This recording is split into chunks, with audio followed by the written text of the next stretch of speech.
The story begins long ago in a village where a famous blacksmith lived. That blacksmith owned a store where he sold his handmade ironware. One day, he was lucky enough to sell his equipment to the Cairo kingdom and earn a lot of money. Amidst an endless war, it was an incredible chance for him to raise his status. After that war, that blacksmith was awarded the position of a baron, and he became the lord of that land, and also known as young Master Roman's father.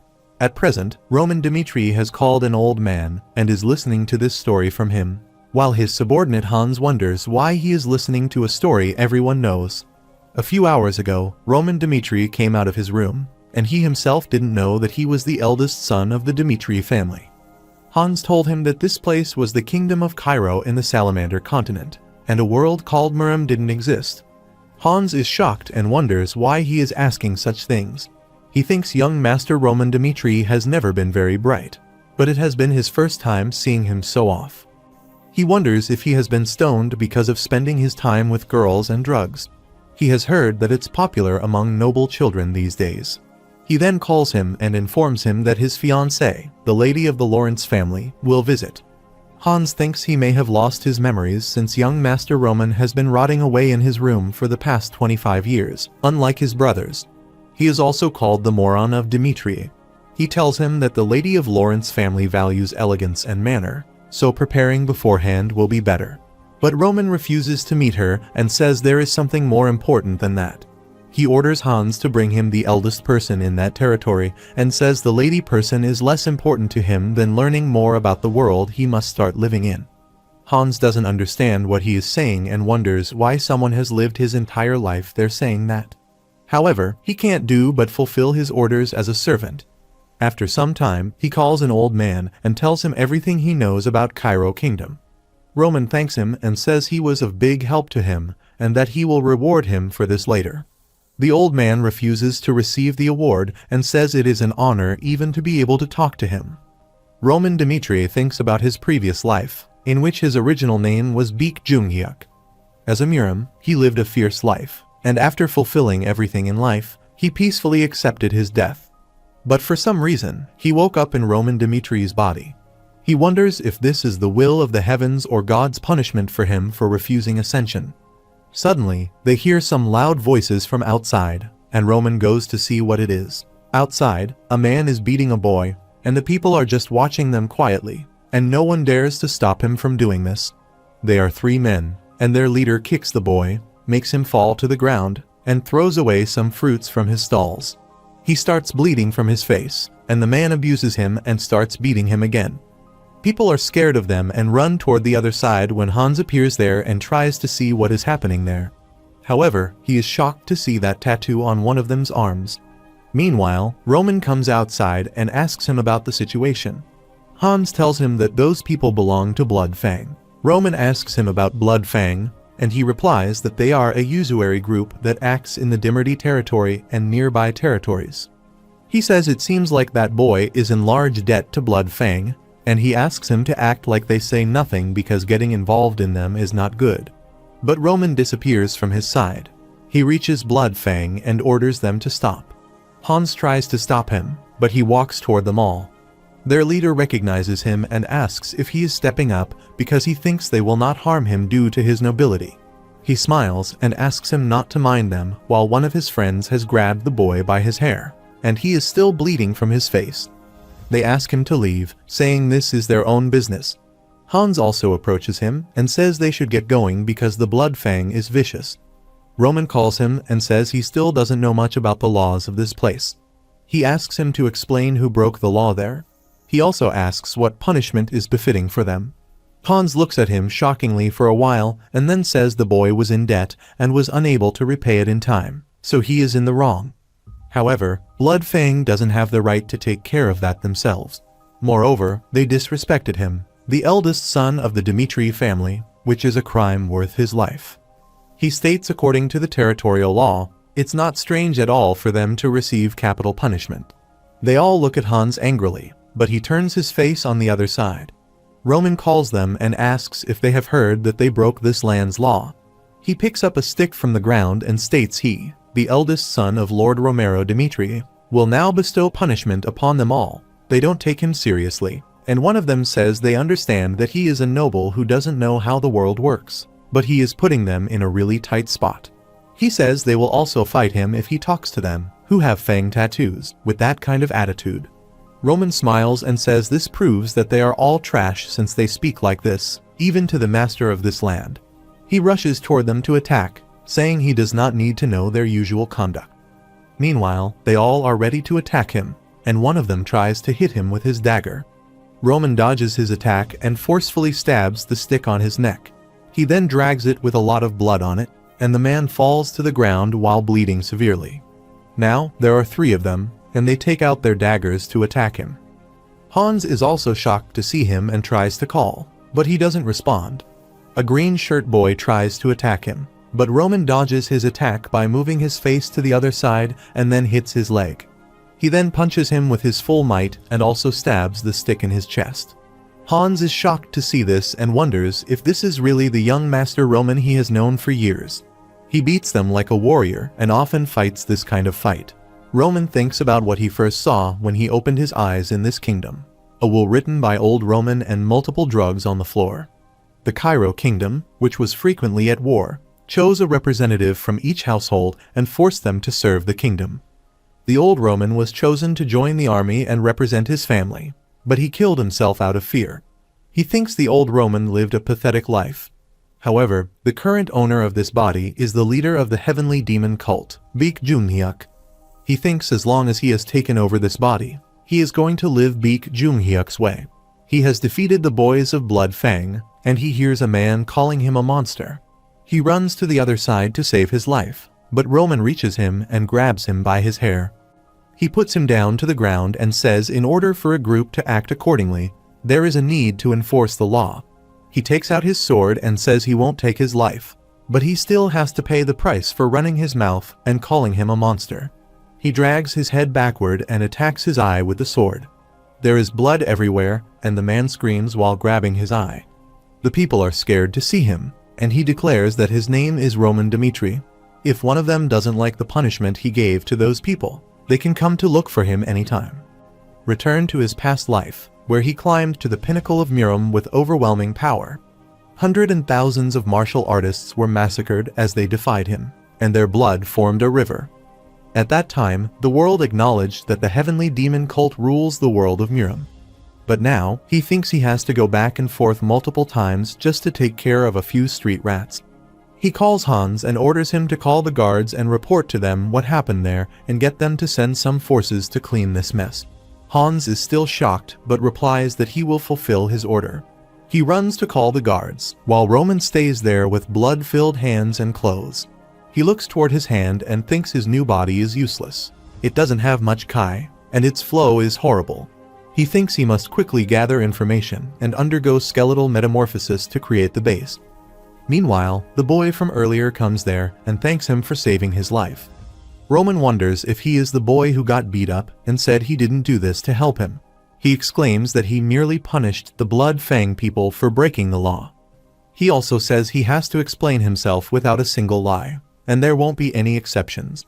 The boy replies that he understands and reveals that his parents borrowed money from Blood Fang to buy land for farming. They would have easily been able to repay them if they had sold their crops. But the people of Blood Fang destroyed their crops, so they couldn't repay them. He learned later that those people did that because they were after his younger sister. He bows to the ground and starts crying, saying they never troubled anyone even though they didn't have much. He begs him to save at least his sister. Roman observes his eyes, and it feels like he is looking at the Mad Demon, who was one of the 4 heavenly kings. He remembers that he met the Mad Demon at a run-down place like that. He asks the boy about his name, and he replies, Kevin. He then leaves him, saying he will check if he is telling the truth. He also ensures that everything that happened today will be taken care of. Kevin calls him from behind and thanks him open-heartedly. Roman closes his eyes and thinks he has a feeling that he might have a long relationship with him. On the other side, Lady Flora is coming to meet Roman in a carriage, and a guard informs her that they will reach the Dmitri territory soon. She thinks she will meet Roman Dmitri soon. A month ago, her father called her and asked her to have a political marriage with the Dmitri family. The king told her that their territory wasn't in a good state, and in order to overcome this disaster, There was no other way. She was shocked and sad since she never thought that her marriage was determined just like that. She thinks she has to spend the rest of her life with the Dmitri family, which is full of minors. She tried to argue, but her father called her, apologized for this sudden decision, and said her father had to make that decision.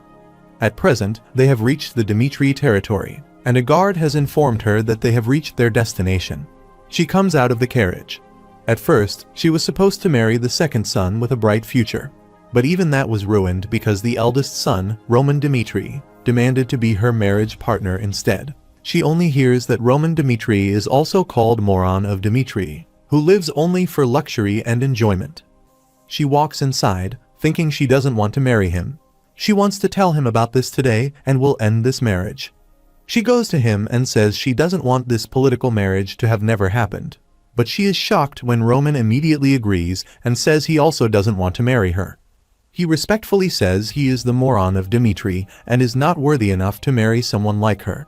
He says it's right to cancel this marriage. Flora is shocked and wonders what he is thinking. But Roman left her, saying this is an important matter so that he will tell his father immediately. Lady Flora stops him and asks him to wait. Roman stops there and asks what the matter is, and she says their marriage was happening because he strongly desired her. She is confused because he is willing to cancel the marriage without any conditions. Roman asks if she wants to marry him, but she refuses and says she doesn't want this. Roman then asks her not to cause each other any more trouble, and they both agree to cancel the marriage. He also agrees to take full responsibility for breaking the engagement. He also says he is called the moron of Dmitri, so it's not that big of a problem to also be called a divorced man. Lady Flora is shocked to see his weird behavior and wonders why he is doing this, or if he is really that rumored moron. He then goes to his father and informs him that he wants to cancel his marriage. He also says he has already talked with the lady of the Lawrence family. His father starts shouting at him and says even though people called him the moron of Dmitri, he tried to provide him with a good environment as a father. He also says a marriage with the Lawrence family is the best way for them to secure their position as nobility. He says all he has to do is marry that beautiful, noble lady he desires so much, but he can't even do that. Roman apologizes to his father, but he picks up something from the table and hits his head, saying his apology can't fix this. He says if all this went through smoothly, he was planning to do something about him getting drafted. He asks if he has something to say about going to the battlefield in 6 months. Roman replies he has nothing to say, and the blood drips out of his head. His father then asks him about his scene with Blood Fang, and that witnesses say he punished them. He reveals the real problem that Blood Fang is a group that even he can't do anything about. He says he couldn't fulfill his duty as a son, and now he is responsible for his own problems. He asks him to take care of this problem himself, but he won't give him any help. His father hopes that Roman will start to beg for mercy while crying, but he is shocked when he says he will take care of this problem himself. He exclaims that everything happened because of his actions, and he believes that he should take care of it. He leaves his room, saying he will come back after taking care of everything, and his father calls him from behind, but he doesn't stop. He comes outside, takes out a handkerchief, and cleans his blood from his head. Lady Flora is already there and asks if he is insane. Roman asks why she is still there, and she tells him about Blood Fang, and that they are not afraid to terrorize nobles. They will do anything to get back at him if they think he troubled them. She suggests he go to his father and tell him the truth. She asks him to go back and beg the Baron for mercy. Roman asks her why he should do this, and she doesn't understand what he is saying when she has already explained everything. He calls her and says she is surely presumptuous, but he doesn't want to obey her. A few hours ago, Hans sprayed perfume on him when he was getting ready. Roman didn't like its smell and said it was awful. Hans replies it is because the smell of blood permeated his body. Roman also said the outfit felt too tight for him, and Hans replied with a smile on his face that it was his first time meeting his fiancée, the Lady of Lawrence, so he must show some respect.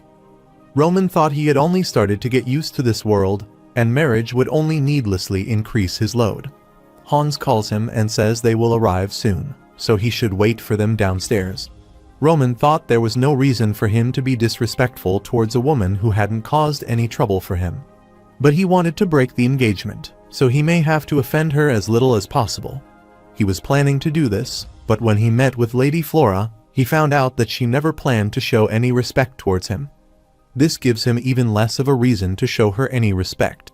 He calls her and says he is surely presumptuous and understands where she is coming from. She probably didn't even consider his circumstances when she brought up breaking the engagement. However, when Roman said he would take full responsibility for it, she started to get anxious. He looks into her eyes and says from the moment the topic of breaking the engagement came up, she has no right to interfere with his decisions. Flora lowers her eyes, and Roman says they will go their separate ways and mind their own business. By saying this, he turns his face and starts walking on the opposite side. He said he would take full responsibility for it to prevent any marriage talks that might happen as a consequence of breaking the engagement. It also happened because he didn't want to be involved with her anymore. He hopes that he meets her for the first and last time. The same night, Romero Dimitri drinks too much, and his wife asks him to stop and says he should stop there for today. He calls her name, Rihanna, and tells her that he used violence against Roman again. He says when they were commoners, he used to beat Roman up pretty often, and after they became nobles, he promised himself not to let his child go through that experience again. Rihanna ensures that he fulfills his promise and that their children grow up without difficulties. He says Roman was the only child who went through the hard times with him, and he is confused about how he should treat him. Rihanna hugs him and asks him not to blame himself too much. Although he may have been lacking in some ways as a parent, parents are the only ones who can correct their children's wrongdoings. She says Romero Dimitri, she knows, is not someone who would let his son stray off in the wrong direction, and he still has the chance to set things straight. However, she is also worried about him in relation to Blood Fang. She says he is a prideful child and probably said he would take care of Blood Fang himself in the heat of the moment. But if they leave him like this, no one knows what will happen to him. She suggests they should get Knight Captain Jonathan to help him, and he likes his suggestion. He calls a guard from outside and orders him to summon Knight Captain Jonathan immediately. The next morning, Roman goes out of the house, and Hans tries to stop him and says it's too dangerous for him to come outside like this. They don't know when Blood Fang will come back to get their revenge. He calls Hans and asks when he thinks Blood Fang has gained the strength they have now. He replies that he is not sure about this, and Roman says Blood Fang started to gain notoriety by mercilessly slaughtering its business rivals during a territorial war. He says notoriety breeds fear, and fear increases efficiency in carrying out tasks. Hans doesn't understand him and says Blood Fangs are still very dangerous. Roman smiles and says they are dangerous as long as they can make him afraid. After that, they go to a restaurant named Aitlier and order a lot of food. Hans is amazed to see such tempting food there. Roman gets up from his seat and says he can stay there and eat until he gets back. Hans doesn't understand and asks what he is talking about all of a sudden, and he replies that from now on, he will continue the investigation himself. He asks him to stay there since it's too dangerous for him, but Hans blocks his way and says he can't allow him to go alone. He says that even if he might be put in danger, he can never send his young master all by himself. Roman looks at him for a while and asks if he is on his side, and Hans replies he is surely on his young master's side. He then asks him to do what he can to help him and says he has done more than enough just by accompanying him outside. He then walks away, saying he will be back soon. Hans tries to stop him, but he doesn't listen. He never thought his prideful young master would say such words about him. He then rushes outside the restaurant, saying he should inform the Lord about this as soon as possible. Meanwhile, Roman is walking on the street alone and thinks there is one thing he found about the Blood Fang these past few days. Their strength isn't very formidable. However, they operate in small groups, so it's very difficult to hunt them down. He thinks it's probably due to the possible backlash if they are not completely wiped out that no one is able to lay a hand on them. He assumed the Blood Fang was a formless force and couldn't find them himself. He is walking down the streets because he wants them to see him and come to attack him. They probably figured out where he is by now and will soon come to him. On top of that, today is the day of the Dimitri Knight Order's regular training, and because of that, the amount of security on the streets has been greatly reduced. This means if they are planning to get revenge on him, this is their perfect chance since no one is around him. In the meantime, some men appear behind him and take out their dagger. A man rushes toward him, saying it's their revenge, while he stays there calmly without reacting. On the other hand, Hans goes to the captain, and due to his weight, he finds it difficult to breathe. The captain comes to him and asks what the problem is, and Hans tells him to break his breath about the young master. He asks him to go and find him immediately since his life is in danger. At the same time, Roman grabs the hand of the boy coming to him and pushes his hand so that the dagger slips from it. He catches the dagger and stabs it in his chest. The boy pushes backward while his blood stains are everywhere on the ground. He falls to the ground, and his companions are shocked to see his condition. They are shocked and say this is different from what they heard. Roman smiles and asks what they are doing. He then shows his dagger and asks them to come and get him. Meanwhile, Hans tells the captain that young Master Roman went out to the city without a single guard and thinks he went to fight with Bloodfang. The captains look at each other surprisingly, then start laughing, saying it doesn't make any sense. Since Roman Dmitri, they know, is the weakest of the weak, he can't fight anyone. Hans again says he is telling the truth because he has no reason to lie to them, and that they don't have time to stand around. For a while, the captain thinks there is some trouble between Roman and the Bloodfang. The Lord also asks him to help Roman resolve this problem. He doesn't like this and wonders why Roman acts so rowdy when he doesn't even know how to use a weapon. He orders his knights to arm themselves immediately. He then asks Hans to guide them to where the young master is. He exclaims no one may dare torch young Master Dmitri in their land. He thinks if Hans is telling the truth, then that moron really did something this time. On the other side, Bloodfang's man is crying out of fear and dying before his companions. Roman again calls them and asks them to come to him and attack. They both angrily grind their teeth and rush toward him to attack. However, Roman dodges their attack again, while the other one tries to stab him with a dagger. Roman moves quickly and kicks him away before he can hurt him. He falls to the ground, and Roman asks them if there are only 3 of them.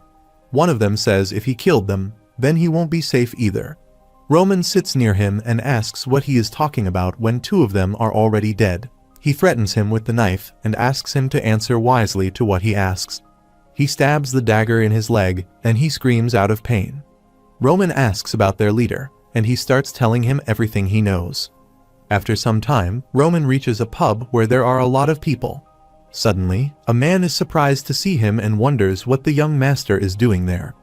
The bar attendant welcomes him with a smile on his face. The people whisper behind him, and everyone wants to know what he is doing there. The bar attendant asked him what he would take, and Roman replied he would take 27 old tears of dawn. The bar attendant smiled and said their bar doesn't have anything like that, and he could recommend something else. Roman asks him to get him something strong since he has something to do in the morning, so he needs to be a bit drunk. Meanwhile, some of the customers are staring at him angrily. The bar's name is Dew of Dawn, and it's a pub in the middle of the street. The man from earlier told him that they receive their missions from there. They give them the stuff to do if they tell them a special code, and Roman asks him what the code is. He replied they had multiple codes like Tears of Dawn, something strong, work in the morning. He has to say all of those words in order, so he does the same, and the people from Bloodfang who are already present notice him. The bee attendant calls everyone and asks them to attack him, also taking out his own dagger. Roman throws his wine on his face and hits on his arm. The attendant falls to the ground while his other companions rush backward to attack. Roman hits one of them, and he falls to the ground across the street by breaking through the door. The other customer present there start running to save their lives. Roman hits and beats them one by one, grabs a man by his neck, and hangs him against his arm. They are shocked that he took down 3 men instantly, and this Roman is different from what they have heard. It is said that the greatest technique in the Miram can increase one's Kai by simply breathing. In a short period of time, the heavenly demon was able to improve Roman's body through martial arts. Although he is nowhere near his old self, he is all alone. This time, the people of Bloodfang try to beat him with numbers, but Roman just smiles because opponents like these are nothing more than a small annoyance. After some time, the bar attendant gets into consciousness and is shocked to see the situation there. Roman calls him and says he woke up just in time because he just finished up. The attendant asks him why he is doing this, and Roman replies he was the one who attacked him first, and besides that, it looks like it's just 2 of them. Roman calls him and says he is curious about something, and he asks him to talk with him. On the other side, the captains and knights reach the restaurant and are shocked to see the situation. He wonders if this is really something the young Master Roman did. A knight calls him and informs him that a survivor from the floor above talked, and he said the young master went to Lawrence. The captain asks him why he went to Lawrence of all places, and he reveals that Blood Fang's headquarters is in Lawrence. 1 hour ago, when Roman was talking to the bar attendant, he asked him if he would be better off if he just told him what he wanted to know. He tortured him and cut off 2 of his fingers, but he wasn't ready to speak. He exclaimed he had nothing to tell him and asked him to kill him if he wanted, and the Blood Fang would definitely get their revenge on him. Roman smiled and said he should have acted like that in the first place because he liked people like him quite a bit. He liked the people who didn't open their mouths, even after going through such torture, and wasn't afraid of death. He smiled and exclaimed that kind of people had the most valuable information with them. The bar attendant asked him to kill him since he was wasting his time and skills on him. Roman then found his picture where there was a child with him. He knew the bar attendant wouldn't open his mouth no matter what he did.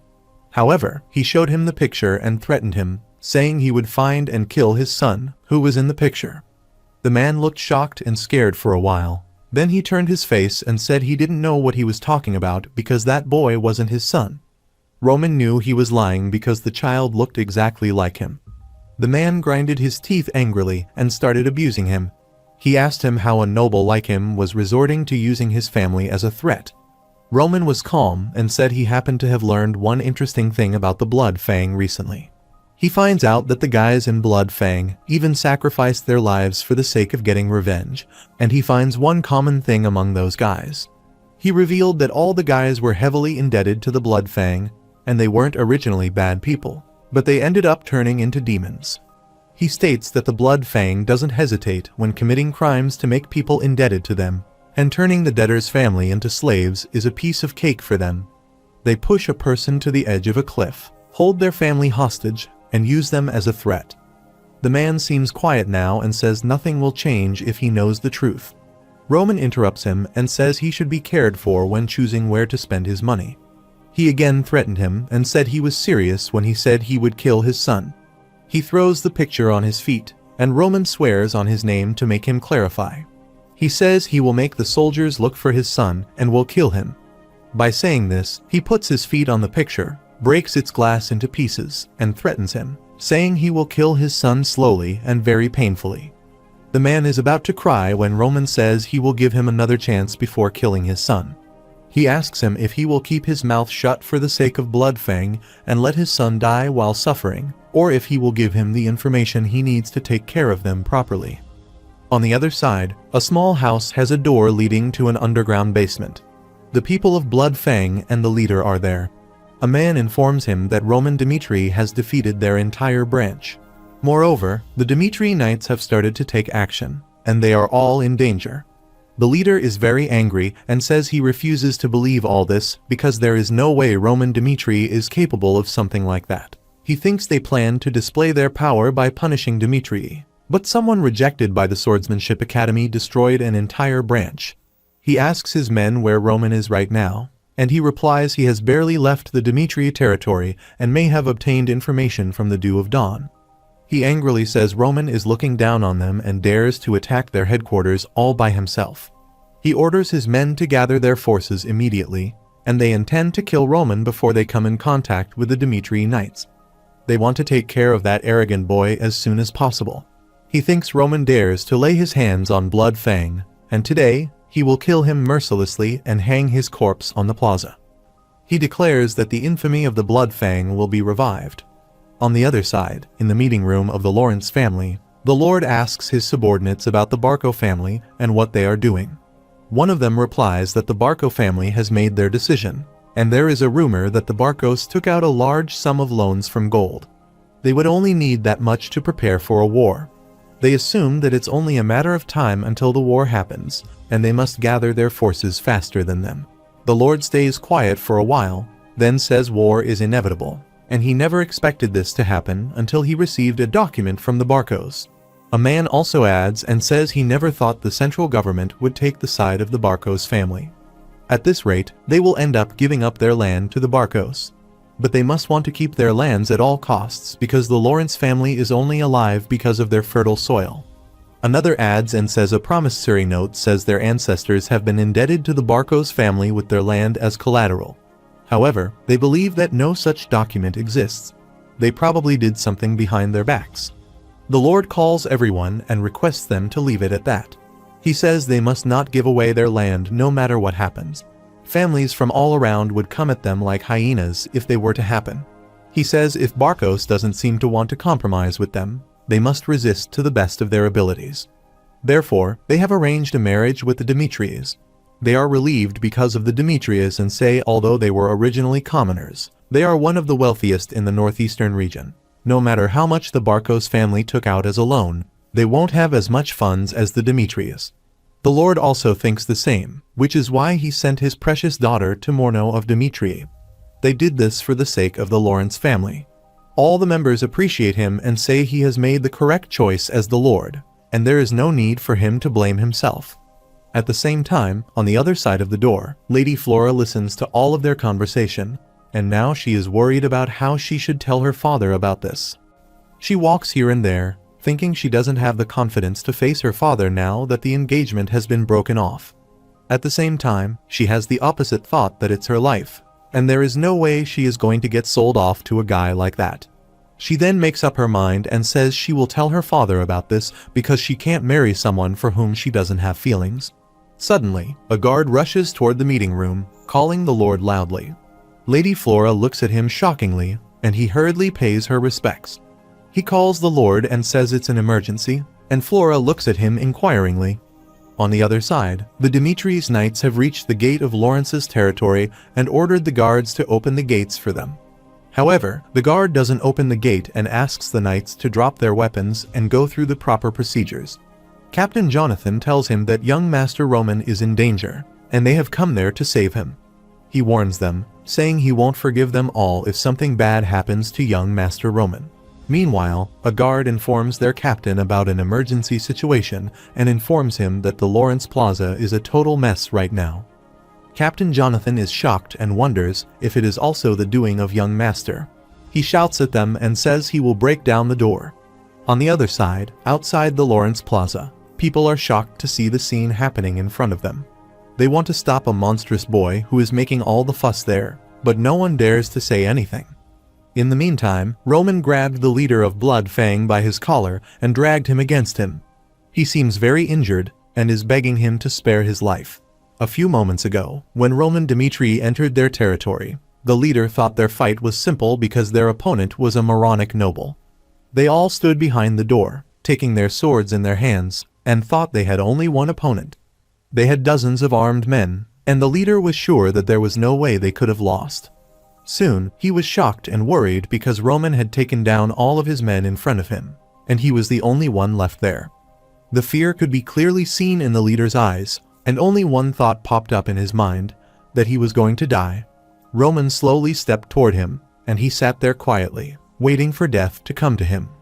He just thought only one thing, that he was going to die, but then an opposite thought overcame him. He realized he didn't want to die so soon and would stop him. But he wasn't enough against the enormous power Roman has in his new body, and now he is begging the boy to spare his life. He is injured all over his face and requests him to at least spare his life. Roman doesn't listen to him and drags him behind him, holding through his collar. He then takes him to the middle of a street and leaves his collar. Many people gather around them, wondering what is going on there. The leader again requests Roman that he will do anything if he lets him live. He is ready even to become a dog and serve him for the rest of his life. Roman enjoys his last sentence of becoming his dog and says he should have said this earlier before he bared his fangs at him. He smashes his head against the ground and calls all the people, informing them that the man is the leader of the Blood Fang. He says they all already know what kind of person he is. He reveals that Blood Fang has influence even in the Demetrii territory, and they use all sorts of disgusting tricks to drive the people into the depths of despair. He tells them that this man even tried to kill him for stopping them. He states that Blood Fang's crimes are clear. Thus, he will pull out the root of evil in front of them all. He again smashes his head to the floor. In the meantime, Captain Jonathan appears there and calls him. but he is shocked to see the blood spreading in the street all around. On the other hand, the Lord is informed that the guards have allowed Roman Demetrius entry into the territory. But after about an hour, Roman suddenly appeared at the Lawrence Plaza while dragging a man. After stating that the man is the leader of Blood Fang, Ben Miles, he executed him in front of the people. They are all shocked to hear this, and the leader thinks it makes no sense that Roman Demetrius caught the leader of Blood Fang and executed him. A man says he murdered someone without the Lord's permission. The Lord thinks this is not important right now, and the thing important is that the person who will become his son-in-law took care of Blood Fang. He orders the guards to summon Roman Demetrius immediately, and he will hear directly about the circumstances of this incident from him. After some time, Roman enters the castle with Captain Knight Jonathan, and the Lord thinks he did all this with his help. Roman greets Lord Lawrence, and the Lord asks him to tell him the whole story after skipping the formalities. He asks him why he came all the way to Lawrence to do something so inhumane. Roman tells him that this all started a few days ago when Blood Fang was assaulting an innocent citizen of Demetria, and he executed them on the spot. At the same time, Lady Flora hides behind a pillar outside the meeting room. She calls a guard outside the door and asks if they have brought Roman Demetrius. She asks the guard what he is doing there and why he is in her father's room. The guard assumes that she doesn't know anything, and he starts telling her the whole story. Meanwhile, Roman tells the Lord the whole story and says he decided that he couldn't leave them be. Therefore, he attacked their headquarters and killed their leader. He then asks the Lord if he really did something wrong. The Lord asks a man sitting beside him if he knows about Ben Miles, and he replies that he is fairly notorious, but he doesn't know he is the leader of the Blood Fang. The Lord says they will not chase this matter further since it wouldn't have happened to begin with had Lawrence taken this matter seriously. He allows Roman to leave and says he will reward him later. Roman and Captain Jonathan leave the meeting room, and now only 2 people are left. After that, the Lord laughs loudly and says Roman really got him. His subordinate tries to tell him that they can't let this matter slide, but the Lord says they can do this because he is going to be Lady Flora's husband. He is really impressed by him and says someone needs guts like those to achieve great accomplishments. He then orders the man to bring Flora to him immediately and wants to tell her about all this.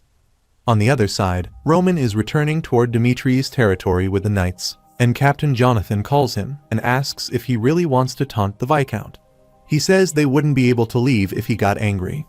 Roman replies that the Lawrence family is responsible for all this, and he shows them that it's because of their carelessness. He also assumed that the Lord wasn't aware of the marriage cancellation either, and he wouldn't punish his daughter's fiancé. Captain Jonathan observes that Roman has planned all this for a long time.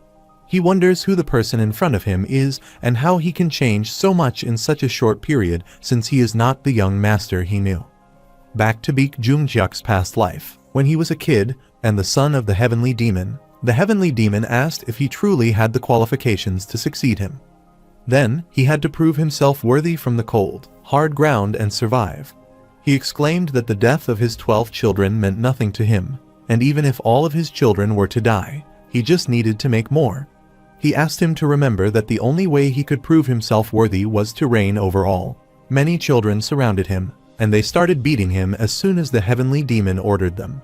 One of them hit him and said he thought he would have something special because he was the son of the Heavenly Demon, but it turned out he was nothing more than an arrogant little kid. Jung-hyuk got up and tried to attack him angrily, but he punched his face again, making him fall. They made fun of him and called him weak.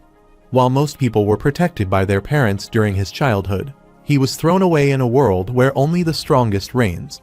The kid continued to beat him and punched him repeatedly. Come to the present, to his new life, where he lives as a young master, Roman Demetrius. He takes a bath in the hot water and is exhausted by the things that happened the previous days. He gets tired easily in this body. However, after awakening in this world, he has experienced many things. He opens his eyes, looks at his hand, and thinks that most things that happened to him were related to Blood Fang. In order to eradicate them, he destroyed everything that was blocking his path. He has no regrets because he hasn't changed who he is as a person, even though his appearance has changed. He always cuts down those who get in his way and tortures them if necessary, and to those who direct killing intent towards him, he uses any means to get rid of them. Nothing has changed just because he has become Roman, but he thinks it may be dangerous if he goes out like he did this time. He still hasn't figured out completely how this world operates, and his strength has indeed diminished compared to back then. He closes his eyes and wonders what he should do now. Meanwhile, he hears a voice from outside, and a guard informs him that the Lord is calling for him. He replies that he will be there soon. On the other side, Captain Knight Jonathan reports everything that happened in Lawrence's territory to the Lord. He also says young Master Roman has changed significantly. He is certain that the current young master is not the same person they used to know. The Lord calls him and says Roman is his sore thumb and is the only of his 3 sons with nothing impressive about him. He also says Roman is the only child who went through the times when he was a commoner. He looks at his hand and remembers the time when Roman was a kid and he was poor. One day, Roman gave him candy, and he asked if he had come all the way there to his workplace just to give him that. He asked him to stay away from there since it was dangerous.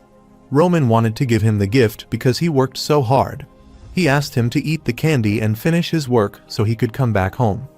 At that time, he just wished Roman to be happy always, and therefore, he always favored him, giving him many allowances so he wouldn't be made fun of for being poor.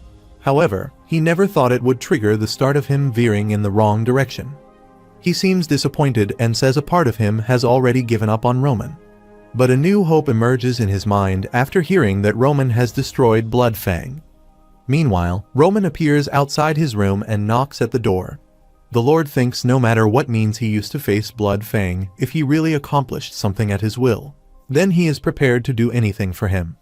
He allows him to enter the room, and he enters there and stands at the door.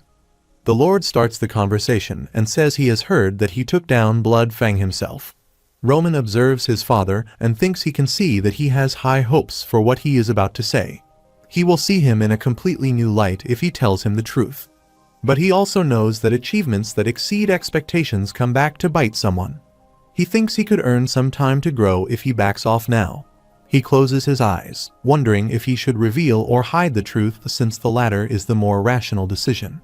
He remembers his past life when all the kids used to beat him and asked if this was all he had. He beat him again and again, and to save himself, Jung-hyuk picked up a stone from the ground and hit his face. The boy cried in pain, and his eyes started bleeding. But he didn't stop and hit the boy with the stone again. He beat him until he died, and all the other kids were shocked to see this. While most people were protected by their parents during his childhood, he was thrown away alone in a world where only the strongest reign. He then called the other kids and asked them to deliver his message to those inside the cave that the person who destroyed their boss's head was him. This is how he reigned over such a place by asserting his superiority. At present, he admits that he was the only one who annihilated the Bloodfang. He thinks he is the heavenly demon and doesn't know how to hide his superiority. After some time, outside the castle, at the training ground, there are a lot of kids training in swordsmanship. Meanwhile, the Lord appears there and orders everyone to stop training. They pay their respect to the Lord who has come there with Captain Jonathan and Roman Dmitri. They all respectfully greet the Lord, and a boy stares at Roman, wondering why he is on the training ground. They walk through them and stop in front of everyone. Captain Jonathan declares that they will proceed with the swordsmanship duel with young Master Roman at this time. They call the students and ask them to step forward if they wish to duel him. The students stay quiet while the green-eyed student wonders what happened to them all of a sudden. They don't want to have a duel with the moron of Demetria. An hour earlier, when they were in the Lord's office, Roman admitted that he was the one who annihilated the Bloodfang. The Lord was shocked and asked how he defeated such a large number of people. Roman thought he needed to answer him in a way so that he wouldn't suspect anything about him. So, he exclaimed that he had been secretly training his swordsmanship. The Lord asked why he was hiding that from him, and he would have supported him if he knew. Roman said he had spent far too long lost from his senses, and he wanted to show him that he, the moron of Dmitri, could accomplish something on his own. However, the Lord said there was no way he could teach himself swordsmanship to the point where he could face the Bloodfang all by himself. Roman said Bloodfang was an organization that started by giving illegal loans and was maintained through threats and conciliation. Therefore, he thought the group would break up if he defeated their leader. Thus, he baited out the leader Ben Miles using false information and attacked him. The Lord was more shocked this time to hear that he had baited out the leader of Blood Fang. Roman said Blood Fang always retaliated against weaker nobles, which is why he used himself as bait. The leaders were shocked and said that was way too dangerous. If they really put their minds to getting their revenge, then they could have given up on their leader and killed him. Roman replied that he was sure that the group of people bound by threats and pressure wouldn't risk their lives to save their leader in a situation where they could regain their freedom. The Lord thinks he was careful while making decisions and planning and having the courage to carry out the plan. He thinks just calling him impressive is an understatement for what was accomplished. He never expected Roman to be the one who did such a thing. The Lord then called him and asked if he could ask him a favor, and he said he wanted to see his swordsmanship with his own eyes. He wanted to see just how much his son had changed. At present, no one has come forward for the duel, and the Lord asks if there are no volunteers. The green-eyed boy thinks there is no one who comes forward because they wouldn't gain anything by winning, and if they were to lose, then they may be kicked out. Meanwhile, Captain Jonathan thinks there needs to be an expert who can completely subdue the young master in order to keep the prestige of the knights and confirm the young master's skills. He thinks he would pick up one himself if there are no volunteers.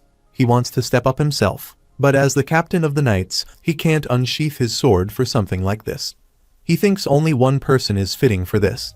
He calls the boy named Chris and asks him to come forward for the duel. His name is Chris, and he is the vice captain of the Dimitri Knights. He is shocked when Captain Jonathan calls his name. The first time he met Roman was last year when he received a report of a drunkard causing a disturbance while patrolling the territory. They rush to the drunkard, and Chris asks what happened there, but they were shocked to see the scene inside there. Roman was breaking the bottles there in a state of drunk and shouted at them because they humiliated him. He broke many bottles and asked if they really wanted their restaurant to go out of business. The owner apologized to him and said they didn't mean that, but Roma shouted at them and asked them to shut up. He asked them not to talk back to him when they were mere lowlives. He also tried to hit them with the bottles, and they tried to save themselves from him.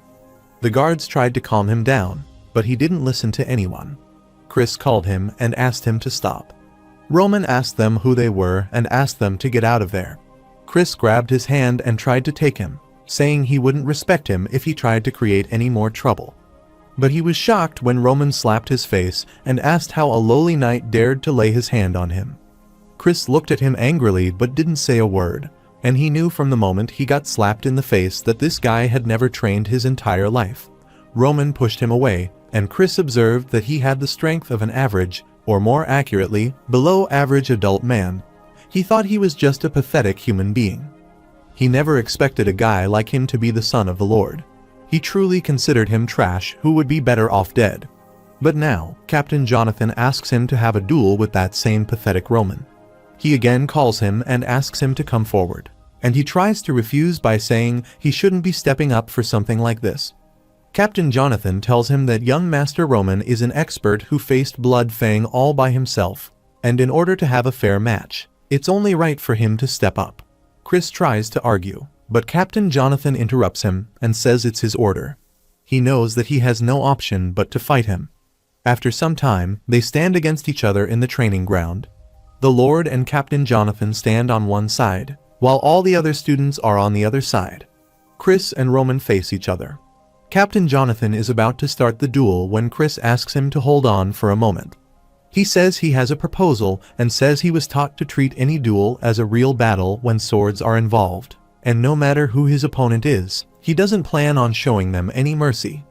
He asks Captain Jonathan if he allows this, and then he will gladly take up the honor of dueling against the young master. He is sure that Roman can't defeat the Blood Fang himself and thinks he will teach him a lesson with this opportunity. Captain Jonathan and the Lord look at each other. The Lord then looks at Roman, and he can see that he is smiling. Chris is also shocked to see his smile, and they assume that the young master has accepted this. Captain Jonathan asks both sides to get ready, and they step on the lines. They glare at each other, and Chris looks at him angrily while Roman seems relaxed. The fight starts, and Chris heads toward him to attack, while Roman stays there in a defensive position.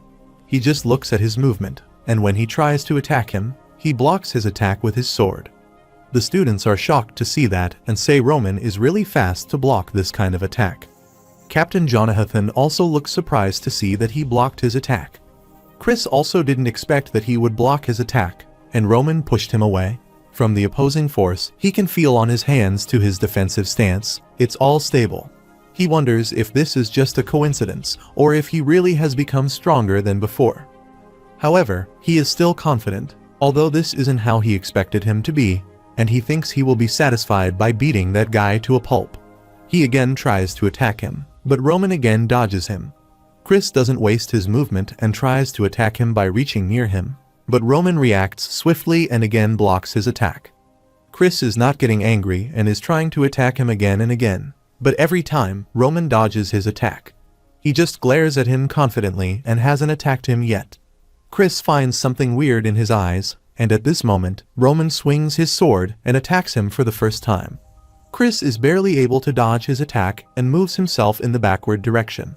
He almost loses his balance but manages to stand and thinks the last attack was very dangerous. The Lord and Captain Jonathan are watching them with open eyes and mouths since Roman is doing an impossible task in front of them. The students are also shocked and wonder if these are really Roman's skills. Chris thinks from defense to dodging to attacking, and he isn't lacking in any way. He now somehow believes that he can annihilate the Blood Fang all by himself. However, he pushes his thoughts away and thinks his opponent is the moron of Dimitri, and he won't lose to him in front of this many people. Meanwhile, Roman calls him and says it was enough of a warm-up, and this time, he will be going first. By saying this, he reaches Chris quickly and attacks him with the sword. Chris hardly manages to block it and wonders why this guy is so fast. In just a blink of an eye, Roman moves backward and attacks him again. Everyone is shocked to see such overwhelmingly fierce attacks. Chris is worried because he is barely holding his own and is just defending against his strikes. He thinks the fight will really get dangerous at this rate, and he needs to look for an opportunity to land his attack.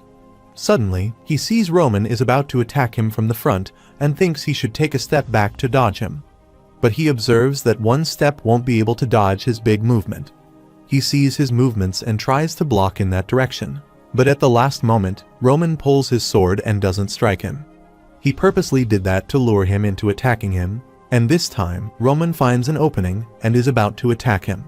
Chris knows he won't be able to dodge him this time and will lose against the moron of Dimitri, which will go against his ego. Suddenly, he uses the first star aura, and Captain Jonathan shouts from his place and tries to stop him, but he doesn't listen and attacks him using his aura. There is an explosion, and everyone wonders what has happened there. The Lord anxiously asks about Roman, and when the dust disappears, they can see that Roman dodged his attack by sitting on the ground, and his aura-filled sword doesn't touch him. Chris's sword slips out of his hand, and he falls to the ground. Everyone is shocked to see that Roman has defeated their Captain Knight. The Lord asks Captain Jonathan about Chris and what kind of Vice Knight Captain is like. Captain replies that he is his best pupil and also very young. The guards also discuss him, saying that he is a 2-star Aura Knight at such a young age. They also hear that he felt mana after half a year of training, and it only took him 3.5 years to become a 1-star. This is faster than normal, and rumors have it that his sword skills are incredible and Captain Jonathan really likes him. A girl asks his father about Vice Knight's name, and he replies that he is Chris. While training with Captain Jonathan one day, he sat on the ground and seemed exhausted. Captain said that was a good place to stop for that day, but he again got up and requested him to guide him one more time. Captain Jonathan thinks besides having natural talent, he also has the work ethic to complement it. At that time, he thought Chris was a genius, but today, that genius has been taken down by the moron of Dimitri. Captain Jonathan, the Lord, and all the students are shocked to see this because no one has defeated him yet. He falls to the ground while Roman stays there calmly. The Lord calls Captain Jonathan and asks how this is possible because Vice Captain Chris is a 2-star Aura Knight. Captain Jonathan is also in a state of shock and thinks young Master Roman is someone who only threw tantrums until just a month ago, and his skills are not those of someone who had only trained a year or two. There is no way such growth is possible in just a few months. However, he calls the Lord and asks him not to be surprised because it seems like the young master is a swordsmanship genius. Meanwhile, Roman observes Chris lying on the ground and thinks he knows how to push his opponents aggressively, and his focus during battle is pretty sharp, too. He thinks he should easily be able to take out the Blood Fang gang by himself. He can now see why Captain Jonathan is proud of him. By their standards, he is a skilled warrior, but by his standards, he is the worst. He thinks even the worst warriors of the cult would be stronger than this. However, he was surprised at the end and wondered what power he used. Suddenly, the Lord laughs loudly, and everyone looks at him surprisingly. But he doesn't care about anyone. Roman also looks at him, and the Lord is very happy to know that his son is a swordsmanship genius. He again calls Captain Jonathan and asks if he is certain about this, and he replies nothing else would be able to explain the young master's growth. He also says he was too lowly to notice his true potential until now. The Lord calls him and asks him to come closer. He exclaims he hasn't been happier than he is today for a long time, and he wants to applaud the fact that he has accomplished something himself. He wants to give him an award fitting for this and asks him if there is anything he wants. Roman smiles for a while and says he has to leave for the battlefield in half a year, according to the Lord's orders. The Lord asks him if he wants him not to enlist him anymore, and Roman says he wants the right to select the men who will join him. The Lord is surprised at his demand and says they still have enough time for this and can mend the engagement together. But Roman says he is going earlier than he asks him to. He closes his eyes and agrees to his demands. He grants him the right to choose his own men and anything related. He also says as long as he continues acting this way, he has no reason to deny his request. Roman looks at Chris unconscious for a while and then tells him his new demand.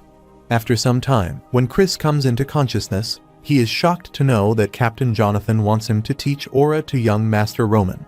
Captain says he obeys the Lord's order, but Chris refuses and says this is too much for him.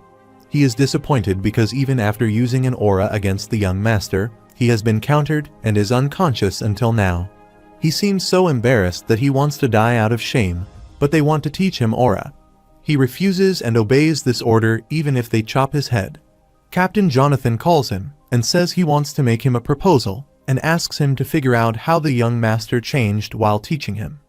If he can take care of this one thing, then he will allow him to inherit the secret technique that he has been putting off until now. Chris is surprised to learn this and asks if he is serious about it. The captain replies yes. Chris is happy to know that he will give him the know-how of how he became a 3-star Aura Knight. He agrees to the proposal, asks him to keep his words better, and agrees to teach the young master. On the other hand, Hans is with Roman, and he tells him that the rumors of his duel against CHRSI have spread throughout the castle. He says the Vice Knight Captain is a 2-star Aura Knight, but he somehow beat him. Roman asks Hans if he knows what aura is, and he replies he is not sure about it either, but it is like the power to use mana. Roman assumes it's like the mana of this place, and the power that Chris showed him was undoubtedly an outburst of Kai. However, the way they use Kai is different from Miram. He thinks the aura of this world is a wasteful thing, and he can't understand why they use Kai like that. He wants to learn more about the power that the people of this world use, and he will take a look at himself during training with Chris tomorrow. The next morning, he goes to the training ground to learn about aura from Chris. They stare at each other for a while, and then Roman observes Chris's bandage on his face. He smiles at his wound, and Chris abuses him in his mind, but doesn't say anything. He calms himself down and says he wants to explain something about aura before they start training. He states that aura is a subset of mana usage, particularly the form in which knights use it. If magicians use mana by storing it in their circles, knights store mana throughout their body. He reveals that the person known as the forerunner of aura was a man named Emperor Alexandro. He was the first to figure out that, unlike magicians, spreading the mana throughout the body can strengthen it. Aura is the power of instantaneously releasing this mana. By instantaneously releasing the mana that is usually spread throughout the body, one can display power much greater than normal. However, Chris says that knowing the history of mana isn't that important, and only a select few people can use mana. He reveals that 1 in 1,000 can walk the path of an Aura Knight, and 1 in 10,000 can walk the path of a magician. Therefore, figuring out if Roman has an affinity with mana is the most important. Chris says the minimum level of talent that an Aura Knight needs is the ability to sense mana. He says it took him half a year to sense mana, and even being able to sense mana within a year is above average. Roman listens to him quietly, and Chris says this is where innate talent comes into play. Roman then asks him to start by trying to sense mana and asks him to explain how he went about it. Chris thinks he must be proud after winning a match against him, but it won't be as easy as he thinks. He thinks talents in swordsmanship and talent in mana are two different things. He is sure that Roman will taste the harshness of reality through this training. However, Roman thinks the premise of this training was wrong from the start, and he has already sensed this world's mana. He was also able to store mana in his Danshin thanks to the heavenly demon god art. However, he believed blindly following his common sense was a step in the wrong direction. Even if he can't comprehend why they do things in a certain way, he still needs to learn how they proceed with things first. Chris instructs him to close his eyes, focus on the rhythm of his breathing, and concentrate. He says it is very important to feel everything that is in contact with his body.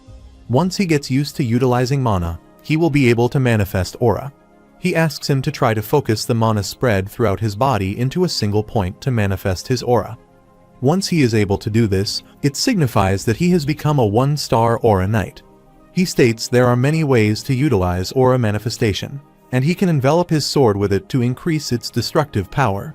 He asks him to apply this method to his body and have a short burst of power. Suddenly, he looks toward Roman and is shocked to see that Roman is already manifesting aura, and yellow lights surround him all over his body. He then opens his eyes and thinks the way the people in this world utilize Kai is garbage. In Miram, cultivating Kai removes wastes in the meridians and ultimately accumulates Kai within the Danshin. However, this world is different. They just hope the mana will naturally accumulate within their bodies and have no way to contain it. If the Kai in Miram is barren yet thick, the mana of this world is abundant yet light, so it escapes the body as much as it enters. If he were to make a distinction, the methods they use to utilize aura are similar to the external art of Miram. They are not even worth comparing. Miram's external arts are used to train the exterior and get stronger. But this world's method neither makes the exterior stronger nor allows him to accumulate mana within. Releasing the mana spread throughout the body in all directions also makes it inefficient. Roman thinks with a method like this, he won't be able to reach the top even after 100 years. Meanwhile, Chris calls him and asks how he managed to do that, and he is shocked because it took him years just to release aura, and he did this in just a few minutes. Chris shouts at him and asks him to tell him the truth. He asks what he was playing with him by pretending he didn't know how to utilize mana. He remembers something and says everything makes sense now, and it was weird that he even lost to him in the first place. Roman stays calm and says he is making his own assumptions, but Chris is still shocked and says it took him 10 years of hard training to reach 2 stars. Roman doesn't reply but gives him a weird smile, and Chris shockingly asks why he is smiling. He gets angry and asks if he considers his efforts laughable. Roman asks if he ever questioned his training methods when climbing to that stage. Chris is shocked to hear this and asks what he is trying to say. Roman explains that people commonly misunderstand that a method passed down through generations is always correct. While he was leaning aura from him, he had this thought, and he wondered why people were so fixated on this method when it had a clear flaw. He wonders if it is because they don't know, or because his faith in Captain Jonathan, the one who passed this method down to him, was too strong. But then he discovered why people consider this method easy to follow. Because if someone just follows the method created through trial and error, there is no way they would be met with a loss or criticism. Roman says he won't deny his 10 years of effort, but he finds it funny that he never once questioned the method he has pursued this entire time. He then steps forward, saying there is no such thing as a perfect answer in this world, and even the method that he blindly follows is one of the branches of a path that started with someone's question. However, Roman knows that questions like this plunge someone's life into suffering when faced with failure as a result of undergoing countless trials and errors. He remembers his past life and a time when he also dealt with the criticism of others and his own despair. However, he still believes that a change is necessary. In his past life, he dismissed his father's teaching and perfected his heavenly demon, God art. At present, he calls Chris and says they will end their training, but Chris calls him and asks him to tell him what he should do from there on out. Roman suddenly flashes back to his past life when a man was seriously injured and spitting blood. He stood near him, holding his sword, and asked the man if he was going to struggle even more. The man replies that he has admitted his loss, And from that time, the Blood Demon cult will follow the heavenly demon Baek Junhyuk's demon cult. Junhyuk was about to leave when the man called him and said that it was his first time seeing someone as strong as him. His sword had been broken, and he asked him what he was supposed to do to be as strong as him. He had decided to dedicate his body to him, and it would be beneficial for both of them if he were to get stronger. He asked him the same question about what he should do from that point, and today, Chris asked him again. Roman smiles and thinks he threw away his pride and says things will be enjoyable from now on. It is said that Blood Demon was the man who unified the past Blood Demon cult and became its leader. As one of the martial masters who dominated the Muram, battling Baek Junhyuk for control over the demonic faction was inevitable. At the end of the long battle, he had lost against Junhyuk. Roman finds him similar to Chris, who has decided to swallow his pride and ask for his teachings. He has the desire to become stronger, even at the cost of throwing away his pride, which is similar to the Blood Demon. He smiles and says it is interesting that he is asking for a way to get stronger. He refuses and says he can't tell him something like that, and Chris asks him what he wants him to do. Roman says he has already told him not to follow methods that have been passed down blindly. If he were to tell him an answer, it wouldn't be different from the life choices he has made up until now. However, if he wants to search for an answer with his own hands, then he should do his best to stay by his side from now on. He tells him that he is leaving for the battlefield in 6 months. He then has to take a good look at how he gets stronger as he faces countless foes and what methods he uses to defeat his enemies. If he is still by his side even after 10 years, he can say with much certainty that he will find that answer. The same night, when Chris is in his room, he sits on his bed, grabs his head, and thinks about his childhood. Their trainer always told them to train until he could sense mana, and they would be able to sense mana after only half a year. Captain Jonathan trained them, and all the other kids were impressed by him because he got 1 star after only 3 years. One day, Captain Jonathan appreciated him since he reached 2. But today, a boy comes and makes fun of his 10-year effort. He questioned his 10 years of training, saying that he never tried to improve himself. The next morning, he goes to Captain Jonathan's office and says he wants to follow the young master to the battlefield. Captain seems surprised by his decision, while Chris just wants to get stronger. He asks if something happened during their training period and just says yes. Captain Jonathan waits for him for a while to answer his question, but he observes that he doesn't want to discuss that topic. Captain then says he understands he has a good enough reason that pushed him to make this decision. He then says he will not be part of the Dimitri Knights from now on, and whatever happens, he hopes that he will be able to protect the Ying Master as he pursues his goal. Chris thanks him. Captain Jonathan flashes back to the past when he first met a crying little boy. He thinks Chris is no more than that little boy who was crying while hugging the corpse of his dead mother on the battlefield. He gets up and says he is sure of one thing. Thanks to him, if Chris, whom he knows, is willing to follow young Master Roman, then that would mean that he can no longer be called a moron. He then asks Chris to follow him since he will need to prepare himself from now on. Chris doesn't know what he is saying, and Captain replies that if he wants to survive on the battlefield, then he will need a secret weapon that he can call his own. Chris is happy about this and is ready to see the weapon the captain wants to give him. At the same time, rumors spread all over the city about the young Master Roman, who took care of Bloodfang. However, they are unable to believe this, considering his past behavior with people.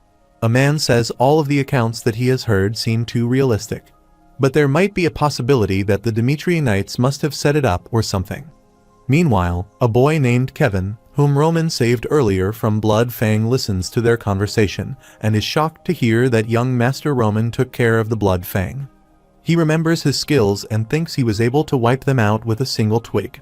He thinks it's probably a piece of cake for him to take care of the Bloodfang all by himself. He wonders if he kept his words from back in time, but there is no way he would go so far for someone like him. Meanwhile, a man calls him and asks what he is doing, and asks him to finish cleaning if he wants to go home. He then walks away holding a box and thinks he wants to become someone like the young master. He wants to become strong enough to protect the people around him from any kind of danger. He thinks there are still tons of people like the Bloodfang in this world, and he needs to get stronger to protect his family. He hoped he would get another chance to meet the young master. But at the same time, he is disappointed that he is not lucky enough for that. Suddenly, someone calls him by his name, and Kevin is shocked to see the person in front of him. His box slips out of his hands because his young master, Roman, has come to meet him. He shockingly asks him what brings him there. Suddenly, he remembers something and bows before him out of respect. He thanks him for saving him from Blood Fang, and it is thanks to him that his family has survived. Roman asks him how he has been, and he happily replies that the Blood Fang has stopped persecuting them, and he was able to find a decent job thanks to Mr. Hands. He wants to express his gratitude towards him, and Roman replies he has a proposal for him and he can pay his gratitude by accepting it. He says his family will no longer have any issues in their livelihood, and not only will they earn a warm home and delicious food, but they will also be able to enjoy some hobbies, unlike the exhausting routine they are currently going through. Kevin listens to him quietly, and Roman says he will make all this happen, but he has to live for his sake. He says if he pledges his loyalty to him, he will bestow a completely new life upon him. Kevin looks at him for a while, bows his head, and states that he has pledged his life to the young master. He hits his head so forcefully that he starts bleeding, but he doesn't care about it and says he will die on his command if he wants to. He will also kill anyone if he desires to. He gets up and says his promise of taking care of his family is no more than enough for him. Roman thinks this kid reminds him of the Mad Demon because he shows loyalty with his own blood. The Mad Demon would hang between life and death while facing hundreds of opponents of the White faction without taking a single step back, just from his single command. Kevin only came to mind suddenly because Chris reminded him of the Blood Demon, but he smiled and thought coming to see him was worthwhile. He then says from this point onward, he belongs to him. After that, he takes him to the castle, leaves him out of Hans's hands, and asks him to help him get used to life around there. He also asks Kevin to take good care of him and says he will visit him later. Kevin smiles and thanks him for everything. He then walks away, asking to find him in the estate library in case he needs him. Hans and Kevin go to the other side while he walks toward the estate library. After reaching there, he takes out a book related to the Aura Knights, also known as the Path of an Aura Knight. It is written that in order to become an Aura Knight, he must first manifest Aura, which is the sign that marks him as a 1-star Aura Knight. Similarly, in order to become a 2-star Aura Knight, someone must be able to cut steel using Aura. The intensity and strength of the Aura determine their rank. Once someone becomes a 3-star Aura Knight, he is beyond normal comprehension and will receive special treatment within the kingdom, just like Captain Jonathan. It is said that a 6-star Knight exists within the Salamander continent, but there are currently no stories of people who have reached the 7-star rank. Not everybody has reached the 6-star rank, even within the top 10 ranked knights. Roman thinks about 6-star knights and rankings, and he has confirmed the strength of a 2-star knight with Chris, and even Jonathan, who was at the 3-star rank, should only be as stone as a 2nd-class fighter. The fact that someone has reached the 6-star rank means they have exceeded human capabilities, and the aura released through their sword reaches several dozen meters, and its impact will be otherworldly. There are currently 12 people on the continent known as 6-star knights. These people, who are treated like VIPs in every country regardless of their nationality, are called the continent's 12 swords. Roman thinks those people are strong based on the information he has gathered. The fact that they reached that point with such inefficient usage of Kai means they have reached the pinnacle of power. He also read about magicians, who are known as archmages. It is said that the magicians who have reached the 7th circle are called archmages. They are being considered as half man, half god, walking disasters waiting to strike. A single spell levels the earth and splits the sky, and when dealt with in numbers, they are more dangerous than 6-star Aura Knights.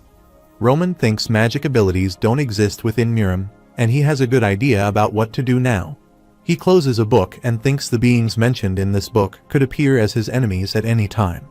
However, the possibility of such a trail befalling a bumpkin from Dimitri like him is very low, but he can't predict what might happen if he tries this method and what kind of danger he will have. In the first place, he is not someone who can live inside a bubble his entire life, and he will only be satisfied by experiencing many things and ultimately reigning over all. Roman is excited to learn many new things and face the reality of this kingdom. After some time, Hans takes him to an abandoned place, and Roman asks what this place was used for. Hans replies it is the workshop that the Baron used to use in the past. He made sure that outsiders were strictly prohibited, and it was completely restricted from the outside. Roman exclaims that it's a perfect training location for him. He calls Hans and says he will be spending the next week in this workshop and won't need food or anything, so he orders him not to let anyone in. He asks him to swear that unless his people are in grave danger, he won't let anyone approach him. Hans is surprised to hear this, but agrees to follow his orders. He closes the door and leaves him there. He finds straws on the ground, and it looks like Hans put it there. But he removes them to a side, thinking it will only make the flow of Kai more erratic. After removing to a side, he sits on the ground to train mana. Until now, he has only accumulated a minimum amount of mana in his Danshin, and in order to use arts with the Heavenly Demon God arts as the base perfectly, he must start the first stage. He starts the Heavenly Demon God art, the first stage, human, and circulates the mana to remove all impure Kai within the body. He closes his eyes tightly, but the pressure is so much that he starts bleeding from his mouth, eyes, and ears. He thinks the mana that should be circulating through the meridians is being blocked in several places. This body contains much more impure Kai than a normal young man should have. However, since he had already predicted that this would happen, he would gather the minimum amount of mana before reaching the human stage. He thinks he must regain his past strength as soon as possible.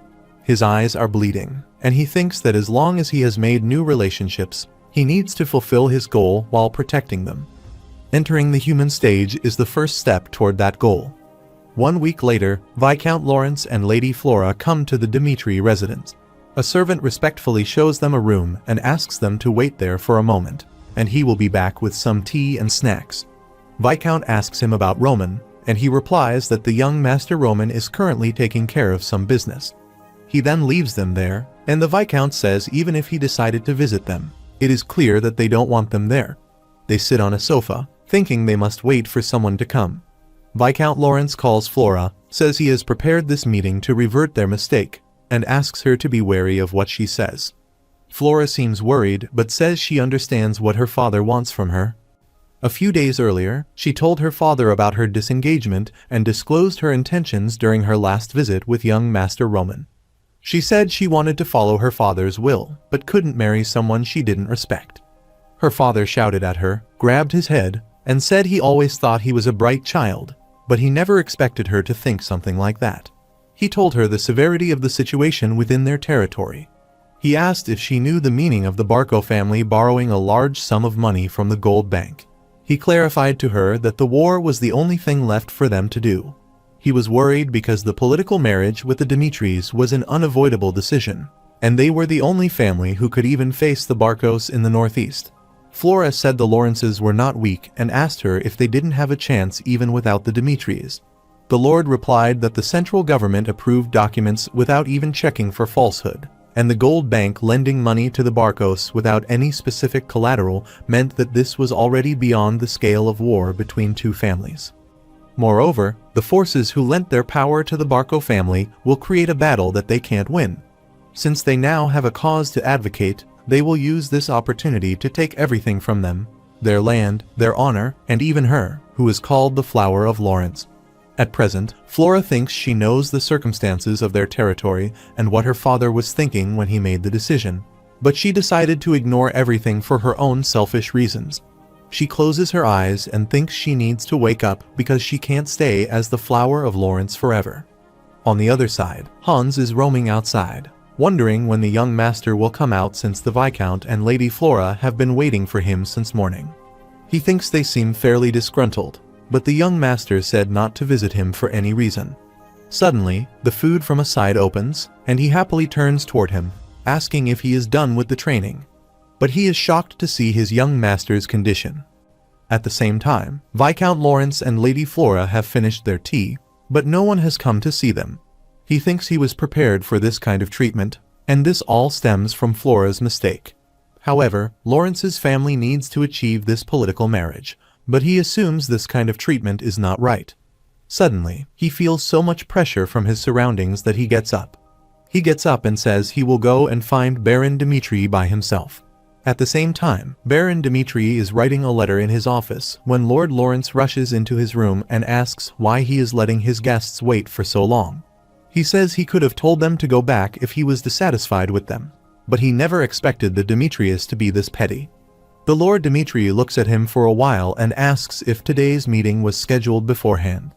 The Viscount Lawrence confesses that they decided to visit without notice, but they already shared their intentions to meet with him a week ago. He justifies that they are only doing this because he declined their request and hasn't heard from him since then. He says they wouldn't have been this offended if they had just refused to admit them from the start. The Lord Dimitri interrupts him and says he can't refuse him. He calls them and asks if this is all they want to say. He asks if he is just there to express his anger because he had to wait for half a day. He reveals that on the day Flora Lawrence visited Dimitri, Roman shared with him his intention of breaking the engagement. He scolded Roman and made him take responsibility. However, even a 3-year-old could tell that Flora Lawrence had something to do with the disengagement decision. Even though he knew this, he didn't reprimand Lawrence since Roman wanted it to be resolved this way. The Lord Dimitri says he kept his mouth shut and just let the matter go like a moron. Viscount Lawrence listens to him quietly, and he says they were one-sidedly given a disengagement notice, even though the ones who wanted it to happen were the Lawrences. He closes his fists with anger and says they are reprimanding him for the mere reason of having to wait for so long. He then gets up angrily and asks if they blame him for a meeting that wasn't scheduled while forgetting their mistakes. Viscount Lawrence and Lady Flora stand quietly because they have nothing to say. After a while, Lord Dimitri tells them that about a month ago, they received a contract from the Barco family. If they decided to move forward with a political marriage with the Barcos instead of the Lawrences, then they would provide them with a connection with the central government and a piece of Lawrence's land. The ink has fallen on the table, and Lord Dimitri says he still decided to decline the Barco family's offer. Viscount Lawrence asks him why he declined the offer, saying that it would have been more beneficial for Dimitri if he had taken Barco's offer. Lord Dimitri replies that his reason is simple: because Dimitri already has power, he chose the option that he wanted. Moreover, the eldest son of the Dimitris adores the Lady of Lawrence, and just for that sole reason, they resolve war against the Barcos. Viscount Lawrence thinks he has made a mistake because he should have stayed calm, but he made a huge blunder because of his petty pride. Lord Dimitri again speaks and says they are well aware that the reputations of the Flower of Lawrence and the moron of Dimitri don't fit each other very well. However, they should have kept in mind what kind of place Dimitri is. He also exclaims that Roman's value changed the moment the Dimitri family name was attached to him. Moreover, the ones desperate for this political marriage aren't them, but the Lawrences. He asks them if he is wrong, while Flora feels so embarrassed and shameful that she lowers her face. She recalled the days when she was little and attended the academy. In that place, where the children of various renowned families came to build their knowledge as nobles, there was the Northeaster family, only a name left that was questionable if it even existed. She saw the child of Joel's family there, and in a world of children who think they are treasures born into the world, Joel was a deviant. One day, Joel made a small mistake by breaking a vase. The children of other noble families had nothing happen to them, even if they made a huge mistake. But Joel's mistake resulted in a disciplinary committee meeting. She saw the teacher scolding Joel for his mistake, and a man who seemed to be his father appeared and apologized. He asked for them to forgive him and promised to scold his son. During that time, Flora saw other children watching from behind her, and she felt sorry for him. When she thinks about it now, it seems so funny to her. Her father apologizes for her little mistake and says his daughter made a huge mistake due to her immaturity. Flora thinks Joel was weak back then, which is also true for the current Lawrence. His father is bowing before Lord Dimitri and says he should have apologized from the start. Rather, he truly apologized for causing disrespect. Flora thinks the weak have no choice but to bow down to the strong. She also bows before him and apologizes. Meanwhile, the door opens and someone informs them that the young master has arrived. She is shocked to see Roman's new get-up and looks very tall and handsome at the same time. Viscount Lawrence and Flora are looking at him shockingly while he pays his respects to Lord Dimitri, his father. He also seems surprised and asks if he is done with the training, and says they will talk about it later. He called him there regarding the issue of marriage with the Lawrences. He says all of this started due to his decision in the first place, so he will respect whatever decision he makes as his father. Roman looks at Flora for a second and says he understands what they are trying to say and what the union of their two families signifies. In a situation where the Barcos are endangering Lawrence's security, Dimitri's wealth would ensure Lawrence's safety. The Lord Dimitri asks him if he desires the marriage even after knowing that. He takes out his handkerchief to clean the ink stains from the table and says the day that he met her for the first time, he changed his mind as she spoke her mind about wanting to break off the engagement. He says she must have heard the rumors of the moron of Dimitri and must have thought she couldn't marry someone like him. He says no matter how society judges him, he wants someone who believes and follows things that they saw and experienced directly. He looks toward Flora and Viscount Lawrence and declares that he would like for the disengagement and to proceed without any changes. There is complete silence for a while, and Viscount Lawrence thinks everything is over, and the political marriage was Lawrence's last card. Now that they have a record of disengagement, no other family will step up for a political marriage. Now, they have to solve this issue with their own power. Suddenly, he is worried, thinking if, by some chance, the Dimitris and Barcos decide to join forces, they won't even be able to fight against them. However, he bows before them and says Lawrence is fully at fault regarding this matter. He also says they will not collect any taxes from Dimitri merchants passing through Lawrence for the time being. Although such a small change would mean nothing to the millionaire of the iron mines, he hoped that this would serve as a way to apologize for this incident between the two families. Lord Dimitri says there is no need for that, and the Dimitris do not measure profits for issues regarding the eldest son's future. He offers them to finish the matter by announcing that Lady Flora Lawrence broke off the engagement due to personal reasons, and if he does so, the Dimitris will not join forces with the Barcos. Viscount Lawrence thanked him for this and left. While leaving the door, he gives a look to Lord Dimitri and Roman who are just watching them quietly. He closes his eyes and thinks if only he found out his true worth a little sooner, he would have been more careful when telling Flora not to make any sudden decisions. But he has made a huge mistake, and there is no way back. After that, only Lord Dimitri and Roman are left in the room. He calls him and asks if something has happened to him over the past week. Roman remembers the last week, and during that week of isolation, he removed the impure Kai in his body to enter the human stage. It is said that the human stage is the process of building the foundation to display the heavenly demon god's art. However, it isn't considered impressive by Miram's standards. Given this world's abundant amount of mana in nature, and the critical amount of impurities accumulated in Roman's body, creating even the foundation resulted in a miraculous effect. Moreover, the change in his appearance caused by his skeletal metamorphosis proves that he has become a completely different person. He thinks this will be difficult to explain to his father, so he just says he reached a small enlightenment while training on his own. He says he doesn't remember the specific details, but he believes mana has started circulating throughout his body. His father is shocked to hear this and asks if he just said mana circulation. It is said to be a phenomenon that creates the ideal body due to nature's mana circulating throughout the body. The Lord is surprised and thinks it should be something that only happens to a handful of people. Still, Roman, who used to be called the moron of Dimitri, is accomplishing unimaginable feats, starting from the Blood Fang incident. Even it still doesn't change the fact that Roman is his son, and he asks him to keep in mind that as a father, he will not avert his eyes to whatever hardship he may face. He asks him not to forget that his name is Roman Dimitri, and he will always support him as a father from behind. Roman remembers his past life when he fought in front of his father, but he just called him pathetic. He now looks toward the Lord Dimitri and thinks he is a father who isn't cold or ruthless and doesn't drive his son to the brink of death just like his father did in his past life. He smiles heartily and thanks his father because this is the first time he feels good in this world. After that, he finds Lady Flora waiting for him when he comes out of his room. She apologizes to him for judging him so quickly and for causing so many issues for both of their families. Roman passes by her, saying there is no need to apologize, and thinks he had no intentions of going forward with this marriage in the first place. She follows him and says she understands the reasons why he is angry, even if it is a political marriage that neither of them agreed upon, but she still one-sidedly broke that promise. However, she says she wants to tell him this while she still has the chance and says she has a special reason for breaking off the engagement.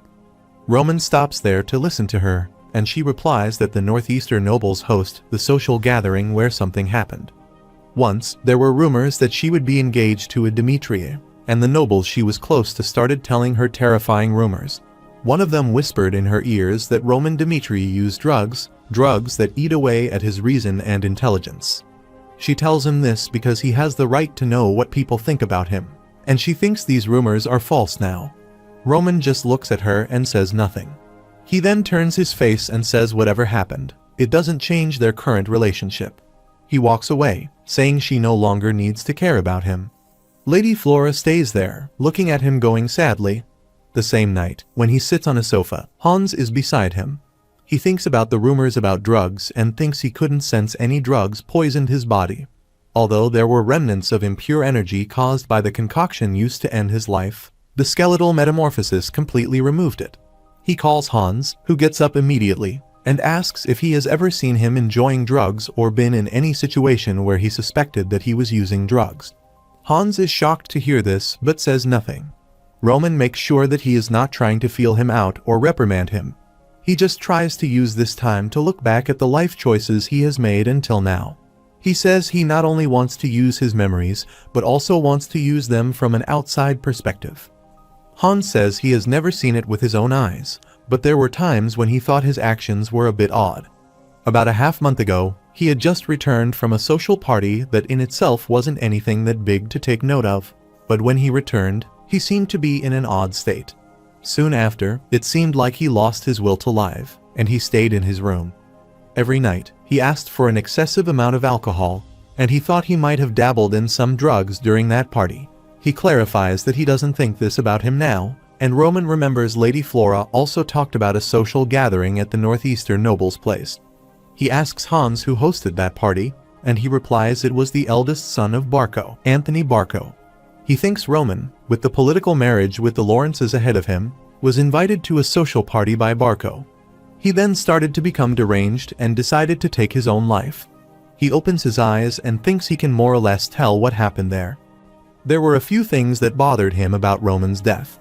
In the will that Roman had left, it only said that he would be heading to battle instead of his two younger siblings and that he was too scared about what might happen. However, it was already decided that he would be marrying Flora, who he always desired, and there were plenty of ways for married nobles to avoid military service. However, despite all this, he killed himself just because he was afraid of the battlefield. He thinks there was something that didn't suit him well. He asks Hans if it seems like Anthony Barco and he is close to each other, and he replies there isn't anyone else who has spent as much time with him as he did. However, it did seem like they were on bad terms recently, and it was around the time when talks of marriage with the Lawrences began. Roman thinks the political marriage between Lawrence and Dimitri was a massive obstacle for the Barcos, who wanted the land of Lawrence. Therefore, the easiest way to solve that problem would be to stop the marriage before it even happened. They must have done whatever it took for that purpose, and that must be the true cause that led Roman to kill himself. Hans also tells him that a couple of days ago, a party invitation from the Barco family arrived. Roman is surprised to know that the Barcos family sent him an invitation, and Hans says it was when he went into isolation training. He asks how he should take care of this, and Roman thinks they are underestimating him. However, he gets angry because the Barcos family gets on his nerves. He asks Hans when the party is, and he replies it's exactly 2 weeks from today. He asks Hans to tell the Barcos family that he will be attending the party. The next morning, Hans brings Kevin with him, and informs him that the young Master Roman is waiting for him over there. He also whispers in his ears and asks him not to be too surprised by young Master's change. He then enters his room and asks if he called for him, and Roman turns his face toward him. Kevin is shocked to see his new appearance and thinks this is what Hans meant by change. Roman asks if he is feeling comfortable there, and he replies he is adapting well without issues thanks to Mr. Hans. He seems nervous about something, and Roman asks him what is the matter to him. Kevin replies that he has been wondering about his role there this entire time, and he isn't sure if there is anything that he can really do for him. He tells him to live for his sake, but he asks him how he can be someone as ordinary as a pebble like him. However, he is shocked when Roman says he intends to use him as his sword. He asks how he can use him as his sword, and Roman replies that someone else's will doesn't determine one's use. Therefore, he will be given 3 paths on which he can choose. The first is to give up his use as a sword, and if holding a sword and bloodshed is what he is afraid of, then he doesn't have to be his sword, but his hands and feet. He says by learning from following Hans and carrying out safe orders, he will be able to fulfill his role. He then tells him the second choice, which is to become his sword and protect him by his side. Kevin says he hasn't touched a sword before in his life. Roman says he also thought about this. Therefore, if he chooses the second option, he will test his will through skeletal contortion. Kevin asks him what the skeletal contortion is, and he reveals that it is a method of causing pain as if his bones and muscles are being warped. Roman says he will be proving his will through results instead of being nothing but talk. He then takes out his sword and is about to tell him the third option. He throws the sword to the ground and asks him to pick it up and cut off his hand. He says if he is in a situation where he inflicts pain on himself, then he will be able to endure it until the end. This is how he will be able to become stronger faster than anyone else. Roman thinks even the mad demon, a stray who didn't even know the existence of martial arts, was able to become one of the 4 heavenly kings with only his will. Roman looks at Kevin and says whatever choice he makes there, he will be sure to get his worth out of him. He says it is up to him how he uses him as his sword. A few years ago, a ragged shack could collapse outside the Dimitri castle at any time. Kevin was born there, and when he was little, he had to work in order to survive. Thanks to following his parents and helping where he could, there was almost nothing that he didn't know how to do. However, his life never changed. No matter how much effort he put in, there was always someone there to take it away from him. He called that life of the weak. Therefore, he couldn't forget when young Master Roman helped him and saw an overwhelming strength for the first time. He picks up the sword now and thinks he doesn't understand what cutting off his hand would accomplish. But as long as he can get stronger, he can get away from a life that takes everything away from him. He tells Roman that he will cut his hand and choose option number 3. He puts the sword on his hand, lifts it, and then attacks his hand with full force. At the same time, Chris walks toward Roman's room, thinking he left the knight's order to follow the young master, but he decides to go into isolation training for a week out of the blue. He calls Hans from behind and asks him where the young master is after finishing his training. He replies that the young master is currently having a talk with Kevin and tells him not to allow anyone in while they are talking. Chris asks him who Kevin is. At the same time, Kevin has cut his arm and is bleeding badly. He throws the sword and falls to the ground after getting unconscious. Roman is surprised to see this. After a while, Hans is shocked to see the blood on the sword and is worried about his young master. He asks him if he is hurt somewhere since there is blood all over the blade, but Roman replies there is nothing to worry about. He smiles and says it's not his blood. At the moment that Kevin is about to cut his hand off, he puts him in an illusion. He used the charm of the illusion demon, and while he was trying to test him by putting him in an illusion for a short period of time, Kevin swung down on his wrist before he fell into the illusion. He smiles and thinks that if the spell was even a bit weaker, he might have cut off his entire hand. He thinks about Chris and Kevin. There are 2 weeks until the party and 6 months until the war. He smiles and thinks there are a lot of things to teach, and he will be getting busy soon. The next morning, he calls Kevin. He is about to teach him the mana cultivation technique, and he says it is very dangerous. Kevin surprisingly asks him if he is going to teach him a mana cultivation technique. Romans called it a mana cultivation technique, but it's actually an ancient martial art in the cult treasury that the mad demon used to use. It was called demonic spirit art, a demonic art that, when used, caused demonic energy to eat away at the user's mind while allowing them to display power under the extreme pain of their meridians being mangled. Even under the extreme pain of having their limbs chopped off, they must not lose their mind. To become a sword that was of use to Roman, the mad demon learned this martial art under extreme pain. He thinks if Kevin has the will to cut off his own hand, then he is capable of learning it. He tells him that the cultivation technique grows stronger and stronger, and he must endure much greater pain than yesterday's. He also says there is one reason why he is teaching him this technique.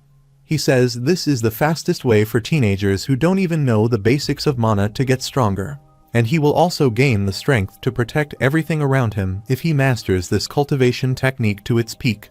Kevin is happy to think that not only did the young master save him and wipe out Blood Fang, but he was also bestowing him with a cultivation technique. He calls him and says he can't express his gratitude toward him for everything he has done for him. He also asks why he trusts him so much and says he indeed swore to offer him his life. But he still hasn't shown him anything befitting that pledge. He says he might run away after learning this technique. Therefore, he wants to know why he trusts him. Roman smiles and is about to say something but then changes the topic. Kevin asks what he is about to say, but he turns his face and says they will start training tomorrow. He asks him to get some rest for today.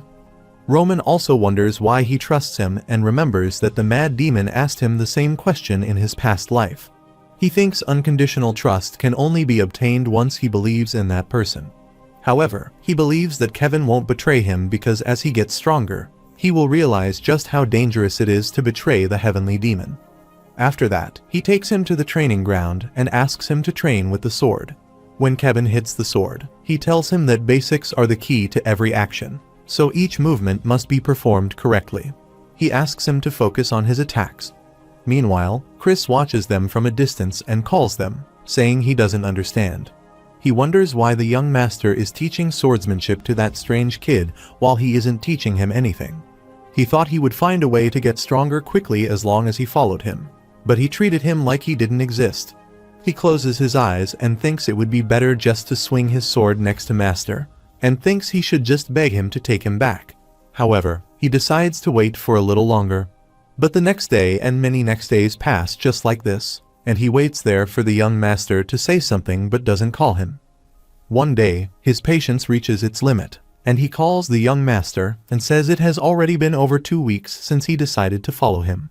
Kevin also looks at him, but he ignores his presence, talks to Roman, and says the first week went out the window since he spent it on his training, and for the week after that, he has kept him on the sidelines while training Kevin. He apologizes to him in case he is acting like this because he was rude to him at first. He requests that he teach him something as well and says he is confident that he can learn anything he teaches him. Roman says he already told him to learn by just observing him, and Chris asks how he can learn while observing him. He walks to the side and says everyone has their own way of learning. Since Kevin knows nothing until he reaches a certain level, he needs to guide him from the beginning to the end. But Chris is different, and no matter what he teaches him, he will just try to force himself to learn what he, the person who defeated him, says instead of seriously trying to understand it. Chris asks if he really wants him to keep observing him, but Roman throws his sword toward him. Chris asks what he will do with this wooden sword, and Roman replies that he needs the results to accept the truth. He asks him to have a proxy duel with Kevin, and they both are shocked to hear this. Roman states Kevin will be his opponent in this proxy duel, and he will advise him on how to defeat him, and he can think of him as his clone of sorts. He will start teaching him personally if he still thinks he is correct after this proxy duel.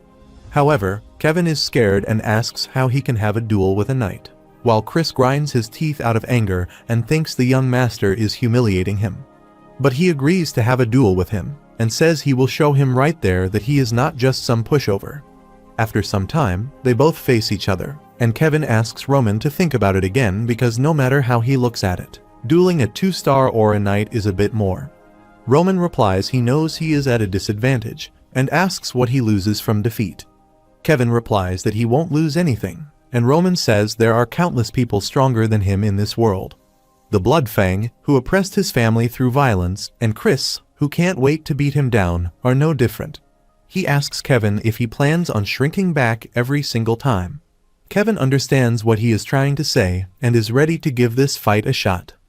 However, Chris is angry to think he has to duel this novice and wonders why his eyes look like he has a chance of winning. Roman asks them to get ready, and Chris thinks he will give his full, whether it be a proxy duel or whatever. As soon as Roman asks them to begin, he rushes first toward Kevin to attack, thinking there is no way he would lose to this newbie who has had only 1 week's worth of training. But he is shocked when Kevin blocks his attack with his sword and pushes him away. Chris reacts on time and kicks his stomach, making him fall to the ground. Kevin screams in pain and falls to the ground. Chris thinks he is weaker than his expectations. He thought there would be a reason why young master suggested this proxy duel, but he just stood there doing nothing. He doesn't know what he is thinking. Kevin again gets up, and Chris is ready to attack him, saying he will bring this to an end right now. A few moments later, Chris punches him with so much force that Kevin starts bleeding and kneels down to the ground. Chris admits that he held on better than expected for an ordinary person who can't even use mana. He did more than well enough.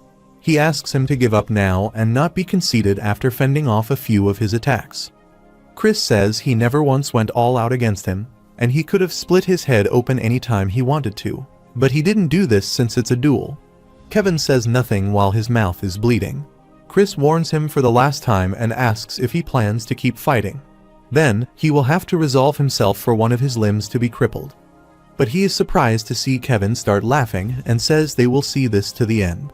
A few moments ago, when they were ready to attack each other, Kevin heard Roman's voice and asked him to guard his front with his sword. He is surprised to hear his voice, while Roman tells him Chris would attempt a surprise attack. The fight began, and Chris tried to attack him, but he blocked his path with the help of his sword. Roman instructed him to take one step to the side and then aim for Chris's chest as he tried to kick him. Kevin took one step to the side, but his speed was slow, so he couldn't be able to attack him, and falls down to the ground after getting kicked by Chris. When he is on the ground, he again hears Roman's voice in his head, and he asks him to get up again. He looks toward Roman, who seems quiet and relaxed. He tells him that he has used sound conduction, a method for delivering sound through mana, and intends to give him instructions using this method. Kevin is surprised and wonders if something like that even existed. He then asks him to throw himself to the right, and this is how he is able to dodge Chris's attack. Roman then asks him to turn around and aim for his left chest. Kevin follows his instructions and tries to attack him, but Chris dodges his attack and kicks him again. He again kneels down to the ground and is disappointed that he couldn't attack him when he was definitely open, but his swing was too slow. He again hears Roman's voice, and he asks him to block the attack from above. Kevin follows his instructions and blocks Chris's attack. Roman instructs him to escape to his right, but before he can do this, Chris again kicks his face and makes him fall to a distance. His nose starts bleeding, while Chris thinks he is holding better than expected. Meanwhile, Roman thinks he is no match for him at all, and Kevin's body can't keep up with his commands. Meanwhile, Kevin gets up again, and Roman thinks the situation is amusing. Kevin smiles and thinks young Master Roman is omnipotent. Even though Chris is a 2-star knight, he is moving exactly as young Master Roman says. His body is the real problem, and if he had done exactly as the young master told him, he would have defeated him already. It seems like young Master Roman is controlling a puppet in the form of Chris. Roman instructs him to turn his body toward the right and charge forward to counterattack. Kevin does the same, but Chris dodges him this time and punches his face. He thinks he is trying to strike him down, but keeps narrowly avoiding critical moments and even counterattacking. Kevin thinks even Chris, considered Dimitri's greatest genius, can't hold a candle to the young master's true skills. He is so impressed by Roman's skills that he intends to serve him as his lord for his life. Even if it's something that doesn't logically make sense, he must blindly follow his words. He grabs his sword tightly and thinks that if someone like him becomes his sword, the only answer is his willpower. He tries to attack him again, and after some time, he is seriously injured. Chris warns him for the last time and says he will have to resolve himself for one of his limbs to be crippled if he plans to keep fighting him. However, he is surprised to see that he is smiling and gets up, saying they will see to the end. Chris gets angry at this and calls him an insignificant child. He rushes toward him, saying he will give him what he desires. He aims for his crippled left arm, but Kevin moves swiftly this time and steps forward on Roman's instructions. He then attacks him with all his might. Chris dodges him somehow, but he loses his balance and pushes backward. He never expected him to attack from the front. Roman calls Kevin, says the fight is not over yet, and asks him to turn around and charge toward Chris. He rushes to attack him, and Chris thinks that a large and slow attack won't hit him. He thinks his attacks have a lot of openings, and he moves toward the right side in order to dodge his attack.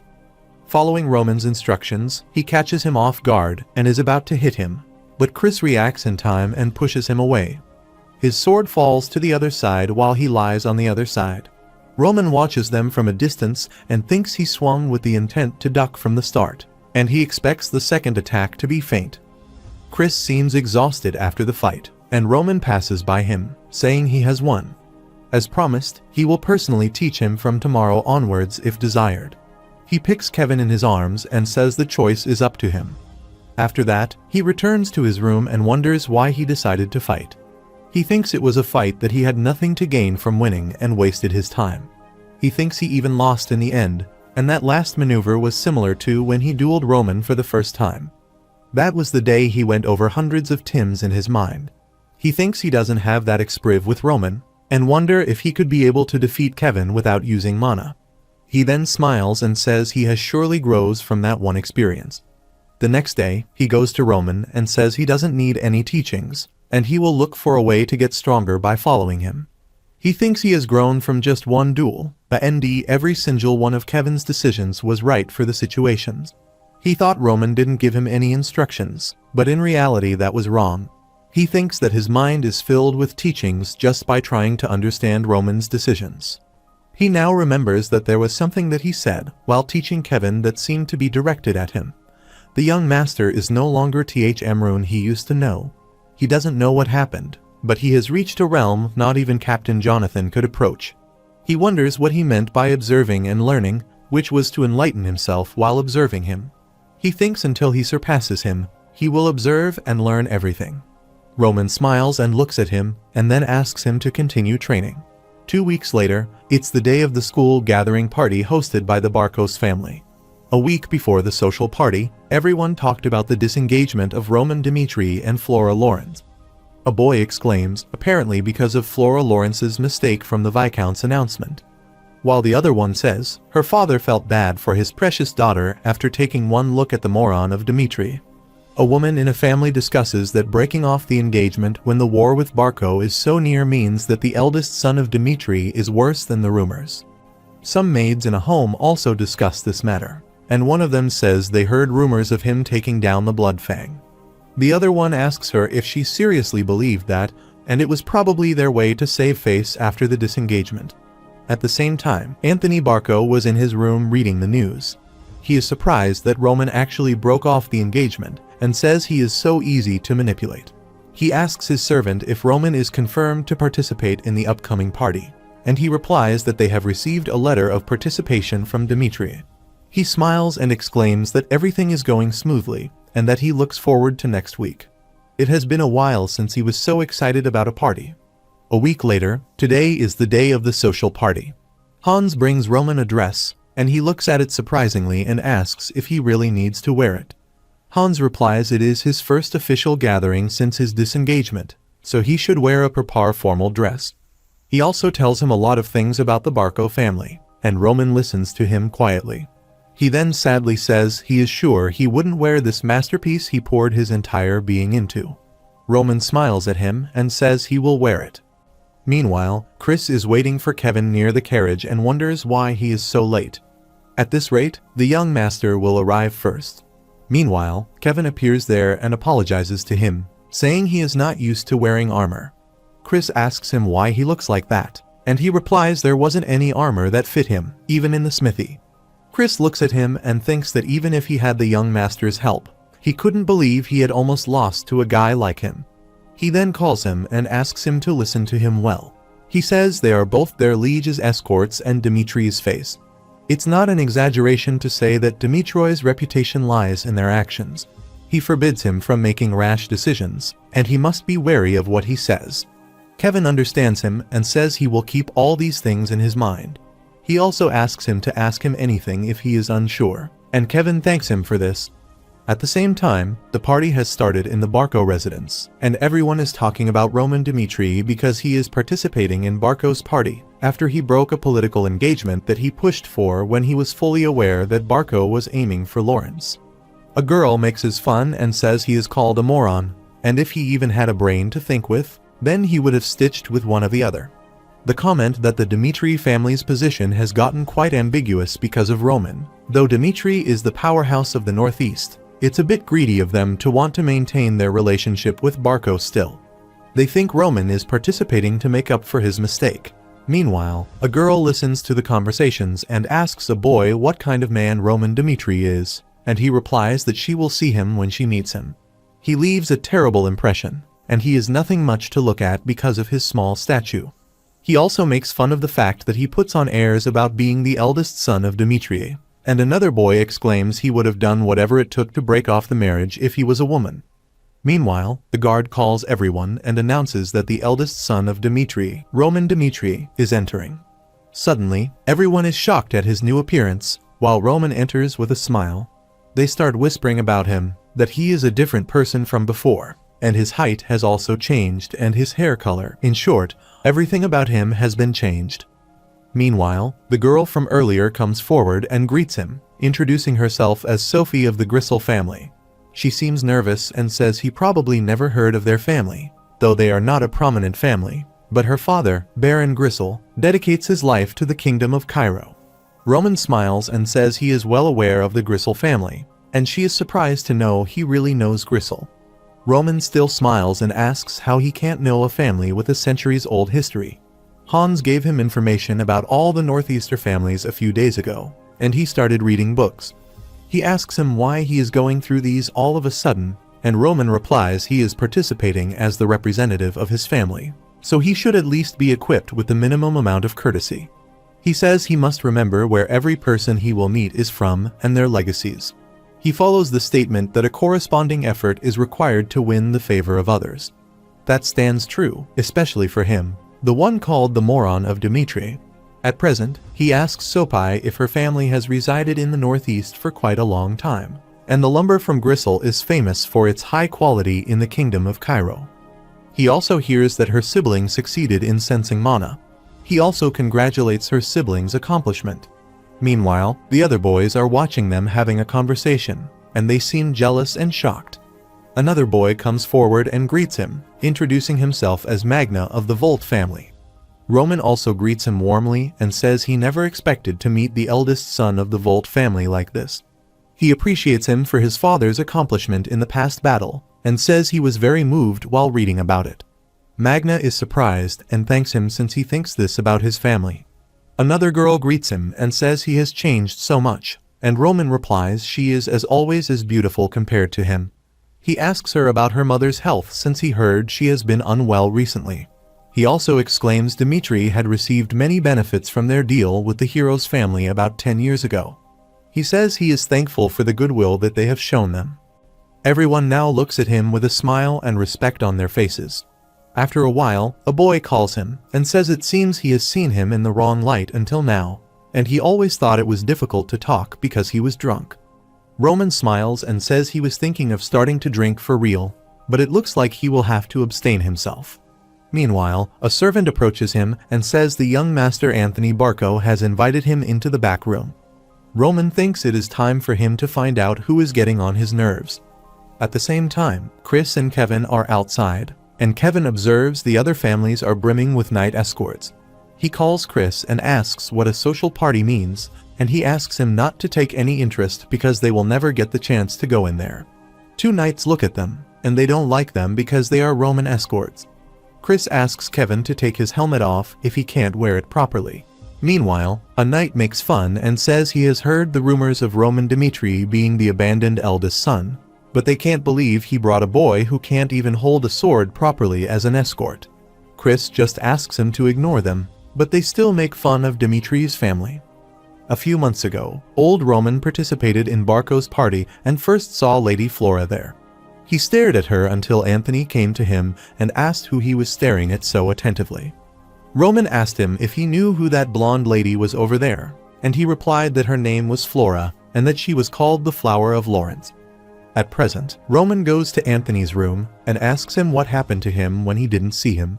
Roman observes this guy is Anthony Barco, and Anthony says he has heard about these changes, but he is surprised to see that he has changed this much. Roman observes there are traces of people being in there, and the fact that he made them leave before he arrived means he has something secret to tell him. He smiles and thinks it will make him comfortable to know the truth. He says he is not sure either, and he used to splurge tons of money to change himself. But now he keeps changing daily, even when he doesn't do anything.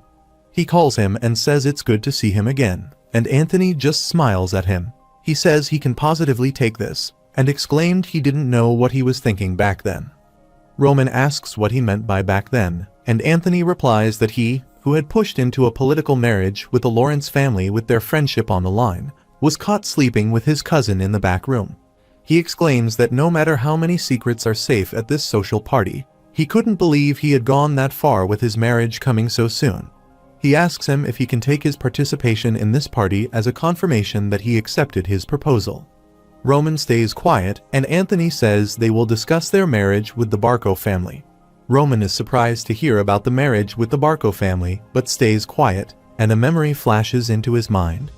1 month ago, old Roman came to the party, and he was hesitant to face Anthony because he betrayed him and begged his father to establish a political marriage with the Lawrence family. However, he entered his room thinking he couldn't avoid him forever and would use that chance to restore their relationship with them. He entered the room, and Anthony was already waiting for him there, saying he was late. He introduced him to his friend, Emily Barco, and she greeted him. Anthony asked him if he was okay with her drinking with them, and he said she was just walking around by herself since it was her first time there. Roman agreed and said she was at his family's party so that she could join them. She poured a drink to Anthony, and he also asked her to pour some for Roman. Roman refused and said he would pour by himself. Anthony asked him if he was showing off because he was getting married. Roman was about to give him an explanation, but he said the Barco family doesn't care about the Lawrence family anymore. Roman was relieved, and Anthony asked him to drink to his heart's content. He poured the drink into his glass and drank it in just one sip.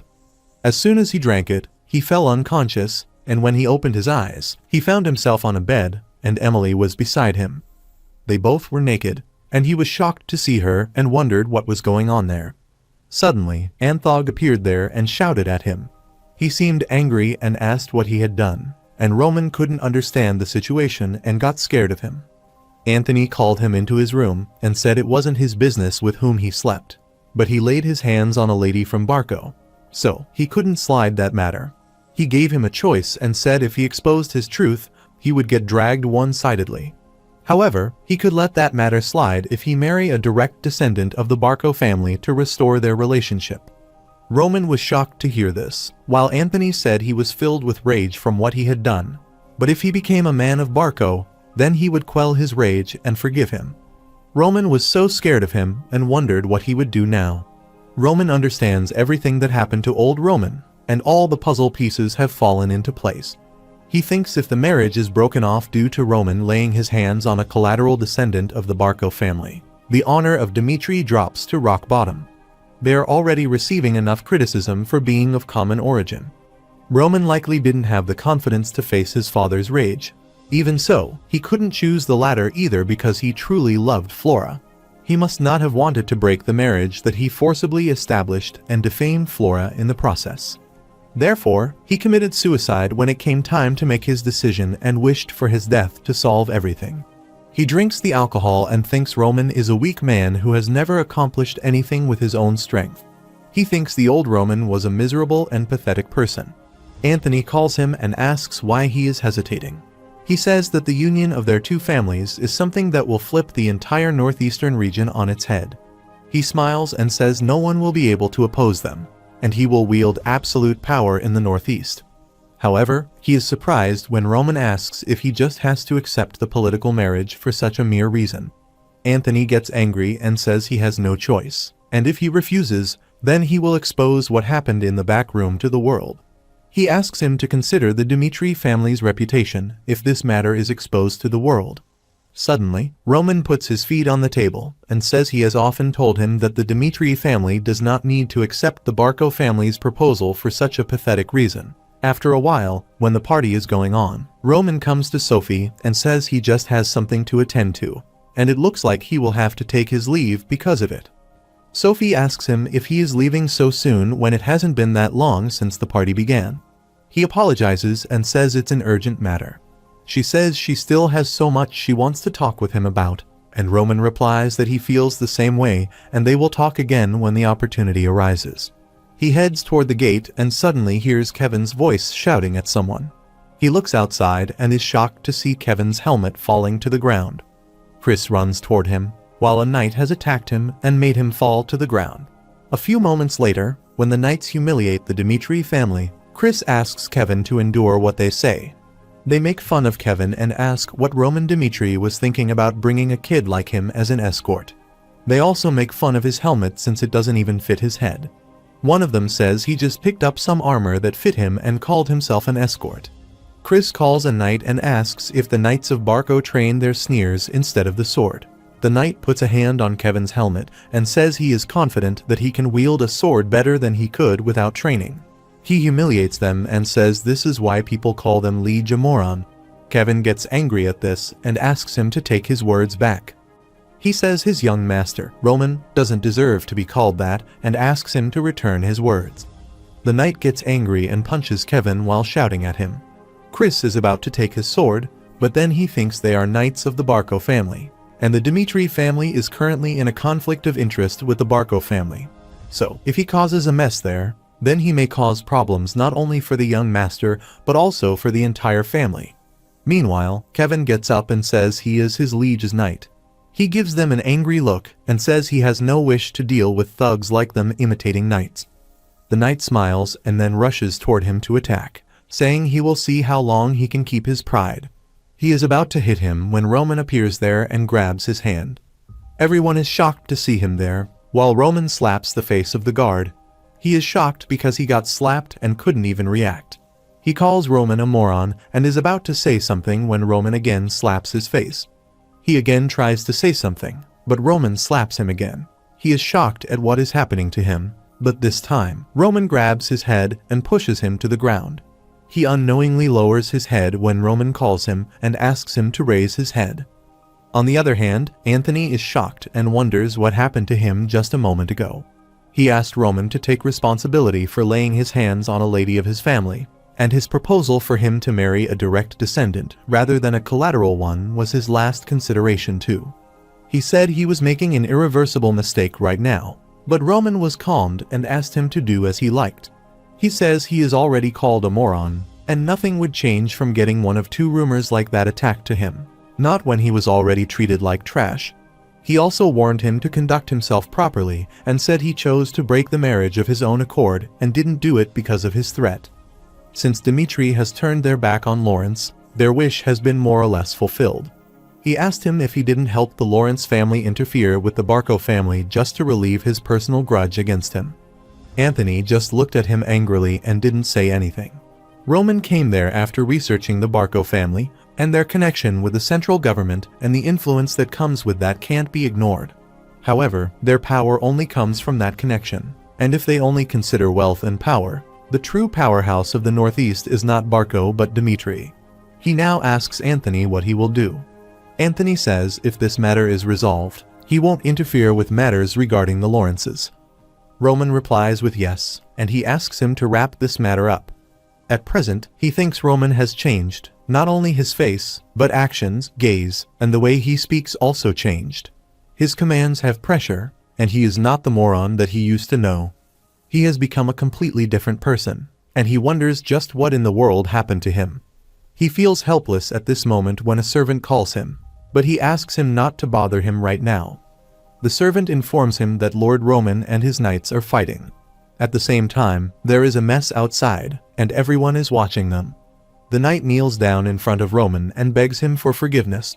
He makes sure that he will never do it again. Kevin also comes to him and says he has punished him enough, and Chris interrupts. He says Kevin is right, asks him to consider his relationship with the Barco family, and ends it there. Roman exclaims he will decide if he has been punished enough, and even if he dies, that is just the price he paid for his words and actions. Meanwhile, Anthony appears there and asks what is the meaning of all this. He calls Roman and says even if he is the eldest son of the Dimitri family, he will not tolerate something like that. He asks him to apologize for his insolent actions right now. Roman counter-questions him and asks why he must apologize. He says this man slandered him and laid his hands on a person from Dimitri.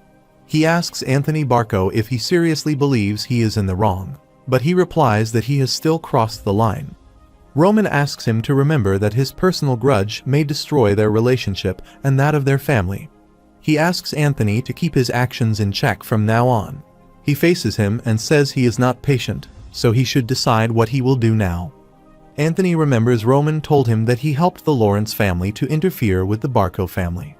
He clenches his teeth out of anger and says he is right and would have given his knight the same punishment. Roman smiles and says they sure get along well, and he goes to the knight and asks him to clench his teeth, and he will slap him again. Everyone just stays quiet, and no one comes forward to stop him.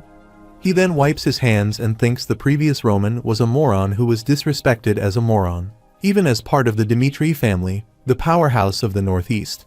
He calls Chris and Kevin and asks them to head back, and thinks everyone present there, watching them shockingly, has no choice but to acknowledge one fact, that the moron they knew no longer existed. On their way, Kevin seems worried and embarrassed. He apologizes to Roman that he was insulted because of him. Chris also apologizes to him because he did nothing while Dimitri's name was being disgraced and Kevin was being beaten. Roman replies it must not have been easy to endure and thanks both of them for bearing with it until he arrived. He says rashness brings chaos, and his decisions prevented the worst-case scenario. However, he says this is different from the answer he had wanted because no one in the entire northeast of Cairo can dare to lay their hands on the Dimitri family. He asks them to make sure to remember their face, even if it's someone whom he must endure such humiliation from, and they must never let their spite be quenched.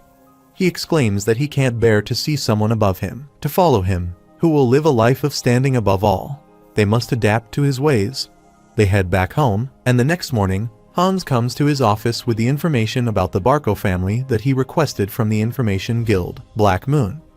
According to the Black Moon Guild, the Barco family's recent movements are unusual. Roman grabs the papers and reads that the Barco family settled in the northeast for a little over a century. The time when they started to rise as a powerhouse in the region was around the time when someone from the Barco family entered the central government. Roman reads the information and says their military strength doesn't seem as strong as he already researched. Hans was also surprised because they had such a high status and expected their military strength to be powerful as well. Roman says this just shows how powerful the central government is. The Salamander continent is said to have 2 empires and 6 kingdoms. Among them, the Kingdom of Cairo is small and weak because it shares borders with all the other kingdoms, holding the mountain range northeast to it. It has experienced several invasions from foreign powers since long ago because powerful enemies lurked outside their borders, and they had no choice but to join forces with the central government in order to survive. Due to this, the central government also naturally gained strength. Similarly, their authority over conscription is especially absolute, and if a noble family rejects conscription, they are deemed as insurgents and soldiers are dispatched immediately. After subjugating the insurgents and confiscating the land as the kingdom's possession, the neighboring lords who assisted with the subjugation were rewarded a portion of the land. The rest is then granted to a new aristocrat who is obedient to the central government. Roman says this system of influence gave the Barcos intangible strength through their connection with the central government. Hans is surprised and says he can't believe it was to that extent. Roman says this is how they were able to take such a large loan from the gold bank. They assumed Barcos took the loan out with a credit guarantee and without any particular collateral. The money they acquired was used for the Burge Mercenary Company. The Burge Mercenary Company is composed of around 100 mercenaries, with the Arank Mercenary Burge at its core. It is a group that primarily takes a commission fee from taking part in battles between territories. Hans says that since Barco has been conscripting its people recently, they are expected to attack Lawrence within half a month. At the moment, the Barco has finished their preparations. Hans is worried and says Lawrence doesn't stand a chance against Barco, and Roman says even if it comes to defending a siege, they will only last a month at most. However, he told Anthony Barco that he wouldn't interfere with matters regarding Lawrence, but for Roman Dimitri to keep living on, he can't leave the Barcos now that they have threatened him. No matter how much Barco increases their forces, they are no match for Dimitri, so it is but a simple task to execute them if he borrows this family's strength, but that would be meaningless for now. Separate from the fact that the Dimitris are of common origin, the nobles of the Northeast do not consider Roman as a threat. He thinks the most important thing right now is an opportunity to rise to a greater stage like last time. He gets lost in his thoughts for a while and then calls Hans and says he wants to meet his father. He says it's time to cash in on what he was promised last time. On the other hand, the Barco's knight, Lucas, goes to the village in a miserable state, and the people are shocked to see him.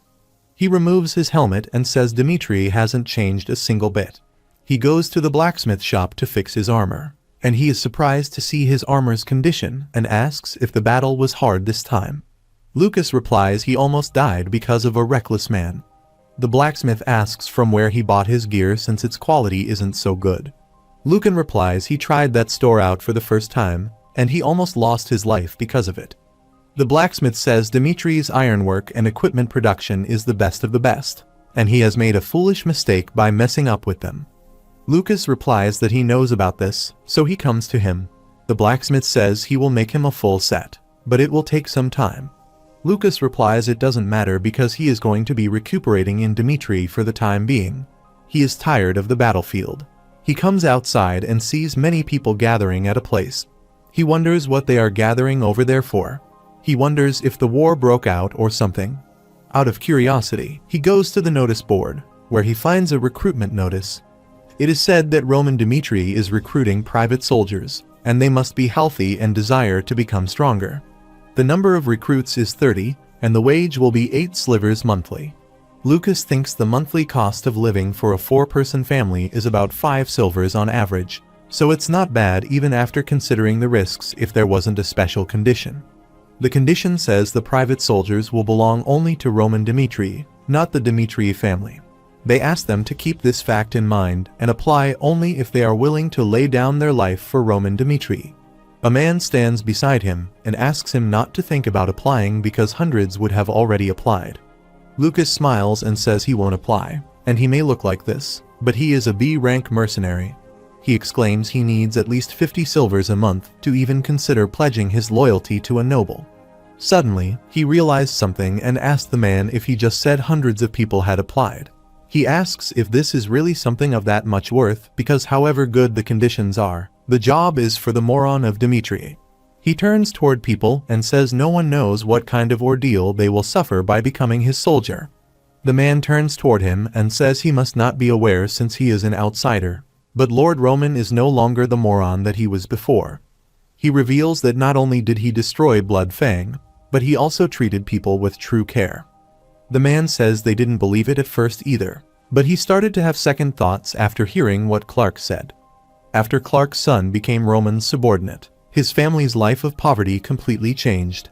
He tells his son his name is Kevin. Meanwhile, Kevin buys some bread from a shop and stares at them with tempting eyes. A little earlier, Roman gave him a 3-day leave and said rest is also an extension of training. He asks him to try his time with his family since he worked hard. He comes to his room and thinks leaving is a bit weird. Back then, he couldn't survive without working every single day. It has been so long since he has seen his family after coming to the castle, and wonders what they are doing. He is about to leave when Sir Hans calls him and gives him some clothes to wear. He asks if he will meet his family in that state after being gone for too long and asks him to change his clothes since Lord Roman prepared some clean clothes for him. He also gives him some money to buy gifts for his family. He tells him that he will receive 30 silvers a month from now on and asks him to have a good time with his family. Kevin buys some food for his home and happily goes to see them. He really likes his new clothes, and they are so soft. He feels so good just from wearing them. He bought many breads for his family, and freshly baked bread smells amazing. He is sure Mary will be overjoyed. She said her lifelong wish was to eat whipped cream on freshly baked bread. He remembers her sad face when she asked why they had to eat hard bread every day, but he couldn't buy freshly baked bread for her even once. He thinks freshly baked bread costs twice as much as dried ones. He remembers the time when the people of Blood Fang spent a life full of fear.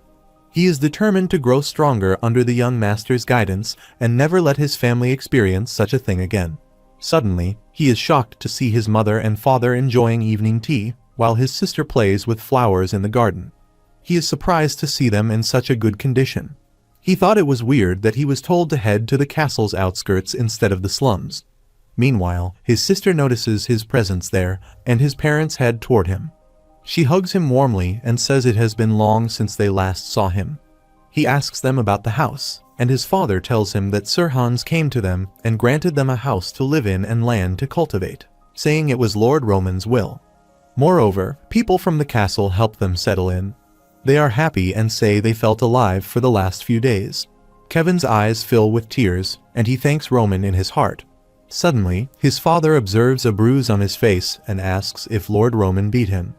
Kevin says it's not the truth, but his mother says he can tell them the truth, and if he is receiving that kind of treatment, then they are ready to leave.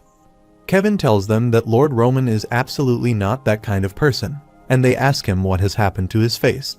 Kevin then tells them the whole story about what has happened to the Barco family. After that, his father goes to see his old friends and tells them about Lord Roman, but they are not ready to believe him. He asks them how they explain his new house and land, and from what Kevin told him, he slapped a knight of Barco just to protect his knight.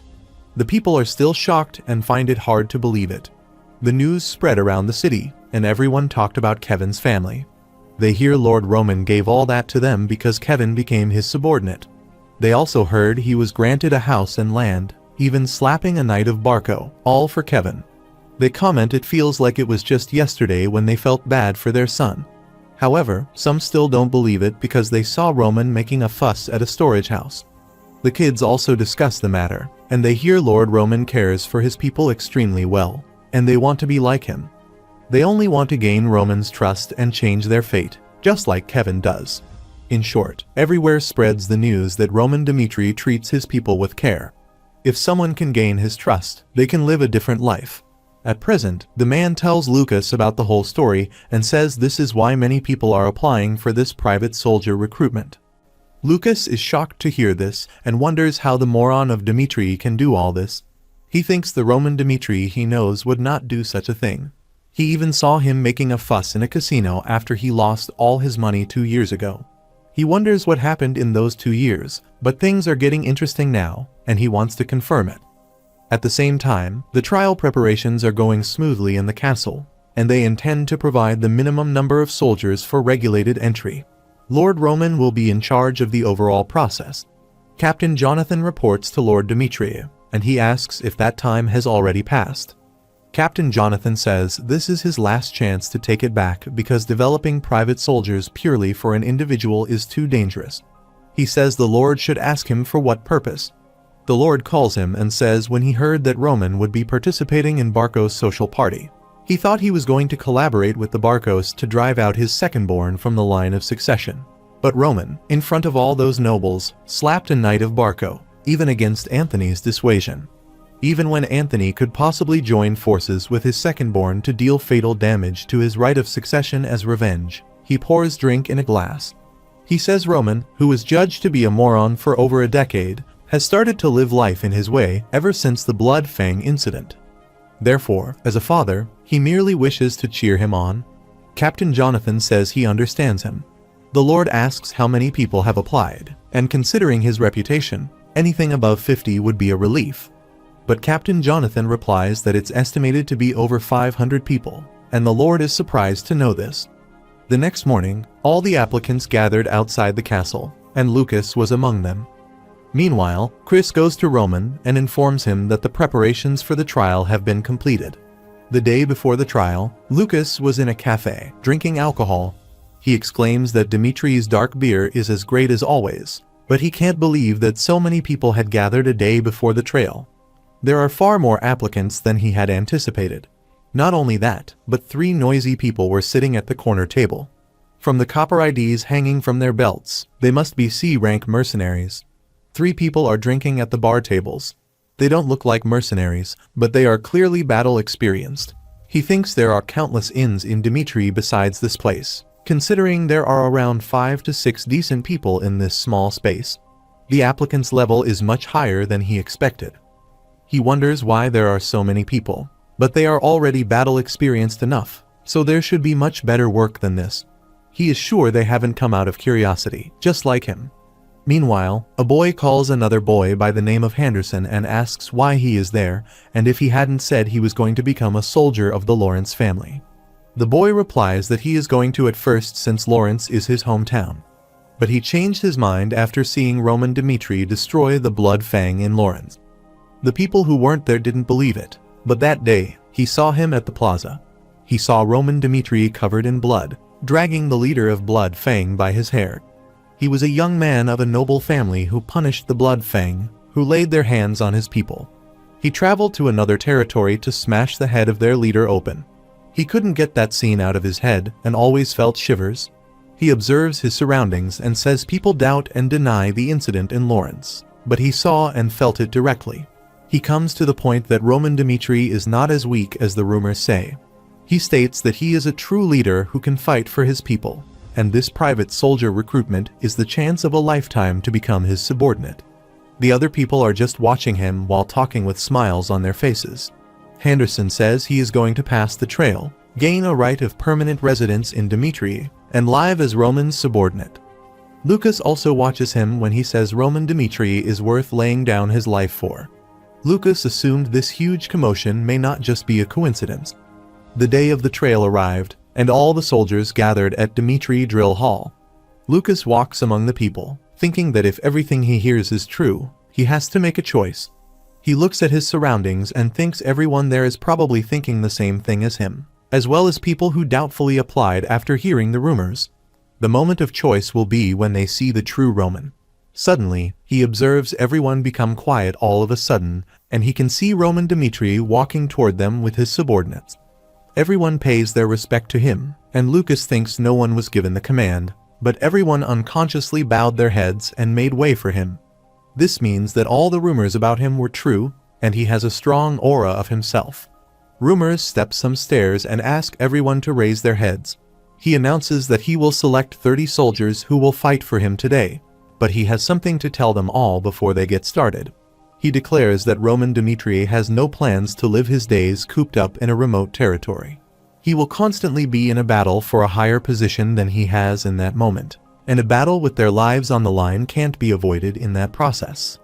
Therefore, anyone planning to follow him without a firm resolve can turn back now. He says the thing they should think about as his head flies off on the battlefield is not resentment toward him who sent them there, but only regret that they weren't able to witness him standing tall as the most powerful on the continent by his side. The people wonder what he is talking about and think he is someone whose position in his own family is at stake. But there is no limit to his arrogance since he calls himself the most powerful man on the continent. Lucas observes him and thinks, for some reason, it feels like he could actually pull it off. Chris steps forward and says he will give them instructions for their first trial. He declares that the trial is simple, and when an applicant stands at the designated location, the archer there will fire 3 arrows at them. The arrow may just barely graze them and be lodged in the plate behind them, or even strike them directly and deal a fatal injury. He declares only those who don't move an inch while the 3 arrows are fired will pass the first trial. The people are shocked to hear this, and Chris declares that the trial will proceed in the order of names called. They first call a boy named Dirk and ask him to move to the designated spot. He afraidly moves toward the designated spot and wonders if they would seriously aim at them. He wonders who in the world would drive a private soldier applicant to his death in a trial. However, he is sure that Archer is extremely skilled and will never make a mistake. He shoots the first arrow, and it hits his head. Dirk assumes that it is a psychological battle, and he just has to hold out, believing nothing will happen. He thinks the arrow will miss the second time, but this time it pierces through his leg. He is shocked to see this and then screams in pain, falling to the ground. Chris orders a knight to bring something to carry him on right away. The medical staff arrives there and takes him with them. Now, the others are scared and wonder if he was seriously telling them to prepare to be struck by an arrow. Chris then calls the second person named Morrison. He seems scared and looks at the blood falling to the ground and thinks the arrow went straight through his thigh. He thinks he would have died instantly if it was his head. He declares that it is completely insane, and he only applied to get a chance to become a knight. Chris thinks it is exactly happening, as the liege said, and says he will take it if the second in line has given up. He asks everyone to give up if they are afraid of being struck by an arrow. He says if they endure it until the end, even if struck with an arrow, they will proudly receive the qualifications of one who has passed the first trial. He asks them to get out of there if cowards are in this drill hall. Last night, Roman called 4 boys into his room and explained their roles to them. He said that in tomorrow's festival, they would all be struck by an arrow. He exclaimed that the archer was an expert in this region and would only strike areas that wouldn't result in fatal injury. The archer smiles and says they don't need to worry about anything since he won't miss. He also gives them their reward, a box full of gold coins. They are all happy to see that, and Roman says they won't be badly hurt since there will be medics standing by. But that doesn't change the fact that they will be struck with an arrow.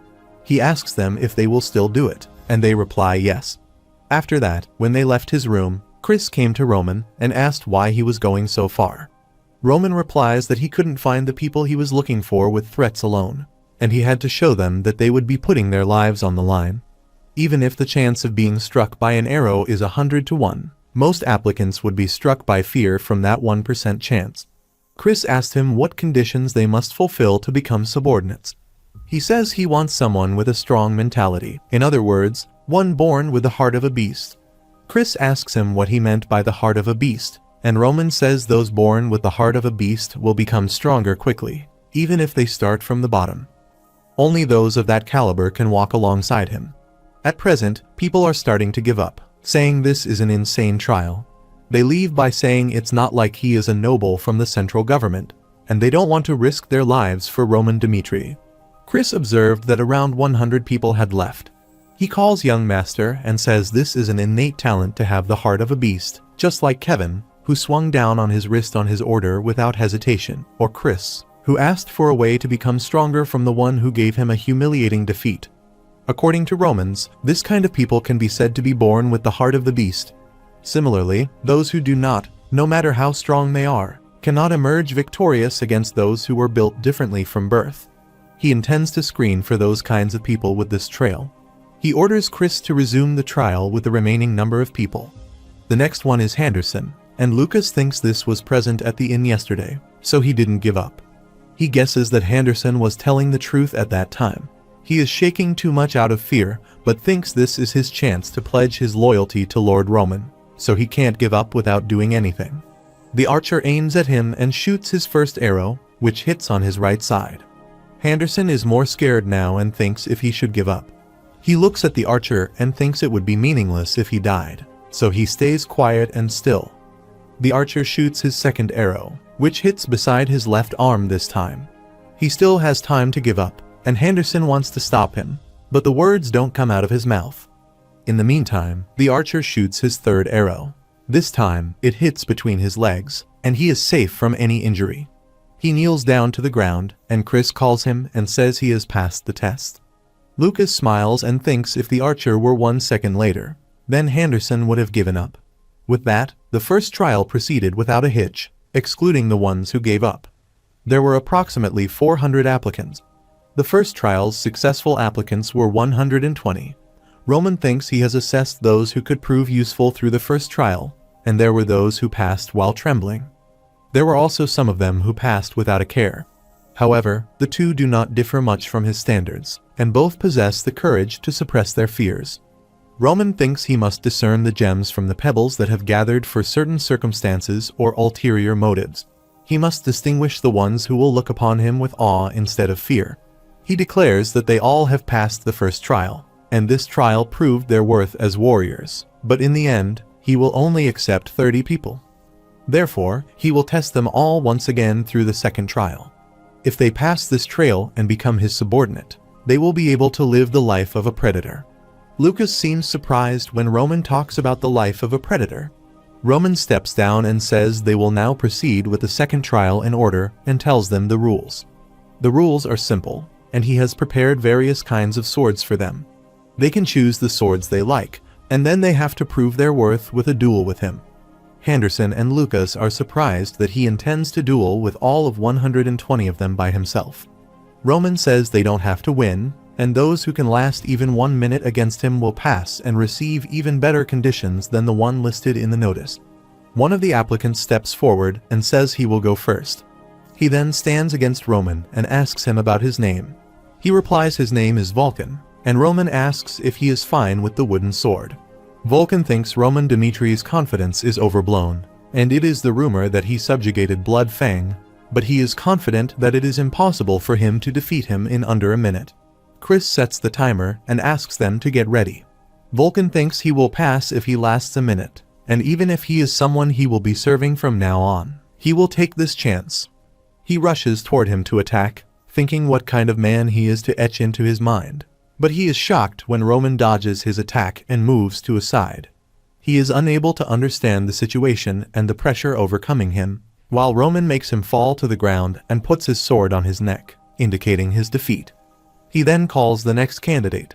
Lucas is also shocked to see his movement, thinks he is in a different league, and is evaded by such an insanely swift and light movement.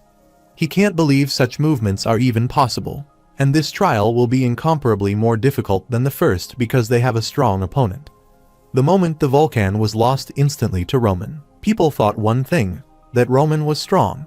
However, as the duels repeated and time passed, they expected that it would be easier to face him as his stamina ran out. An hour has passed since the second trial had begun, and 60 duels have been done already. However, they all have lost, and Roman calls for the next candidate. Roman showed absolutely no signs of fatigue, and what he had said before the trial was that if they passed this trial and became his subordinates, they would be able to live the life of a predator. Henderson thinks he finally understands what he meant by that, and Roman is a predator for sure, a predator that can live however he likes in the world of survival of the fittest. Henderson thinks when he looks at him, it feels like his words may become a reality. Right now, when Roman is still considered the moron of Dimitri, this moment could be the only chance of a lifetime. They think this moment could be the only chance of a lifetime to become Roman's subordinate. But the question is how they are supposed to face that monster. They are all scared to face him when Roman says that if an applicant doesn't come forward, then everyone there fails. Lucas calls him and says he will come forward. He is the 61st applicant and introduces himself as Lucas. He stands in front of him and says Roman Dimitri is a monster with an immense amount of aura around his body. Lucas thinks his overwhelming martial skills aside, but he can inflict such pressure with only the atmosphere. He thinks Roman Dimitri is completely different from how he remembers him. Just as he said, he won't stay rotting away in a remote region like this. He is sure that Roman will move on to dominate the entire continent. He thinks he doesn't care about 8 silvers, but he will confirm whether what Roman said is true or not for just 1 year. Chris sets the timer and asks them to start the fight. Lucas rushes to attack and thinks he must first pass this trial. Chris observes that Lucas charged in without hesitation, and no one else besides the first applicant was able to make the first move. Not only that, his attack strategy slashing toward his head with the sword while aiming for his heart with the dagger. Their attacks collide with each other, and Lucas observes that he has taken a step back to evade the dagger and has parried his sword. He intends to use another skill and tries to attack him straight from the front. Roman isn't ready for such an attack and can barely dodge him. Lucas thinks it wasn't enough, and an opening is usually bound to be formed as long as he keeps rushing without rest. But Roman is like an impregnable fortress. However, he thinks he can't stop there and grabs his dagger, thinking it's over for him as soon as he hesitates, even for a second. He must keep holding onto the initiative to endure for 1 minute. He again rushes toward Roman to attack, and he smiles, thinking he is not that bad. His action is not a good decision on the battlefield, but it's suitable for the duel. He observes Lucas possesses instinctive senses. However, he doesn't plan on just letting him hold out for 1 minute. He thinks 1 minute is a wall to show them just how amazing the liege is that they will be following. He dodges his attack, thinking the purpose of this trail is to etch that into their minds from their first meeting. He blows his last attack, intending to end the fight, and makes him fall to the ground in just an instant. Lucas falls thinking he is a B-rank mercenary, but yet he is at the limit of his effort. It is said that a normal person can surely become a B rank if they work hard with their lives on the line. But as long as they can't use mana, they are never permitted entry into the realm of a rank. Meanwhile, a rank must possess enough power to overpower anyone, and the fundamental condition for that is to awaken mana. This is why Lucas reached his limit, and no matter how hard he struggled, he couldn't escape the realm of B rank. However, he survived, and on battlefields where countless people perished again and again. From that, he realized something. He discovered that to survive and win, he must use any means necessary. So, he applies the same method to Roman and sprays sand in his eyes. He thinks there is no other way for him to last for 1 minute. However, he loses his balance and falls to the ground. He gets up again and rushes to attack him, but is shocked to see Roman has reached on his head.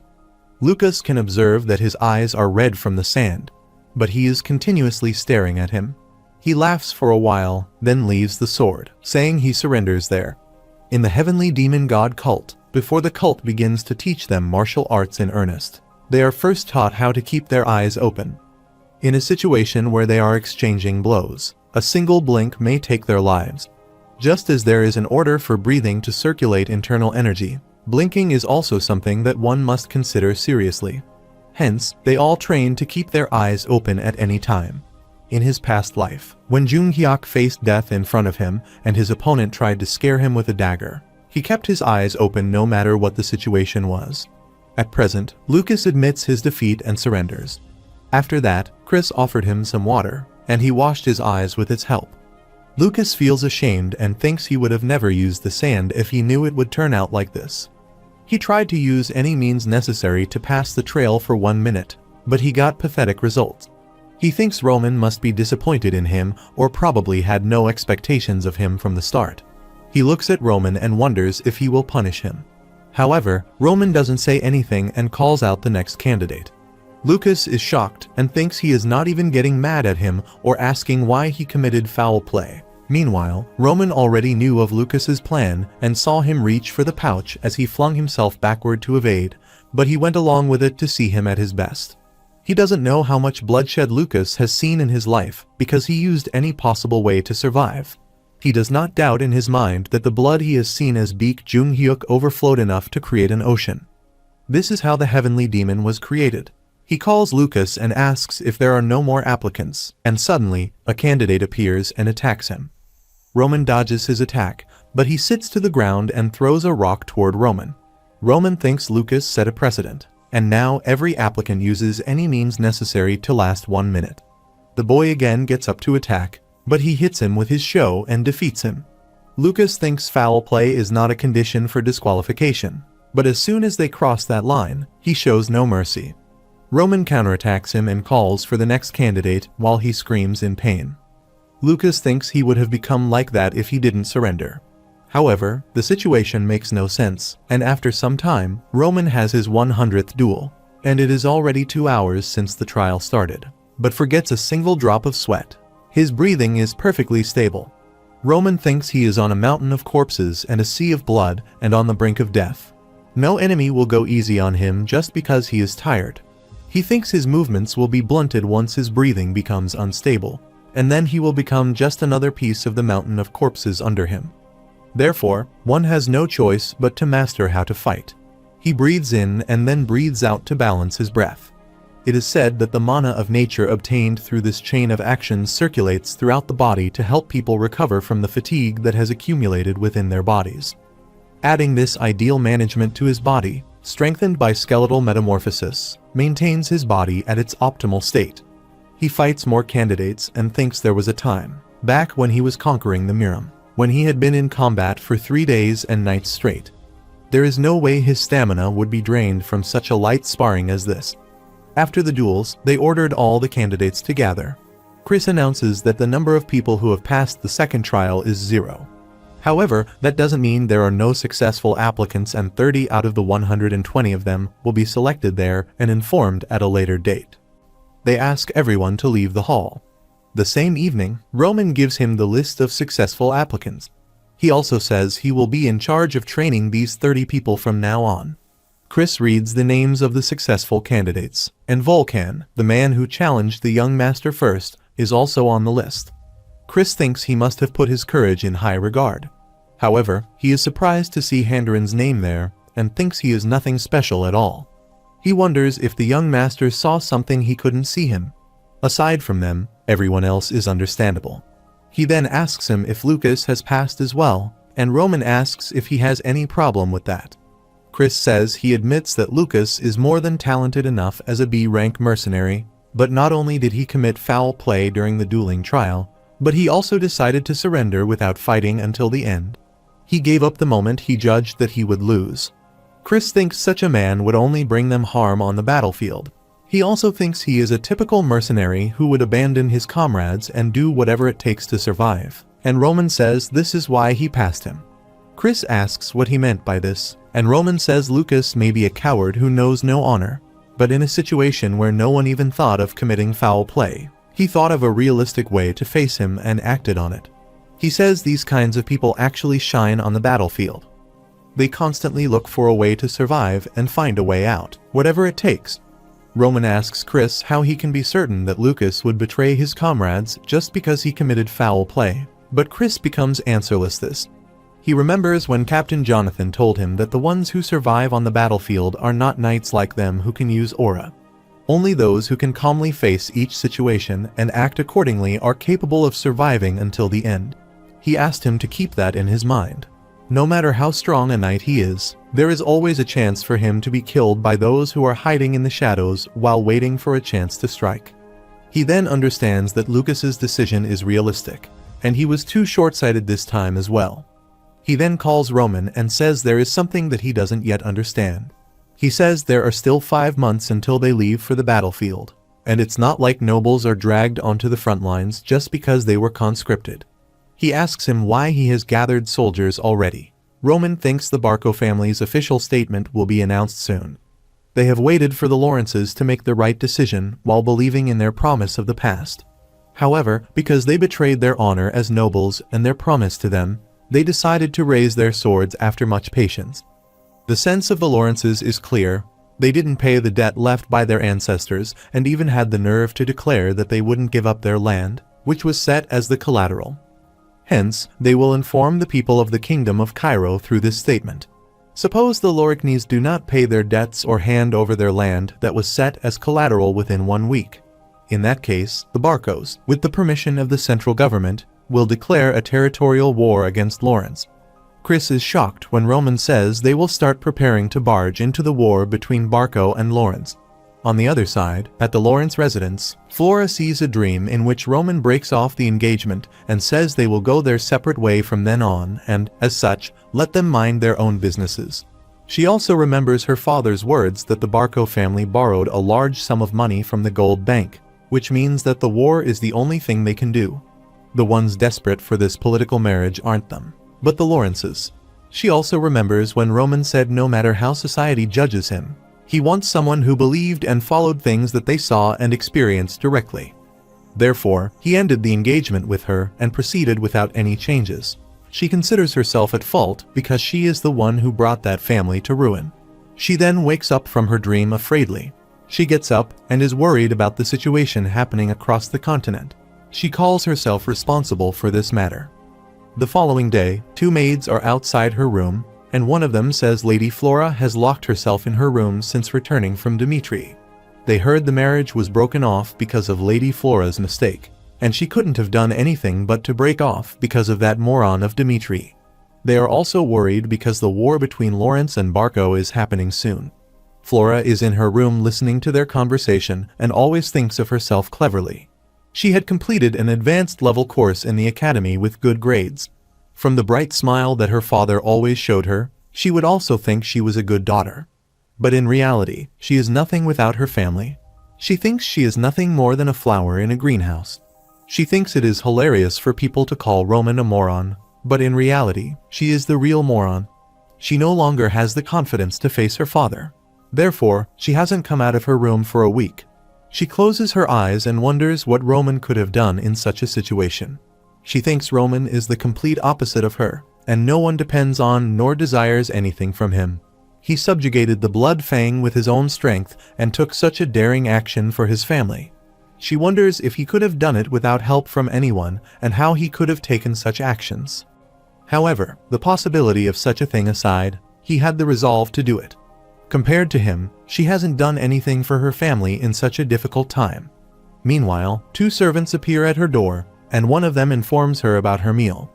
They look at each other, thinking she won't open the door again, but are surprised when Flora opens the door and comes outside. She says she wants to go to the library. Her father is doing his best to garner help from other families. but she is sure that no one will help them in such a situation. She opens a book thinking just like how Roman Dmitri subjugated the Blood Fang, and they must also figure out a solution with their own strength. On the other side, a servant informs Lord Lawrence that the Mardell family rejected their proposal. He asks him to contact the Vastra family.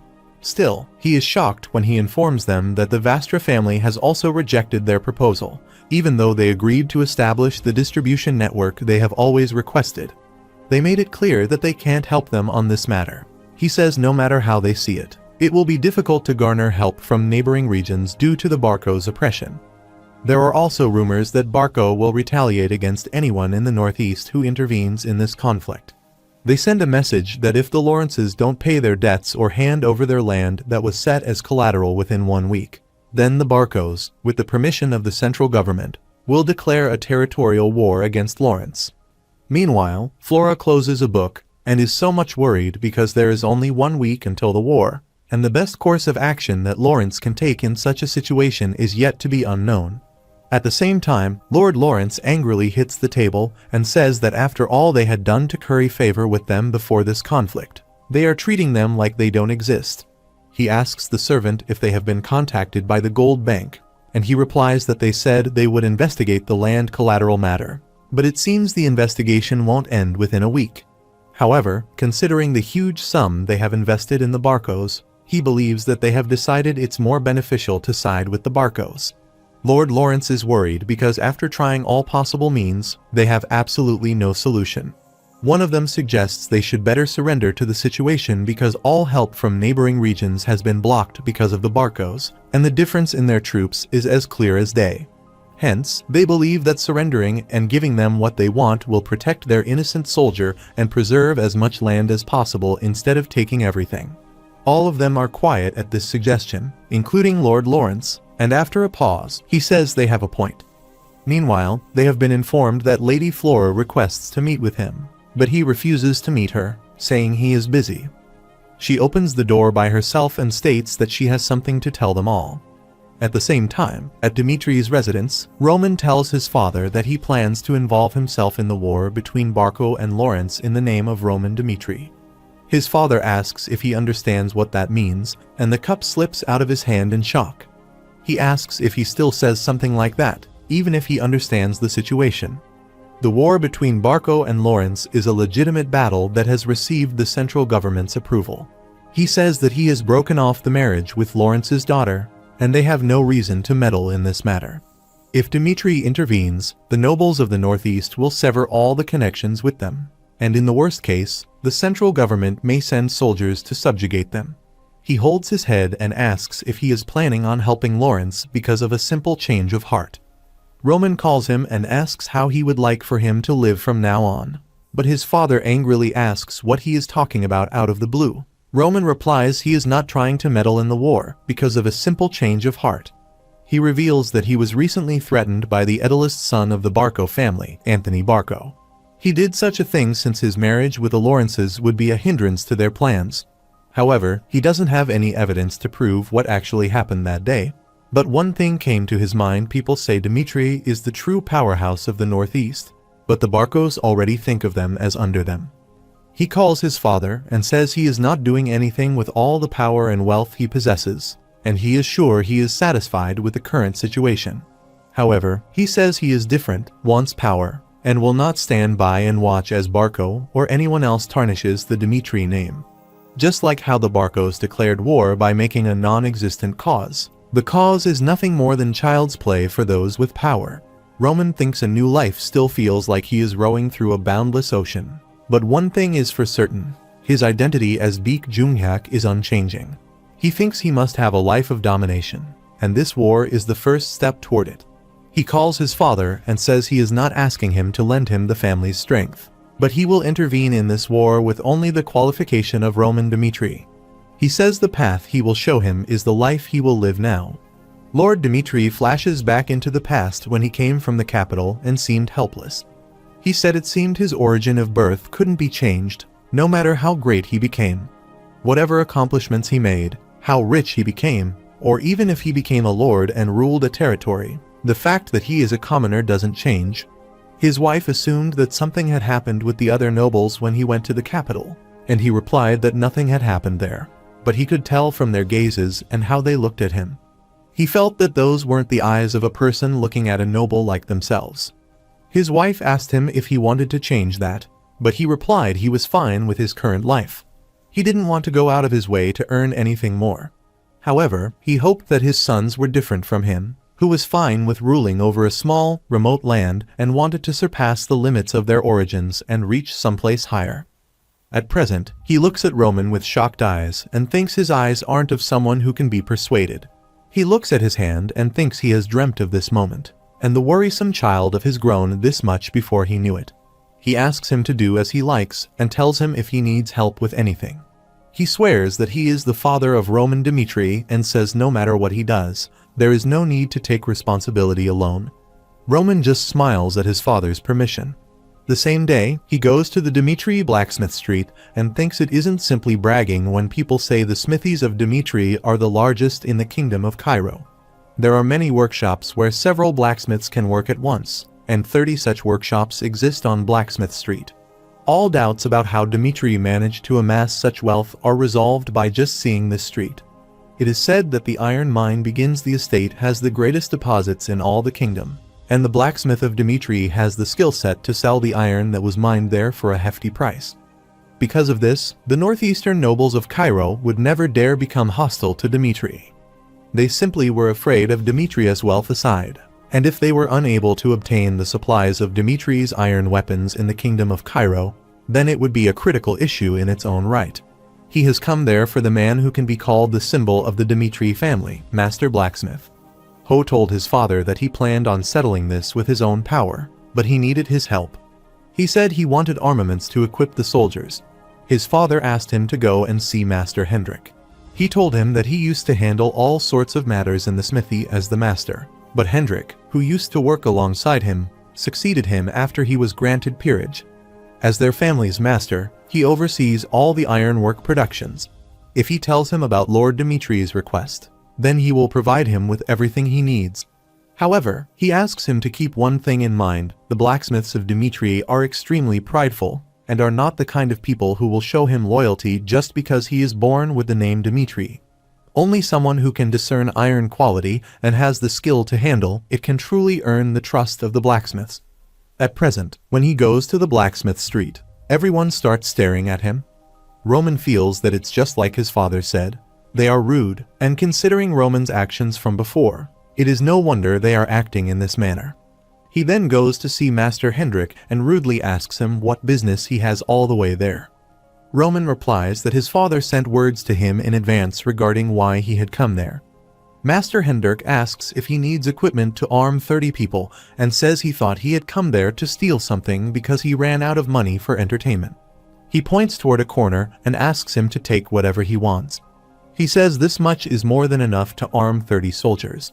Roman asks if he is really telling him to take those items and if those items are his best. Master Hendrik talks to him rudely and asks him to get out of there if he is not satisfied. Roman grabs a sword and says it seems the reputation of Dmitri's ironwork being the greatest in Cairo was overblown, and he asks him again if those weapons are truly his best. The master replies Dmitri's ironwork prides itself on having the greatest quality in Cairo. Still, he calls Roman a man who has never even once broken a sweat in front of a sweltering furnace and dares to judge the ironwork Dmitri. He says he would not have given him anything if it weren't for Baron Romero's request. He said when his younger brother Rodwell spent years doing chores under him to one day succeed the family. Then he, the eldest son, worthlessly spent his days coveting women on the street. He points towards the swords and says that even compared to those things on the floor, he, Roman Dmitri, is truly irredeemable trash.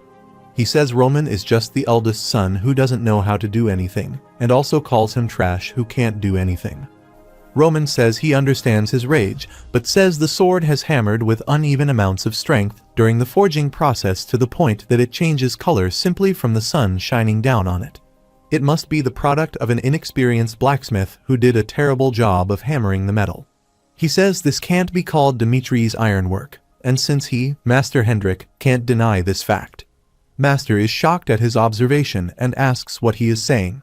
He says one of his soldiers who couldn't slash the enemy with his trash of a sword died, and the blunt edge of the sword couldn't cleanly cut through the flesh, and the soldier, who couldn't pull out the sword stuck in his enemy's muscle, lost his head to his enemy with a baffled expression on his face.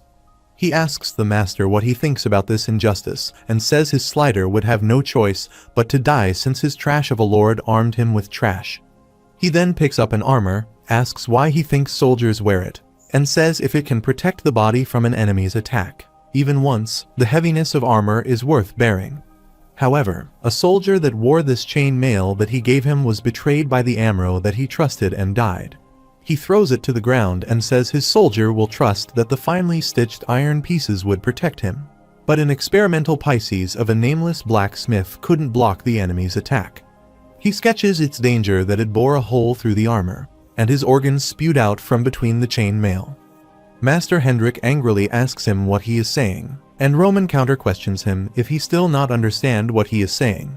He thinks he understands his frustration with the eldest son only coming when he needs it, and he starts to judge the ironwork when he isn't interested in the smithy in the slightest. He understands his thoughts and feelings, but has crossed the line by giving him such poor quality material.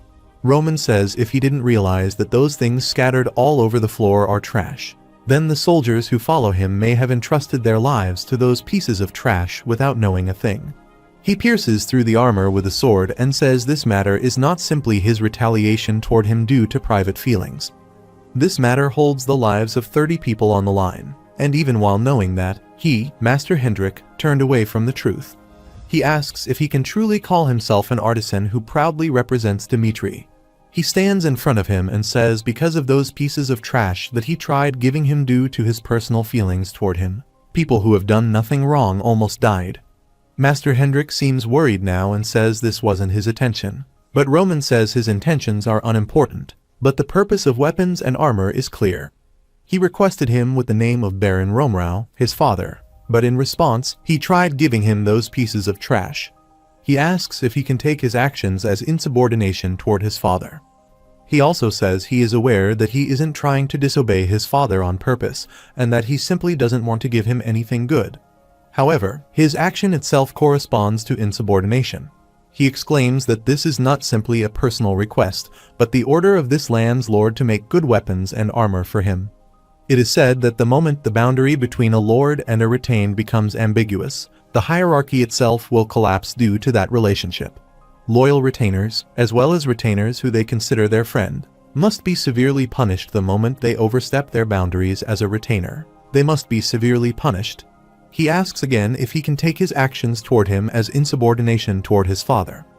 Master Hendrik says he didn't do any insubordination, and Roman asks him to explain why he tried giving him these pieces of trash. Meanwhile, a few men appear there after hearing all the noise and ask what is going on there. They angrily ask Roman about what he is doing to Master Hendrik. They don't know what is going on there, but they can't watch the moron of Dmitri defying the master any longer. They observe that he is even holding a sword and threatening the master. They angrily ask him what he is trying to do to their master, but Roman doesn't say a single word. Master calls them and asks everyone to stop. He then apologizes to Roman and says he is entirely at fault in this matter. Master Hendrik remembers his past when his master slapped him, and asked how he dared to lazy around when he couldn't even do what he was told properly. He slapped him because Hendrik made his own sword and said it was too early for him. He asked him to throw his sword away this instant, and he would better not even think about coming back to the smithy if he intended to do something like that again. Hendrik got angry at him and said he didn't teach him anything, even though he was the smithy's master. He thought his master made him do chores daily and punched him for the smallest of things. He thought he couldn't become a blacksmith at that rate. Suddenly, he heard a boy begging his master, who offered him 1 gold coin and demanded a sword. This was all he had at that time, and he promised to pay him back in folds if he sold him a sword. His master refused to give him a sword and asked him to go somewhere else while Hendrik saw them behind the door. He requested him and said he had a family to support him, but his master refused and asked him to get out of there. Hendrik listened to them quietly, and when the boy left sadly, he followed him. He gave him the sword for free, said he heard his circumstances in the workshop, and asked him to take the sword. The boy thanked him and offered him a gold coin, but he said he didn't need any money and was going to throw out the sword in any way. Hendrik says he is thankful as long as the sword that he made was of help to someone in that way. The boy thanked him with a big smile, and Hendrik was happy that his sword was at least of someone's use. But a few days later, he was shocked to see his dead body, and he heard people saying that he died during a mission escorting a merchant. They commented that he would have been alive if only his sword didn't break while fighting the bandits. He was so guilty because he thought he was responsible for his death. He thought it was no different than killing him himself. On that day, he swore that he wouldn't let something like that repeat itself. But now he tried to repeat that day's tragedy just because he didn't like Roman. He admits that he will pay the price for his actions. Roman replies that if he is willing to repent for his mistakes to this extent, he won't take this any further. He says he is well aware that he is a great blacksmith, Master Hendrik. Therefore, he has decided to entrust making the equipment to arm his 30 soldiers to him. As he said before, he doesn't believe that he intended to disobey his father on purpose. He says it likely stemmed from his animosity towards him, and he perfectly understands his feelings. He says all he wants are swords and armor that will protect the lives of his soldiers. Master Hendrik shockingly sees him and thinks after doing all that to punish him, he is eloquently giving him a way out. He wonders how someone can change to such an extent. He thinks he is not the same Roman as before, and he apologizes to him for this matter again. He swears that something like this will not happen again. As a form of apology, the weapons and armor for his soldiers will be made to match the highest quality ironwork that they in Dimitri pride themselves in. He then asks everyone to return to their stations, and they will begin immediately. They start working there, and one of the blacksmiths tells Roman that he stole Master Hendrik's sword.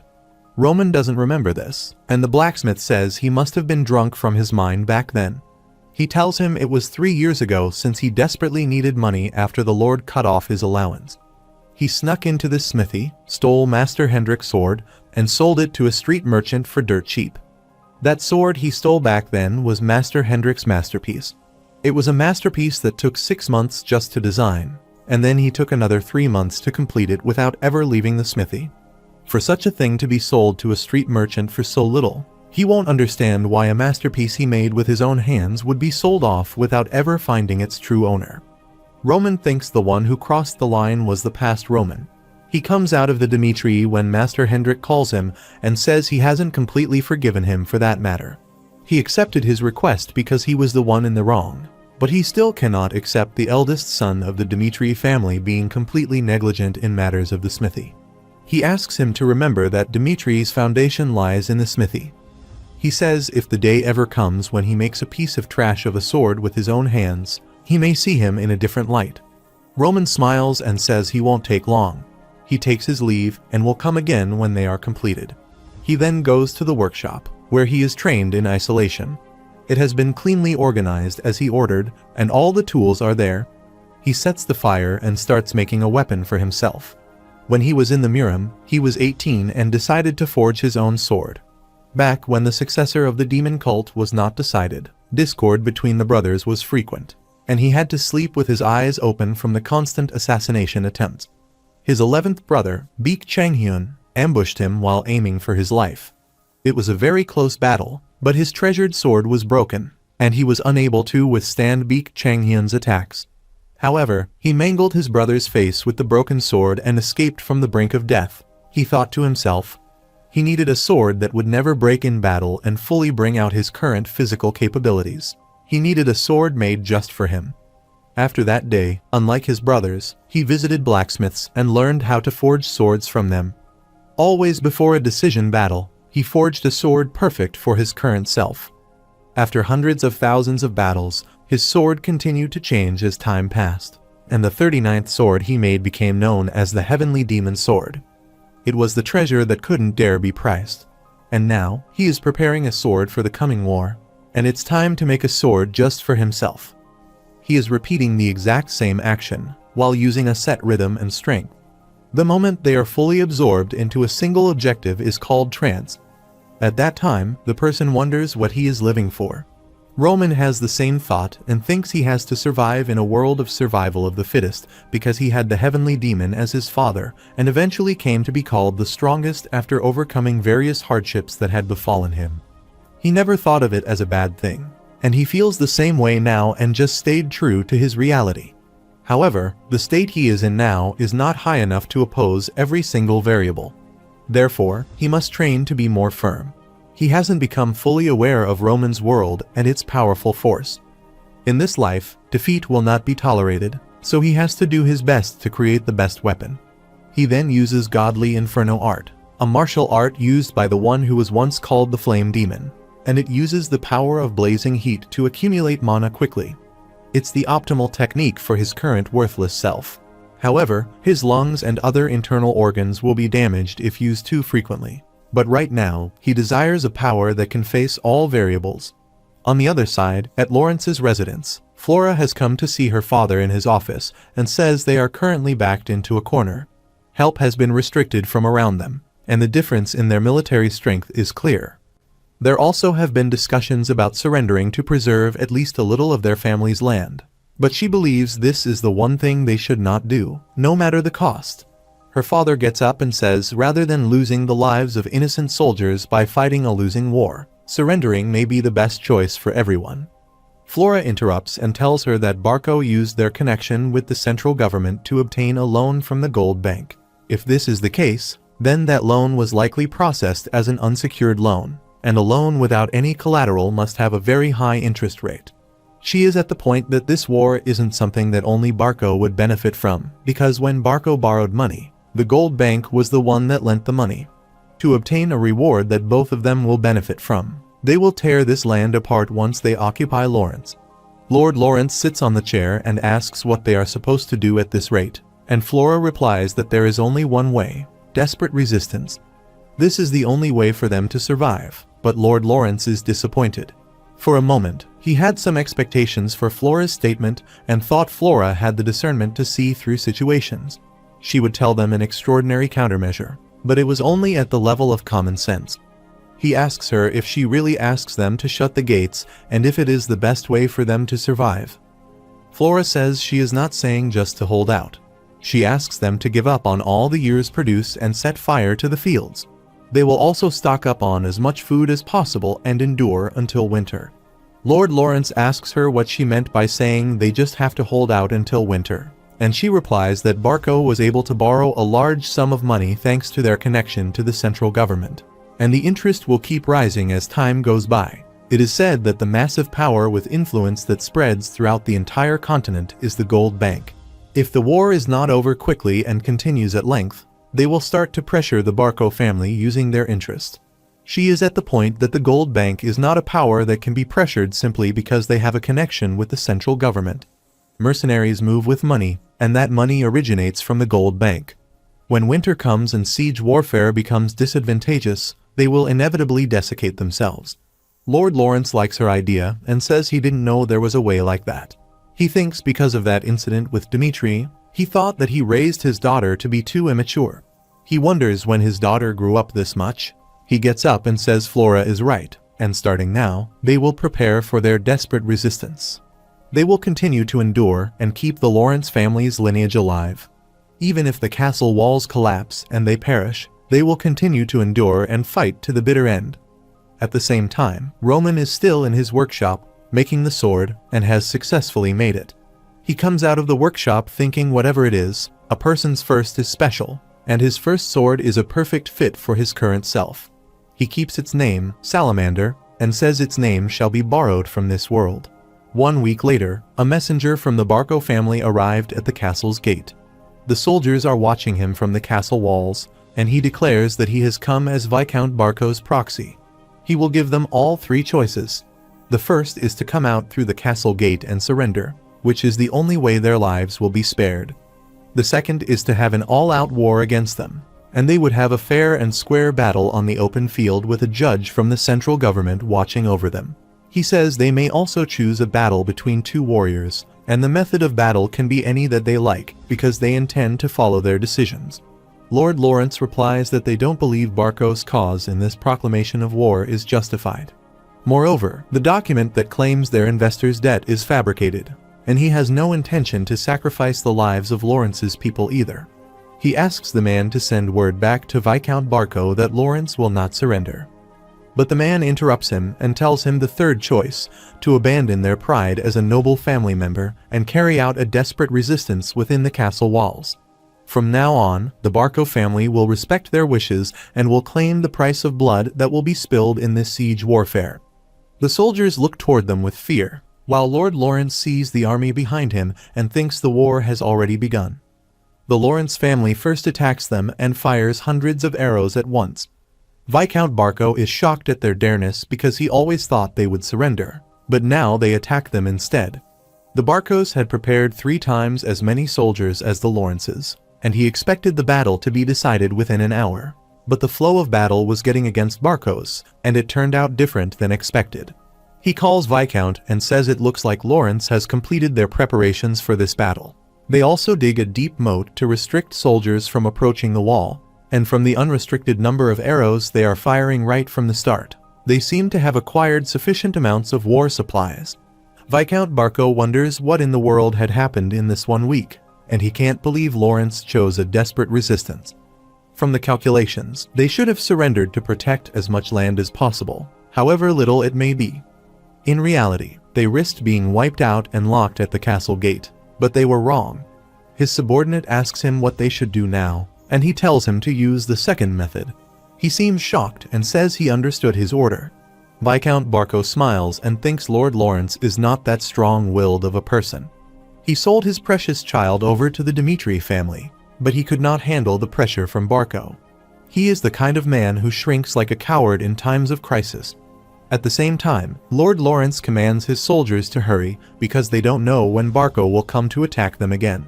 He orders them to stay focused and ready for the weapons. He then calls Flora and says she was right. Barco must have been flustered and pulled back his forces. He asks her how she thought of such a thing. She says she realizes that she herself has to become stronger instead of waiting for the problems to be solved. That is the path she wished to walk on from now on. His father's eyes fill with tears, and he apologizes to her for forcing her into a marriage with the Dimitris. He thought that was the only way for their family to survive at that time.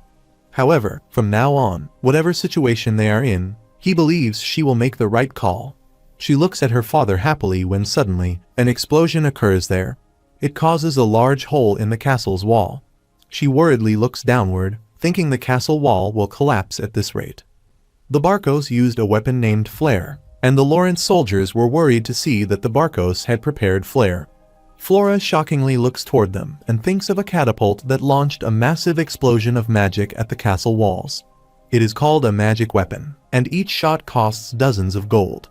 Because it is a strategic weapon, it can't be used without the central government's permission, regardless of how much money one possesses. The money they borrowed aside, but she can't believe the Barcos have the connections and wealth to rent Flare. There are only 2 ways to block Flare: counter it with a weapon of the same rank or come out of the castle walls to destroy it. But Flora is worried because both options are impossible. Suddenly, a maid calls her from behind and says they have just received a magic call. Surprisingly, she asks her who sent them the magic call. She reveals that Roman Dimitroi told her to send her this message that he has a way to help and asks her to accept her call. Flora is shocked at Roman's name and wonders how he can help them. After some time, he stands in front of Roman through a magic call and asks how he plans to save Lawrence from danger. Roman clarifies his intentions that he intends to take revenge against the Barco family due to personal matters. It's something that he has already decided on, and all that is left is the timing for his vengeance. If the Lawrence family follows his plan, he will fast forward that timing and destroy the Barco family for them. Flora asks what part they will have to play in his plan, and Roman replies that if the Lawrence family will set the stage for them by making a sacrifice, he will help them with all his strength in the name of Roman Dimitri. Flora seems helpless and thinks he must have proposed sacrifice knowing of their situation. She clenches her hands and thinks they have no choice. She promised him she would do anything as long as she could protect her family. Roman first asks her to provide him with a cause to meddle in the war since their marriage has been broken off, so he will need some sort of cause. Flora asks what sort of cause he needs, and he replies that she has to pretend that Anthony Barco claimed that he molested her. Flora is shocked to hear this, while Roman says all she needs to say is that although nothing happened between them two, she has no choice but to break off the marriage with Dimitri because she was molested. At this rate, her value within the aristocratic world will be reduced to nothing, and her beautiful title as the Flower of Lawrence will be shattered. However, if she gives up those things granted to her as a noble's daughter, she can obtain a crucial cause that will solve the danger in Lawrence. Roman says this is the cause he needs to meddle in this war, and if the time of molestation is before the disengagement, then that would make him one of her people. He states he never forgives those who lay a hand on his people. However, Flora is still shocked at what he said, but suddenly, they hear another explosion. The soldiers are scared because the wall has totally collapsed now. She seems helpless and says she will fulfill whatever condition he places. She requests him to wipe out every single one of those Barco families. In the meantime, the enemies are pushing forward, and soldiers are trying to hold them off. Laura Lawrence commands them to defend the walls. Suddenly, a mercenary soldier appears from the side and is about to attack him when Lord Lawrence dodges him. But he is about to attack him again when Flora appears there and shoots him with an arrow from behind. She then calls her father and says they must open the castle gate and face Barco head-on. The Lord is shocked and asks what she is talking about. Opening the gates, Flora informs him that Roman Dimitri promised to help them. If they divert their gaze by leaving through the gate, then Roman will lead his forces to destroy Flare. Laura Lawrence is shocked and asks why Roman will help them. She replies that she has no time to explain, but one thing she is sure of is that Roman Dimitri is a man who keeps his word. On the other side, Roman is somewhere in the forest, and he has a magic stone in front of him that was used for the magic call. Chris appears behind him and asks if they are going to attack them right away, but he refuses. Chris worriedly says Lawrence may fall if they delay any more than this. He tells him about the flare weapons that are powerful enough to destroy the castle walls. They must attack their rear immediately if he intends to get in the way of Barco's plans by assisting Lawrence. But Roman rudely asks him why he should help Lawrence's family. He exclaims it is not important to him whether Lawrence falls or not. He says rather than the death of hundreds of people that he doesn't know, he will make sure not even one of his people sheds blood is more important to him. He is sure that Lawrence will lose many people because they followed an incapable lord. However, unlike them, he doesn't intend to force anyone who has sworn allegiance to him to become a pointless sacrifice. Chris simply replies he understands his intentions, while Roman leaves him there. At the same time, the Lawrence family opens their gates at their lord's orders, and he orders them to punish those heinous people from Barco's. He charges all of his soldiers, and they rush outside to attack the Barco's soldiers. Their captain smiles at this and says they all don't know their place, and he kills a soldier in just an instant. It is revealed that he belongs to a Burge mercenary company and has torn away many soldiers in just an instant. The other soldiers are scared of him now, and they start running behind, asking each other for help. Flora instructs them to keep holding until the end and thinks if they can't even serve as proper bait, then Roman won't appear. On the other side, where Viscount Barco is staying, they see Roman heading toward them with his soldiers. Roman thinks about war, and that the time for his soldiers to risk their lives has come earlier than planned. They have uncertainty as well as anxiety in their eyes, but this is the reality they themselves must face. He thinks if they all survive as his soldiers, then he will promise them the life of a predator. But in the end, it will be their own strength and willpower that decides their survival. A few moments ago, he revealed to his soldiers that their main priority in the operation would be to attack Barco's rear and destroy their siege weapon. He said Lawrence would not be able to act as a proper bait, but he didn't expect much from them in this operation. He stated that he would take the vanguard himself, massacre the enemies at the front of their forces, and open a path so all they must do is follow him and sweep the remnant. He asked them to keep in mind that their main priority was to destroy the siege weapon. The Barcos are watching them from a distance, but they don't get scared to see a few soldiers. Viscount Barco makes fun and asks if they seriously think they can take them on with such a few soldiers. He orders his soldiers to prepare to take on those crazy guests immediately. His soldiers block them with their shields, but Roman jumps upon them and passes through their barrier in no time. He thinks the people of the Miriam's Orthodox sect once had a saying that the heavenly demon is always at the vanguard of the demon cult. He leaves his horse and again jumps upon them to attack, but he is the invincible heavenly demon and takes them down in no time. However, he also knows that facing him head-on is but an act of suicide. But people always wonder why the heavenly demon appointed himself to the most dangerous role, even after becoming the heavenly demon. His reason was always the same: the strongest person must completely destroy the enemy's morale from the vanguard. The soldiers are scared to see him, but he says he will come to them if they don't come at him. A soldier commands his companions to attack him, and a few of them appear on horses from the sides. Roman moves swiftly and kills many of them. They get so confused that one of them stabs the other's horse. In the meantime, Chris also appears there and watches his liege fighting. He is also ready for the fight and thinks he is just a little closer to his liege's side.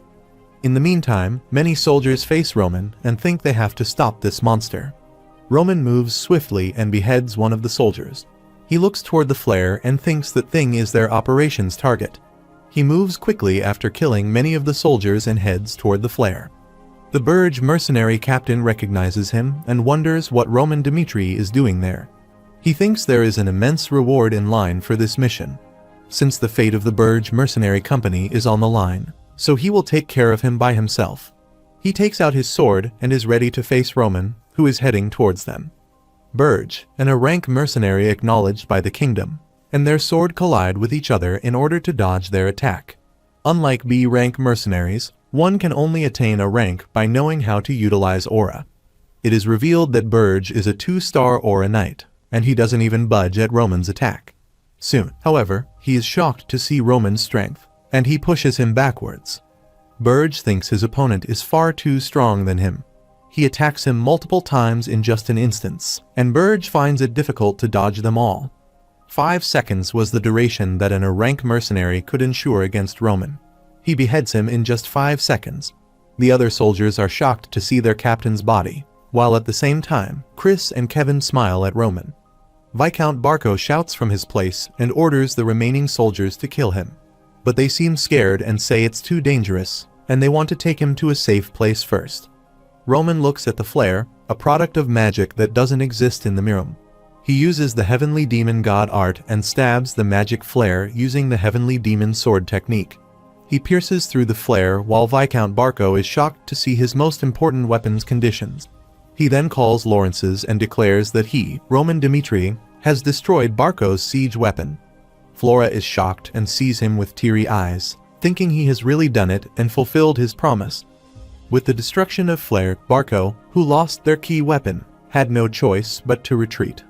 In this battle, Chris used aura in a different way than before.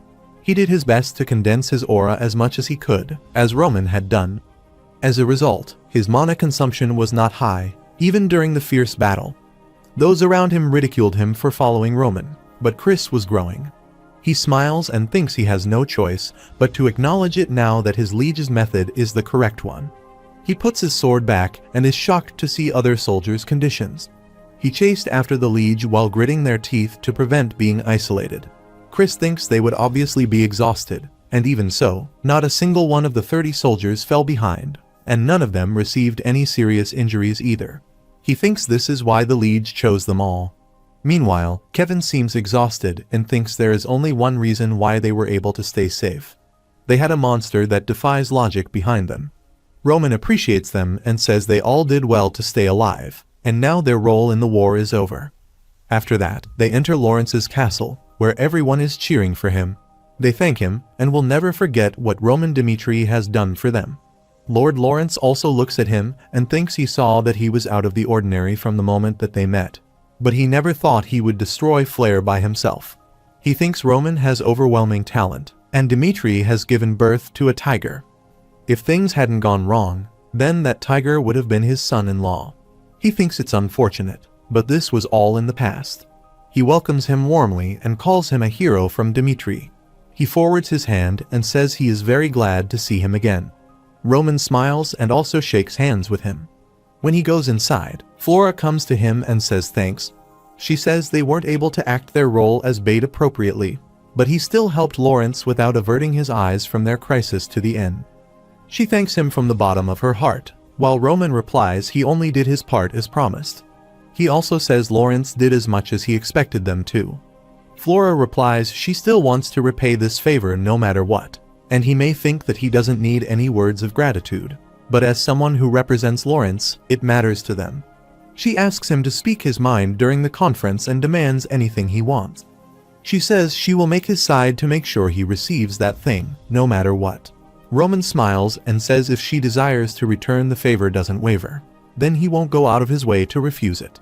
He opens the door and asks her to head inside the conference room. After some time, they sit in the conference room, and one of them says this is their chance, and if they propose that they put an end to things like this, they should also accept. They think Barkos still has many soldiers, and instead of causing trouble and bringing danger upon themselves, they must let go of the past and look toward peace. Roman observes them and thinks these people are herbivores.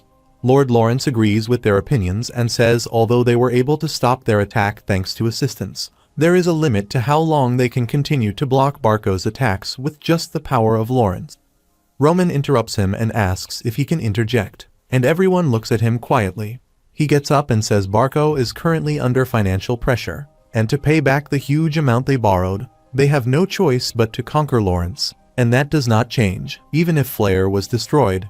He predicts that they will receive the messenger's head in return. Everyone knows he is right but stays quiet.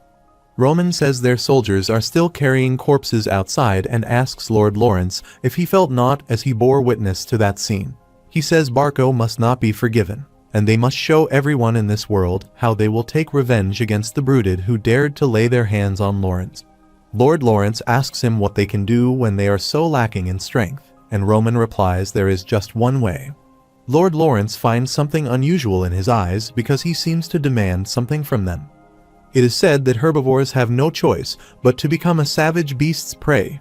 This time, Lawrence will become his prey. On the other hand, Viscount Barko is beating the table angrily and wondering what cause he possibly has to meddle in this matter. To turn this disadvantageous situation around, nothing is left but single combat. On the other side, Roman also suggests they should hold single combat. It is said that single combat is a duel between representatives of two families to decide a winner, and up to 3 swordsmen may participate. Lord Lawrence states that the warrior battles have long since deteriorated into a battle of connections and wealth. Their opponent is Barko, and they are connected with the central government. And with the immense sum they borrowed from the Golden Bank, it's impossible to know what master they will invite to take part in the battle. Roman says he understands what he means and will provide him with a sense of certainty starting now. Lord Lawrence surprisingly asks what certainty he is talking about. Roman says if he is certain of victory, then there is nothing better than a warrior battle. Barko has a 3-star knight, and he will most likely be the first up, and Roman will represent Lawrence and be the first warrior. He exclaims that whether his opponent is a knight of Barko or an external master, he is confident that he will be able to supply him with 1 win. However, no matter how skilled a warrior he is, it doesn't mean anything if he wins once and then loses twice. So, his subordinate, Chris, who is a 2-star but shows signs of genius that will allow him to emerge victorious even against a 3-star, will wrap up the 3rd battle. He asks everyone if they don't think this will benefit them. If they emerge victorious in the warrior battle, then they can regain the reputation of Lawrence, who fell to rock bottom. He looks at Flora and asks her to make her decision with a smile on his face. She finds his smile weird and remembers when she asks him to demand anything he wants. She wonders if this is what he wants, and he whispers to him that he will step up as a warrior. He wants Lawrence to handle any unforeseen variables on their own. She thinks Roman Dmitri is truly a dangerous man. She closes her eyes and declares that she is in favor of warrior battle. It is said that the warrior battle was decided upon with the agreement of both parties and after the message was sent. It was set up after only a week. 1 week later, the warrior battle judge introduced himself, said his name was Ertz, and said a warrior battle was a sacred event blessed by Valhalla. He says whatever the results are, both parties must comply, and anyone who infringes on this will be judged with the honor of the Kingdom of Cairo on the line. Lord Lawrence and Lord Barko are present there, and Ertz asks both parties to designate 3 warriors that will represent them and submit an order list. Roman observes that Lord Barko understands the judge well and says they need to change the order. Lord Lawrence asks what he meant by this because they decided on it a week ago. Roman thinks that week is an issue because Barko should feel more pressured by the interest as time passes, but it looks like they have purposely delayed it. He observes that Lord Barco doesn't look anxious in the slightest. Lord Lawrence says they must have hired a strong external master. Roman observes a man sleeping on a chair who doesn't seem serious about the duel. Lord Lawrence calls him and asks how he wants to change it. At first, he was going to go first to secure a win, and then second would be a Knight of Lawrence, and Chris would go last to wrap things up. But now, he decides that Chris will go first. Fleur and Lord Lawrence are shocked at his decision, and Roman says he will go second to face the card that Barco has prepared. He smiles and says he will change the plan into one of overpowering. Soon, Chris faces the first warrior, and everyone gathers there to watch them. His opponent introduces himself as Jansen, 3-star Aura Knight. Chris also introduces himself and says he is a 2-star Aura Knight. Everyone whispers about him since they have heard Captain Jonathan's pupil, Chris, and that he is the genius of the Northeast region. They wonder why they have sent a 2-star knight against a 3-star, and it looks like a talent is going to die for no reason. Meanwhile, Chris is calm and confident and thinks risks must be taken to become stronger. That is the reason why he left the Frog's Well and decided to follow his liege. Meanwhile, they announce to begin the fight, and Jansen rushes toward Chris to attack him first with the speed of light. Chris dodges his attack, thinking he realized one thing when he first sparred against his liege: no matter how powerful his aura is, it only matters if he hits his opponent. So, he intends to hit his opponent rather than dodge him. However, he has to dodge him for now and then finds an opening to aim for a single opportunity. Jansen shouts at him and asks how long he intends to run away. He has a powerful aura and attacks Chris, intending to kill him with this attack. Chris is shocked to see a wide area aura, and it's his first time seeing such a thing. He gets scared, thinks he can't dodge it, and wonders what he should do. Meanwhile, he hears Roman's voice in his head and asks him to distance himself from the world's logic. He now realizes that Mana's thoughtless outburst can't properly display the full force of aura, just like the strength that his liege showed from a tiny amount of mana. Roman instructs him to focus the directional plane into a line and then the line into a point. He asks him to focus the power of his aura on a single point and then aims for his opponent. Chris understands his instruction and then beheads his opponent with just one blow. His head falls to the ground and everyone starts cheering up for Chris. He is shocked at thinking that, as a 2-star knight, he has defeated a 3-star knight. Roman smiles at him while they call the next warriors for the second round. The people of Lawrence are happy and shocked at the same time, thinking a 2-star knight defeated a 3-star. Lord Barco glitches his hand out of anger and thinks he was planning on wrapping this up on the second match, but now the final match has become the most important. However, he thinks he doesn't need to worry about the second match since he has a surefire card that he spent a fortune on. Surprisingly, a soldier wakes up that sleepy man and asks if it is his turn. He gets up and walks toward the sparring ground while yawning. He introduces himself as Homeros of Barcos. He is a 4-star Aura Knight, and everyone is shocked at hearing his name. They have heard his name and that he is a rumored wandering swordsman. The people are also surprised to see a ranker there and never expected to see a 4-star Aura Knight there. He is ranked 49 in the Empire. He thinks if only it weren't for the Guildmaster's request, he wouldn't have come there. It is said that the ranks originated from the Valhalla Empire and the sanctuary where those who die honorably are said to die. They risked their lives to go to Valhalla and desired for their strength to be acknowledged. The results of their battles were recorded and the strong names were written, which became the start of ranks. Ranks were only a part of the Valhalla culture. Still, as the Valhalla Empire spread throughout the continent and their forces grew, the 100 ranks started to be subjectively selected by the Valhalla Temple. Lord Lawrence is shocked to see Homeroas and thinks he never expected Barco to bring him. No one in Cairo hadn't heard of his name because he roamed across the kingdom to revel in battles against the strong. He had begun to be called the Wandering Swordsman.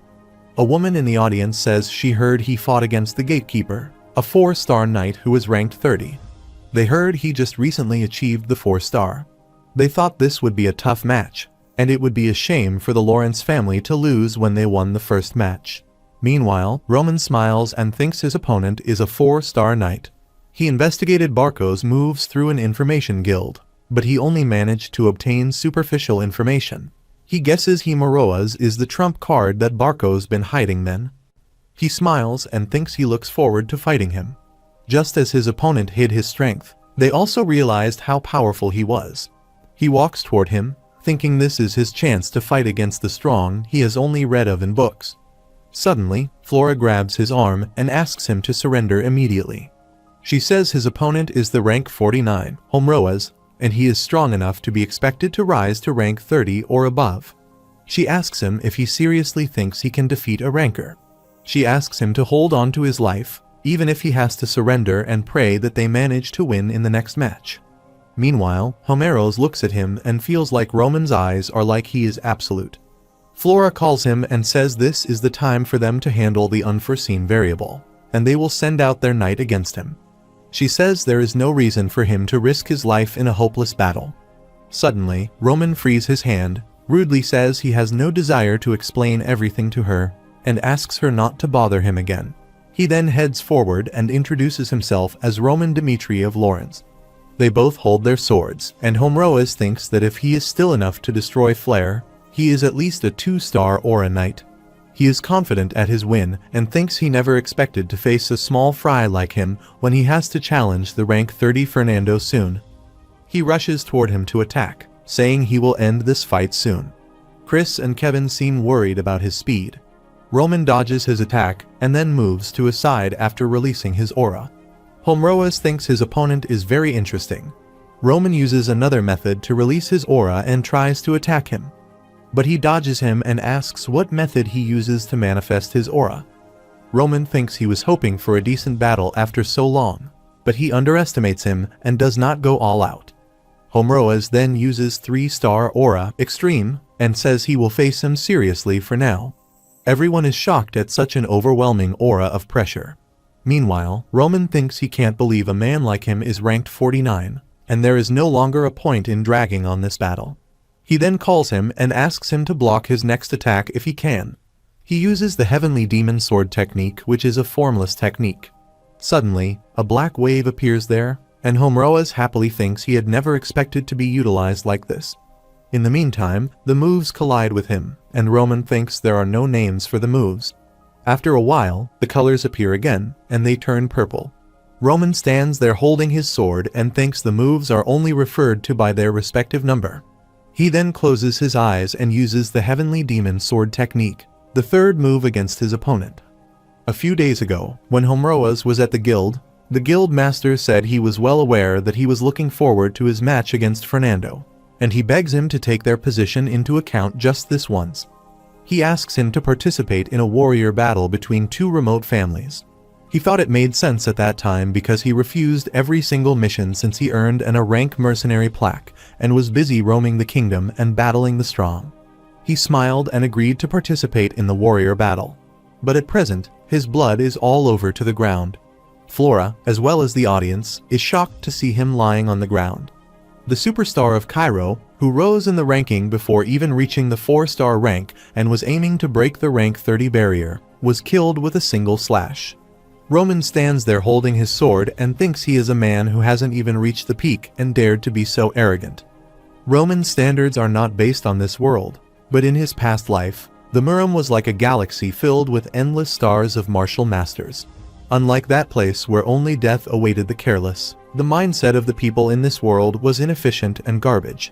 He calls the judge and asks him to announce the result, and he is also in a state of shock but announces that the winner of the second match is Roman Dimitri of Lawrence. The soldiers are also shocked to see that Homroas is dead. Chris shockingly wonders if this is his liege's true strength. He wonders if he already possessed this much strength before their first duel, or if it could be that he achieved drastic growth after their duel. He is certain that his liege wasn't strong enough to overpower Homroas at that time. As for the latter, there hasn't been enough time, so it is logically impossible. He wonders how something like this is even possible. After defeating Jansen in the first match, he thought the day he would surpass his liege wasn't too far ahead, but that was pure foolishness. It is announced that Lawrence has won the warrior battle, and now that the winner of the battle has been decided, there is no need to go out of the way to waste personnel. So, the families are granted the right to change the order list. After discussion, the judge announces that both families may send out a new warrior. Meanwhile, Lord Barco is in a state of shock because they have lost the war. He wonders how Homroas lost when he was a 4-star knight. Unlike the average warriors of the Northeast, he was one of the very few true knights of the kingdom. He thinks the mercenary guild must have sent him a fake Homroas. Meanwhile, a soldier comes to him and says they have to send out a warrior, and he replies they can't afford to lose any more of their forces. He orders him to send out Benson. The soldier is shocked at his order, but the Lord says he caused the Barco family's reputation to fall during the social party. Therefore, he will allow him to redeem himself through this match. The soldier thinks the Lord knows that Benson is a null-star knight, and he is telling him to die. However, he obeys his order, and after a while, Benson afraidly introduces himself as Benson of Barco. The people whispered about him, saying they had never heard of his name. Chris and Kevin recognize him from the social party, and how he humiliates Kevin. Kevin appears in front of Roman and says he wants to face him. Roman thinks that in a world of survival of the fittest, the only thing given to a loser is death. Even if he is a null-star knight, he will still be a difficult opponent for Kevin, and he must be trying to prove his usefulness. However, he smiles and asks him to go and fight him.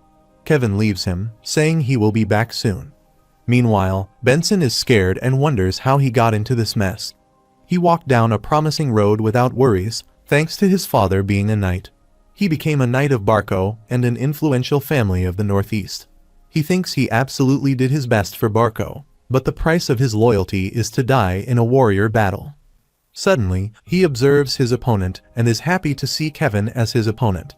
They both stand against each other, while Benson continuously smiles and asks if he wants to take revenge on him. He says whether it was voluntary or involuntary, but they were both abandoned by their lieges. He thinks Kevin is nothing more than good fortune for him, while Kevin says he is nothing more than a sword that protects his liege. Benson rushes to attack his first, but Kevin dodges his attack and puts the sword right under his neck. But before he can hit him, Benson kicks him and makes him fall to the ground. He falls to a distance and blood drips out of his mouth. He gets up again and looks at him furiously. Chris thinks the difference in their build is enormous and wonders what Roman was thinking about sending him there. Meanwhile, Benson hits him again and seriously injures him. He heard a voice in his mind asking him to kill him since that man was hurting him. The voice asks him to take his revenge immediately. He remembers when Roman told him that ever since he cut his own hand off, the demonic spirit art settled itself inside his mind. He asked him to drag out the demon inside him. At present, Kevin drags out his demon and has a devilish smile on his face. He calls Benson and asks him to watch out for his moves. Kevin's inside voice asks him to tear Benson into pieces because his head is almost split in two because of him. Kevin thinks his head is so loud, but he just wants to become a useful sword to his liege, more useful than Chris. His inside voices say a vortex of emotions, such as inferiority and loyalty toward the liege, is racing in his mind. He then uses the demonic spirit art and rushes toward him with the intention of killing him. Benson is shocked to see his aura and thinks it will penetrate through his armor. Kevin reaches near him, and he is about to hit him again. Benson starts crying to see that he is not stopping, and that this guy has lost his mind. In a moment, Kevin penetrates the sword through his armor and kills him. Chris and Oidance are shocked to see this, while Kevin doesn't seem to be in his senses. He stabs him again and again until his body tears into many pieces. Flora and Lord Lawrence are shocked to see his beast mode, and there is blood everywhere. He then comes back to Roman, bows before him, and says he has returned. Roman smiles and appreciates him for his duel, and he now smiles like a child while his face and armor are filled with blood. The results of the warrior battle between Lawrence and Barco were announced, and there were 3 wins out of 3 watches. It was Lawrence's overwhelming victory, and in the center of it all was Roman Dimitri. Like a hero's tale passed down from generation to generation, the rumors were mixed with truths and lies. People from all over the continent started to praise Roman's accomplishments. The people in the bars discuss the war, and one of them says Barco must be frustrated since they lost to Lawrence after making all that fuss. Another one says his relatives are all from Lawrence, and they say that Roman was Lawrence's savior. He massacred hundreds of Barco's soldiers from the rear in an instant, all on his own. Another man says he heard Roman even destroyed Flair with a single strike. If Roman hadn't been there, Barco would have already planted their flag in Lawrence's land. Their conversation concludes that Roman Dimitri is now a hero for them. The children roam in the streets playing Roman's character.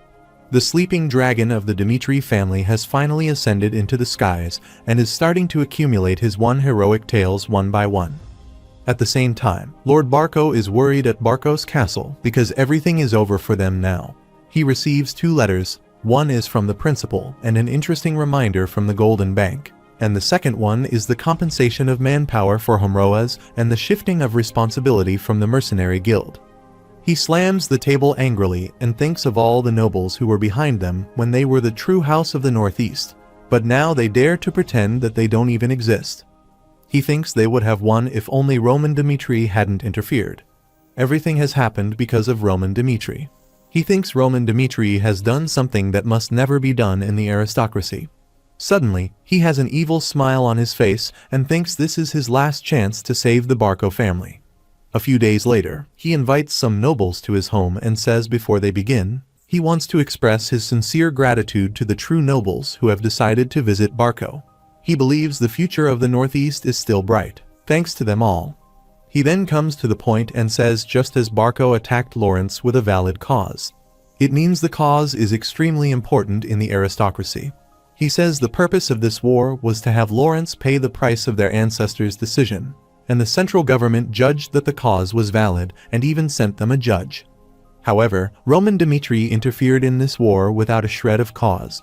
Barco lost flair due to his ambush, and not only that, there was not a single warrior from Lawrence among the warriors who participated in the warrior battle. He asks what cause Roman could have possibly to help Lawrence. He says there would be absolutely no problem at all if the 2 families had decided to be connected through matrimony. Still, everyone knows that the Dmitri and Lawrence families had broken off their engagement. At this moment, Roman Dmitri is nothing but a stranger to Lawrence and, therefore, possesses no cause whatsoever. He says his actions have crossed the line. Everyone agrees with him that Roman Dmitri had no cause.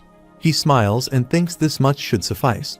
He thinks as long as he can demand the Dmitri family to take responsibility and receive compensation from them, he can resolve the money problem with the Golden Bank. Suddenly, they hear a noise from outside the door, and Roman enters the room and says he knew they would have gathered there and have many complaints about him. Lord Barco is shocked to see him there and wonders why he came there. Roman looks straight into his eyes and asks him to say his complaints to him. A few hours ago, Chris shockingly asked him if he seriously planned on going to Barco, and he said it was an act of suicide. He said there was no way Viscount Barco would just leave him be. But Roman, who was about to ride the horse, stopped there and asked how he thought his relationship with Barco would end. Chris replies from Barco's perspective. He is their mortal enemy, and he thinks it is best to avoid each other if possible. Roman refuses and says it may have been different if he had never started it, but now that he has, it must be seen through to the end. It's clear that Barco has a grudge against him, and Roman rides the horse, saying that Barco's most critical moment is the perfect time to pluck the root of revenge. Chris wants to accompany him but refuses and says he will go there alone. When he reaches there, he asks them why the Barco has arranged a meeting like this. Viscount Barco glitches his teeth and thinks he is a snot-nosed boy who hasn't even inherited the peerage.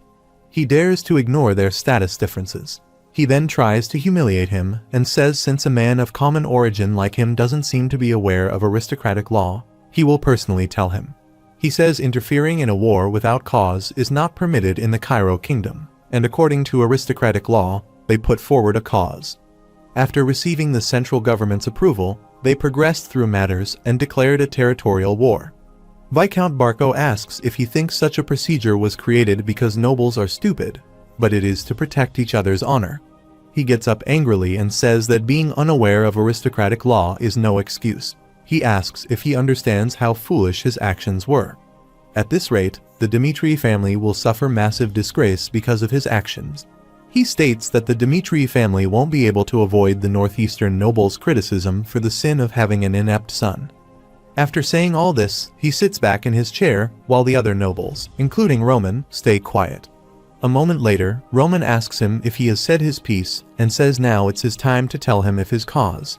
He starts the conversation by saying Lawrence and Dmitri had planned to be connected through matrimony, but now he is considered nothing more than a disengaged moron.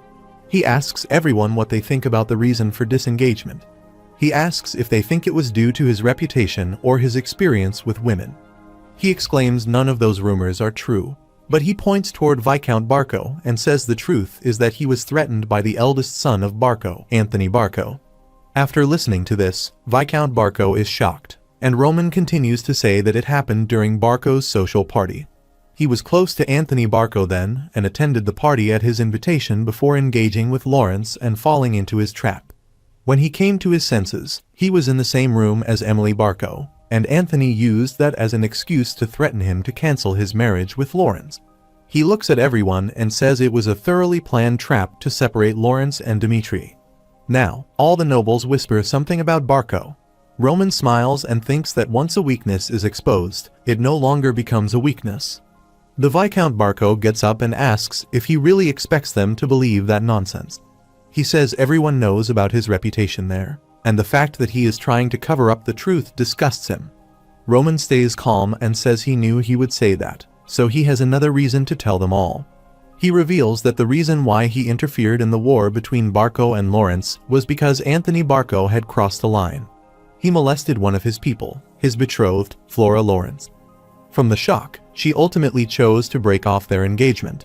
He asks Viscount Barco if he also denies this and asks him to confirm this with Flora Lawrence. He thinks Anthony threw him into a trap with a lie, and he will just do the same. He says he interfered in the war solely with his one strength not to harm his family, which was the only form of revenge he could take for her. He asks Viscount Barco and everyone gathered there if they truly believe that he had no sufficient cause to interfere in this war. With this, Roman broke Barco's disputes and secured a cause. The Viscount Barco feels helpless and thinks there is nothing more he can do, and revealing his lack of a cause is pointless now. He wants to stall for time and thinks he will get out of this situation and search for a new solution. He then sits on the chair and says he doesn't believe his words to be true, but he will confirm the truth at a later time. He asks him to leave for today, but Roman calls him and says he has two options. He asks if he will wrap things up by simply punishing Anthony Barco for this at the level of his personal issue, or if he will let this issue grow into a dispute between their two families. He says if he doesn't choose right now, he will go back to his family and reveal all of this to his father.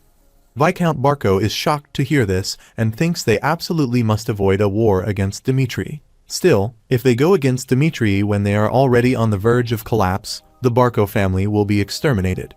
He holds his chair out of anger and says the issue between him and Anthony does not need their two families to involve themselves.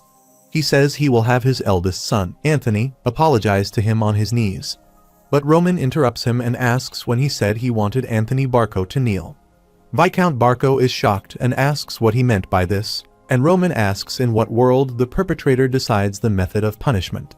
He exclaims he will be the one to decide how he will be punished. After some time, Anthony is crying by kneeling down in front of his father and says he can't have a judgmental duel with Roman Dimitri. His father apologizes to him and says he is helpless and can't do anything for him. Anthony asks if he plans to leave his life in someone else's hands. He cries and says there is no way Roman will let him live and asks his father to refuse his offer. His father shouts at him and asks him to get a hold of himself because he is the eldest son of the Barco family. From the moment he became the successor of the family, his life has become intertwined with the family's fate. He asks him to confront reality and never forget this humiliation and prepare himself to at least lose an arm. He then leaves Anthony there, thinks about Roman's evil smile, and calls his father to help him. After some time, all the nobles, including Viscount Barco, gather at the sparring ground while Roman and Anthony stand in front of each other.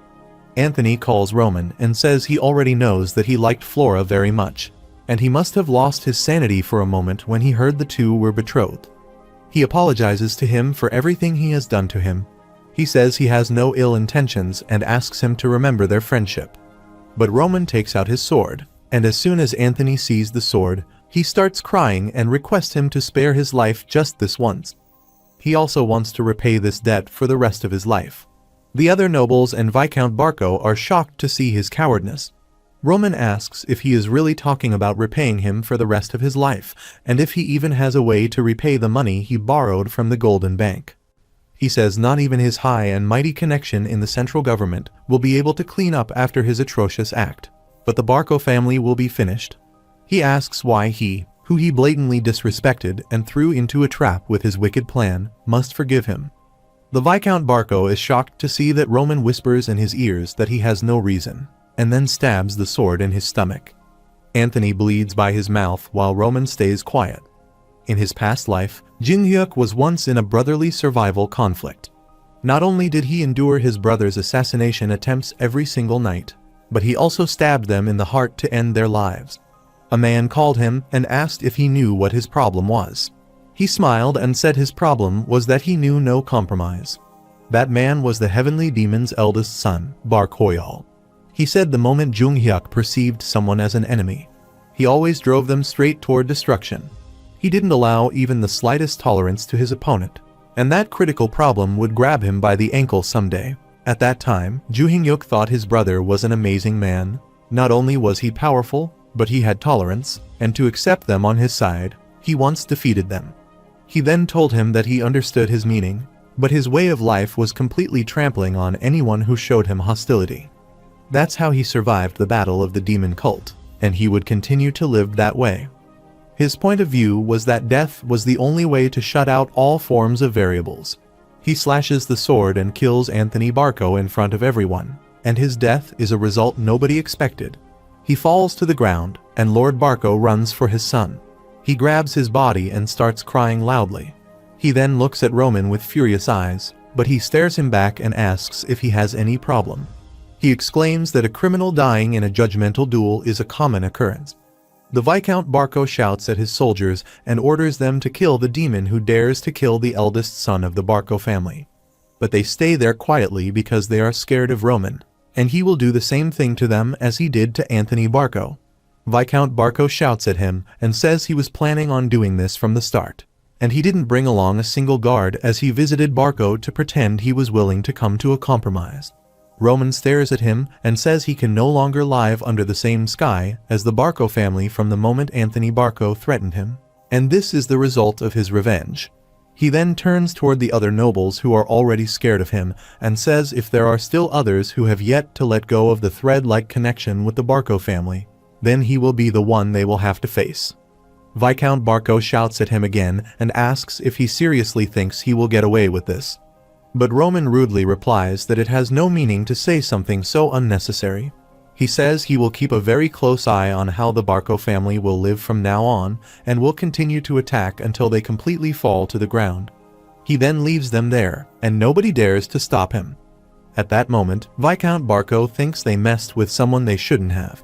A few days later, Viscount Barco, who couldn't pay his debt to the Golden Bank, attempted a moonlight flit but was found dead on a nameless hill. The Barco family, who once wielded power in the northeast, suffered a trifling end. The same night, Roman returns him with blood on his face and clothes. Hans surprisingly asks him where he is coming back from in the middle of the night. He smiles and says the moon was bright, so he went for a stroll after such a long time. He then gives his blood-filled shirt to Hans, and he says everyone has been very worried as of late, and he couldn't be happier that he has been acknowledged. But he keeps himself in danger with things like wars. He advises him always to take caution since he is worried about him. Roman says he already tells him he is one of his people, and Hans replies that he remembers when he said this to him. In his past life, Baek Jung-hyuk massacred countless enemies, the blood of whom could form an ocean. One rule allowed him to become the heavenly demon, and that was to protect them under him.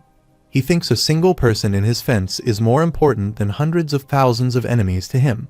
He smiles and says he will also do his best so the people under him do not fall into danger. A few days later, while there was uproar over the issue with the Barco family, the Melik family hosted a social gathering. All the noble ladies from the different noble families participated in the gatekeeping. Lady of the Melik family, Helena Melik, smiles and thinks even the pro-Barco madams, who never talked to anyone, are now moving in great numbers. She thinks from now on, Dmitri will be the central family of the Northeast. It's the perfect chance for the Melik family, who were on Dmitri's side from the start. Meanwhile, the lady of the Dmitri family, Rihanna Dmitri, appears there, and Helena welcomes her warmly, saying she is waiting for her. She praises her and says she seems to be getting more beautiful by the day, and she thanks her with a big smile. Meanwhile, all the other ladies turn toward her, and they tried to impress her in every way possible. Riana Dimitri, the wife of Baron Dimitri, often interacts with the nobles' ladies to build the pro-Dimitri force. She possesses a surprising aptitude for politics, something Baron Romero was not inclined to. If Riana hadn't set the stage beforehand, the Dimitri family, due to Barco's interference, would have collapsed before they even managed to establish their position in the aristocracy. She thanked all the ladies who participated in the gathering. She says they are all there because she believed it was important for those who reside in the same region to understand each other and start getting to know each other better from now on. The ladies are surprised when she says not everyone has been striving in the same direction until now. But now that the situation has changed, they need a different pivotal point than before. She has many hidden meanings in her conversation, and she stealthily hits the nerves of those who had sided with Barco, while also showing generosity by accepting them to her side. After some time, when they gather for tea, Helena Melik asks her what she thinks of Veronica. She wants her to marry Roman, and says she will be a great fit for him. She smiles and says Roman is already 25. And needs to take a wife and make a family as soon as possible for the future. She says she is not saying this because she is her daughter, but she thinks Veronica would be a great fit for Roman. Another woman gets jealous and says she heard that Veronica exchanged a proposal for marriage with another family member. They call Helena and say she is too greedy. After that, they start discussing that Roman's marriage partner needs to be chosen carefully, which is how their daughters feel for Roman. Riana listens to their conversation quietly and thinks about the past 6 years. Roman had been considered a nuisance in the aristocratic circle, and the fact that he was the eldest and would not succeed in the family had held him back. But his potential as a 4-star knight alone secured a promising future. And if he could even succeed the Dimitri family, there would be no groom more desirable than him. Riana thinks this was the moment he turned from a nuisance to a man of attention. She thanks all of them, and they think so highly of her son, but Roman has already been hurt greatly. She says she wants Roman to find someone who he truly loves, so there is no need to discuss arranging marriages further. All the ladies get quiet at her straightforward answer, but they are happy when Riana says the one who captures Roman's heart will win. On the other side, Lady Flora is in her library reading books in her castle. According to her, power is necessary to survive in the world. And realistically speaking, Lawrence lost the battle against Barco. She thought they would have a chance if they lasted until winter, but the reality rushed in like a flood and had too many variables. However, Roman predicted all those variables, boldly dealt with them and saved Lawrence. She starts to like him and wonders how to become someone like him.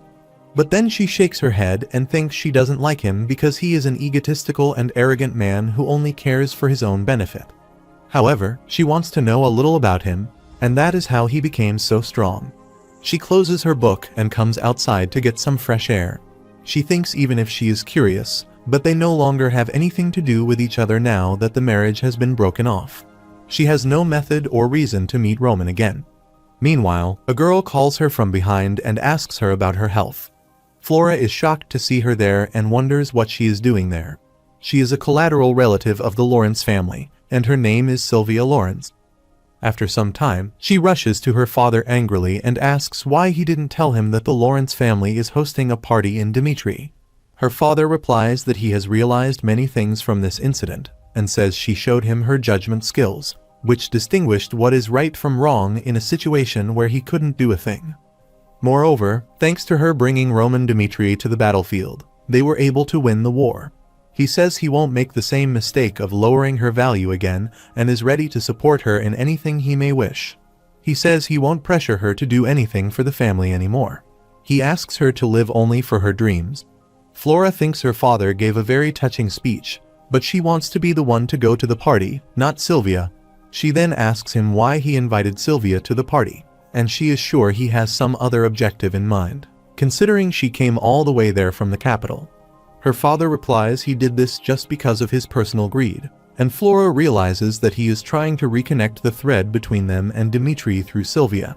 She then smiles and says she will go with Sylvia and be her guide. Her father is surprised and says she doesn't have to go out of her way to do that, and he will make it so that she doesn't have anything to do with Roman ever again. She gets angry and says she wants to guide her. On the other side, at the capsule of Kairos, in the Valhalla Temple, a priest reads a letter, and is surprised that a son of a noble of a remote region who is only 25 killed a 4-star Aura Knight in a single strike. He exclaims it is realistically impossible, but if it's not just a false rumor, then a monstrous prodigy has been born. He has an evil smile on his face and says he will have to confirm this for himself. He is known as the evaluating priest of Valhalla's ranking, Willas. A few days later, the evening party was scheduled, and the noble family's young ladies visited Dimitri early. Many beautiful young ladies attended the party. Sylvia also came there and said the Dimitri was as dull as rumors said.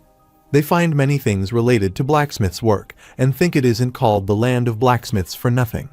They wonder how people even live in a place like this. They comment even the commoners care about aesthetics in the capital. They find it boring that the Lord of Dimitri is not interested in art. Flora also follows them and thinks Sylvia's father is Viscount Lawrence's younger brother, who has established himself in the capital as a merchant. She thinks Lawrence and Dimitri could be considered the countryside compared to the capital. Meanwhile, they see a group of boys coming toward them. The girls don't like them and wonder why the minors are roaming around the streets. They comment this is the problem with the Dimitri family. Meanwhile, a boy passes by Flora, and she feels like she has seen him somewhere. Later, they find that he is Roman Dimitrie, who works with other blacksmiths in the mines. Hans rushes toward him and says he can't stop him from going to the mine. He removes dirt from his face and clothes and says he can't work while slightly minding his appearance. He removes dirt from his face and says the handkerchief is black from just a little rub. Hans is worried for him because he is covered in dirt all day. The girls turn toward them and are excited to see Roman Dimitri there. Sylvia also likes him and thinks he is more handsome than she expected. She observes his fit body and thinks she will definitely marry him. She thinks there is a word that it's highly likely he will take the second-born seat of succession. She wonders which noble family would possibly make their son do mining work. She thinks this is obviously a lesson for the successor, which means that Roman's status has soared from his recent actions. She asks the girls to go and greet Roman Dimitri, and they can give him their greetings before the party. They go to him, and Sylvia asks if he is Rom Dimitri. Sylvia introduces herself as Sylvia of the Lawrence family. She gives him her sincerest thanks for helping their family with that incident. She also praises him and says he is as handsome as the rumors say. Roman thanks her for her appreciation and asks Hans to leave from there. He ignores Sylvia while Flora smiles and thinks he is the same as always. On their way back, Hans says they are guests of the party, and he should have treated them more gently. Roman says he would have if they were worth it, but they ridiculed the miners of Dimitri. Hans asks him how much longer he is going to continue mining. It's not like the Lord ordered him to do so, but he has been working for days on end. Roman replies that the root of Dimitri lies in the smithy and, beyond that, the iron mine. He says using the iron ores mined through the blood and sweat of miners to forge ironwork by heating it in a furnace is the essence of Dimitri. But understanding it through words alone is not enough for him to coexist with the people of this land. He simply wants to experience it alongside them and sympathize with them. Hans calls him with teary eyes and says he has grown so much. He swears that he will clean every dirt stain with absolute perfection for him.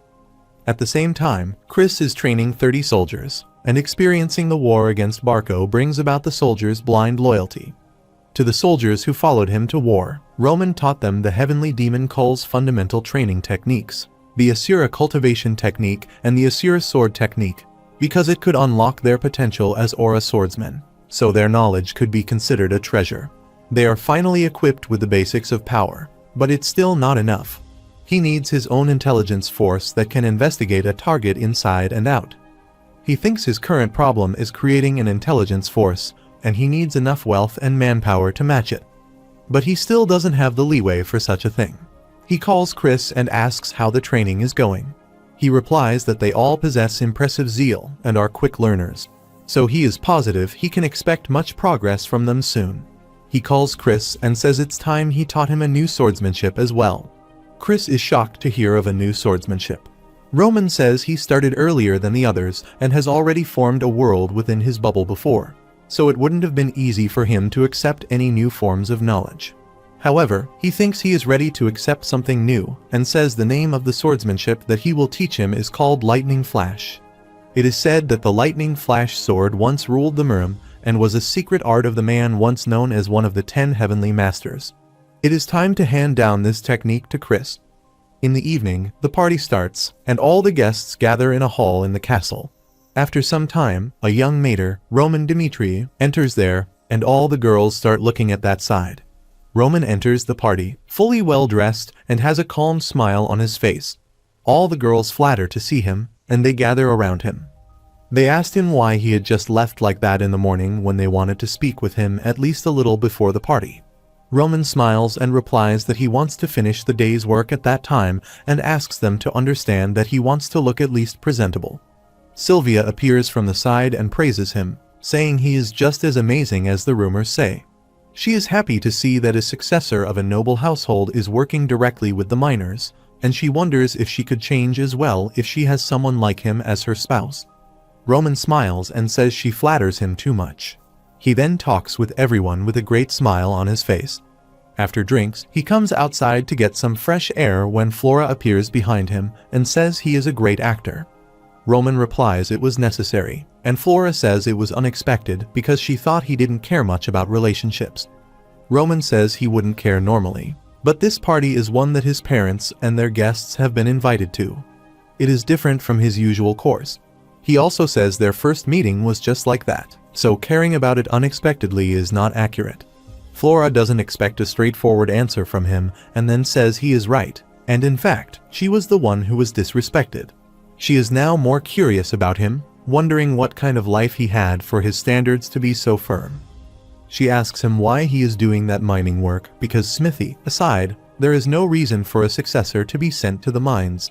But Roman counter-questions her and asks how she thinks Lawrence rose to their current positions. People think Lawrence rose due to its fertile soil and abundant produce, but the Lawrence family is one that succeeded through business.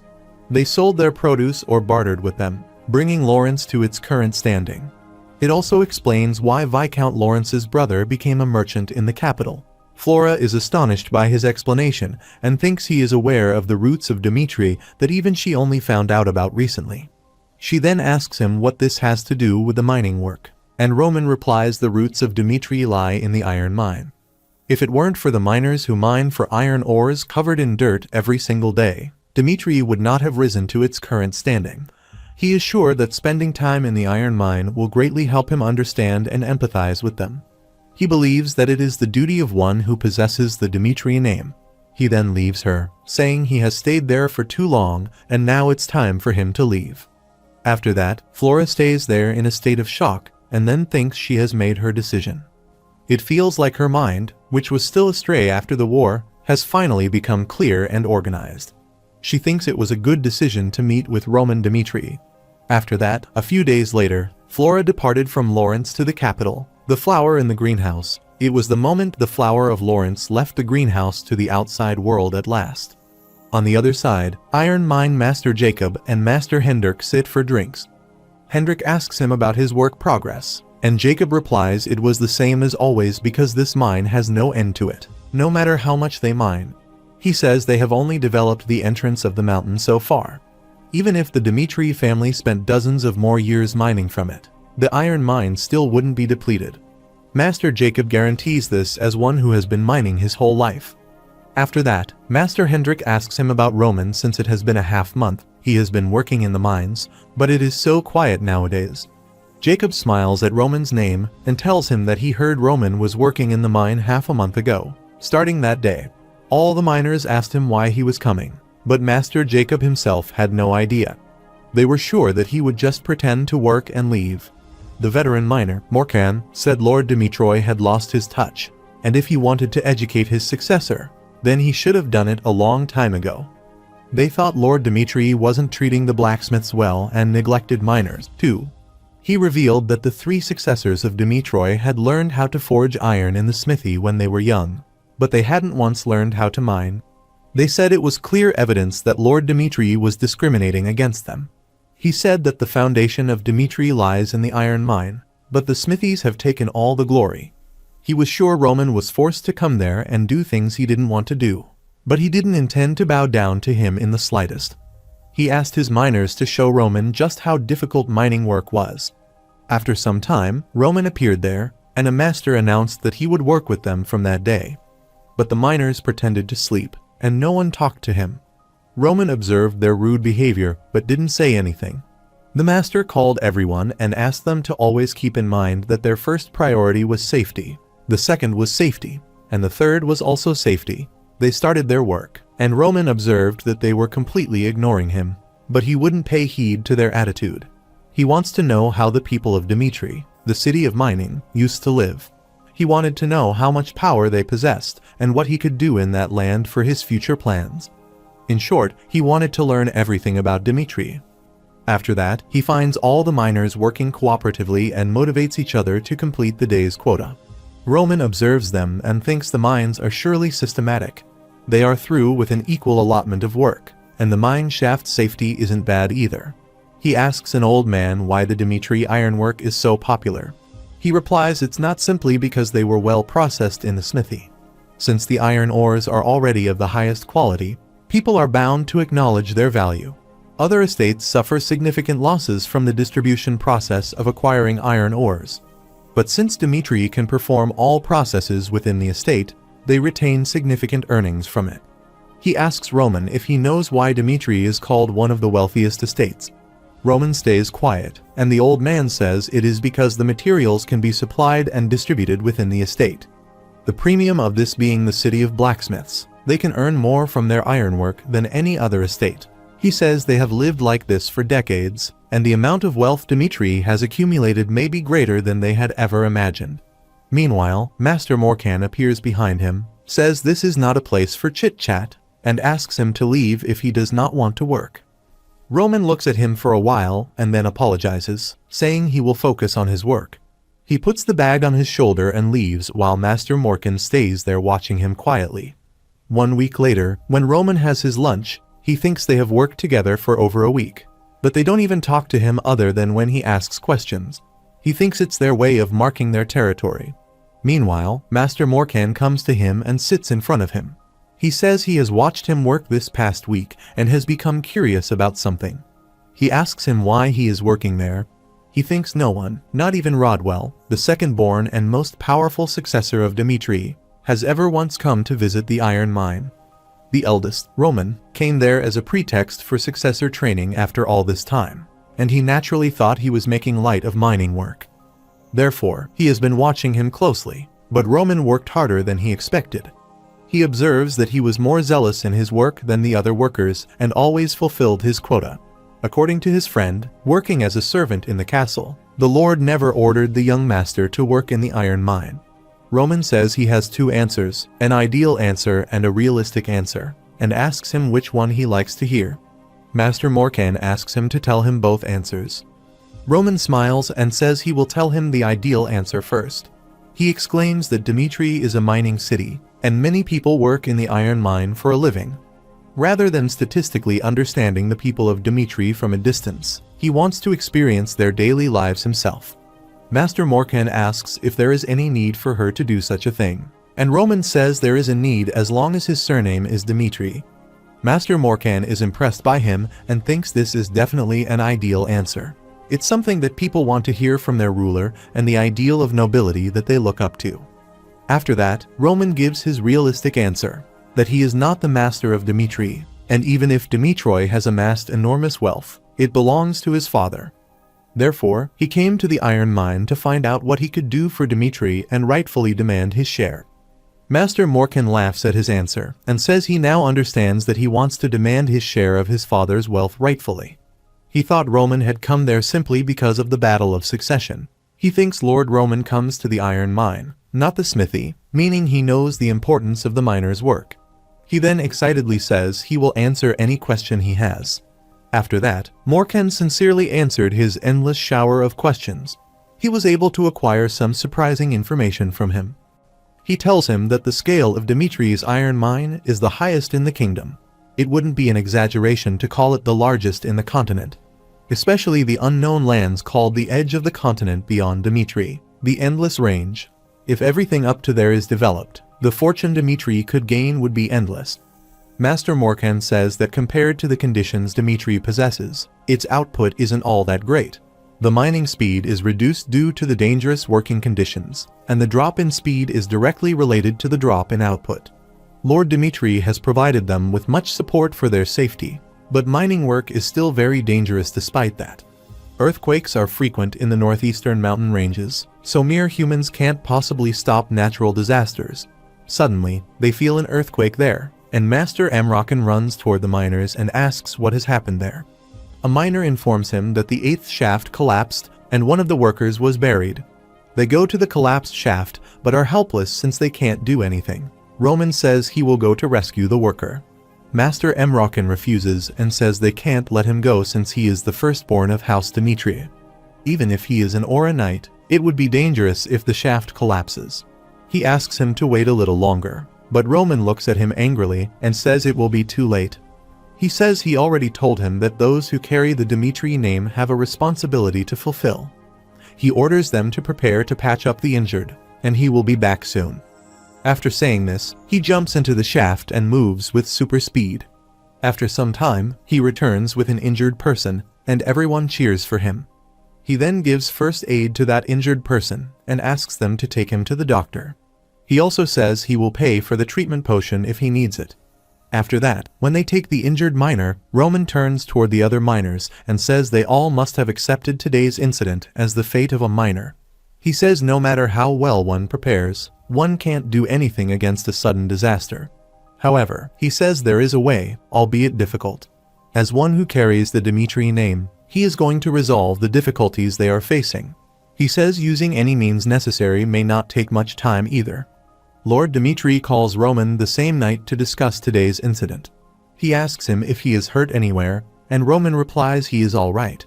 He asks him what in the world he was thinking of going there because even if he is an Aura swordsman, he can't defend himself from a natural disaster. He is angry at him and slaps the table angrily. He says he has almost lost a son because of his recklessness. He is not saying this because he is the eldest son of House Dimitri, and even if he weren't his son, he would not, under any circumstance, accept a situation where 2 lives are wagered to save one. Roman stays calm and says he simply did what he should have done, but his father shouts at him angrily. Roman continues and says his decision wouldn't change, even if time were to be rewound. An accident occurred in the iron mine, and he believes he made the right choice as one who shoulders the Dimitri name. Lord Dimitri asks him to stop working in the iron mine and says he doesn't understand why he made such a choice when he hasn't even ordered him to work there. Rather, if Roman had said he wanted to work in the smithy, then he wouldn't have discouraged him like this since he was also a blacksmith. Roman exclaims that he believed that he must work at the iron mine in order to learn everything about Dimitri. He states Dimitri gained fame through the smithy's smelting skills, but most of their people work in the iron mine to make a living. Therefore, he had no choice but to go to the iron mine instead of the smithy. His father asks him what he learned from there, and Roman replies that he learned of the people's difficulties. He also saw that he cared very much about the laborers' treatment and safety, and the miners respected him very deeply for that. However, mining is still a very dangerous occupation despite his efforts, and one never knows when a shaft may collapse due to an earthquake. It doesn't let anyone forget about the danger in any incidents like today's. Lord Dimitri is also aware of that, but as he has said, it cannot be prevented, even with preparation. But Roman says he has a way to prevent it, utilizing magic products. Lord Dimitri says he appreciates his sentiment of wanting to use them for the safety of the shafts, but those artifacts cost too much. He says protecting the entire shaft with artifacts would cost an astronomical amount of money. Roman says he is aware of this, and the effect of the air shield artifact won't be permanent either. However, he says the installation of artifacts will result in a rise in iron ore output and eliminate the need to restrict the development of the unexplored iron ore mountains. Although an astronomical amount of money will be used to install artifacts, and if more money can be earned than before, then they can't call it a loss. Additionally, they can arrange people who asses safety to reduce risk and uses a portion of the increased earnings for the welfare of the laborers. Lord Dimitri says it looks like he has already made his calculations from how he is speaking about this and asks him how much he has to invest, but he should better be prepared if this happened to be ill-founded. In his past life, in the survival of the fittest Miram world, 2 groups made themselves known in their information-gathering ability. the Beggars Sect and the Ignoble Clan. The Beggars Sect gathered information through beggars worldwide, eavesdropping on conversations, and the Ignoble Clan, made up of lower classes such as errand boys or bars, gathered information by keeping their ears open. Roman chose the workers of the iron mine instead of smithy, and through them, the majority of Demetria. He will be able to seize information from all over the Northeast. Through his father's money and a practical cause, he is trying to give form to the Ignoble Clan, an information-gathering force in this world. However, he still thinks it's not enough, and instead of restricting information to the Northeast, he has to gather information across the entire continent. Since the laborers are not experts in dealing with information, they will have to organize the information that they receive. After that, he intends to connect with the merchantries of Dimitri down the road to gain information from beyond the Northeast. He smiles and thinks there is just one person who fits that bill. On the other side, his soldiers heard something unbelievable after the war ended. Chris announced that he would teach them the mana cultivation technique and sword technique. He says it's a gift from the liege to all of them, so they must give their all to this training. However, they are surprised because they never heard of any mana cultivation technique. Chris tells them that it is a unique method of controlling mana organized into a systematic form, and if it is not, some garbage is passed around the technique that someone imitated. Lucas thinks this technique is a treasure. Not even a father would teach his son a mana cultivation technique. He is sure Roman teaches them something he found lying around the market street. He thinks even if they are soldiers who swore loyalty to Roman, they have not gained enough of his trust for him to grant them such a treasure. Meanwhile, Chris declares that the cultivation technique is called the Asura cultivation technique, and Asura means demon of the battlefield. After a few minutes of training, Lucan can feel his mana, and from just a few minutes of cultivation, their drastically heightened senses can even feel the wind tickling their skin. He trained while thinking the Asura sword technique is organized into 108 different combat styles, and they perfectly utilize the power of the cultivation technique.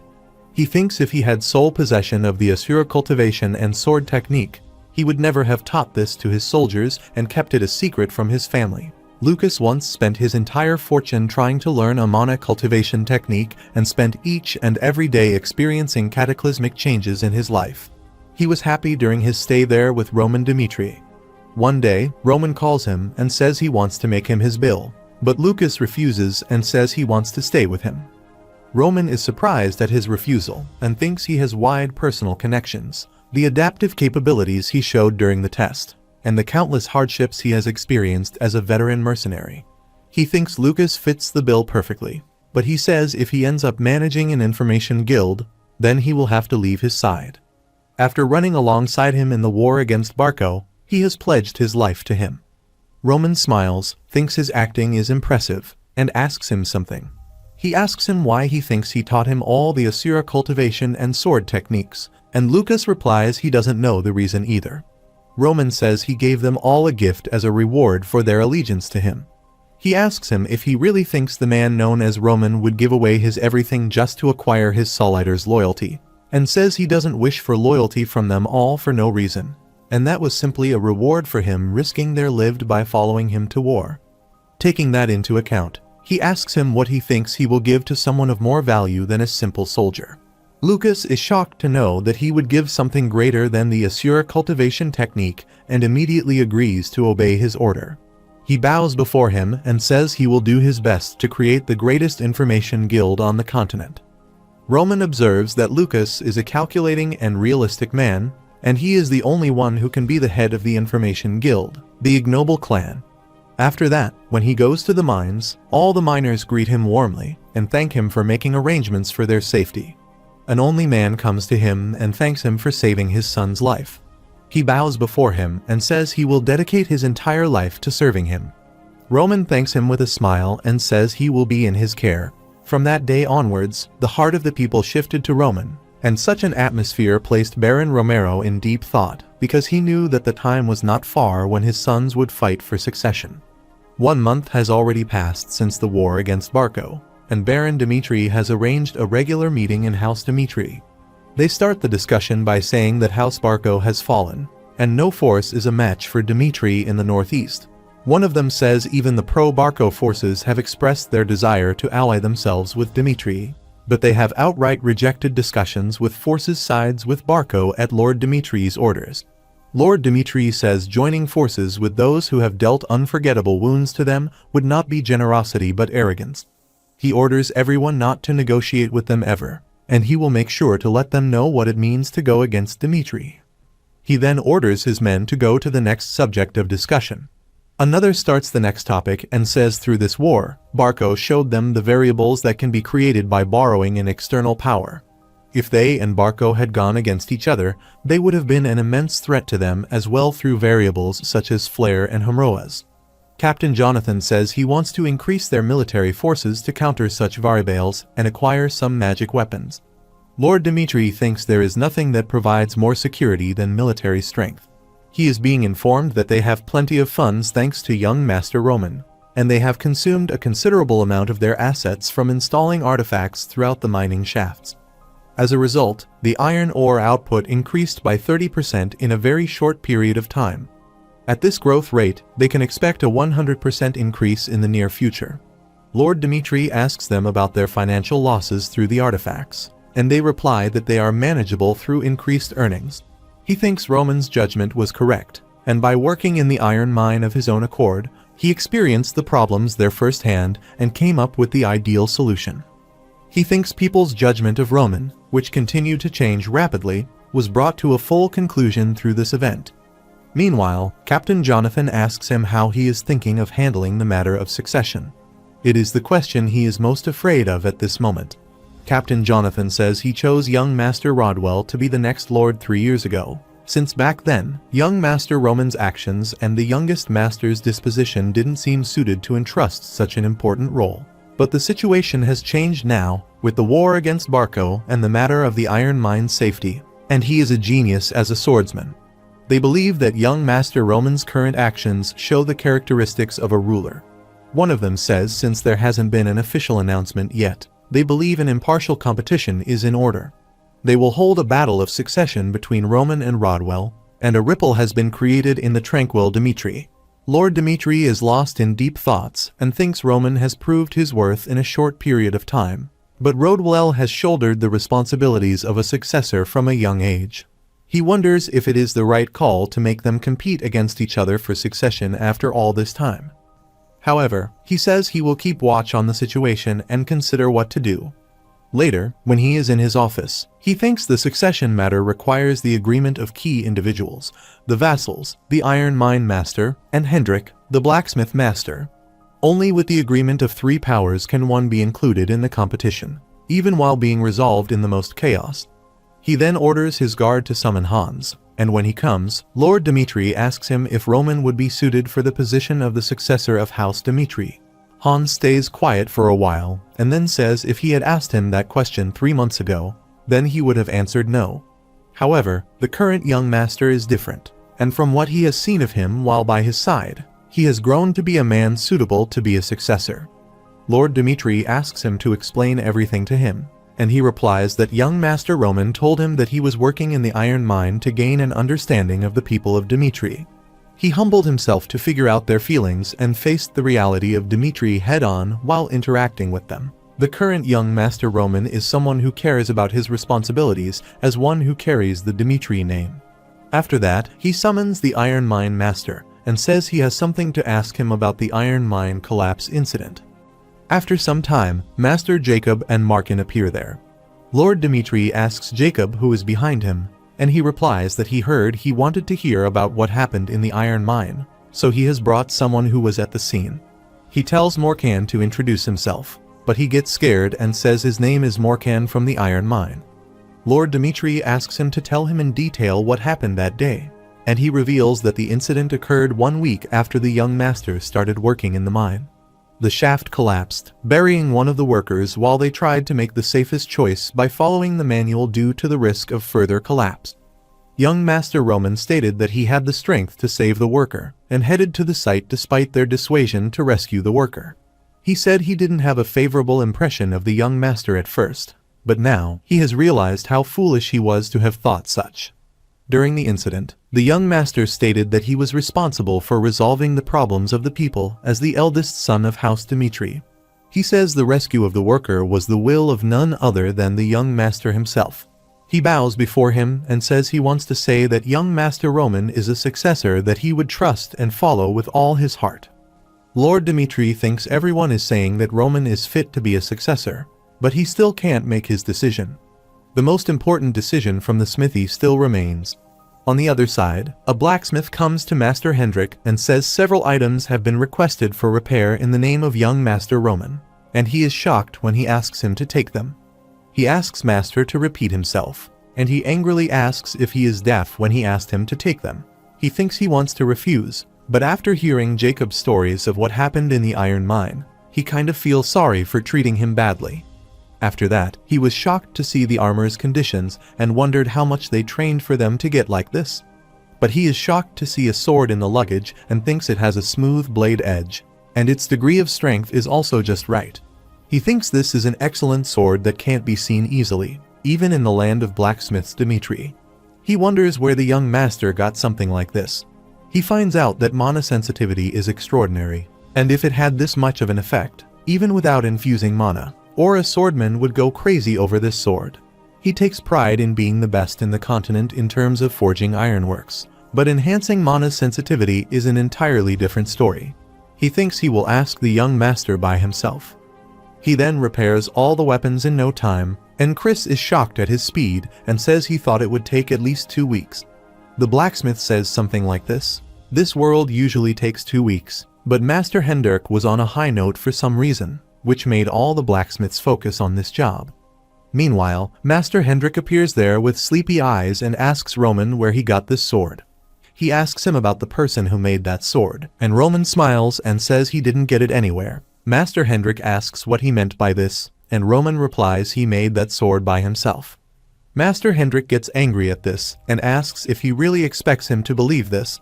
He says the man before him is the master blacksmith of House Dimitri, and to think he would believe him after knowing this fact. He says the rumors that Roman Dimitri has changed must have been false, but Roman says he is telling the truth, and he even named that one and only sword after this continent, Salamander. Roman says he can show him proof, and he is sure a master blacksmith who represents the family would be able to tell just from his hammering. He says while he was preparing for the war against Barco, he judged that he needed a sword to which he could entrust his life. After that, he confronted the flames of the furnace and endlessly hammered the steel, and before he knew it, he began to feel as if this smithy was a sanctuary. Roman says he believes he knows how that feels, shows him his furnace, and says he will soon have to carry out the duty of national defense.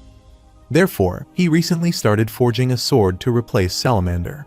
He says what he is trying to show him now is the process of forging that sword. He removes his shirt, and Master Hendrik is surprised that he is trying to forge without wearing any safety gear. He is disappointed that Roman doesn't even know the basics of blacksmithing.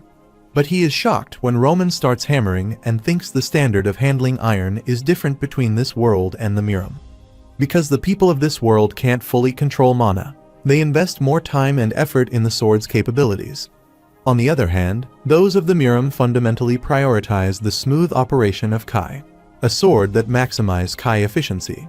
Only such swords were praised for their excellence in the Miram, and he forged countless swords befitting him as he lived a life of battle. He uses a technique named trance while Master Hendrik is watching him and wonders if this truly is Roman Dimitri.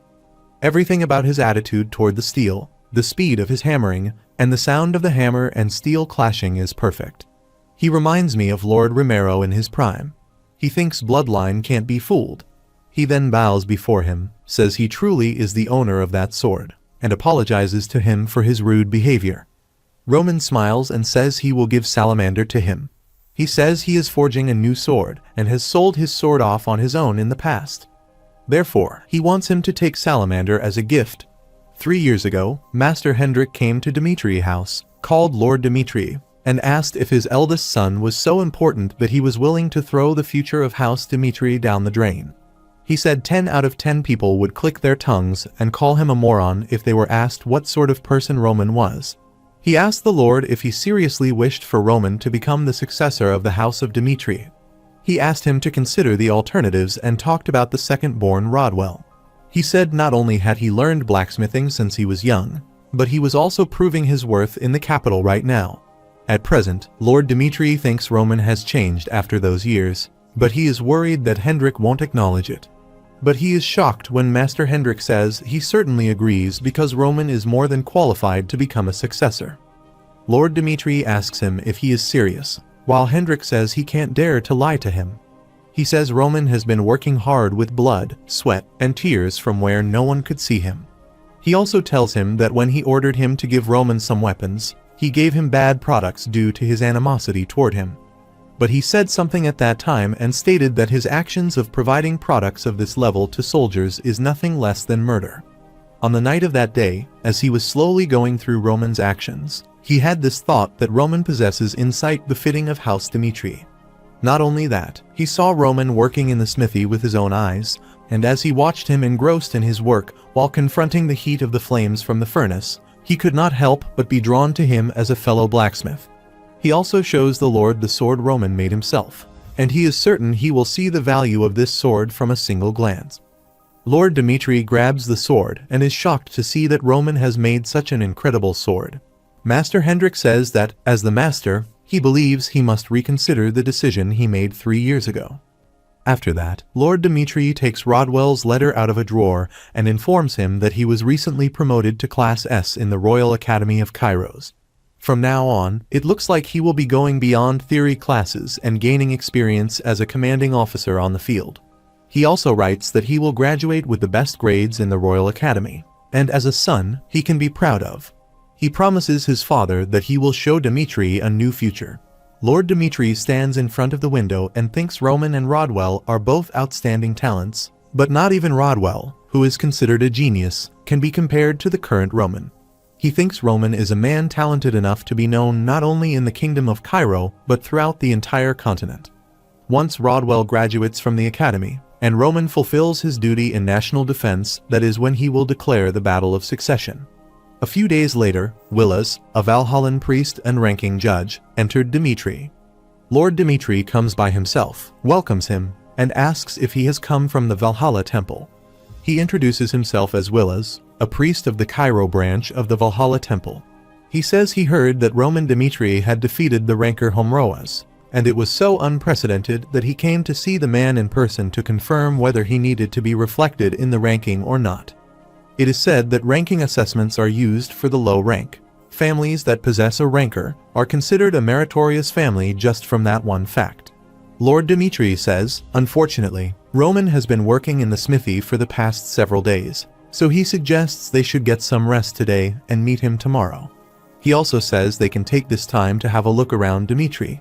After that, Hans guides them and tells them that House Dimitri prides itself on the largest iron mine in the Kingdom of Cairo, as well as the production and distribution of the highest quality ironwork.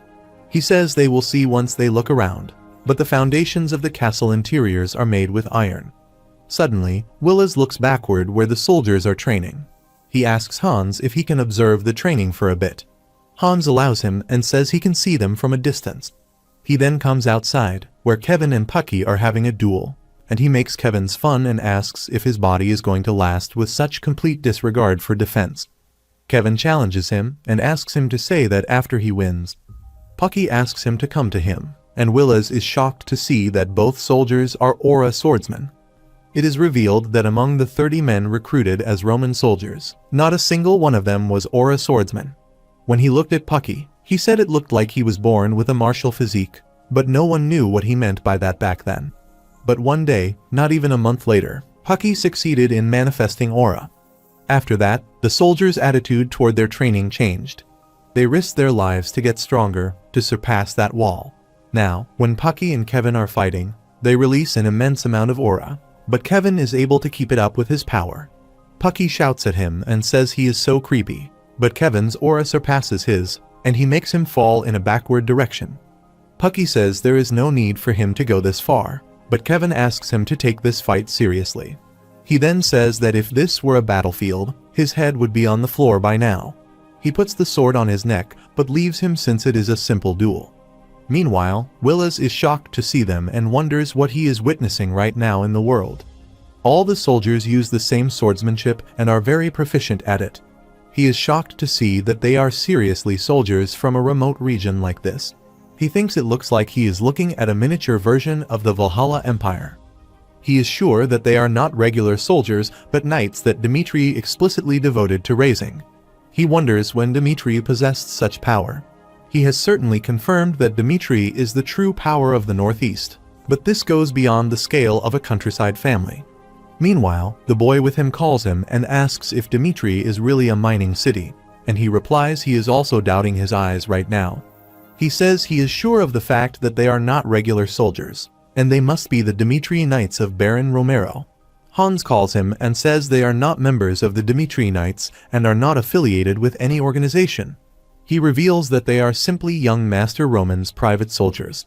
Willis is shocked to know that they are all private soldiers, and he asks Hans how Aura swordsmen can be treated as mere soldiers.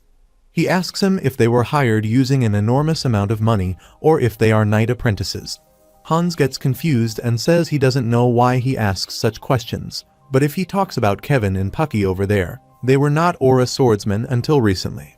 He tells him that Kevin was a commoner, whom young Master Roman especially took in, and Pucky was a C-rank mercenary. They simply grew stronger through young Master Roman's teachings. Hans says it is amazing that as the successor of House Dmitri, young Master Roman has an amazing eye for talent. He says Roman Dmitri is truly Dmitri's blessing. Willis is shocked to hear that and wonders what in the world Roman Dmitri is. The next day, he is having breakfast and thinks he can finally meet Roman Dmitri.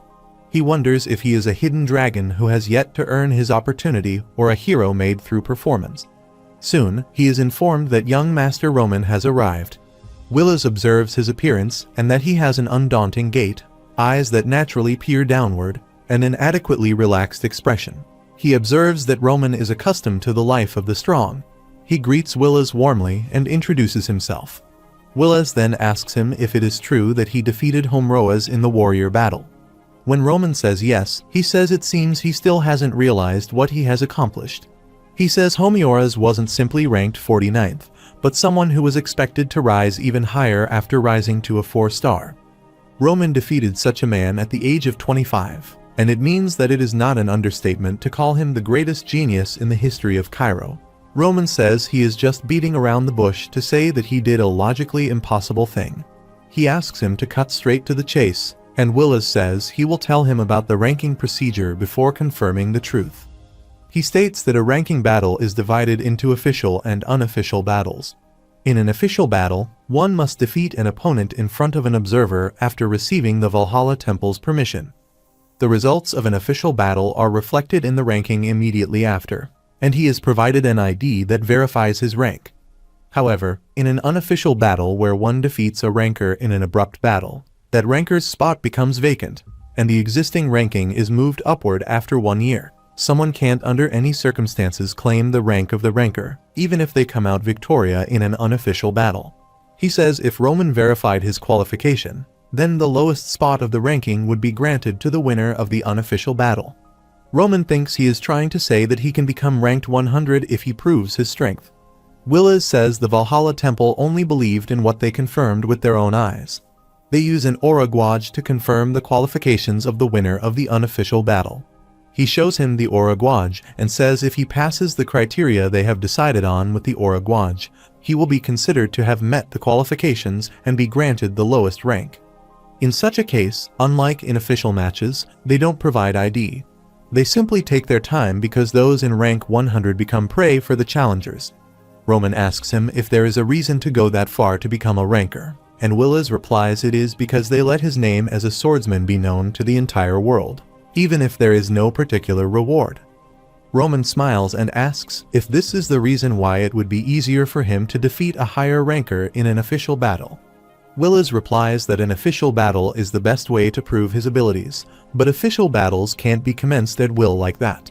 He says several procedures must be taken into account to prepare an official ranking battle. There are no rankers in the northeastern region of Cairo in the first place, so the arrangement of the battle itself is impossible.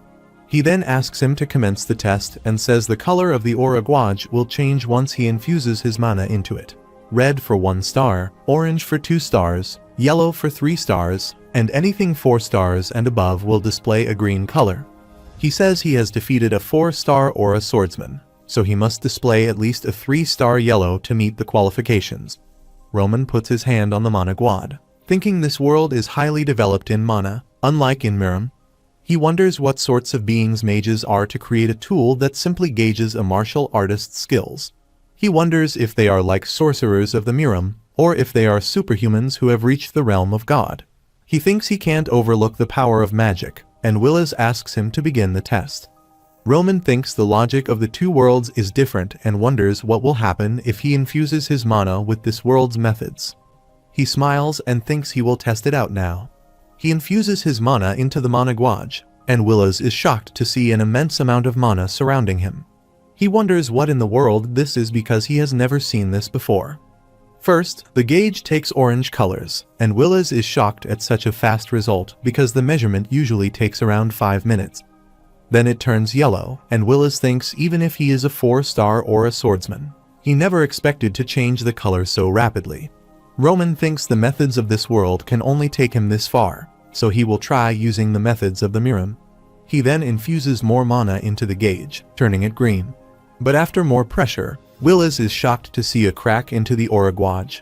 It is said that aura guaj is an item created through the culmination of the greatest minds of the continent. It was made for perfect assessments through the durability created by the infusion of mana. A 6-star swordsman. The highest color it can display is green, and even if mana exceeds the threshold infused into it, the aura guaj will still function without complications. Roman asks Willis if his aura gauge is defective, and Willis shockingly says he cannot give him a clear answer due to a lack of precedent. He is sure that the aura guaj shined green before it broke. He finds out that Roman Dimitri is a 4-star swordsman, and is not some hidden dragon that has yet to soar, but a fully matured monster. He never expected there was such a monster in Dimitri. He thinks the appearance of a ranker with the potential to reach 6 stars in the kingdom of Cairo, and beyond that, the continent of Salamander will be overturned. However, he sets his glasses and says this is the first time, so he is unable to make any hasty judgment. He says he will send the results to him soon. He thinks he must carry out the objective of why the Empire built a Valhalla temple in Cairo. He then leaves him, thinking he will find out more about Roman Dimitri. After that, he wonders what happened to Roman Dimitri in a few months, because he is a completely different man from his life before age 25. He wonders if someone can truly change this much. The subjugation of Blood Fang and the war against Barco were his 2 accomplishments, and he even handled his affairs perfectly. He thinks he has the nerve of steel to risk his life for his objectives and to turn them into reality. Not only is he monstrously powerful, but he also has the intellect to use it effectively. He is sure that there were no abnormalities with the aura guaj, and the only reason why it broke that comes to mind is that it was subjected to more power than it could withstand. The green color was displayed under normal conditions, and he got up, thinking he would have to report this immediately. He uses a communicator to contact someone and says he raised Roman Dimitri's status as a recruitment target. It is said that the Valhalla Empire is not savages, it is simply crazed by combat. They were aware that they had to act cunningly as their empire's status rose and knew how to use their ranking system traditions to steal other nations' prospects. Because all those who possessed talent aspired to one day rise to possess the seat of a ranker, Valhalla was easily able to discover them, even though their numbers were few. The other person asks him to raise Roman Dimitri's evaluation to rank out and figure out a way to recruit him. He says confidentiality is an important factor when recruiting prospects from other nations. He asks Willis to stay as natural as possible when turning his mind to Valhalla. Willis says he will tell Dimitri that the aura guaj was defective, and Roman Dimitri will be classified as a 3-star swordsman, not a 4-star. This matter will be finalized by granting him the unofficial position of 100. He smiles, saying that just the fact that he made his way into the ranking will cause an uphill in Cairo. The next day, Willis's announcement overturned the entirety of Cairo, and it was the birth of the youngest ranker. On the other side, at the capital of Cairo, Kairos, the authority figure of the central government, Marquess Benedict, also calls his subordinate and asks if the ranking of Roman Dimitri is true. He replies with yes and says Willis of the Valhalla Temple went down to Dimitri and confirmed that he was a 3-star swordsman, and the rumor that Roman defeated Homroas also seems to be true. However, there are discussions that Homroas had his guard down and lost without even being able to display his 4-star aura. Marquess asks him about how old Roman is this year, and he replies he is 25 years old. He says 3 stars at only the age of 25 look like an outstanding prospect has appeared in the outer area. He asks him about the movements of the other powers, and he replies that they are all moving very quickly, especially the 2 empires. Marquess abuses the imperial people and asks how they dare try to make contact with him before them. It is said that currently, Cairo is split into 4 factions. The royal faction that supports His Majesty the King, the aristocratic faction focused around Marquess Benedict, and the pro-Kronos and pro-Valhalla factions under foreign influence. He orders his man to send someone immediately so they don't lose Roman Dimitri to another faction, especially the royal faction. He says they must prevent them from getting him at any cost. It is said that the Kingdom of Cairo, Western Front, Cairo shares its western borders with the Kronos Empire and its southern border with the Kingdom of Hector. Krons, one of the 2 superpowers of the continent and the one who had birthed Emperor Alexandro, demanded that Cairo become their subject nation and had been attacking them over the border for many years. Soldiers of Cairo have been dying on the front lines, and the citizens of Cairo have betrayed their nation and followed Krons and pressured them to surrender from the inside. On the other side, Rodwell, the second-born of the Dimitri family, and another student stand in front of many corpses. His companion asks him if he is all right, and he replies that he is used to it now, and it's not like it's his first time experiencing this now. His companion is somehow sad to see the condition of the frontline soldiers and says he thinks about giving up on his academy diploma and returning to his hometown dozens of times daily. Rodwell burns all the corpses and thinks this is the reality of a small and weak nation like theirs. He thinks not a single day is peaceful on the Western Front due to the outside forces aiming for Cairo. His companion asks him if he heard the news that his brother Roman became a ranker. Rodwell gets angry after hearing his name and wonders how he can reach 3 stars. He doesn't believe the news and thinks there is no way the brother he knows could have done so. He tells his companions that it's just a rumor and that he doesn't know what sort of trick their house pulled, but he forgets rancor. His brother can't even take care of himself. He is sure that the truth will be exposed soon enough. The next morning, Roman is informed at Dimitri house that he has a visitor today. The man says he will get straight to the point and informs him that he serves His Majesty, the King of Cairo, and he has come to Dimitri to appoint him as a royal knight of the royal family. To secure Roman Dimitri, the hidden dragon of the frontier, the 4 factions of Cairo began to make their moves. It is said that royal knights of the royal family serve the majesty of the king, and it is known as the greatest honor allowed to a knight. The man says to Roman that offering this position directly to a person is a very unprecedented event. One may normally only bask in the glory of entry into their fold after the royal family hosts a rigorous test. However, he smiles and says Roman is an exception, and if he comes to the capital and pledges his allegiance to His Majesty, the king, he may enter the order without taking a single test. But he is surprised when Roman asks if this is all he wants to say. The man asks him if he is refusing their offer, and Roman says it's obvious because he is already living his best life as the eldest son of House Dimitri, so there is no need to go out of his way to go all the way to the capital to become a royal knight. The man tries to persuade him, saying he will be given his own mansion in the capital, and House Dimitri would be granted a higher peerage. But Roman again asks him if this is all the royal family can do for him. He angrily gets up and says he severely misunderstands something. He says His Majesty the King wants him because he has rated his future potential highly over his current self. He says the position of royal knight, a new peerage, and a mansion in the capital are all rewards undeserved by his current self.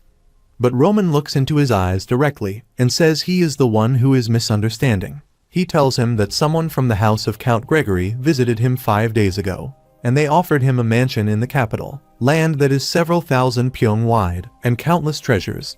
They even wanted to tie their bloodlines through a political marriage. The man is surprised that the pro-Kronos faction has already made their move. Roman also tells him that House Denver visited him 3 days ago and said they wanted to become his sponsor. He also met with someone from House Benedict just last night, and they offered him something even more exceptional, 3 times the conditions of the other houses, and they will even make Dimitri a Viscount household within 1 month. The man closes his eyes in disappointment and thinks it's over now. He sits down and says they were a step too late, and he even asks him if he can choose them. He says the ones he spoke of are atrocious insurgents who are trying to swallow the kingdom whole. But it's all thanks to the captain of the Royal Knights, who is called the greatest swordsman of Cairo, that things haven't escalated to a rebellion. He says not only has royal authority been seized, but even the government has gone blind and dead due to them, making it difficult for the royal family to play any part. He says Cairo is a small and weak nation, and with him, if any of the offers that he told him received opposition from the aristocratic faction, the only thing that they could promise him was the position of Royal Knight. He again asks him the same question if he will please support His Majesty, the King. Roman smiles and thinks he is so familiar with a situation like 4 factions in a single kingdom, as the 12th son of the heavenly demon. He then says none of the 4 offers really appeal to him, and he is planning on refusing them all. He also says he doesn't intend to forsake his cause for now. The man smiles and thinks there is still some hope left. Roman gets up and asks him to go back for today, and he replies he will wait until the day when he pledges his allegiance to His Majesty, the King. Roman got 4 offers, but he rejected them all because he had no intentions of pledging allegiance to any power. He thinks if they are going to become his enemies no matter what he does, then the only way is to buy time by leaving room for possibility for all factions. The next day, when he is practicing, a servant comes to him and introduces himself as Macon, a member of the Valhalla intelligence unit. Roman is surprised to see a Valhalla agent wearing Dimitri's servant attire. He angrily asks him what he wants when he has already conveyed his intent through House Denver a few days ago. Macon still smiles and apologizes to him for visiting in such a disrespectful manner. He says they had no choice but to act formally back then because of the eyes around them. He makes him sure what he is about to say is Valhalla's true intentions. He states that they in Valhalla have come to admire his potential. However, the problem of nationality is not easy to solve, and it must be even more difficult for him to abandon House Dimitri, which has amassed enormous wealth. Maxon says they offer him a Vixout peerage and a fertile land that also has a mine connected to it. Therefore, he can continue to maintain his legacy as a blacksmith. Roman thinks this is an unconventional offer. He says the most important thing that a swordsman values is to become stronger. They will specially permit his entry into Valhalla's first-class treasury.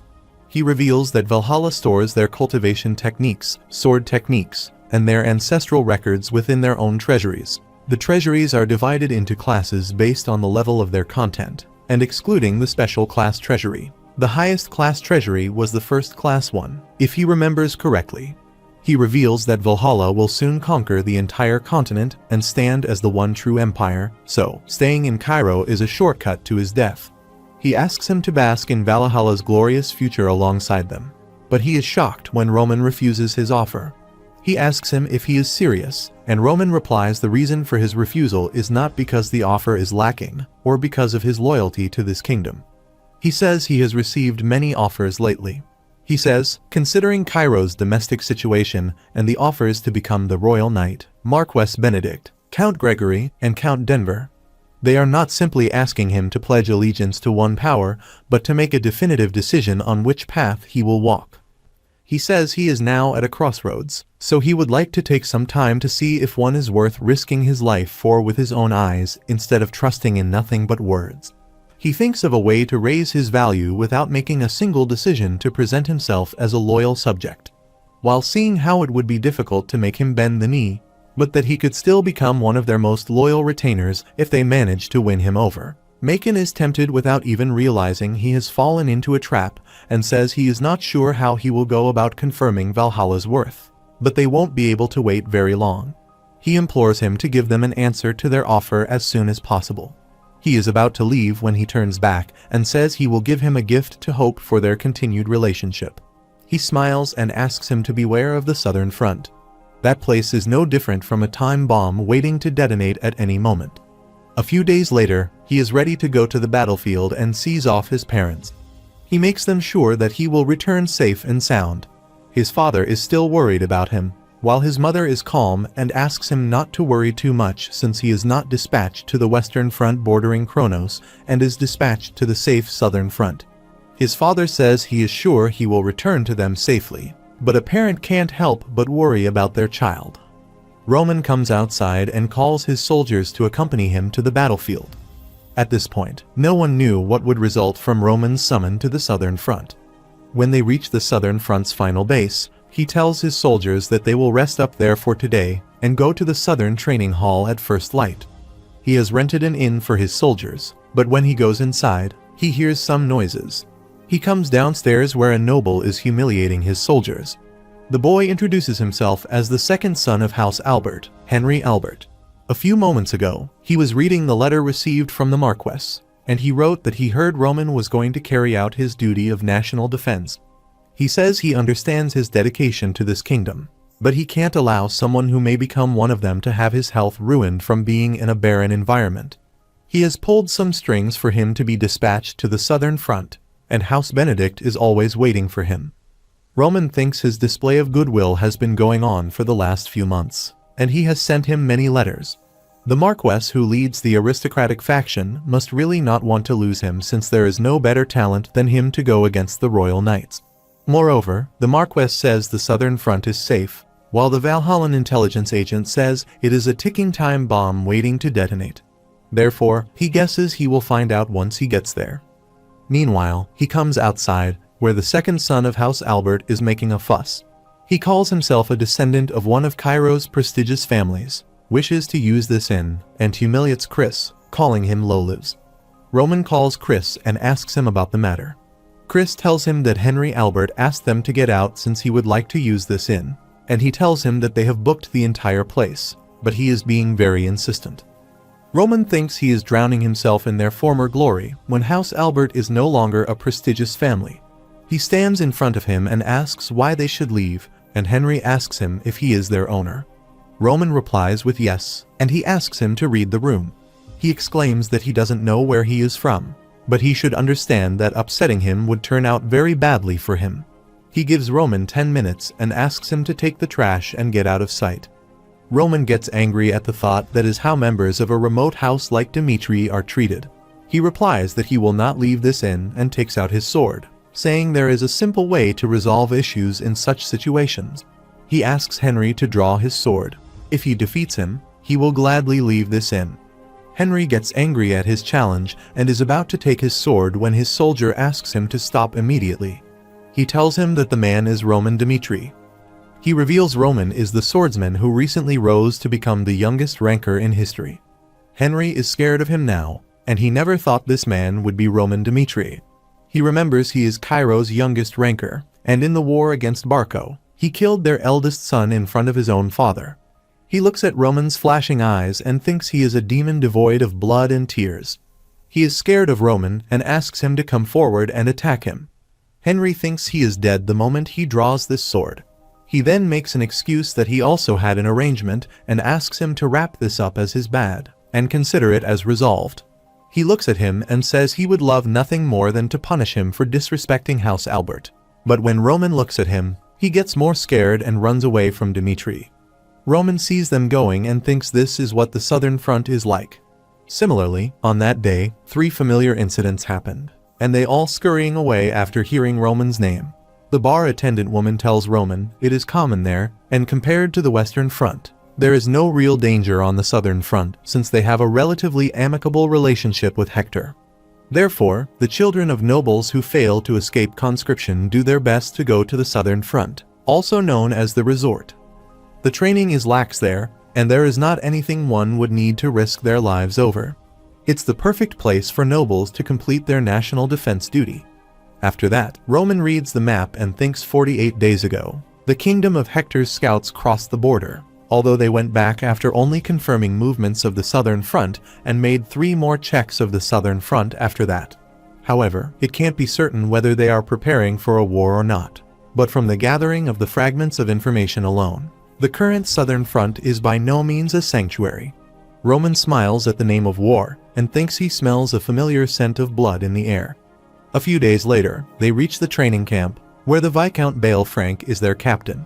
He introduced himself and said the southern training camp was a place to provide basic training to soldiers dispatched to the southern front. He says they will be added to a reserve corps after 3 weeks of training and will spend their remaining service there. While he is giving them the introduction, everybody is snoring there. The captain asks them to forget their status before admittance, and in there, they are simply soldiers completing their military service. If any of them act in a way that disregards the rules, he will be sent to the Western Front as punishment. Roman thinks they give a mere punishment of sending them to the Western Front. He looks at his side, where Henry Albert stands, and is scared of him. The commander wraps the conversation by saying they will be informed of the training schedule in the evening and asks them to unpack their things in their designated quarters. Meanwhile, a soldier comes to him and informs him that the commander would like to speak with him privately.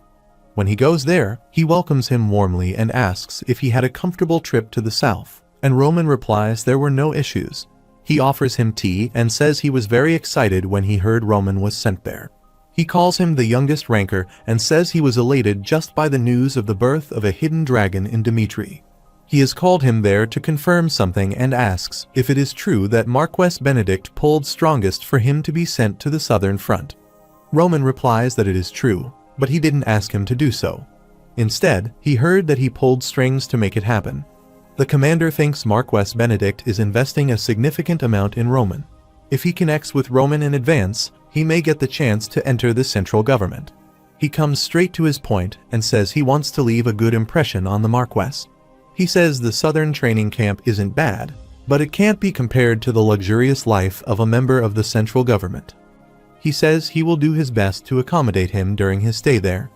In exchange, when he meets the Marquess in the future, he simply has to tell him that Viscount Bale Frank made his life easier in the southern training camp. Roman thinks he puts his objective very bluntly and has no reason to refuse what he is willing to give him. He agrees to do him a favor and comes outside of the room. He finds Henry at the door, who rechallenges him and says he messed up with the wrong person. He says his maternal house is House Frank, and Viscount Bale Frank of the southern training camp is his uncle.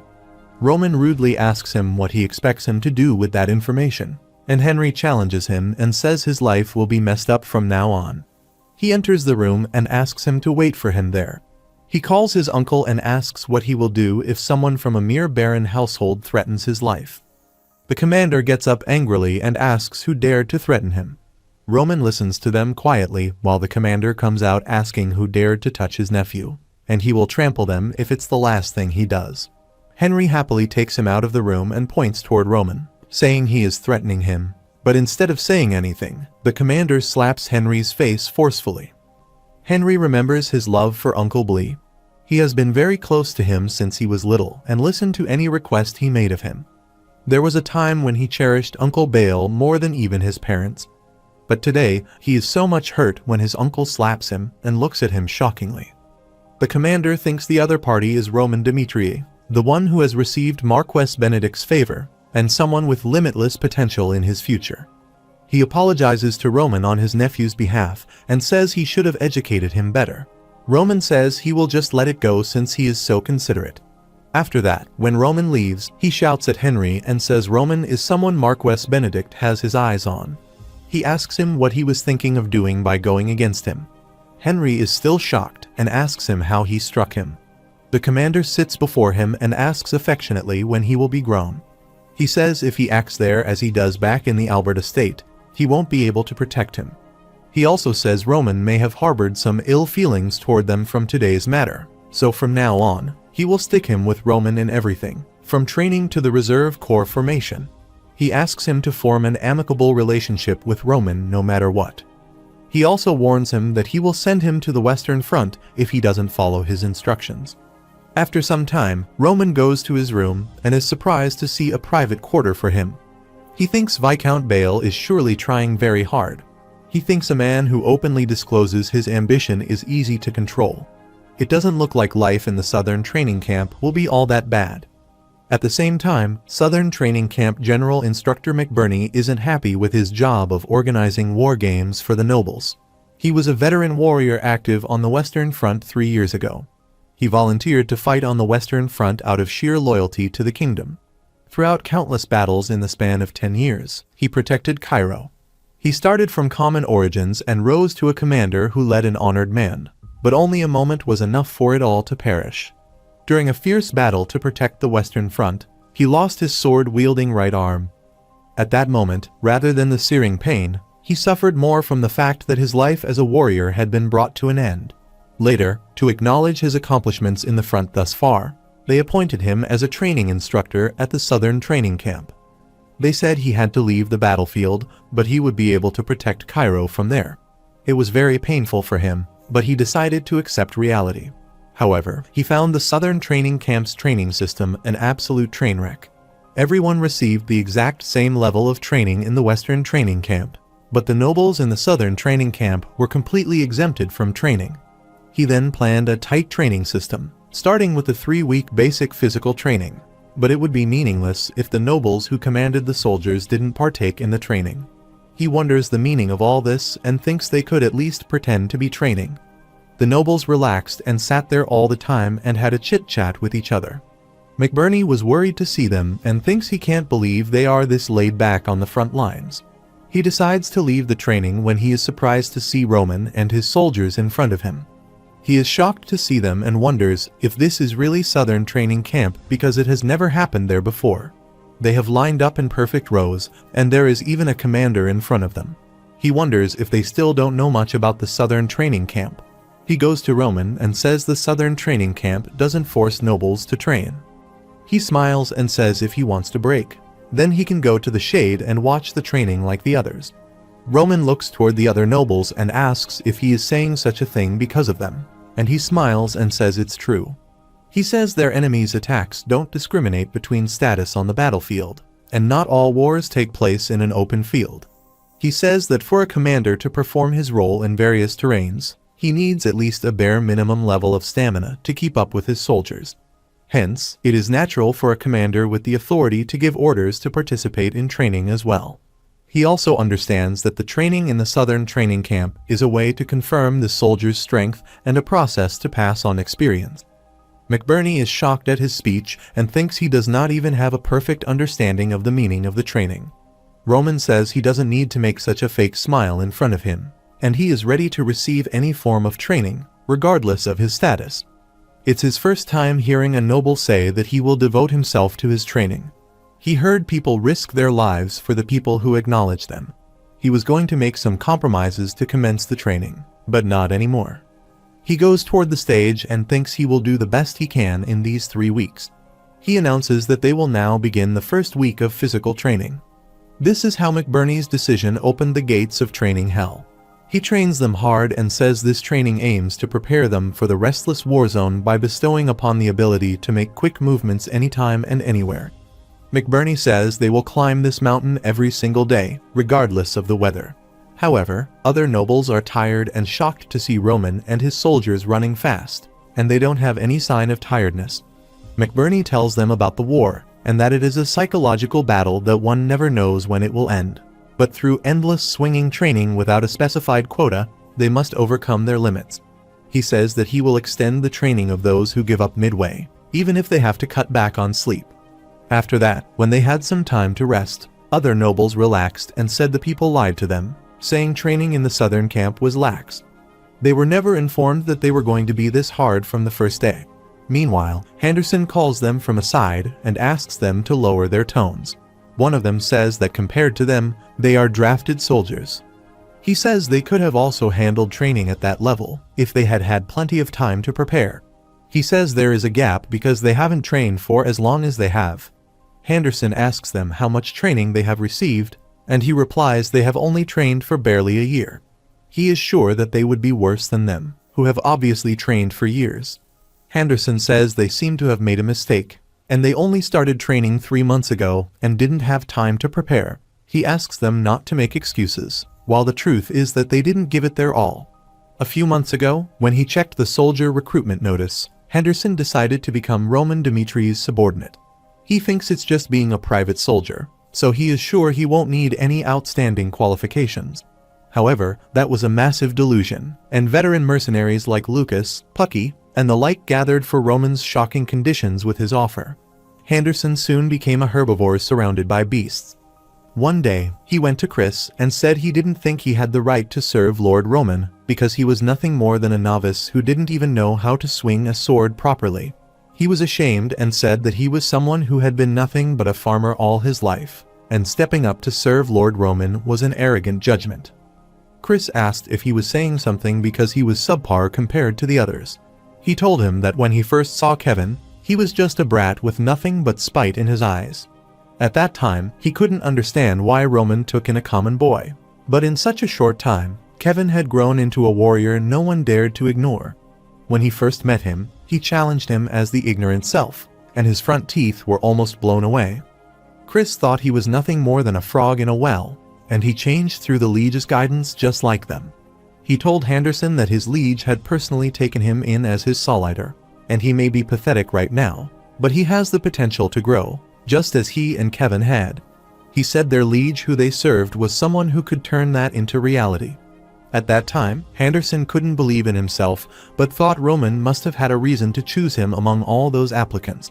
He still couldn't believe how a farmer like himself could grow stronger, but he promised Chris that he would try his best to put his trust in their liege. From that day onward, his life started to change. He stuck to the training regime for the last few months, no matter what it took. Even when he was to puke or pass out, he did his best to catch up to his comrades. Ultimately, he was able to become his current self. Now, he asks the boy in front of him if he complains that he couldn't fight because he didn't have enough time to prepare for the boundary between life and death, where he could only survive if he killed others. He stares at him and says that rather than acknowledging and striving to improve, he drags others down to his level and says he has no reason to humor his nonsensical request. All of them get quiet at his comments, and he calls all of them pathetic and leaves from there. Roman warriors were already in the mindset of war. Similarly, the extreme physical training continued, and even while the difficulty was increasing with each day, Roman soldiers gritted their teeth and stuck with the training to the end. The other nobles wonder why they are going this far. They say it would be different if this were the Western Front, but the Southern Front is far off from the war. They claim that all the soldiers are meaninglessly wasting their strengths since they are of common birth. They make fun of Dimitri's family that they can't be acknowledged if they don't go this far. Meanwhile, Henry is lost in his thoughts and wonders how he is supposed to get closer to a guy like Roman. He watches him while training and thinks he should have realized that it is good to converse and form good relations with other nobles. He thinks this is a problem with nobles of common birth and snores loudly, thinking it will work itself out. On the other hand, Ranger Corps Captain Jackson presents his report to the king and says that for the past year, the Ranger Corps has infiltrated and investigated the 5 defensive lines of Cairo's southern front 48 times. From the investigations, they have determined that their defensive strength has been skewed toward the Western Front, and due to their confrontation against Kronos, their southern front has been neglected. Therefore, Jackson believed that conquering the southern front would not be a problem for them. They belonged to the kingdom of Hector and were once a superpower on par with the Kronos Empire. They, who once grew at a speedy rate thanks to their powerful national offensive capabilities, suffered a helpless defeat in a war against Valhalla and fell to ruin. Hector's national strength fell to Cairo's level, and was reduced to just one of the 6 kingdoms on the continent that had no choice but to walk on eggshells around the empire. Meanwhile, Prince of Hector Edwin Hector comes to the king and asks him permission to ask for something. He says Hector has been suffering from the worst harvests in history for the last 5 years, and the money that they borrowed from the Golden Back to solve the problem has come back as massive interest and is suffocating them. They are now empty-handed, and their kingdom can't go on any further like this. At this rate, Hector will lose any meaning as a kingdom. The king seems worried and says he already knows about this. Edwin says their kingdom was lost in the war and has distanced itself from war and its history. But they don't want to repeat that same mistake again, and they have made ample preparations for the past year. He asks him to make the decision for their citizens in despair, as well as the kingdom itself. The king thinks war is the word he can't dare to release from his mouth, but his son is different from his weak-kneed self. He asks his son if he is confident about the war, and he replies he would have never brought it up if he wasn't confident. After that, the king declared from that moment forward, he gave all executive authority related to the war to Hector's only prince, Edwin Hector. In the meantime, in the southern training camp, the 3-week training had come to an end. The commander happily declares they will be part of the 5th Defense Line's Reserve Corps from that day on. He tells Roman that it's where everyone wants to go, and he pulls some strings for him to be dispatched there. Roman thanks him, but he says there is no need for such words between them. He asks him to feel free to let him know if he needs anything. After that, McBurney also thanks him for everything, and says he has realized what he is working toward thanks to him, and he thinks he will be able to teach trainees more passionately from now on. He gives him a piece of paper and says he has prepared something that he may find helpful. He gives him a summary of information and geographical features of the Southern Front, and he is sure it will be helpful if war ever breaks out there. He wishes him well and says he will pray for his safe return. McBurney thinks his emotions beckon him to follow him, and the Roman Dmitri that he has seen for these past 3 weeks is someone worthy of his life. But he is disappointed that he can't do anything for him because of his arm. Moreover, Lord Roman already has outstanding talents under him, so there is no way he has room for a one-armed person like him who can't even properly swing a sword. He wishes him farewell and leaves from there, while Roman looks at him from behind. He looks at his map and thinks Lucas is having a difficult time acquiring something like this. He thinks McBurney's pure goodwill itself is worthy of his respect. On the other side, at the Southern Front First Defense Line, the soldiers are shocked to see that they have been attacked by enemies. At the same time, when they are leaving, the commander tells Henry that he specifically put him in the same reserve corps of the 5th Defense Line, where Roman will be. He asks him to swear that during the next 2 years, he must form an amicable relationship with Roman, whatever it takes. At the 5th Defense Line, Reserve Corps Base Camp, Henry wonders why he has to get closer to that Roman, but he is relieved that he is in the 5th Defense Line and will be saved under his leadership. Suddenly, they hear loud sounds of emergency declaring that Hector has declared war against them. They order all the forces to prepare to engage immediately. Henry gets worried to see the situation and wonders what is going on there. When he looks in front of him, he is shocked to see that Roman and his soldiers have gone. It is revealed that the 1st Defense Line was attacked after Hector declared war, but the 5th Defense Line faced the risk of collapse before them. The enemies broke through the gate and attacked them while the soldiers of the 5th Defense were trying to stop them. The 5th Defense Line commander, Barkin Bruce, is scared to see the enemies and says this place is done for. Before this incident, the 5th Defense Line was considered the paradise of the Southern Front, and it had long since lost its essence of a battlefront. The nobles in the middle of their military service were provided a life of luxury instead of performing their duty as soldiers. This was all because of the man who took bribes to fill his own stomach, and the rotten Baron Bruce was the overseer there. Now, he thinks guarding the 5th Defense Line to the end like this is an act of suicide. He orders his soldiers to maintain their positions and says the lives of innocent civilians will be in danger if they get through. He asks them not to retreat no matter what happens. After that, he starts running to the opposite side, and Roman asks him where he is going. He asks him to buy him some time, and he is going to contact the royal family directly. Roman leads the soldiers and says they will head to the 5th Defense Line immediately. They head toward the 5th Defense Line, and Roman thinks the Southern Front needs more overall defensive capabilities. Still, the combination of their deteriorated fear, rotten mindsets, and incompetent commander makes its military strength the weakest. They placed the reserve corps needed for emergencies 2 hours away from the line. Roman thinks they must reach the 5th Defense Line in at least 1 hour. Meanwhile, Commander Bruce rushes toward them and says they must be the reserve corps. He comes to Roman and asks if he is the commander of these soldiers and escorts him to the rear first. He says the commander's safety takes priority over the 5th Defense Line's reinforcement. Roman recognizes him as Baron Bruce, the commander of the 5th Defense Line, and he asks him why he is there by himself without any soldiers. The commander gets angry and asks how a reserve corps dares talk to him that way. Roman grabs his neck and angrily says he has heard enough of him. He says the fact that he is there means only one thing. A man who calls himself a commander has abandoned his soldiers and run away. He asks him if he understands that law. Deserters can be executed on the spot, regardless of status. He takes out his sword and beheads the commander in just an instant. He says if he had retreated with his soldiers, then at least he wouldn't have died by his hands. On the other side, at the 5th Defense Line, a soldier named Stephen has killed many intruders and thinks he already knew that a day like this would come one day.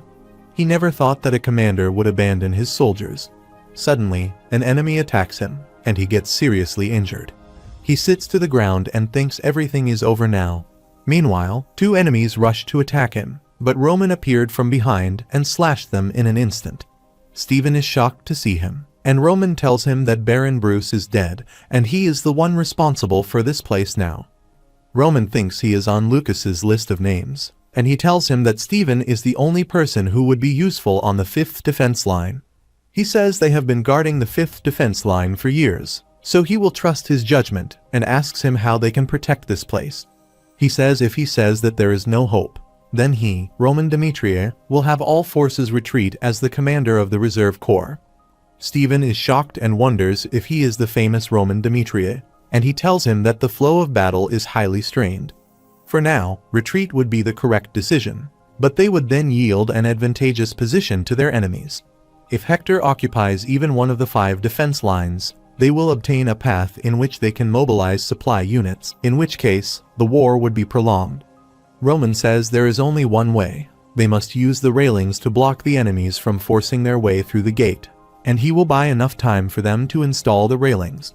He will mobilize their forces to prepare them. Stephen is shocked to hear his reckless plan and says this plan is too dangerous because enemy forces are charging in even at this moment, and he will die if he becomes isolated. Roman says he understands his situation, while in the meantime, an intruder tries to attack him from behind. Roman takes him down without turning back and says he is not some moron who risks his life over a plan that he thinks is impossible. He kills another intruder, and Stephen is shocked to see that he evaded without even seeing the attack. Meanwhile, Chris comes to him with other soldiers, and Roman tells him they will clear a path to the gate. He asks all forces to follow him, and they follow their leader's command. Stephen is shocked to see that they don't even have a shred of doubt. He can't believe such a master-servant relationship is possible. Roman also calls him and asks him to make his preparations since the war has only just begun. Stephen thinks the loyalty of his subordinates comes out of respect. They all follow their liege and are ready to die for his sake. While fighting with the intruders, Roman wonders if there is a need for someone like him, who doesn't love his own country, to take such a risk. In the end, war is a place where the powerless are inevitably sacrificed. He has been highly valued in the Cairo kingdom and has been privileged to be one of the strong. He thinks there are many ways to avoid war, but the reality of a small country with no power or wealth is a terrible reality that causes his blood to boil. But he is enjoying his fight in the war because he missed his life on the battlefield. Meanwhile, Chris and Kevin follow his commands and fight the intruders bravely. They are using their auras to kill many of them easily. It would be no wrong to say that whenever Roman moved, death followed him. When he kills 10 people, Hector's soldiers would charge as they trusted each other. When the Romans killed 2 people, they realized that their opponent was far stronger than they had ever imagined. Similarly, when he killed more than 50 people, the enemy's faces began to be filled with fear. They call him a monster and immediately retreat to save their lives. Hector's commander, Baron MacLear, is shocked to see the situation and wonders what is happening to them on Earth with them. According to them, victory should have been assured as long as they had broken through the castle gate, but their troops had started to retreat. Meanwhile, he looks towards Roman, who is killing 2 soldiers at the same time, and his eyes meet him even though they are far from each other. He is scared and can see that Roman is charging alone just to take his head. He orders his soldiers to kill him before he rampages any further and asks them to stop him. They all stand in front of him, and Roman can observe that their commander has let his guard down. Now, it's time to end this war quickly, and by saying this, he rushes to the army of intruders. He knows from the numerous battlefields that he has fought in that the moment the head of the lead commander has been severed, that is when the enemies have no choice but to crumble immediately. By beheading many soldiers, he rushes toward the commander to kill him. Meanwhile, 3 soldiers jump upon him, asking everyone to step aside and they will take care of him. But Roman uses his Heavenly Demon's technique's second move, and in an instant, he cracks the ground in 2 parts, where the intruder's army stays on the other side while he stays with the commander on the other side. He seems to care for him, but he takes out his sword and says he is Baron MacLear of Hector's army. But before he can say anything, Roman swings his sword and beheads him in just an instant. He then grabs his head, calls the soldiers of the Cairo kingdom, and declares that he has slain the enemy commander. But if they spare the rest of them, they will definitely return as their enemies. Even though they may have lost much blood there, He orders them to put their lives on the line and slaughter all of their enemies. Henry also watches him from a distance and is shocked to see him, and he now understands why his uncle told him to get close to Roman no matter what he had to do. After Hector's soldiers lost their commander, they began to run away in different directions. Roman and his soldiers defended the 5th defense line successfully. Later, Chris reports that no casualties were incurred for the 30 soldiers, including him. Roman asks them to use potions to treat their injuries. Stephen is surprised that Roman supplied potions to all his soldiers. It is revealed that the potion is a medical liquid created in the magic tower for healing purposes. Even the lowest grade potions are worth quite a large sum. Stephen observes that on top of being immensely strong and able to make bold decisions, he is also generous towards his men. There is a reason why there is trust between Roman Dimitri and his soldiers. Because of who he is, his soldiers would trust him and follow him even if he ordered them to charge into a fire pit. Meanwhile, Roman calls him and asks him to take care of the battlefield and prepare for a second round of attack. He also says he needs someone who is familiar with the terrain of the southern front. Stephen shockingly asks if he is thinking of going there right away, and Roman replies he is going there because the war is not over yet. After that, Stephen takes him to a boy named Kobe and says he will guide him since he is native in the area. He also shows him a terrain map of the southern front, and Roman asks him about the fastest route to go there. Stephen tells him a route, but Roman says it will take around 2 hours and 30 minutes to get there. But he needs a shortcut that will help them arrive within 2 hours. Kobe is surprised and wonders how he knew the mountain path would take 2 hours and 30 minutes. He thinks it wasn't just simple speculation, but he already has a certain grasp of the southern front terrain. He can't hide his amazement. He says he didn't know he was so familiar with this area already, and he wonders why Roman chose him as a guide. Roman says when Stephen called him, he probably thought he didn't know much about the southern front, but he has studied the basic information in case of any unexpected situations. Still, he doesn't have a perfect understanding of everything. Therefore, he needs the assistance of a native of the southern front like him. Kobe is still surprised to see him and thinks he is different from the other nobles who came to the southern front to live an easy military life. If he helps them, then he is sure even the southern front can have hope. Exactly after 10 minutes, Roman and Chris stand in front of each other, and he informs him that 30 soldiers, including himself, are prepared to depart. Suddenly, Roman feels someone's presence there, and Henry is coming toward them when he looks at that side. He asks him what he is doing there. He stays quiet when Roman again repeats his question and asks what he is doing there. Henry thinks that if he says he has come there to become his friend, then he will probably ask him to get lost immediately.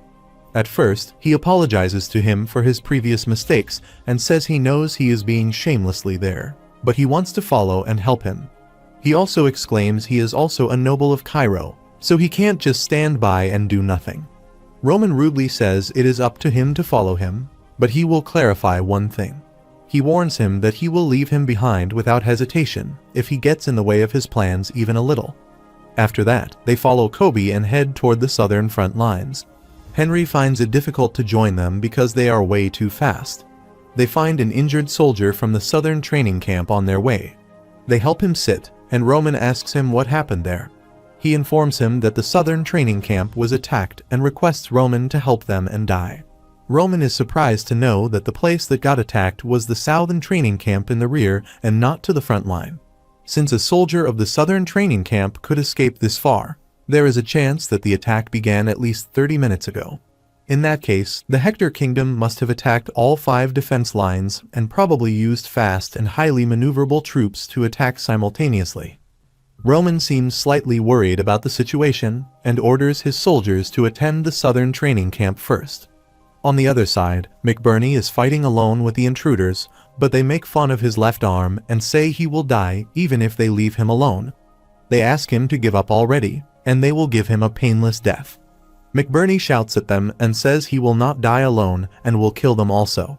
He says he will kill at least one of them, even if it will cost him his life.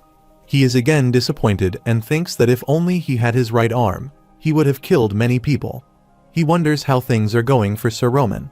He heard about him that he was the only person who didn't let his guard down within the southern front line when he was assigned to the 5th defense line. He is sure Roman would have achieved something. He is surprised by himself, thinking about Roman being on the verge of death, and he guesses that he still has a lot of things he wants to do on the battlefield. Suddenly, the wall behind them cracks and collapses with an explosion. The intruders are shocked to see this and wonder if Cairo sent reinforcement troops already. Roman stands in front of them, and they ask him who he is and how he knew to come there. Roman is surprised to see that McBurney is still alive. Chris ordered his soldiers to eliminate the enemies and rescue the survivors quickly, and they immediately headed toward them to fight. Meanwhile, two soldiers in front of Roman rush toward him, but Roman captures both of them together and blocks their vital points. They fall to the ground, and Roman thinks he has blocked their acupoints, so they should not be able to move for a while.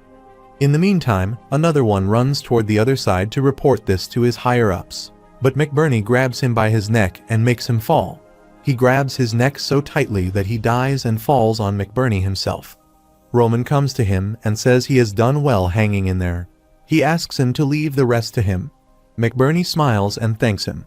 After some time, Chris reports to him that they have taken care of 12 soldiers from the Hector kingdom and rescued 5 survivors. Based on what the survivors said, Viscount Bale was injured in his fight with Hector's soldiers and withdrew into the mountains. Roman thinks Hector's main force attacked the southern training camp and went somewhere else, and the main force has at least several hundred soldiers.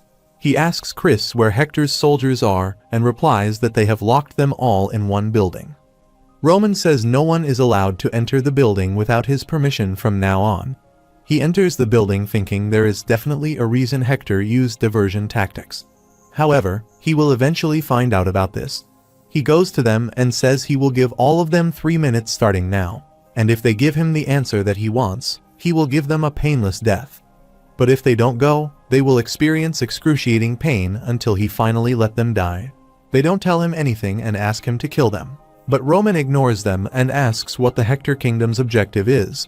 One of them abuses him and doesn't answer, while Roman asks question number 2 about why they are in the southern training camp. After some time, Roman says their 3 minutes are up. He infused his mana into one's body, and he started crying in pain. Roman says he names this technique the body crusher, and as they experience the pain in their muscles and bones being distorted, they will die a very slow death. He is sure they have received torture training, but this is nothing like they have ever experienced. The intruder screams in pain while his companions are shocked to see his condition. He shouts at Roman and asks if he really thinks anything will change because of this. He says it will be too late to stop them even if he tells them Hector's strategy. Roman looks at him with cunning eyes and says he has been waiting for the answer. He says he never expected them to tell the truth, but just wanted to see their responses. He finds out their real objective lies in the rear. He then smashes his head and says it's time for them to die.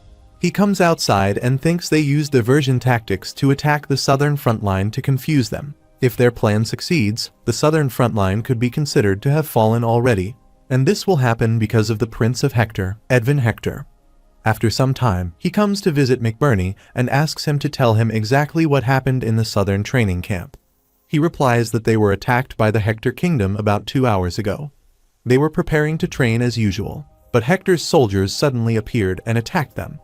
They were able to gather their forces and fight back quickly, but there was too big of a gap in their numbers, and they were slaughtered one-sidedly. They couldn't even find out whether the training camp commander, Viscount Bale, was alive. Roman asks him if there is anything special about what the enemies are wearing, and he replies they are all wearing light equipment. Moreover, the enemy commander's face was covered with scars. Roman predicts that they could be the Ranger Corps, Hector Kingdom's Ranger Corps.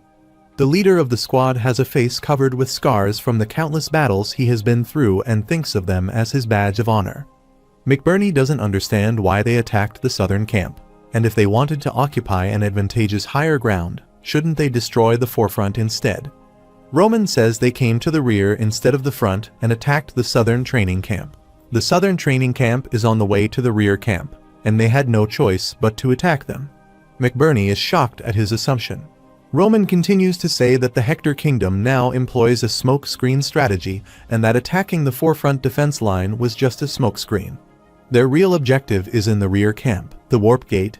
It is revealed that the Warp Gate is the ultimate form of magic that controls space and can enable movement across long distances in an instant. And it's become the utmost priority to take over a Warp Gate on a battlefield.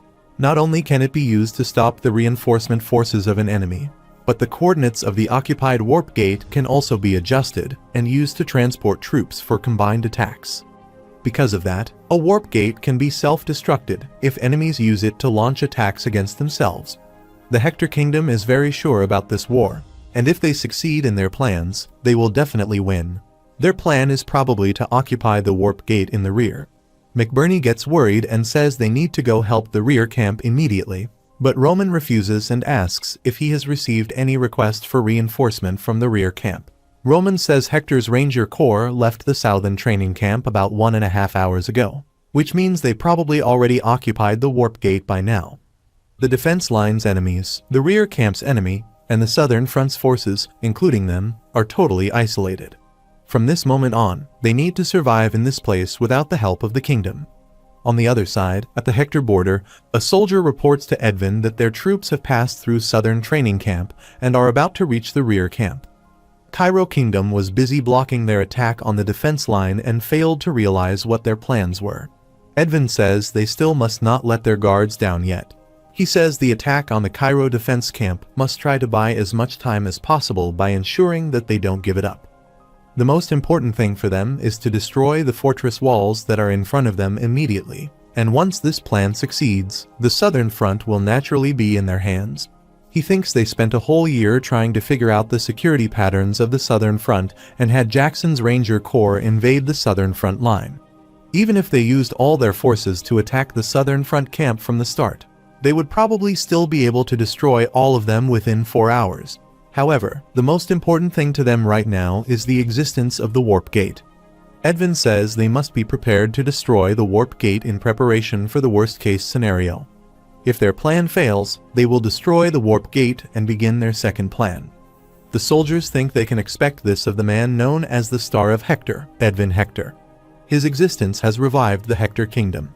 On the other side, the Hector Ranger Corps has reached the rear camp and has killed many soldiers. Their commander thinks it's a race against time from now on. Before the enemies discover them, they must succeed in the connection. 1 year ago, Edvin called him and said Hector couldn't last any longer as the pressure of the Golden Bank's interest grew and the situation worsened. Even Hector's ration storage will be depleted if there's another year of bad harvest. Therefore, he offered him a proposal and asked him if he would like to take over Cairo Kingdom's southern front with him. There was a rumor that the Hector Kingdom's continual years of lousy harvest were because the gods cursed them. In a situation where his kingdom could fall any time, Edvin Hector, who was known to be the greatest genius in Hector's history, was like a fated hero who appeared in turbulent times. Therefore, Hector sent troops for surveillance on the southern front 48 times within a year after that and used spies to dig a tunnel that connected to the rear camp. The Ranger Corps secretly infiltrated the completed tunnel and got their hands on the Warp Gate. Meanwhile, a boy informs the commander that they have connected through the Warp Gate. Edvin appears there, and all of them give him their greetings. He calls Kellen and says he will be in charge of the 1st Battalion, get rid of the rear camp's remnant troops, and build up a solid defense around the camp to prepare for the enemy's reinforcement troops. He then calls the commander, whose name is Jackson, and says they lost contact with Baron McCleary, who was in charge of the 5th Defense Line. He asks him if he knows anything about that. Jackson replies they are still confirming the details, but he doesn't think they will need to worry much since they are talking about the 5th Defense Line there. Since the 5th Defense Line is famous for having a lot of problems on the southern front, even if it's just a part of their forces, they should be able to take down the 5th Defense Line. Edvin says he told them not to push their attacks too much, no matter the situation. He says as soon as this operation is over, he will punish Baron McCleary no matter the results. At that time, despite Edvin Hector's meticulous plan, he wasn't aware that 2 unexpected situations had occurred. At the same time, at the 1st Defense Line, the commander orders the soldiers to repair the fortress walls quickly before the enemies attack again. Meanwhile, a soldier approaches the 1st Defense Line command, Count Donald, and informs him they received contact from the southern training camp. Roman Dmitri contacts him as the 5th Defense Line's reserve squad. and he asks him why he is contacting him in this situation. Roman says they have a reason to believe the Hector kingdom used a smoke screen strategy and occupied the rear camp's warm gate. Before the front and rear are completely isolated by Hector's army, they must abandon the fortress, take refuge in the mountains, and gather the remaining forces of the south in the mountains. Count Donald doesn't believe that the southern mountains are dangerous. He ignores him, says they will decide what to do, and hangs up the communicator. Roman thinks the situation has become like this, and he must abandon the remaining defense lines, excluding the 5th defense line. He orders his soldiers to pack up their belongings, and they will be going to the mountains from today onwards. After some time, the commander Count tries to contact the rear camp, but is unable to do so. He is now worried and wonders if what Roman said was correct. He thinks even if the southern front and the nearest places send troops there, it would still take about half a month to arrive. He thinks if they can hang on in the fortress until the reinforcements arrive, they will still have a good chance of winning. But 4 hours later, they are shocked to see the situation that they are completely isolated and are surrounded by Hector's army. The commander is worried because he never expected they would steal their warp gate and send additional troops there. Their defense lines in the front and rear are all blocked by Hector's soldiers. However, he is relieved that they are able to repair the fortress walls perfectly. They also prepared all the armaments in advance so they wouldn't repeat their first battle's mistakes. He orders all the soldiers to prepare to attack and tells them that Hector has taken over the warp gate. He asks them not to expect any reinforcements from the kingdom right now, and they have to hang in there until the reinforcements are there. Suddenly, they hear a weird sound in their surroundings and wonder what is happening there. But they are shocked to see a flare ready to attack them. The Hector army lands their first attack and destroys the wall. Many soldiers burn in just an instant, and the commander is shocked to see the situation.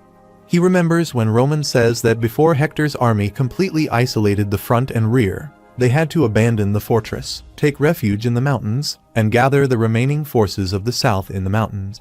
Suddenly, someone attacked him and severed his head, and in his last moments, he thinks Roman was right all the time.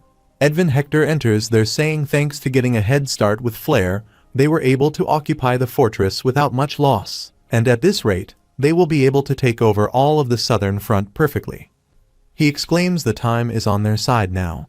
He orders his soldiers to imprison all of the surrendered soldiers in a place so that nothing can catch them off guard. To have an advantage in their discussion with Cairo, they will need as much ammunition as they can acquire. He says depending on the situation, they may even use the hostages to strike a deal. Jackson says he understands him and will follow his commands. Edvin thinks he should be happy since his plan is going very well, but he feels uneasiness due to some issues. He wonders if there is anything he overlooked. Suddenly, a soldier appears there and informs him that Baron McCleary has died on the battlefield, and because of that, communication is cut off. Edvin looks at him angrily and asks who passed on this information. He asks him to bring that person to him immediately. An injured soldier came to visit him and informed him that, at first, the 5th defense line definitely seemed unprepared for any attack. As soon as they started attacking, they managed to get into the fortress, and Baron McCleary ordered them to destroy the fortress right away. But suddenly a monster appeared there, and he got worried about Roman's name. He says his power was so strong that he still couldn't believe it, even though he saw it with his own eyes. He tells him that the monster cut down numerous allied soldiers alone, and tens of soldiers disappeared in the blink of an eye.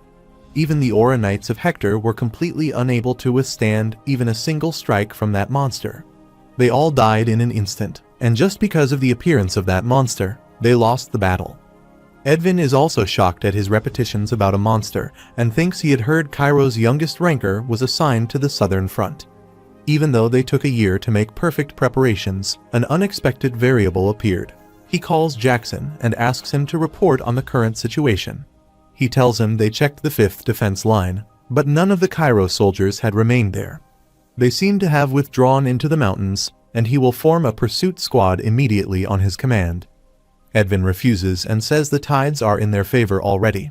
Since they have taken over the southern front, it's time to negotiate with Cairo Kingdom. On the other side, at the Barrow royal family, King Daniel Cairo angrily asks his servants about when they are arriving. He apologizes to him and says because things are happening so abruptly, everyone is taking a little bit of time to get there.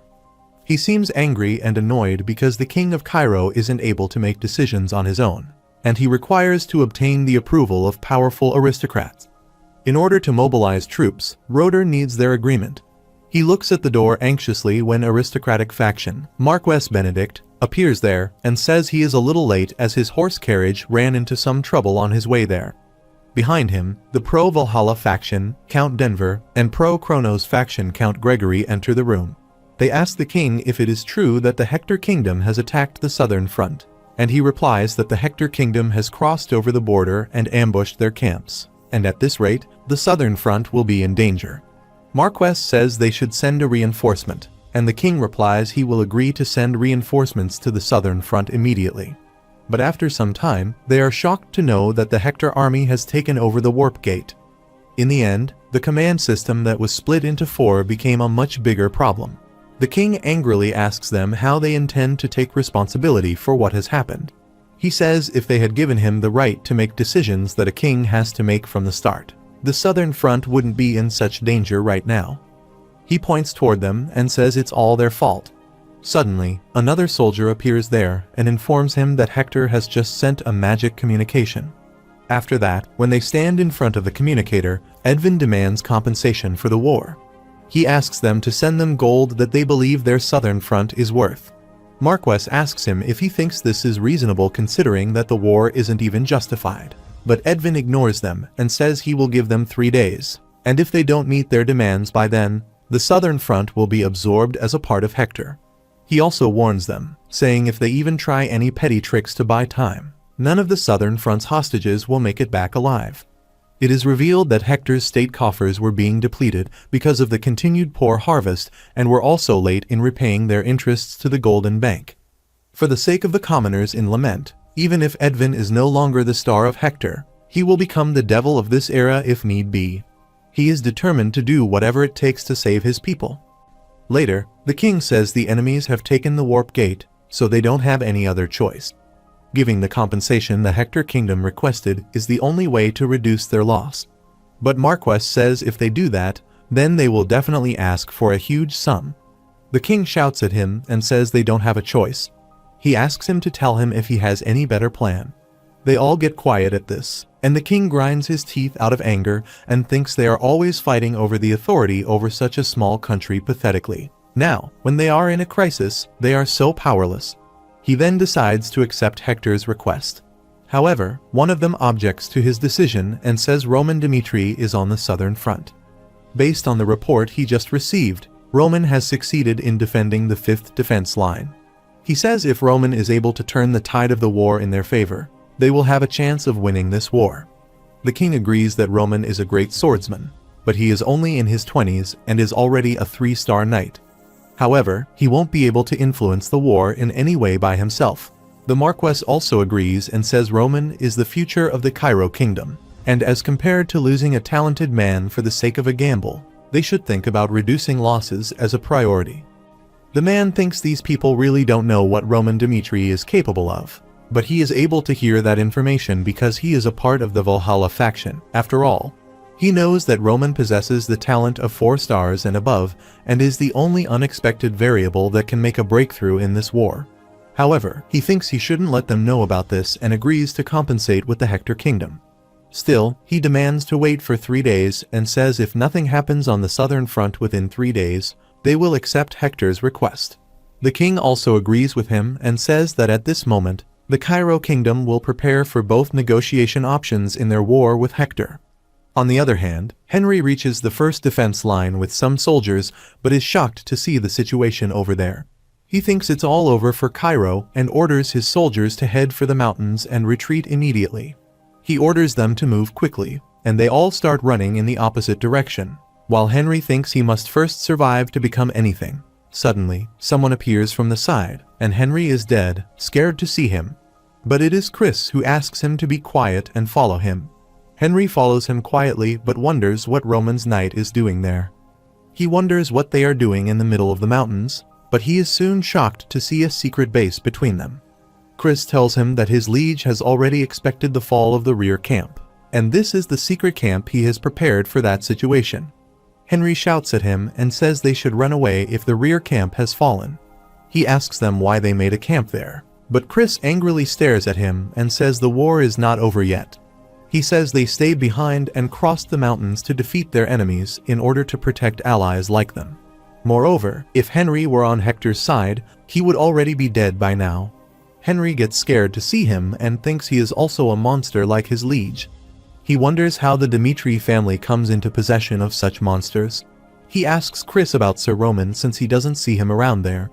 Chris tells him that he is currently alone and defeating the enemies at the forefront. Henry glitches his teeth and thinks Roman Dimitri is the one leading these people. On the other side, at the 1st Defense Line border, the 1st Defense Line Deputy Commander Brandt is in bad shape and thinks they need to get whatever remaining soldiers to survive. He thinks because of the commander's unfounded bravado, the 1st Defense Line's soldiers are being mercilessly slaughtered. But their soldiers are tired and are getting hit by Hector's soldiers repeatedly. Suddenly, a soldier makes him fall, and Brandt wonders if this is his end. But Roman appears from a side and slashes him into parts in just an instant. Other soldiers immediately surround him, saying they have an enemy there. But in just a blink of an eye, Roman tears them into pieces, and Bendit is shocked to see the situation and wonders if he is in hell. He calls Roman, asks who he is, and replies he is from the 5th Defense Line's reserve squad. Brandt wonders if he is Roman Dimitri, who advised them to retreat and come to save them instead of running away. He tells him that the 1st Defense Line has already fallen, and the Hector Kingdom is already on their move to attack the 2nd Defense Line, and they won't be able to last long either. Roman asks him if he is suggesting that they should give up. Brandt acknowledges that he is a strong swordsman, but this is a war between kingdoms, and fighting the Hector Kingdom alone is impossible. Roman thinks great famine, ambush, and war are actions that don't fit with Hector's current situation. He predicts Hector's intentions and says the reason why Hector tried to rush and take over the southern front is because they were unable to wage war for an extended period of time. He says Hector's objective is to resolve their kingdom's crisis with this war. In order to have a smooth negotiation with the Cairo royal family, they must successfully take over the southern front. He thinks he now clearly understands the actions of the Hector Kingdom, which is gambling with the king and noble families, with the fate of their kingdom on the line. On the other side, the Hector army reaches the 2nd Defense Line, and Jackson orders his soldiers to attack them with the flare. They shoot their first attack, which causes huge destruction and breaks the wall of the fortress. Meanwhile, Edvin Hector is behind them and thinks in his plan, Baron McCleary doesn't die, and the weakest link on the southern front would be the 5th Defense Line. But Roman Dimitri comes from nowhere and interferes in his plan.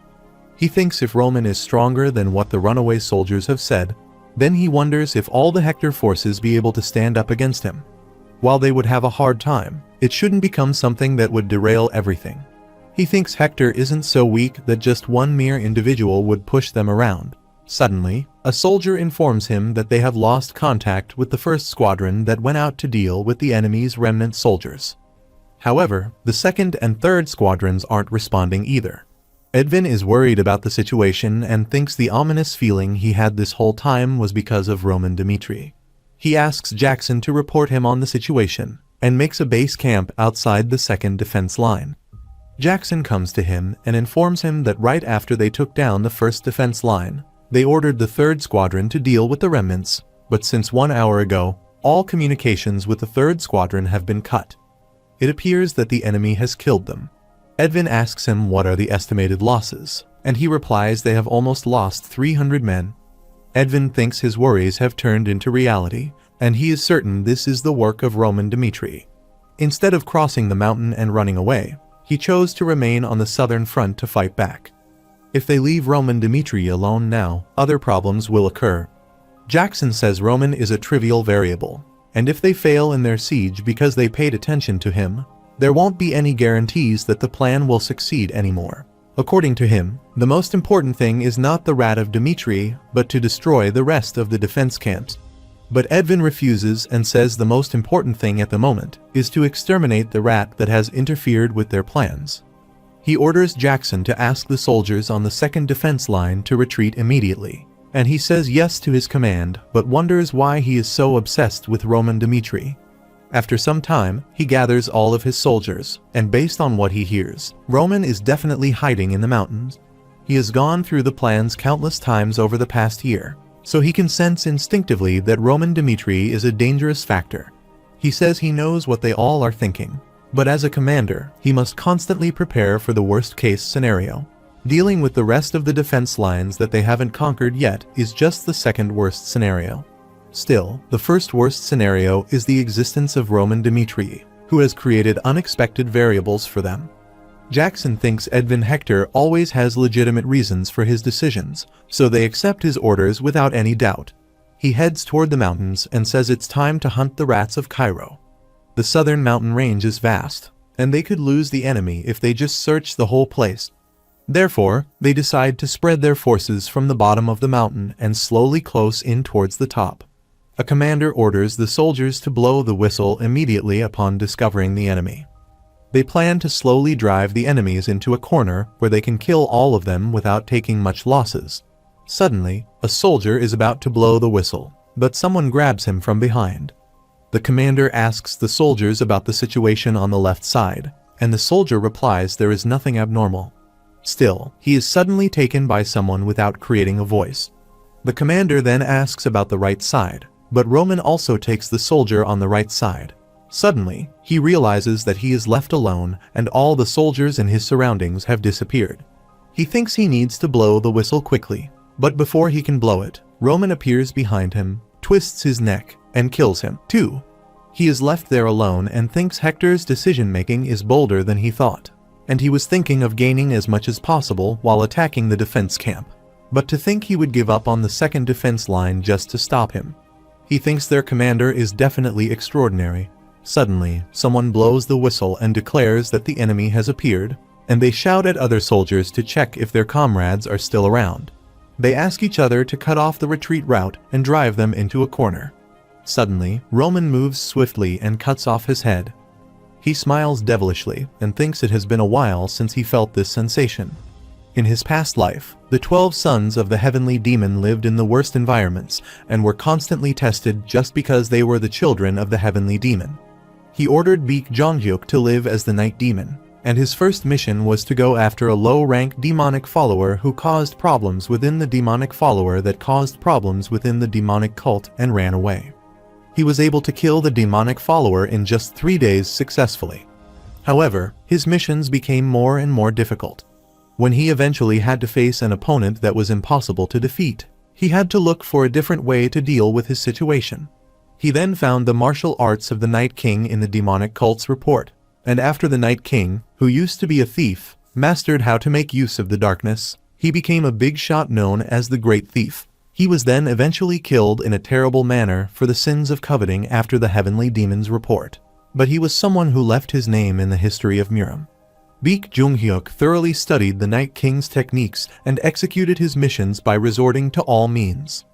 1 year later, Jonghyuk killed 38 martial masters, and the demonic cult's night demon became known as the Shadow Phantom. The Night King's martial arts were darkness itself.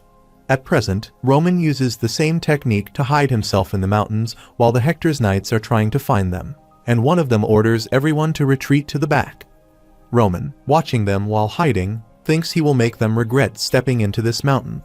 Suddenly, he appears and surrounds the first squadron leader and kills him in an instant. The other soldiers are scared of the situation. One of them even cried and thought he couldn't believe something ridiculous was happening, and he needed to report this immediately. He tries to communicate with the commander and informs him that a phantom has appeared, and they will all die at this rate. He asks him to send help, but he doesn't know that death is watching him from behind in the form of Roman Dmitri. On the other side, Edvin receives his message and asks him to calm down, saying the enemies are just making use of the darkness. But he tells him that they can't see the enemies anywhere, but their soldiers are dying one by one. They have no idea how or where the enemies are attacking from. He calls his commander and says they are unable to fight ghosts without any form. He is Hector Knight Order Thompson, and Edvin wonders why he is so scared when he is himself an aura master. He can't believe that Thompson, whose senses are far more developed than the average person, is completely unable to detect the enemies. He wonders if his enemies are using some form of magic. It is said that there are magics that make one's body transparent, like invisible or hidden, but they can't be used continuously since magic needs recovery time with each usage. He calls his commanders and asks them not to let the darkness deceive them. He is leading reinforcements to them right now, but they have been attacked by Roman in the meantime. Meanwhile, Thompson is still alive and thinks he doesn't need to be afraid since their allies have surrounded the camp. So they just need a little more, and they will be able to seal off this area completely. They just need to last until the Prince Edvin comes for their help. He calls his soldiers, says the enemies are after their lives, and orders them to go into defensive formations and thwart the enemy's attack. He uses his aura to detect the enemy and finds a signal from the left side. He rushes toward that side, but is shocked that they have used their allies as bait for them.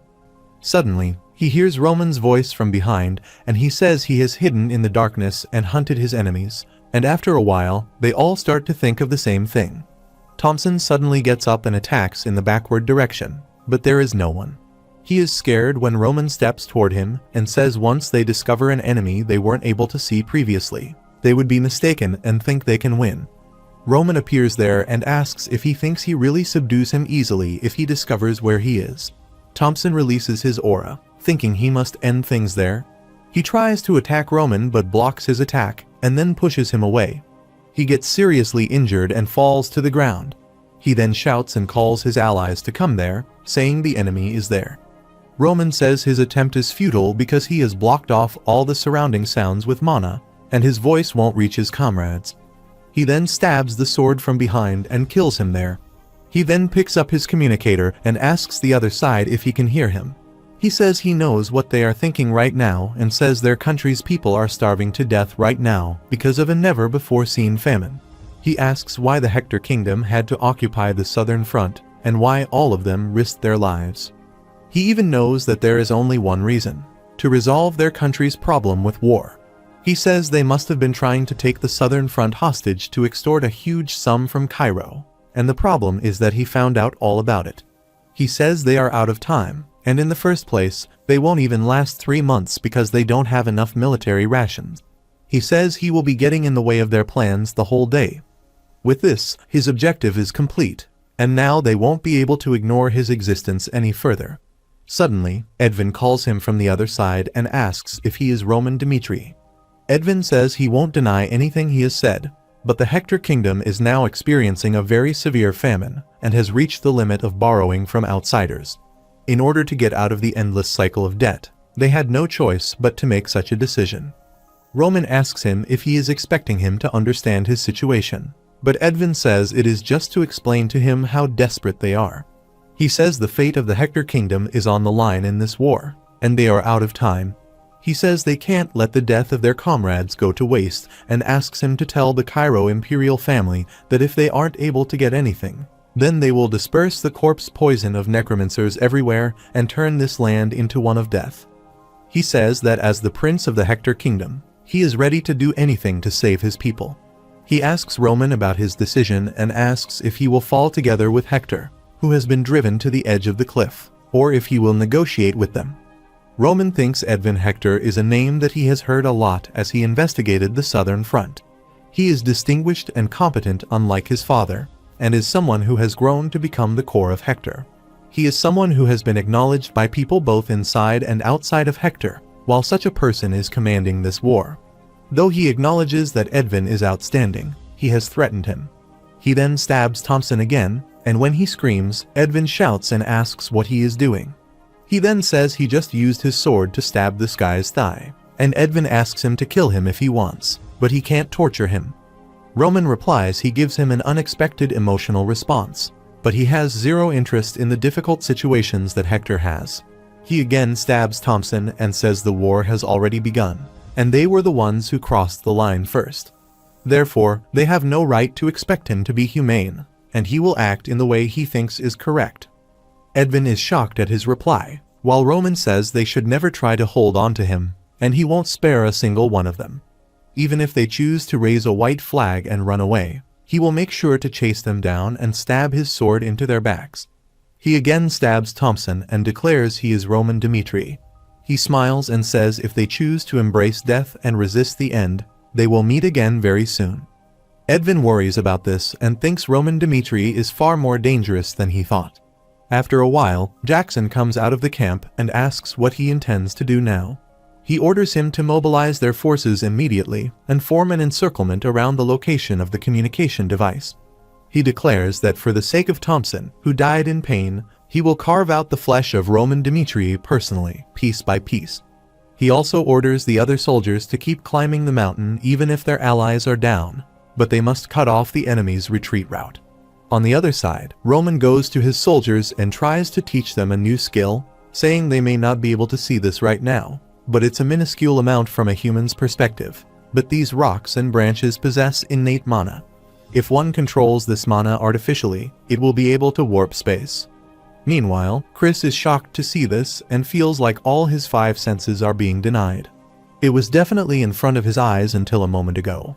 But Roman's existence is hidden right now as if God is playing a prank. It is revealed that the name of this technique is trap formation. On the other side, Hector's soldiers are looking for them harshly ready to sacrifice themselves to take out the enemies. Suddenly, Chris appears from behind and beheads him in just an instant. He smiles and thinks it is happening just as their liege said. Hector's army isn't able to detect them. He calls his allies and orders them to attack the enemies, and Hector's soldiers are shocked to see them and wonder where they have come from. After the single combat, Chris had been reborn into a completely new person. He worked hard to become stronger as he trained with Roman. However, he couldn't absorb Roman's teaching properly if he had been distracted even by a little. He hung on with grit even if he was about to collapse, and as a result, he was able to use the sword techniques of the top 10 strongest martial masters that ruled the world of Miram in this place. He uses a skill named Lightning Flash, and soon they take down all the enemies just like their liege ordered. He orders his soldiers to retreat for now, and they need to move to the next point before other Hector soldiers appear. At the same time, a battle was also occurring in another region. Where Kevin was fighting with the Hector army. Kevin's comrades say that he is a monster that grew stronger the fastest. He has observed how his liege deals with enemies by his side, so he intends to follow the values that he follows. He considers the ways of his liege to be absolute so that he will follow them. At the same time, Falqui and Vulcan completed their missions in other locations. The surprise attacks by a total of 4 groups were launched at the same time, and the operation was a success. After some time, an injured soldier reports to Edvin that a mage must be within Cairo's camp. Even in bright places, Cairo's soldiers appear out of nowhere suddenly and attack them. Jackson says it seems they have fallen into the enemy's trap, but Edvin says no magic can move many people. While it's possible if one uses a magic scroll, high circle scrolls are strictly controlled by the magic tower. There is no way the sloppy southern front would have such an item. And in that case, the only probability left would be a mage. But they never heard that there is also a high circle mage in the south. Jackson agrees with him and says they can't have a high circle mage. It is said that mages are even rarer than aura swordsmen, and most of them belong to the Magic Tower, which is a natural organization. The Magic Tower is active throughout the continent and hopes to recruit all those born talented in mana because the Magic Tower has a repository of knowledge. So mages have no choice but to join the Magic Tower. Edvin thinks each country would only have very few mages because of this, and he is sure that it is not magic. He would be able to find out what kind of a trick it is if he goes over and takes a look personally. The soldiers are now risking their lives to fight with the Cairo kingdom, and it's not the time yet. He needs to wait for the right time when Roman falls into his trap. On the other hand, Roman is killing many soldiers, but he replies that they have finally gotten him. Suddenly, a green aura light surrounds him, and they detect his movements and ask each other to encircle him. An artifact has exploded around him, and it shoots out fragments of light in all directions as it explodes. Its pieces are embedded all over Roman's body, exposing Roman's location like a firefly. They can determine his location, and that he is moving to the north and then in the opposite direction. A soldier informs the second squadron that the rat is heading his way, but Roman attacks him and kills him in the meantime. The other soldiers are scared to see him, so he uses his second move and kills them. Currently, he is reaching the limit of his stamina. Meanwhile, an injured soldier calls him and says he can't make it out alive and says thousands of soldiers are surrounding this place right now. and no matter how strong he is, he will still die at their hands. Roman smiles and asks if they have never thought that he chose to walk into their trap. He says countless soldiers are running all over the place just to chase him down, and all of them are charging towards him recklessly in hopes of trying to stop him somehow for 1 minute or 30 seconds. He says it is interesting that they all have become more careless than ever. He says he will play with them as long as they want since there is still much time till the sun rises. After a while, Jackson appears behind him and says his game has been over. He observes Jackson wearing light equipment with a face full of scars, which means he is the Ranger unit's captain. He observes his energy is definitely a 4-star, which means Hector has been hiding his information. Suddenly, Jackson rushes to attack him, but Roman blocks his attack, and they both spread an immense amount of aura. Jackson shouts at him and says they have finally got him. It is said that Jackson is just a 4-star swordsman and isn't even within the rankings in the Hector Kingdom. He is only known as the leader of the Ranger Corps to the outside world, but because his name isn't in the rankings, so no one knows exactly how strong he is. However, he is shocked that Roman has not been pushed by his attack. He thinks they have underestimated Roman Demetrii, and the news that he was a 3-star swordsman was all a lie. Jackson thinks starting from 4-star onwards, one would be a walking disaster, and he now understands why the soldiers went down so helplessly against him. He tries to push him in the backward direction, but he is so strong that he is unable to do so. After a while, Jackson himself is pushed back. He acknowledges that Roman is so strong, but he tries to push him back, thinking he won't let him run away. He blows his whistle and informs other soldiers about their location. The soldiers rush toward them, and soon, they all surround Roman from all sides. Jackson asks him to surrender, but he smiles and says it is interesting, and that they haven't figured out their situation yet. He says they are mistaken about a few things right now. Firstly, fragments like this would never adhere to him against his will. He uses his aura, and all the fragments leave his body. Secondly, Roman says he is confident of escaping any kind of encirclement, even if it surrounds him. Suddenly, he moves swiftly and appears behind Jackson, who is shocked at his movement and wonders how he got behind him. He calls Jackson and says he is the captain of the Ranger Corps, someone who is one of the strongest currently within the Hector Kingdom. This means that Edvin Hector has no one at his side at this moment. Jackson is shocked at this and realizes they are the ones who fell into his trap. Suddenly, Roman escapes in front of them, and Jackson orders them to go after Prince Edvin, who is in danger for now. Roman is moving quickly and thinks there is only one way to end a war when one has a lesser fighting force, killing the enemy's commander. If he follows the mana flow of the communication device that Edvin Hector is using, then he will be able to find out his location. After some time, he reaches the bottom of the mountain, Hector's man camp. He attacks some soldiers who are scared to see him. After killing them, he jumps on Edvin Hector to attack him, but Edvin seems confident, which means he has something under his sleeve. Roman is shocked to see that his method of using mana is different, meaning he is a mage. Edvin uses his magic skill, Inferno, to create an immense amount of flare. He blows it toward Roman while he tries to block him. Edvin uses another skill named Entangle, which causes huge destruction there. However, Roman dodges his attack and says such magic won't be able to stop him. Suddenly, another mage attacks him, asking how he dares to go after Prince Edvin, and says his arrogance knows no bounds. Roman is surprised that another person possesses such a powerful aura, which means he is not an ordinary man. That man is known as Hector Kingdom's ranking number 2 Royal Knight Order captain. He removes his cape and says to Roman that he won't be able to get away anymore. He is a 5-star swordsman, and his name is Butler. Roman observes Edvin Hector has come there with all sorts of plans to subdue him. Meanwhile, Edvin thinks no matter what Roman does, he won't be able to survive the combined attack of a 4th-star mage and a 5-star swordsman. He then uses another skill named Wind Blade, and at the same time, Butler uses his skill. Roman is trapped between their aura skills and tries to get out of it using his aura. He blocks their skills with the help of his swords, but their attacks are so powerful that they cause destruction there.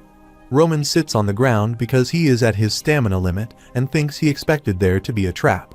But he never expected Edvin Hector to be a mage or that he would bring a 5-star swordsman disguised as a normal soldier. He smiles and thinks it is interesting because it looks like he stands before his death. Meanwhile, Butler is shocked and thinks Roman is at the level where he can survive the combined attack of his and Prince Edvin when he is only in his early 20s. He wonders where such a monster came from on Earth. However, he is relieved that Roman is not yet at the same level as him.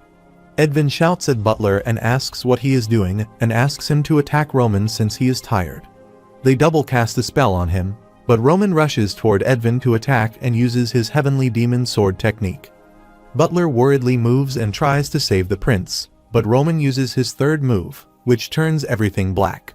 However, Butler manages to nullify the skill and stands in front of Edvin. He then calls his prince, asks if he is alright, and replies he is fine. Roman bleeds his mouth due to the immense usage of mana and thinks a 5-star swordsman is indeed different since he is able to block that attack.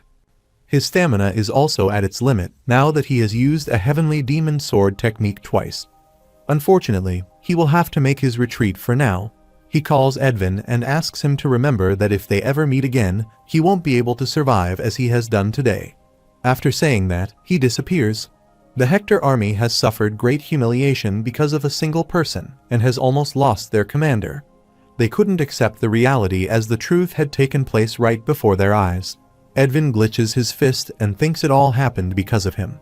He overestimated himself and judged that Roman Dimitri would be a variable that they could handle. He always thought to be the lesser of the worst scenarios, but the situation has become the worst possible scenario.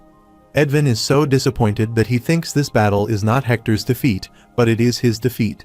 He then orders other soldiers to move the corpses of their comrades, and they will cremate them to comfort their souls and help them attain eternal rest. After a few hours, they burn all of the corpses.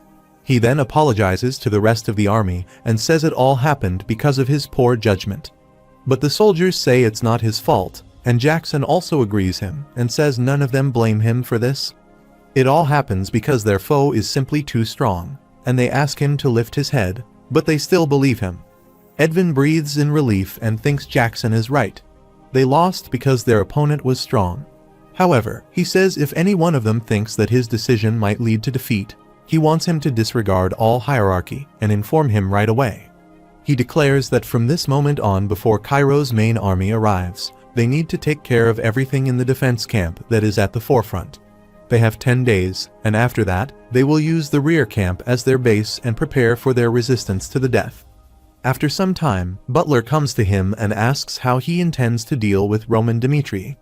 Edvin admits that Roman is a dangerous foe, but fighting on mountains where there are geographical advantages compared to the plains is totally different. He intends to make use of that fact and thinks he might have suffered defeat, but Hector has yet to lose. Jackson interrupts and asks if they will be able to get the compensation they want from Cairo by putting up resistance.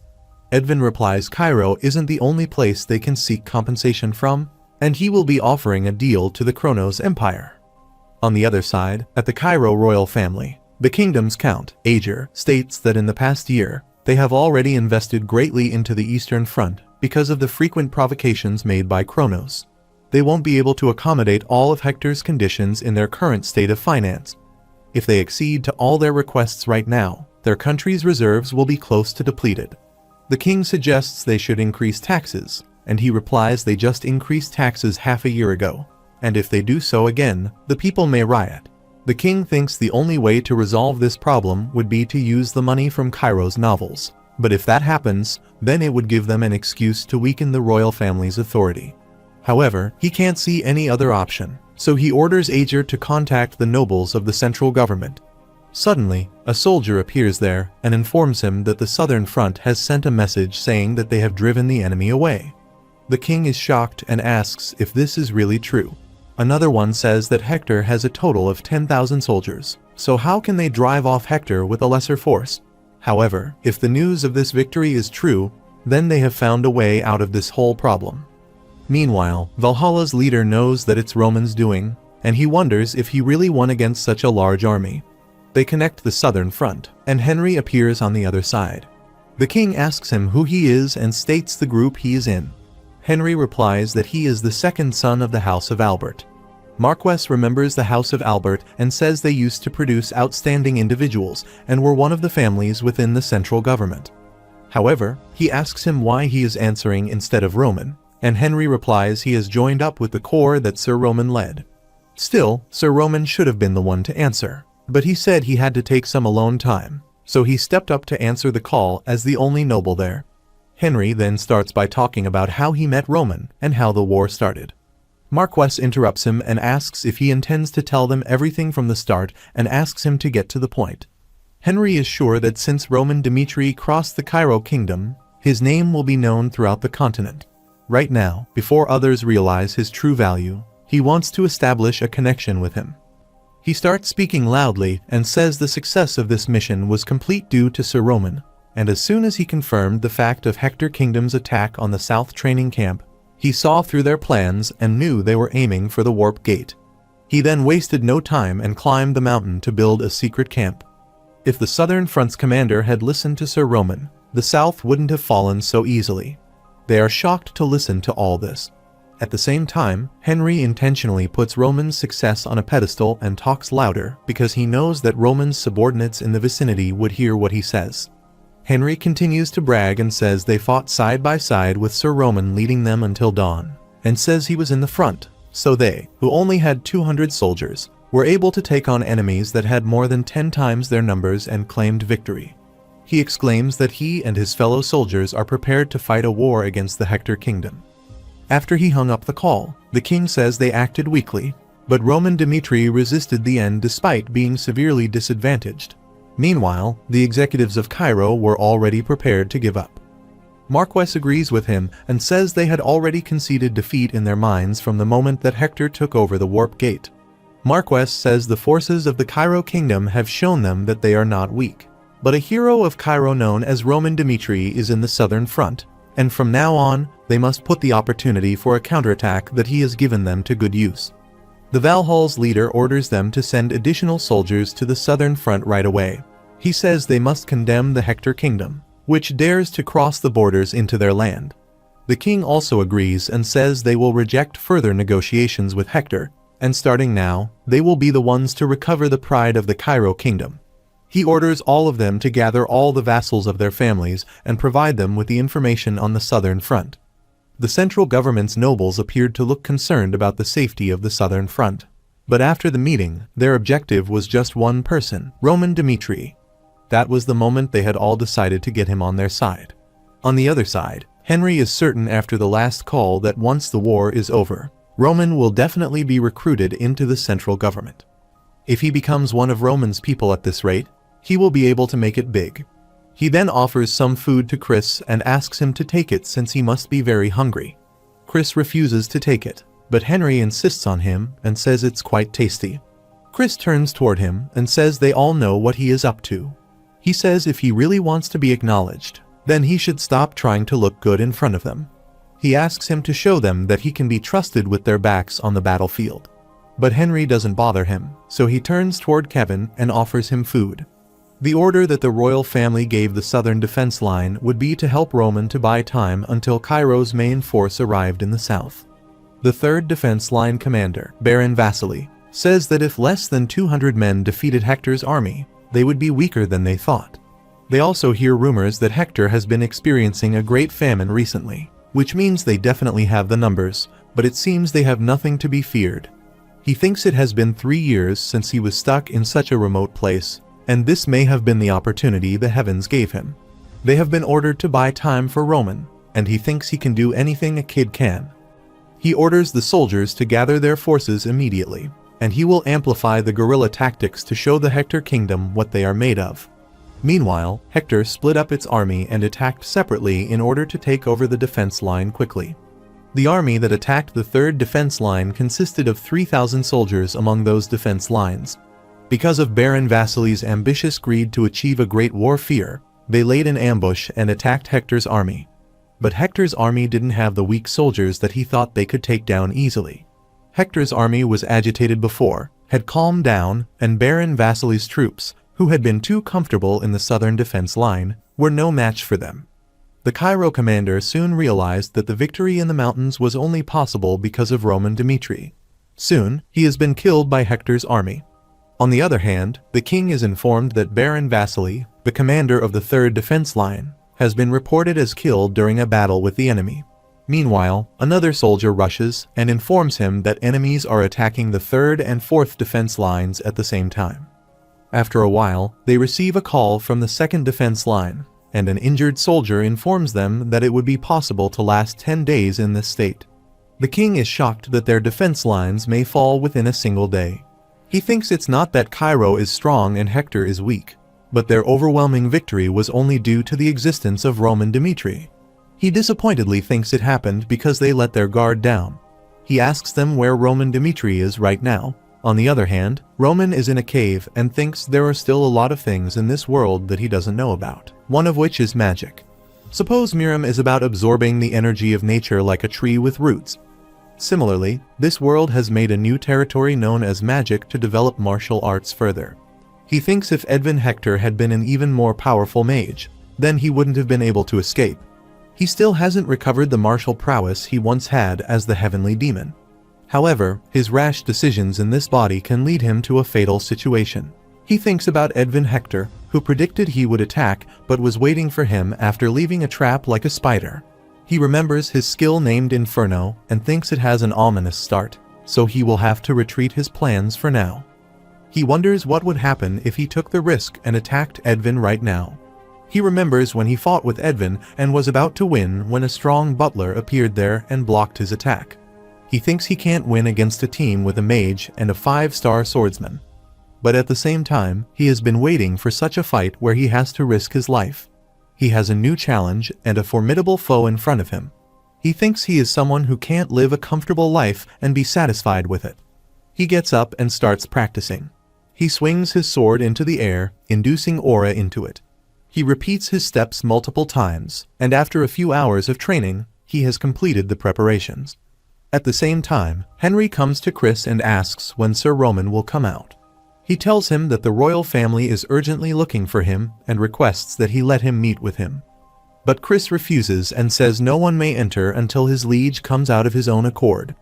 Henry wonders what Roman is doing on Earth by himself. After a while, Roman comes out of the cave, and Henry asks him why he looks so rugged. Chris informs him that the 3rd and 4th defense lines have fallen within a single day, just as he predicted. The 2nd defense line also fell into the hands of their enemies, and yesterday, after Hector had taken all the war supplies, they gathered in the rear camp. He thinks the rear camp is where they are preparing to fight to the death. Henry tells him that the Cairo royal family is in a huge mess right now, and they have been desperately waiting to get in contact with him. He says they have done what they could, and now they should let the main force take care of what happens from now on. Roman ignores his suggestion and asks him to connect him to the royal family. He communicates with the king and introduces himself as Roman Dmitri of the Southern Front. The king tells him that all the defense lines of the Southern Front have fallen, and asks him what he has been doing all this time. Roman replies he has been preparing his strategy for this entire week, and the king says he doesn't want to put any blame on him, who has accomplished a great war feat. But during that 1 week, the southern defense lines have fallen into the hands of their enemy. He asks Roman if he was really unable to help them even a tad sooner. Roman replies he left the battle with Hector up to luck, but if they had met them on a field, there is no way he could have helped them.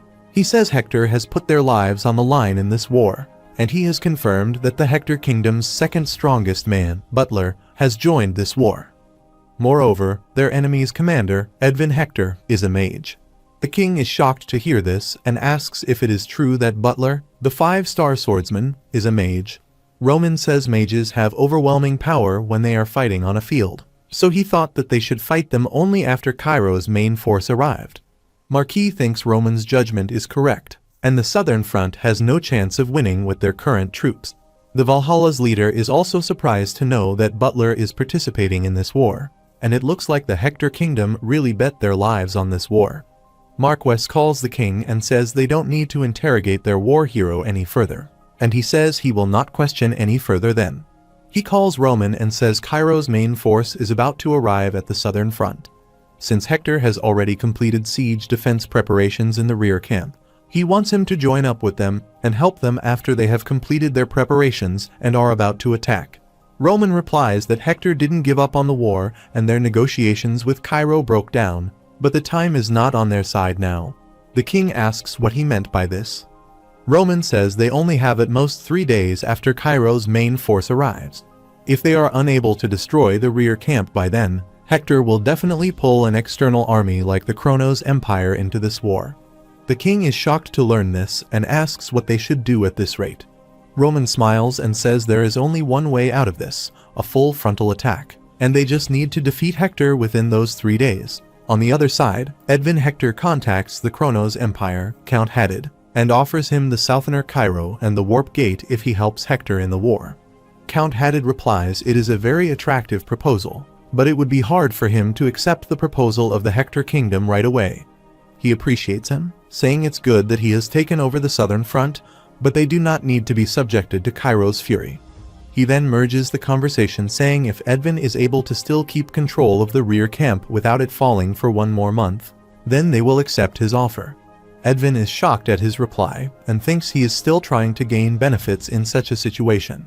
He thinks it's infuriating, but they don't have any other choice.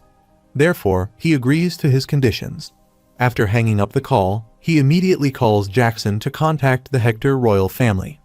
He says they must use the Warp Gate to obtain manpower and supplies that will help them last for 1 month. Linking up Hector's Warp Gate will take them at least 3 days, and if they can survive until then, they will be able to survive. He has to bring hope back to Hector no matter what happens. On the other side, the main force's commander, Count Fadius, reaches outside the warp camp and is angry to see Hector's flags on Cairo's territory. After some time, main force executive Baron Talas, Baron Braham, and Fadius sit at a table staring at each other. Baron Talas still can't believe the central government's big shots are getting involved directly in this war, which won't even bring much actual profit. After a while, they were informed that Roman Dimitri had arrived. Fadius welcomes him and says meeting Cairo's hero is an honor. He praises and says he is far more handsome than the rumors suggest. When he was leaving, the Marquess told him that he didn't care about the southern front, but they must prioritize gaining Roman's favor. The royal family will take responsibility if they lose in the war with Hector. However, if they let the other aristocratic faction get Roman, then the balance of power might collapse. Fadius hears about him that he is the eldest son of the Dimitri family who boasts of a significantly powerful force in the northeast area. He doesn't like that Roman belongs to a commoner family, but he is still barely in his mid-20s. He thinks if he manages to recruit such a talent, then the Marquess will probably entrust him with more important tasks. He offers Roman a seat and introduces himself as Fadius, and he serves Marquess Benedict. He heard that Roman helped link them to the Southern Training Center. He says Marquess feels sorry about this and would like to apologize for how things turned out. Roman replies that no apology is needed since no one expects things like this. He asks him if it would be possible for him to talk to him separately since they have prepared a special gift for him. Meanwhile, Baron Talas interrupts them and says Count Gregory is waiting for him to contact him as well and has very useful information. The third one also interrupts and tells him that Count Denver has sent soldiers from his family and asks him to use them well. Roman interrupts them, asks what they are doing right now, and says he is not so naive as not to know why they are all there to look for him. He says the enemies have placed their flag on their territory in front of their eyes and are still proudly standing proudly. Therefore, he doesn't think it is appropriate to discuss such matters now. He says after they drive away Hector, he intends to challenge the ranking battle in order to become the strongest swordsman in Cairo. So he asks them to wait until then, and he will prove his worth and offer his sword to just one person. They are surprised to hear about his challenge as the strongest swordsman in Cairo. Roman asks if they should focus on the current situation. His proposal settled the situation, and the meeting properly began. This war was about bringing down the castle. Thus, while there were many varying opinions, there weren't any actual solutions.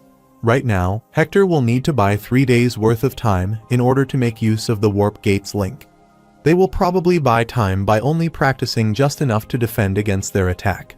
In that case, Fadius says Hector's forces are only left with about 10,000 troops, and they have 20,000 troops there, which means they have a fairly good chance at winning in a head-on battle. Roman replies they might have the number advantage, but as long as Edvin Hector is a mage, they can't say that they have the advantage in fighting power. However, he proposed a solution for this matter. After some time, the Hector army gets into formation to see the Cairo army approaching them.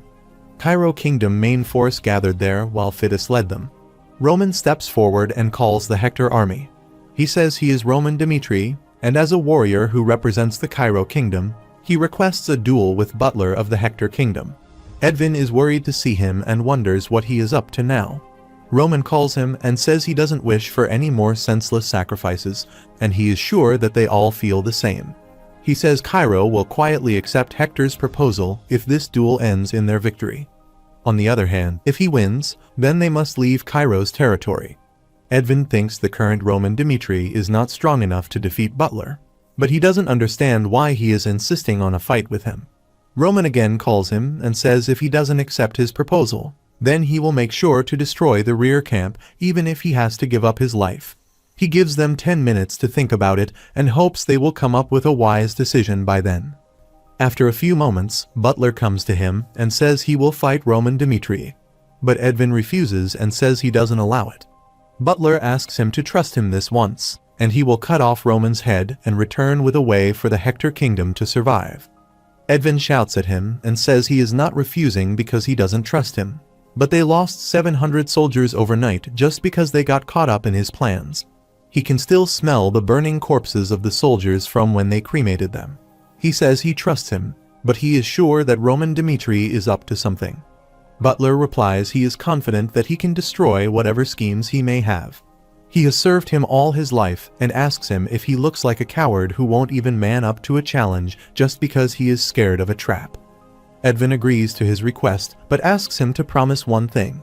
He says he doesn't want to lose him, so he must run away if he senses anything going wrong. He agrees to his order and leaves the castle, saying he will see him later. He says he has seen countless lunatics in his life, but he has never seen anyone like Roman Dimitri. He releases his aura and says he doesn't know what kind of trap he has prepared, but he will fight with all his might. Roman replies that from the moment their swords clashed in the mountains, he wanted to fight with him until only one victor remained. Roman says there aren't any traps, he just wants to fight him fair and square. He smiles and asks him to fight him with all of his might. If he kills him there, then he will be able to gain what he desires. They both land their first attacks on each other, and both of them block it easily. It is said that the rank of 5 is a rank when someone reaching level 1 is considered very strong within the continent, and that one person would be able to change the whole outlook of the battlefield. Butler unleashes his aura explosively because the fate of the Hector Kingdom is on the line. He has no intentions to drag out the fight from the start. Now, he intends to end this fight in an instant. Their sword collides with each other, and Roman seems to be pushed back in the backward direction. Their aura induces so much pressure that it makes a crack in the ground. Edvin and other commanders are shocked to see this, but don't stop. Butler again attacks him, and this time, his attack power is greater than before, and Roman seems to be at a disadvantage. He appears from behind and attacks him, but Roman moves swiftly and dodges him somehow. The attack was so intense that it penetrated through the ground and made a huge crack there. The main force commander seems worried and thinks he agreed to this fight unwillingly because he wanted to curry Roman's favor, but if he loses now, all the efforts to try and recruit him would have been in vain. Another commander, Baron, calls him and asks if Roman will lose this fight because they think Butler is much more powerful than him. Butler pushes him away, and Roman finds it difficult to land a single attack on him. Meanwhile, Hector's soldiers start cheering for Butler, and they ask him to avenge their comrades who died at Roman's hands. But Butler observes that Roman is getting faster at intercepting his attacks, not just blocking them but slowly reading his sword's path. He gets worried when he realizes that he is actually gauging him. Meanwhile, Roman now can see where he stands in this new world. When he was able to cut down Homiers, who was at 4-star in an instant, he couldn't win against a 5-star swordsman. The current him has to fight Butler in order to see where he is, but he practices through a whole week for this and thinks he will break down that wall there and climb to the next level. Butler shouts at him angrily and calls him an impudent whelp. Roman observes that he is at the stage of the aura explosion because it is the weakness of the indiscriminate eruption of energy. Aura Knights don't exercise elaborate control over mana, and instead, their powers erupt like an explosion, which means not every area of the sword is equally strong. If the blade has 120% aura, the sides would only be able to use about 80% of its power. He intends to read the flow of mana and accurately strike the weak point, and when he finds the time, he uses his Heavenly Demon's sword technique's third move, which blackouts everything for a moment. Butler is being pushed back by his attack, and people on both sides have gone beyond just being surprises but were even shocked. They wonder how this could happen when Roman Dimitri is only a 3-star swordsman and how he can fight on equal ground with Sir Butler, a 5-star knight. Edvin, who is watching them, realizes that Roman just wanted to fight to see how strong he was without any traps. If Butler loses to Roman Dimitrier, that would be the ultimate worst situation because they will lose their strongest fighting force and have to retreat from the rear camp. He still trusts on Butler since he hasn't given his all yet. Meanwhile, Butler is exhausted by now and thinks he is really crazy. He thought he had prepared traps while using the fight as an excuse, but he is seriously trying to defeat him there without any traps. The reason that their plans, which they thought were perfect, had started to fall apart, and it was because of a crazy person like him had existed in the southern front of all places. He thinks if he let Roman Dimitri get out of there alive, then the Hector kingdom may eventually have to face a monster that it's unable to handle. Therefore, he decides to give his all to this attack and thinks he must kill him right there. He induces his mana and rushes to attack him with all the power he has left.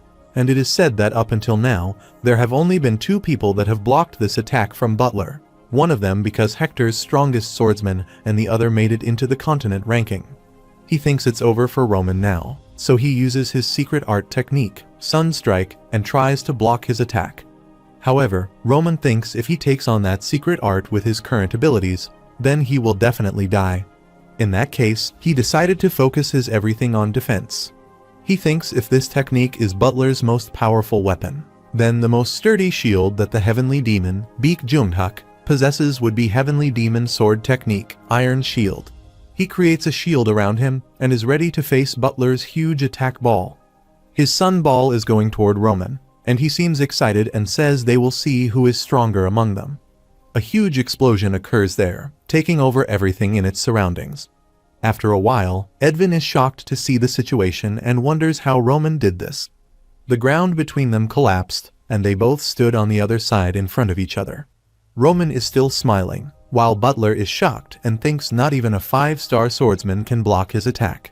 He used up too much mana in that one attack and is now exhausted. However, he thinks he can't give up there and rushes to the other side of the ground to attack him. Roman blocks his attack and pushes him in the backward direction. Butler is worried and wonders how things ended up like this. For him, who has experienced all sorts of clashes on the battlefield, he can't believe a kid in his 20s is pushing him back. But he can't give up now, even if this were to bring him to death's door. Meanwhile, Roman grabs his face and thrusts him to the ground. However, Butler thinks he will drag this monster along with him before he threatens the prince. Suddenly, he induces so much mana, and there occurs another explosion there. But Roman is still there, and he is about to attack him, saying he will remember his resolve. He is about to stab him when Edvin shouts from his place and asks him to stop. He uses a skill named Rune Flare and attacks Roman. He didn't expect Edvin to attack like this and immediately jumped from his place to dodge him. Edvin orders his army to save Captain Butler, which is how Hector breaks the rules of a duel. They gave up how the people of the world would view them and chose to save Butler instead. Meanwhile, Roman beheads the soldiers in just one slash who came to attack him. Roman thinks the fortress gate is left wide open, and they must not lose this opportunity. A few hours ago, when he was making a plan with the main force commanders, one of them asked him if such a miracle would take place, and he defeated Butler, then what they would do next. Roman replied that when he fought with Hector in the mountains, he observed them from far away, and despite having fought overnight, they collected every single corpse of their comrades and went down the mountains. Even though they were in a situation where they had to bring down the remaining camps of the southern front quickly, they grieved as they cremated their comrades.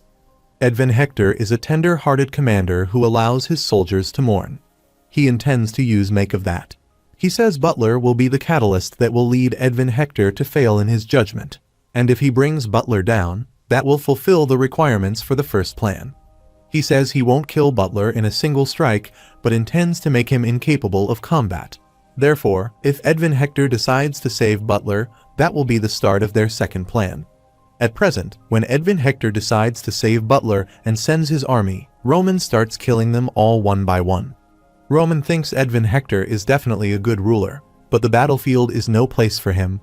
The soldiers rush toward Butler and try to transfer him to some safe place. Meanwhile, they can't fire the arrows because Roman is among their allies. Meanwhile, the main force commander is shocked and thinks things are happening exactly as Roman said. And it's as if he used sorcery. He thinks Roman Dmitri is the greatest talent to whom Cairo has given birth. He now understands why Marquess Benedict asked him to recruit him no matter the means. The moment they obtain Roman, the weak king and all the informants of the two empires may even be able to get rid of them. He orders his army to charge and enters the gates, and Edvin soon realizes that his foolish decision has led to this situation. He thinks of himself as pathetic and a loser and should have maintained his rationality as the commander. He now regrets that he lost his ability to make good decisions the moment that Butler was defeated. However, he still thinks it's not over yet, and if they save Butler and close the fortress gates, they still have a chance of winning. He uses his magic spell, Rune Flare, and causes a distraction over Cairo's soldiers. Other mages also come forward for his help and throw their fireballs toward them. The main force commander orders them to spread out with good distances between them and charge forth. He says if they miss this opportunity when the fortress gate is opened, they will lose even more lives. Meanwhile, a Hector knight, Kellen, is also worried about the situation and thinks they need to close the fortress gate quickly.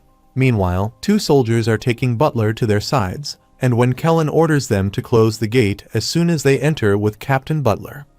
Roman seems worried to see they are about to close the gate, and Edvin orders them to activate the defense spell once the gate is closed. He rushes toward the gate when it is closing. Kellen is shocked that he is charging alone in the enemy's territory. Some soldiers try to stop him, but Roman uses his aura and pushes them back with just one blow. He destroys the fortress gate and calls the Cairo army, saying the gate is completely open now, so they should charge forth without faltering.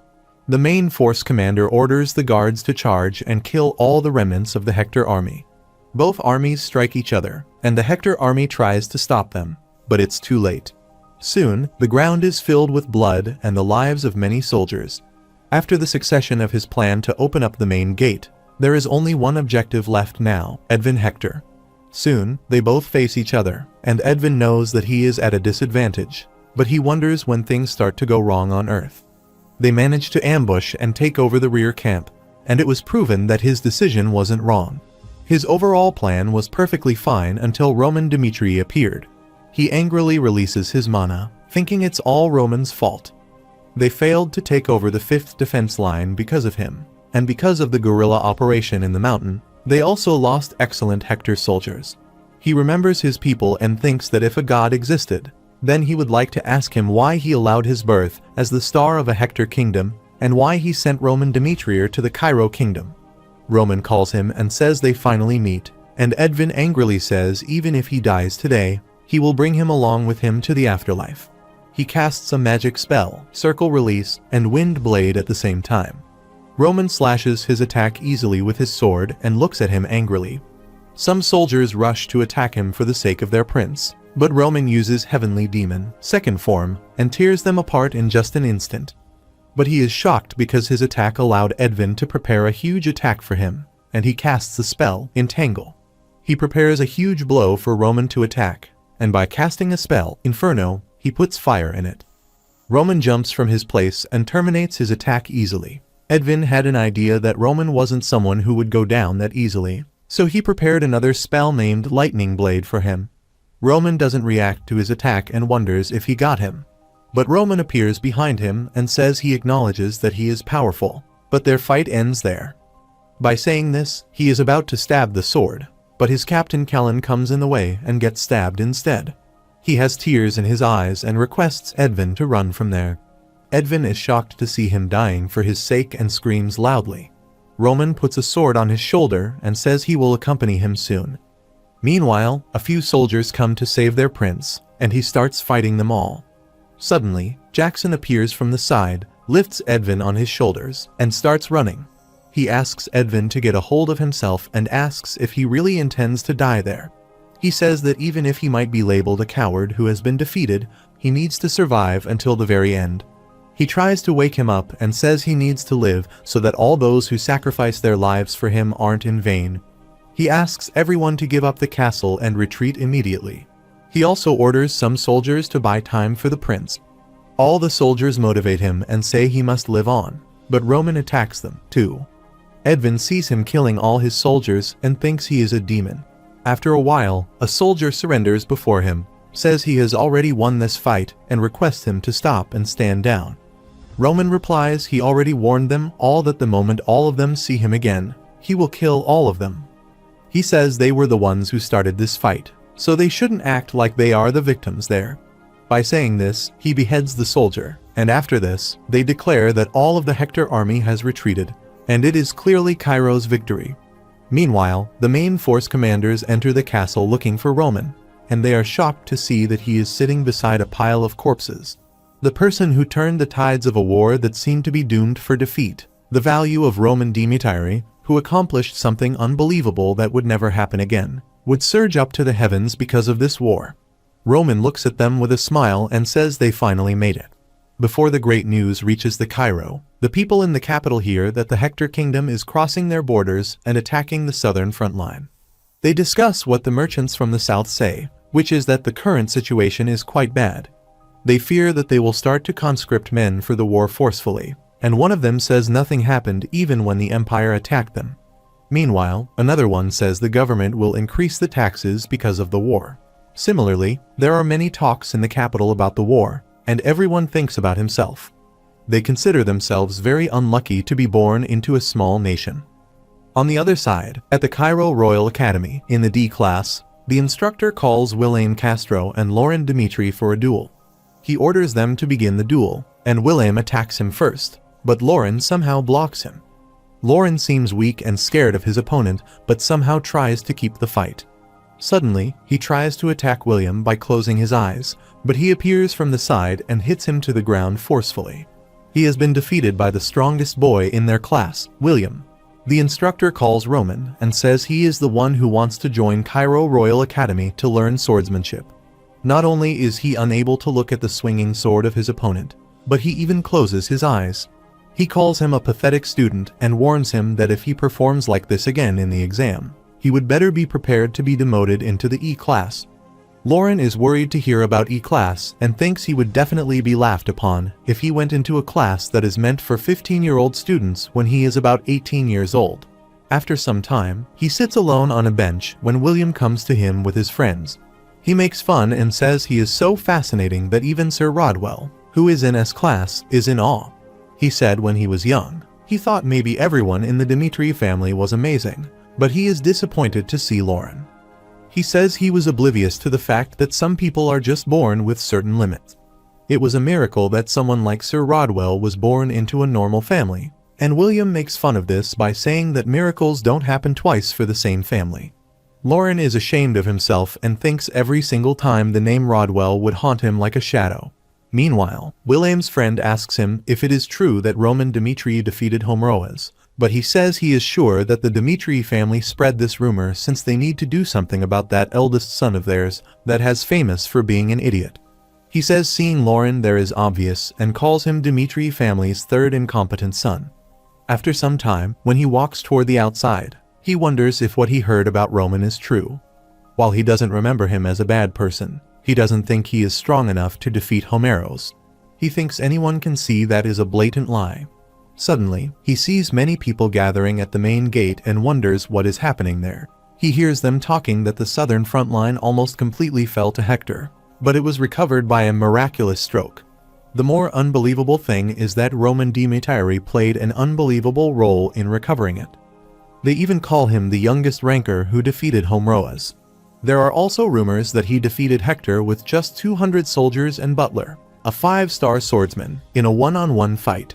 Lauren is shocked to hear all this and wonders if they are really talking about his older brother, Roman, whom he knows of. He thinks the people have gone overboard with the lies that he defeated Hector with just 200 soldiers. He thinks the people have gone overboard with the lies that he defeated Hector with just 200 soldiers and also defeated Hector's aura swordsman. Meanwhile, a knight asks everyone to step aside and says the heroes of the south are there. Roman enters there, leading a group while his younger brother looks at him in amazement. After a while, he pays his respects to the king, who seems very happy to see him. The king represents their country and thanks him from the bottom of his heart. He says he has shown the world what Cairo's will is like and asks him if he desires anything as a reward. But before Roman gives him an answer, the king adds that the strongest swordsman of Cairo, the captain of the Royal Knights, Count Nicholas, is actually looking for a successor. He says he wants to make him the vice captain and permit him to freely enter the royal family's repository. He also offers to excuse him from his remaining duties at the border. Roman thinks the king has bared his fangs. It is witnessed that due to the early death of the previous king, he rose to the throne at a young age. He is also known as Cairo's puppet king, Daniel Cairo. Meanwhile, the king thinks if he brings Roman over to his side, not even the aristocratic factions would be able to threaten him easily. While people call him a weak-kneed king, he can't live like this forever. Meanwhile, Marquess Benedict interrupts and says no one in this world would reward others by giving them more work. He says for a young and talented man with a guaranteed future, he is simply forcing him to sacrifice himself. He asks him to retreat his offer, and King replies that he has already started the rewards he would like to grant. From this moment forth, it's up to Roman if he wishes to accept. Everyone gets quiet at his straightforward answer, and Roman thinks he still has the blood of a king in him. However, there is no reason for him to help the royal family of Cairo. He tells the king that the position of a royal knight is honorable, but before he decides on what his future will be like, there is something that he wants to say. The king asks what he wants to say, and Roman replies that after this war, he realizes that he is just a frog in a well. He would be nobody if he got out of their country and went into the world. Therefore, he needs time to prepare before entering a larger world. Once his preparations are complete, he will challenge the Cairo Kingdom's open ranking competition. He wants to challenge rank number 99 to 1 to test his limits fully. The king asks him if he is sure about the open ranking battles, and he replies with yes. In general, the open ranking battles mean there can be endless challenges, and he has to fight with Cairo rank 99 Jadon, rank 98 Delhi, and similarly to all the other rankers. One would be able to fight either until they are defeated or until their opponent is brought to their knees. If the challenger wins, they will take the position of the one they defeat. The king asks him to be sure because one can lose one's life in ranking battles if something goes wrong, which they cannot discuss easily there and now. However, he is surprised by Roman's decision because, in this situation where he can choose to go after incredible wealth or fame, he chooses to give them up and take up a new challenge. He thinks Roman truly has great confidence. However, other people are happy with his decision and look forward to the ranking battles already. They think no one can stop him because he even defeated Hector's butler. The Marquess Benedict is also surprised at his rejection of the king's proposal to become a royal knight. Furthermore, he thinks Roman wants to prove his own worth, so there is no need to stop him. They think Roman is still in his mid-20s, and with the ranking battles, they will be able to discover his true capabilities. Roman states in the near future, he will prove himself in front of everyone, and once that happens, he will then decide what his course of action shall be. However, he thinks when the ranking battles are over, he will become no one's sword and instead become a new player in the game. After some time, he is having a drink with Marquess Benedict, and he says life is full of surprises. He sent him to the southern front line for his own sake, but he never expected that Hector would declare war, and he would become the hero who stopped Hector. Roman replies that it was a good experience, thanks to him.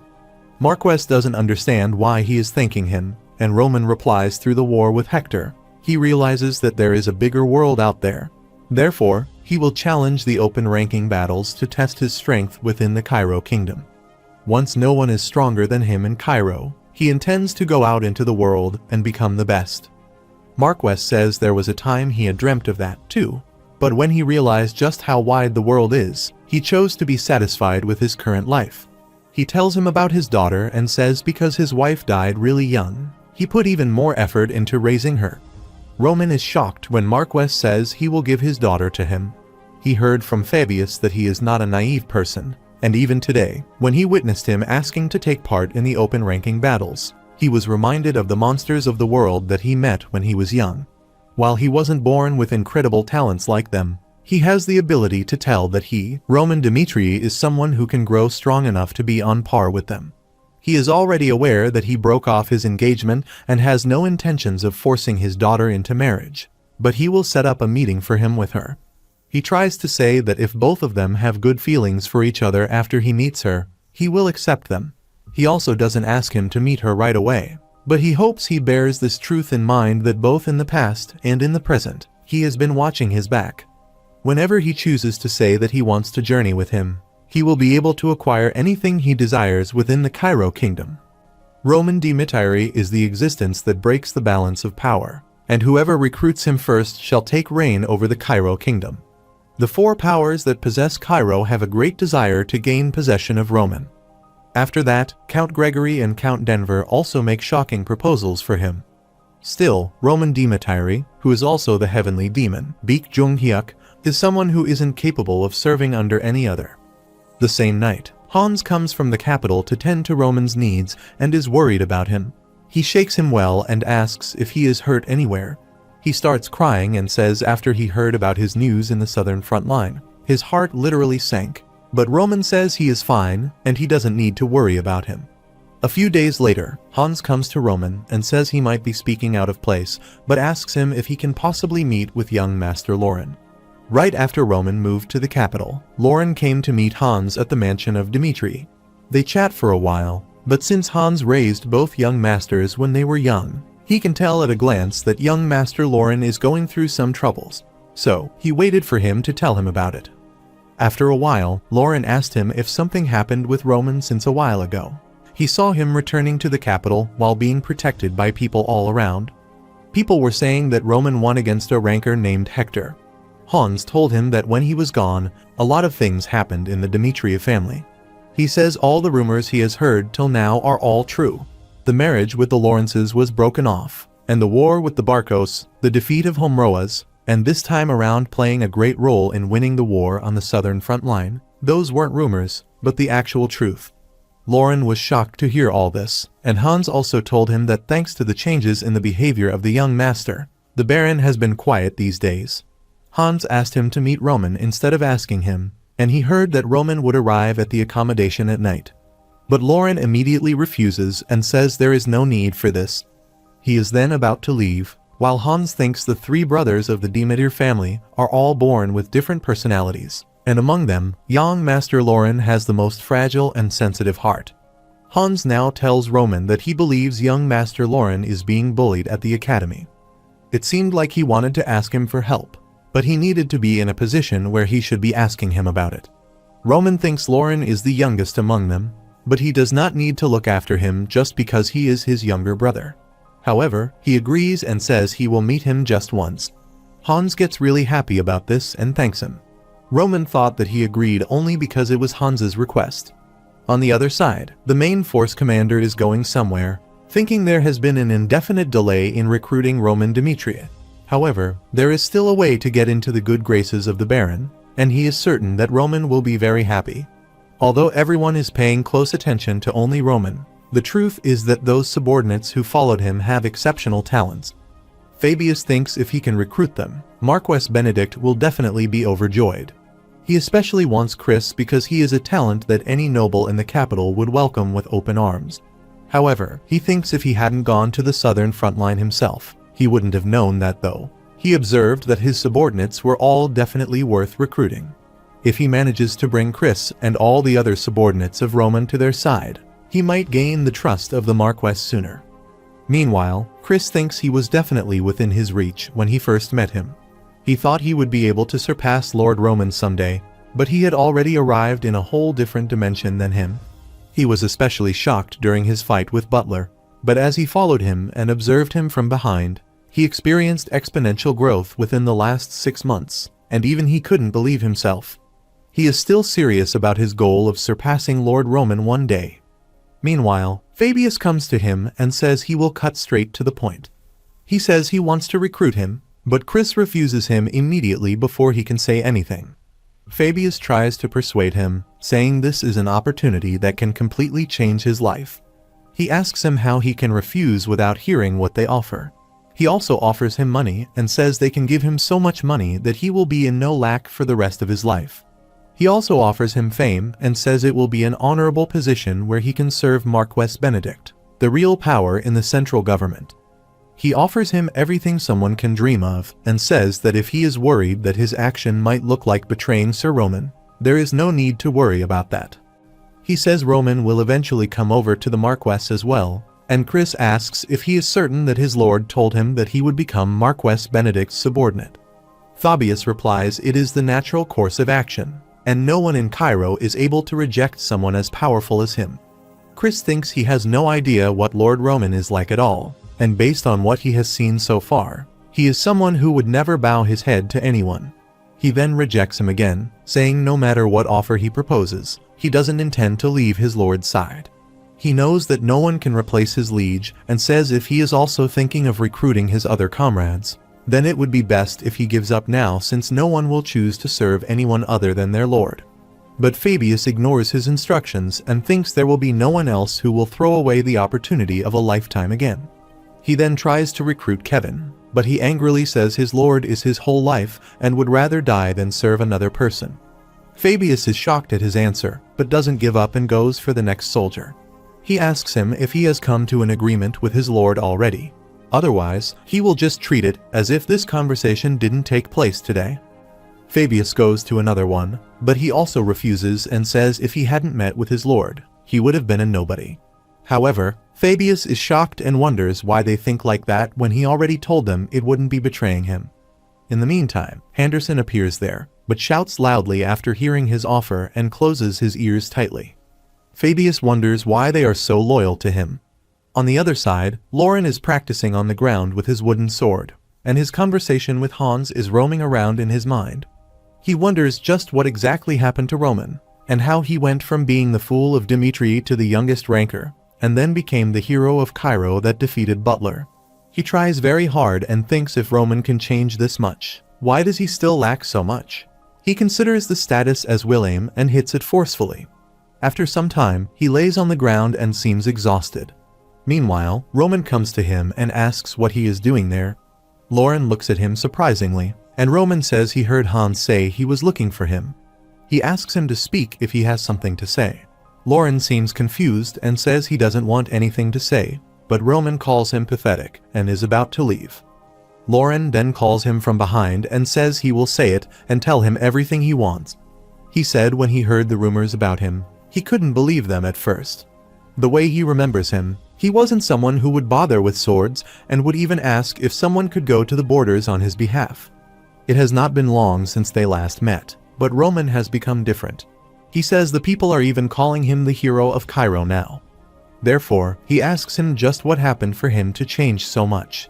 He has tears in his eyes and says that in the past, both of them were unable to meet the expectations of others around them. And now he also wants to become like him. He wants to become a son that his father is proud of, not to be one who acts like he is fine, doing well, and just forcing a smile when he contacts him. He starts crying and says he really wants to show him his own achievements. Roman stares at him when he is crying and thinks he is still young. He is barely 18 years old and is not strong enough to handle the weight of reality yet. He wonders what he should do with him. The people in this place accepted the new Roman and decided not to hang on to Roman's old image, giving him a second chance. He thinks he shouldn't judge his brothers based on his old memories, but instead on what he has seen and experienced in person. He stands in front of him and says he doesn't wish to see someone who bears the same family name as him looked down upon. He stares at him and says that will cause both Dimitri's and his own reputation to suffer. His answer is that he is also qualified, and he asks him to prove himself in the Academy's swordsmanship exam. In contrast, in his previous life, he and his brothers had to kill each other, but as Roman Dimitri, things are different. Therefore, he wishes to give his brother a chance in this life. The next morning, in the Royal Academy, the instructor calls the students for the swordsmanship exam. Meanwhile, Lauren is lost in the thoughts of what Roman said to him. He said he needed to prove his worth if he wanted an answer to his question. After a while, the instructor calls him for his turn, and his opponent is again William Castro. He is confident of his winning and says it is an interesting turn of events. He smiles and says he never expected him to be his opponent out of all the people. He thinks he will make sure to crush him thoroughly this time. The instructor states that the test results won't be decided by who wins or loses, but it will concern how well they have learned the techniques. He forbids them from using any fatal moves. After that, he commences the exam, and William attacks Lauren first, calling him a coward. Lauren blocks his sword, but he pushes him to the ground, saying he will crush him this time. He is about to hit his head, and Lauren, who seems underconfident, thinks the fight is over. He remembers what Roman told him, that he needed to show all those people who looked down on him just how competent he was. He reacts on time and hits on William's chin. Lauren rushes to attack him, thinking he must turn the tide and will prove his worth, and become like his brother. This time, he attacks him with his full power, and William is shocked and wonders where his skills are coming from. He again tries to hit him, but Lauren dodges him and hits William's arm. However, he gets unconscious, and when he wakes up, the instructor tells him that it is a close match. The moment William burst into an attack, he quickly dodged it. If he hadn't done so, he would still be unconscious right now. The instructor is happy with his performance and says he did great. He has watched him this whole time and observes that he is not totally untalented. Because he was always frozen out of fear, he wasn't able to display just how competent he could be. He reveals that in the previous match and also in today's exam, he put William against him because he thinks William is a homework assignment that he has to overcome. Lauren is surprised at his explanation and asks him if he really meant that. The instructor says he would never lie to a student and needs to believe in himself more. From what he can see, Lauren is not that different from William. He asks him to stay strong and says if he has already lost in his mind, he can achieve nothing then. Lauren thanks him with wet eyes. At the same time, William is angry because he has lost Lauren while his friends are trying to calm him down. He angrily says just because he went easy on Lauren Dimitri this whole time, he dares look at him with those angry eyes. He doesn't want to let this slide and says he will break one or two of his arms. His friends seem scared and ask if he really intends to do that. They ask him to remember about his brother, Roman Dimitri, the one they call the hero of Cairo. If things go wrong, this could escalate into an issue between families. William abuses them, asks if they forget who he is, and brags that he is the eldest son of the Castro family. He brags and says his father is best friends with Marquess Benedict. No matter what he does, no one can do anything to him in Cairo. He says that even if Roman is a hero, this is the limit of the family line into which they are born. He is resolute to humiliate Lauren and says he will show them that nothing matters in front of true authority. He orders his friends to bring Lauren Dimitri to him right now. Suddenly, Roman appears from nowhere and asks him to repeat what he just said. He asks him to tell him exactly what he intends to do to his brother. William's friends are scared of him, while he seems confident and says he will say it if that is what he wants so badly. He brags and says he will show him that his family will mean nothing in front of true authority. But before he can complete his sentence, Roman grabs him by his neck and asks if he knows what he just did wrong. He says he can let that he bullies Lauren, but the problem is that he heard what he said. He heard him scorn the Dimitri name and say that he would bully Lauren.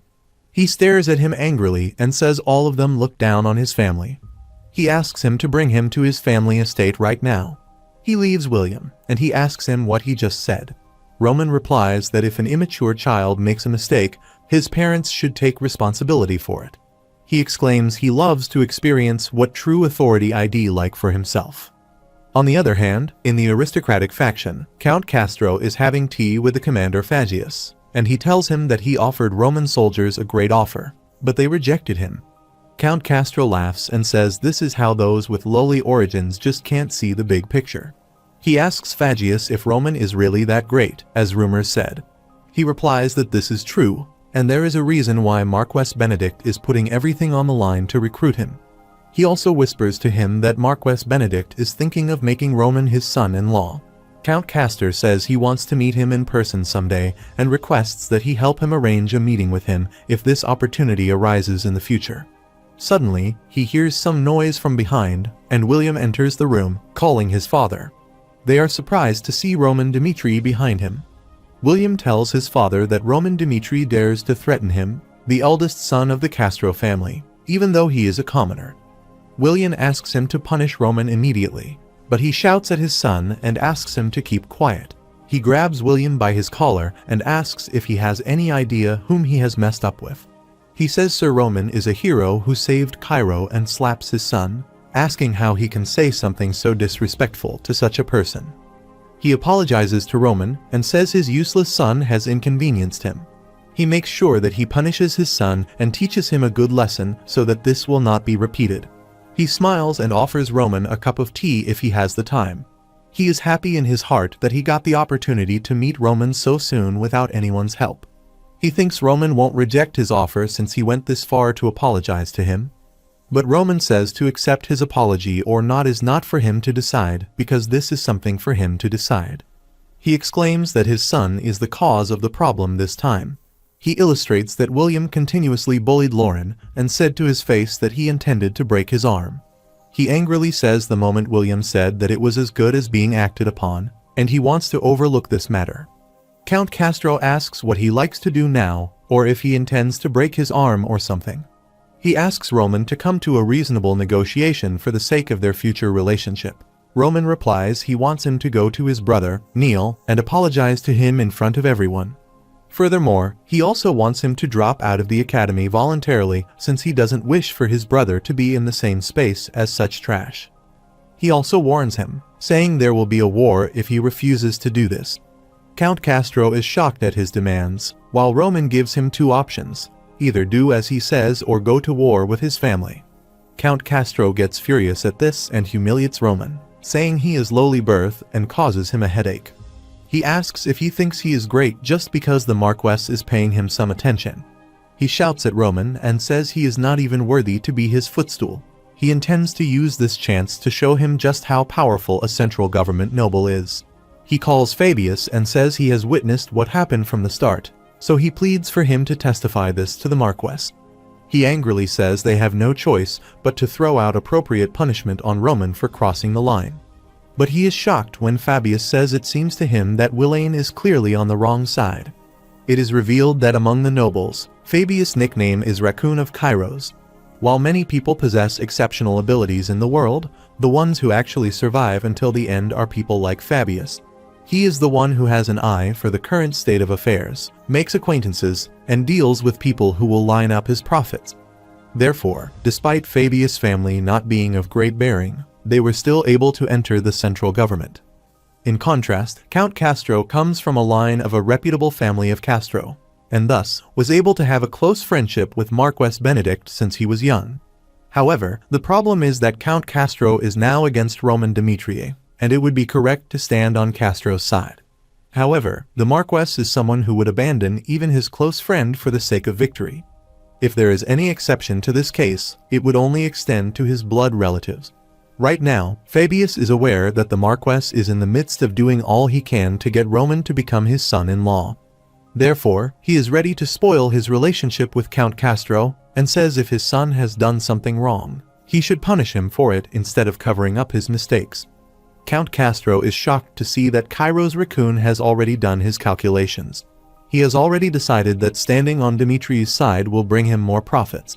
He thinks their family will fall into the abyss if they go to war against Dimitri. He thinks he can't allow his pride to cause his family's fall. Therefore, he immediately changes his tone and bows before Roman, saying he has realized that he has indeed made a mistake. He apologizes to him since this concerns his son, who has monetarily lost his rationality. William calls his father and asks him to stop doing this, but no one pays attention to him. Romans think the nobles are always mistaken and think that they are superior. Now that his value in this kingdom has soared, there is a chance that his family and he could be harmed because of the envy and jealousy of arrogant people. Therefore, he thinks he does not need to give an example of someone at this time. Count Castro calls him with respect and says he will follow his recommendations, have his son apologize to his brother, and have him drop out of the academy. William is shocked at his father's decision. At the same time, Count Castro hopes that Roman would understand him. Roman turns back and says they will conclude this matter with that then. Count Castro thanks him for his generosity, while William just looks at his father shockingly. He wonders whom he just messed with that made his father kneel. On the other hand, one of William's friends comes to Lauren and tells him that his brother has gotten into a quarrel with Willem. He says William got angry that he took a hit from him and wanted to break his arm, but his brother heard him say it. Lauren is shocked to hear this, and the boy tells him that William got into a fight with his brother, and he dragged him to meet with Count Castro. Lauren runs toward them thinking Count Castro is more than capable of harming his brother, and things could get really dangerous this time. He thinks if Roman gets hurt because of him, he will never be able to forgive himself. He communicates with Lord Demetria and tells him that Roman is in danger, and he got dragged to the Castro estate while he was trying to help him. Lord Dimitri also gets angry to hear this and thinks Lauren is the type to keep quiet so that he wouldn't worry the family. Something significant must have happened for him to call back home while crying. He asks his wife what they should do, and as they already know, the Castro family is a part of the central government, and they have close relations with Marquess Benedict. But she asks him not to think about it because the eldest son of the Dimitri family is in danger right now. Their relationship with the central government will be a problem for later, but Dimitri itself isn't that weak family. Lord Dimitri gets up and hugs her wife, thanking her for saying that. He then orders his wife to gather all the vassals of their family, and all of them must assemble there. He then holds a meeting and informs everyone that the eldest son of Dimitri is now facing a dangerous situation due to discord with the Castro family. While they are up against the Castro family as a part of the central government, he will not just sit idly by and watch this situation. Therefore, he has called all of them for their approval. Lord Dimitri thinks there may very well be widespread rejection. Captain Jonathan raises his hand first and says he agrees with him. He says although going up against someone in the central government is dangerous, they are talking about the eldest son of Dimitri there. But they are ready to offer their lives in order to protect young Master Roman. Master Blacksmith Hendrik also agrees and says he will mobilize all of Dimitri's blacksmiths right away. He asks him to let him know how much supply they will need for the war. He slaps the table and says young Master Roman is the future of Dimitri, and they must not allow anyone to mess with him. Similarly, all the miners of the smithy and the personnel of their iron mine end, even the residents of the Dimitri territory. No one will go against the decision to save him. Lord Dimitri never expected that they would all be in such agreement to save Roman. The residents of the Dimitri family always pursued peace, but now they will be moving as one of the rulers of the northeast region. Meanwhile, the news also reaches the miners, and Jacob's mining master calls all the miners to gather at once. He says even if they can't join the fight, they must prepare all the things necessary for the war and help the others. Safety in Charge Moron also says those capital people have messed with young Master Roman, and even if they must work through the night, they will increase their production. The faster they finish production, the more chance that young Master Roman will be able to return safely. He asks everyone to move without rest for the sake of young Master Roman. After that, everyone of Dimitri began to move in tandem to save a single person. This all happened in the span of less than 1 hour, and for those who were in the capital, including Roman, none of them were aware of just what kind of bomb had been dropped on the Dimitri family. Meanwhile, Lauren thinks he has already told his father about this, so he is sure to send help soon. He wonders what he should do until help arrives and starts with finding Roman. After a while, he sees some students gather in the lobby. He wonders why they are all gathered there, but is soon shocked to see that Roman has picked William by his collar. He calls Roman, throws William to the ground, and asks him to apologize. He also warns him that if he doesn't do that, his family will pay the price instead. Count Castro asks William to apologize quickly, and he closes his eyes and apologizes to Lauren for bullying him this whole time. He also admits that he shouldn't have done that and requests him to accept his apology. Furthermore, he also agrees to drop out of the academy as well, and will never appear in front of him again. Lauren is shocked to hear this and wonders what is happening right now. Count Castro begs him to accept his apology, and also promises him that this will never happen again. After some time, he anxiously asks Roman about what just happened there. Roman ignores his question and asks him to listen to him carefully. He makes it clear that what happened today wasn't just for his sake, and he was just doing what he should as a Dimitri, and for all the humiliation they have committed upon them, he felt that there was a need to punish them for it.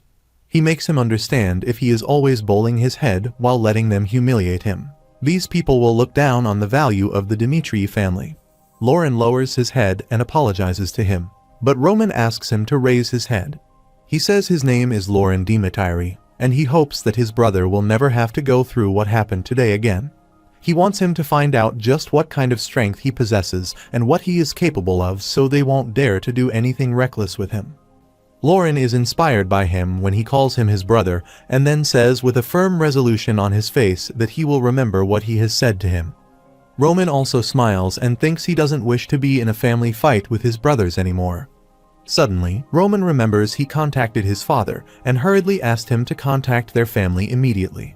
At the same time, Count Castro slaps his son and says he never thought someone like him would be his son.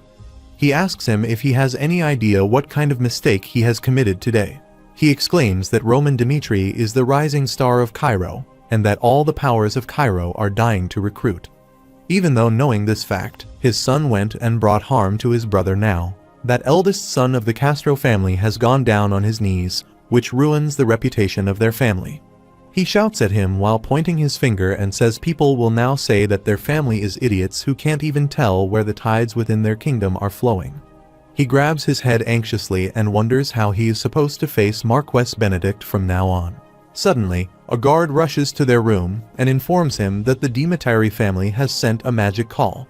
Count Castro is surprised and wonders why they would call them. He receives the call where Baron Dimitri faces him and says that, as one of the nobles of the central government, he might think they are weak. However, he dares to mess with one of the bloodlines of the Dimitri family. Count Castro is shocked to hear this and thinks he is already deeply troubled with what has happened, and they pick a fight with him over what has ended. Baron Dimitri says that as soon as the day breaks tomorrow, they will submit their request for a territory war to the central government. He declares that from now on, the Dimitri merchants will stop providing all supplies to the Castro family and begin to collect on all the debts that the Castro family has with the Golden Bank. For the people they are preparing to go to war against, this will also put immense pressure on their finances. Baron Dimitri also reveals that they have contacted groups that are hostile towards the Castro family to support them with funds and work with them. He declares that for the sake of taking down the Castro family, they will resort to all means possible. Even if the Dimitri family has to pay the price for what they are doing, Baron Dimitri intends to destroy the Castro family, if that is the last thing he does. Count Castro seems extremely worried and scared and thinks he can't let this happen. He never expected them to be so merciless. He is now sure that Roman Dimitri truly takes after his father. Baron Dimitri gives him one last warning and asks him to release his son right away. Count Castro is shocked to hear this and says he is currently under a misunderstanding. He makes him clarify that they aren't holding any members of the Dimitri family right now. Furthermore, the problem with Lauren has been resolved with his son, William, kneeling down and apologizing to him. He asks him why he still wants to initiate a territory war. Baron Dimitri is also unaware of this fact, and Count Castro tells him that he has already resolved that problem with Roman and will do his utmost to ensure no such thing ever happens again. Lord Dimitri hangs up the call and comes to the window where all of his subordinates are waiting for his orders. He thinks leaders are born with the ability to lead, and from the executor to the artisans of the blacksmiths and even the miners of the iron mines, Roman has somehow caught all the hearts of the Dimitri territory as time went on. He wonders when his son grew up so much. He declares that there won't be any war and orders them to begin to prepare for a party right away. They will be eating and drinking themselves drunk to their heart's content like there is no tomorrow. The next morning, the rumors related to this incident spread all around the capital. The people are surprised because Count Castro is one of the most powerful individuals in the capital, but he made his eldest son kneel and apologize to the Dimitri family's third son. They are certain that there is a shift in power within Cairo. Moreover, the merchants dealing with the Dimitri merchantry had already cut off all deals related to the Castro family. One of the people exclaims this means that the Dimitri family is going to wage war against the Castro family. Furthermore, the scariest thing is that as soon as that incident happened, all the big money in Cairo leaned toward the Dimitri family. Since in a situation where the power of the capital is in conflict with a family in the borders, they have concluded that the Dimitri family has a higher chance of winning. A man exclaims with this incident, "The status of the Dimitri family has completely changed." At the same time, Roman is also surprised at his father's decision because he has always observed that the Dmitri family has been against war. He can't believe they would make such a decision for his sake. Moreover, he is also aware that Baron Dmitri didn't just make the decision. Still, it was only possible because the core individuals of the Dmitri family had chosen to agree to the war. It is analyzed that the small society that lived at the borders, known as the Dmitri family, had chosen to risk their lives to wage a war to rescue him. In his previous life as the heavenly demon, where the strong preyed on the weak, there was nothing he couldn't do. As he watched numerous deaths take place, his personality changed and became quite extreme. However, he seems happy that his life this time is different from the previous one. Turning toward the Hector Kingdom, where Prince Edvin comes into consciousness. As soon as he wakes up, he finds Butler and Jackson in front of him. He shockingly asks them how much time has passed. When he was unconscious a while ago, he was lost in Roman's memories and thought his existence was beyond the heavens. He wonders if he could turn back time, and if he would have been able to completely defeat him. Yet, he believed that it would be impossible, and he emerged into the sea of disappointment, thinking he had caused the Hector Kingdom to fall into an abyss of despair. He remembers the corpses of his soldiers and thinks if he hadn't waged the war, the Hector Kingdom would have bought more time for survival. One of his captains, Kellen, also had to take a stab in his stead and died. Because of him, the Hector Kingdom is now facing the worst possible situation. He grinds his teeth anxiously and says he must do something so that there can be a way for the Hector Kingdom to survive. Numerous people are looking towards him for help, so he can't just give up like this. Suddenly, he wakes up at Jackson's voice, and Butler stands beside him, looking at him inquiringly. He shockingly asks them how much time has passed since the war. They reveal that it's been a week, and while those involved in the war had not spoken, the news that came from Cairo had caused the Hector Kingdom to fall into despair. They are being informed that the demon of Cairo, Roman Dmitri, had single-handedly slaughtered thousands of soldiers before cutting down the Night Order captain, Butler. They think from the start it was a fight they couldn't have won, and they are just like frogs in a well.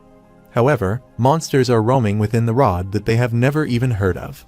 A few hours later, Edvin goes to visit the king and pays him his respect. The king asks him about his body's condition, and he replies he is fine. The king calls him a fool and says that while he has placed the burdens of the royal family on him because of his incompetency, he doesn't wish to resolve problems at the expense of his own son's life. Edvin apologizes to Jackson and asks if he has heard the report from Jackson, to which Jackson replies he has. Edvin reveals that an omen has been spotted in one of the villages of the Hector Kingdom. It is that village from which the famine started, and its land has started to turn black, and all life forms are dying there. According to Edvin, it seems like that is a curse from a necromancer. The king is shocked to hear this, and Edvin says maybe all the famines that have struck the Hector King this whole time could have been caused intentionally by a certain person. In short, they are talking about something that can affect the whole of the Hector Kingdom for a few years using black magic. The king asks if he meant there was a certain force that led them to attack Cairo.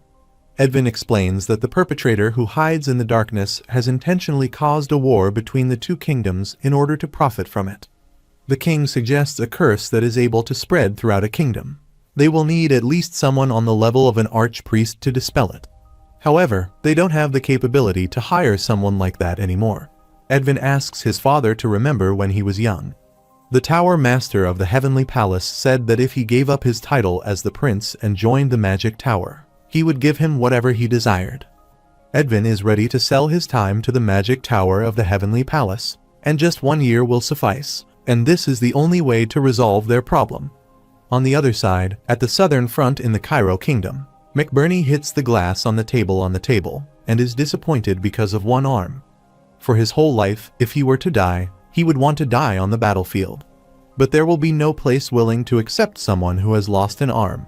He is really disheartened to think of the reality that he can't join the battlefield. In the meantime, Roman appears behind him and greets him with a smile. He intends to get straight to the point and asks if he is willing to follow him and join Dmitri. McBurney is shocked to hear this and wonders what he is doing there all the way. He is thankful for his offer and says he already can see that he has lost an arm. He lets down his head and asks what a person like him can be of any use to him. He says he is someone like him who has lost any value as a swordsman, and he is worried that he would just hold him back. Roman is still confident in his decision and says that it doesn't sound like a rejection to him. He asks McBurney if he has heard of the story of the left-handed swordsman. The left-handed swordsman, Song Beek, was a royal bodyguard for the royal family. He lost his right arm as he devoted himself to the country while at war. The imperial family gave him wealth and honor for his efforts, but Song Beek, who lived his life on the battlefield, wasn't able to accept a peaceful life. He decided that even if it was a vain death, he wanted to die as a martial artist. He swung his sword for a few years so that he could get used to having only his left arm. He began a journey of duels with the left-handed swordsmanship that he had created. The slanted body orientation, which others thought was a weakness, was made use of to go on the offensive.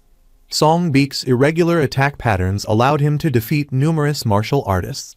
At the end of his life, he met Beek Junhyuk, and his end was at Beek's hands. Roman smiles and says if he follows him, then he will teach him left-handed swordsmanship. He also promised him that he would make the best use of him, better than anyone ever could. At that time, McBurney realizes that Roman Dimitri can truly be his life's savior. If he can live as a warrior and not just a one-armed cripple, he will be able to do anything. He bows before Roman out of respect and declares that he is satisfied with just being able to be made good use of. He decided to offer his life to him from now on, and on that day, McBurney found a new hope. This war changes the lives of countless people, including Edvin Hector and McBurney. Even the good-for-nothing of the Albert family, Henry Albert, has also been sucked into the whirlpool of change. He is sad because even though he requested Roman, he didn't bring him along. However, he thinks living among people who would suck up to him is more right for him. He is already happy at his incredible achievement of just being exemplified by performing duties at the borders. He enters Albert's territory, where the people welcome him warmly. Although he did nothing in the war with Hector, just the fact that he was with Roman at the place where the war happened changed his status completely. Many famous places, including Cairo Royal Academy, called him and asked him to give a lecture on what happened at the southern front line. Henry was euphoric to hear this because this is what he wants all of his life. In order to raise his value, he must tell the world just how great Roman Dimitri is. Hence, Henry Albert took up the role of spreading Roman's name as he told the world about the great things he had done. This was the moment that he faced a turning point in his life as a good-for-nothing noble. A few days later, Roman also said goodbye to the capital, where all the people came out of their houses to bid him farewell. The king himself comes out to say goodbye. Furthermore, Marquis Benedict is also present there. Roman thinks that he will have to decide when he returns to the capital again. Until then, he must completely subdue the northeastern region so that he will have the power to fight back against the central government. After some time, when they pass through the Conrad territory, the soldiers are surprised to see that the crop has been ruined there. Roman hears some anxious farmers' voices, and they are worried about their survival. Roman asks them soldiers who they are, and Chris replies they are probably the farmers of the Dimitri territory. He asks them what denizens of the Dimitri territory are doing in the Conrad territory. Chris states that there isn't much land that can be cultivated within the Dimitri territory, so some farmers are leasing land in the Conrad territory for farming. Roman thinks for a while and then orders Chris to bring those people to him since he wants to hear the details of what has happened to them. After a while, Chris brings them to Roman, and one of them tells him that they made a contract with the Conrad family to lease this land for 10 years. The harvest period would be just a month from now, but the Conrad family informed them that they wanted them to vacate the land in a week. When they resisted and were told they wouldn't leave, they sent people to destroy all the crops. The man started crying and said the most unfair thing had happened to them. He asked him how they were supposed to make a living if they weren't even allowed to harvest their own crops. Chris says that, in this case, the situation of the farmers is unfortunate, and it's not a problem they can help with. Strictly speaking, the land that they have leased belongs to the Conrad family, and if things go wrong, this could escalate into a problem between the two families. Moreover, the Conrad family is in alliance association with the nobles of the Northeastern region. It is revealed that the Northeastern Alliance Association is a group that hasn't gathered together and has formed a fence that protects each other. Their existence is like a bat. But Chris is shocked when Roman says doing nothing only worsens the problem.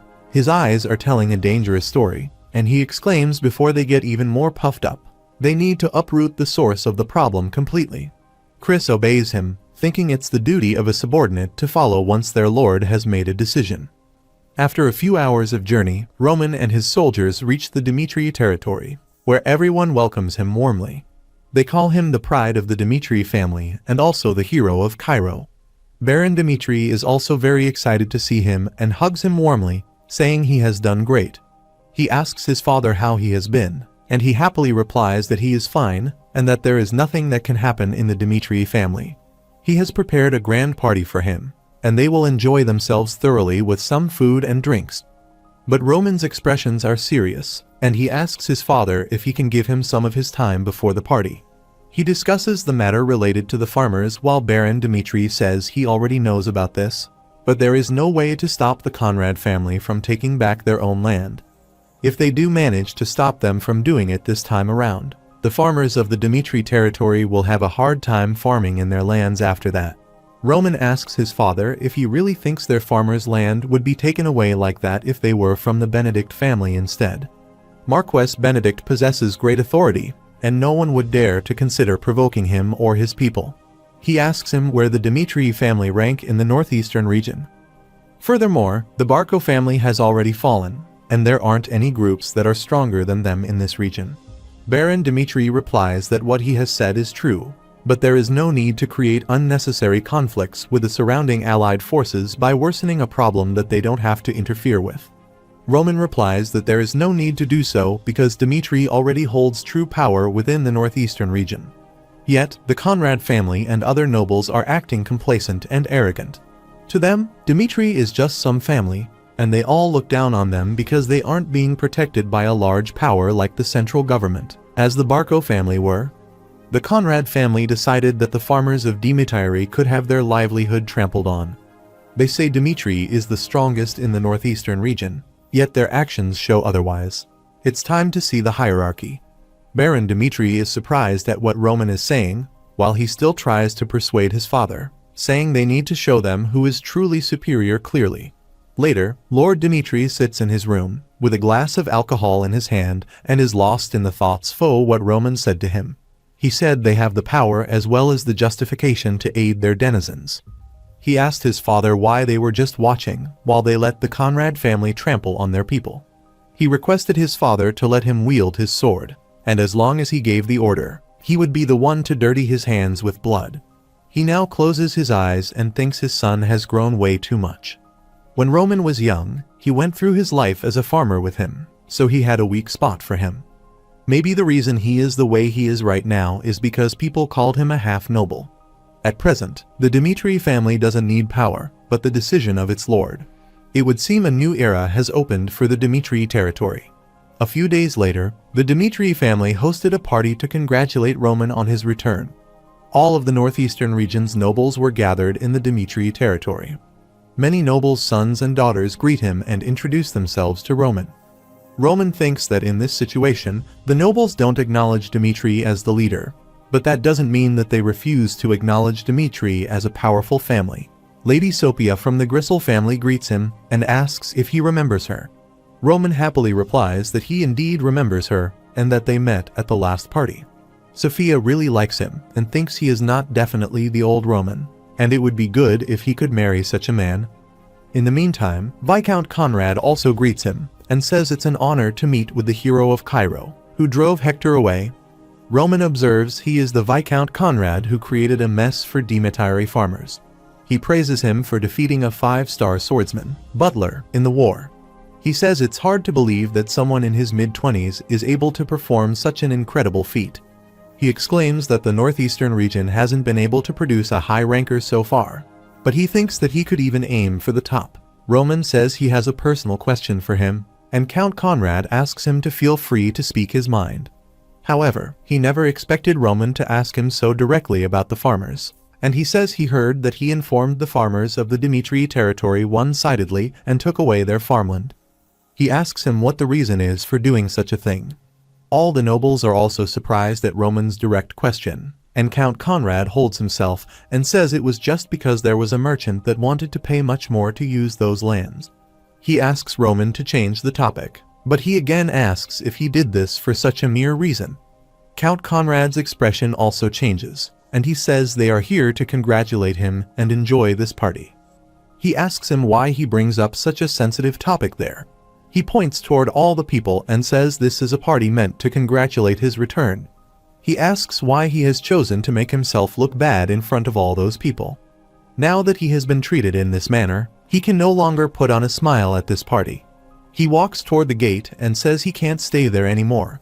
Roman calls him from behind and asks him to stop right there. He warns him that if he chooses to end the conversation and leave right now, he will take that action as an act of hostility towards Dmitri. He points his finger toward him and asks him to come and stand in front of him again. Count Conrad gets angry at this and asks him to say what he said a moment ago. He angrily says while he chases away the farmers of the Dmitri territory that the land strictly belongs to his family. He says he is only taking back what belongs to him and isn't required to report that to Dmitri. He exclaims they are not their subordinates who must listen to their orders. Meanwhile, the other people in the surrounding area agree with Viscount Conrad. They say Baron Romero ought to organize a meeting to resolve the problems between the two families. Some exclaim Viscount Conrad is the head of his household and is not someone they should be speaking to in such an unruly manner. At that time, Roman only thinks one thing: if they all would respond in the same manner if they were from the Barco family. He is sure that it will never happen. It is said that the countryside nobles, including the ones in the northeastern region, have always thought that the Dmitri family could be pushed around.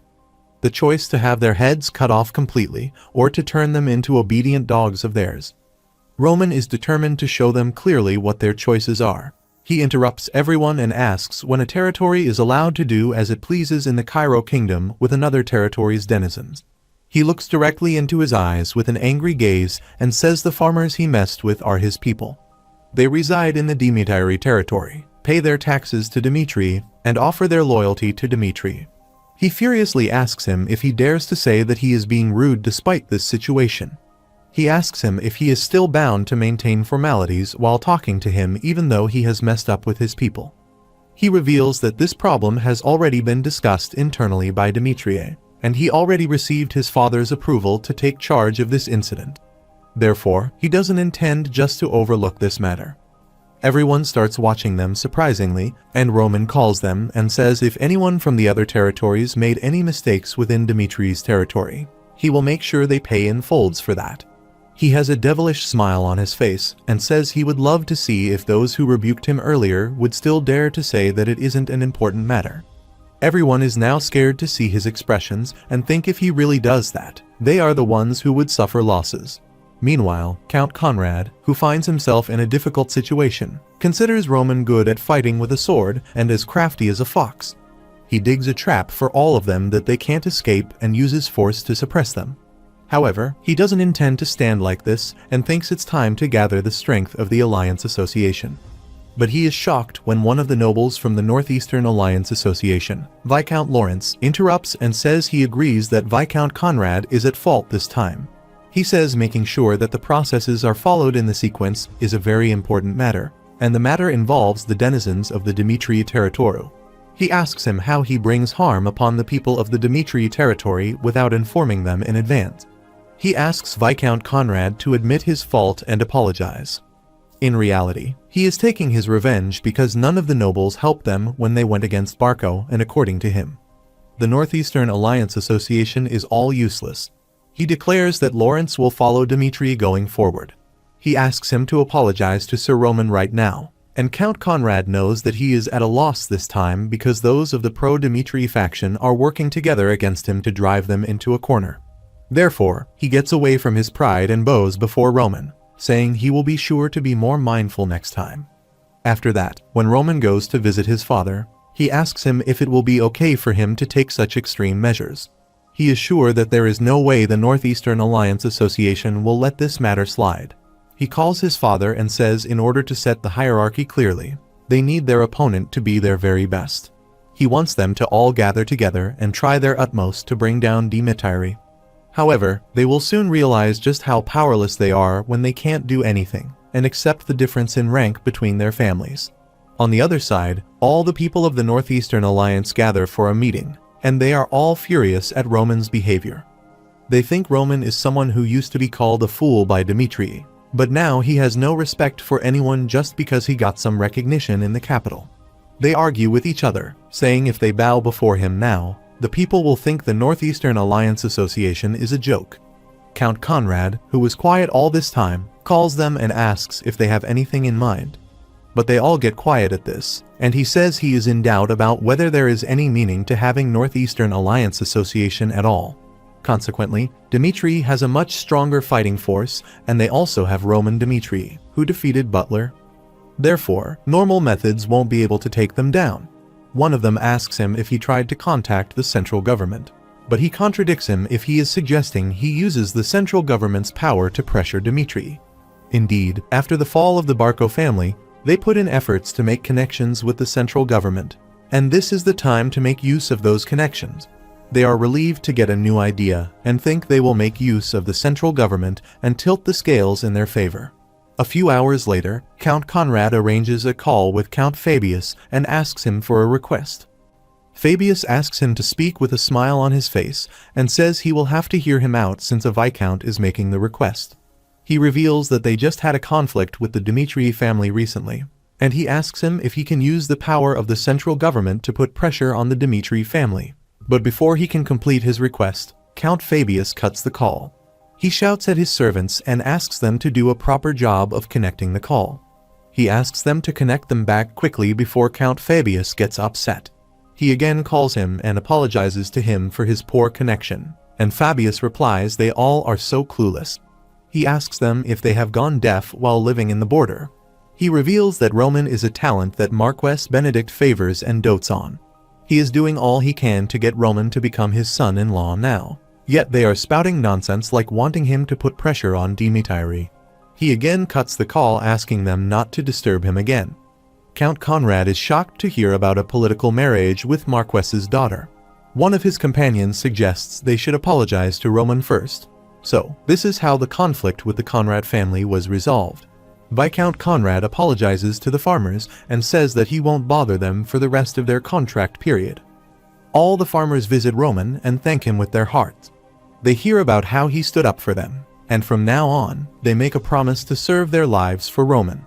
Roman thought it all happened as he thought that the Northeastern Alliance Association had tucked their tails and submitted. He smiles and replies he was simply doing what was required of him as a Dmitri. Roman also knows that they probably thought of pulling in the central government to help, but currently, the central government has no choice but to stand on his side. However, he knows that the Northeastern Association is like a group of bats, and if things do end like this, then while they might look subservient for now, they will eventually backstab him. He twirls around and leaves the farmers thinking if the first stage is provocation, then the second stage would be to face reality. The following day, he announces the news that Dmitri will be hosting a swordsmanship competition, and the reward will be 100 gold. For the sake of fairness, he and Captain Jonathan will not be participating. He reveals the rules that the participants will be split into 6 groups, and a total of 6 winners will be chosen. As all of them already know, he waged war with the Hector Kingdom on the southern front line. So he and his soldiers realized just how wide the world is and became stronger through that experience. Therefore, they intend to use the competition to prove that one of their subordinates will be assigned to each of the 6 groups. If someone manages to defeat his subordinate and win, he won't just reward that person, but also fulfill one of that person's wishes. A boy calls him and asks if someone from another family can participate, and Roman replies if he is able to prove that he is a swordsman working in the northeastern region. Then that will suffice. He declares that the competition will take place in 1 month and asks everyone to go through the preparations, hoping there will be many challengers among them. On the other side, the Northeastern Alliance Association members make up a plan regarding the swordsmanship competition that the Dmitri family hosts. They consider it a good opportunity for them.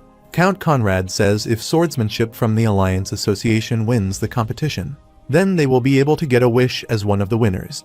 At that time, instead of requesting for an applaud, he will be a magnanimous person to request for bygones and for them to work together hand in hand. He says doing that will resolve the strained relationship they have with the Dmitris, and they will also be able to recover their reputation, which has fallen to the ground. However, the question would be whether they can actually win, since there are many others who are showing interest in this competition other than them. He asks if it will be possible for them to defeat those people and come out on top as a winner. Moreover, they also fear guys like Chris and Kevin, who fought in the single combat duels with the Barco family and are also participating in the competition. They are sure winning wouldn't be an easy feat if they were participating. Count Conrad says the competition will have 6 different groups competing, and excluding Chris and Kevin, they just want to have a winner in one of the other groups. If they gathered their forces from all their families and spread them evenly into the 6 groups, they would get at least one winner from one of the groups. They like his idea and say it seems a feasible plan. Count Conrad says the competition will be taking place 1 month from now, and if they don't make use of this opportunity that the heavens have given them, their existence will become obscured within the forces of Dmitri. He suggests they should hire an external combat expert to disguise and participate as a Northeasterner, so they must have at least one winner. At the same time, Roman gathers all his soldiers and says he is sure they all have heard about the competition. He declares all of them will compete against each other in the coming month, and 6 of them will be chosen to represent the Dmitris. Furthermore, their evaluation up until this point doesn't matter, and what they do in the coming month will determine their ranks. Roman thinks their war hasn't ended, although they have returned from the front line. He needs his subordinates to be like a sharp sword that can be drawn at any time. He needs them to pursue strength, and what he is doing right now is for them to have that desire for strength. He also reveals that he will appropriately reward those who represent the Demetris and claim honor for them. Moreover, if any of the 6 chosen swordmen wins in the swordsmanship competition, that swordsman will be taught advanced techniques, so he will help them get to the next level. They seem interested in his offer and think they can accelerate their growth if they can be taught some of their lord's knowledge. They are aware of the fact that their lord is on a totally different level than them. If they get to learn advanced techniques from him, it would be an incredible opportunity that will definitely change their lives.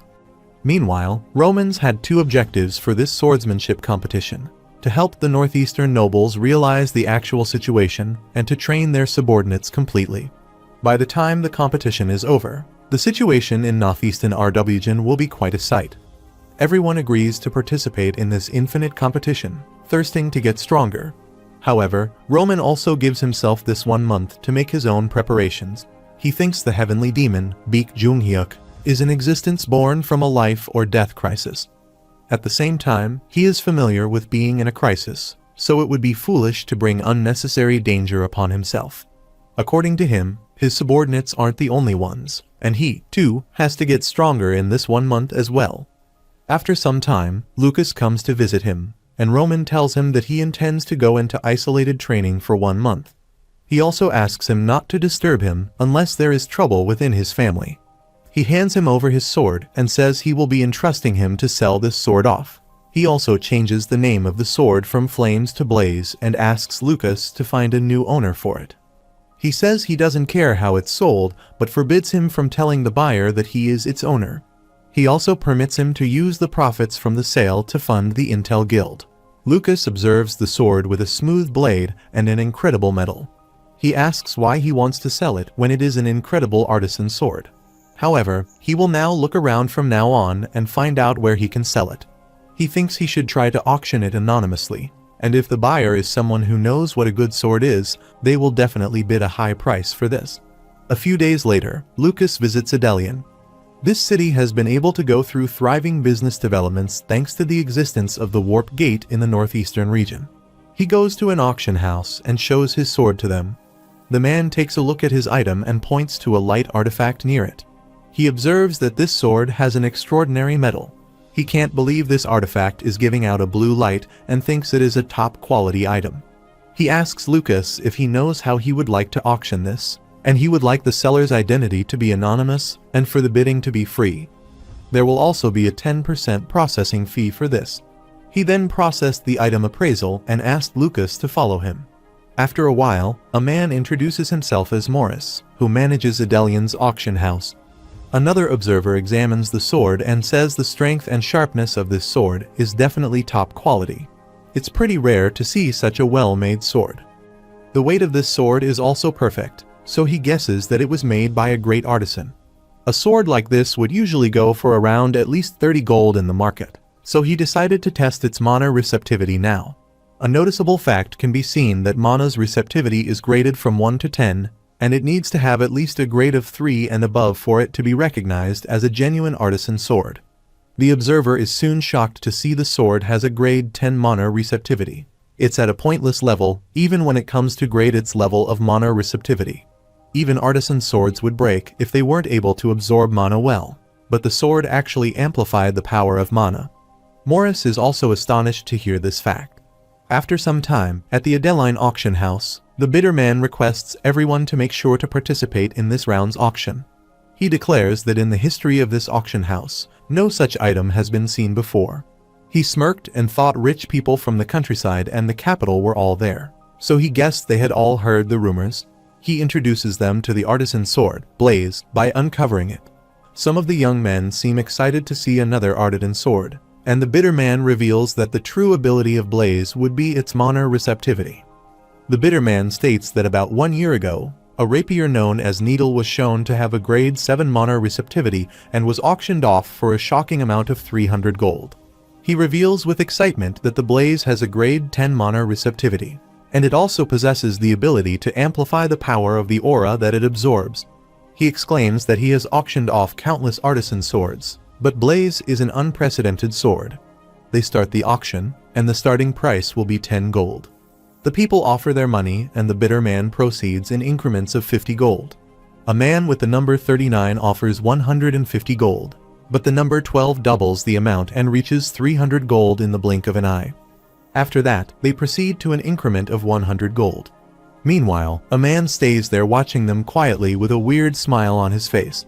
Suddenly, everyone is shocked when number 53 has offered 1200 gold. The bidder man is also shocked and says this is an unprecedented auction in the history of the Adelian auction house. He is a character who operates a merchant that is active all over the continent, someone who has accumulated tremendous wealth. Although he always maintained neutrally within the political fights of the central government, when it comes to items of excellence, he would become a fighting cock that charges at his opponents. He is known as Adelian Auction House's VVIP, Marquess Valentino.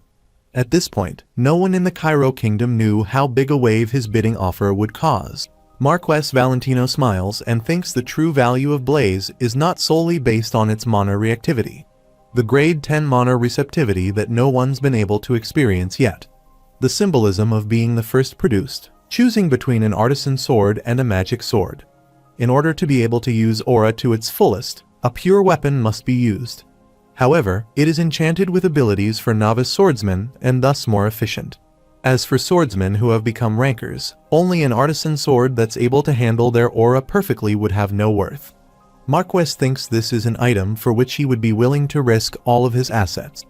If the artisan who made this sword sells a second or third sword of this caliber in the market, Blaze, which would be considered the first of its kind, would definitely rise in value. It is a collection of an artisan's work. Just being the first makes it rare already. All the other people in the audience are quiet because he is a greedy collector who is obsessed with acquiring more Marquess Valentino. As opposing him would only lead to losses within the auction industry. No one dared to make a reckless move. That bitter man loudly says to everyone Blaze has been sold to number 50, and 3 are 1200 gold. The Adelian's auction house manager, Morris, asks him how he would like to make his payment. Marquess replies happily that he will pay immediately in full since that's the only way for him to be able to see Blazer sooner. He opens the box and says here is exactly 1300 gold. Morris asks if the amount is 1200 gold. Marquess replies, of course, he is well aware that the remaining 100 is simply a personal gift from him. After listening to him, Morris becomes happy. Marquess asks if he can tell him the name of the artisan who created this sword. He would love to meet him in person. Morris replies that it would be a little tough. He does apologize. Marquess says it cannot be helped then. Morris winkles and thanks him for understanding. Marquess says he understands why the auction house has made such a decision. He says if that artisan suctions another of his works again, please tell him first. This is such a true piece of art, with this smooth blade and the ability to react to mana. Marquess thinks he has collected numerous artisan swords, but has never seen one like this before. He says he wants all of them to take whatever means needed to find the artisan who forged the blaze.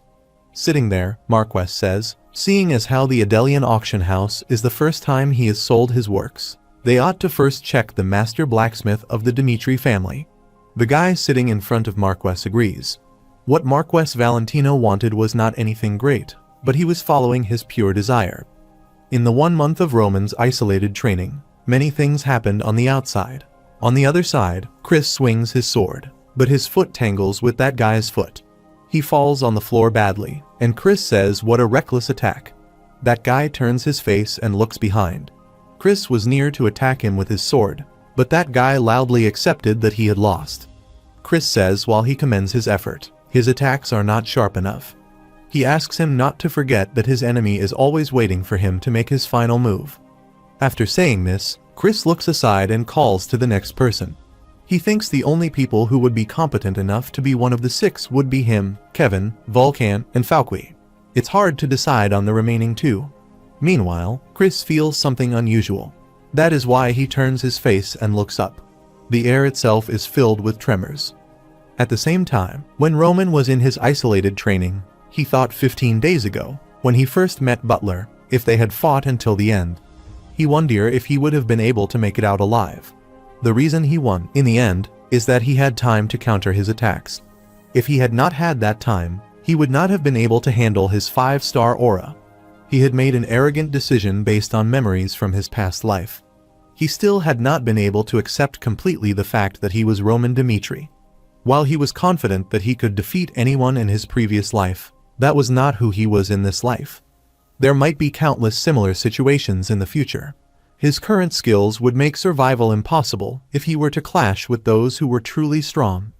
If he met another swordsman who was even more skilled than Butler, he must not waver. That is how he must have stood at his peak. While the sun rose and later descended, Roman continued to strike the steel in front of the furnace. Not only did his face turn red, but his signed skin began to flake away. Roman's body had sent him countless signals that it had reached its limits, but his eyes showed no hesitation. Everything must be born anew, both him and the sword that would accept him. He drank the flames and absorbed the mana within it. Roman's body was slowly transformed into the ideal form to use the sword and the flames as the mediums. That was the second body reformation. Roman started to undergo transformation a second time. Now, in the present time, Roman opens the door of a hut and comes outside. He thinks he has built the foundation for him to enter into a new realm. He closes his eyes, takes a deep breath, and thinks, let's give it a go then. He thinks about that old guy and thinks he shall now face 2 butlers at the same time. The sword technique of the heavenly demon is split into 3 parts. 3 moves for the first part, 3 moves for the second part, and 3 moves for the third part. He has only been able to use the first part so far, but it's now different since he has gone through the second body reformation. If he can undergo a third body reformation and use the third part, then none shall prove a match for him again, just as he had believed as the heavenly demon, Baek Jung-hyuk, who was called the absolute strongest. After being able to use the second part, he is now able to defeat 2 butlers. However, he wonders if he is really making the right choice by choosing to go about this in the same way as he did in his previous life. The swordsmen of this world use aura in an exploring manner, and they are able to mobilize a much more powerful impact than the refined internal energy of the Miram. Based on the situation and opponent, he must be able to accept the ways of this world. He shall rid himself of the notion that the present usage of the aura is entirely wrong, so that he can reach the middle ground between his present and past life. After thinking about that, he uses the second technique and the third move. After that, a big blast happened there, and a large area of land penetrated badly. Roman swings his sword, and some drops of blood fall on the floor. Roman is standing there holding his sword. His hand was injured badly. After starting his second life and walking the same path as he did in his previous life, he thought it would be a boring life. It's actually quite enjoyable. He is now using the heavenly demon sword technique in a new way, which will lead it in a completely different direction. That means the heavenly demon sword technique can advance even further. He hopes there will be many variables that he does not know of in this world. He closes his eyes and thinks he wants them to appear endlessly, put him to the test, and threaten his life. The trails that this world gives to him will probably become his driving force to live on. While living as Roman means he will need to start from scratch, he will still strive tirelessly to reach the peak. Chris and some other guys run towards Roman and ask if something happened. To look over there, Chris is surprised and wonders how this happened. Roman looks back slightly and replies that nothing happened. It's not like magic was used, and he wonders how the whole area could be destroyed like this. Chris and the other guys surprisingly listen to Roman, who says he is fine, and stand down. Chris and the other guys bow their heads in front of him, and Chris says they will go back right away. When humans meet a wall that they cannot climb, they will stand in awe and watch. Chris was a weak human, like any other. Chris annoyingly thinks their lord has gone on to the next level. He wonders just what he has been doing. His lord is advancing while exhausting his body endlessly. He wonders just what he was so confident about that he could act so carefree and look after how subordinates were. Chris bites his lips annoyingly. Standing there, he thinks he cannot be satisfied with just winning the swordsmanship competition this time around. He must obtain overwhelming victory and defeat all his enemies. Those guys turn their faces to the opposite side to go, and Chris thinks he must become stronger. 1 month later, Roman raises his sword and says, "It's truly beautiful." He smilingly asks what name would be fitting for it. The names of these swords were Salamander and Blaze. If the meaning of the previous swords' names were about having a new life, then he would like the third sword to express his current self. Its name can be the Heavenly Demon's Sword, an existence that sends his enemies into despair. Roman says the name of his sword shall be Darkness.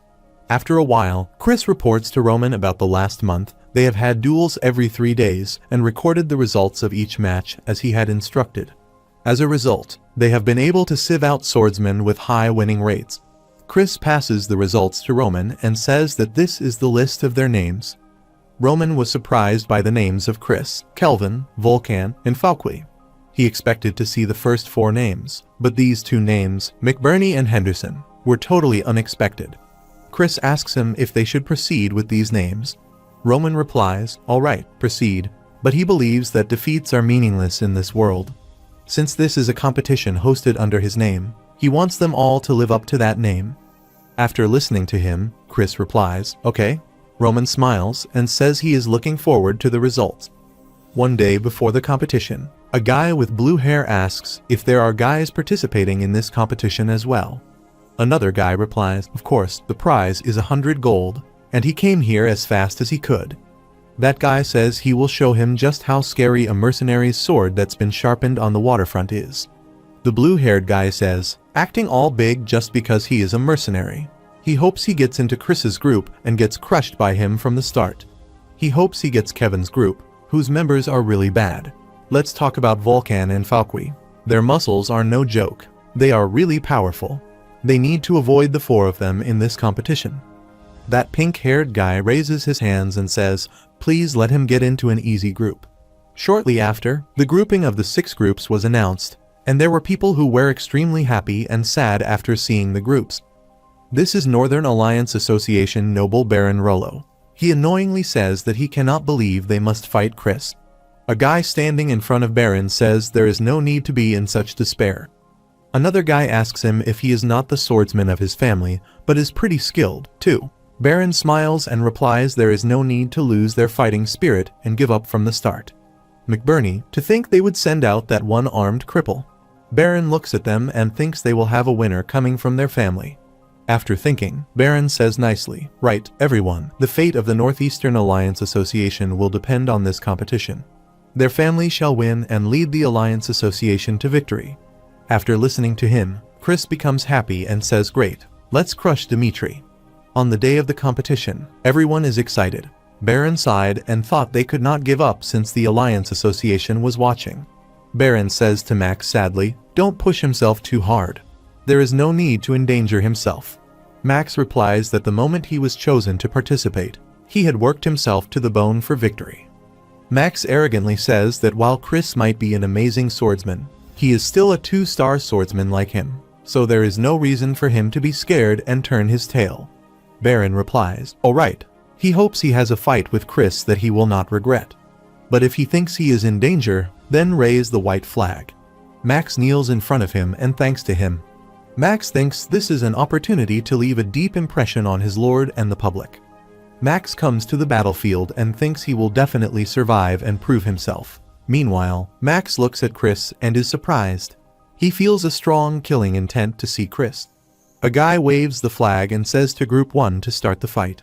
After listening to him, Max quickly moves towards Chris to fight with him.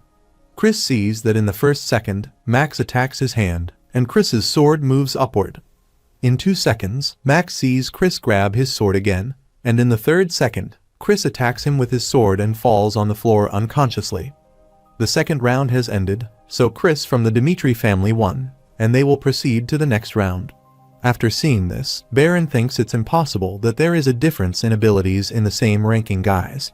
Standing there, the pink-haired guy also listens to the announcement. Volkan from the Dmitri family and Falqui from the Dmitri family won. All the rumors were true.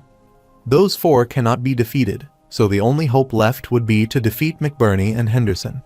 After the announcement of the groups, Henderson represented the Dmitri family in the competition. Everyone is surprised to see the notice board. A guy says the Henderson that knew of could not even swing his sword properly. He was born a farmer, and he wonders how he was chosen to participate in this. The 6 people that represented Roman.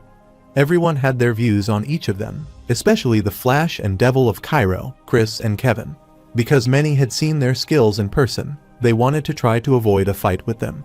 Volkan and Falqui were not only mercenaries before, but they also had much stronger bodies than others, which caused people who looked at them to tremble in fear. Compared to those 4, McBurney and Henderson, a one-armed swordsman and a former farmer, were considered pathetic. It's pretty certain that Henderson is considered to be the weakest among them. Sitting in the crowd, a guy asks if he heard that Henderson also creates problems during the recruitment of soldiers.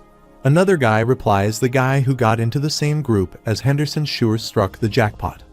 The guy sitting on a chair asks if there is a special reason that they need to go through so much trouble to organize this competition just for them to set the pecking order in the northeastern region.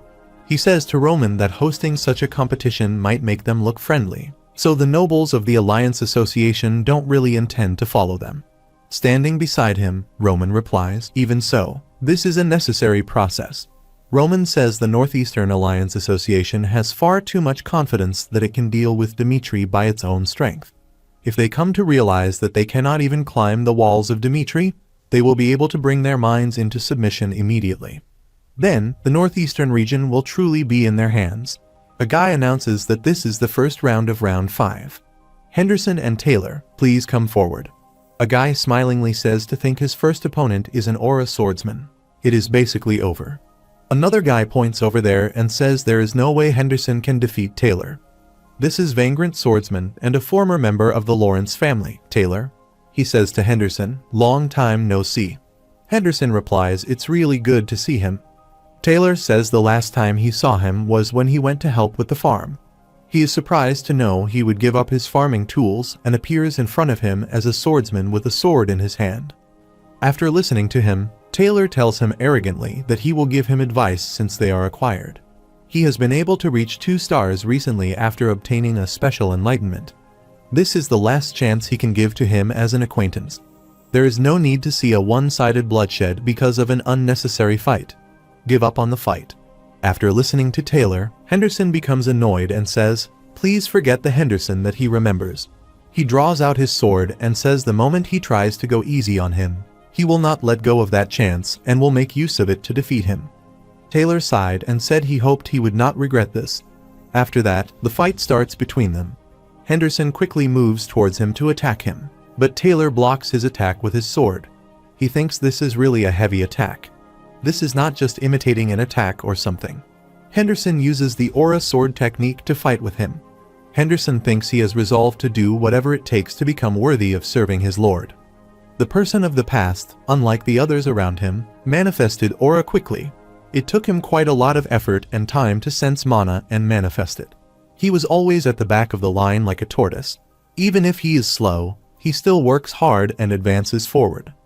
After saying this, Henderson attacks Taylor angrily with his sword and sees that a bright aura revolves around Taylor's body.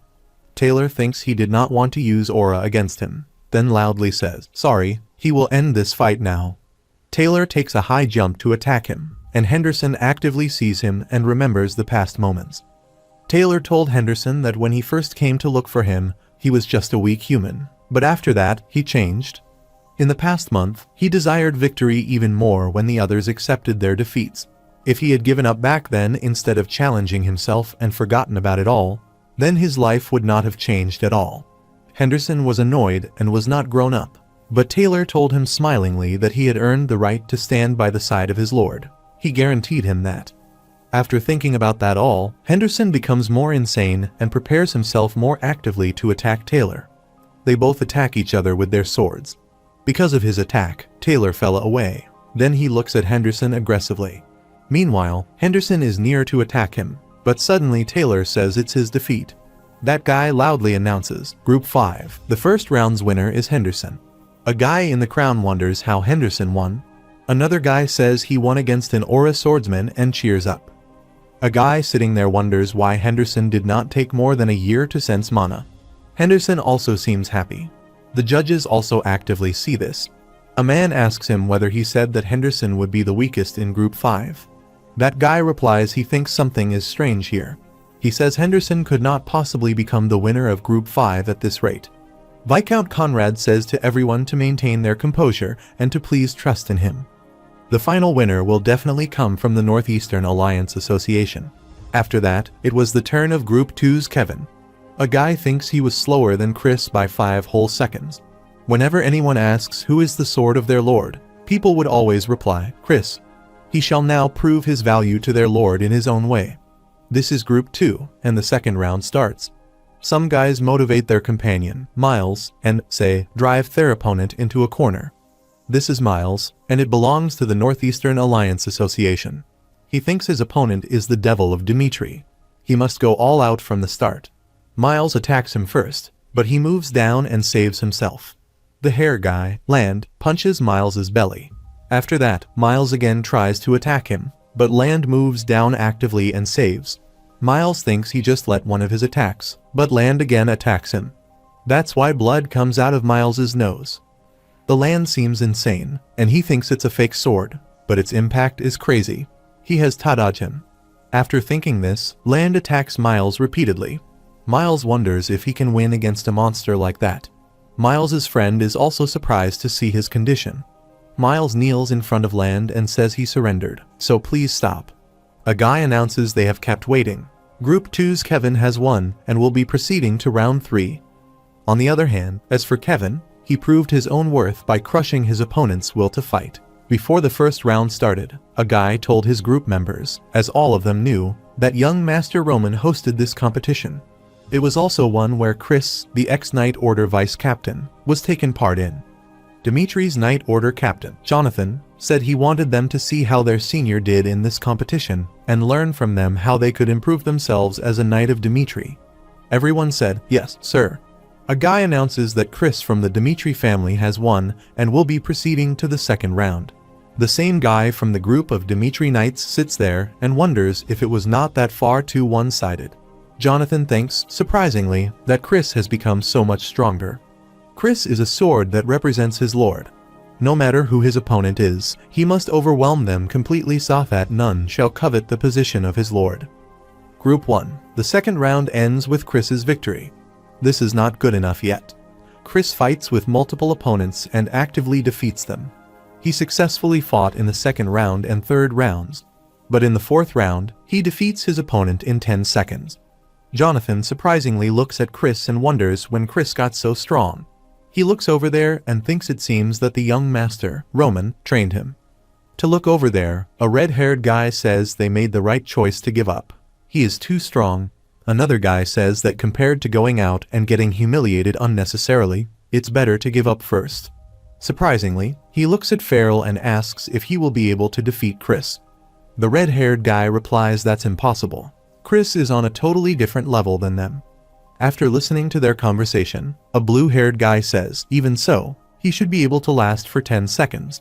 There is no way he would go down even quicker than the previous challenges. His companion looks over there and replies, well, he bet 1 silver that he will last 30 seconds. Now, both participants come to the center. Standing there, Farrell thinks, to be very honest, He is not confident that he can defeat Chris, but if it's just holding out, he is confident of that. Let's hang on for exactly 1 minute. Just by hanging on for just 1 minute, people will start to notice his existence. Now, the last round of Group 2 starts. Chris attacks Farrell within seconds by using his powerful sword. Jonathan and his group members are surprised to see his attack. Miles's group members also wonder if Chris is actively attacking them. Standing there, a guy says he did not even see him swing his sword. With this, Chris has become the victor of Group 1. Everyone, please cheer and applaud the winner. Chris fought 5 rounds in only 27 seconds. That result was enough to send the Northeastern Alliance Association into horror. Group 1, Chris, hastened victory. In Group 2, Kevin came out as the victor due to his overwhelming ferocity. Group 3 by 4, Volkan and Falqui defeated their opponents with their overwhelmingly strong physiques. Group 5, Henderson broke everyone's expectations of him failing early on and seized his unforeseen victory. The only hope left for the Northeastern Alliance Association would be facing the one-armed McBurney in Group 6. On the other hand, Baron asks how he feels right now. Gabriel, Viscount Conrad's knight, replies that he is in top condition. The secret weapon of the Conrad family is that they have put all their efforts into training since he was young. Baron replies, good, as he should be. After saying this, Baron thinks Gabriel is a 3-star swordsman. Since Aura is not allowed in this competition, it looks like it is fair on the surface. But no one can win against the stark difference of abilities between them and a 3-star swordsman. Baron looks aside and thinks, McBurney, he got lucky and got to round 3, but it's now over, or, rather, Roman Dimitri. Baron says to him, bear in mind that all the other swordsmen of the Northeastern Alliance Association have been defeated. He is the only one remaining. Gabriel listens to Baron, who says, don't show any pity just because his opponent is one-armed. He wants him to go all out and completely trample him. Gabriel smiles and replies, okay, sir. Gabriel looks over there and thinks his sense of balance is totally off since he lost an arm. Gabriel thinks a commoner knight like him, who could not even dream of becoming the knight of a family when he had 2 arms, would take part in this competition, which is the pride of knights, after losing 1 arm. Now is the time to start the fight. They both attack each other, and Gabriel thinks he doesn't even need his aura. He will show him just how tall the wall of reality is. Gabriel's opponents attack him repeatedly, but he saves actively. Gabriel smiles and thinks in order to stop this attack, he will definitely have to dodge to the right. The fact that he uses only 1 arm means that one of his sides is totally exposed. After thinking about that, Gabriel raises his sword to attack him. That guy actively sees this and blocks his attack by using his sword. Gabriel wonders what this strange movement is about. That guy rotates himself and attacks Gabriel repeatedly. To see this, Gabriel becomes aggressive, and a huge aura revolves around his body. That guy jumps to the backside. Gabriel thinks he did not make it to the 3rd round by luck. His sense of balance is not off in the least. He is intentionally using the imbalance caused by the lack of 1 arm. Roman said the basics of all sword techniques were about using one's sense of balance. However, losing an arm was fatal for a swordsman. The left arm sword art was a sword technique that transcends that fatal crippling with a unique movement by making use of the imbalance. The creator of the left arm sword art was also one-armed like him. He wondered how he came up with such sword techniques. Unlike him, who gave up on reality, he kept trying to find a new path and was able to create the left arm sword art as a result. He was just a cripple that was nothing like this hope that he had barely caught a hold of. He decides that he will win this competition, and his life is a swordsman. After thinking that all, he takes a high jump to attack Gabriel and then says the fight is not over yet. Because of his attack, Gabriel fell on the floor badly. That guy happily thanks Roman Dimitri for giving him a new life. The swordsman of Dimitri claimed victory was achieved by every group. Those in the Northeastern Alliance Association were just full of words. The Northeastern region now rightfully belongs to Dimitri. With this, the reputation of the Northeastern Alliance Association has fallen to the ground. Viscount Conrad wonders what kind of a monster did they mess with. Even if the central government lends them their strength, there is no way to guarantee they will win against those monsters. A guy asks him what they will do now. Viscount Conrad angrily replies they don't need to ask. After saying this, he arrogantly goes by saying that now that all the swordsmen of the Alliance Association have been defeated, they will become mere henchmen. Let's depart for now. They both become surprised to know those guys are really strong. Taylor says that in a reputable swordman family, the first swordsman is always present. He was so strong that his reputation would spread throughout the continent, and he had the leadership ability to lead and groom swordsmen. Taylor says the perfect first swordsman, Roman Dimitri, climbed up the ranks to be a ranker all by his own strength. The first swordsman who led Dimitri to become a reputable swordsman family was Roman Dimitri. Standing there, Taylor tells them that the direction where the swordsmen of the northeastern region are headed is clear now. If they want to succeed as a swordsman, they will have to swear loyalty to Dimitri. On the other side, Roman says, "Great job, everyone." He says to them that among the people who swore loyalty to him, there are some who need his strength and some who respect him, while there are others who have no other choice but to leave. He doesn't like complicated human relationships. They could forge a tight relationship with just emotions, but he thinks the most ideal kind of relationship would be one where they have something to give to one another. Because there is something they want from him, their relationship will be able to continue without any wavering, even after a long period of time has passed. Roman smiles and says he looks upon those desires to grow stronger of there in a high aspect. Don't forget that he chooses all of them, Roman Dimitri, so never doubt themselves. As he never doubted for a single moment that they would come out victorious. Roman smiles and says that he will reward each of them with 10 gold medals and 3 days of leave. He hopes they enjoy these rewards thoroughly. Everyone becomes happy to listen to him, thanks to him, and says it's truly their honor to serve him, and they swear their eternal loyalty to him. A green-haired guy comes and says that after checking out the movements of the Alliance Association, they have given up on clashing with Dimitri as he had anticipated. They probably would not dare to go against Dimitri again unless an opportunity arises. Sitting on the chair, Roman says it's impossible to have complete control of the world. Even if a wise ruler reigns over a country, there will be people who will still go against him. Since they don't know when they will get into a conflict with the central government, they must reduce any losses that the Northeastern region will incur as much as possible.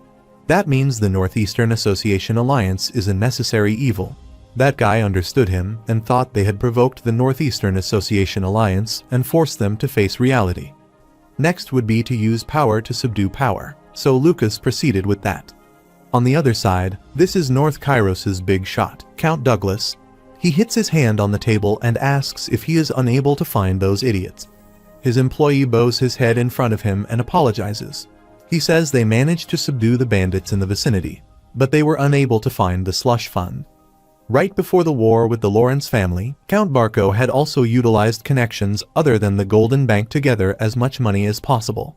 In case of unforeseen situations, he also borrowed money from Count Douglas and other friendly forces and brought along Homeros as his ace card. But Barco suffered defeat because of Roman.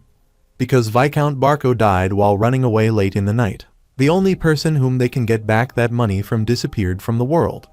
Count Douglas, who fell into despair, remembered one thing, the confidential slush fund of the Barco family. Count Douglas, who learned about the slush fund from his meals with Viscount Barco, hired the Black Moon and was able to find it. But as they were transporting it, they ran into a group of bandits, and it was all stolen from them. Count thinks it's impossible for a mere bandit group to be able to abscond with that many gold bars. He loudly says that even if he needs to search through the whole northeastern region, he should do it and find those gold bars. That's what they need to get back from Barco. No one else is allowed to take them. A guy runs towards the room and says loudly that his lord, Black Moon, is here. He says they have found the whereabouts of the gold bars. Count says to let them in right away. A guy wearing a hood says that, as a result of staking out the black market after the gold bars were stolen, they were able to find out who stole them. The name of this guy is Donovan, and he is the leader of the Black Moon group. Count angrily asks him about that one. Donovan replies that the thieves were not bandits. It was the Northeastern Alliance Association. The Count becomes aggressive in listening to him. Donovan tells him that, at first, the ones who ambushed his troops were indeed bandits. However, they ran into the Northeastern Alliance Association coincidentally and were attacked by them, the soldiers who defeated the bandits, then took the horse carriage that had the gold bars in it and made off with it. Donovan says he is certain they realize that the horse carriage belongs to him. Donovan shows him a gold bar and says, as evidence, he will show him the gold bar that appeared within the black market. The serial number is the same as those from Barco's slush funds. They have secretly confirmed that the servant who was sent to the black market with this belongs to the Northeastern Alliance Association. After telling the Count that Donovan thinks if he had not told him this, they would have committed the perfect crime. The Northeastern Alliance Association, Count Douglas, these guys would never have dreamed of the kind of change that was brought about within the Black Moon. Black Moon, which was already highly reputable as an intelligence guild within the Northeastern region, had already been absorbed into the House sect, which Lucas leads. It is now an organization that follows Sir Roman's orders. Count aggressively orders them to contact the Northeastern Alliance Association right now. He will be shredding them into pieces because they steal his money. A guy with blonde hair sitting on the chair says Count Douglas is the beast of the North. If their relationship with him is strained, he doesn't know what might happen to them. Another guy asks if they all know what Count is like. Viscount Conrad says Barco's slush fund belongs not only to Count. They also lent money to the Barco family. They, too, have the right to take what they lent him. Viscount asks if he is not the one who tried to take all the slush funds for himself secretly. So they must not be the ones who bow their heads to him first. The blonde-haired guy asks them if it is really okay to say that. Viscount replies that's not what's important and wonders if all of them are able to give up the money that they took. From now on, they must be of one voice and corner Count by arguing about how he made the first move to take the slush funds. The three raise their hands and say since these things are already in motion, they don't have a choice. Let's follow what Viscount says. Meanwhile, an employee comes there quickly and tells his lord they have received a magic call request from the Douglas family. Viscount becomes angry to know that. Sir Count appears on a video call and asks what is happening. They were the ones who stole his money, so please explain himself immediately. Viscount stands and tries to calm Count down by saying they understand why he is so angry right now. But they, too, lent money to the Barco family. That slush fund does not belong to a single person. The situation would be different if he had promised a fair allocation to everyone and then asks was not the one who tried to steal it all for himself first. After saying this, Viscount thinks the flow of that conversation was perfect. He managed to point out his faults clearly. Meanwhile, Count replies the idiot says all that nonsense after stealing his money. Sir Count becomes aggressive and says that's all his money. From the moment he discovered that slush fund, the rights to that slush fund belonged to the Douglas family. Viscount tries to calm him down, but Count angrily says, "Shut up." He says everyone to listen carefully. He will contact the central government and request a territory with all of them. Let's see the dregs of the Northeastern region gang up together to stop them. He will show them clearly just how pathetic the Northeastern Alliance Association has become after they have lost the protection of the Barco family. After listening to him, Viscount looks slightly behind and says he thinks they are in deep trouble. After a while, the green-haired guy says to his lord, just as he had guessed, Count declared war against the Alliance Association. While drinking, Roman says, Count is the kind of man who does not back down once he is told something. Everything's going according to plan so far. Although Viscount, that man is not the type that would not cover all of his bases. So if Count takes even more drastic measures, he will definitely raise the white flag, even if it means he has to abandon his pride. He wants him to spread the rumors everywhere starting now to make it so that Viscount cannot back down or run from the fight. He will probably be able to throw away that insignificant pride in his life. On the other side, in the northern Cairo, an old man says the situation within the territory seems pretty tense right now. The Northeastern Alliance Association is preparing to attack Count's country right now. Everyone becomes annoyed to listen to him. The old man says they will need to close the shop for a while. A man asks if what he said was real. Another old man replied, of course, he heard it directly from a servant of the Conrad family. After Viscount's call with Count, he had a fit and broke all the furniture around him. He secretly tells him, based on what he heard, that he is determined to crush Count Douglas. If the war does happen, they will not get dragged into it. There were rumors spreading all around about the ill intentions that the Northeastern Alliance Association harbored against Count Douglas. The ones who started the rumors were the merchants and the servants. Those who lived on the lowest tiers of society all belonged to the House sect. Count puts their hand on the table angrily and says he was going to let them guys off if they crawled. He asks for forgiveness. He says angrily, summoning everyone here now. He decided that he will never forgive them. After listening to him, Viscount becomes afraid and says they did nothing of that sort. They cannot go to war. They were even thinking of compensation in terms of money so that they could seek his forgiveness for this incident. So please calm his anger. All the rumors spreading around don't reflect their intentions. After listening to him, the Count asks him if he looks like he is blind to him. The reaction to contacting him now is not to negotiate. He is here to declare war on those pathetic idiots who only act for their own profit and crush him thoroughly. They go ahead and struggle all they want, and after that, the calls disconnect. A guy standing there says, "This is bad. Count is going to drag even the citizens into this." The blonde-haired guy says they cannot win against him by themselves. Another guy says, "Let's try contacting the central government." Viscount calls Count Fabius and says, "Please help them." Fabius replies yes, and he understands that they are in a tough spot, but the central government is unable to help with this. Fabius asks if the Alliance Association is wrong here. Resolve this matter themselves. The blonde-haired guy becomes afraid and says they can no longer avoid going to war. He tells Viscount that Roman Dmitri is requesting a call. Viscount asks Roman what the matter is. Roman says he heard the Alliance Association is in trouble. Viscount thinks he obviously called them only to ridicule them. Roman says he contacted him because he wanted to know the truth, so there would be no misunderstanding. Viscount thinks it means he is not ridiculing them. That's why he tells Roman everything. After listening to Viscount, Roman asks what he intends to do. Viscount also seems confused. Roman says one of the northern forces is about to barge into the northeastern region. He can't just stand by and watch. Viscount becomes surprised to listen to him and asks if he is saying he wants to help them. Roman replies no matter what happens between them. Dmitri will not stand by and watch as trouble brews within the northeastern region. Viscount thinks if the two of them fought, Dmitri would stand to gain the most strength. After thinking about this, Viscount becomes suspicious of Roman. Roman thinks right now they don't have the luxury of being picky. Viscount says while a lot of things have happened between them so far, they are in great need of assistance from Dmitri now. If he is able to let bygones be bygones and help them this time around, they are willing to do anything he needs after that. Viscount thinks this is not the time to be holding on to their pride. If he joins hands with them, they will be able to greatly reduce the losses they incur due to the war.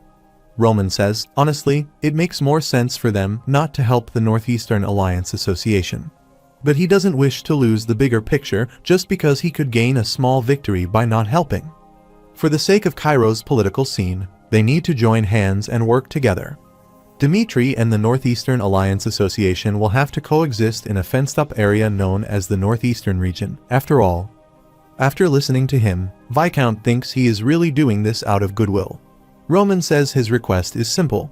He wants them to bury the hatchet and for them to show him that they will work together with him after this incident.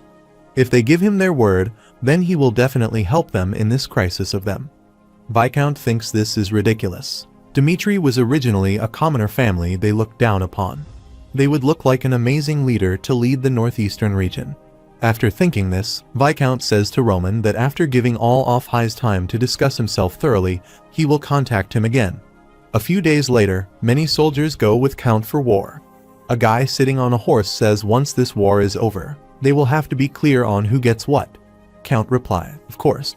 Count looks slightly behind and says he would never call him all the way here for trivial nonsense. After the Barco family fell, the Northeastern region saw a split internally, and they are basically a fallen sandcastle right now. Someone needs to take over such a good land. That guy replies, yes, that's good. He thoroughly enjoys that.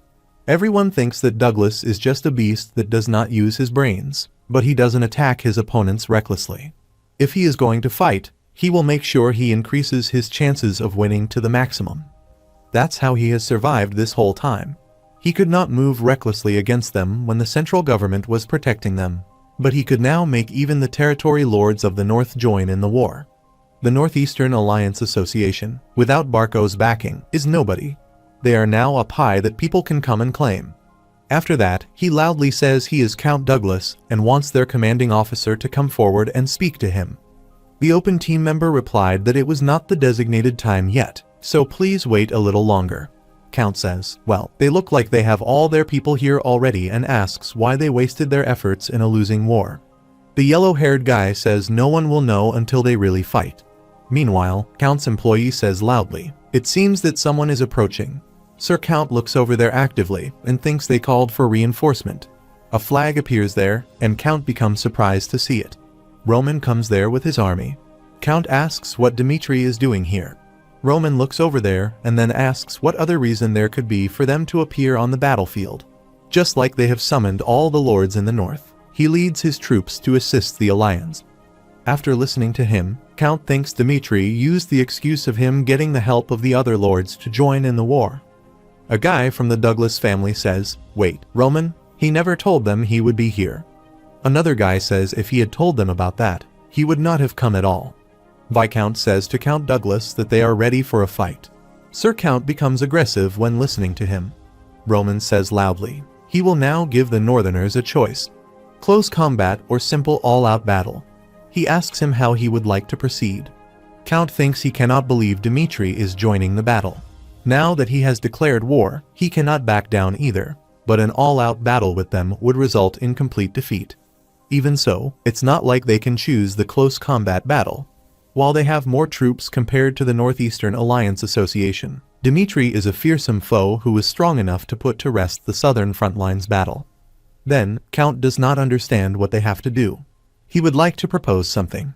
Viscount looks at Roman, who asks how he fights 3 swordsmen at the same time.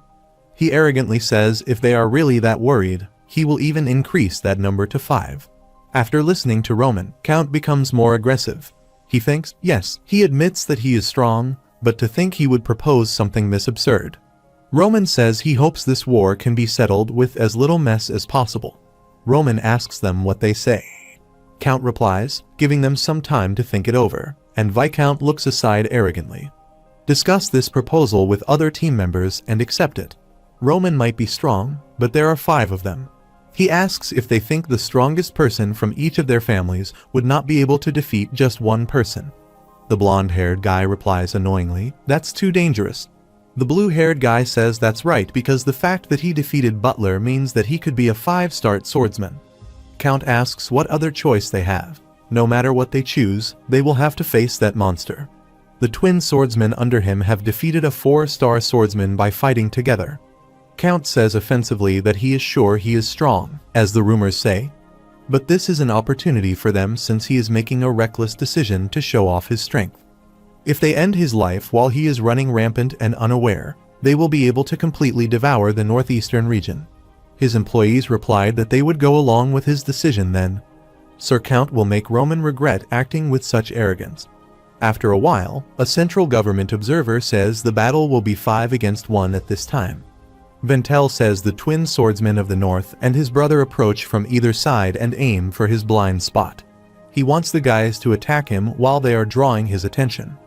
His senior says no matter how exceptional he is, the moment he launches a counterattack, he will still have openings. Ventel says the 2 of them will land the fatal strike. If he provides support to the 2 of them, he will be able to receive fame and wealth together with them. The war starts, and everyone moves to their positions. Ventel and his brother become aggressive and quickly move toward Roman from opposite sides. They both take a high jump to attack Roman. Roman actively looks at them and draws out his sword. Roman not only blocked their attack, but also attacked them at once. They fell away on the floor, and blood came out of their bodies. Count becomes surprised to see this and thinks Roman defeated the twins with a single counterstrike. Standing there, Roman says that when he heard that Count Douglas declared war, he had various thoughts. The people who always tried to talk things out when the Barco family was still around and asked why they did not try talking to them at all. He had one conclusion. They all become afraid to listen to Roman, who says the northern lords, including him, Count Douglas, look down on his family's existence, and so he was deeply disturbed by that fact. Right now, he gives them the last chance to withdraw from this fight. He asks if he would like to fight it out normally instead. Count becomes afraid to listen to him and thinks if they do that, countless of their soldiers will die, and he would rather only sacrifice those 5 instead. After thinking that all, Count says the rule is a rule. Since they have decided to go with this, they will see it through to the end. But Count's members seem offensive. Roman replies that they will proceed as planned if that's what he wants. They are near to move towards Roman, but a guy says, "Wait a minute." He says to his companion the fight is already over. He asks how about they end the fight here now.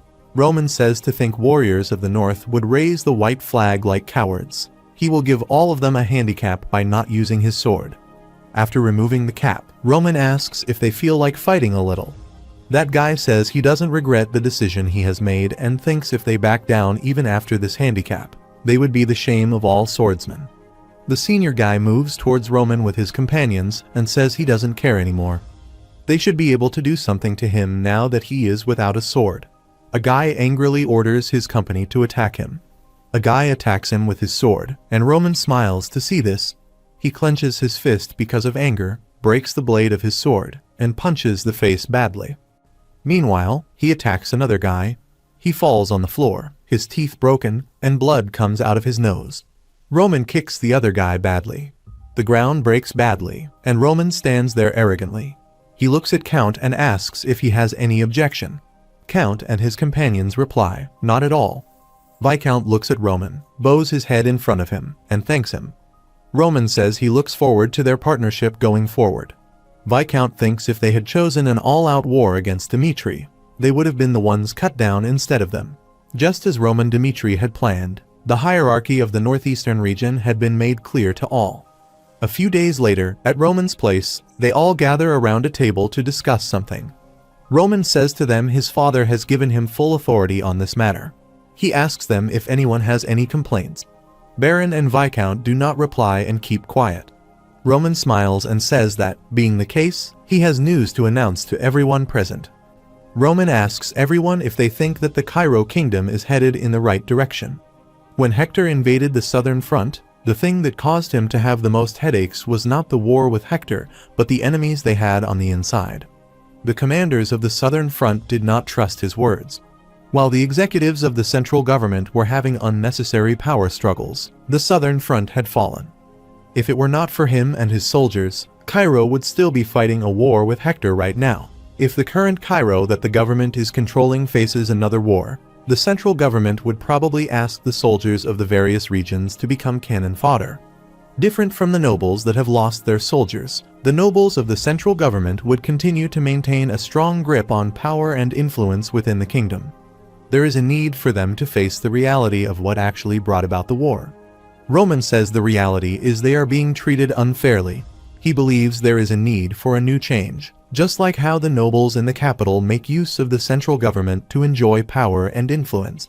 He wonders what if the northeastern region all worked together and protected each other. Roman thinks once Dmitri begins to make a move, the central government will not give him much time to execute all his plans. This is why he needs to untie the northeastern region into one. When that happens, the central government would not be able to make any reckless moves either. That guy says if the nobles of the northeastern region work together, then they will truly be able to have a greater say in things, even when they are dealing with the central government. However, if they exclude regions like the Lawrence territory, then the northeastern region is actually quite barren. The families in the northeastern region mostly import their supplies from the other regions. If they go against the central government, then there is a high chance that they will not be able to get those supplies. Their businesses are directly linked to the central government. Unless they break that cycle, the nobles outside of the capital will have no choice but to be under the thumb of the central government.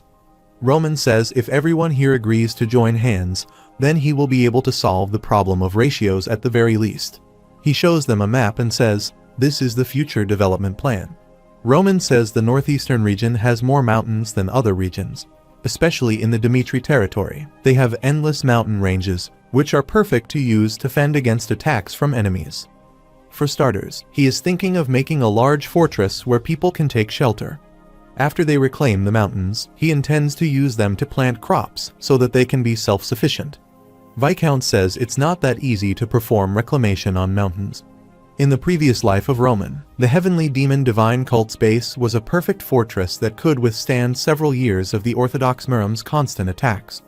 It was located in the 10,000 mountains region with mountain ranges that were more than a few hundred kilometers long. The Dmitry territory has similar terrains and mountain ranges as the 10,000 Mountains region, and Dmitry itself also has plenty of blacksmiths. He wonders if this is all a coincidence or it is fate. Roman turns the page and says, as they can see, he has marked out the areas that can be reclaimed, and reclamation has already started for some of the areas. This will likely take a bit of time. However, once they succeed, they will obtain enough strength not to stand down when confronting the central government. After listening to Roman, Baron says this is really impressive. That guy looks at the papers actively and thinks both the reclamation plan and the blueprints for the fortress are extremely detailed. He was making a suggestion, but he is very clear on how this ought to proceed. That man put his hand on his heart and said, "The Lawrence family shall follow the opinions of Dmitry." Viscount also says nicely, "The same goes for the Conrad family," and all the guys sitting there agree on Roman. After listening to them, Roman smiles and says he will now name this alliance the Dmitry Alliance. The northeastern region is in the hands of Dmitry. On the other side, a guy is drinking and thinks the Dmitry family that Roman is leading right now is going in the right direction.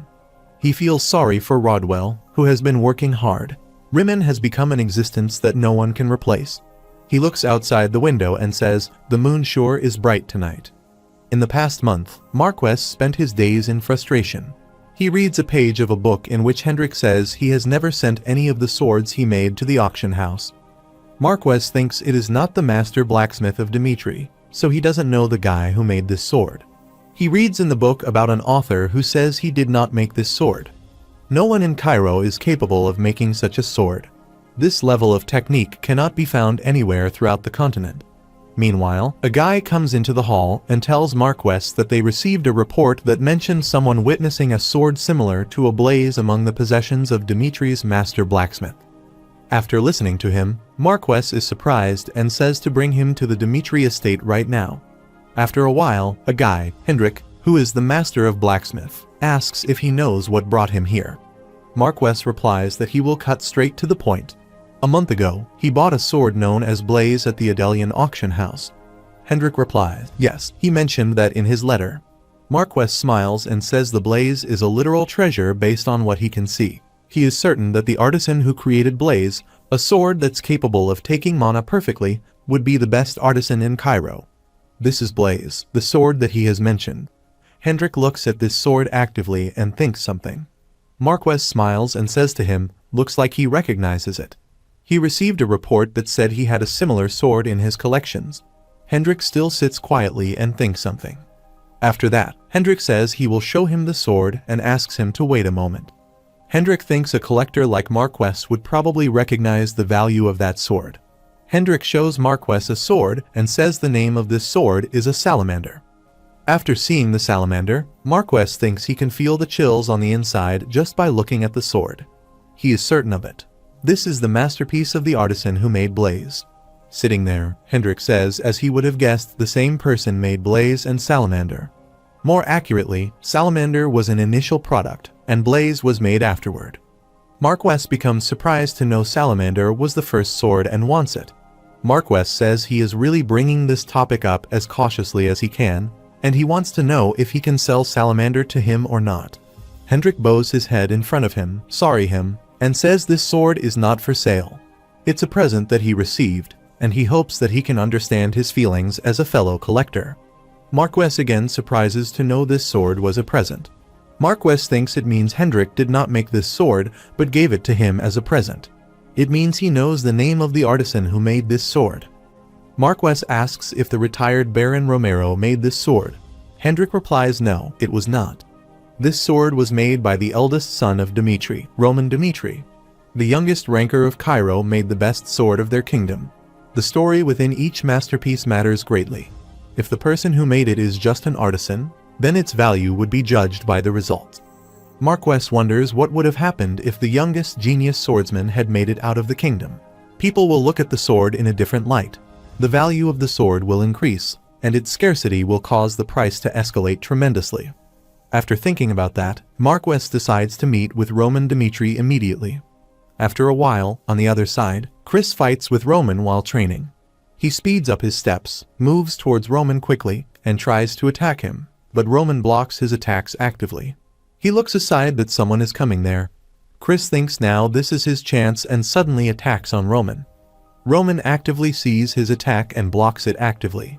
Everyone becomes a surprise to them. By holding a sword, Roman says to Chris, "That was a good one." Roman puts his sword against Chris and says such instantaneous bursts would inevitably create openings. He must have a card up his sleeve that can definitely run his opponent's balance. Chris replies, "Okay, his lord. He will bear that in mind." This is the Marquess who comes there, looks at their fight, and thinks this is how strong Roman Dimitri is. He was also a hot topic within the kingdom recently. Roman recently defeated Hector's #2 ranking. He wonders what rank he would receive within Cairo. After seeing him in person, he seems to be stronger than what the world thinks of him. Someone like him being a blacksmith in the Cairo kingdom. Roman might be the most talented person in their continent. Baron says to Roman, the young master, that he has a guest. Roman looks at him and replies he sees. Roman moves his hand forward and introduces himself. Marquess looks at his hand and thinks this is the hand that forged Blaze. Marquess shakes hands with him and introduces himself. Marquess puts the sword on the table and says the reason he is there is because of the blaze. Roman looks at the sword and knows this is the blaze that he entrusted Lucas with.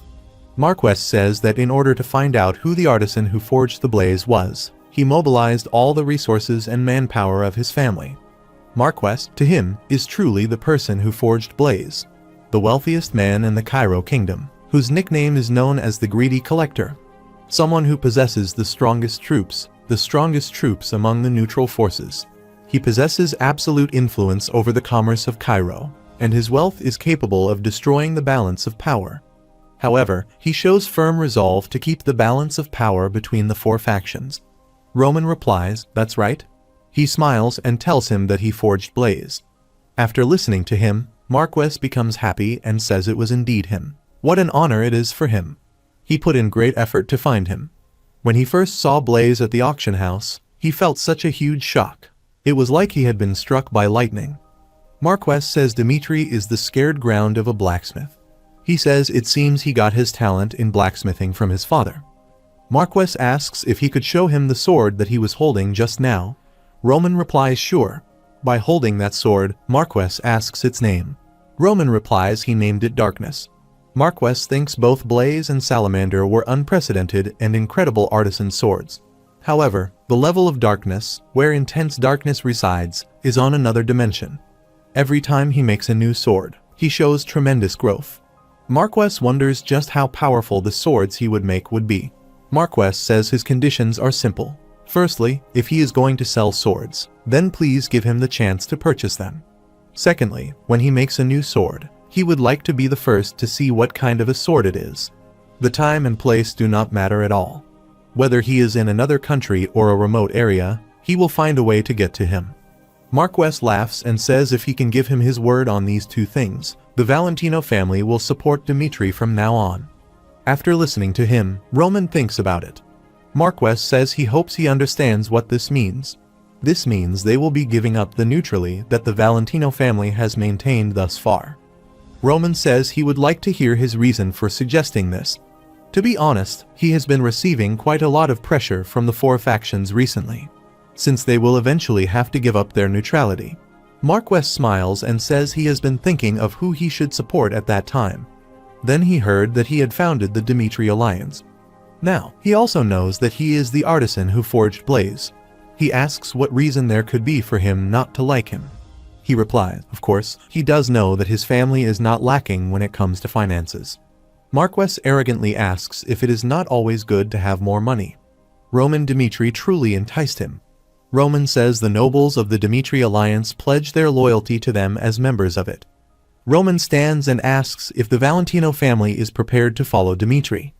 After listening to him, Marquess smiles, bows his head in front of him, and replies that even if he asks the Valentino family to charge into fire, they will smile as they follow their orders. Roman says he will be counting on him from now on. Marquess again bows his head and asks if it is okay for him to reveal the fact that he is the one who forged Blaze. Roman does not reply to him. Marquess happily says that now that he has gotten such an incredible sword, he thinks he would die of frustration if he didn't brag about it to everyone around him. Roman does not reply to him and smiles to listen to him. At the Valentino family, someone asks if it is the rumored artisan sword. Standing there, Marquess says, "This sword is way beyond what the rumors said. If a 1-star swordsman uses this, it can block even a 2-star's aura." He asks if he has ever lied about his collections before. The artisan who forged the blaze is the hero of Cairo, who drove away Hector, Roman Dmitri of the blacksmith family. Those guys are surprised to learn that this sword belongs to Roman Dmitri. Marquess replies, "Yes, this is the sword that he used to defeat the butler." Roman Dmitri has made 3 swords so far, and Blaze was the second sword.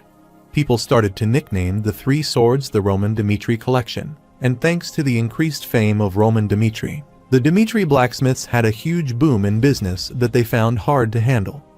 After a while, Roman passes by the corridor, and suddenly, someone says to him that not only did he drive away Hector, but he defeated Butler as well. Roman stops there and listens to him actively.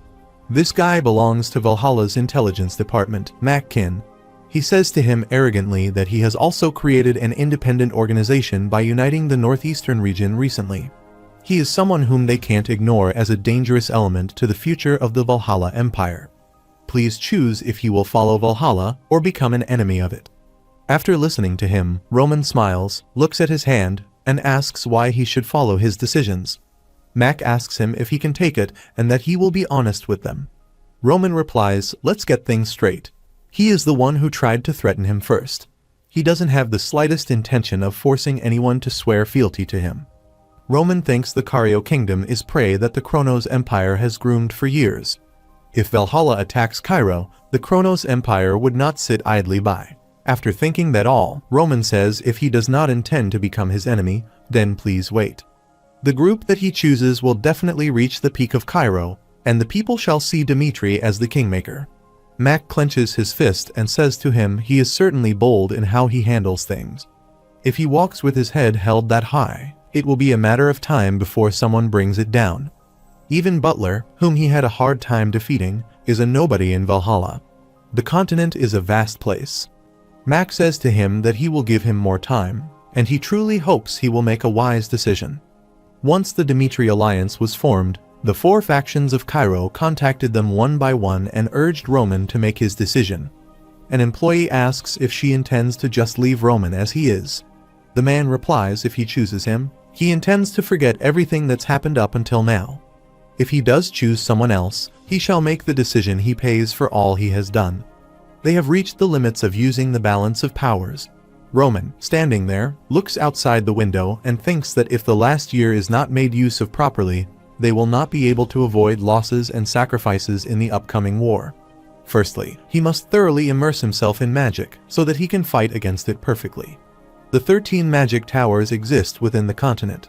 Among them, the magic tower of the Heavenly Palace is the strongest, and there is a conference held within it where all the representatives of each magic tower would attend and present their achievements. The Phoenix Tower demonstrated a strong magic that was 5 circles, but the mages who watched that demonstration were indifferent towards it. The reason why the Phoenix Tower was shown such reactions is because of a fundamental problem that's troubling them currently. That would be the lack of identity, a problem that only the Phoenix Towers have. That bald guy says it's true that the Phoenix Tower has lost its grimoire that has been passed down for generations. The yellow-haired guy, named Felix belongs to the Phoenix Magic Tower proxy. He thinks that 3 years ago, he somehow became the Magic Tower Master proxy, but it's hard for him to do this any further. No one knows the whereabouts of his teacher, the Magic Tower Master. He was not able to inherit the Burning Grimoire, which was the secret book of their Magic Tower. Now, they have lost even the funding from the French Empire. He has no idea when they will drive him out. Meanwhile, he looks at the table, and a letter from Roman Dmitri is put on the table. Felix opens the letter and starts to read it. Roman wrote in the letter that if the Magic Tower would like assistance from Dmitri, the terms are simple. If he becomes his sparring partner for the next 6 months, he will be paid 1,000 gold every single month. While it's a little far from here, he doesn't have the luxury of being picky right now. That's why he must go there. After a while, Felix is seated in the carriage, reading books, and wonders if it is not what is called the sacred land of a blacksmith. That's a place that mages certainly would not be interested in. Of the 13 magic towers that exist on the continent, including the Heavenly Palace Tower, 7 towers are located in Kronos. The magic towers are strictly neutral forces, but the majority of them are located within Kronos and are considered the sacred land of the mages. Compared to them, Cairo is likened to a wasteland for magic, and among all of Cairo, Dimitri lies at the furthest end of the northeastern region. If it were not for Roman Dimitri's proposition, then he would never consider traveling to this place. From the magic tower's point of view, all they care about is getting the 6,000 gold, which keeps the magic tower alive for another 6 months. After a while, he reaches the destination and says, "So this is the Dimitri estate?" An employee says, "Please reveal his purpose of visit."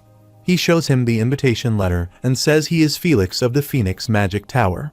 He has traveled here by the invitation of Sir Roman Dimitri.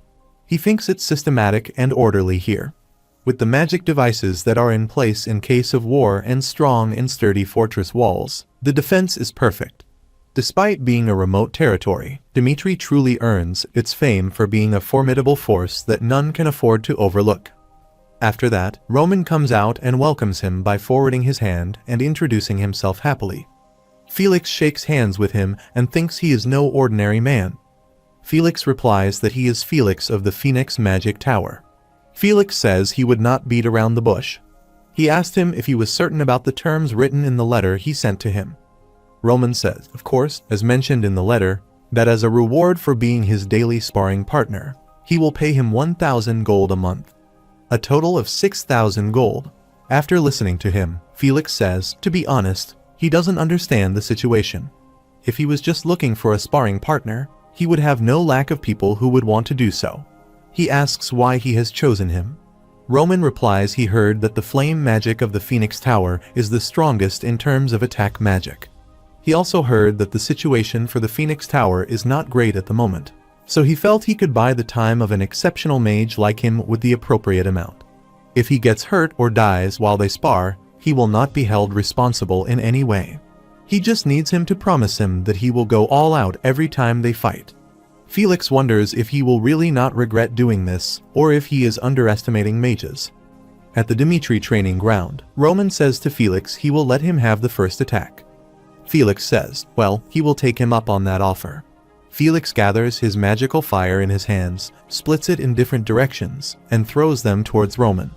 A big blast happens there.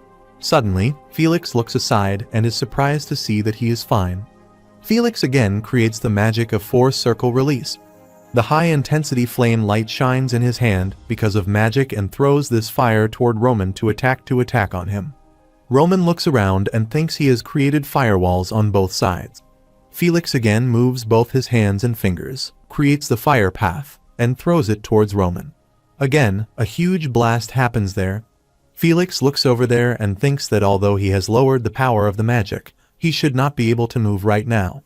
Suddenly, Roman appears behind him and asks if he is not going to use five-circle magic.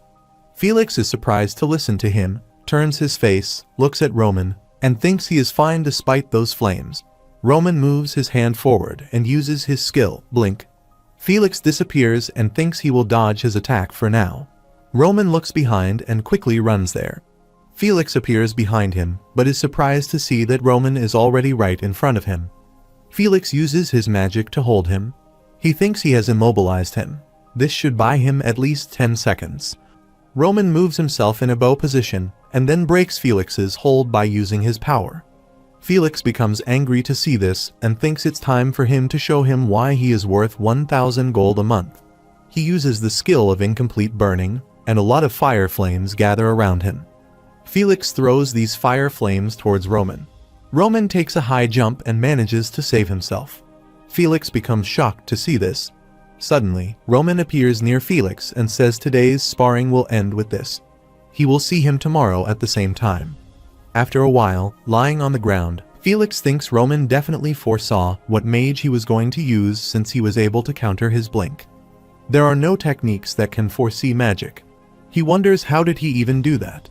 He gets up and wonders if he will be able to defeat him if he fights him again. He thinks, no, he would not be able to defeat him with the current state of things. He needs to think and strategize. When the Phoenix Tower Master went missing, no one could pass on the legacy of the burning magic. Everyone then said that meant the end of the Phoenix Tower. But Felix obsessed and persisted in the research and was able to manifest a piece of the burning magic. People considered Felix to be extremely strong-willed. The next day, Felix and Roman stand at the same place. While creating his magic, Felix thinks if he is able to predict the movements of magic, then he just needs to make it so that predicting it is meaningless. Felix uses the magic of the Stone Age, and suddenly, a huge part of the ground comes out. Roman smiles to see this. Felix looks at him and thinks the pros of magic would be that there is no need to be extremely precise when he is using it on an enemy. Felix uses the firmware magic, and a huge amount of fire moves toward Roman. Suddenly, Roman takes a high jump and saves himself. Felix is surprised to see that he saves him actively. That's why Felix again uses the fire cannon magic and throws high-intensity fire rays towards Roman. Felix is shocked to see that Roman uses a barrier to save himself. Felix looks at him angrily and wonders if he is using an artifact. But no, he made a barrier himself. Roman applied a punch at Felix, and he fell away badly. After a while, he opens his eyes and listens to Roman, who says to him, "This is not good enough." Roman stands near him and says he will allow him to use every means at his disposal in their fights from now on.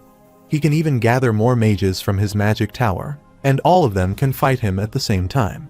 He will change the terms as well. Felix surprisingly listens to Roman, who says that every time he defeats him, he will reward him with 10,000 gold immediately. Felix thinks that amount could feed 40,000 people for a year.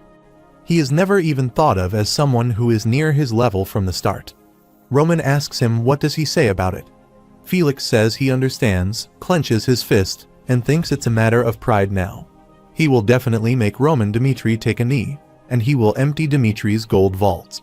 He suffered consecutive defeats and tried to research Roman's fighting patterns. Starting from the 8th fight onward, he began to use magic to defeat the restrained movements. Felix uses the slow magic on Roman. After that, he uses mist magic to defeat Roman. At the last time, he uses a magic trap to defeat Roman, but all in vain. After a while, he holds his head and wonders why he is able to see through all of his attacks. He must face reality now, and he has to forsake this meaningless pride that he has. Felix thinks he cannot defeat him alone. That's why he connects a call to his group leader and tells him everything. The old man asks if he is asking them to all fight one person together. That man says it would be hard to control the power of the magic. He asks Felix how they could do that in a duel, and what the proxy of the magic tower master is doing in another land. The name of this guy is Nox, and he is a circle mage. Nox says if the eldest son of the Dmitri family is injured by mistake, there is no way they can handle the consequences of that. Felix says he understands what he is getting at, but there is a reward of 10,000 gold for this duel. If they are able to defeat Roman Dmitri together, then he will give half of that amount to him. After listening to him, Nox asks if he is serious. Nox smiles and says they really just need to defeat him once. Felix replies, indeed, though it is not as easy as he may think. Roman is like the natural enemy of mages, so they need to have strategy meetings first to defeat him. Nox says, don't worry, they will take care of this. A few days later, those mages reached Roman's palace. Roman says to them that he will let them attack first. A guy uses fire wave magic, and another guy uses fire burst magic to defeat Roman. Felix, standing aside, smiles and thinks they are making the same mistakes that he has made for the past months. After a while, the Romans attacked them and defeated them easily. Roman smiles and thinks that after going through the second body reformation and gaining immunity to heat and cold, most heat would not work on him now. Nox is unconsciously lying on the floor. A guy says he is in bad condition. Felix, sir, did say he is far stronger than any he has seen before. Another guy's face swells, and he asks what kind of fights they have been having so far. Felix says to them, wait here, he will be back after talking to Roman. Roman listens to Felix, who says to be honest, he doesn't think he can defeat him, but he has a question that he is dying to ask. Felix asks just how he is able to predict magic and destroy it. He hopes he can tell him that. Roman smiles and says he will tell him exactly how he prepares for his fights. After listening to him, Felix is surprised and thinks something. After a while, Felix looks around and asks what is this place. He says to Roman, "Don't tell him he has read all the grimoires in his place." Magic happens when mana resonates with nature within the circle.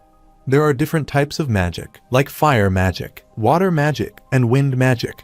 The moment magic is cast that resonates with nature, a type of signal land pattern would appear.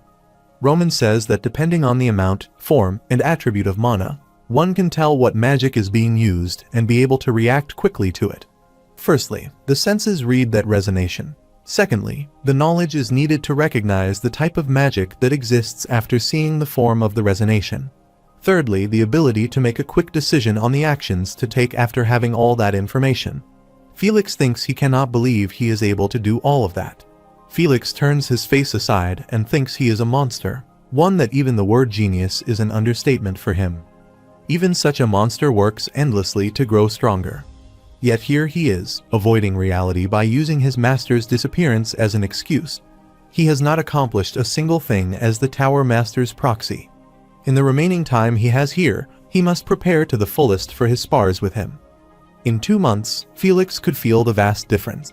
Although the Dmitri was just a barren family near the border, their soldiers were much stronger and much more loyal compared to normal noble families. He becomes more curious about the man known as Roman. After a while, an artisan says, "Young Master Roman does show up here from time to time, but he uses his own personal forge when he makes swords." The artisan secretly talked to Felix. He heard that all from the master blacksmith. When young Master Roman is forging, the flames of the brazier will cover his whole body. It's such an incredible sight. Felix was surprised to hear the flames covering his body. Felix remembers the past scenes when someone said to Felix he grew closer to fire every day and found his own way to fully embrace the fire. The burning magic required him to have an incredibly great affinity with fire. It was not something that he could learn just because he wanted him. If he did not feel any pain when a huge flame covered his body, he could be reborn again as an incarnation of fire. Roman Dmitri does not fear the fire and does not even react to most heat. A family who has been familiar with the flames of the brazier for generations. Felix wonders would probably know a way to embrace the flames. Meanwhile, Roman looks behind because someone calls him. Felix comes there and says when Roman is forging, he has heard that he is able to embrace the flames of the brazier. He asks if there is a special method for doing so. After listening to him, Roman thinks something and then replies, yes, he does shave his own way of doing that. Felix becomes surprised to listen to him and thinks he knows it. He has information on how to do it. Felix clenches his fist and says he will cut straight to the point here. Meanwhile, Felix bows his head in front of Roman and says the Phoenix Magic Tower needs his techniques, so please teach them. The 3 years have been like a nightmare. They finally discovered their last ray of hope as they went through those times of suffering. Roman asks why he should do him such a favor. Felix is surprised to listen to his reply. Roman says he thinks that he has compensated him quite handsomely in terms of payment for his work here. Roman asks what he can give him in exchange. After a while, standing in the hall, Felix says to everyone he has called them here for this meeting because he would like to hear all of their thoughts. Nox says angrily he will be honest. Roman Dmitri is the natural enemy of mages. There is this saying, if he cannot beat someone, join them.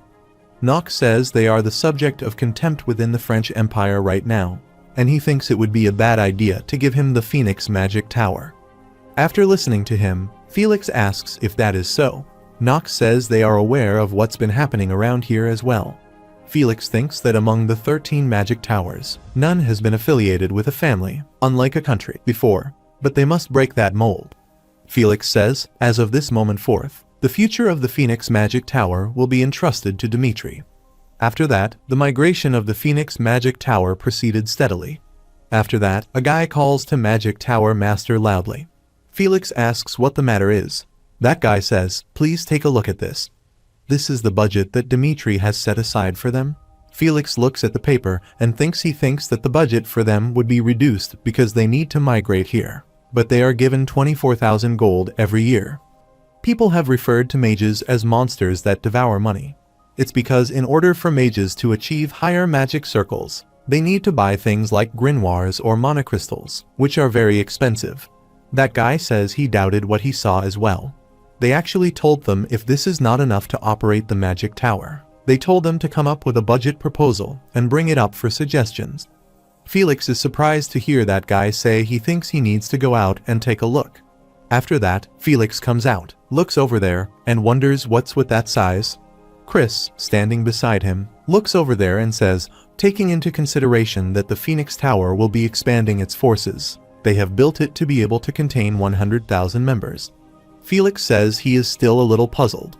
They were not expecting Sir Roman to do all this for them. Chris says their lord somehow takes care of his own people more than anyone else. Felix is surprised to hear Chris say that this is something he will have to get used to.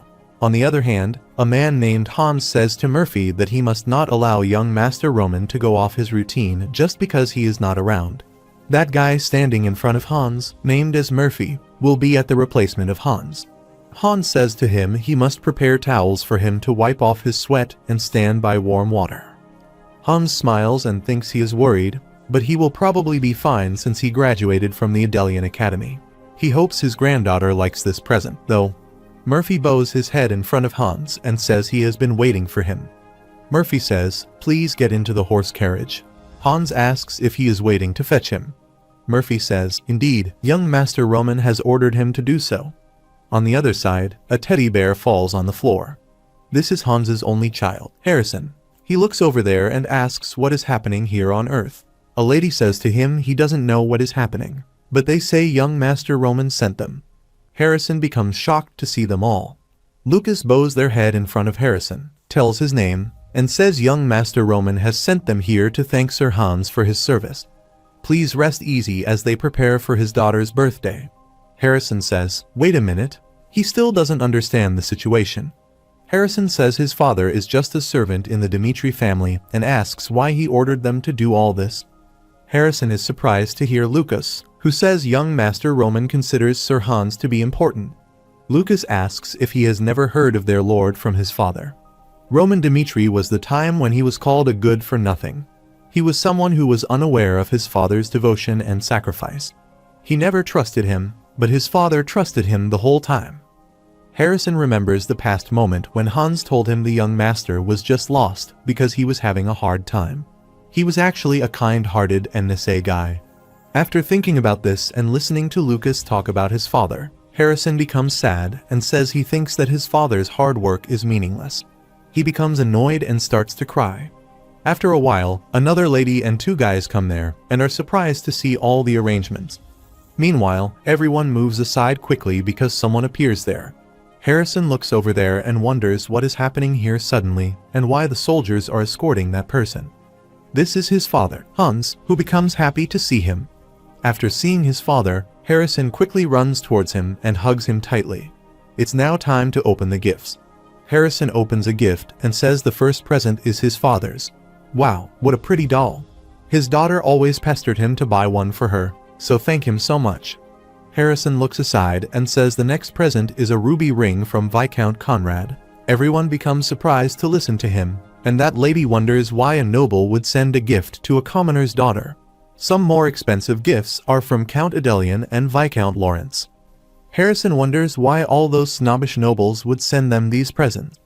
The nobles sent these presents so that they could win Hans' favor. Because he is the one who stuck by Roman when he was called the fool of the Dimitri family and basically raised him up from when he was young. Hans had become an essential individual to the nobles who could become a connection to Roman Dimitri. Harrison thinks these gifts are too much for his daughter, but it's not like he can reject them. Harrison says that they will open the present from Sir Roman Dimitri. Hans also seems curious to see this gift. Meanwhile, Harrison is surprised to see that this is a recommendation letter for Glory Academy.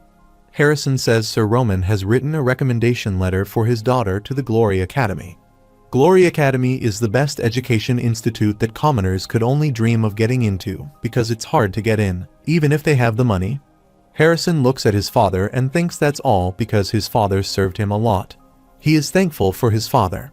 At Dimitri's castle, Hans tells Roman they do not deserve the present that he gave them. He already feels excellent satisfaction for the work he does, just by remembering what he did and appreciating it like what he is doing right now.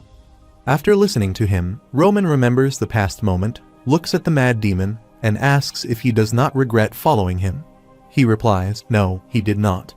The mad demon smiled and said that just knowing the fact that he trusted him made him want to serve him for the rest of his life. Hans is Roman Dimitri's servant. Roman says if he thinks about the life he has lived so far, he has spent even more time with him than his own father. Aside from the differences in their status, Hans is a special individual to him. Hans becomes surprised to listen to Roman, who says he is one of his people. Like how he has shown his loyalty and sincerity towards him, he too has the right to accept the gifts that he gave. Roman smiles and says congratulations on his granddaughter's birthday from the bottom of his heart. 1 year later, at the Cairo branch of Valhalla Temple, someone was watering the plants. A guy wearing glasses says he is so bored. He thinks that after Roman Dimitri returned from the southern front line and mentioned the ranking battle, an unprecedented phenomenon occurred in the Cairo kingdom. The ranking stopped battling each other, and instead spent a year preparing for their fight with Roman Dimitri. Roman Dimitri's position is pretty vague. Officially, he is ranked 100 after his fight with Homers, but he defeated Butler, the number 2 of the Hector kingdom, and proved his abilities. That's where the problem starts. From rank 1 to 99, anyone could become his prey. No matter what one decides to do, the moment Roman Dimitri starts to move, he will cause a great change within Cairo's ranking. Meanwhile, a guy quickly moves towards him and says that Roman has contacted them. The public ranking battles are finally about to start. That guy becomes happy to listen to this. He reads the letter and says he is finally making his move. The political situation around Cairo has not been looking good lately. Starting from the Phoenix Tower Master of the French Kingdom, several tower masters that were in Kronos have also disappeared. The Kronos Empire, which suffered the most tremendous loss, was sure that the other countries were behind those disappearances. They started to talk about the conquest of the continent. In times like that, the smaller countries would become uneasy, especially since it's a fact that the Cairo Kingdom, which shares a border with Kronos, would not be able to avoid a war with them. A solid power hierarchy is needed in order to face off against them. They would not be able to survive through such chaotic times with a weak king. If the aristocratic faction is able to recruit Roman Dimitri, the current powers in place would not just sit by and watch anymore. However, maybe Roman does not give them the answer that they want. After thinking this, he breaks the glass in his hand because of anger. He asks which part of the capital is Roman Dimitri at right now. His employee replies he is in the northern part right now. After listening to him, he wonders if he chose to start the climb from the bottom. On the other hand, the glasses guy shows the paper and loudly says the public ranking battle will now be starting. He cannot believe he requested a battle with him when he said he would be aiming to be number 1. The yellow-haired guy belongs to Cairo, ranks 99, and is named Jaden. If he is truly as skilled as they say, there would be no need for him to waste his strength on the lower ranks. On a closer look, he looks pretty young. Jaden stands there to fight with Roman and thinks, from what he heard, that he already arranged for the next ranking battle. He will go all out from the start. Jaden becomes angry to think that all of his blue aura revolves around his body. He moves his step fast and takes a high jump attack on him. But Roman not only blocks his attack, but also counterattacks him instantly. Jaden fell away on the floor badly, and Roman says that it was such a one-sided battle that it was almost pointless. That glasses guy asks if there is a need to fight, and why don't just start from the top 30 instead. Roman smiles and replies people call him a hero, but they continue to doubt his skills. He is going to defeat all rankers and prove himself using just his skills. That guy is surprised to listen to him and then smiles, thinking that's the Roman Dimitri he wanted. The media was convinced that it would be impossible for Roman to reach rank 1 all the way from rank 99. Even if he won against one person a day, it would take him 99 days. After not even a week, all of their doubts were cleared. That guy raises his hand and happily says, 99th ranks, Roman Dimitri defeated, Jaden, 98th rank Delhi. Roman turns his face to the other side and says, next. Now, the 7th Delhi fights with Roman, but he applies a punch to his face, makes him unconscious, and defeats him. A guy standing there wonders if it is even possible. The young master defeated 3 rankers in just one day. Another guy says he knows they are the lowest running, but they are all still 3 stars. Standing there, Roman says beyond that it did not even take him more than 10 seconds to defeat each of them. In just 2 days, Roman battled his way to rank 91. On the other hand, someone walks in the wet area. This is Jaden, who tries to save himself from the dangerous teeth. But that monster's teeth suddenly close, kill him, and blood comes. Meanwhile, Jaden wakes up because he was dreaming. He is shocked to think about it and does not understand the situation. A physician looks at him and says, finally, he is up. Jaden asks why he is here. The physician replies he underestimated a strong opponent and got knocked out in just one attack. It's already been a day since he lost consciousness. At the very least, he is the only one who wakes up after fighting Roman Dimitri. After listening to him, Jaden asks how many people did Roman fight. Jaden becomes aggressive in listening to the physician, who says he has defeated 5 rankers in one day, including him. While taking a bottle of medicine, he asks if he knows what that means. That means they guys were not his opponents from the start. Meanwhile, he put a hand on his chest because of pain. He feels like his body has been torn to shreds. The physician told Jaden he would not be able to move properly for about a month. He doesn't know what spell he used, but he completely messed up his muscles. After listening to him, Jaden angrily clenches his teeth and thinks he needs to stop the others. It is a warning from Jaden, who was previously in the 9th rank. He experienced how Roman was firsthand, and he is an unimaginably strong person. He was unable to withstand even a second against him. With just one attack, all his muscles were pulverized. He was told he would not be able to move for a month. A duel with him would not be a lesson, it would only bring trauma. He fights with 85th Delhi, then 84th, 83rd, which means he fights with every rank. After a week, all the rumors and doubts about Roman disappeared. All of those ranked 39th to 31st surrendered. As everyone accepted their losses, the 30th ranked accepted Roman's challenge. A yellow-haired guy, ranked 28, says to Fernando that he heard the news too, then asks why he is being so rash. Rank 28 says Roman Dimitri is at least a 5-star. Only those ranked 10 and above could possibly be a match for him. Fernando says it's his choice. Fernando is the 30th ranker and a gatekeeper. Rank 23 asks if he really needs to fight when he knows it's going to ruin their image. Fernando angrily replies, get it that it is not him who ruined their image. It was all of them who surrendered out of fear. So please stop trying to push him into surrendering. Fernando raises his hand and curses him. He knocks on the door and thinks as a ranker, the image means nothing to him. What he needs is experience in combat with someone stronger than him to make up for his lack of talent. On the battlefield, Fernando stands opposite Roman to fight with him. Rank 28 guy says to his companions, he wonders if he will hold up even a minute. Fernando is known for having his basic skills really mastered, but he struggles against a 4-star and above. With effort alone, rank 30 is his limit. Fernando thinks Roman Dimitri uses him as a sacrifice, but in return, he shows him the world he lives in so that he can take even a step forward. A guy waves the red flag to start the fight. Fernando becomes himself fast to attack on Roman. When he reaches him, Fernando swings his sword, but suddenly, Roman bends himself downward and saves his attack actively. Fernando flips himself and moves to the other side. Roman sees him actively and then gets up. Fernando thinks he is dodging only. He guesses he does not think he is a match for him. He clenches his teeth and thinks it is okay if he wants to trample his ego. He threw that away long ago. Meanwhile, Roman contacts Fernando without speaking because of magic. He says to move his mana from now on. Fernando wonders if he is talking to him magically. Standing there, Roman looks at him and says secretly that the reason he is weak despite being a 4-star is because his aura output is not stable. If he keeps fighting the way he has been, he will never be able to improve. A normal way of aura output is by taking in mana and imploding the mana through the path it was being output. All swordsmen in the Cairo Kingdom and the Salamander continent use a standardized mana path system. However, there is more than one mana path. Fernando wonders if there is not just one mana path and what he is talking about. An outburst of aura to explore mana using the mana's pathway. The circulation method that each uses could be different, but building pathways following the same steps is the only known and standard way. Roman says to him that it's hard to cultivate a new pathway when there is an existing one.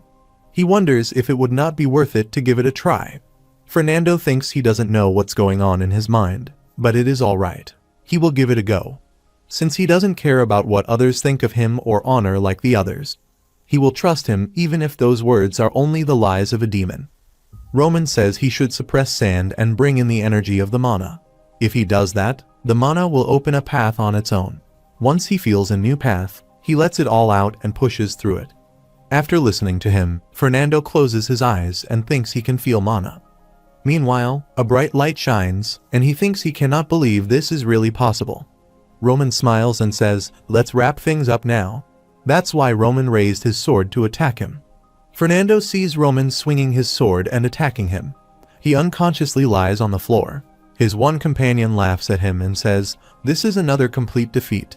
He was supposed to be the gatekeeper for rank 30 and above. He only served to prove how strong Roman is. Well, that's just how different their class is. Meanwhile, Fernando becomes conscious, gets up, and looks over there. He sees that Roman goes, and he calls to him and says, "Please wait a moment." Rank 30/80th asks what he's doing. Fernando goes near him and asks him whether he may ask how he knew what was wrong with him. He thought he had zero talent in the aura. He never imagined that his outburst of aura was the problem. Araman says the fact that he is using a 4-star aura means that his mana's quality has reached that level. But his outburst was abnormally weak, even though his aura was a 4-star. In that case, there would be a high chance that his aura pathway was the problem. After listening to Roman, Fernando clenches his fist and says he will be honest with him. He has seen a light of hope from what he has just told him, but it's only a tiny ray of light. He thinks it would be hard for him to advance further with his own strength.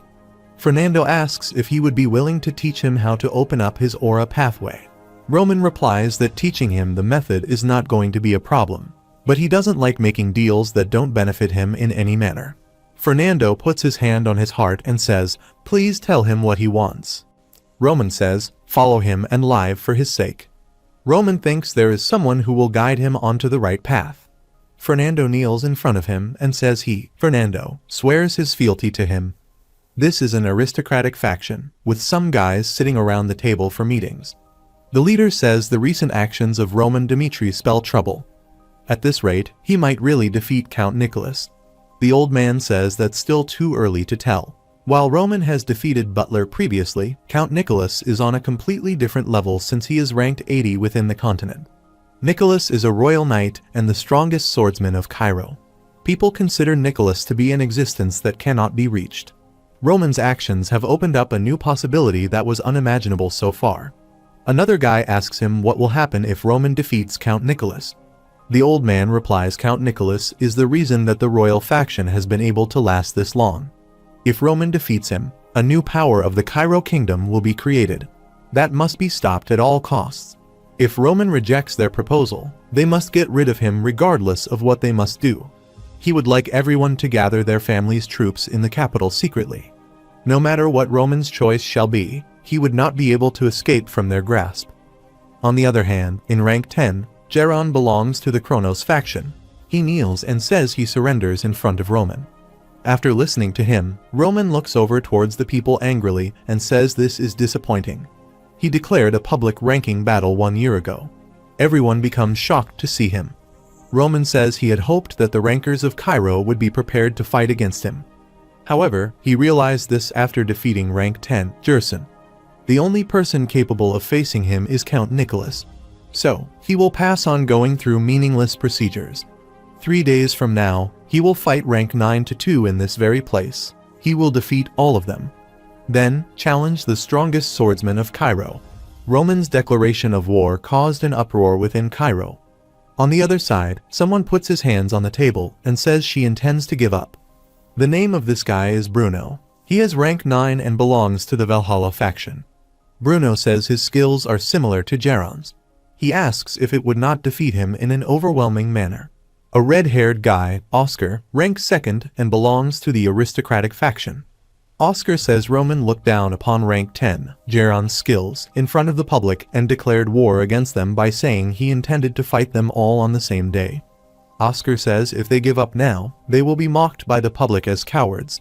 That's why he has gathered all of them, the rankers of Cairo, here. Please help tire Roman out as much as possible. He promises that Marquess Benedict, who he is serving, will reward him for doing so. Oscar says he will put his life on the line and promise to defeat Roman Dimitri. He shall protect the pride of being a swordsman in front of everyone. After listening to him, everyone becomes happy and says they will follow his plan. They will show that idiot, Roman, what reality really looks like. Let's gather their strength as the rankers of Cairo. Oscar becomes happy to listen to them. 3 days later, Bruno and Oscar were there. Ranks 9 to 2 have already all appeared. A guy says to think all those rankers would respond to Roman Dimitri's provocation. Another guy looks over there and says in this situation, it's really hard to tell who will win. Roman looks at those guys and thinks that this is reality. Nobles will always join hands when they face a crisis. He doesn't have any more time in Cairo. All that's left is to devour or be devoured. Rank 9 Bruno appears on the battlefield. Bruno thinks Roman will try to end the fight as soon as it starts, but the 8 of them will try to drag them out as much as they can. Meanwhile, Roman attacks him with his sword, and blood comes out of his body. After that, Roman again attacks him, and blood comes out of his mouth. Roman looks aside and calls to the next one. Roman quickly fights with an 8 ranker and attacks him actively. Then he fought with the rank 7 guys and defeated him. After that, he fought with rank 5 and then rank 4. In short, he defeated all of them easily. Roman fights with the rank 3 guys, attacks him actively, and falls on the floor unconsciously. Oscar starts to shiver to see this, and he is not ready to accept this. Roman looks behind and says next one. He says it seems there is only one left. On the other hand, a soldier tells the king that it was an overwhelming victory. Roman has defeated rank 9 to 2 in a single day. They no longer have any justification to stop him from challenging rank 1. The king's name is Daniel Cairo. He says this is what it comes to. Daniel becomes worried about him, so he looks at Nicholas and asks if there is no way to avoid a fight with Roman Dimitri. The name of the white-haired guy is Nicholas, and he is Cairo's strongest swordsman. Daniel says that while he trusts him, if Cairo's strongest sword goes down now, his position will helplessly become the prey of those in the aristocratic faction. Nicholas replies, no, His Highness, that would not happen, so please trust him. He will prove to him again how he obtained his title as the strongest swordsman of Cairo. He goes in the opposite direction. He will take his leave now, goes outside, and closes the door. A royal faction. Bentner calls Nicholas and asks if he will really be alright. Nicholas thinks something and then asks him what kind of a man Roman Dimitri is. Bentner replies Roman is someone who was born with the abilities of a predator. Even before the world acknowledged him, he already knew what path he wanted to take. So please be careful. If he falls here, Cairo's royal family will come to an end. After listening to him, Nicholas turns his face to the other side by saying, don't worry, he will make sure to protect the royal family of Cairo. On the next day, at Cairo's capital, everyone looks at the guy wearing a red cape and says they can feel how dignified he is just from the way he walks. That guy puts his steps on the stage, holds his sword tightly, calls to Roman Dimitri, and says come to fight with him. This is Nicholas, who draws out his sword and says to Roman that he, the strongest swordsman of Cairo, will show him the harsh truth of reality. Roman looks at him and says he looks forward to that. That guy waves the red flag to start the fight. Nicholas becomes angry and moves towards Roman with full force. Everyone feels the high-intensity power around them. They both attack each other with their swords. That guy looks at them and thinks this is really incredible. The air itself trembles with every clash of their swords. The guy wearing glasses thinks, yes, this is the kind of fight he has been waiting for. Nicholas says to him, very interesting. Roman smiles arrogantly and says he lives up to the name of being the strongest swordsman of Cairo. Nicholas swings his sword to attack Roman with full force. A guy from the audience says, so that's what the strongest swordsman of Cairo is like. Another guy says it's amazing. Roman looks at him actively and attacks him with full power with his sword. That's why Nicholas's steps drag backside forcefully. He thinks he is actually losing in terms of strength. Roman sees that after his attack, Nicholas is standing there in good condition. Roman smiles and thinks this is making his blood boil. That's why Roman runs toward Nicholas with high-intensity energy to attack him, but he barely blocks his attack with his sword. Nicholas thinks he cannot let it carry on like this, but he is a really pragmatic person. Nicholas swings his sword to counterattack on Roman, but he takes a high jump and moves back. He thinks if he wins here, there is no reason for him to take the royal family's side. Nicholas becomes aggressive and thinks he cannot lose here. Roman looks over there and becomes suspicious. Nicholas uses a secret art technique. A huge amount of yellowish rays appear there, and Roman is surprised to see this. After that, he uses the demolition technique. Then, he uses the heavenly demon sword technique. Roman stops this high-intensity attack with his sword. A considerable blast happens here, and after a while, smoke spreads there. Nicholas sits on the floor and wonders if he just lost. Roman looks at him arrogantly and sees that Nicholas gets up barely and says, "Let's continue." Roman asks him why he is going this far. Nicholas smiles and replies, "That's because he is the strongest swordsman in Cairo. Even if he crumbles pathetically, his will shall not be broken." Nicholas moves his step forward and raises his sword to attack Roman, but suddenly, Roman attacks him, and blood comes out of his body. He feels a lot of pain and falls on the floor unconsciously. Cairo's strongest swordsman was the end of a giant that had ruled over a whole era. Everyone becomes shocked to see this. The man, wearing glasses, looks over there actively. Roman Dmitri has become ranked one of the Cairo kingdom's leaders. He turns his face to the other side and wonders if they underestimated Roman Dmitri. No, it's just that the monster has exceeded all expectations. While walking, he thinks he, who does not have any interest in joining Valhalla, must not be left alive. After a while, Roman Dmitri walks with Chris and other companions to Cairo, but the soldiers chase them. Many people look at them and gossip. They are shocked to think someone so young would be able to defeat Count Nicholas. Now, the Cairo's strongest swordsman is Roman Dmitri. Roman listens to the old man, Marquess Benedict, who is the leader of the aristocratic faction. Benedict tells Roman that he has truly incredible skills. He has even defeated Count Nicholas. Some more soldiers appear there. Benedict says he had this thought when he saw Count Nicholas being defeated. All the soldiers gather around Roman and his soldiers. He wonders why he needs a whole year of preparation. Benedict says he now understands that it was because the people who needed that 1 year were the Dmitri family for the sake of growing its forces. But it's now time for him to make his different choices. Benedict asks him if he will follow the aristocratic faction or if he will make a different decision. It would be great if he chose the former, but if he chooses the latter, then he will need to pay a price for that. He asks what his choice will be. Roman does not reply to him and starts to think something. He remembered the last scene. Beek Hoyal, heavenly demon divine cult, asked what he decided now would determine their relationship. Now, made his decision. He asked if he would enjoy fame and wealth like his other siblings alongside him, or if he would stand before him as the successor of the heavenly demon divine cult. The white-haired guy named Beek Junghyuk looked at him arrogantly and wondered what was best for him.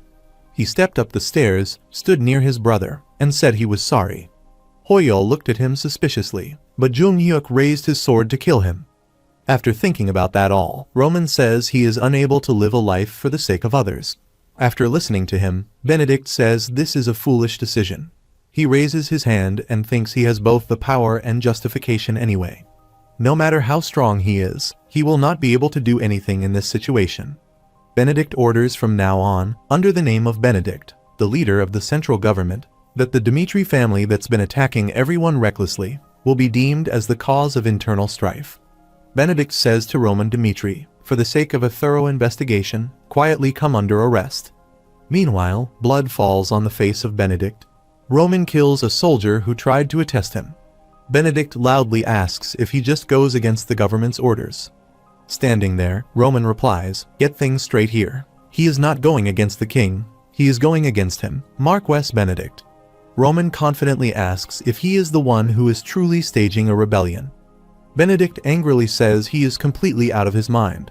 The central government represents the Cairo kingdom, and thus also represents the will of the king.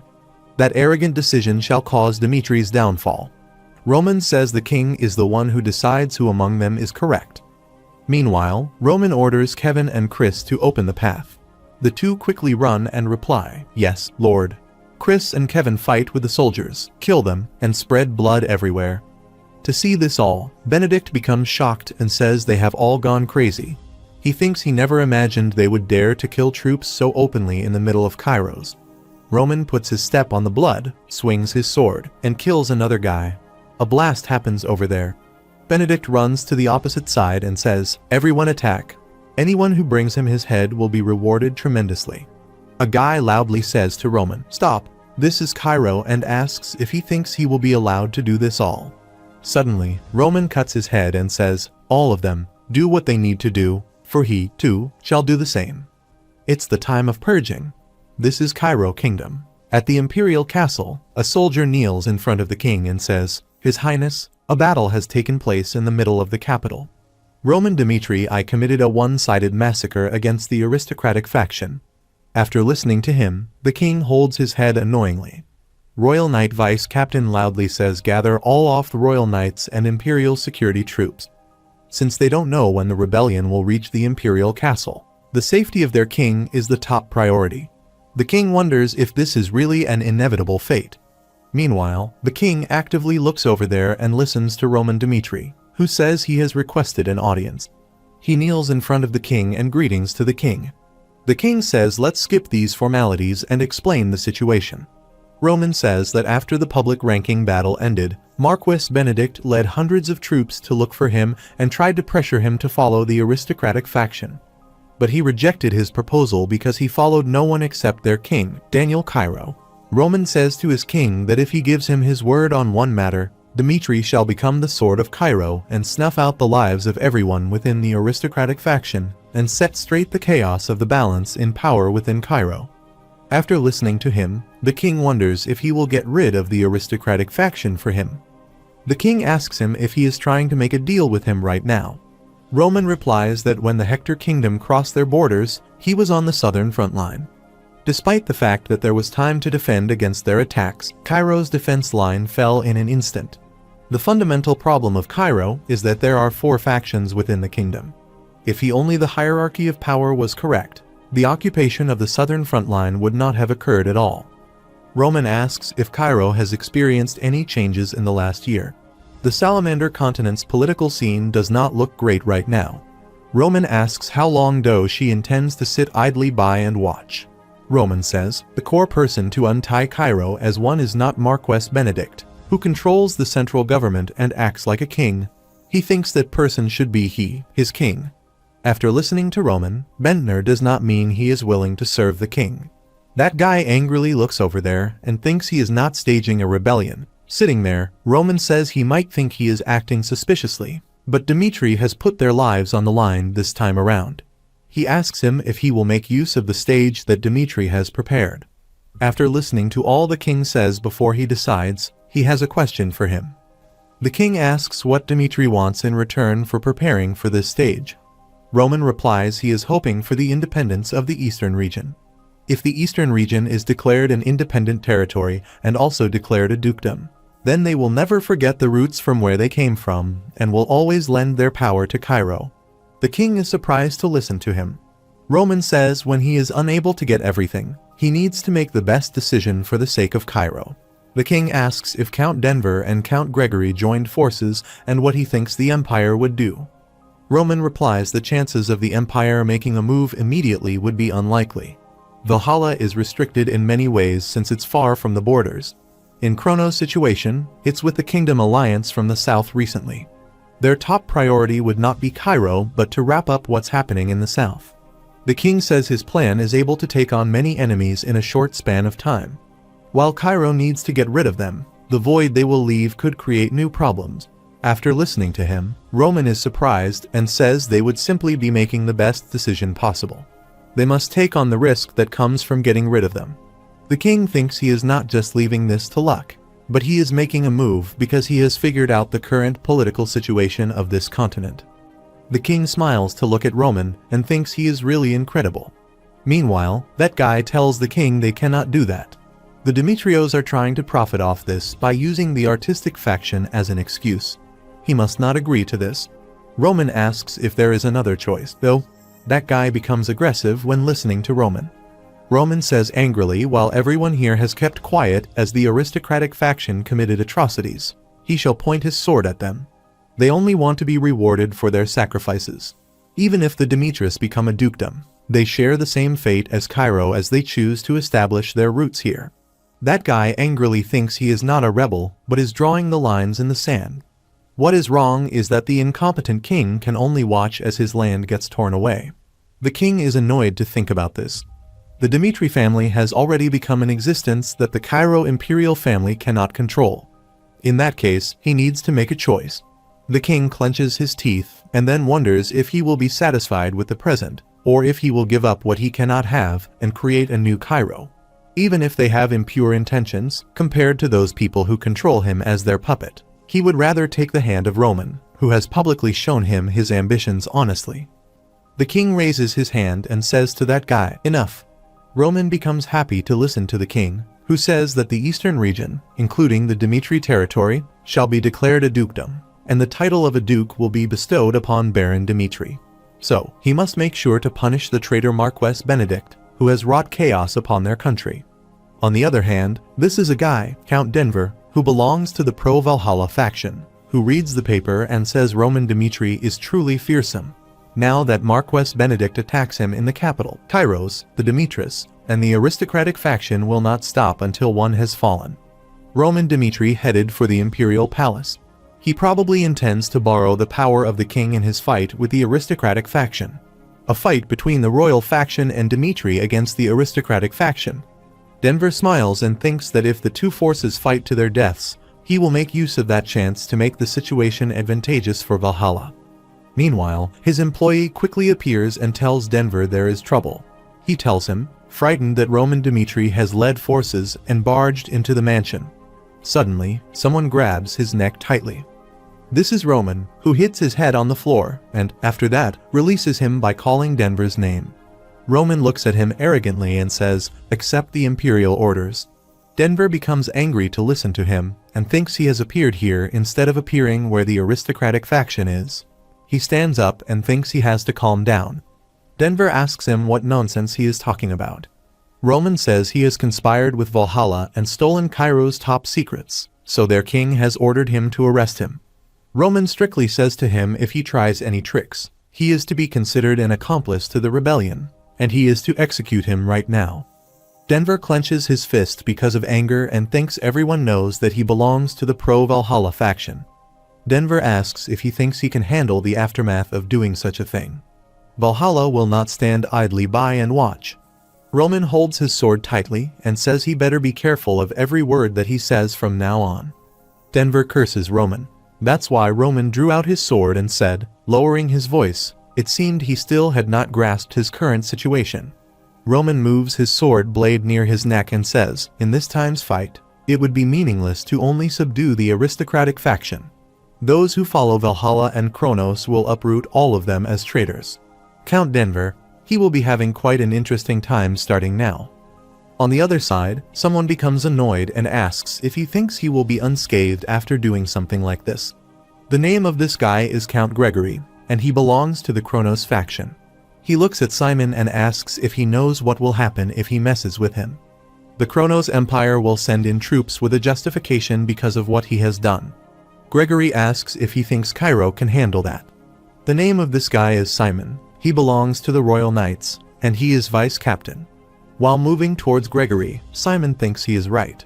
The Kronos Empire is dying to conquer the whole continent, but now that the king has made the decision, Cairo will no longer be able to turn back. Gregory smiles and says he guesses he understands his situation now. Simon attacks him and says, shut up, it's do or die in any case. He aggressively says if Kronos crosses the borders, then he will cut off his head and hand it on the walls. Simon thinks it's just as Roman said. They must get rid of any possible variable. On the other side, this is Benedict's territory.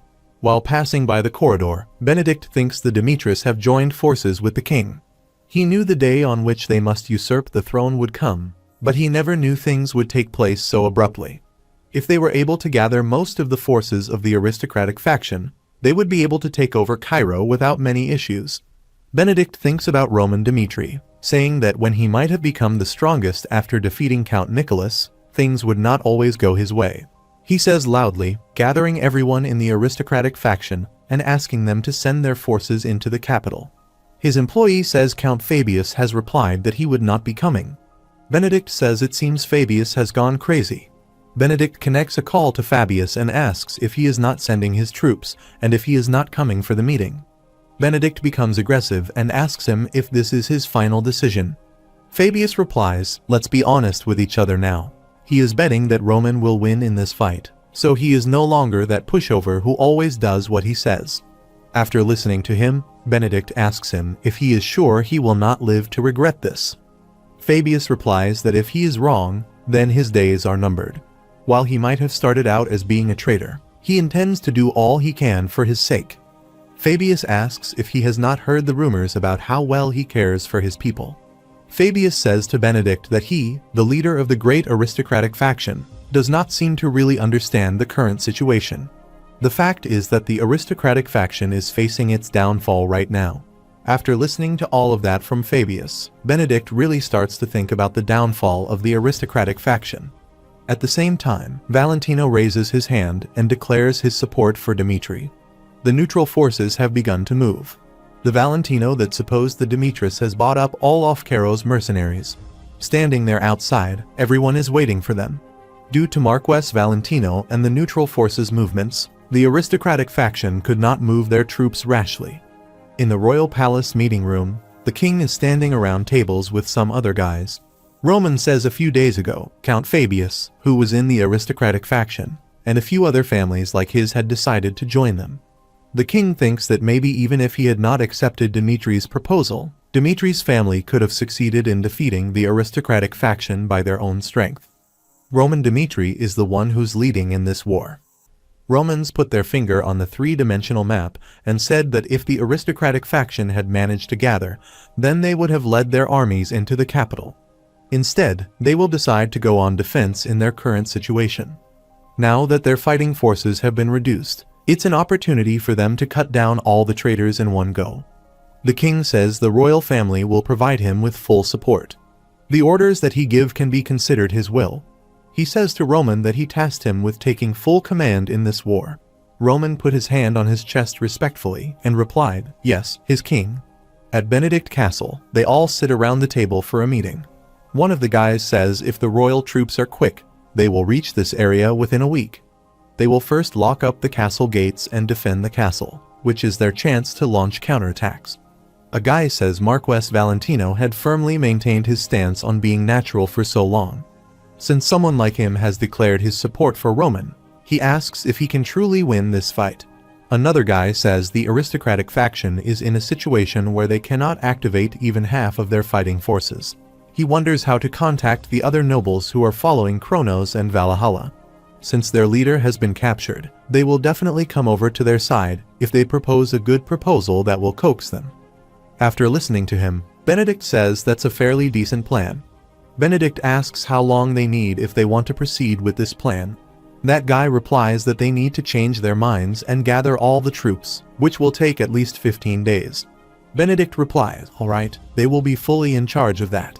While the war occurred abruptly, they have been preparing for war with the royal faction for a long time now.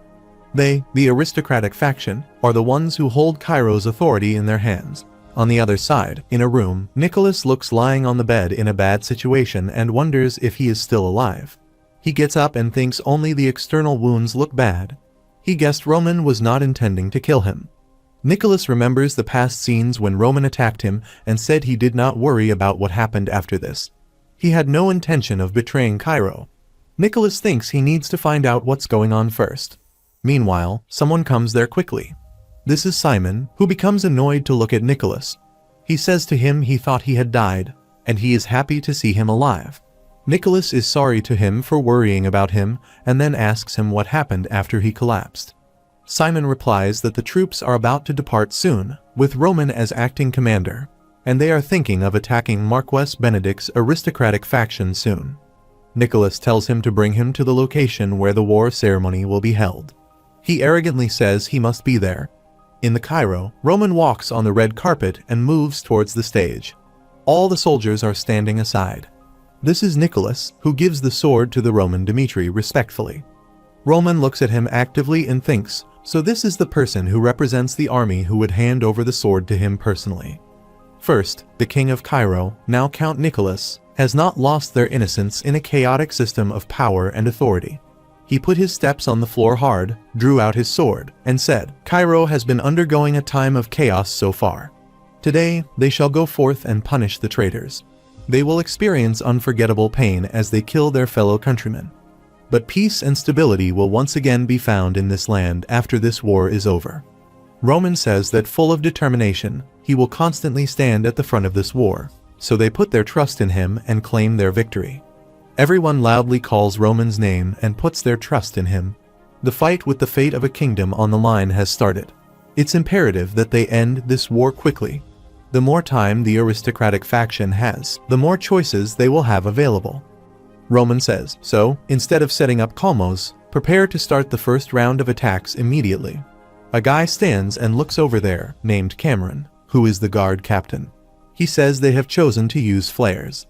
Cameron looks there smilingly and thinks, a very strong has been cast upon the Benedict Castle. Not only is it strong enough to take tens of flares firing at it, but it's also able to restore its durability as long as monocrystals are supplied. Cameron wonders what they are up to. Group 1 and 2 raise both their hands and say, preparations complete. Roman thinks he funded the Magic Tower in preparation for siege wars like this. It's the Phoenix Magic Tower's role to bring them down. Felix comes there, calls to the members of the Phoenix group, and says their chance to repay their lord for his kindness is here. Let's show them all why the Phoenix is the 13th tower of the continent. They will use amplification magic to surpass the current flare's limit and attack them. That guy with a red dress orders his companions to activate fire amplification magic. A high-intensity fire beam moves towards the castle, falls on it, and a huge blast happens there. Cameron becomes surprised to see this. An employee says to Cameron that the defense magic circle number first durability is dropping rapidly. It would not be able to last long at this rate. Cameron thinks the mages that belong to a magic tower are supposed to be neutral, yet they are participating in this war. Looking over there, Cameron wonders what is with those numbers and how they are so powerful. The leader says to activate the emergency defense system. Even if they have to use up all their monocrystals on the defense magic circles, they must do whatever it takes to protect the durability from dropping. Simon looks around and wonders where so many mages came from. Chris looks over there and says, not long ago, the Phoenix Magic Tower established itself within the Dimitri territory. Simon says a magic tower that advocates neutrality established itself within the Dimitri territory. Chris smiles, looks at him, and says they have all sworn fealty to Dimitri. Suppose the Dimitris have decided to become the Sword of Cairo. Chris wonders if it is not natural that the Phoenix Magic Tower also shows the same loyalty. The senior flame mage says, prepare the second round of amplification magic. Simon looks over there suspiciously and thinks of a group of people who are warmly welcomed no matter where they go on this continent. Simon wonders if they have sworn their loyalty to a mere noble family. Standing there, Roman looks over there. Simon thinks the Dimitri territory has already come into a position of power that's at war with a kingdom. Simon thinks the king's decision was the correct one. This war will end with the victory of the royal faction. Roman says, burn it all down. After listening to him, Simon looks up at the fire flares suspiciously. After the sun had set, the battle came to a lull, and the soldiers of each camp took a break. A guy asks how much longer does he think they can last. If another attack like today's keeps repeating, then it would be hard for them to last more than 10 days. Benedict calls Viscount Owen and then asks what's going on with Baron Winston. Owen replies that the gathered troops of the aristocratic faction had just arrived at the entrance of the northeastern region. Benedict asks what the problems are that Dimitri's territory is failing. Owen replies that there is a 100% chance it will succeed. Baron Winston is the commander who's the pride of the aristocrat faction. For the ragtag bunch of the Dimitris, it will only take them 3 days to crush them. Benedict thinks about diversion tactics and says, yes, they cannot be relying on the Empire faction. He will give Baron full authority over the troops. Tell him to do whatever he needs to bring him the victory. On the other side, someone puts his hand on the table map and says that once they advance a little more in this area, they will see Count Adelian's territory. That guy says they just got word from their main force that they only have 10 more days at maximum. 10 days is actually very tight for them to advance into the Dimitri territory. Another guy sitting on the opposite side of the table says meaningless battles would only serve to worsen their situation. This guy's name is Baron Winston, and he belongs to an aristocratic faction. Winston says that, in that case, there is a need to minimize their fighting and mobilize. The fastest way to move would be to pass by these 3 territories, Adelian, Rollo, and Conrad. These three are not of the pro-Dmitry factor. These territories were formed by fighting in the north and absorbing those who were defeated. They are unlike most pro-Dmitry factions that have existed in the northeastern region for a long time. The Adelian territory is a commercial city. Thus, they would like to avoid the situation where their connection to the central government is out. They will likely seek a neutral stance. But Baron Rolla and Viscount Conrad should still have grudges against Dmitry, so contact the three of them. Winston says arrogantly if they allow them to pass through, they will be sure to provide the appropriate reward for that. 1 hour later, the three territories agreed to the aristocratic faction's proposal. After a while, the horse ran towards his route. That guy looks at the commander and then asks if they can trust the northeastern nobles.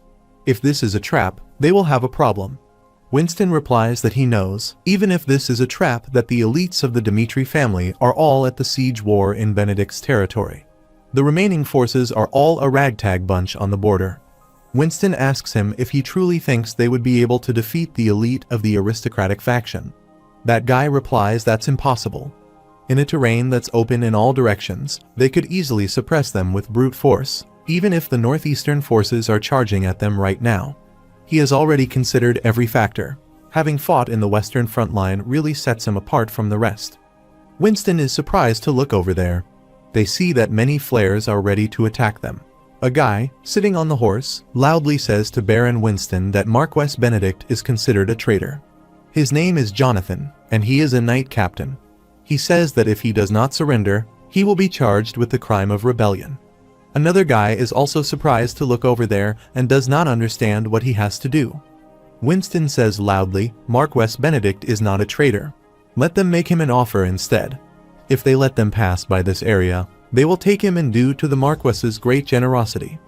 He becomes aggressive and says if they continue to show hostility towards them, they will kill all of them here in this very spot. Meanwhile, a guy wearing a cape appears there beside Winston. Winston calls that man to please proceed. This is Knox, who understood what he meant. Knox starts to read the spell and makes a magical fireball. He uses the fire cannon skill and throws a high-intensity fire, full of force, towards the troops standing over there. A little. After falling, a huge amount of fire on the opponent team's soldiers, but they easily survive. Jonathan orders his soldiers to attack them. But the soldiers of the opponent team start to kill Jonathan's soldiers. Winston is shocked to see this and wonders how this could be. He thinks she has never seen troops this powerful, even in the western front line. Jonathan quickly ran to the other side to save himself. Winston sees that something is moving towards him quickly. This is an aura sword technique that moves toward Winston, and this high-intensity beam cuts his body completely. After 1 week of the Benedict defense siege, the castle walls fell, and the restoration began quickly. A guy says they would not be able to last for much longer at this rate. Benedict aggressively asks where Baron Benedict is and why they have not yet received any contact from him. An employee says that Baron Winston's advisor has contacted them. But the troops that attacked the Demetrius have been annihilated, and Baron Winston died in battle. After listening to him, Benedict was shocked. They all again sit around the table for a meeting. A guy says it's over already because Baron Winston's troops have been completely wiped out, and the Benedict castle could fall at any time. A green-haired guy says they are also unable to contact any of the Empire faction's nobles. He asks how to open the castle gates and surrender. That guy angrily asks if he is serious right now about the surrender issue. Roman has been crushing every single person who dared to make an enemy out of him so far. He wonders how to join hands with the Empire directly instead of with the Empire faction. After listening to him, Benedict asks what he means by that. He replies this fight is over anyway. He suggests they survive by changing countries rather than waiting for death. After listening to him, Benedict says to contact Kronos right away. He will begin negotiations with them personally. This is Baron Charlton from the Kronos Empire. He says he is sorry, but the one they are working with is Count Gregory. But not he, Marquess Benedict. Standing there, Benedict says the Cairo royal family has begun a large-scale purge, and both Count Gregory and Count Denver, who was working with him, have been imprisoned. Benedict says arrogantly, from the perspective of the Kronos Empire, there would not be much difference. It should not matter who he works with as long as he sees fruits. Charlton replies that's an interesting view. Let's hear what he has in mind. and asks how he wishes for Kronos to help him. Benedict replies, "Please attack the western front line of Cairo." 2 out of the 3 defense lines had been broken through in just 12 hours after Kronos accepted the proposal. Benedict contacts the king, says it's been too long, and asks if he likes his gift. The king is aggressive to listen to him and asks what on earth he thinks he is doing and why the empire is getting involved in the problems within their country. Benedict replies there was nothing he could do. They need to do whatever it takes to survive. Please make his choice as the king of Cairo. Benedict asks if he abandoned Cairo to defeat him or if he will defend the western front lines and protect Cairo. The king is surprised to hear Benedict, who says, "Please think carefully." He hopes he makes a wise choice as the king. After saying that, Benedict disconnected the call. Standing there seriously, the king thinks he once considered Benedict as his uncle. But now they are fighting each other to death. No, he is fighting against the kingdom. If he stops their attacks on Benedict and the aristocratic faction and protects the western front line, Cairo will be able to survive. However, the aristocratic faction will likely act even more brazenly now that they have Kronos backing them. Meanwhile, the king calls Simon because he wants to tell him something. He would not let himself be remembered as a weak and incompetent king. Even more so, he is a betrayer of his country. The king tells Simon to contact Roman Dimitri right now. The king tells Roman at a call that Marquess Benedict has joined forces with the Kronos Empire. The western front line's second line of defense has fallen. It's only a matter of time before the third line of defense falls. While purging the aristocratic faction is important, they cannot leave the Kronos Empire army unchecked either. After listening to him, Roman replies that if they don't uproot the internal rebellion in one fell swoop, it will definitely come back to haunt them. The king replies he knows, but the horror that starts from the western front line will probably encroach upon all of Cairo. Roman says they have resolved themselves from the moment the purge was decided. Whether their target is Count Gregory or Marquess Benedict, it matters not to them. Roman asks what he thinks will happen if they leave those who conspire with their enemies alone. While he might only be taking just one step back now, he will have to sacrifice numerous people in order to take another step forward in the future. Daniel Cairo was born in a peaceful region so that he might have been a good king. But in tumultuous times, he is still unable to see reality for what it is. Roman says the third defense line of the western front line is different from the first 2. There are quite a lot of troops assigned to it. As for the troops Kronos hurriedly gathered for this attack, they could not have been able to mobilize their full force. Please trust in the commanders of Cairo. Roman says that if they are able to buy time, he will personally go to the western front line to stop the Kronos Empire in 3 days after he takes care of Marquess Benedict and the aristocratic faction with him.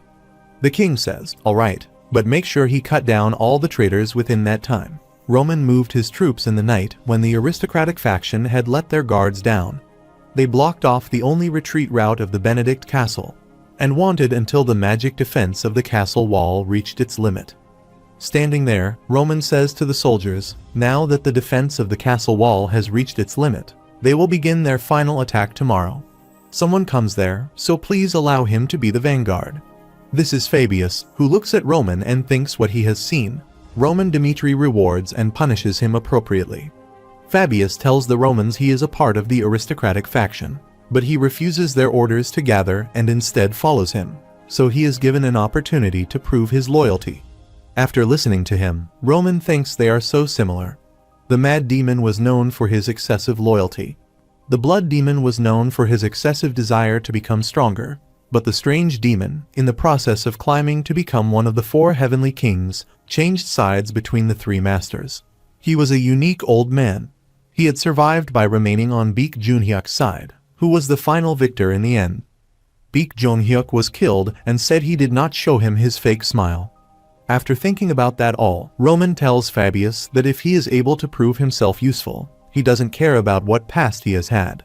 Roman smiles, pointing towards Fabius, and says he shall be the vanguard of this war. After listening to him, Fabius says, full of determination, the renegade of the aristocratic faction, Count Fabius, swears to devote his life to him. The next day, as the aristocratic faction's troops received word that the Kronos Empire was backing them, they started to show an overflowing amount of confidence. Someone appears there. A guy standing looks over there and thinks the time to repay his lord's trust in him has come. This is Felix, who becomes aggressive and thinks this is the secret technique of the Phoenix Tower. He uses blazing magical skills so Cameron looks and smiles to see him. The guys standing on top of the building are surprised to see that a lot of fires are spreading there. After that, Felix uses Fire Rain, a magical skill, and throws high-intensity fire toward them. Cameron and the other soldiers run to the opposite side to save themselves. Cameron says to them to raise their shields. The defense magic has been shattered. A huge blast happens there. Felix becomes happy to see that the castle wall has fallen. Count Fabius aggressively tells everyone to follow him. Fabius runs and tells the soldiers to put their lives on the line to cut down those treacherous traitors, and his soldiers obey him. A soldier from the opposite team attacks Fabius's horse of Fabius with his heavy weapon and kills him. Fabius uses his haste skill and takes a high jump. Fabius took on the role that people would usually avoid and took on the risk to prove his worth. Fabius attacks that soldier with his sword and kills him. He is advanced in his years. No one would criticize him if he wanted to stay in the back like the other nobles, but he chose to risk his life instead. After killing a lot of soldiers, Fabius huffs and thinks he has completed his role. The rest is up to Roman Dimitri. He appears on the battlefield holding his sword. A guy says, "Stop, Roman Dimitri, the demon of Cairo, has appeared. Do whatever it takes to kill him." Roman smiles and says, he likes the sound of that. Everything starts to shiver, and that's the demon of Cairo. He really is a tremendous monster. Someone on the call says they have a huge problem. The castle wall has completely fallen. Everyone sitting there listens to that call member who says the magic defense circle has lost its function, and the troops sent by each family have been slaughtered one-sidedly by Roman Dimitri. Those guys become surprised to listen to that guy who says they all need to run quickly. This is Roman Dimitri, who contacts them and asks if they can hear him, Marquess Benedict, and the other traitors. He swears they will never have a chance to make a comeback. So, struggle to a bitter end. Even if they kneel down, bow their heads, and lament as their lungs burst, he will make sure to punish them and 3 generations of their family as traitors of this country. Roman angrily says to wait right where he is, and they will meet very soon. Several decades ago, the king said they could not endanger the commoners because of their war with the empire. Benedict listened to the king, whose aide took his leave for today.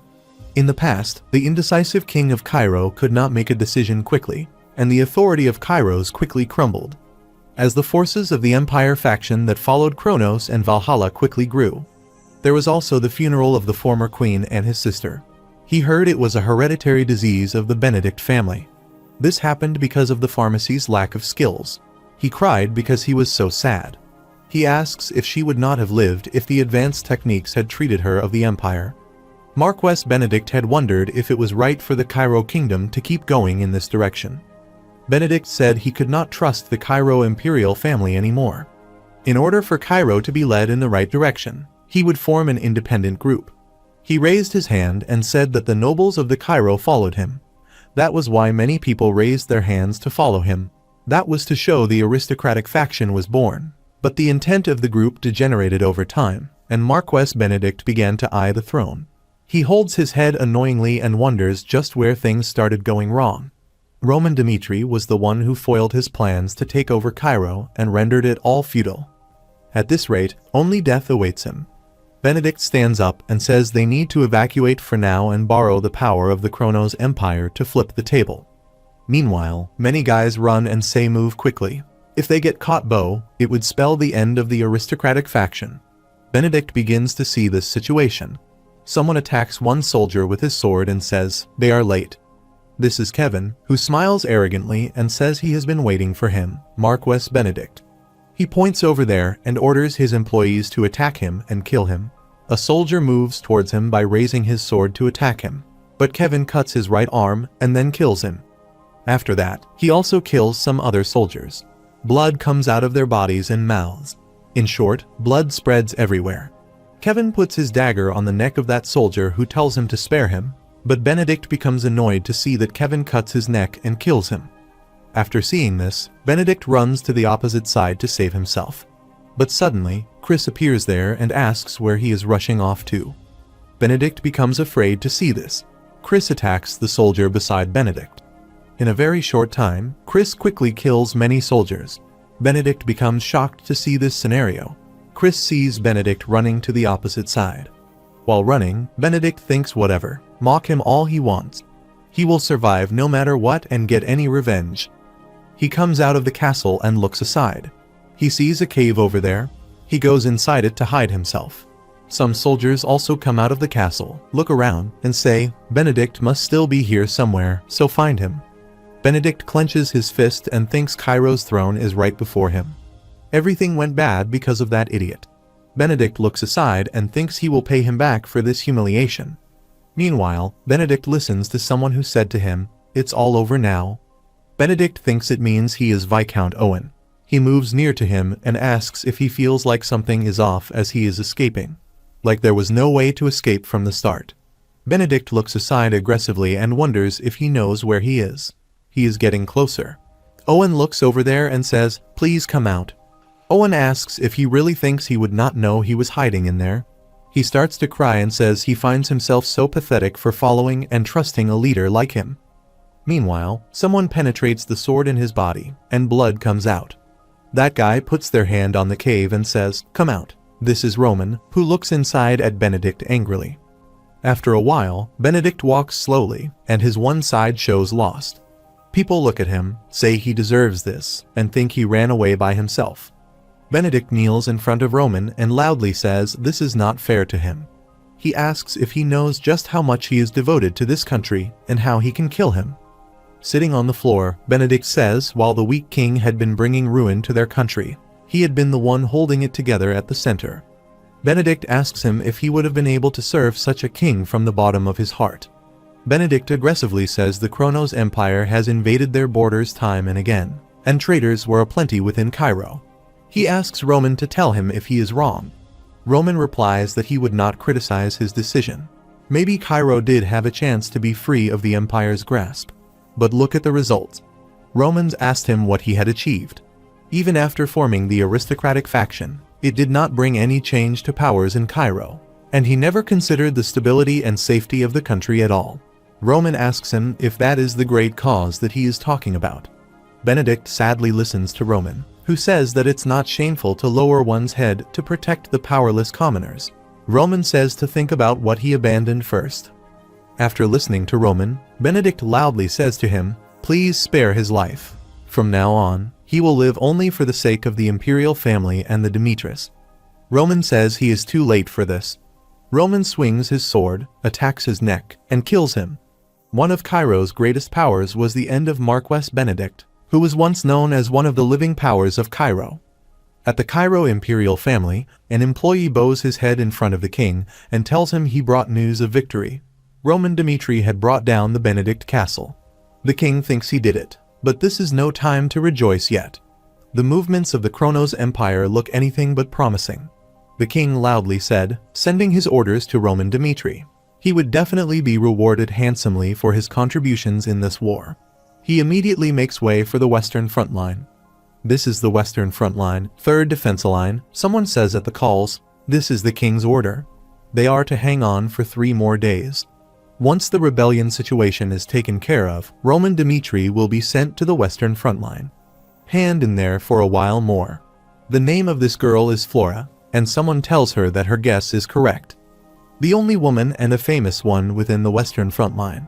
After Flora met Roman, she left the Lawrence estate and was admitted into the Royal Academy.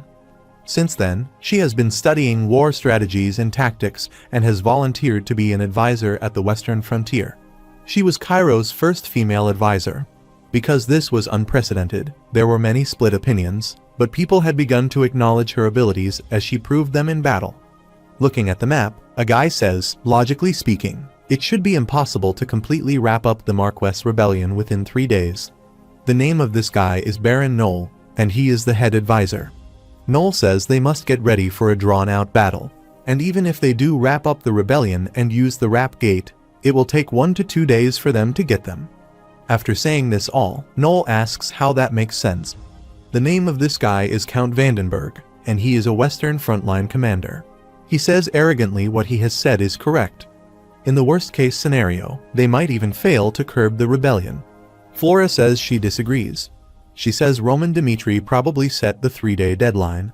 That means even if there is a delay, it will not be more than 5 days before they get here. Vandenberg asks her why she is so sure about that. She replies, based on her own encounter with Roman, that he is not someone who the usual standards can judge. Vandenberg says that unfounded confidence. Flora says Kronos is also short on time as well. She says because they needed to invade Cairo's capital before Marquess Benedict fell, they only had one method left.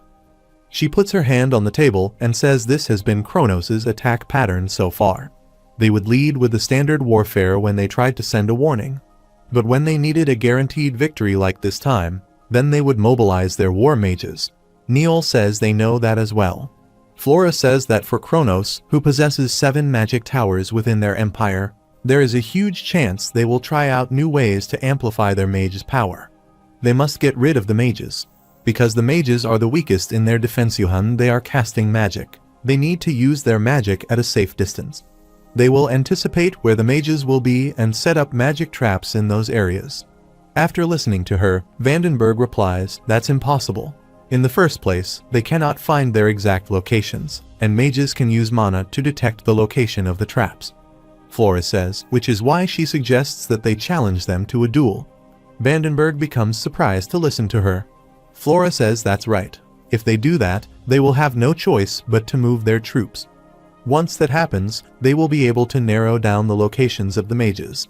Vandenberg asks what about their mana detection. She replies that the swordsman who would participate in a duel would play a significant role. He will have to draw out the maximum aura he has and cause the mana density in the surroundings to be sensed. Not even mages would be able to detect the mana traps when that happens. Vandenberg understands her plan easily. Flora says the problem would be who to choose for the duel. They look aside because they are listening to a guy who says, honestly, there is a very low chance of surviving that duel. That guy slowly moves towards them and says he will take part in the duel. He says arrogantly, someone has to do it, so please let him do this. Everyone looks at him suspiciously, and his name is Rodwell.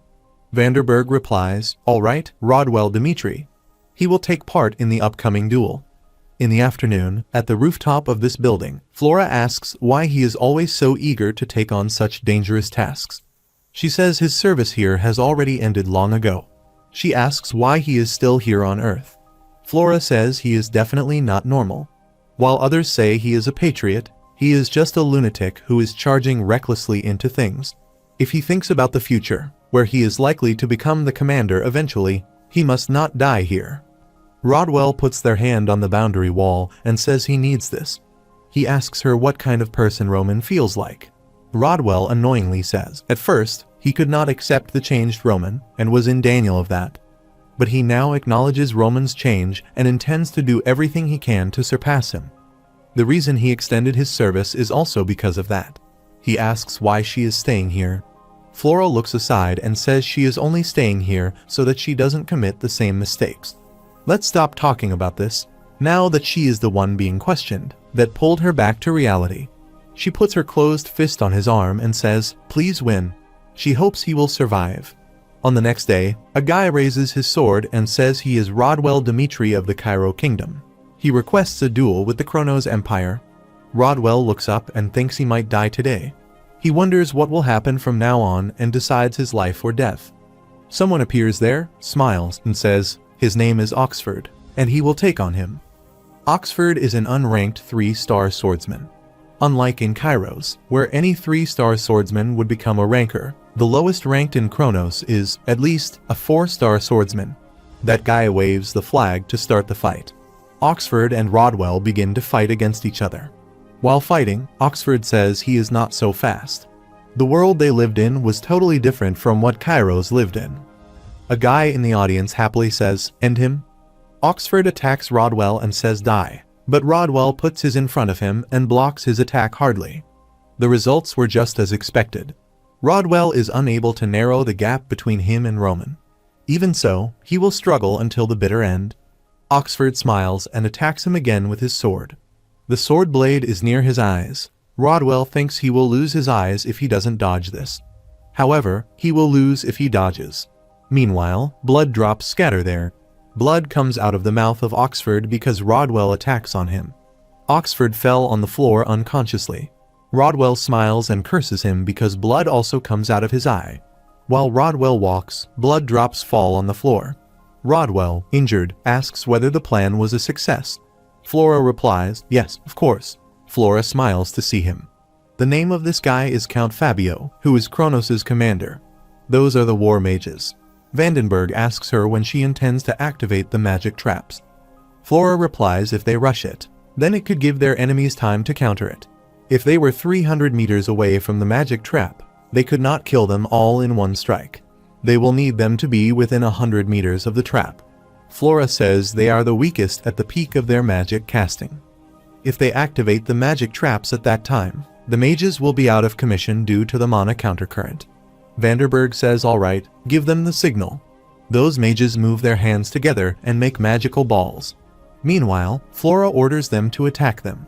Vandenberg also ordered an attack on the opposing team members. The mages try to hold. A high-intensity light spreads around them. That guy says those insects are trying so hard to struggle. Count Fabio looks over there and says to the soldiers of Kronos, listen up. Count Fabio says to their enemies, who think they can hold their ground against Kronos, to show them what Kronos is. Those soldiers quickly run toward the opposite team. The soldiers on the opposite team try to stop them and push the leader away. A soldier smiles and attacks the head of the opponent's soldier. Flora also attacks them by throwing arrows and saying don't lose their focus. Now that their enemies have lost their mages, they have the upper hand. She loudly encourages the soldiers and says don't let them gain back the momentum. The moment the Western front line falls, their families that are in Cairo will be plunged into danger. The battle was so fierce that it lasted until the next day. The Kronos Empire, which initially seemed as tough as they could feel the castle at any time, started to get pushed back over time. On the third day, Roman Dimitri's army arrived at the Western front lines. When the Kronos Empire saw the army led by the Romans, they all retreated. After that, Vandenberg, with Roman and other companions, sits at the table for a meeting. Vandenberg says to Roman, he is really amazing. To think he defeated the rebels in just one day. Vandenberg sighed. Thanks to him, they are able to catch a breather now. Roman, it's not over yet. Please gather their troops now. Vandenberg asks what for. All the nobles that conspired with Kronos have fallen. They have also failed at sieging the castle, so their enemies will be gone soon. Vandenberg asks him why he is gathering the troops. Roman puts his finger on the map and says the enemies have invaded the territory of Cairo. Their people have gotten used to the invasion of Kronos, but from now on, they must show a different attitude. Since their king has bestowed full authority on this war, please gather their troops and prepare to open the gates. Roman says they will chase down the Empire's soldiers who intend to return to the Empire and face them. Meanwhile, Rodwell comes there, looks over there, and wonders if he is really Roman. Rodwell remembers the past scene when his last memory of Roman was of a useless alcoholic. He hated anything to do with swords and would always get dragged away by the security troops after causing a scene at the bars. Rodwell looks at Roman and wonders how someone could change so much in such a short time. He looks and sounds like Roman, and while he is not the same as he was in the past, this is definitely him. He lived with only one thought in the Western front line to improve the reputation of their family. But in just one short instant, Roman was able to render everything he had done in the future. People had called him the future of Dimitri. He wonders if he is just a nobody who has struggled so far. Rodwell wonders what he has been living for. Neil says even if they chase down the Kronos Empire soldiers and wonders how that could benefit Cairo. Flora replies that the soldiers of the Western front line have been exhausted from defending the castle for the last few days. Opening the gates right now would be nothing short of committing suicide. Vandenberg says the Western front line is a strategic hub. Their mission is not to kill the Kronos Empire soldiers, but to protect the safety of Cairo. He asks if there is a need to poke and provoke a beehive. Roman wonders if it is the best that they all can come up with. All of them know the truth. Kronos is currently at war with the Southern Kingdom Alliance. Their enemies are unable to mobilize their full troops right now. Roman says Cairo will no longer stand idly by and watch Kronos commit its atrocities. Just this alone is reason enough. Vandenberg wonders what do they need to do then. Flora thinks Roman is still the same. Just when she thought he was a little different from her old immature self. She does not think she can become like him. At the rooftop, Roman tells Rodwell he heard he had injured his eye in the last battle. Rodwell says it's nothing to worry about. Roman says he heard it was he who took down the mages of Kronos. Roman says to him that if it had not been for him, the Western Front line would not have lasted until he arrived. Rodwell Dmitri is his blood brother. Rodwell becomes surprised and asks what he is talking about. Just like how he has built relationships with the people around him in this life and the new people he has met. He will reach out to Rodwell. Roman says to him he probably still dislikes his presence, but remember this one thing. Roman says if he follows him tomorrow, he will show the world what price they will have to pay for messing with one of the Dimitris. Roman says angrily that the price of taking his eye will be numerous lines in the Kronos Empire. So remember that he is his brother. The name of this guy is Baron Chalton, belongs to the Diplomatic Bureau. He says the rebellion of Marquess Benedict has been completely thwarted. Chalton says to Count Fabio that now that the royal army has arrived on the western front lines, he thinks it would be best to retreat. Fabio says he went out on a limb to attack the western front line for him. Yet his rebellion could not even last a day. Baron Chalton would run away just like this. Fabio says they have suffered quite a huge number of losses over the last few days. His honor would not allow him. Charlton says he understands what he is getting at, but the Kronos Empire is currently focusing on their conflict with the Kingdom Alliance. If he loses even more troops, then it will inevitably affect the South as well. Please think this matter over carefully. After listening to him, Fabio becomes angry and replies, right, he gets it. They will retreat as soon as dawn breaks tomorrow. The next day, many soldiers appear there for a fight. An employee says to Fabio, "Sir, they will be leaving some scouts behind in case of an unexpected situation." Fabio replies no need for that. He looks aside and says if they do send people to come after them, she said he would actually be grateful for that. He aggressively says they would then have the opportunity to take them and the western front line down together. While the soldiers go on their horses slowly, a soldier looks back and sees those guys fastly moving toward them. He says to Fabio, their enemies have appeared. They are currently attacking their troops in the area. After listening to him, Fabio first becomes surprised. After that, he smiles and thinks that those Cairo idiots have made a foolish mistake. Fabio angrily says, "Soldiers of Kronos, hear his order." He aggressively says to the soldiers, "Kill all of those vermin who don't know their places." Vanderberg also orders for the charge. That's why both opposite soldiers start to fight with each other angrily. The night before, while sitting around the table, Roman said the Kronos army was preparing to retreat as they thought. Their plan would be a simple one. Their enemies would be maintaining a long line formation for their march back. So after they split them in half, they would attack both the center and the rear concurrently. He would attack the center with Rodwell and Chris. Marquess Vandenberg would attack the rear with Flora. Neil said that would be a good plan.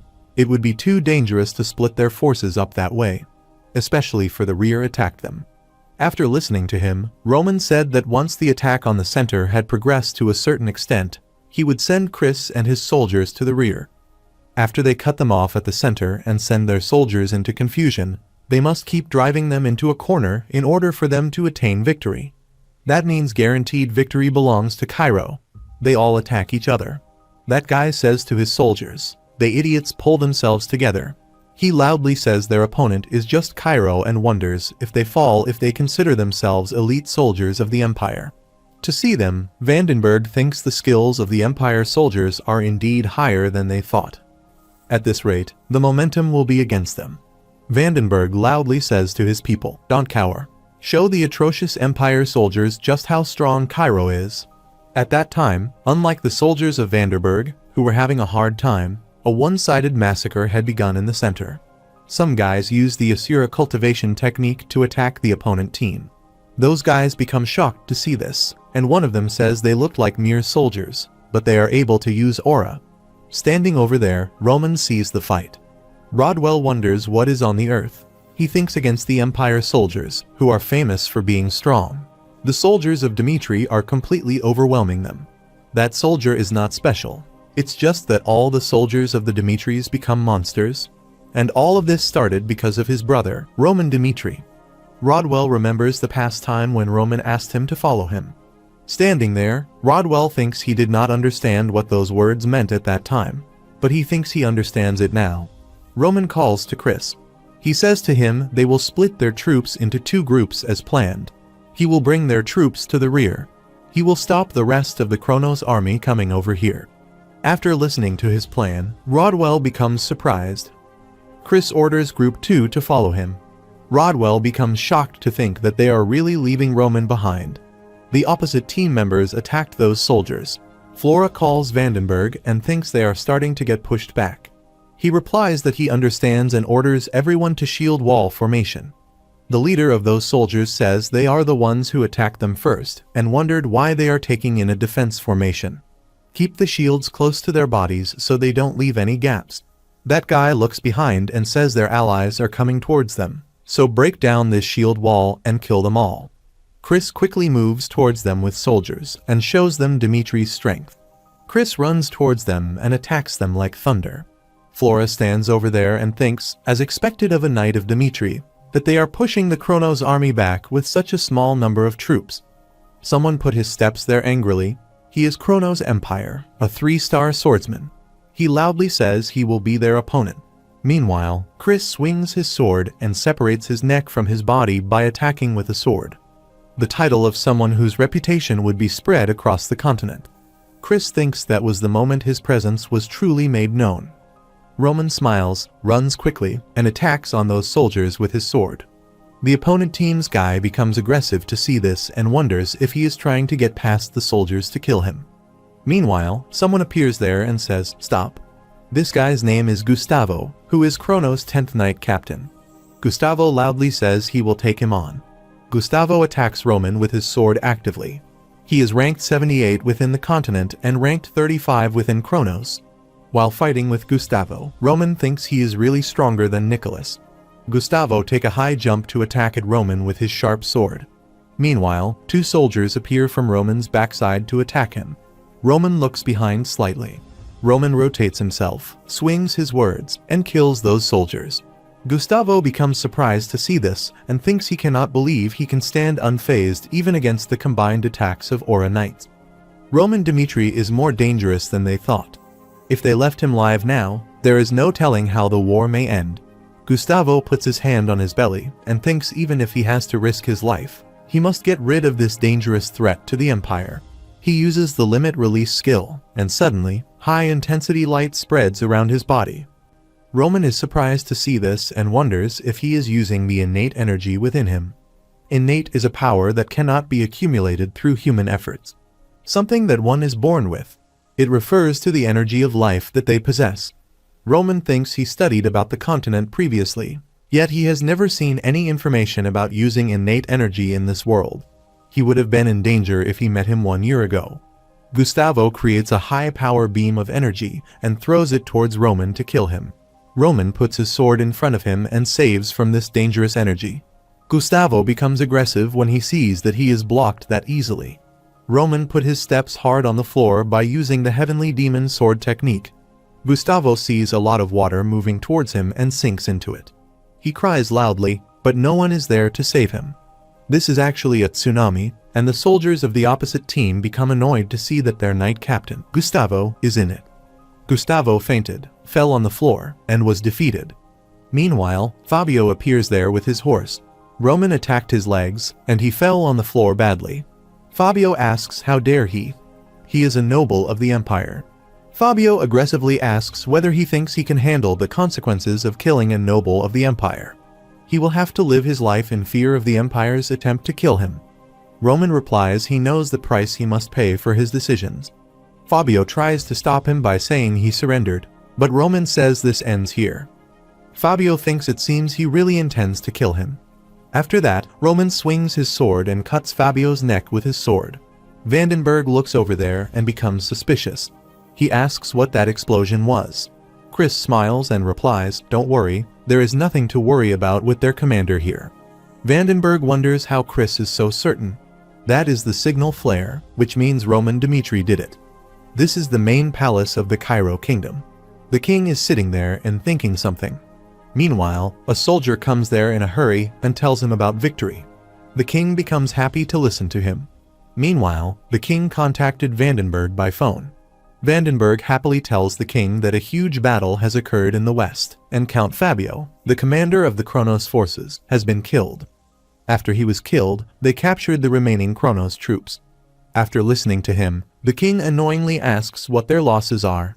Vandenberg replies thanks to Roman Dmitri, the losses they suffered were negligible. The king thinks Roman outdid what was expected of him. Now, they need to make sure their negotiation with the Kronos Empire goes well. The king tells his employees to make sure the Kronos Empire's prisoners of war are kept safe. They must wrap up this incident without any more losses. The guys reply, "Yes, king." On the western plains, the fire spreads everywhere. Because of a lot of fire, everything burns into ashes. Standing there, Roman says, "Make sure everything in this area is taken care of." He replies, "Yes, sir." After that, he calls Roman. This is Neil, who asks if he may have a moment of his time. He bowed his head in front of him and said he would like to apologize for only giving opinions that opposed him. He really wanted to apologize to him and also thank him. Thanks to him, they were able to keep the western front lines safe. After listening to him, Roman looks at him and thinks Baron Neil is decent. Roman says to Neil, "It's all right. Blind trust on the battlefield can be a fatal poison. Opposing opinions are crucial on the battlefield." He did what he needed to. Neil sighs and replies thank him for saying that. But now that they have those prisoners of war, they ought to have the higher hand in their negotiations with the Empire. Roman replies, "No. The negotiations probably would not be so hopeful." Roman says arrogantly that the Empire will never allow negotiations to take place. They are people who would always be the first to invade other borders and use military force. Now that they have been counterattacked, they will come up with unreasonable justifications.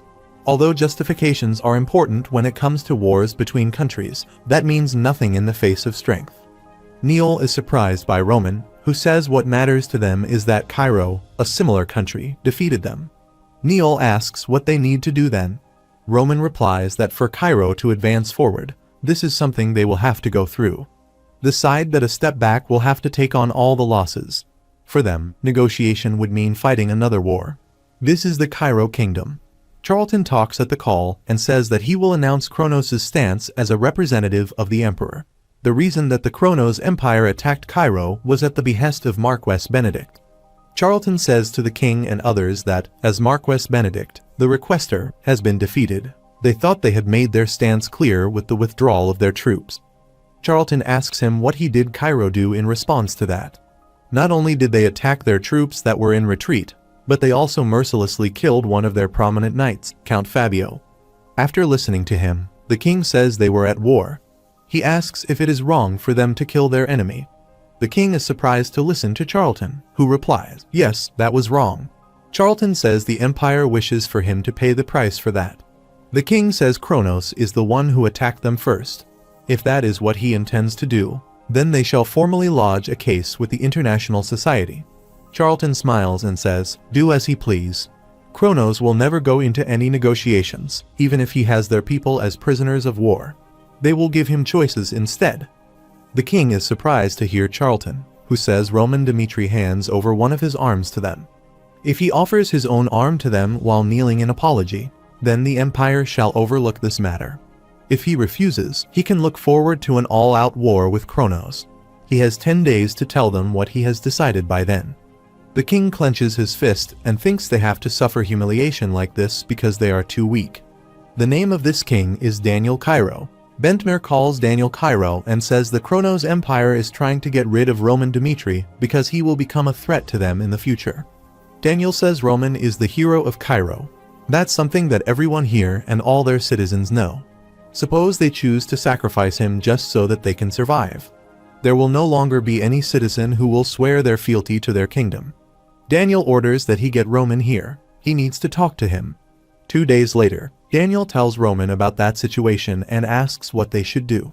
Roman replies that if they accept Kronos' proposal, Cairo will inevitably become one of Kronos' subordinate countries. He will go to the empire and resolve this issue personally. Please send him there as one of the kingdom's envoys. Daniel aggressively says he would not allow that because Kronos is looking to punish him. If he goes to Kronos now, he might lose his life in the worst-case scenario. Everyone seems surprised, and then Count Fabius appears there and asks if he may say something. Daniel replies as he will. Fabius says, "Sir, Roman knows how to resolve their current issue, and he thinks that it's dangerous for Sir Roman to go to Kronos." Fabius asks if it would not be resolved if they sent someone who is able to properly convey the opinions of Cairo. Daniel asks him if he is saying he wants to be one of the envoys as well. Fabius replies, "That's right. He will represent Cairo and pass on the wishes of Cairo to the lawless Kronos Empire." Roman thinks the Weasel of Cairo proposed a new way to survive. He might really be the perfect candidate for this. Fabius is one of the top politicians in Cairo. He is well versed in reading the overall situation in the kingdom and is fast and bold when it comes to making decisions that would benefit him. Even though he was once one of the core members of the aristocratic faction, the fact that he dares to raise his voice beside Roman, this shows that his competence is genuine. Daniel says to Fabius that he might lose his life the moment he enters the Kronos Empire. Daniel asks him if he is willing to take that risk. Fabius replies he will give it his all so that he can complete this mission perfectly. Daniel looks at Roman and asks what he thinks about this. In the corridor, Roman calls to Fabius. Roman turns his face towards him and says he is after something by volunteering to be an envoy. Tell him what he is after. Fabius replies he knows he would not be able to ask him to trust someone like him who switched sides blindly. He closes his eyes and says he promises him here. He, Fabius, only serves him from now on. Please think of his volunteering to be a part of the envoy as his act of loyalty. He does not expect to be treated the same as the men under him. However, please feel free to make use of him and his title as the Count from now on. Fabius arrogantly says if staying by his side means that he can become someone powerful, rich, and famous, he shall do anything for him. After listening to him, Roman thinks his proposal is so ridiculously honest. Fabius kneels in front of him and says, "Please take him in." Roman looks at him and thinks the fact that he is able to suggest something like that means that he is completely aware of how he treats his people. He likes him more and more. Roman smiles and says, as one of his people, he will receive all that he desires. A few days later, Count Fabius moves towards his destination with some soldiers. Roman sees him standing on the rooftop and seems happy. A guy calls Fabius and asks him how he managed to survive even after betraying the one he served. He says, honestly, he doesn't understand it. It would have been normal for him to be in a rut right now. He asks how he not only survived, but also stood by the side of another powerful person. After listening to him, Fabius replies that people never seem to understand this. Even in betrayal, there is a certain beauty. Those who rise up to power already have faithful subordinates before they get to where they are. That is why he always swears his loyalty and shows his sincerity. He says there should be someone who would boldly sacrifice themselves in a situation where even loyal subordinates would waver to sacrifice themselves. That person would probably be taken in and be made use of. Fabius says that it's to be made use of. That one chance will become the reason for a traitor to be accepted. Fabius looks aside and says that it is all for his lecture. Fabius thinks it's because he doesn't like a life of betrayal. The reason he has lived a life of betrayal so far is because there was not one person who was worthy of his complete loyalty. But maybe Roman Dmitri could be different. This is the empire's capital, Alexander. Fabius and his employee stand outside and look at the building. A soldier says to Fabius to please follow him. Fabius follows him and is surprised to see the pattern. To think he emanates such a powerful energy despite being in the Seventh Knights. Fabius thinks he can tell from his energy that he is stronger than Count Nicholas.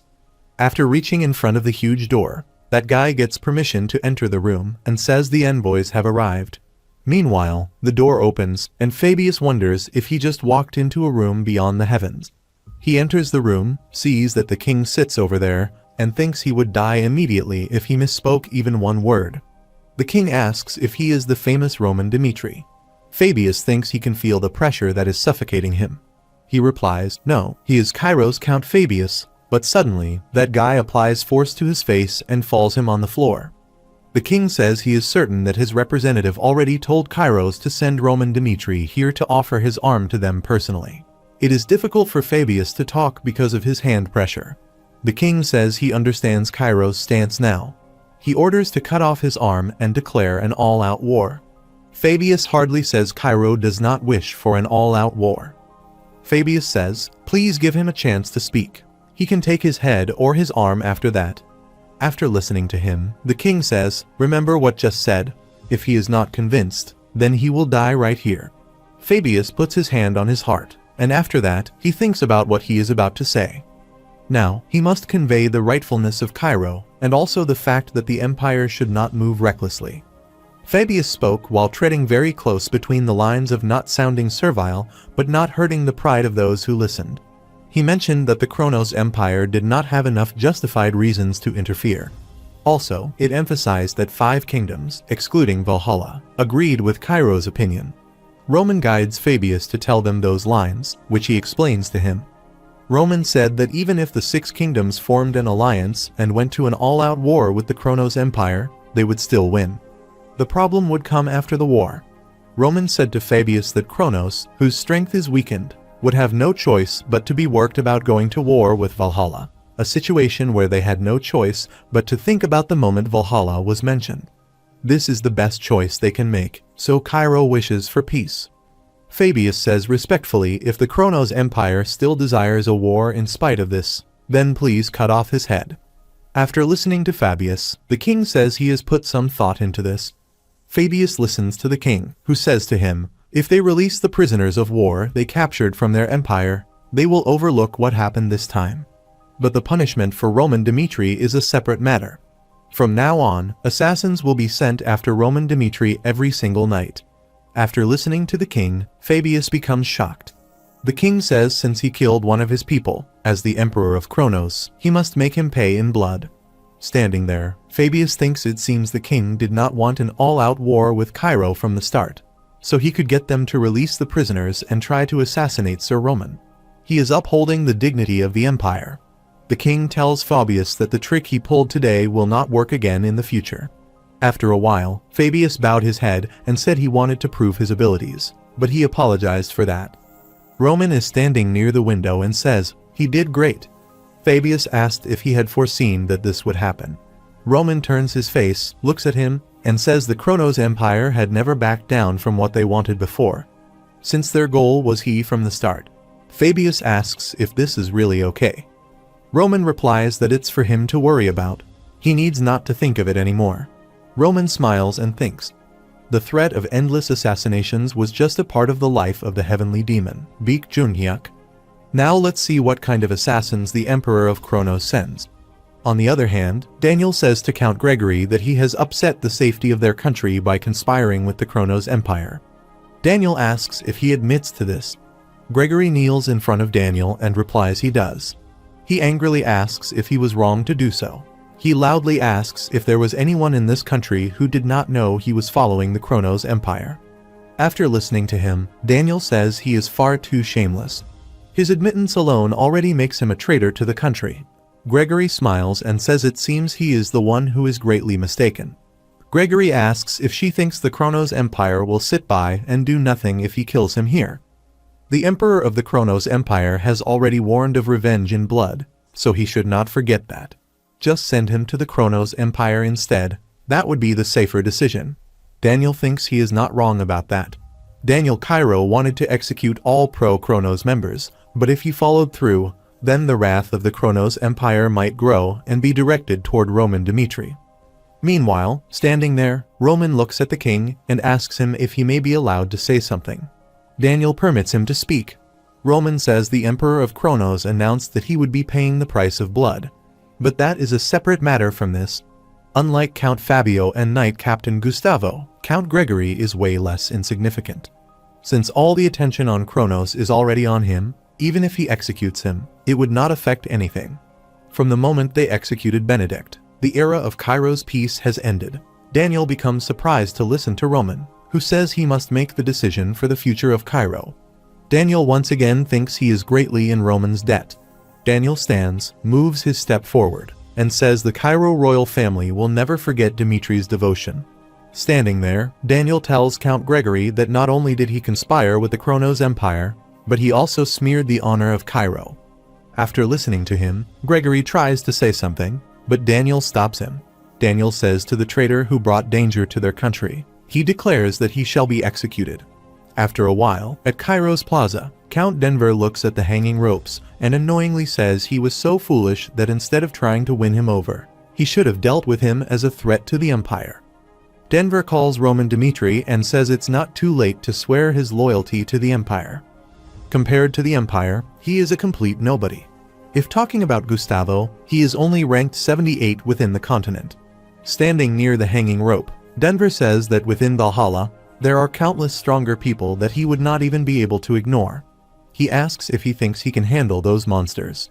Denver says aggressively that even if his talks with the Kronos Empire are over, they are not over with Valhalla, so think wisely.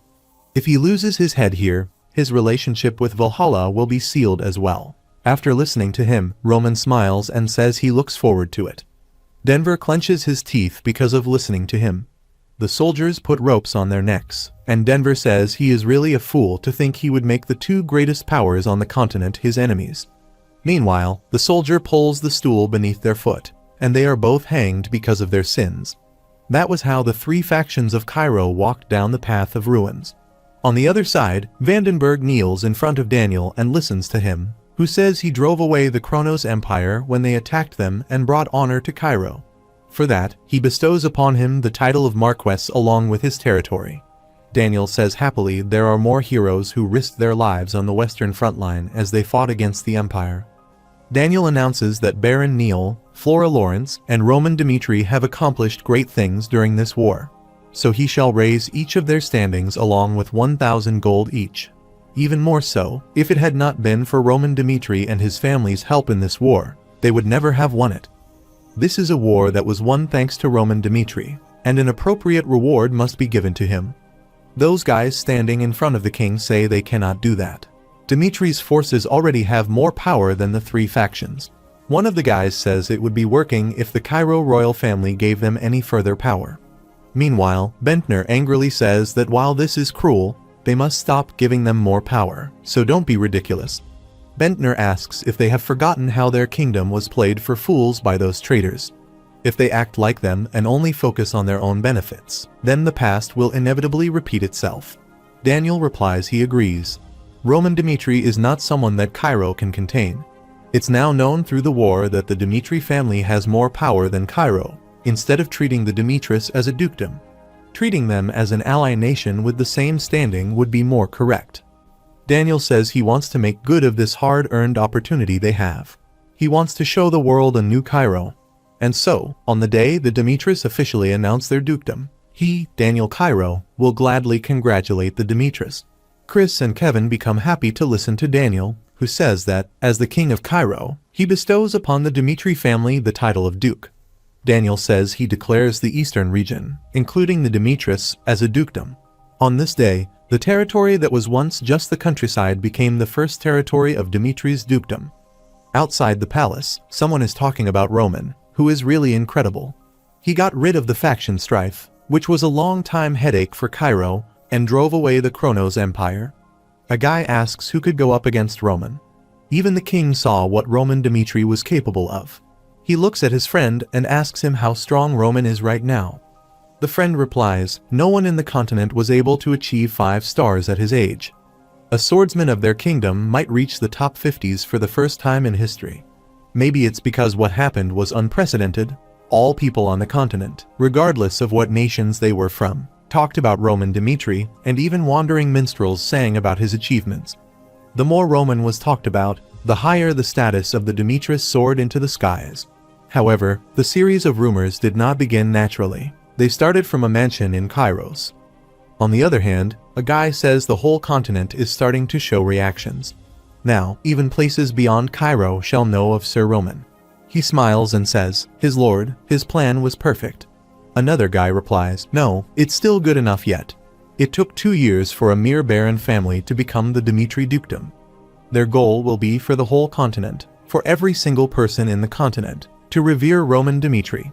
A fat guy standing near the window looks outside and says that for him to become the hero of the continent, they need to spread his achievements far and wide. He smiles and says meeting with Roman Dmitri is that once-in-a-lifetime heavenly opportunity for him, which is why he must climb even higher. The name of this fat guy is Henry Albert, and he wonders how he has lived his life so far. As he gathered people who were interested in what Roman did, Henry Albert's value also increased quite a fair bit. He is giving pictures in the Cairo Royal Academy, a place he would not even dare to look at in the past. He also gained opportunities to teach children from reputable families. Henry receives tremendous reactions from his lectures. The people in his household are proud of him and stop worrying about money matters from a certain point. He both obtained wealth and fame. This is Cairo Royal Academy's professor who says to Mr. Henry that as he listened to his lectures, he could not stop his heart from becoming excited. Thanks to him, he now sees reality.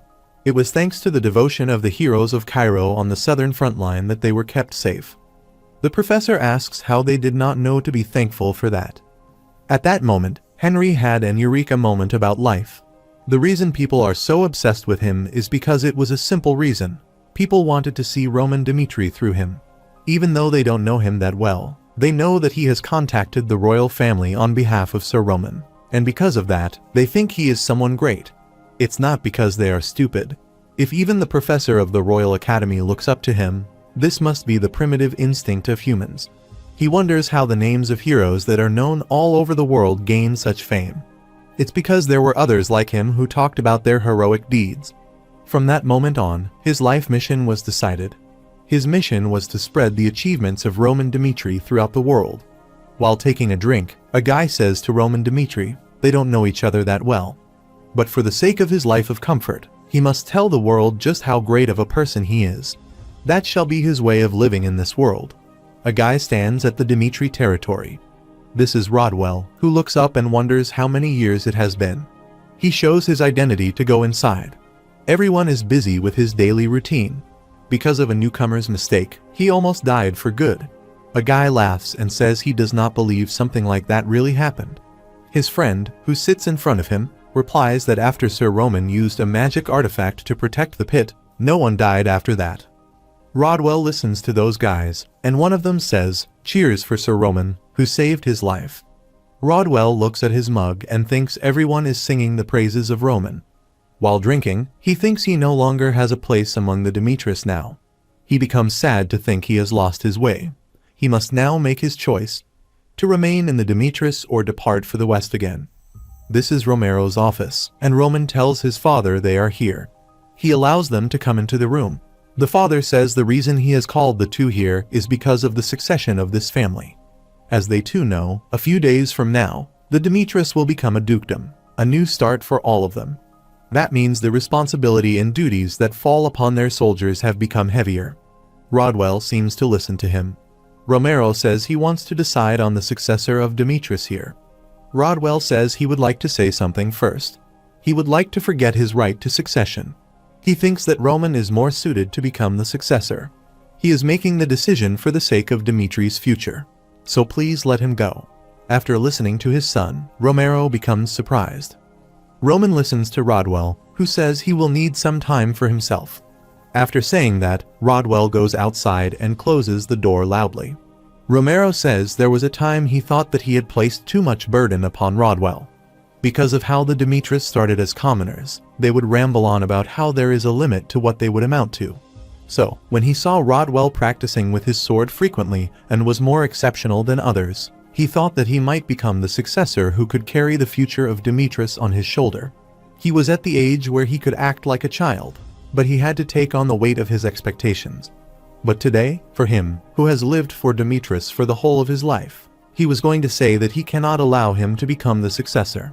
He feels sorry for him, but he doesn't think his decision is wrong. Roman listens to his father, who says, for the sake of the future of everyone in the Dimitris, becoming the successor would be the right choice. Romero says, however, he wants to ask him for a favor. Roman says, please tell him what that is. Romero puts a hand on his shoulder and says, take care of his brother. He has lost a lot of things in his life. This is his last request to him who will be succeeding the Dimitris. After listening to him, Roman replies, yes, father. On the other side, Rodwell swings his sword and tries to attack the target, but misses. He becomes aggressive to see that he missed it again. He penetrates the sword into the ground and thinks he is definitely aiming for the head. But when he swings his sword, what he aims for is a little further than he thought. There is a huge difference in senses. Meanwhile, Roman comes there and tells him that he will not be able to take down his enemy that way. Rodwell listens to his brother actively, who says his body's movements have been formed by the long training he has had so far. Losing his eye does not mean his vision is only affected. The sense of distance and error in information is deceived, and then the fear comes from them. Roman moves towards him and says everything he has known has changed. But don't hold on to the fact that he has lost something. If he is able to make use of everything else, he will be able to see a whole new world that he was not able to see when he only relieved his eyesight. If he desires it, he will help him achieve that. Rodwell stands in front of Roman arrogantly, smiles, and asks why he should listen to him. Roman listens to Rodwell, who asks him why he even cares so much about him. He says to his brother angrily that he is already the successor, so leave him be. Standing there, Roman says the Demetrius are now in a new situation. The Kronos Empire and Valhalla are both displeased with them, and they don't know what they will do. They cannot completely trust the Kingdom Alliance either, and thus they need to grow strong enough to protect themselves. Roman looks down and says that up until now, he may have been able to plow through with his own strength, but as time goes by, that will inevitably hit his limits. If the Empire leads its army to attack them, he must go onto the battlefield. Roman says to him that Roel Dimitri is his brother, his blood. If another person is needed to lead Demetrius while he is away, he puts a hand on his shoulder and says he hopes that he will be that person. After listening to him, Rodwell starts to think something. The 4 kingdoms that are in the southern part of the Salamander continent include Umberto, Redford, Odelia, and Frank. They shared borders with the empires and formed a kingdom alliance so that they could protect each other. They, who banded together for survival, had now instinctively realized just how important Roman Dimitri was a few days before the announcement ceremony of the Dimitri dukedom. At Umberto royal family, a guy named Count Verdi said to them that the infighting incident that took place in Cairo recently was an unprecedented crisis, but Roman Dimitri was able to resolve it cleanly. The fact that their kingdom alliance was dragged into this to prepare against the wrath of the empire meant that he was not just strong, he was also someone with intelligence. Verdi said there was no guarantee of how long the Southern Kingdom alliance would last. He thinks that the answer to the survival of their kingdom lies with Roman Dimitri. It was a good coincidence that he was single, and asked how they suggested a marriage between him and the princess. Umberto's king asked if the princess did not already have someone she admired. He put his hand on the table angrily and said this was not the time to be concerned with such trivial emotions. This was the only chance they would have. Umberto's king replied, right, he would bestow him with full authority on this matter, but made sure that her marriage with Roman Dimitri came to pass. As time passed, the Dimitri dukedom was announced, leading to the Dimitri dukedom being full of festivities. Someone calls Romero Dimitri and says Sir Roman is already well in his late 20s and asks if it is not about time to consider his marriage. Count Verdi says to Romero Dimitri that he was trying to hold himself back from boasting, but Umberto's princess is known as the treasure of Umberto. She graduated from a reputable academy with excellent results. She is someone who has both the beauty and the wits. A marriage between the best woman in Umberto and the best man in the Dimitri. He asks if they would not make the perfect pair. Verdi says he is certain this will be the best for both their countries. A guy comes there and asks if the princess has someone she admires already. The name of this guy is Viscount Ringo, and he belongs to the Redford Kingdom. He says smilingly it is based on the rumors. She meets up with someone from a baron family from time to time.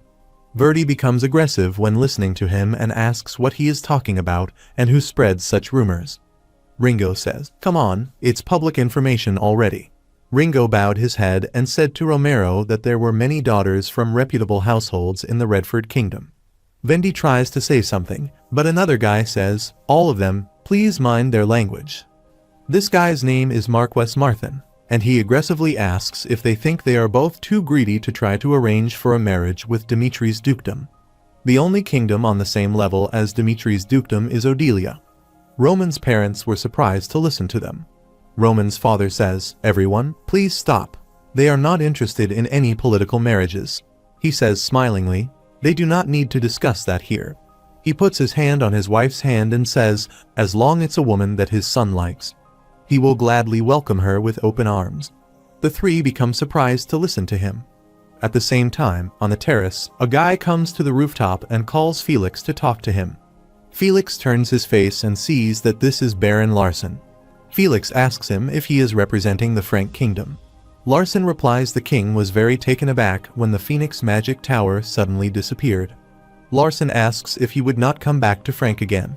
Larsen says they will do whatever they can to support the Phoenix Magic Tower. After listening to him, Felix looks over there and says it means he knows it too, that Frank has broken its promise with the Phoenix. Larsen replies that this time, it will be different. He will see things personally. Felix smiles and says no, noting he proposes will change his mind. Felix says they have found someone who recognizes their value and has soared their loyalty to the Dimitris. Please go back to Frank and tell them this. The relationship between Frank and the Phoenix is over. Standing over there, Roman looks at everyone and thinks as expected. The two empires did not send any people. Kronos already warned them of assassination attempts, so he understands. While holding a drink in his hand, Roman thinks the Valhalla Empire likely does not intend to overlook Count Denver's death either, since both empires have revealed their desire to conquer the continent. There will be clashes between the Empire and the Kingdom Alliance from now on. But their alliance with the nearby kingdoms is just temporary. In the end, they must obtain the power to go against the Empire by themselves. Meanwhile, that man appears there and respectfully says to Roman, the young master, that he has a guest waiting in the guest reception room. Roman asks whether he was supposed to expect a guest. He replies that it is the prince of the Hector Kingdom. The guy with red hair is Edwin Hector, and he belongs to the Hector Kingdom. He says to Roman, it's been too long. Edwin contracts with Roman to establish the Dimitri Dukedom. Roman sits and listens to Edwin, who says he is truly incredible. To think he would resolve the rebellion within Cairo so quickly and even drive away the Kronos Empire. Roman says he doesn't think they are in a relationship where they would speak of embarrassing compliments to each other. So, please get straight to the point. Edwin sits there and says he is right, as he doesn't think they will meet again unless it's on the battlefield. He will cut straight to the point. In the war between Cairo and Hector, someone was pulling the strings behind the curtain to make that happen. Edwin says Hector started the war because of the famine that lasted for years. He knows that this does not make it an excuse for starting the war. But right after the war ended, they discovered that the famine had been created artificially. There were reports that the land turned black, and there were numerous animal corpses found. Those are phenomena caused by a necromancer's curse. Black magic is something that humanity must not be involved in. Also, they found out something else through their investigation. 10 years ago, the Kronos Empire also experienced the same famine as Hector. Although they covered that up internationally, they found out that it was the black magic experiment after they asked around. They have completely taken over the southern side of the continent and will probably start the full-on conquest soon. This is not a problem that only concerns Hector. Edwin says annoyingly that this will also become a problem for the Dimitri Dukedom in the future. So, to stop the ambitions of the Kronos Empire, the Hector Kingdom would like to join hands with the Dimitris. Roman replies he saw this coming. Edwin thinks their country's intelligence barely found this information, yet he already knew of it. Roman says he had information from his own intelligence, and it was pretty obvious who stood to benefit the most from the bloodshed between their countries. However, Roman asks why he should agree to a proposal suggested by Hector. Roman asks if he is rejecting their proposal. Roman says he is asking here whether Hector is in a position to make such a proposal. Hector has been driven into a corner. He needs time to restore the dry lands in their country. With only the fines provided by the Heavenly Palace to Hector, he is unable to resolve his problem completely. So, skip the parts he already knows about. Tell him why he should join hands with him. Outside, everyone talks with each other happily, but Roman is talking with Edwin by closing the door inside the room. Edwin replies he would not deny the fact that Hector is weak now, but he doesn't understand the war that he will be participating in anyway. They would simply be joining him in it. Edwin annoyingly asks if it is not their plan, just an extension of Dimitri's plan to drag the kingdoms into an alliance. Roman replies that he is right. In front of the enemy known as the Empire, the Kingdom Alliance has to come together to survive. Roman asks him if he trusts the Kingdom Alliance or if he can guarantee that he will stay in this relationship until the end. After listening to him, Edwin does not reply to him. Roman stands up and says, let him tell him just how he would destroy the Kingdom Alliance, which is a sand castle if he was the Empire. Human relationships are complicated. While they trust and believe in their own people, they always distrust and suspect those outside their fences. Roman says the Umberto Kingdom is on the front line. Their borders are facing Kronos. Due to the accumulated losses they have received, their internal affairs are starting to be shaken. So, he would first try to bring Umberto out of the Kingdom Alliance. Redford's king has fallen into gambling and has exhausted the country's fund reserves. His vassals tried to resolve the problem and eventually reached out to the Golden Bank. Roman smiles, looks behind slightly, and says the solution for the debt-ridden Redford might be a betrayal. Roman asks Do she thinks Frank and Odelia are any different. They have had long-standing problems with Cairo for ages. As Cairo purged out the aristocratic faction and the Empire faction, Cairo found stability. But don't expect those two kingdoms to be able to resolve their problems in the same way as Cairo. Roman stands near the window, looks outside, and says the four kingdoms in the Kingdom Alliance are already great liabilities that Kronos can easily target. That applies to Hector as well.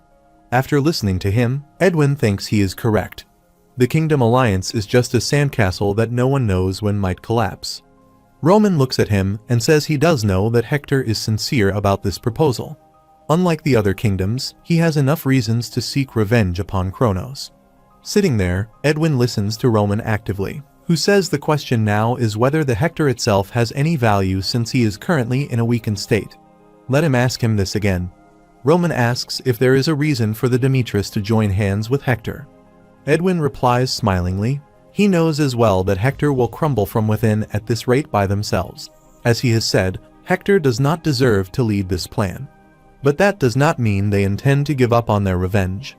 Edwin says to Roman he asked him for the reason. Edwin stands and says wars are all about attrition. Even the Demetrius will need sacrificial lambs to open up a path for him.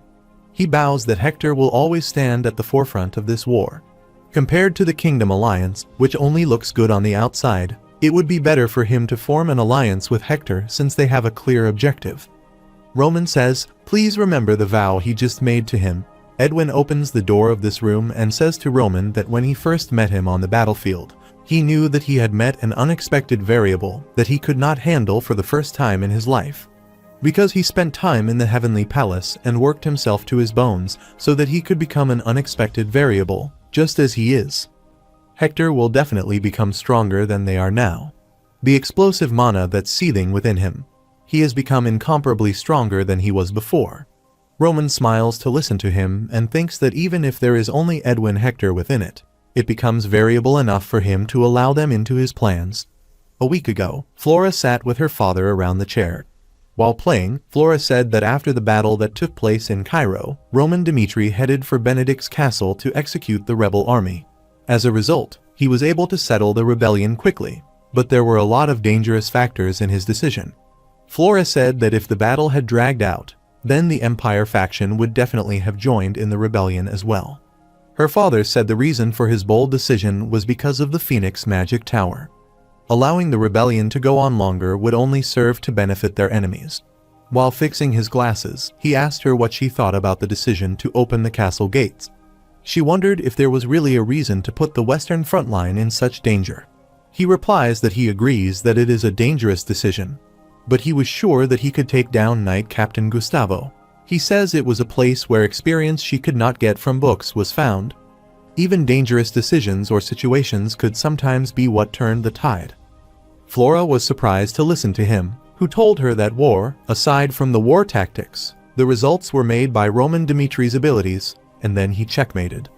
In the present scene, someone calls to Flora. This is her father who comes towards her and says since he knows why he wants to learn war tactics. He cheered for her from the bottom of his heart. But he cannot believe she is going to the Western front line. He did not have a day of peace because he was worried that something might have happened to her. He asks if she cannot just come back. Flora replies that she experienced a lot of things on the Western front line.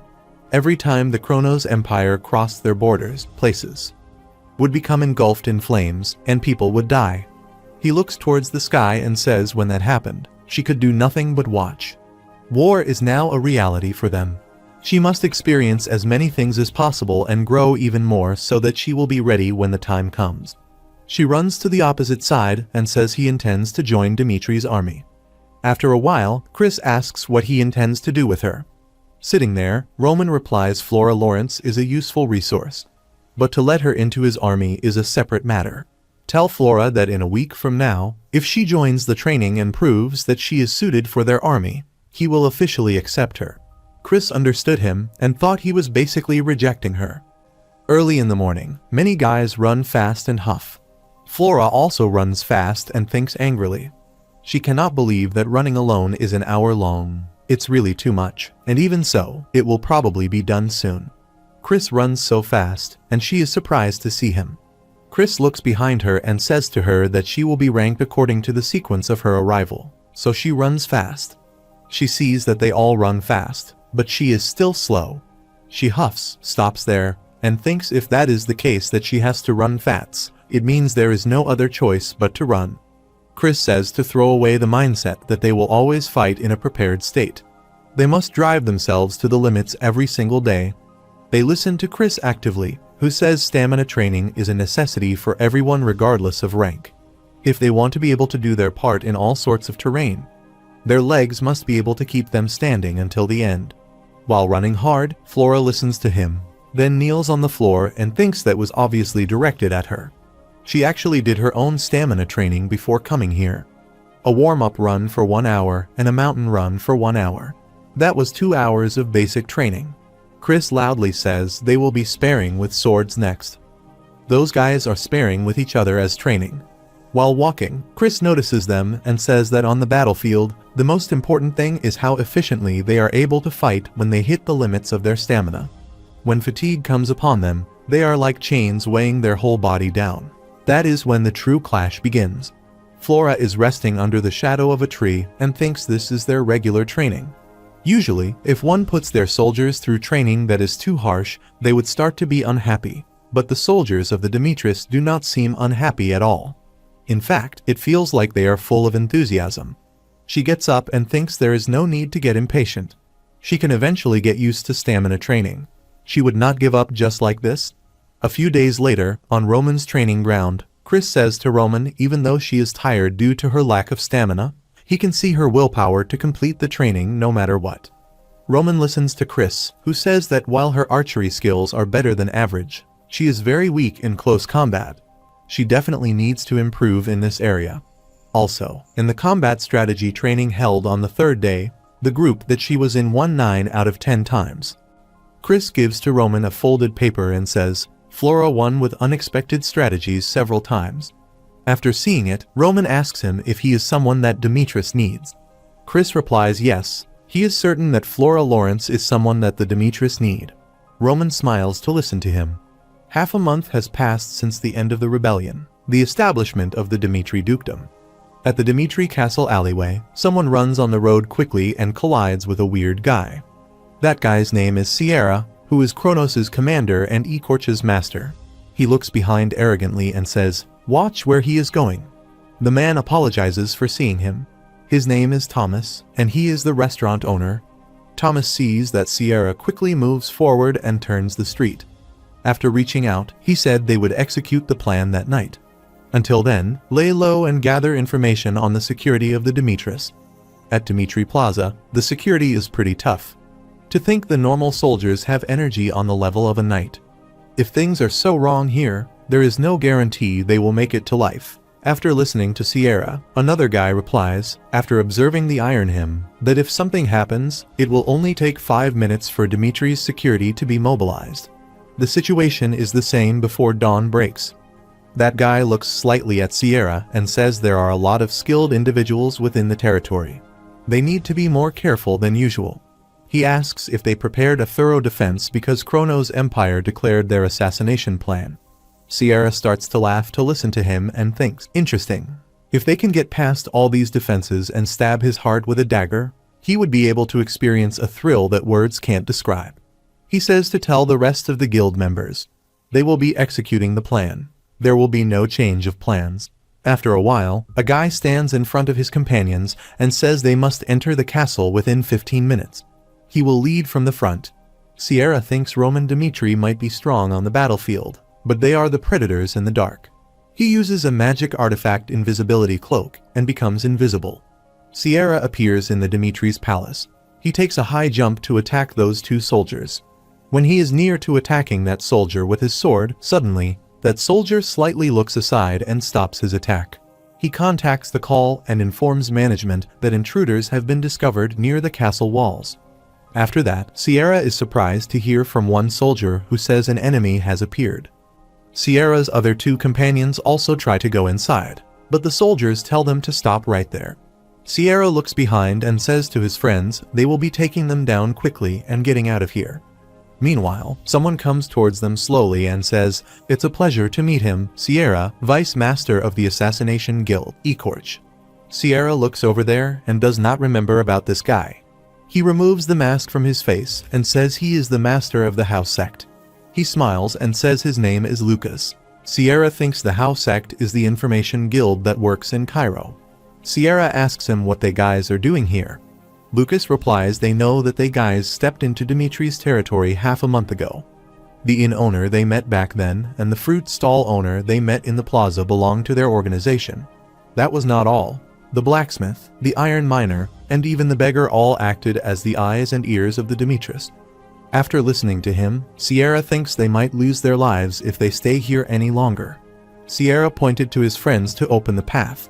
They will break through the enemies and enter the inner castle immediately. Sierra's soldiers and Lucas's soldiers run towards each other to fight. Lucas's soldiers kill the opponent members easily by using their swords. To see this, Sierra becomes surprised. He thinks they are strong, as expected.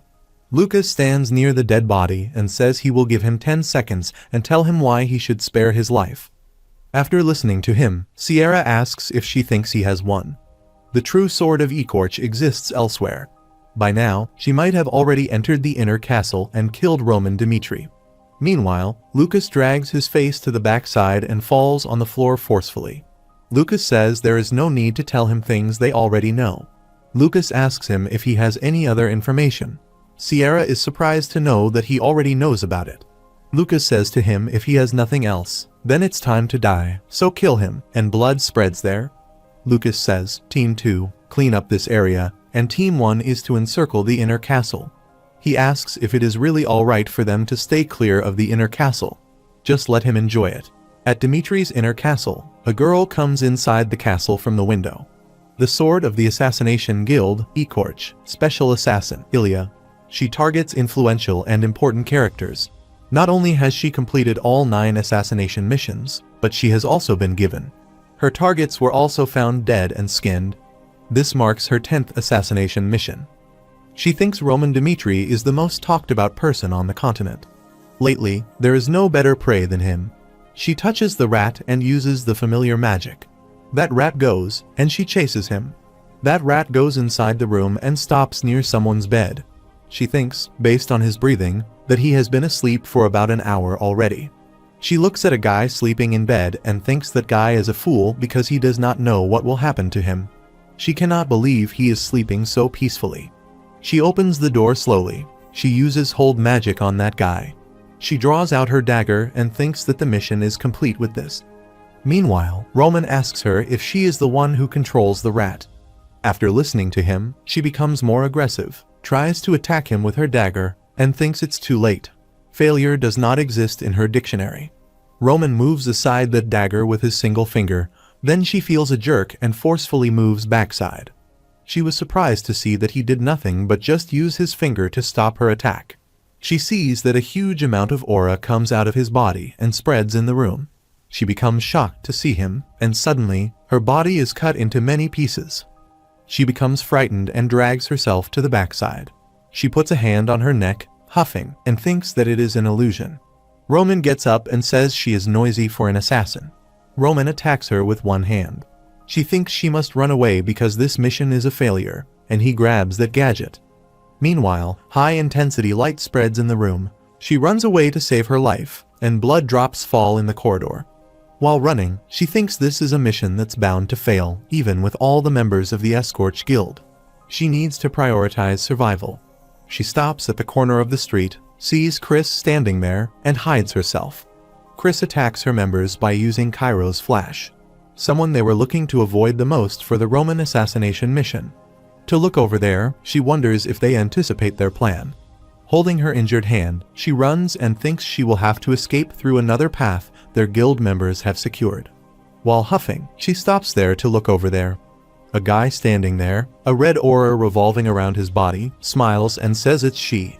Looking towards her dead companions, he says he is glad to see them. He asks her if she knows how worried he is that she might escape using another route.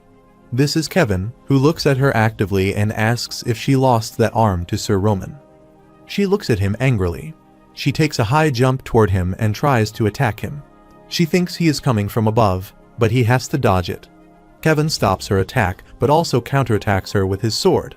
Blood comes out of her body, and she sits on the floor. Felix stands near her and says if his lord had not asked him not to kill her, he would have ripped her flesh apart piece by piece while she was still alive. Kelvin says insanely he would have loved doing that. After listening to him, she becomes frightened and thinks they received a request they should never have. 1 week later, blood spread on the floor, and the weapons fell on the floor. A girl huffs and says she will tell him everything. She says to him annoyingly, "Please just kill her." This is Lucas, who smiles and says they have zero intentions of doing that, because all the wounds inflicted on her will become an example for those who try to mess with Demetrius. Lucas, who is an employee of Roman, holds her hair and tells her to drink it. She wonders if this is a medicine or poison. Lucas drinks that liquid forcefully and says his lord had already left for the Kronos Empire a week ago. They found out where Ecorch's headquarters is. He is thinking of letting her go now. That means if she doesn't want her master to die, then she had better hurry up. At Ecorch's headquarters, a guy named Braha, who is Ecorch's master, listens to someone on call who tells him it's been a week already. That guy asks if they have failed their mission. Braha annoyingly replies, "Let's wait a little while longer. This is not the time to rush to conclusions. Please trust Ecorch." That guy at call says, "Right, but remember this. The price to pay for failure will be tremendous." After listening to him, Braha thinks they have not been able to contact them at all, and it seems they have already failed. In that case, they need to cancel all the assassination missions that are ongoing right now to mobilize all of Ecorch to focus on assassinating Roman Dimitri. While that would be an immense sacrifice, they need to do so in order to gain the support of Kronos. Braha stands and says he never thought he would have to handle it himself. The candle's light moves slightly, which means someone appears there. This is Roman Dimitri, who appears behind him secretly. Braha feels someone's presence and looks behind slightly. Braha draws out his hollow knight nails and throws them towards Roman to attack him. Roman sees them actively, uses enhanced protection energy, and stops this attack. To see this, Braha feels surprised. He tries to draw out something else to attack him, but Roman uses magic and applies force on his mouth. Roman holds his neck and says now he has him, leader of Ecorch. To think he would step into the Empire just to pursue him, and he is far crazier than any of them had imagined. Roman sees a button on his shirt, and Braha asks if he is trying to press that. He feels bad thinking Roman noticed it. Roman says he will press this button for him, and the castle starts to shiver. Braha says angrily, "Hundreds of assassins are coming here because he pressed that emergency button." Braha asks if he thinks he can take them all alone. Roman replies to him, "There are only about 30+ assassins that remain in Ecorch's headquarters. Excluding those that are out on missions, that's probably the number of assassins that he has here." After listening to him, Braha says he already knows the total number of assassins that Ecorch has. Roman smiles and asks what he thinks of coming into this place. Roman had already killed all those people before coming here. Roman pointed toward Braha with his hand and threw him against the wall forcefully. After that, Braha falls to the floor, and Roman turns to the other side. He looks over there actively and holds a letter. He thinks Ecorch is an assassin organization whose main client is the Kronos Empire. While reading the letter, Roman thinks he is not their only assassination target. Depending on who their target is, he can determine what Kronos is after. The Category 1 assassination belongs to Calderon Drake. Another Category 1 assassination belongs to Count Rondon. After reading these names, Roman thinks that one of those names is the first son of the Umberto military leader, and another of Redford's wealthiest men. After reading the information, Roman burns that letter and thinks, and he starts to see what Kronos is after. At the same time, in the Assassination Guild, Dante Cairo branch, someone tells the soldier to contact Ecorch with the magic communication device immediately. She is injured and says to him angrily that there is no time for her to explain the current situation. That soldier replies that the line's not getting through. The situation is looking bad since Ecorch did not answer the call. She will need to contact the client next. She says, "Connect her to Kronos, please." This is Charlton who says to her, looking at that rundown look of her, she must have failed her mission. She replies that Roman Dimitri had anticipated their plans and planted a trap for them. She says annoyingly, everyone on the assassination mission perished. Roman had crossed into Kronos to attack Ecorch's headquarters. After listening to her, Charlton asks if that is all. She becomes shocked to listen to him and thinks it's not possible. Charlton looks at her angrily and asks if that is all. She asks him if he uses them as bait. Charlton replies it is very disappointing when she puts it that way. He says if the guys had completed their mission perfectly, they would have paid the agreed amount to them. Think carefully. His Majesty announced the assassination of Roman. Everyone on the continent knows that they are after his life. If people found out that the assassination attempt made by the Empire had failed, their reputation would be in danger. They simply made the rational decision here. They are actually thankful to their guild. They have lured him out of the Dimitri territory. This is all thanks to Ecorch. She tries to say something, but suddenly, something fills his mouth. This is the blood that comes out of her mouth. She remembered the time when Lucas forcefully made her drink that solution. She thinks Lucas used a slow-acting poison and created a situation so she would contact Kronos. Roman is someone who is way more dangerous than the people imagined. She looks at him angrily and thinks, looking at his smug face, she does not want to tell him that. She fell on the floor and died. Charlton says that's not good. That was the pathetic end of an assassin who had been notorious in her time. Someone burns that castle. Everyone's body inside it burns to ashes. Roman stands aside and looks over there. After that, he turns his face to the other side and goes. At this time of moony night, Roman passes by the forest. He feels someone bother him, so he says, "Come out." The leaves of the trees start to move, and someone looks at him. Meanwhile, many guys appear there. Roman asks if they are the three shadows that grew by feeding off the darkness of Kronos. Roman thinks, as expected, that the Kronos Emperor has mobilized the most dangerous people they have in order to kill him. One of the guys asks when he detects their presence. Roman smiles and replies from the start. After listening to him, they all collectively move toward Roman to attack him. Roman also draws out his sword and swings it towards them. He cuts the arm of that guy with his sword and thinks his attacks are not working at them. That's why he will have to move faster. Roman again runs quickly and passes by him by taking on him. Roman stops there, looks at him, and thinks this is not normal magic. Roman can feel that strange power. He thinks he has felt something similar back in the Miram once. A group of people used a power that was forbidden, and they absorbed the strength of other living people. He thinks they called that black magic in this world.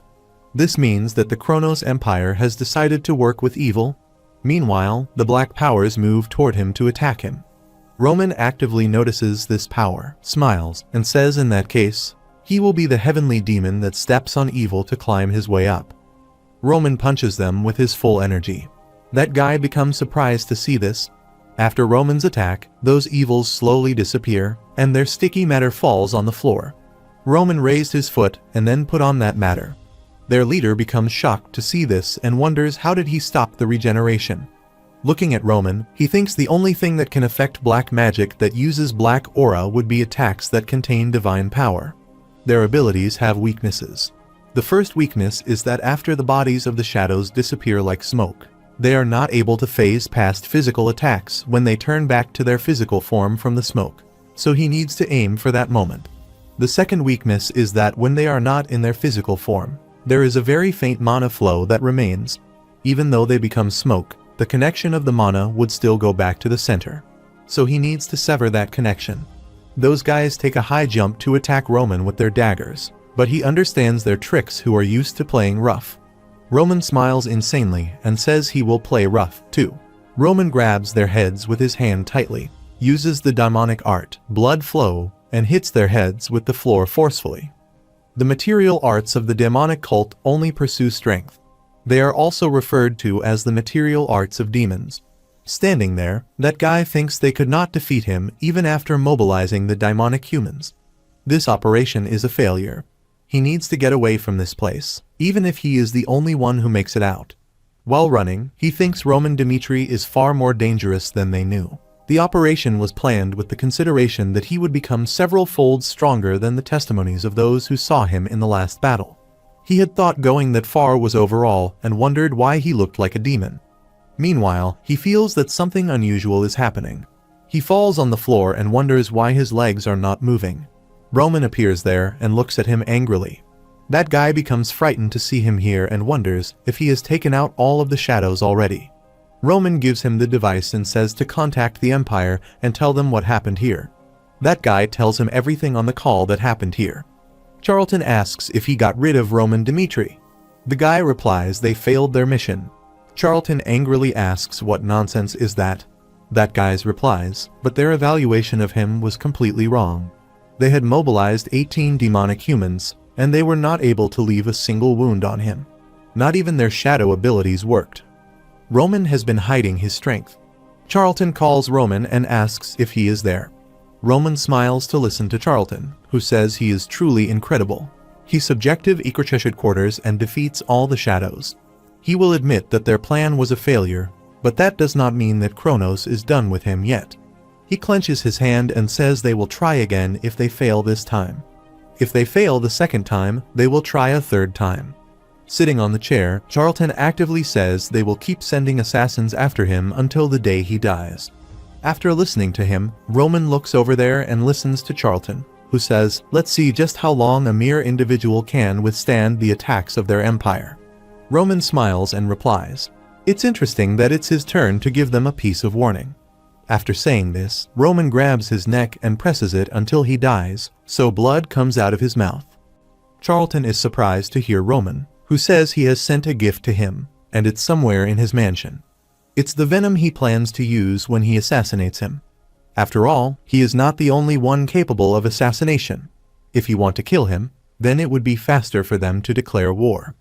Charlton becomes aggressive in listening to Roman, who says he truly is curious as to what kind of face he will make when he sees his gift. Meanwhile, Charlton orders to search the mansion thoroughly right now. He says to check if there are any traces of outsiders entering the mansion. His employee says they found this in the storage. Charlton looks at this bottle and thinks it seems that the transparent liquid is venom. He says aggressively to his employees, making preparations to depart for Behemoth. This is Behemoth Magic Tower. It's an organization that primarily uses deadly weapons, like poisons. They are also considered the best on the continent for creating antidotes. This is Matteo, and he is a Behemoth mage. He says he cannot believe this poison is both colorless and scentless. This is truly ill news. This is Charlton, standing beside him, saying tell him whether it can be detoxified. Matteo falls this poison at a prisoner, and he screams loudly. After that, Matteo puts their hand on his mouth and uses the cure poison skill. Matteo becomes surprised to see that he cannot detoxify him. Matteo asks how did he acquire such a potent poison. Matteo starts to shiver and says, right now, he is unable to detoxify it. After listening to him, Charlton thinks it's poison that even the poison magic tower, Behemoth, cannot detoxify. He wonders what on earth the Romans made. After a while, Charlton kneels in front of the Empire, tells him everything, and says what Roman Dimitri has been doing so far. The king asks him what kind of person he thinks Roman is. Charlton replies he thinks he is not the kind that can be broken. Someone who will never bow his head. The king says, call for the demons of the abyss. They must show them very clearly what happens to those who cross Kronos. Rip Roman Dimitri apart, the one who they consider a hero. They will create a percentage so that no one will dare to ever look up at the Empire again. After listening to the king, Charlton bowed his head in front of him and agreed. Someone lands on the rooftop. This is Roman Dimitri, who thinks that even if they try to use magic, it would not be easy to detoxify the poison. In the Mirim, where there are thousands of venoms, one belonged to the Tang clan. Now, the Empire has no choice but to move cautiously. Since there is a chance that Dmitri would retaliate with their own assassination, they likely would not come at them recklessly. While fixing his tie, Roman thinks this is only a temporary measure to buy them some time. War is bound to happen eventually, and they will need to prepare to be fully ready for it. Someone gives a letter to Roman and says he has an invitation letter from Valhalla. Roman opens the letter and reads it. He has the soul of a warrior. They would like to invite him as the representative warrior of the festival. If he does not arrive in Valhalla 100 days from now before the festival begins, then they shall assume that he has rejected their invitation. Chris says Valhalla's representative warrior this time is one of the 12 swords of the continent, Barbossa. He has shown clear intentions publicly to seek revenge for the death of Count Denver. He is a 6-star swordsman, ranked number 6 in Valhalla. He is a monster that also ranked 11 on the continent. Roman thinks smilingly, Kronos and Valhalla definitely have stark differences in behavior. The Kronos Empire is the kind that resorts to any method or tricks, and the Valhalla Empire is the kind that attacks from the front, even when it's ridiculous. Chris says to Roman there is no need for him to accept the invitation. Now that the Dimitris is a dukedom, his safety is more important. Roman put this letter on the table and said, as he had said, that even if he rejected their invitation, there would not be any problems. He looks at Chris and says if he does not accept it, the Valhalla Empire that values the honor of a warrior will go around telling people that they are one and sully his honor. Roman says to Chris he is an absolute being to the people who follow him, and he must give them the certainty of victory just by being at his side. Chris becomes annoyed at listening to Roman, who says he would be able to be safe if he rejected their invitation, and that one rejection will cause tiny cracks in the faith of his people towards him. He closes his fist tightly and says that 100 days from now, he will be participating in their festival. That's his role. A rumor spread within the assassination industry that Ekorch took on the assassination request on the Dimitris only to be wiped out themselves. Thanks to that rumor, assassination requests in the northeastern region had been reduced by a great number. No one would take any requests related to the Dimitris up. With just one precedent, a clear message was sent out that engraved fear into the hearts of people. Sitting there, Kevin thinks this time around, their lord went into the Ekorch headquarters alone again. He wonders if watching him go into danger is the only thing he can do. Numerous people say that their growth is abnormally quick, but that alone is not enough for them to be on the path that their lord is walking in the future. In order to deal with the predators that control the continent, they need to become even stronger than they are right now. Meanwhile, Kevin looks aside because he listens to someone who says they have managed to develop a magic circle that can increase the mana density of a designated area. Kevin quickly follows him and sees that Felix is passing with someone by the corridor. He says it's not perfect yet, but they should be able to reduce the radius of errors within half a year and resolve those errors. Felix smiled at Chris. This magic circle did not just increase the power of magic, but could also be used to train Aura Knights in theory. Kevin hides behind the pillar and listens to them actively. After a while, Felix looks over there and says that's so reckless. Kevin and other members standing in front of him. Then Felix says he has said this repeatedly, but this technique is still not stable yet. Kevin says to him he already knows that they have come to look for him. The only important thing to them would be to be of at least a little help to their lord in the impending future. The enemy they will need to face in the future is an empire that has ruled as one of the strongest forces for several centuries. After listening to Kevin, Felix says, "Please bear this in mind. Safety is of utmost importance. If they become a cripple before they even do anything for their lord, he would be too ashamed to face him."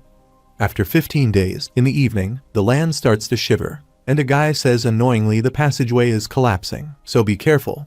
The air shield appears. That's why they survived and are thankful for the artifact. The yellow-haired guy asks Morgan to please take a look at this. Morgan looks over there and becomes surprised by asking what on earth this is. Standing there, they see that maybe a pathway appears there. A guy wonders who could have made such a passageway underground. They see that this is a strong door. Morgan says to his companion to get Felix, mage, here. After a while, Felix puts his hand on this door and says the whole steel gate has the energy of magic in it. If someone had tried to open the gate forcefully, then it would have caused an explosion.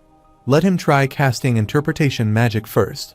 After saying that, Felix starts to read the spell. then closes his eyes and fully pays attention to it.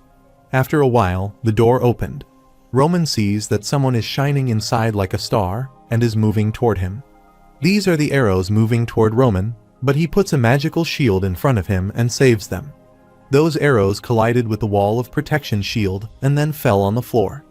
Felix looks at them actively and says it seems to be a dungeon that's rigged with traps. Roman says he will go in and take a look. Felix says loudly, "That's too dangerous because they don't know what traps could be lying ahead."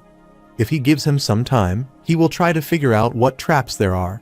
Roman replies, "No, if someone is living inside, then they would have already noticed their presence. The longer they delay this, the more dangerous it will become. So, he wants him to wait here."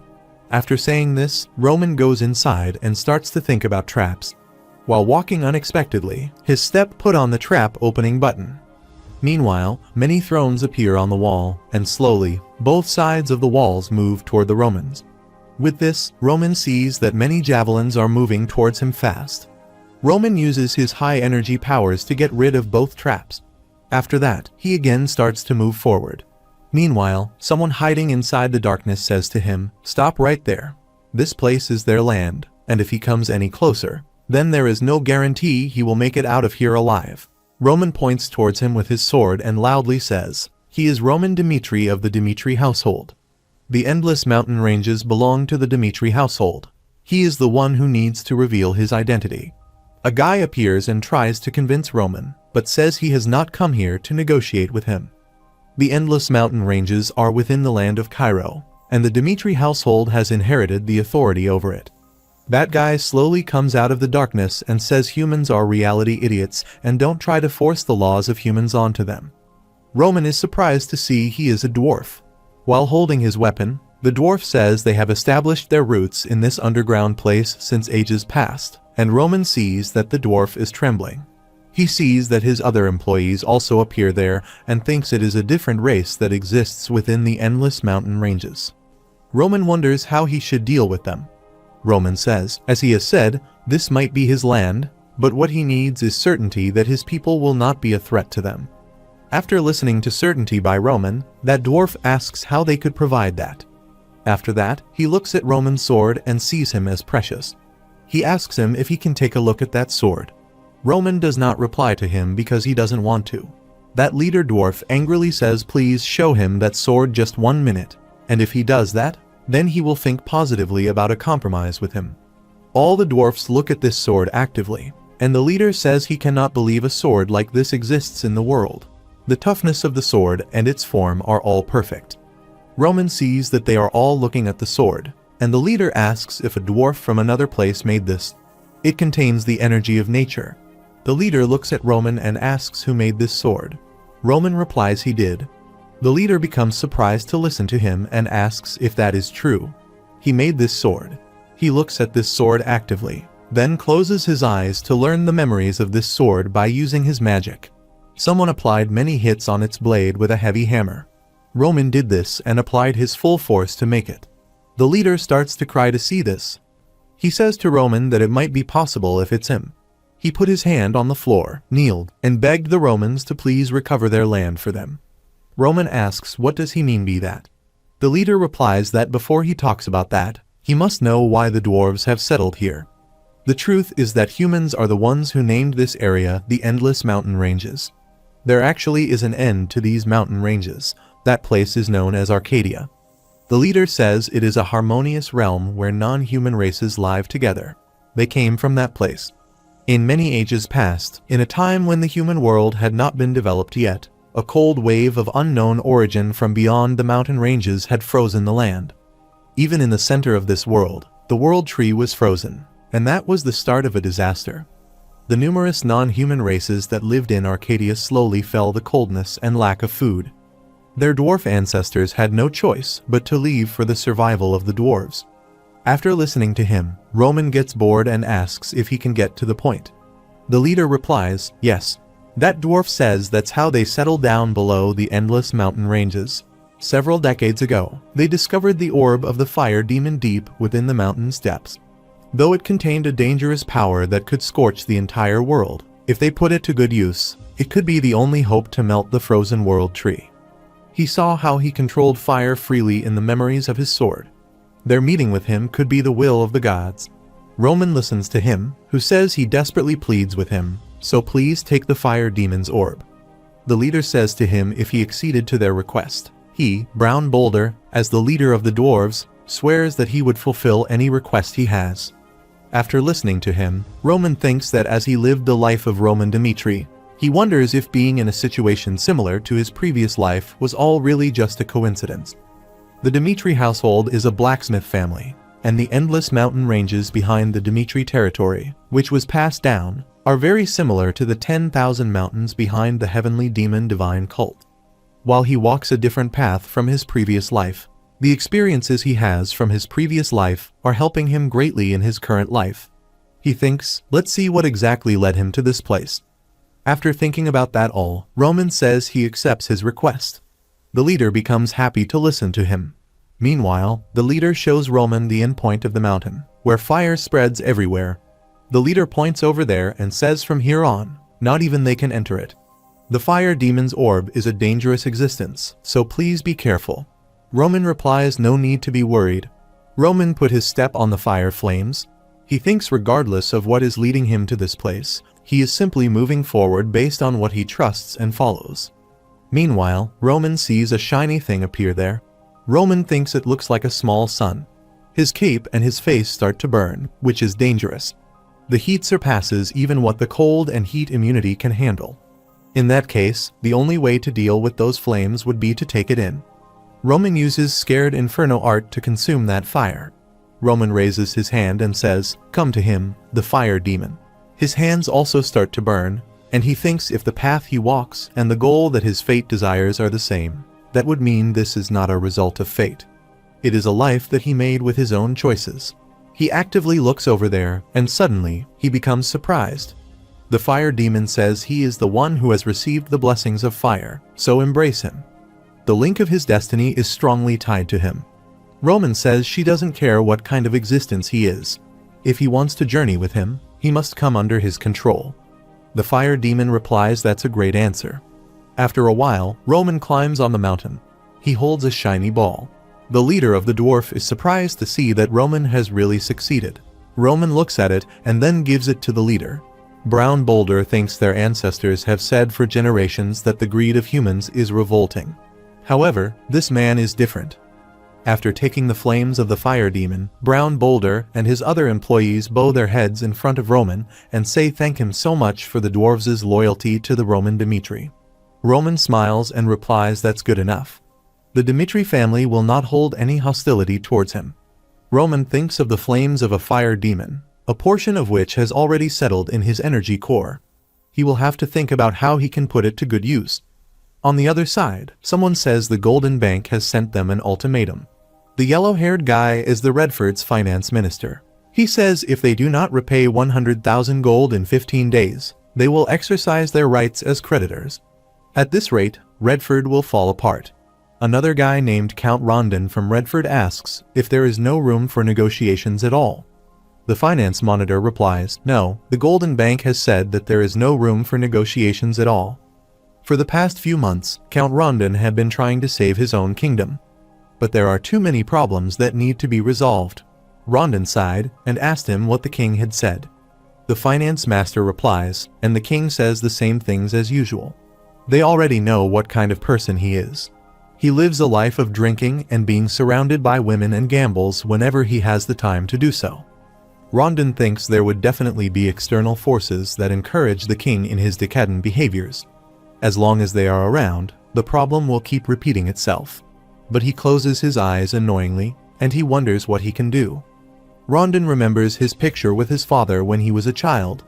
People have criticized Count Rondon, the successor of the new Rondon household.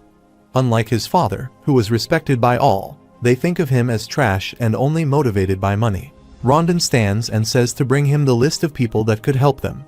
They need to resolve their debt with the Golden Bank first. He had 10 meetings and 10 rejections. He went to look for places that had acquaintances first, but most of them showed cold responses and refused even to give him a meeting. After some time, Rondon stands in front of the building and thinks he will come to a newly founded territory to ask for help. but he will grasp onto even straws right now. While walking fast, Hans huffs and thinks the 1 month which Master Roman told him about has come to an end today. He can look for him now. He reaches the front of the hut and loudly says to Roman Dmitri, "It's Hans, and there is a guest who is waiting to meet with him for a few days." He opens the door, and smoke comes out by the room. Roman comes out and says he was just about to come out. Roman feels the air around him has changed again. Hans asks him if he had a good time training. Roman replies he was able to concentrate on it thanks to him. After that, Roman asks who came looking for him. After a while, Rondon appears there and says it's a great pleasure to meet him.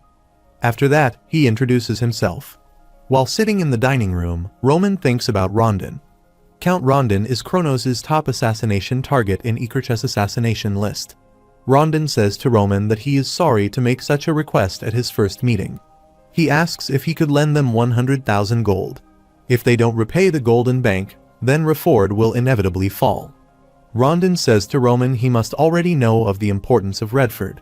While drinking, Roman smiles and thinks he is smart to emphasize their importance instead of begging. Rondon says if Redford falls, then the Kingdom Alliance will lose a member that can halt the Kronos Empire. So please help them out a little. Redford will not be able to survive without help from another country. Roman replies that he has heard rumors about him, one of the wealthiest men of Redford, that he has stolen assets from others and accumulated great wealth using his cruel business acumen. People call him trash or a heartless Scrooge. Roman says the person he is seeing in front of him seems to be different from the rumors. He smiles and says please explain the situation to him. Roman asks why he is working so hard for Redford. Rondon replies he is under surveillance. He cannot be seen as someone who is like his father, who was both patriotic and wealthy. That's why he decided to appear as the complete opposite of him. He starts to cry and says the people that he brought down by stealing their assets are people related to traitors of their kingdom. He does not want to see his kingdom fail or any more of their kingdom's people suffer because of that. Beyond that, he is sure that the perpetrators behind what happened this time are from the Kronos Empire. He will use the territory of Rondon and their family treasure as collateral for this deal. If Redford can go back to what it used to be, the Redford household and the future generations of their household will never forget his help. After saying that, Rondon is quiet and seems annoyed. Roman replies, all right, he wants him to do his best. Just like Cairo has accomplished it, he wants Redford to survive somehow. Roman smiles and says when he does that, opportunities will eventually appear. After listening to him, Rondon becomes surprised and remembers the past time when his father said the same words. His father called him, put a hand on his shoulder, and said nicely that if he did not give up, opportunities would eventually appear, so he would not lose that opportunity. Rondon says to him they will definitely repay the kindness of the Dmitri dukedom. On the other side, while drinking in a cafe, a guy smiles and says the festival where the warriors of Valhalla Honor Souls will be taking place soon. One of the 12 swords of the continent, Barbossa, has chosen to duel with Roman Dmitri. Another guy asks if it will become the first time the continent for a ranker that's outside of the empire to be born. His friend replies that he heard Roman Dmitri would not be accepting to duel, and maybe he is scared. They secretly talk with each other. He says he is not surprised because Butler, Nicholas, and Gustavo, even though they were continent rankers, they were in the lower ranks. Even if the three of them attacked Barbossa together, they still would not have been able to defeat him. Roman reads the letter and smiles. He thinks Valhalla is making obvious moves, so he will have to give an appropriate response to that then. After a while, Kevin reaches the rooftop, looks at his lord, and asks if he knows why he would exclude him from the journey to Valhalla. Standing over there, Roman replies that he is not the only one who would be in danger during this trip. He says that for any danger that might come to Demetrius while he is absent, he needs the person that he trusts the most to remain here. Kevin becomes shocked to listen to Roman, who says to him that he has decided that he is the most suitable candidate to stay here in his absence. He refuses to listen to him and thinks he trusts him more than Chris. Kevin loudly thanks to him for entrusting him and says he will do his best to protect the Demetrius. Roman looks at him and thinks he is really a simpleton. After that, Roman looks over there and thinks they must win this impending, impossible fight. For that to happen, a precedent must be established to show that the 12 swords of the continent are not absolute beings. He is going to Valhalla to make that happen.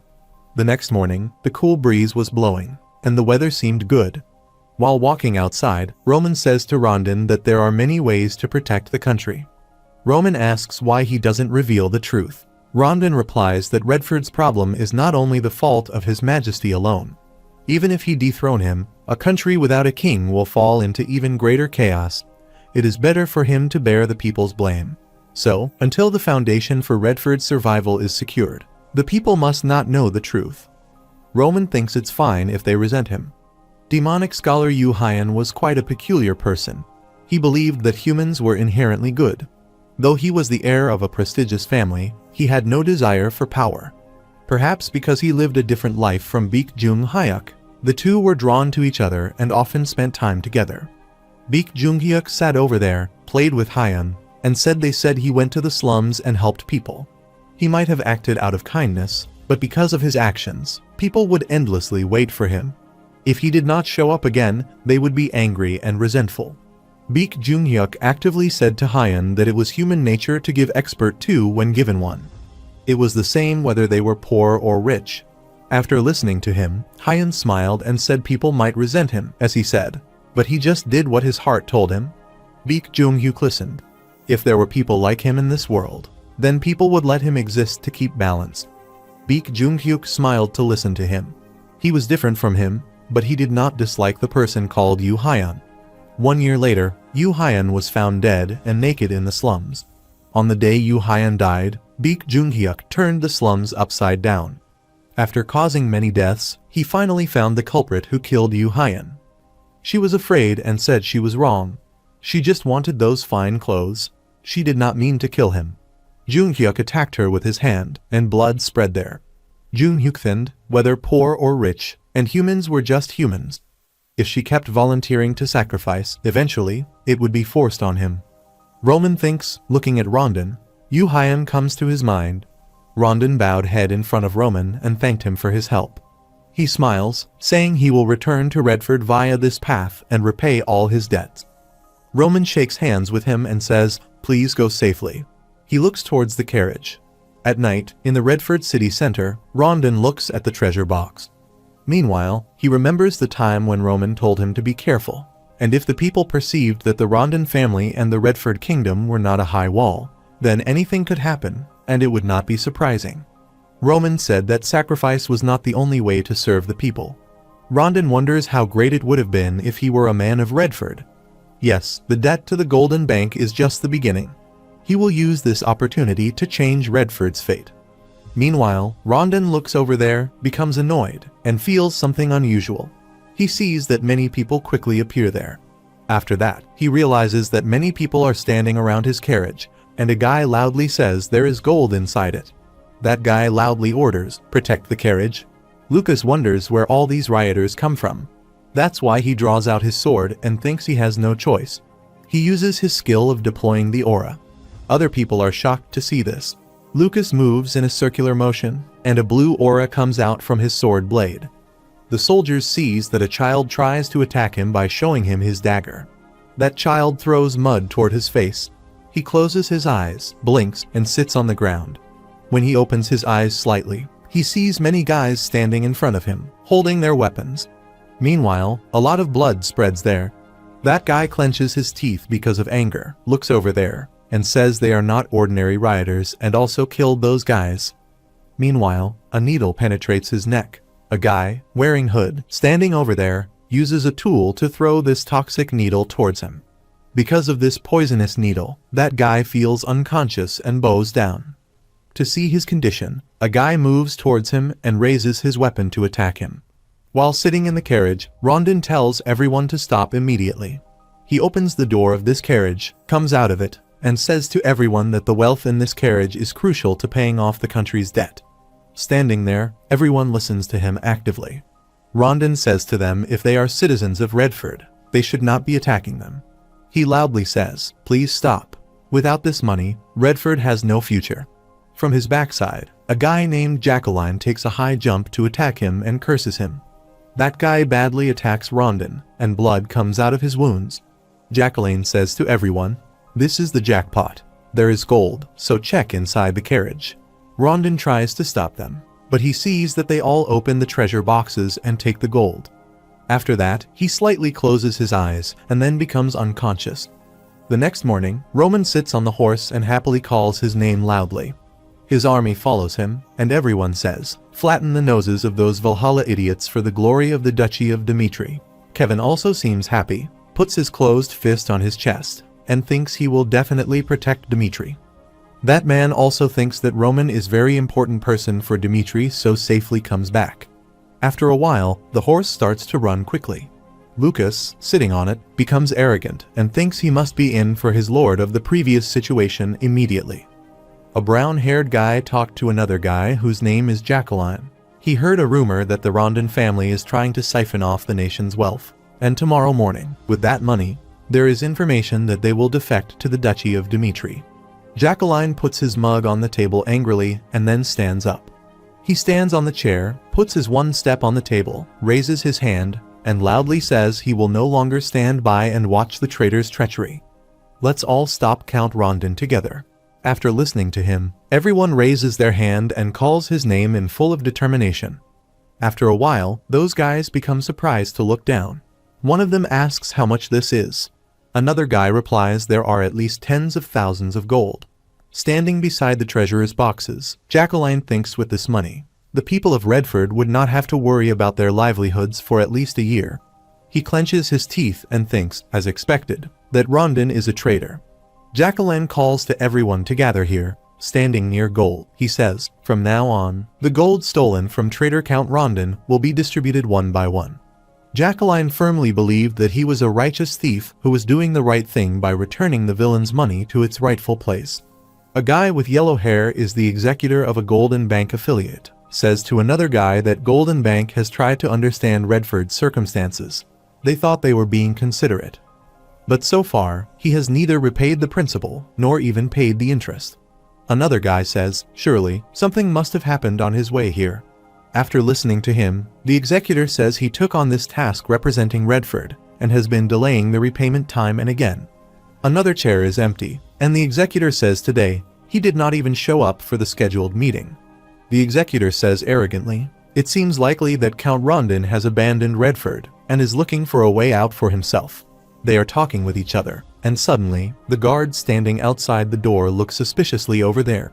Another soldier says loudly that the heir to the Duchy of Dimitri, Roman Dimitri, has entered. The executor and another guy also actively look toward the door. Roman comes into the room, smiles, and says he apologizes for being late. He asks if they shall begin the discussion in earnest now. While taking a cup of tea, Roman listens to the executor, who asks him what brings him here. Roman replies there was an incident involving Count Rondon, and he has come as his representative, so direct all discussions to him. Executive looks at him angrily and says, as Rondon's representative, he should know how things are progressing. Golden Bank has classified the Kingdom of Redford as a delinquent debtor. They will resort to any means necessary to recover the debt. This is money for them. Roman replies stop beating around the bush and get to the point. The executor shows Roman a stopwatch and says they must collect interest for the 5-minute delay. He winkles and says 10% of the amount owed. Therefore, if he pays 1,10,000 gold right now, they will forget the unpleasant memories with the Kingdom of Redford. Another guy becomes surprised to listen to this enormous amount. Roman says the only way to resolve this issue is to repay the 1,10,000 gold. Executor says they have no obligation to consider the debtor's circumstances. Only the agreed upon repayment date matters. Therefore, they must collect interest for the delay. After listening to him, Roman says, in that case, let him ask one thing. Roman asks if it is money that he seeks or the destruction that comes with it. That guy becomes surprised to listen to him. The executor also asks what he said. Roman says he does not quite understand Golden Bank's intentions. No lender in the world goes so far as to risk war to collect a debt. The executor stands to listen to Roman and says the Golden Bank is not like ordinary lenders. Golden Bank's debt relations are built on trust. The reason everyone repays Golden Bank's debts is because they have set a clear example. Roman says he still doesn't understand. The Kingdom of Redford, due to the king's misconduct, was in a very complex debt situation, making repayment difficult. Yet Golden Bank still lent money. Roman says a debt relationship with someone trustworthy, he says. Execute asks if he is saying he lent money to Redford hoping for it down well, or if he is implying. He angrily puts his hand on the table and says, "This is an intolerable statement. The negotiations are over." After saying this, he arrogantly goes to the other side. Roman looks at him, smiles, and says hear him out until the end so he will repay Redford's debt. The debt has been settled, but the Dimitri family made a grave mistake today. Execute looks aside slightly and says they shall meet again in the future.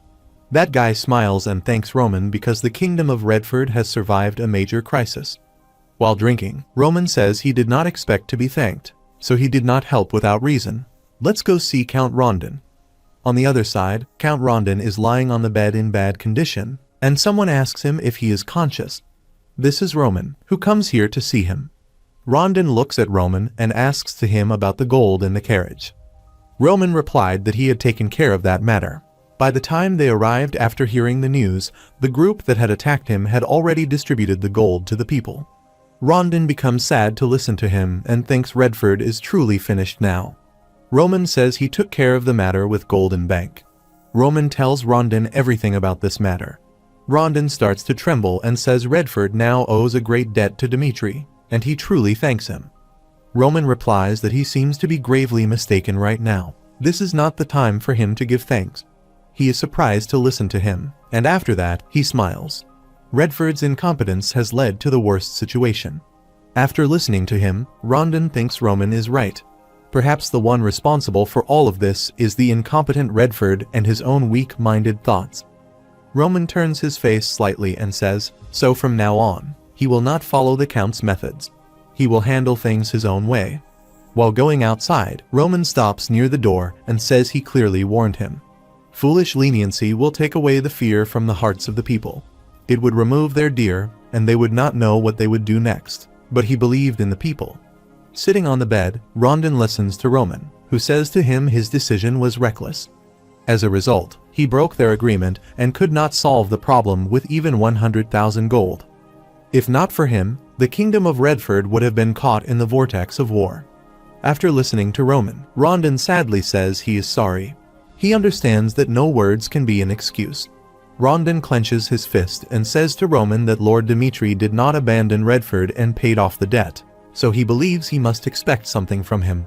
That's why Rondon asks him what he wants to do. Roman smiles to listen to him and replies the agreement between Dimitri and Redford is still valid. The 210,000 gold do not have a set payment date, but he will collect it later, doubled. Roman smilingly says he will reveal to the people what Count Rondon has done. He plans to reveal the truth. Perhaps this is something Baek Junghak wanted to do for Yu Hyan. Standing beside Rondon, Roman says that he is not a traitor but a patriot and that he will tell everyone. So, Count Rondon will stage a rebellion. Rondon is surprised to hear Roman, who says to him, seize the throne of Redford. On the other side, at Redford Tavern, everyone cheers their drinks for the name Redford. Jacqueline asks where the tavern owner went. Another guy replies that no one cares, and they say they could drink all the beer here. So, let's enjoy this moment to the fullest. A brown-haired guy laughs to look at Jacqueline and asks him if he saw the guards dropping like files. If they work together, even the Aura swordsmen are no match for them. In fact, they are nothing special. Even if the Redford Royal Army comes, they will fight together. Meanwhile, those guys listen to someone shouting. This is Chris, whose army comes with him, and he orders them to find Jacqueline and bring him here to him. Jacqueline is surprised to know that they are here to capture him. To see the soldiers, those guys draw out their swords. A guy takes a high jump to attack Chris and says don't mess with the hero of Redford. Meanwhile, Chris swings his sword, a counterattack on him, and blood spreads there. That girl starts to scream to see this and become annoyed. She says his head just flew off. The brown-haired guy angrily says that the emblem is not Redford's. Chris says arrogantly, from now on, anyone who stands in their way will be executed on the spot. Meanwhile, he looks over there actively. Jacqueline stands in front of him. Chris holds his head tightly and hits the floor badly. Then he drags him by holding his hair. Those guys start to shout to see this, and one of them says Jacqueline has been dragged to the square. Another guy wonders how dare they touch the hero of Redford. Those guys draw out their weapons and say Jacqueline saved them when even the royal family abandoned them. Now it's their turn to save the hero. Everyone moves towards the square and loudly calls the name of Jacqueline. The crowd was filled with rage.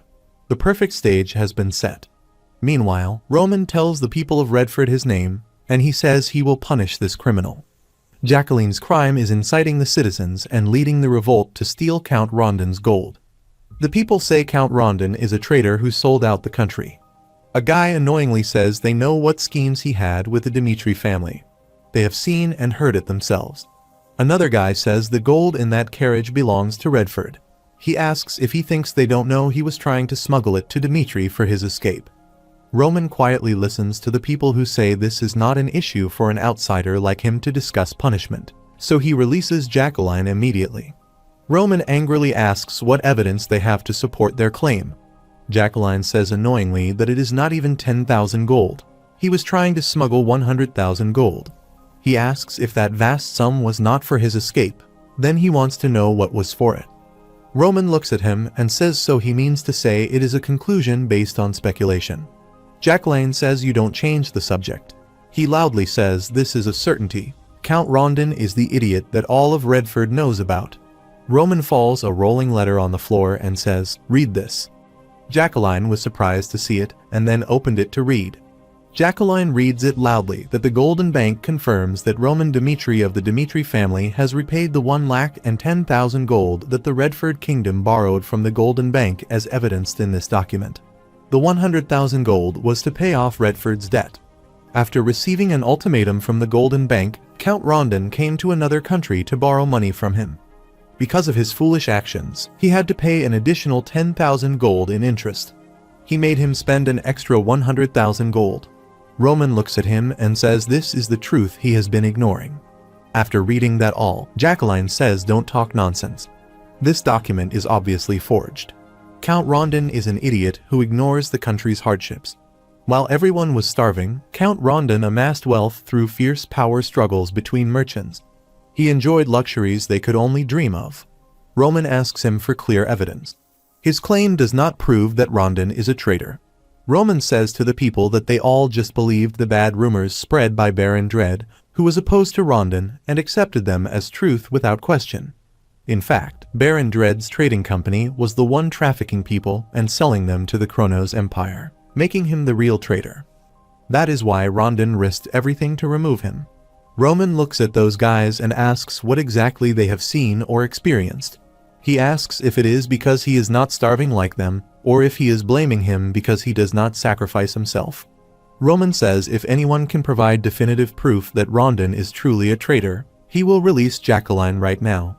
Jacqueline becomes annoyed to listen to him. Roman asks if Rondon is really a traitor. Some guys wonder if what he is saying is true. A guy says that, now that he thinks about it, his friend went to find work at Baron Dread's estate and disappeared. He thought it was just a trading business and that he would go to the capital. Roman asked Count Rondon why he endured being called a traitor despite enduring so much criticism. He wonders why he did not reveal the truth. Rondon understood that in this hateful age, if the person being criticized was the King of Redford, this would not have been a riot like today. It would have escalated into a full-scale rebellion that could overturn the country. Roman asks him if this entire riot was really his intention.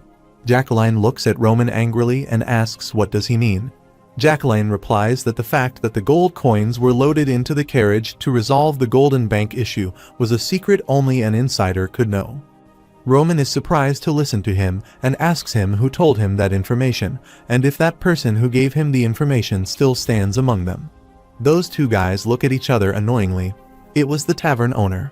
Jacqueline thinks that now that he has mentioned it, he has not seen him since yesterday. Roman asks how he managed to defeat the Aura swordsman guarding the carriage and whether he does not find that strange. Roman tells him he has had the chance to see the truth, but he refuses. Imperial agitators swayed him, and he crossed a river from which there is no return. Because of that, Count Rondon, who cares more for this country than anyone, has bled and innocent soldiers have lost their lives. After telling this all, Roman looks at Jacqueline and asks if he thinks he is the hero who saved Redford. Jacqueline becomes shocked to hear this. All of the guys throw their weapons on the floor. Jacqueline thinks it was all manipulation and wonders what he has done.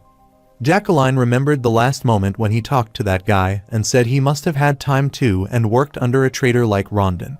He said Rondon must have pocketed his wage, too. That guy said Rondon was not as bad a guy as people said. Jacqueline was surprised to listen to him. That guy smiled and said he could not reveal the truth, but please do not hate him too much. After listening to him, Jacqueline started to think about it, but considered that guy as an idiot. Jacqueline becomes angry to remember that all and thinks he has made an irreversible mistake. He says to Roman sorry because he was wrong. He asks what he is supposed to do. He holds Roman's clothes and begs him to tell him what he should do. Even though he knows the truth, it's too difficult to accept this situation. Roman says to him he did not take the gold he stole for himself. He distributed it to the people and proved what he was fighting for. Jacqueline becomes afraid to listen to Roman, who says blood has already been spilled. Even if he pleads with tears, the dead cannot return due to his misunderstanding. That's why Roman holds his sword and says that to ensure such a thing does not happen again, he will hold him accountable for this. Roman put his sword on his neck and said to the people of Redford, "Remember this day. Jacqueline is not the hero of Redford, but he has taken on their sins and accepted death. He will remain as the savior of life." Roman draws out his sword, raises it, and says, "In the future, if they make the same mistake again at that time, remember there will be no one to take on their sins in their place."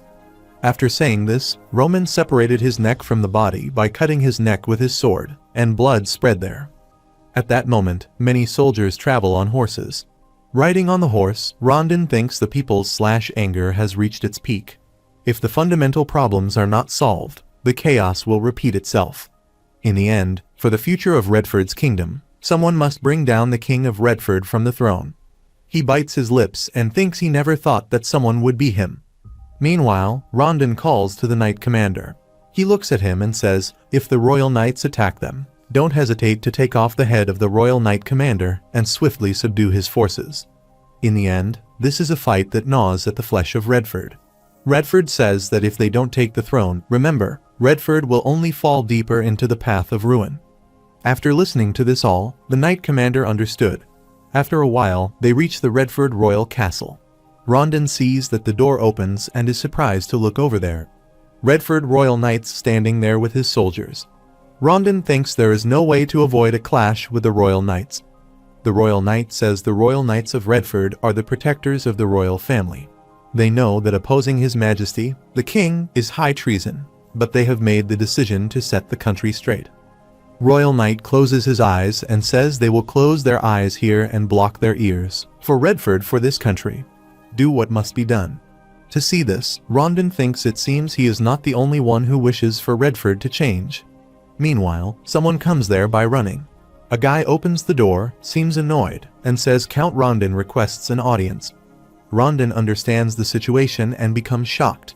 He looks over there and realizes it's a dead body. His Majesty died, and he wrote a paper for Rondon. Count Rondon, when he heard he was attacked, could not contain his rage toward himself. Even though he knew he was dedicating himself to Redford, the days he ignored, he was filled with nothing but regret. Now that he has resolved to reveal the whole truth, he leaves him this letter. One day, he received a letter that said if he did not continue his reckless lifestyle, they would take the lives of his children. And the contents, which he dismissed as a prank, became reality. That guy also reads the letter and thinks about a force that seeks the lives of the Redford royal family. Rondon is surprised to know that all and wonders who they are. He continues reading Count London's letter, which states that the contents of the letter have become a reality. The faction did not stop at killing his eldest son, they also took the life of his young daughter. Now, his second child is being poisoned by deadly venom, and as the price for living a dissolute life, he secretly obtains the antidote from them and administers it to his son, allowing him to barely survive. He is not a king but a father who cares only about the safety of his children. He is an incompetent king. He reads that if he were to become greedier, many people of Redford would lose their lives. He would step down from the throne through his own death. He urges him not to stain his hands with blood and asks him to take care of the broken country. He pleads for him to do so. He cries, clenches the letter, and says, "His Majesty." After a while, Count Rondon enters Charlotte Redford's room, bows, and informs him that His Majesty, the King, has just passed away. Charlotte responds by asking if that is so. He inquires whether it could be that the King knew. Charlotte asserts that the series of events occurring in Redford was undoubtedly a conspiracy, and that the King could not have been unaware of it. Stunned, Rondon asks why the King remained silent despite knowing the truth. Charlotte explains that it would not have changed anything. He admits with shame that, even while being poisoned, he desired to live. He asks whether His Highness wishes for him to succeed Redford. Charlotte replies that for Redford to survive, it is insufficient for just the two of them to step down from the throne. For power to be fully transferred, the royal bloodline, which could become a source of discord, must be eradicated. He adds that considering the years of dedication Rondon has given to Redford, he will entrust this to him, Count London. Rondon asks whether this is truly the only way. He states that his father made the decision first, allowing him to make his own decision with peace of mind. Rondon clenches his fist and remarks that if not for these troubled times, Charlotte would have certainly become a great king. Charlotte expresses his gratitude for those words, stating that they signify the Valhalla Empire's inability to acknowledge his existence. He pleads not to let their deaths be in vain and urges Rondon to rebuild Redford. As he speaks, blood begins to flow from his mouth, and he dies. The scene shifts to 10 days later, where Rondon sets fire to the funeral pyres of Charlotte and Count London. He reflects that His Majesty the King and Prince Charlotte will not allow Redford to fall in this manner. He vows to constantly question the truth before him, heed the voice of the people, and transform the country into one that will not succumb to the schemes of the Kronos Empire. He is determined to avenge them. He then instructs the guards to prepare for the coronation ceremony within a few days. The guards acknowledge his command, addressing him as His Majesty. After a while, Rondon stands before the people of Redford as they raise their voices, chanting Redford's name. He reflects that these are the people he will govern from now on. The scene shifts to a flashback, where Roman Dimitri tells Rondon that those who once called him a traitor and those who praised him with loud voices are all the people of Redford. Their actions in the future will depend entirely on his rule, Count London. Returning to the present, Rondon resolves that Redford must never repeat the mistakes of the past. He contemplates that if the kingdom of Redford achieves stability, Dimitri will gain a reliable ally. Meanwhile, Roman instructs Chris to prepare for their return to the Valhalla Empire, to which Chris responds with understanding. Later, at the border city of Palo in Valhalla, a guard stands at the gate holding a spear, announcing that a brief body search will be conducted. Roman considers the security measures to be excessive, given that they have already presented the invitation.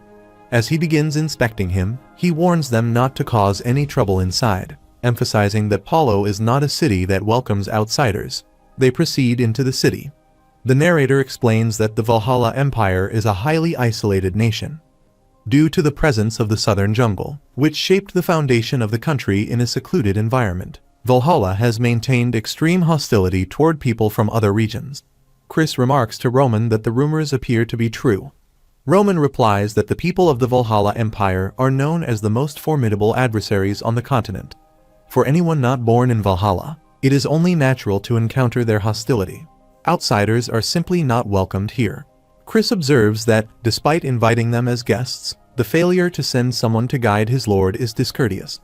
Roman remarks that inviting him aside signifies that the Valhalla Empire does not acknowledge his existence. Later, at an inn in Palo, Roman and Chris sit together and have drinks. A servant slams a glass of wine onto the table in front of Roman and complains that they are ruining the atmosphere. He states that he has no idea where they came from and questions why, as outsiders, they do not simply go upstairs and sleep quietly. Approaching Roman, he sneers that he looks like someone who has never worked a day in his life, with skin so pale and glowing that he resembles a girl.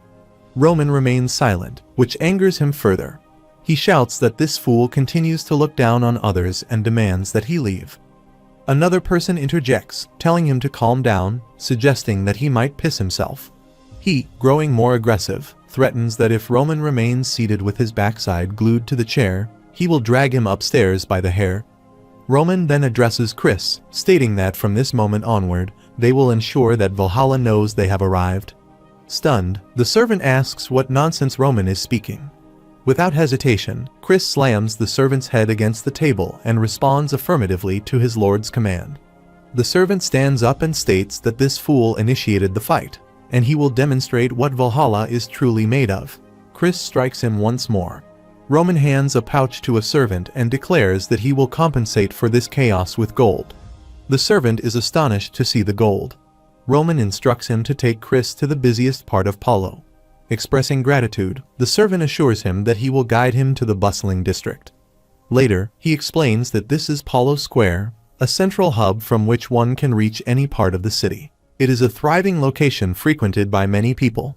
He then issues a warning in advance, emphasizing that he cannot create a disturbance here as he did at the inn.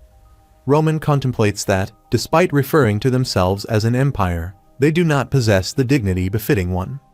He finds it intriguing that if Kronos remains unable to curb its greed and Valhalla has yet to shed its barbaric ways, then he must respond accordingly. Roman Dimitri introduces himself as the heir to the Duchy of Dimitri and challenges anyone who dares to confront him to step forward. The servant standing beside him quickly flees. A warrior, observing the scene, questions whether he has lost his mind. A red-haired man steps forward and demands how he dares to cause trouble in Valhalla. Declaring that he will take him on, he swings his axe in an attempt to strike.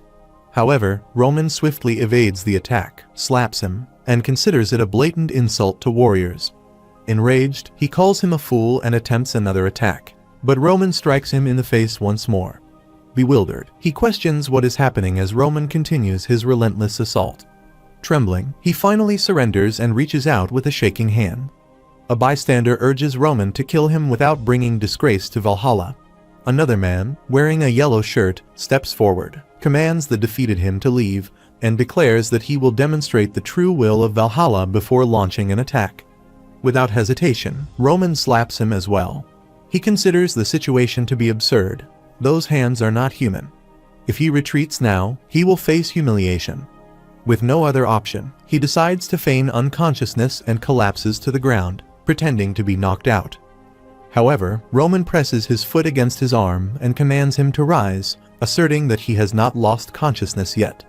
After some time, a servant approaches Paulo's baron and reports that there is trouble in the square. He informs him that Roman Dimitri is currently confronting people and challenging them to duels. Baron smiles, remarking that he had anticipated this outcome, which is why he deliberately refrained from providing Roman with a guide. He continues, explaining that all the warriors who have stepped forward to challenge him have been unable to endure and are surrendering. Baron writes something and declares that surrendering in disgrace is unacceptable for the proud warriors of Valhalla. He vows to personally demonstrate to Roman Dimitri what Valhalla is truly made of. Meanwhile, many warriors lie unconscious on the ground as Roman stands motionless. At that moment, a green-haired warrior arrives with soldiers and demands to know what is happening, addressing Roman Dimitri.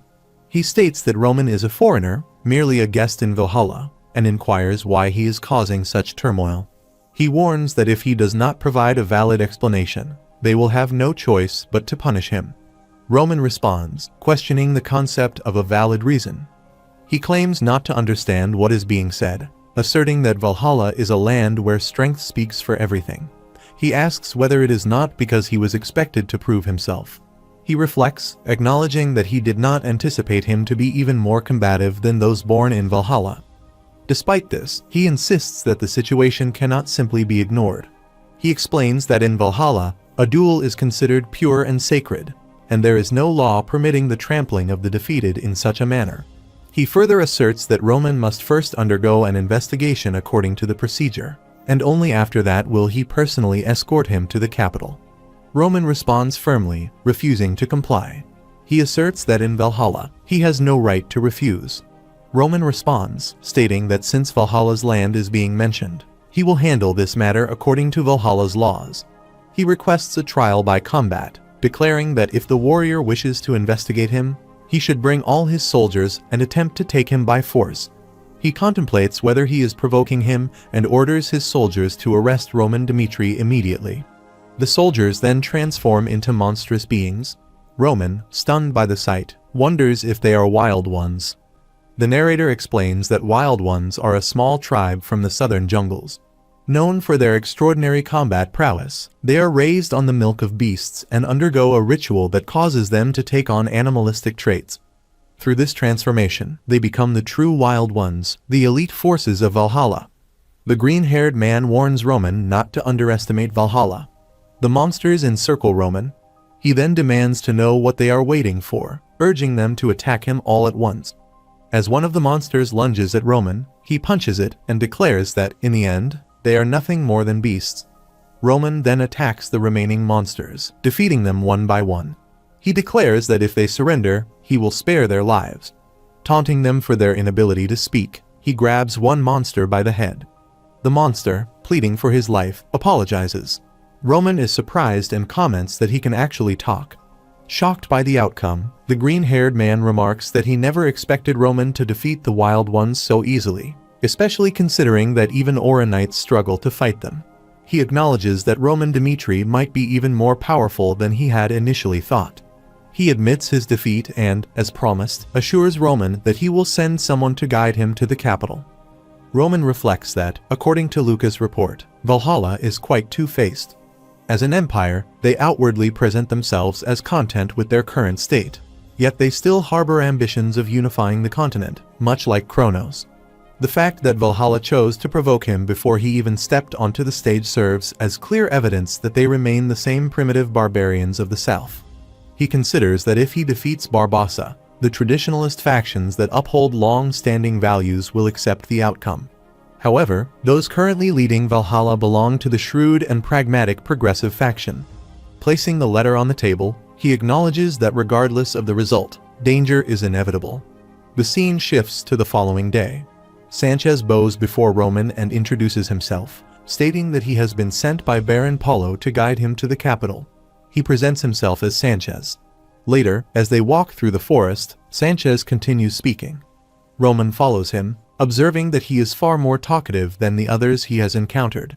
After some time, they settle near a fire, where he expresses his admiration. He mentions that he has heard much about Roman and is truly impressed.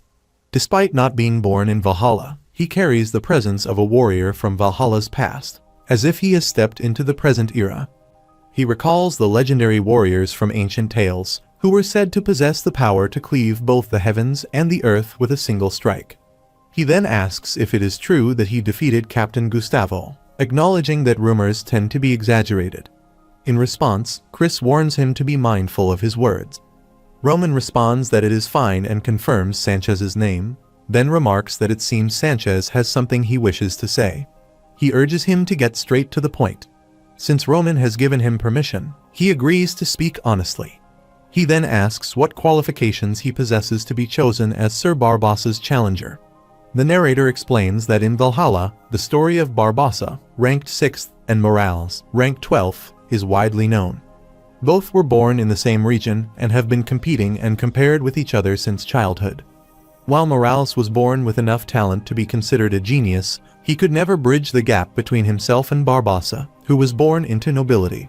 The narrator explains that half a year ago, Morales was chosen as the warrior to participate in the highly anticipated festival.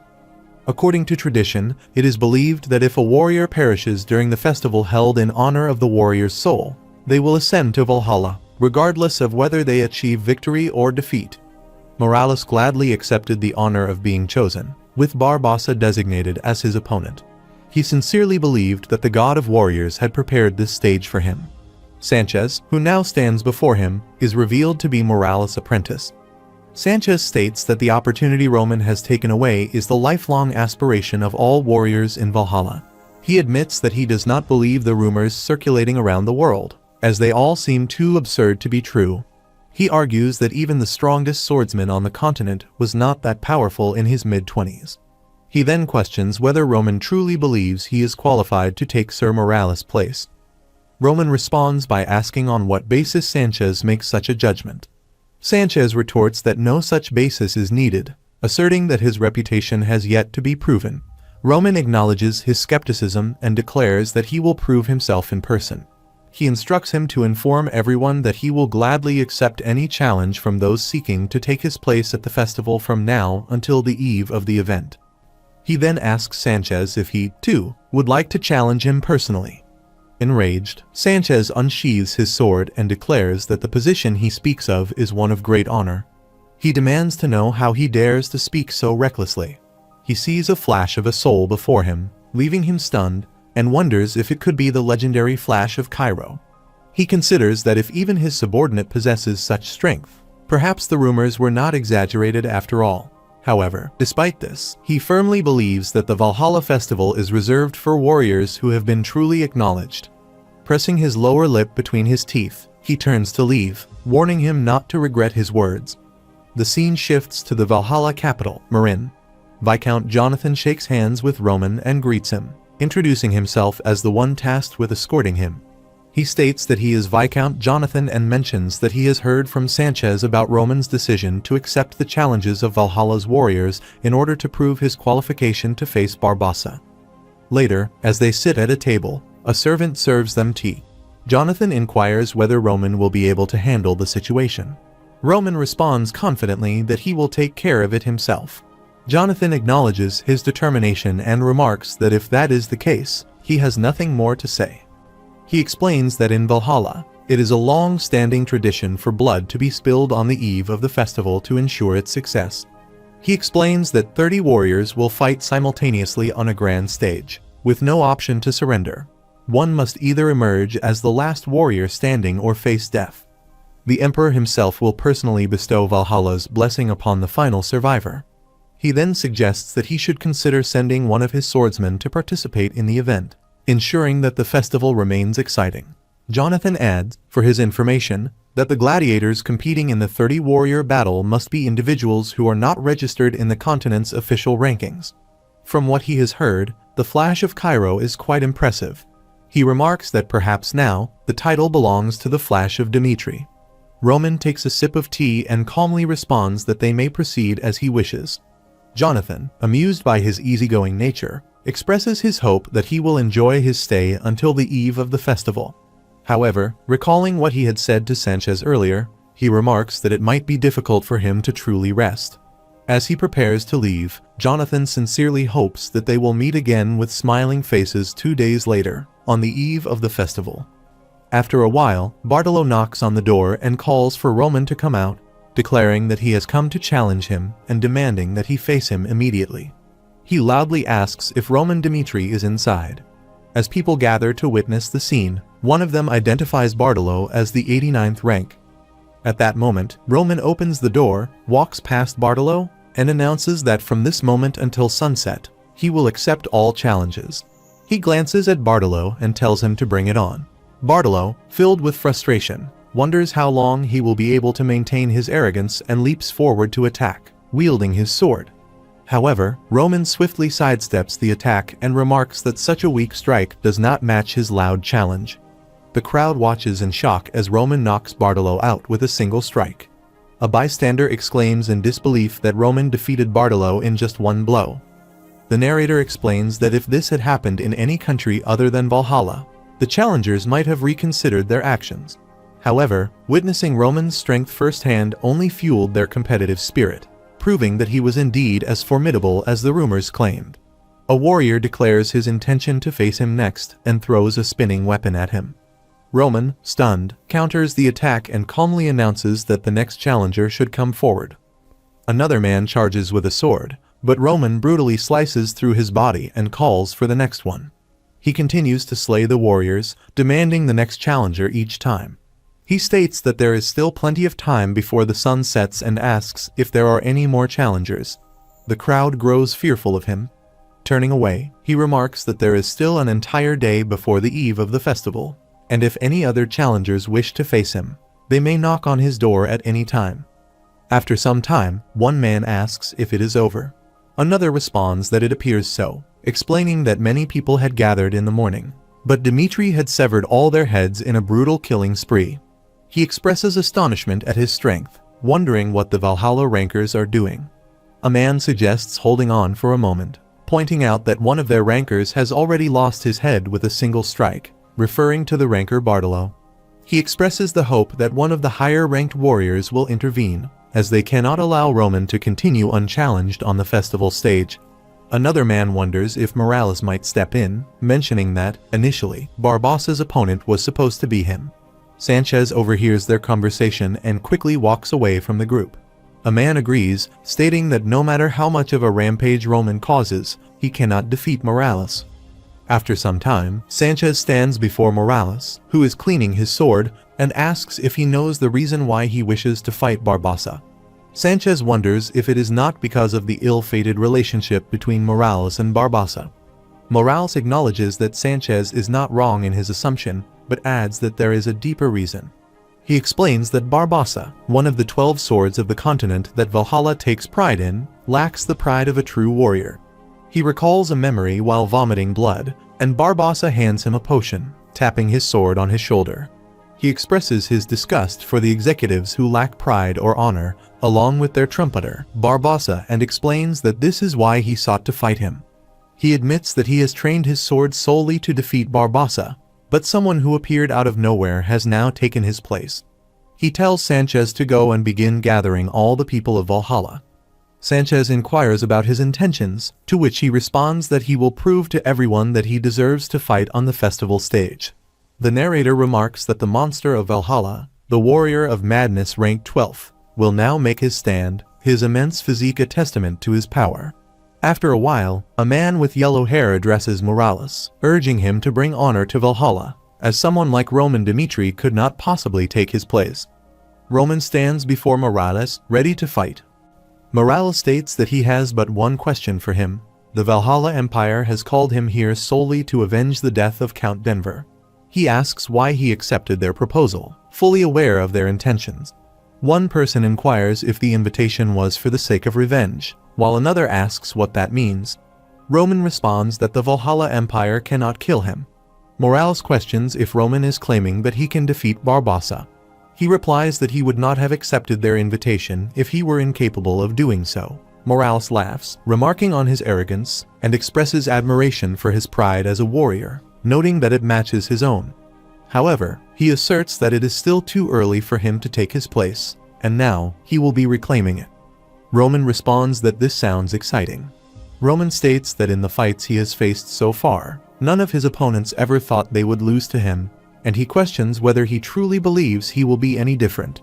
He suggests they see for themselves who deserves to be in the festival and channel fire to empower his body. Morales advances to attack Roman with his sword, declaring not so fast. Roman blocks the attack and reflects on how impressive it is, considering he is so skilled despite being in his 20s. He then challenges Morales to stop this next move, slamming his foot onto the ground and causing an explosion.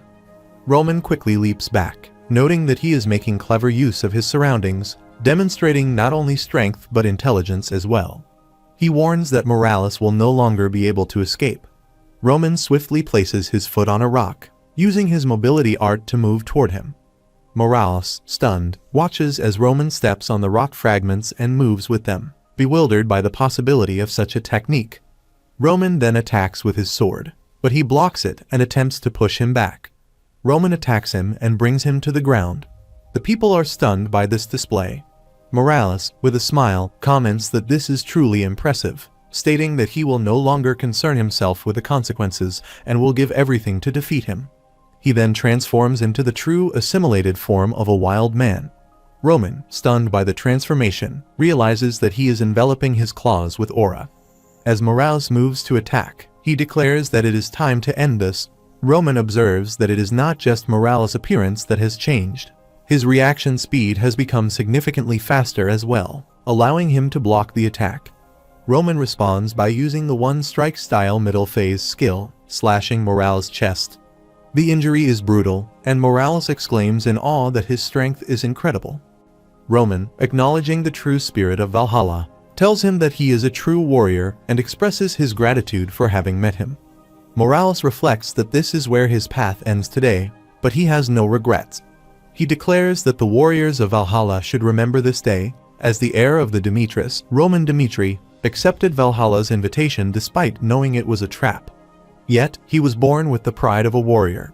He exclaims what a joyous event this is, noting that the current Valhalla has lost its roots and has entered an age where people fight for power through political schemes. This, he believes, is why they should welcome Roman Dimitri and enjoy the stage he will set. He urges them to observe closely and ensure that no one interferes with Roman's fight against Barbossa. Transforming back into his human form, he thinks that Barbossa, an emissary of death, will soon visit him on his behalf. Sanchez, overwhelmed, cries out and calls to him as master. The scene shifts to a flashback as Morales tells Sanchez that he might die in his fight with Barbossa. Despite this, he is still determined to face him, for he hopes that the people and warriors of Valhalla will remember the pride they once had after witnessing his fight.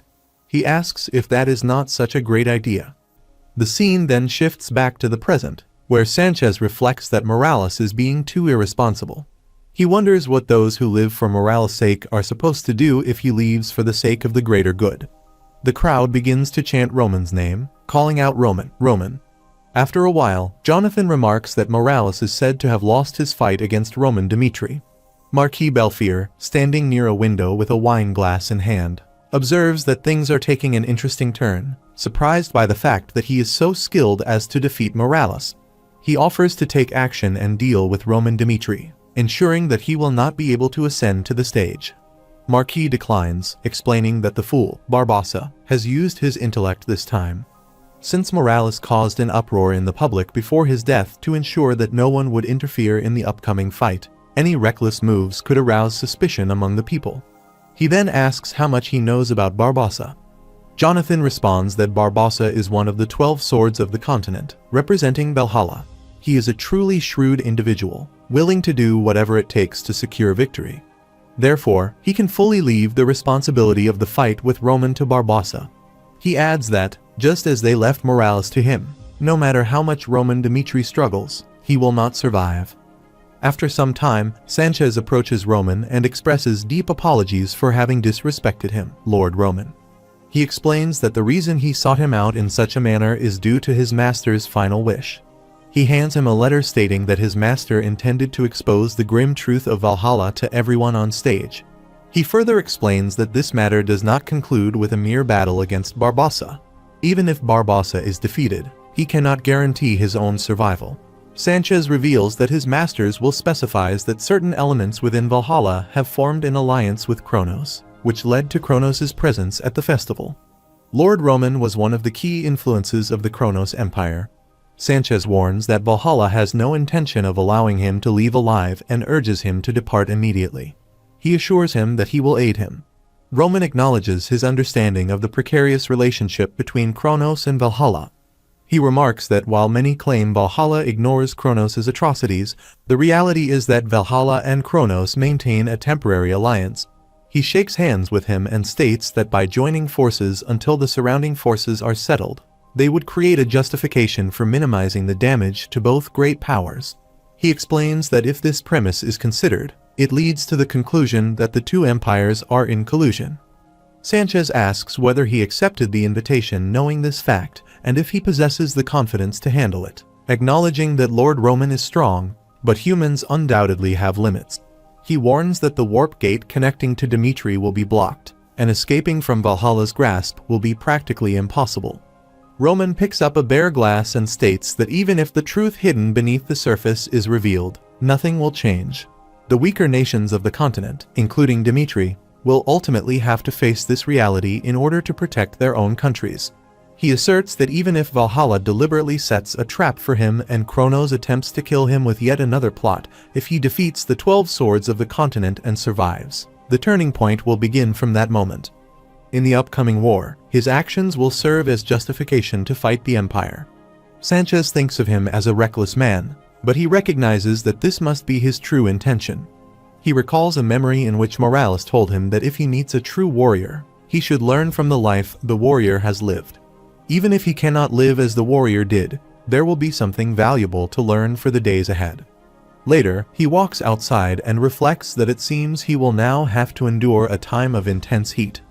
After some time, a purple-haired man remarks on the pre-festival, where 30 people will go on stage simultaneously, presenting their proud warriors, and asks who will be the winner. A person responds that the pre-festival stage is unpredictable. Another asks about Dimitri's flash. He says he is looking forward to it, but against other warriors, he may be slightly outmatched. The Roman Dimitri he serves defeated Morales, so Chris may not be an ordinary person either.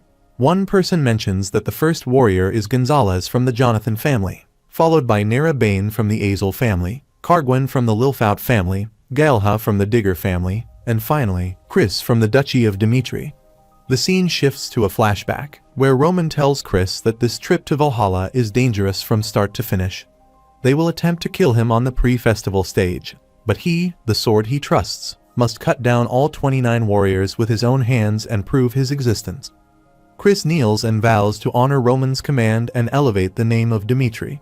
The scene shifts to the present, where a person announces that Chris of the Duchy of Dimitri is on the move, rushing toward the warriors first. Chris moves while holding his sword. A warrior comments that it is foolish to target him. Chris uses the flash strike technique, cutting the warrior's head with a single strike, thinking that in order to cut down all 29, he must not hesitate at all. The flow of the extremely swift sword, flash slash, must be maintained without interruption. He quickly runs and cuts down many warriors with a single strike. The people begin to cheer for him. One man comments that he is insane, urging Chris to go. Another man exclaims in disbelief, noting how fast he is. Chris notices a warrior attacking another and thinks that it is impossible to take down all 29 by himself. The warrior insults him, calling him a worm-like idiot acting out of his place, and attempts to attack. However, Chris's protection shield blocks the attack, and he moves back. He reflects that just seeing people like him makes his stomach turn. Born in a weak nation, competing among insignificant people, believing himself to be the best, and attempting to attack him, Chris slashes him with a single strike. Meanwhile, Roman watches from the side, impressed. A person comments that the pre-festival stage is soaked in blood, considering it a blessing. The crowd starts cheering for Chris. The purple-haired man announces that it is over. Chris of the Duchy of Dimitri is the final winner. Chris gently bows and then kneels down, exhausted. He thinks the cut was deeper than he had anticipated. Roman communicates with him through telepathy, instructing him to use his aura to revitalize his body and stop the bleeding. Chris acknowledges the command, stating that he will, and begins to use his aura to heal his injury. After recovering, he stands up. The purple-haired man announces that he has stood back up, the victor of the festival eve, and must now pay his respects to the emperor. Chris looks at Roman and thinks that there is only one man to whom he must pay his respects, then kneels in front of him. The crowd is stunned by this, and one person asks what he is doing, noting that he has ignored the emperor. Another person asks if that is acceptable. Someone else points out that he is a foreigner, after all. A person remarks that it is still disrespectful to Valhalla. His Majesty raises his hand and inquires whether his name is Chris. Chris responds affirmatively. He acknowledges that it is very difficult for a foreigner to stand on the stage of the festival's eve and emerge victorious, expressing his admiration for Chris's performance. He thanks Chris for providing such an exciting fight, but asks what the reason is for his actions just now. He states that he is not trying to blame Chris and has no intention of imposing the laws of their empire on someone from another land. However, he expresses curiosity, as it is rare to see someone do what Chris has just done when in his presence.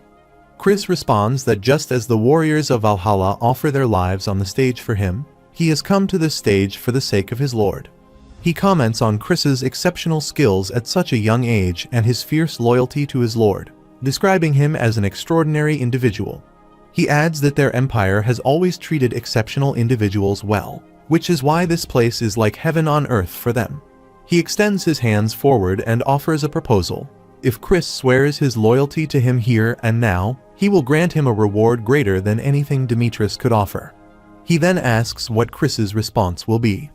Chris responds that if he had not received his lord's teachings, he would not have been able to become this strong. Therefore, the value he seeks is not within the man but with his lord. He thanks the man for his proposal but states that he must reject it. He acknowledges that it cannot be helped since Chris insists and declares that the festival eve is over. He then announces that immense wealth shall be bestowed upon the victor as their reward. After some time, Marquis slaps Jonathan, expressing that due to what Jonathan had told him, he had become a fool in front of the emperor and is now seen as incompetent. Jonathan offers his sincere apologies. Marquis then stomps on Jonathan's face, telling him to be silent, as he simply cannot shut up. Jonathan pleads for one more chance, assuring that he will deal with Roman no matter what it takes.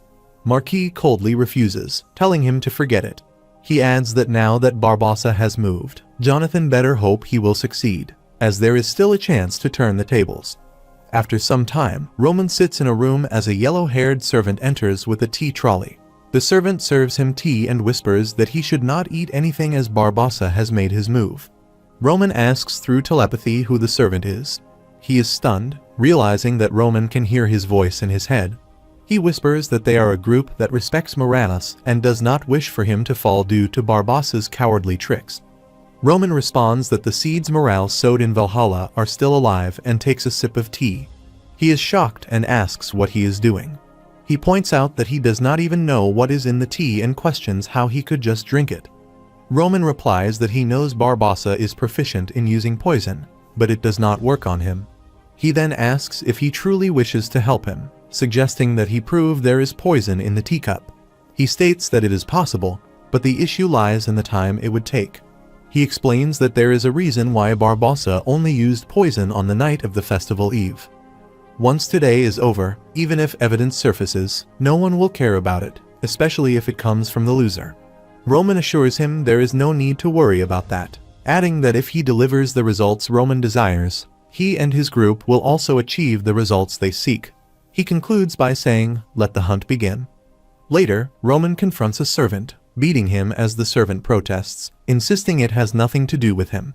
Roman raises his hand to strike again and says that if he truly feels wronged, he should bring someone who can take responsibility for the situation.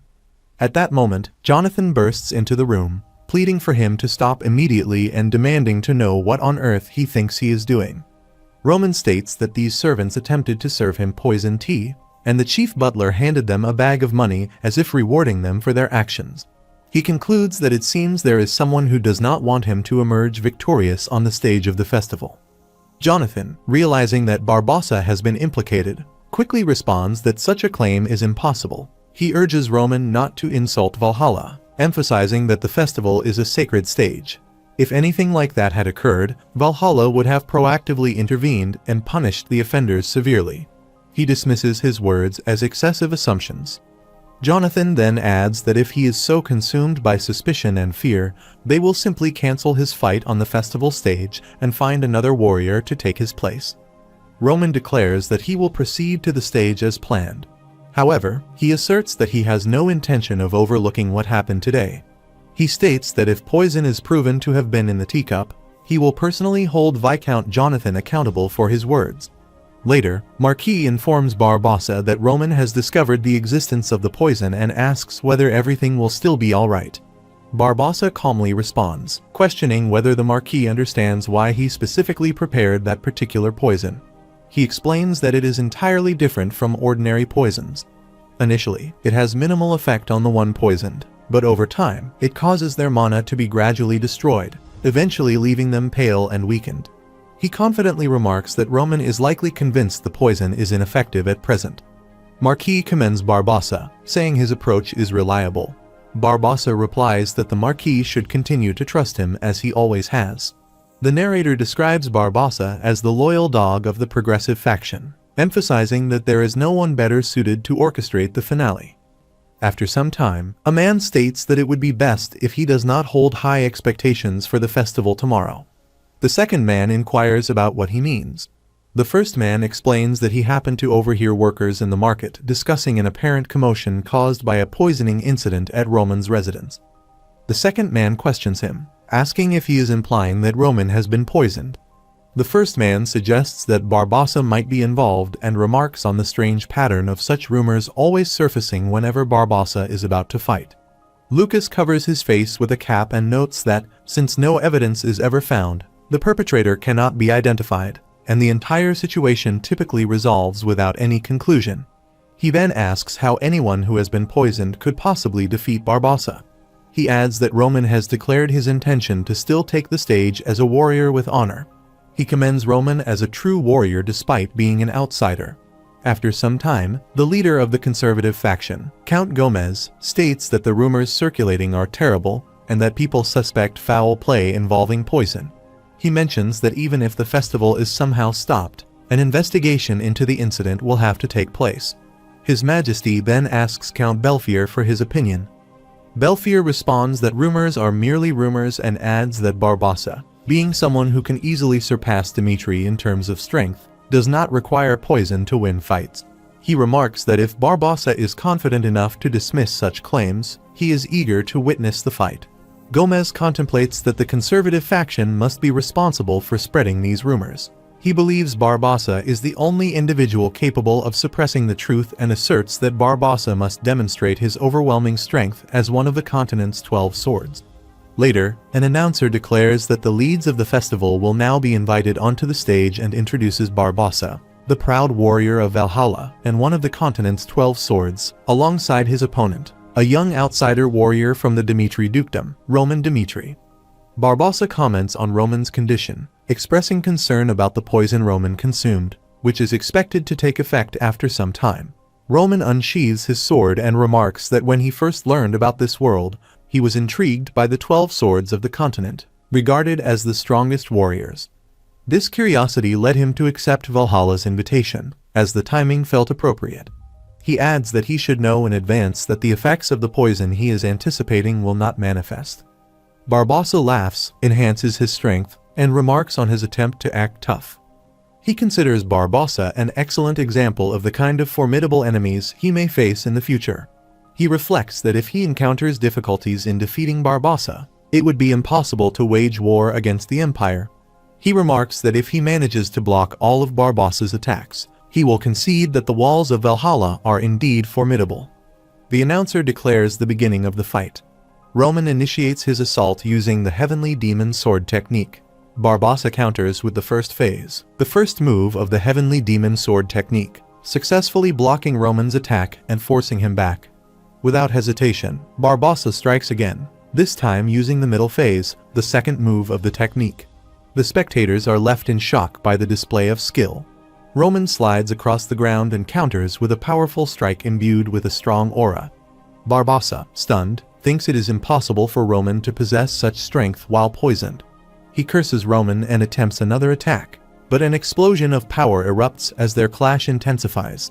The narrator explains that the absolute rulers of the Mirim regard the moves of the Heavenly Demon's second phase as belonging to the heavens themselves. As the smoke clears, Barbossa finally sees Roman. Roman executes the second phase, the first move of the Heavenly Demon Sword technique, striking with such force that Barbossa is exterminated. The narrator notes that Barbossa's very existence has been erased. The crowd is left in shock, unable to comprehend what they have just witnessed. One person questions if this is a dream, as Barbossa has vanished without a trace. The purple-haired man announces that the victor of the fight is Roman Dimitri, marking the emergence of a new sword of the continent. A servant holding a cup approaches and claims that he had wagered his life on Roman, urging that the truth be revealed and asking for help to guide Valhalla back onto the correct path. A bystander inquires about his identity and seeks to understand what is happening. Roman removes his cap and states that, the previous night, someone poisoned the tea he drank. When he raised the issue, Viscount Jonathan instructed him to take responsibility for insulting Valhalla. Roman expresses that, rather than feeling disappointed by the use of poison, he is more disheartened by Valhalla's attitude towards the incident. He reveals that he holds evidence proving his tea was poisoned, specifically implicating Viscount Jonathan.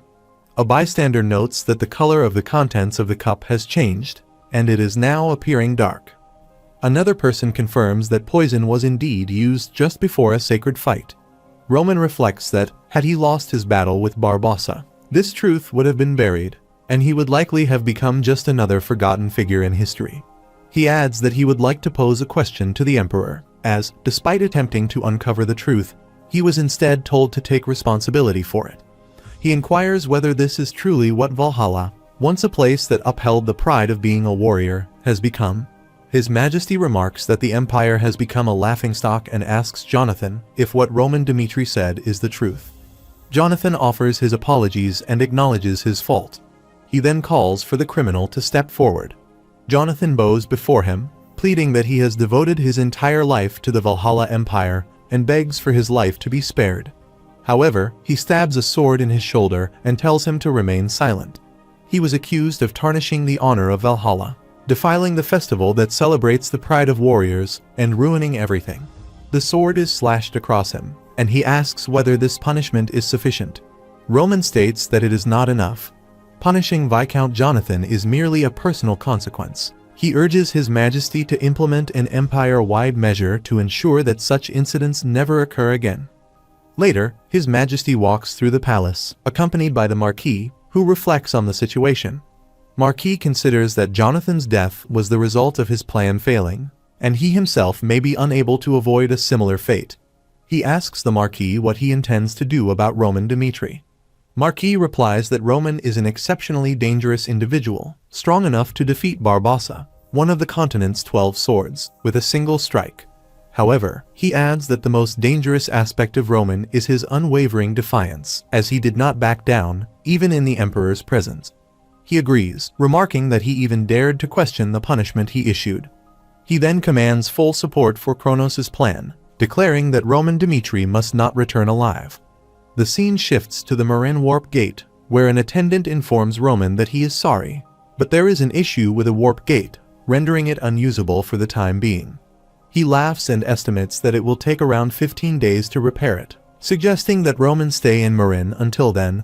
Roman deduces that the warp gate has been deliberately blocked, just as he anticipated. This leaves him with only one option: to travel to another commerce city, which is a month's journey from Merin. He reasons that they must have already predicted this and blocked off Merin to set a trap. He is certain they will attempt to kill him during his journey. Turning to Chris, he simply says that they should proceed.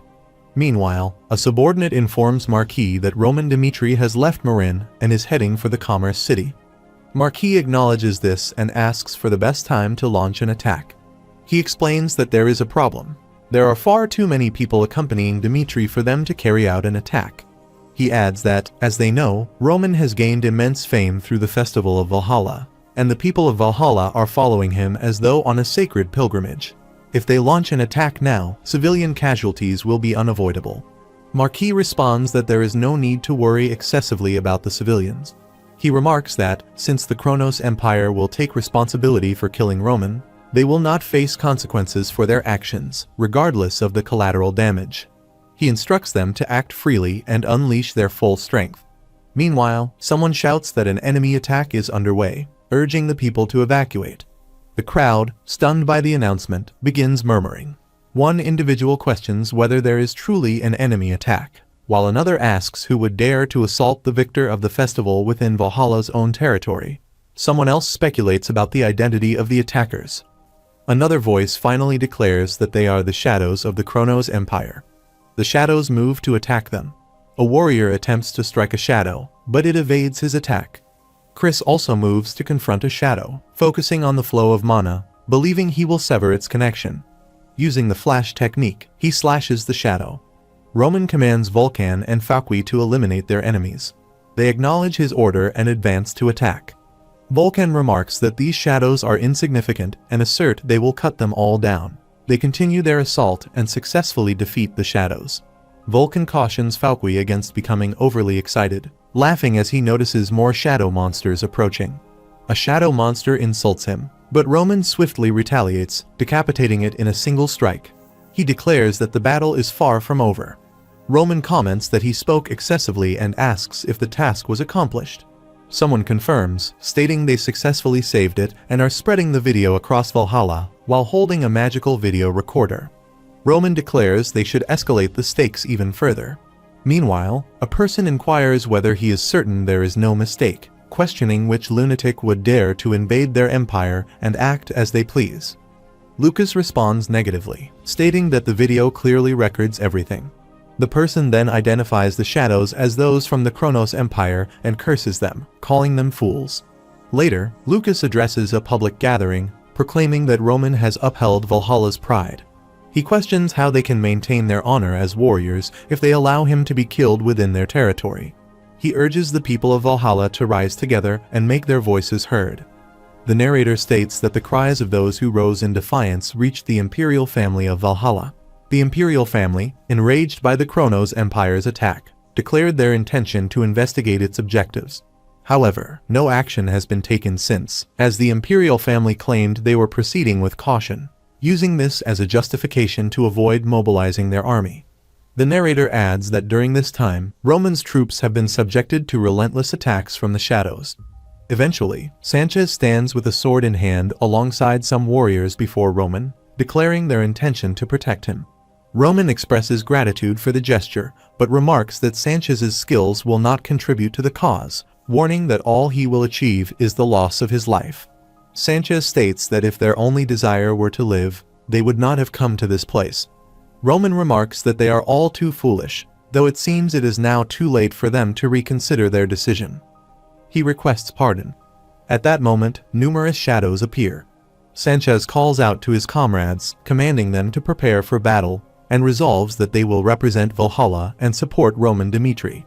He declares they will confront the enemies first, reflecting that, to combat the shadows of the Kronos Empire, they have assembled a squad composed exclusively of Aura swordsmen. Sanchez advances to engage the shadows, utilizing the blinking technique, but is left astonished by what he discovers. He realizes these foes are not ordinary shadows, but are far superior, the demons of the abyss. Sanchez commands his allies to assume a defensive formation. A mage channels his power, Dark Lightning, to summon a thunderstorm. Sanchez is left stunned by the display. A powerful lightning bolt strikes the ground, beginning to destroy the surroundings. Roman swiftly creates a protective shield around himself and Sanchez, instructing him to stand down. Two mages unleash the Dark Flame's power, hurling fiery blasts at Roman. However, he quickly blocks their attack, advances toward them, and eliminates them. He notices tentacles emerging from the floor, attempting to entangle him. With precise strikes, he uses his sword to sever them. A demon commands the others to stop him. Another demon attacks Roman from behind using the dark arrow technique, causing an explosion nearby. Roman reacts quickly, dashing behind them and killing them. Several demons surround him. A mage addresses him by name, Roman Dimitri, declaring that his struggle ends here. The mage unleashes the Sixth Circle Flame Cannon technique in an attempt to overpower him. Roman, surrounded by raging flames, remarks on how black magic has openly revealed their location. He questions whether it is because they are confident in their victory. He declares that, regardless of their reasoning, the Kronos Empire is far too arrogant and employs the sacred Inferno art to shield himself. He commands them to struggle until their very last breath if they wish to cling to life. The mage, stunned, reflects that even Sixth Circle magic has proven ineffective in this situation. Desperate, he invokes the Seventh Circle Firestorm technique, intensifying the flames even further. Roman strides through the inferno, approaches the mage, and calmly states that he should deliver a message to his emperor. The Dimitri dukedom remains far beyond his reach. He adds that if he wishes to kill him, this moment is still his best chance. Without hesitation, he kills him. After some time, Chris bows before Roman and reports that they have not suffered many losses, though nearly half of Valhalla's warriors have been killed. He instructs the retrieval of their corpses, stating that a simple cremation will be performed for the fallen. They will then proceed to the Commerce City immediately. At that moment, a man with his face covered approaches and informs Roman that there is something he needs to see. He explains that to attain burning affinity, a strong connection to fire is required. The man further reveals that his master acquired this affinity after surviving a devastating arson incident in his youth, and as evidence of this, half of his face was scarred by burn wounds. The narrator recalls that years ago, a series of mysterious disappearances of mages occurred consecutively, not only affecting Phoenix but spreading across the entire continent. As more mages vanished, it was speculated that the incidents were connected, but due to the lack of conclusive evidence, the cases of missing persons were gradually forgotten. The masked man comments that the appearance of this black mage bears a striking resemblance to the former master of the Magic Tower. Roman observes the black mage and considers that it could be a mere coincidence that the mage also has half of his face scarred by burn wounds. However, he notes that the magic used by the mage is very similar to that of the Phoenix Tower, and his mana is of the fire element. He reflects that a mage of the Tower Master's level has been reduced to merely a shadow. Roman wonders if black magic possesses some hidden method that forces others into submission, something he is unaware of. He instructs that the magic recorder be used to capture the faces of the corpses, stating that their identities will be confirmed later. Chris asserts that this incident must be officially brought to the attention of the international community, and he adds that not even the Kronos Empire will be able to avoid responsibility for it. Roman remarks that, despite knowing the risk of exposure, the Kronos Empire still sent their Black Mage, one of the shadows who operates in the darkness of their empire. He explains that they are dealing with a powerful empire to begin with, and what they are witnessing now is merely the truth that has been concealed, as people refuse to accept reality. He places a hand on Sanchez's shoulder and then prepares to leave, stating that they will head to Commerce City in 1 hour and instructing them to prepare their troops. After a short while, Sanchez asks Roman to explain how they can deal with the shadows. Roman sits by the fire and agrees, saying he will have Chris teach them the technique. He inquires if he truly means it. Roman affirms that the warriors of Valhalla have already shown their resolve, and all of them possess the right to learn the technique. They all bow before him, and Sanchez expresses their gratitude. After a while, Chris explains that there are 2 ways to overcome the weaknesses of the shadows and attack them. The first is when they manifest their physical bodies, and the second is by reading their mana flow and severing the connection to their physical forms. Sanchez acknowledges that, despite being a 3-star knight, it is difficult for him to read the mana flow of his opponents. He then asks if everyone in the Dimitri family is a genius at manipulating mana. A warrior standing nearby voices concern, noting that they could be thrust into battle at any moment. He questions whether it is possible to learn such techniques in such a short time. Chris, holding his head, reflects that it will indeed take some time. The scene shifts to Commerce City Vulture, where Valhalla Rank 7, Rodriguez, greets Roman, introducing himself as the leader of the Emerald Knight Squad from Valhalla. He states that they will escort him on his journey. Roman dismisses the formalities, telling him that his help is unnecessary. He points out that the shadows would not have been able to run rampant in Valhalla's territory without the Emperor's permission. He adds that it seems he has sent troops here because people are watching and suggests it would be best for him to make some excuse and leave. Rodriguez responds by acknowledging his reputation, stating that he is just as impressive as the rumors suggest. He advises him to stop exacerbating the situation and simply spend his time in the city. He concludes that the only way for Roman to survive in Valhalla will be to allow them to protect him. Roman asserts that Rodriguez's assumption is incorrect. They cannot kill him. However, once he returns to the Dimitri dukedom, he will ensure they all pay for this. He challenges him to stop with the foolish tricks and confront him directly if he truly intends to kill him. Rodriguez clenches his fist and expresses regret that he has rejected their offer to escort him. He remarks that it will be interesting to see how much longer Roman can resist, adding that they will meet again very soon. After a while, someone informs Roman that he is sorry, but the warp gate in Edelion is no longer operational. Due to the invasion of Kronos shadows, Valhalla is now on the highest alert level, and no other countries can use the warp gate at this time. He advises him that if he wants to reach the Dimitri dukedom, he will have to travel on foot through the Polo area. Later, Sanchez informs Roman that it is clearly a trap. They are interfering with him openly and denying him access to the warp gates. He points out that the moment Roman leaves Valhalla's borders, they will pursue him. Roman acknowledges this, stating that once he crosses the borders, both Kronos and Valhalla will work together to take his life. Sanchez is stunned and asks if Roman intends to leave the borders despite being fully aware of this. Roman responds that the current state of Valhalla is corrupt, and they have abandoned the honor of the past by compromising with reality.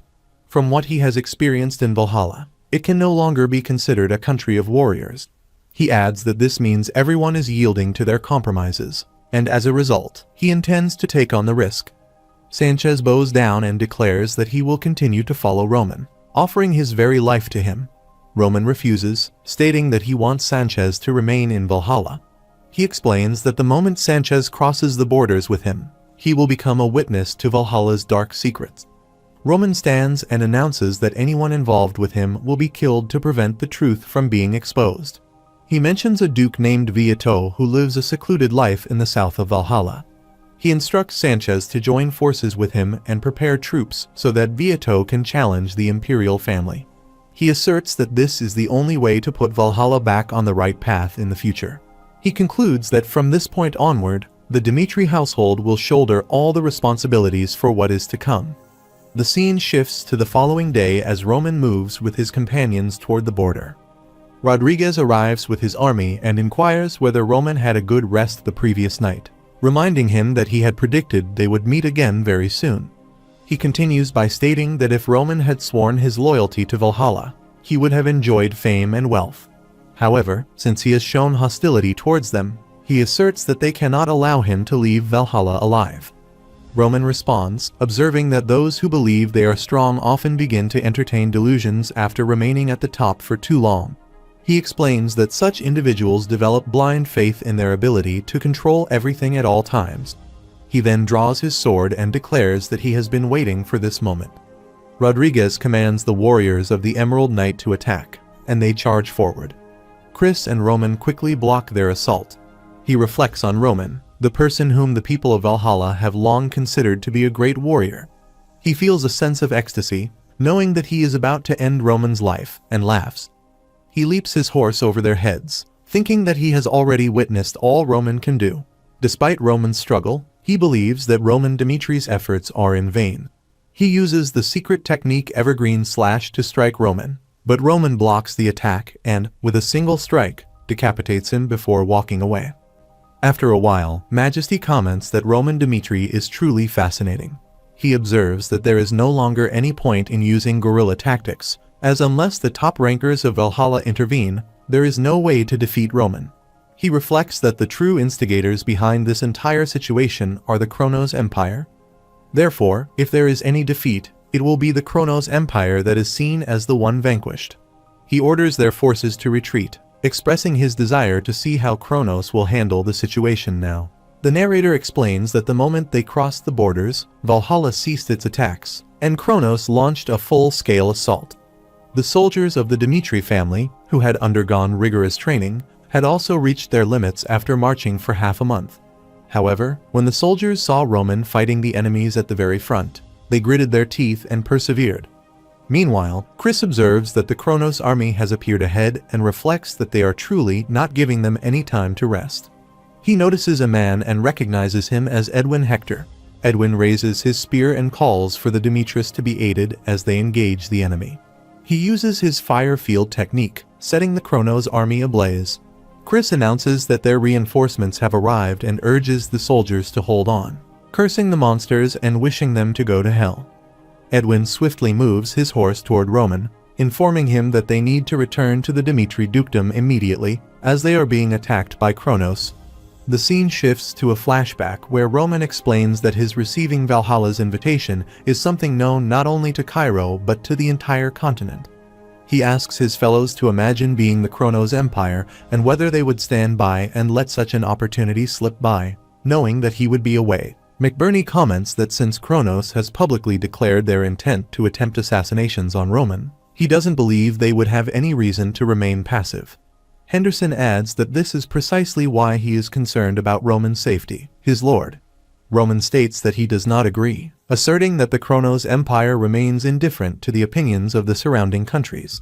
While they attempt to assassinate him, there is a significant likelihood that they will also launch an attack on the Dimitri dukedom. He explains that the mages alone will not suffice to protect the castle completely. Therefore, he wants everyone to stay vigilant and prepared to make Kronos pay the price if they dare to attack. His subordinates respond affirmatively, acknowledging his command. The scene transitions back to the present, near the vicinity of the Dimitri dukedom. Mystique arrives with a group of soldiers through a warp gate and inquires about the current movements within the dukedom. A soldier replies that there is nothing unusual. Roman Dimitri remains stationed at the Valhalla border, and given the distance, it would be impossible for him to return within 3 days. Mystique removes his cap and declares that the timing is perfect. He orders the commencement of their assault and begins advancing with an army toward the castle. On the other side, 2 soldiers are stunned as they look toward the sky, where a thunderous light descends. Meanwhile, Mystique employs the lightning rain technique to launch an assault on the castle. The mages positioned on the rooftop activate the Great Shield to block the lightning attack. A soldier announces that enemies have appeared and rings the bell to alert everyone. Mystique observes the situation and remarks that while he had heard of the Dimitri dukedom's exceptional security, he had not anticipated it to be this efficient. He acknowledges their swift reaction, but considers it to be within his calculations. Utilizing his power, he declares that they may struggle as much as they want, but their fate has already been sealed.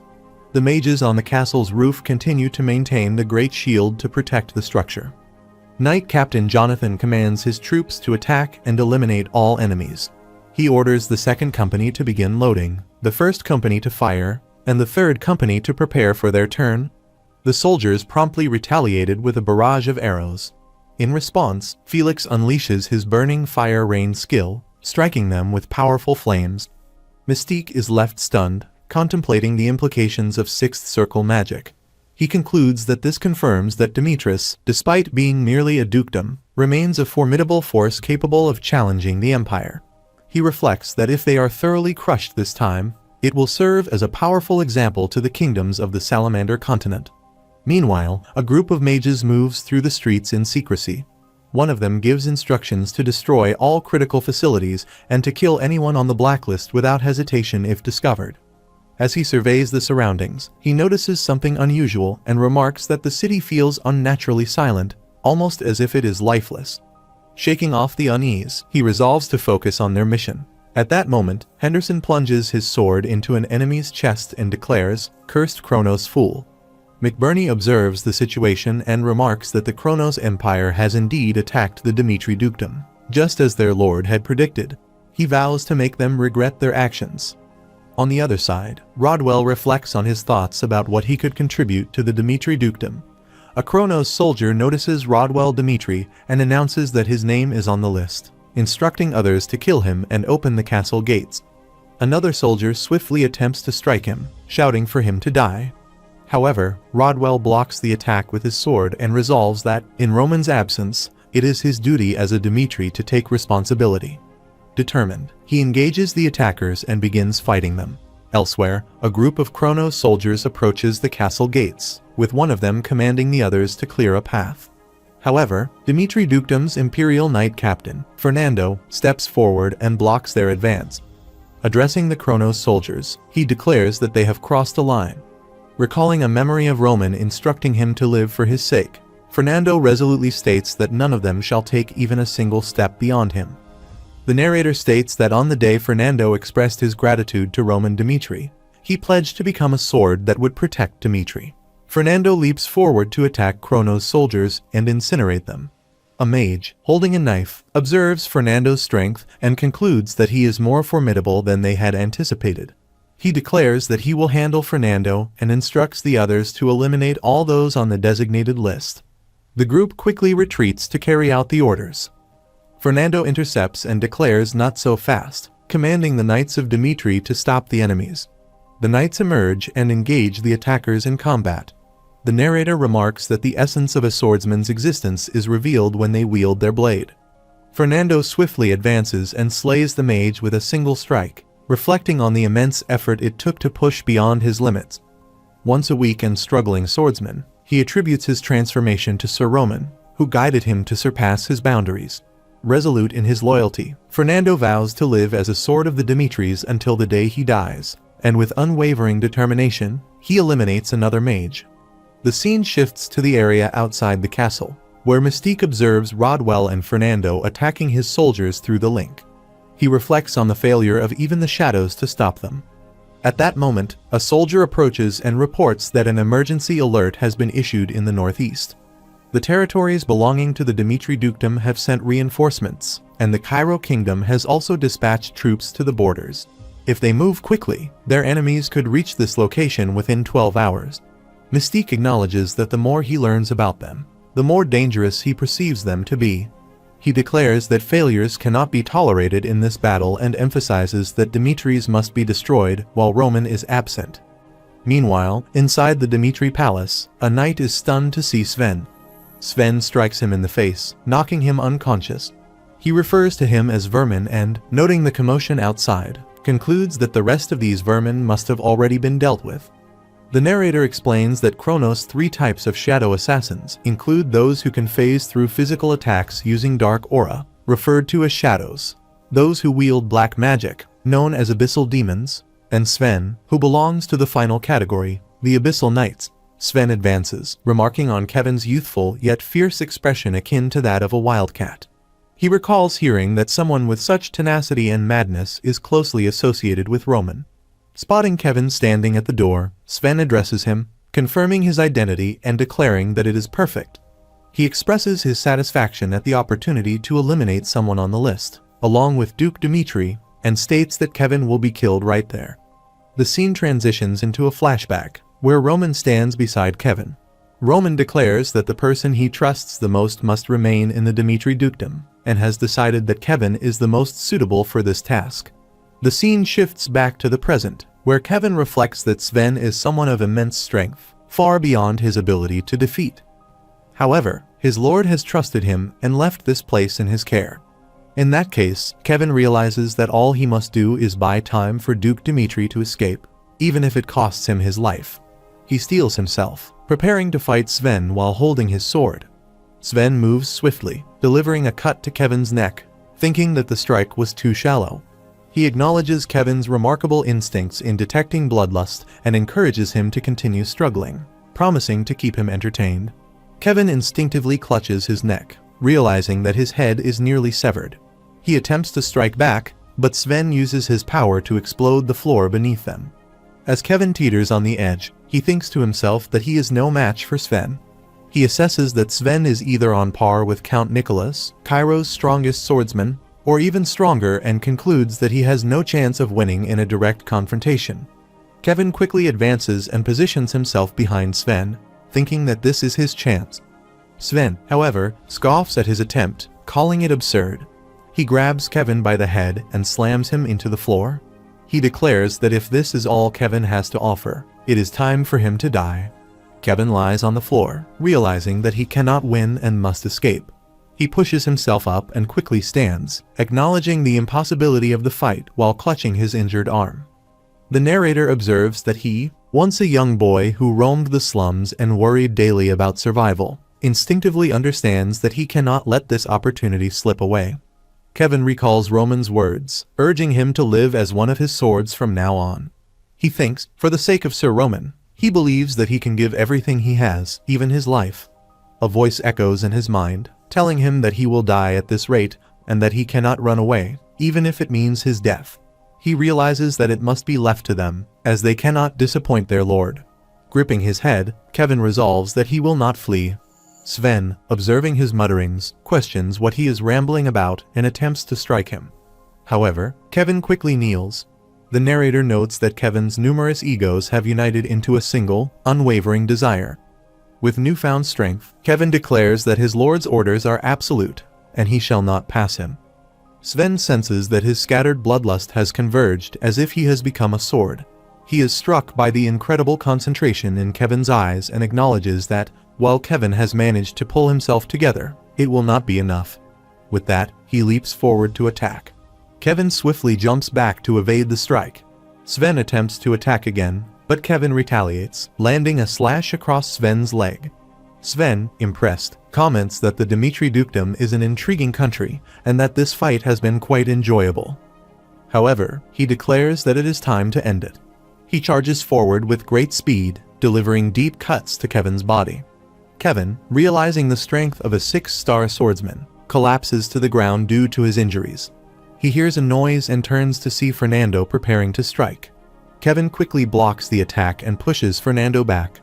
Noticing that Kevin is unconscious on the floor, Fernando observes his condition with concern. The narrator explains that Duke Dimitri was never in danger. As soon as Kronos initiated their attack, he had evacuated to a secret location, leaving only Kevin behind. Kevin remained because he knew the shadows would search the entire Dimitri dukedom if they realized the Duke was not present.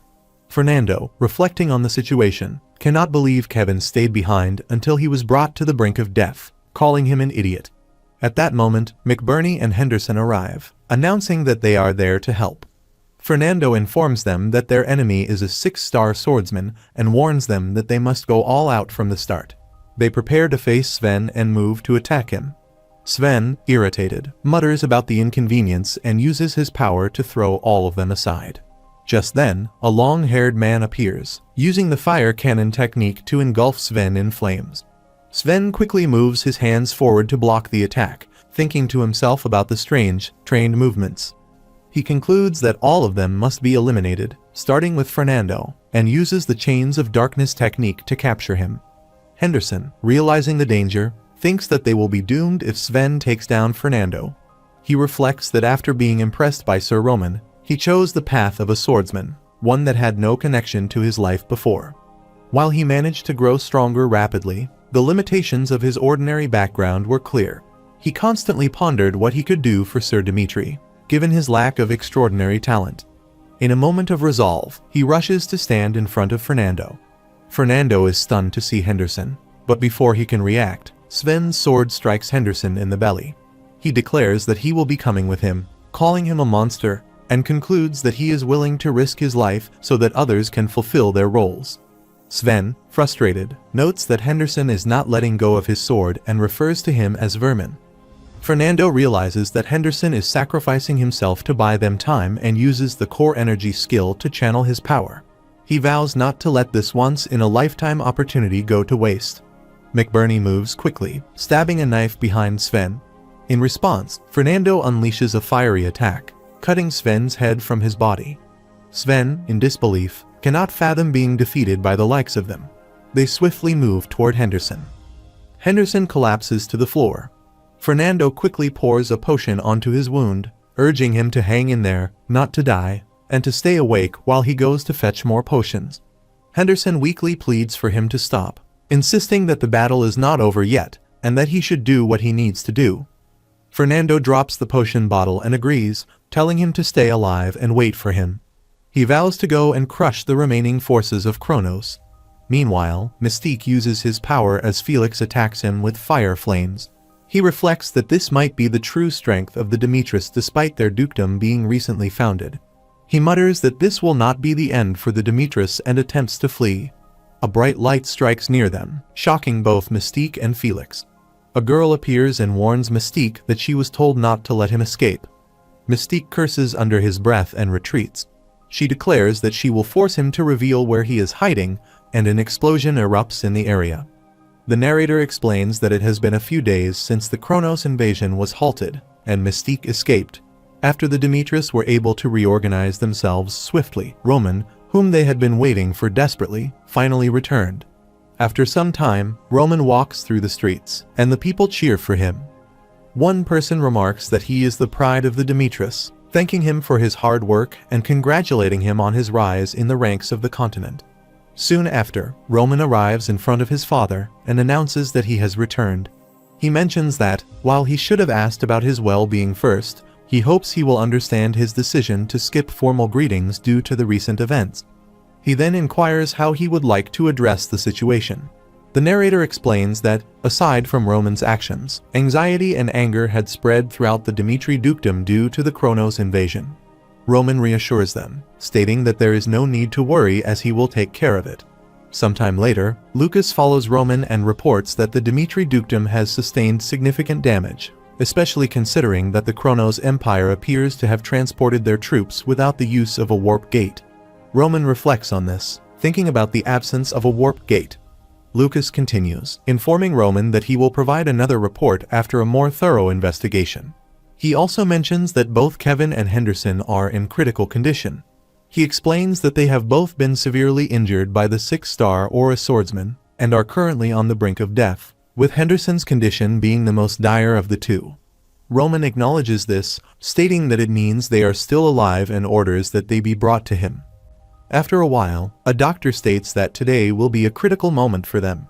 After administering the best potions and utilizing the powers of the priests, they have managed to keep Kevin and Henderson alive, but their conditions remain dire. The priests channel aura to treat both men, who lie unconscious in bed. The doctor notes that the unknown aura within their bodies is hindering their recovery. Roman reflects on how things have ended up in this state once again.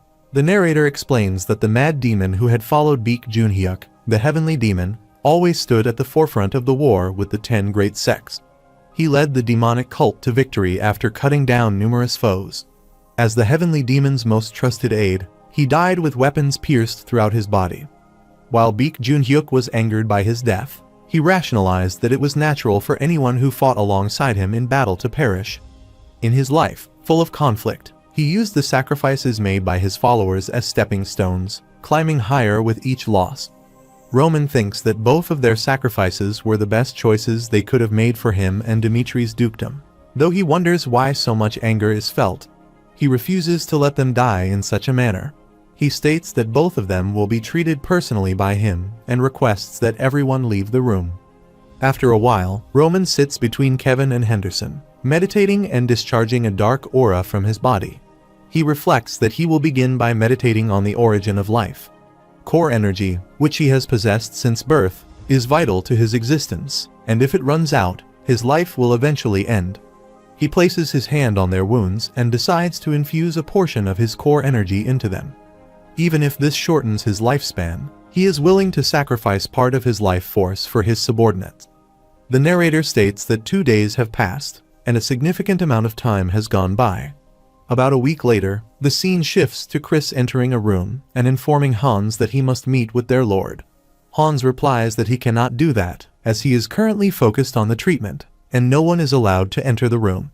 Chris acknowledges this, but explains that the kingdoms of the Salamander continent are hosting an international meeting regarding the issues that the Dimitri dukedom has encountered. He insists that they must gather the opinions of the Alliance and punish Kronos, urging Hans to step aside. He moves aside and says that if he insists on entering, he should tell Master Roman to take care of himself. Chris opens the door while Roman is treating Kevin and Henderson and asks what the matter is. Chris steps forward and states that an international meeting has been called. As it is of great importance, he explains that he had no choice but to seek him out, even though he knew it would disrupt him. He acknowledges how tirelessly Roman is working to save the two of them, but emphasizes that there is no more time to waste. The Kronos Empire must be punished for its actions, and if he does not participate in the meeting, the Kingdom Alliance will likely cover up the incident.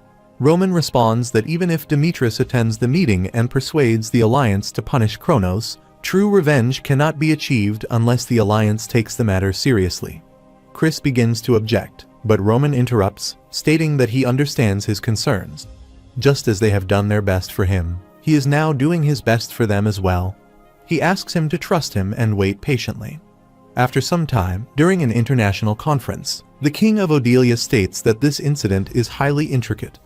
While it is justified to penalize the Kronos Empire for launching an unprovoked attack on the Dimitri dukedom, he expresses concern that such an action could escalate into a full-scale war. He further remarks that if the situation intensifies, the Kronos Empire might expedite its ambitions to dominate the continent. The narrator states that the Kingdom Alliance is gripped with fear, precisely as the Kronos Empire had intended.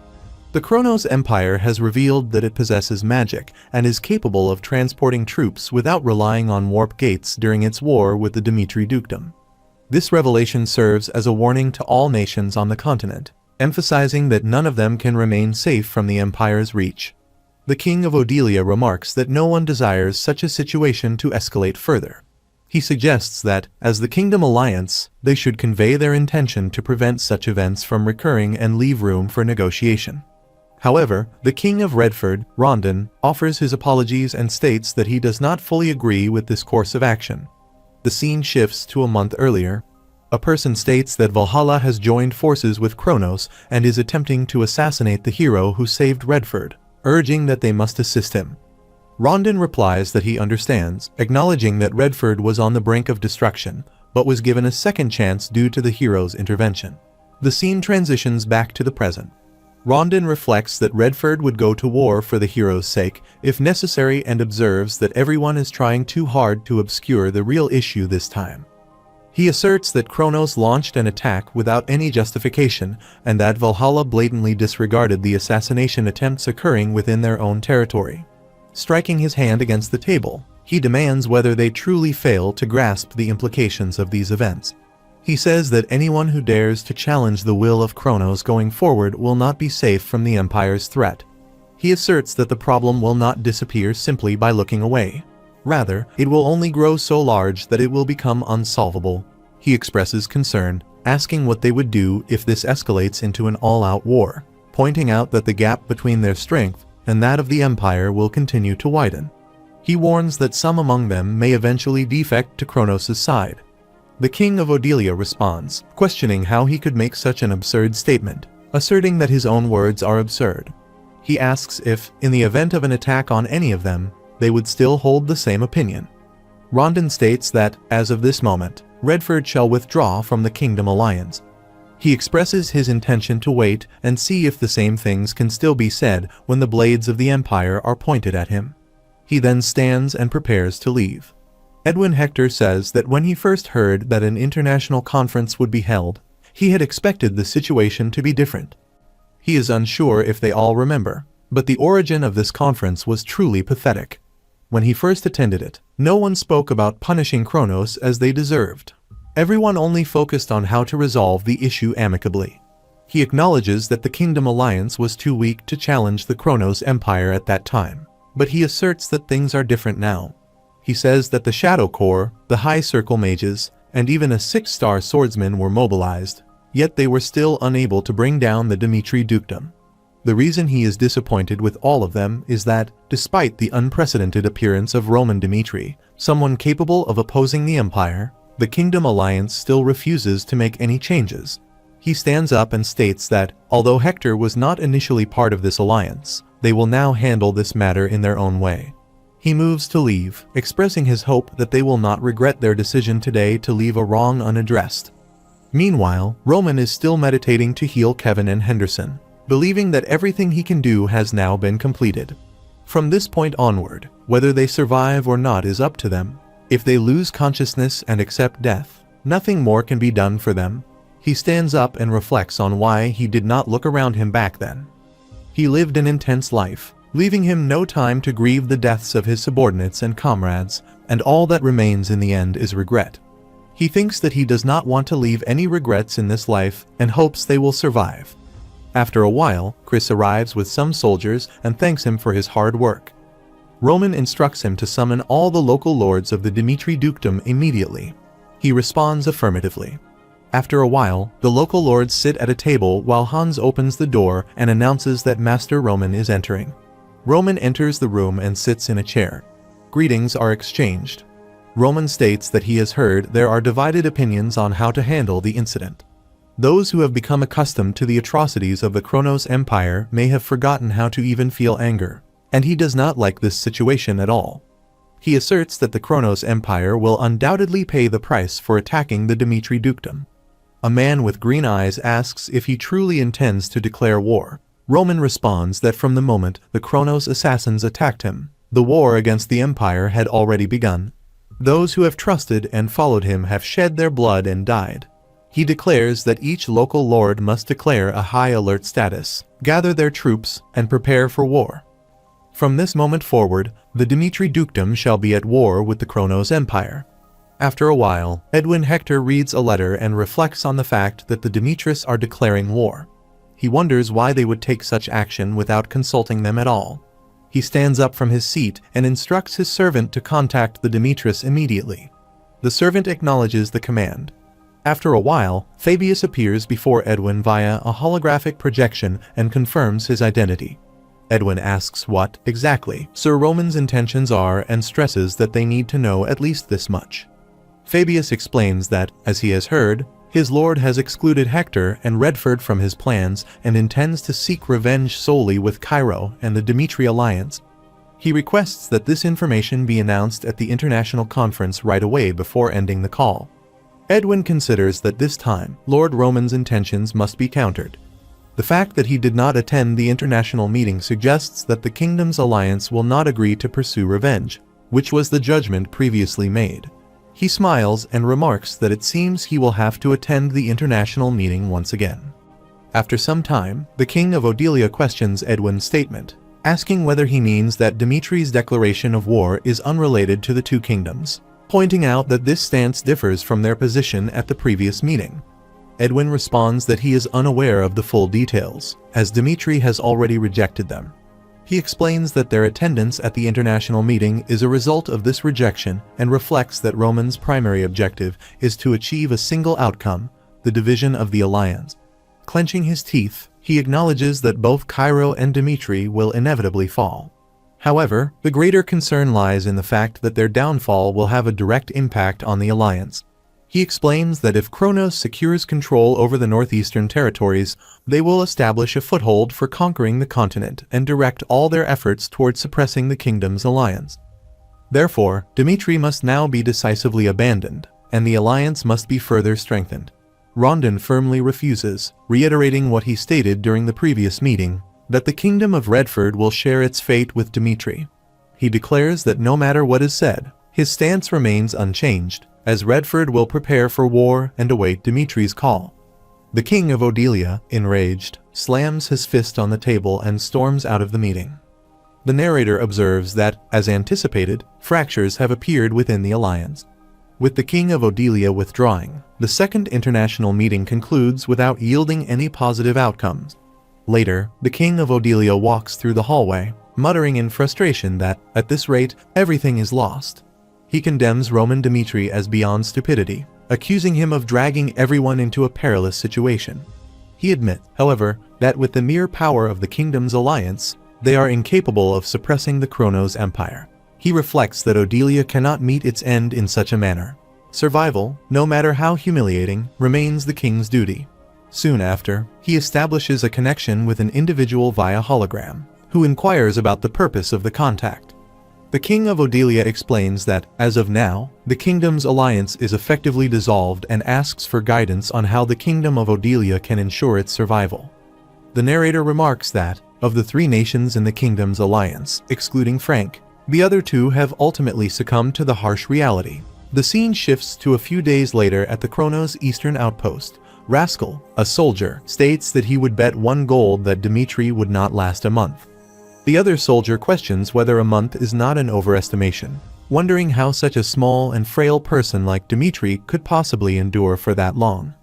He suggests betting 1 gold that Dmitri will not last half a month, regardless of how strong he may be, as it is unlikely he could hold out alone for any extended period. Suddenly, Chris grabs him from behind by the head and slams him to the ground. The other soldier is shocked by this and exclaims that it was an intrusion. In response, Chris swiftly decapitates him and declares that the targeted locations have been secured. He then contacts Roman via a communication device, who informs him that the main force of the Kronos Empire will arrive in approximately 6 hours and instructs him to kill as many enemies as possible in the meantime. Chris acknowledges the order with a yes. The narrator notes that on a night when everyone was asleep, Dmitri ignited the signal for war. After a while, Rascal Commander Count Pablo reads a letter stating that a small country has dared to bare its teeth at the Empire. The letter instructs him to gather all forces, including Cairo and Dmitri, along with any forces allied with them, and erase their names from the map of the continent. He remarks that once the main force arrives at Rascal, Dmitri will not last long and will fall. He notes that there seems to be no movement to assist Dmitri, so there appears to be no chance of victory. Just then, a man opens his room's door and informs Pablo that a fire is currently spreading across Rascal. Pablo asks for clarification and quickly runs from the room. Later, he surveys the fire and realizes that flames are spreading throughout all of Rascal. He orders all forces in Rascal to put out the fire immediately. But then a strange smell begins to permeate the air. He identifies the odor as oil and realizes that this is no ordinary fire. It has been deliberately set. He orders that the supply warehouse be secured and instructs his forces to move to the warehouse immediately. He observes the fire closely and thinks to himself that it is not possible. He gathers the soldiers and orders them to enter the supply warehouse and secure the magic scrolls. One soldier hesitates, pointing out that the fire is overwhelming. Pablo warns that if anyone hesitates even for a moment, he will personally sever their heads. As he surveys the scene, he notices a shadow within the flames and realizes that someone is moving through the fire. It is Roman Dmitri. Roman strides through the flames with determination. Pablo demands to know what they are all doing and orders them to stop him immediately. The soldiers move to attack, but Roman grabs one soldier by the face and hurls him onto another. He then swiftly advances, stabbing both with his sword simultaneously. Pablo, through his communication device, declares a red alert for all Rascal's soldiers. Meanwhile, on the other side, Kronos' 7th Sword of the 7th Division moves forward, questioning if it is now their turn to intervene. The narrator states that in Lascaux, the Seventh Knights, led by the Seventh Sword of the Chronos Empire, Vento, exist. Additionally, there is an organization that controls water, known as the Mages of Blue Island. This is why Count Pablo is certain of their victory. Pablo declares that it is over for him. Roman attacks the soldiers, advances, and asserts that this is it for now. They become surrounded by fire. Roman stands amidst the flames and then vanishes. Pablo believes he has disappeared into the fire, thinking he has fled like a coward. He asserts that Roman has come to meet his own demise and instructs his men not to let this opportunity slip away. He must be found and killed. They acknowledge his command. Later, someone reports that Roman has been spotted, urging others to seize him, while Roman swiftly attacks and kills 2 soldiers. A soldier hiding behind a rock connects to a communication device and reports that this is Area 1. They are completely unable to stop Roman. Roman then approaches him and kills him. On the other side, Vento of the Seventh Knights holds a communication device through which a soldier reports that Roman has fled into the fire and cannot be pursued. He confirms that Roman Dimitri is present. Another soldier reports from Area 1, urgently requesting reinforcements. A different report follows from Area 2, confirming Roman's presence there. Meanwhile, another soldier states that Area 3 is in need of immediate assistance. Vento contemplates Roman Dimitri, questioning what kind of trick he is attempting. He notices a soldier lying on the ground, groaning in pain, and asks if he is still alive and which direction Roman has taken.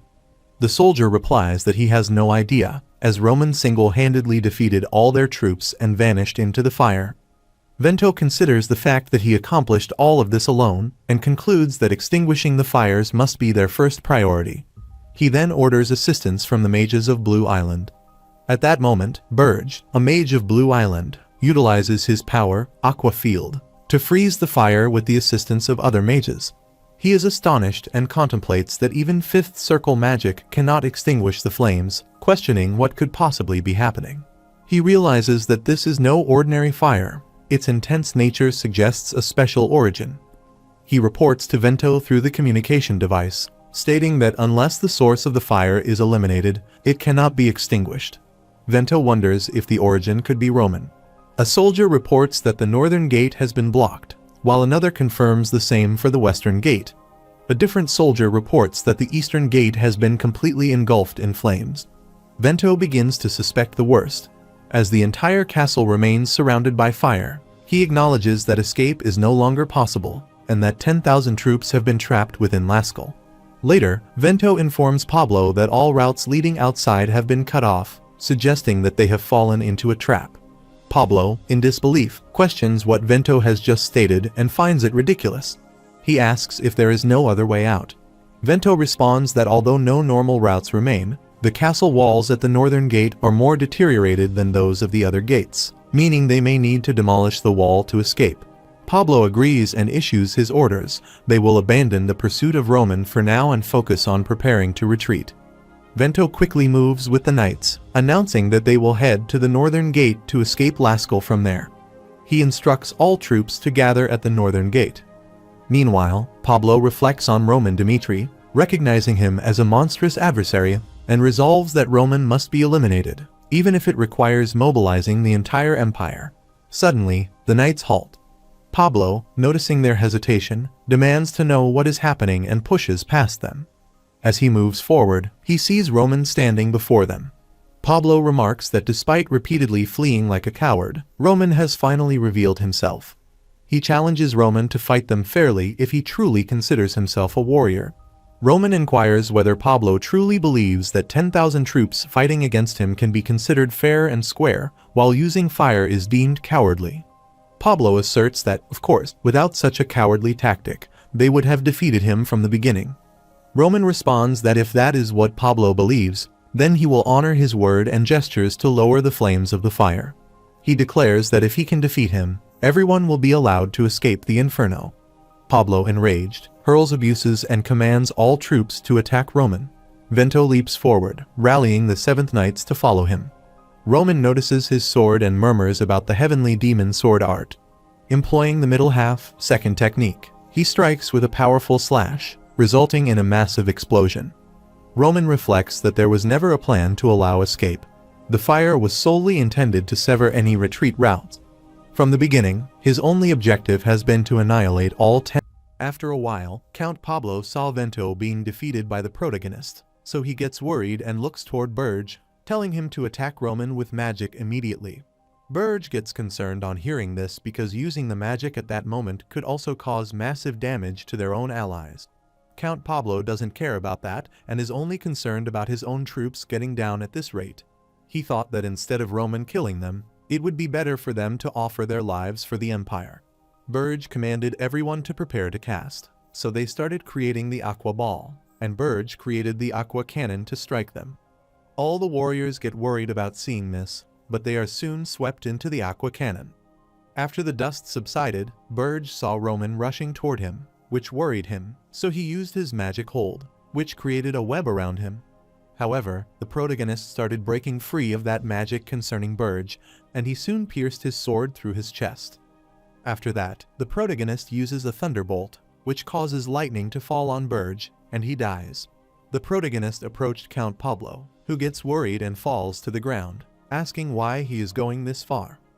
Count Pablo is sure that Demetrius has no chance of winning this war, so he wondered why Roman is trying to shorten his life. Since Laskill troops are nothing but a fraction of the army, no matter how hard they struggle, he is sure they will never be able to handle an all-out war with Kronos, as this is the price for all their actions. After the Mad Demon died, Baek Jung-hyuk went to Henan alone as the leader of the 10 Great Sect, the Shaolin Temple, which was located on Mount Song. The entire Shaolin Temple was in chaos over the sudden appearance of the Heavenly Demon, as that was a place thought of as sacred by the Orthodox Murim, and it was dyed in blood. The only one who stood above the mountain of corpses was Jung-hyuk. The temple leader was covered with blood, but he asked him why he did it.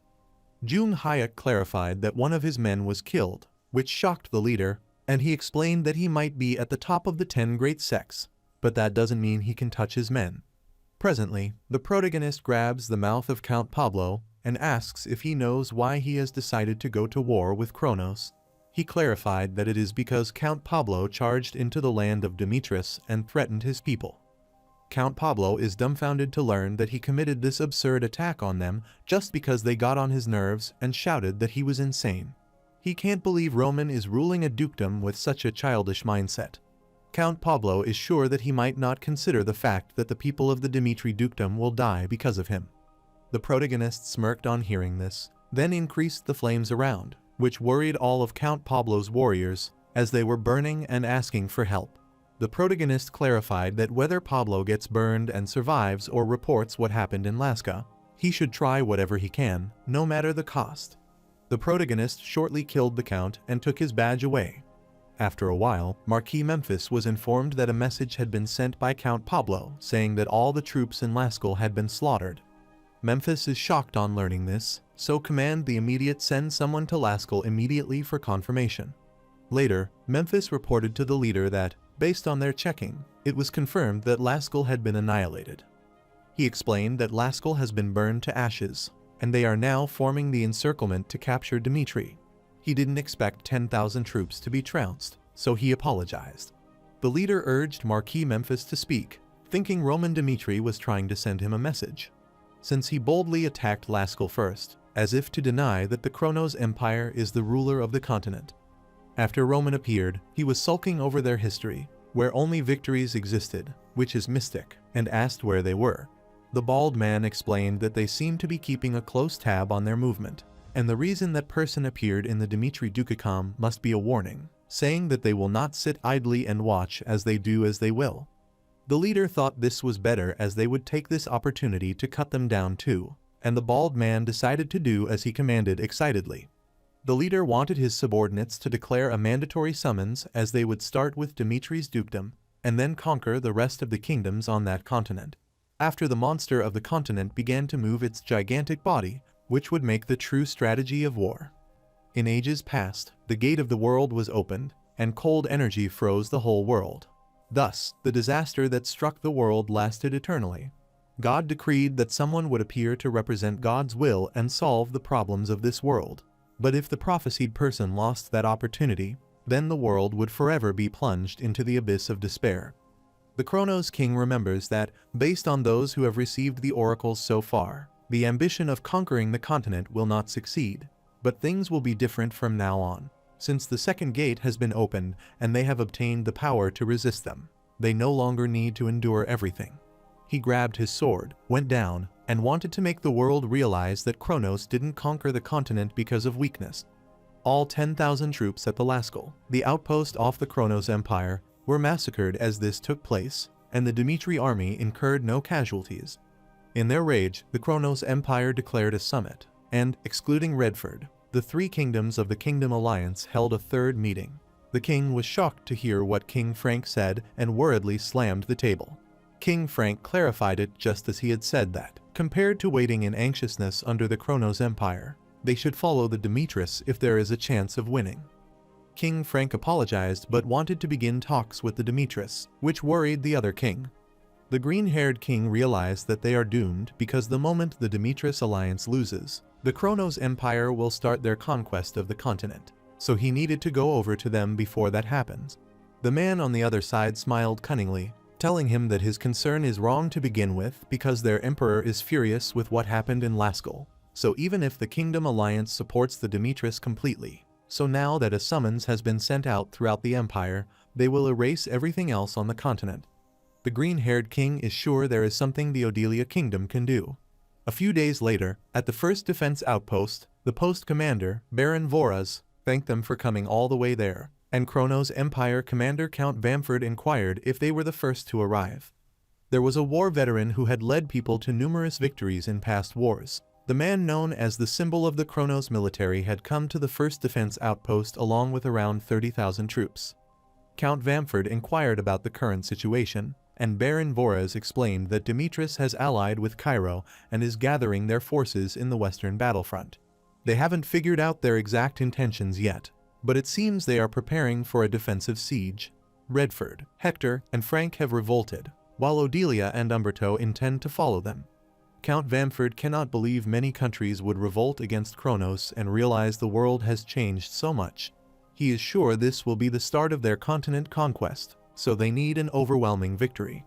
Since 10 days from now onward, they will launch an all-out attack on Cairo and the Demetrius, and all of the knights affirmed on his command. However, after some time, the troops started vomiting blood. Thus, many of them died. Count Vamford clarified that the troops have been acting strangely since the morning. Baron Voraz explained that they have been vomiting, getting fevers, and fainting, and about 10,000 soldiers are down because of this, and 300 soldiers have lost their lives. Vamford figures out that Roman has used a potent venom, so he commands Count Voraz to investigate their drinking water and figure out the poison's origin, then request help from the Behemoth Magic Tower. After a while, Vamford asked the mage if he thought they could be cured. Count Voraz explained that all 8 defense outposts, including the first defense outpost, are showing signs of being poisoned, so he is worried that there will be too many casualties. Behemoth, the Magic Tower Master, told him to stay quiet, which annoyed Vamford, as he is as arrogant as ever. The Magic Tower Master commanded the mage to detox now, and they must figure the poison out, and everyone affirmed. All mages from the Behemoth Tower, including the Tower Master, with a total of 32 mages, started figuring out the poison. He uses his magic to find poison, gets startled as this can't be true, and realizes this is a new poison that completely defies all knowledge of poison. The Magic Tower Master is sure it should take years to develop a new poison. Suddenly, he noticed a man behind him, so he rushed toward him, told his comrade to step aside, and started using the magic. Everyone is startled to see this abrupt action of the Magic Tower Master. The Magic Tower Master realized that there was more than one poison and became concerned. Vamford worriedly requested an explanation of the situation, and the Magic Tower Master urged them to give them some time to confirm something. 32 types of poisons were discovered in the 8 defense outposts, but the problem was that all the poisons were new ones that the Salamander continent had never faced before. The Magic Tower Master clarified that they couldn't figure out how to detox that many poisons with the war impending. Count Vamford gets concerned about hearing that the poison is impossible to detoxify, and he can't believe that prideful Behemoth Magic Tower is admitting defeat, which means no matter what they do, there is no solution. He commanded his soldiers to isolate all soldiers who were poisoned and burn every single corpse. He wanted them to act secretly so that it wouldn't demoralize their troops, and wanted to contact the Demetrius immediately as he tried to hold them accountable for their use of poison based on continental law regarding warfare. Meanwhile, the commander of the Western Front Line, Marquis Vandenberg, reported that Kronos had requested open communication. He cannot believe they are trying to reinforce continental law now, having ignored it this entire time and doing whatever they pleased. Advisors leader Baron Knoll clarified that that is how the Kronos Empire is. Flora Lawrence is worried as the Kronos Empire reacted faster than expected, so she wanted to accept their request to communicate if they will buy time. Marquis Vandenberg agreed that they would talk to them and that he needed him. A few days later, at the border of Cairo, Count Vamford arrived, who was warmly welcomed by Count Fabius. Vamford wanted to skip the small talk and get straight to the main topic that, according to the continental laws, any massacre caused by poison is strictly prohibited, so he inquired why Demetrius used poison. Count Fabius understood what he was saying by the continental law, but that is only a guideline, so no one has a duty to obey it now. Furthermore, for the people who crossed borders without any warning or announcement, he felt that it was alright for poison to be used on them. Count Vamford furiously told Fabius to watch every single word he used from this moment onward, and wondered if Dmitri had forgotten the reason for the prohibition of the usage of poison on the Salamander continent. That was because of the notorious incident that happened in the past, a very long time ago, before even Kronos was called an emperor, back when there were many more divided kingdoms. At that time, people will use poisons that are highly infectious to take over each other's territory. As a result, an immense tragedy occurred. 3 countries lost 30% of their population. Count Fabius affirmed, as he is well aware of it. But it's a shame to say that those 3 countries were eventually absorbed into the Kronos Empire, and the Kronos Empire benefited the most out of it. Count Fabius is unaware of the other countries, but he doesn't think the Kronos Empire has the right to criticize the usage of poison when they use black magic themselves. That is because if poison is the child's play, then black magic would be a power that could endanger the entire of mankind. Count Vamford asked him if he had evidence that the Kronos Empire had used black magic. Count Fabius laughed, seeing that is how he is playing it, so utterly that they had mobilized shadows to attempt assassination and ambushed Dmitri with their black mages, yet he is asking for evidence. Vamford gets infuriated on seeing how audacious he is, and Count Fabius clarified that if indiscriminate slaughter was all they wanted, then they could have released that poison in the capital of Kronos itself. Fabius clarified that they held themselves back, so he tried to count it as even and wanted Vamford to know he was not in a position to ask others to search their conscience. Vamford was speechless for a while, then asked Fabius if he knew why he left the battlefield. He clarified that it was because he knew the strategies the Kronos Empire used so that the empire would dominate the continent even without him. He admitted that Roman Demetrius is incredible and thinks what he has done so far is fantastic, but that is all there is to it. But in the face of the Kronos Empire strategies, all achievement becomes meaningless, so he hopes they keep up those struggles of their own, as then he will truly feel like he is still alive, and he looks forward to a good fight with them all. On the other side, Kevin wondered why he was fighting that person and coughed up blood. Abruptly, he saw the protagonist before him, and Roman inquired if he would give up just like that, so he reminded him of what he had told him before. Kevin remembered that Roman instructed him to kill for his sake, and he opened his eyes, wondering how much time had passed. The man caring for him is relieved to see he is finally awake. Kevin worriedly requested that he tell him everything that was happening while he was out. After the caretaker explained everything, Kevin wanted to head to the Western Front Line immediately. After he opened the door, he saw his comrade guarding the room, who instructed him to return to his bed and rest. The brown-haired man knew how Kevin felt, but he could do nothing, even if he went there right now, so he wanted him to focus all his efforts on recovering first.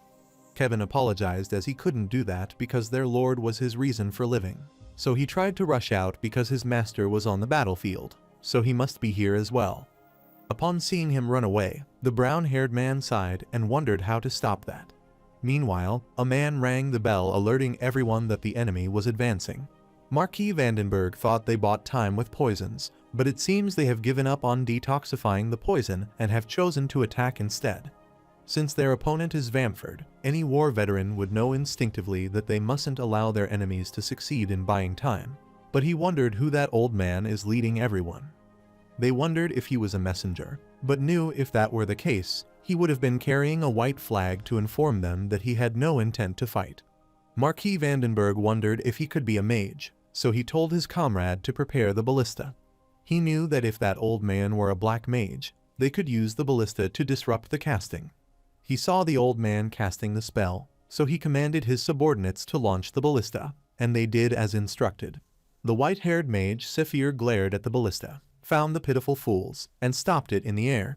Marquis Vandenberg is dumbfounded as the 5 stars are equivalent to the 6th circle. The 6 stars are comparable to the 7th circle, and the continent of 12 swords is all 6 stars. At the same time, a mage tower master would be around the 7th circle, so anything above would be beyond comprehension. While such people once existed, no one knew for sure until now, and realized that it is the 8th circle magic. Saphir cast the spell Fury of the Heavens, creating a thunderbolt that struck the castle wall. However, they were protected by the magic defense enchantment created by the Phoenix Towers mage. Marquis Vandenberg is aware that even though he is ignorant, he knows that it wouldn't last long before it's completely broken at this rate. Marquis Vandenberg commanded his man to increase the output for the magic defense enchantment to the maximum, as they need to buy time, no matter what it takes. The mages kept enchanting the magic, but soon they started coughing up blood.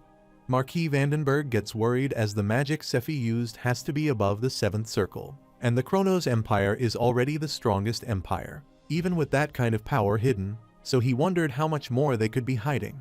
Abruptly, Saphir launched another thunderbolt, and they realized the castle wall had fallen under attack. Marquis Vandenberg gets worried as the enemies are coming, so he commands his subordinates to stop them. While Vamford commanded all the troops to attack, suddenly Count Nicholas arrived there with the speed of light. Count Nicholas clarified that none of the enemy shall pass as long as he still stands. The opponent warriors were startled as that is the man who was once called the strongest swordsman of Cairo. Count Nicholas accosted the soldier of Cairo and Dmitri not to give up, as the western front line wouldn't fall that day. The opponent warriors were worried as Nicholas had appeared on the battlefield, but he was just one man, so they wanted to kill him. Count Nicholas glared at them, then rushed toward them and struck, but he failed as they were floated in the air with the mage's help, and he was annoyed as they were Chronos warriors. Abruptly, a golden-haired man, Chris, rushed there and told Nicholas to get down, and he struck those knights. Nicholas knew that person was Cairo/Chris and was astounded to see that he was that strong. Chris looked back and asked Count Nicholas if he was all right, which made Nicholas happy, so he wanted to fight together with him. For the sake of Roman's plans, they need to buy time for at least 3 days, and Flora Lawrence thought that would be possible. But since their castle walls had fallen on the first day, that calculation is already out the window, which is why she had to do something. She accosted Marquis Vandenberg, telling him they have no chance of winning if this happens, and requested him to give orders to change to Plan B. Commander Vandenberg cursed his fortune as it had come down to this, so he decided to abandon this castle and retreat to the rear, and commanded the entire troops to retreat.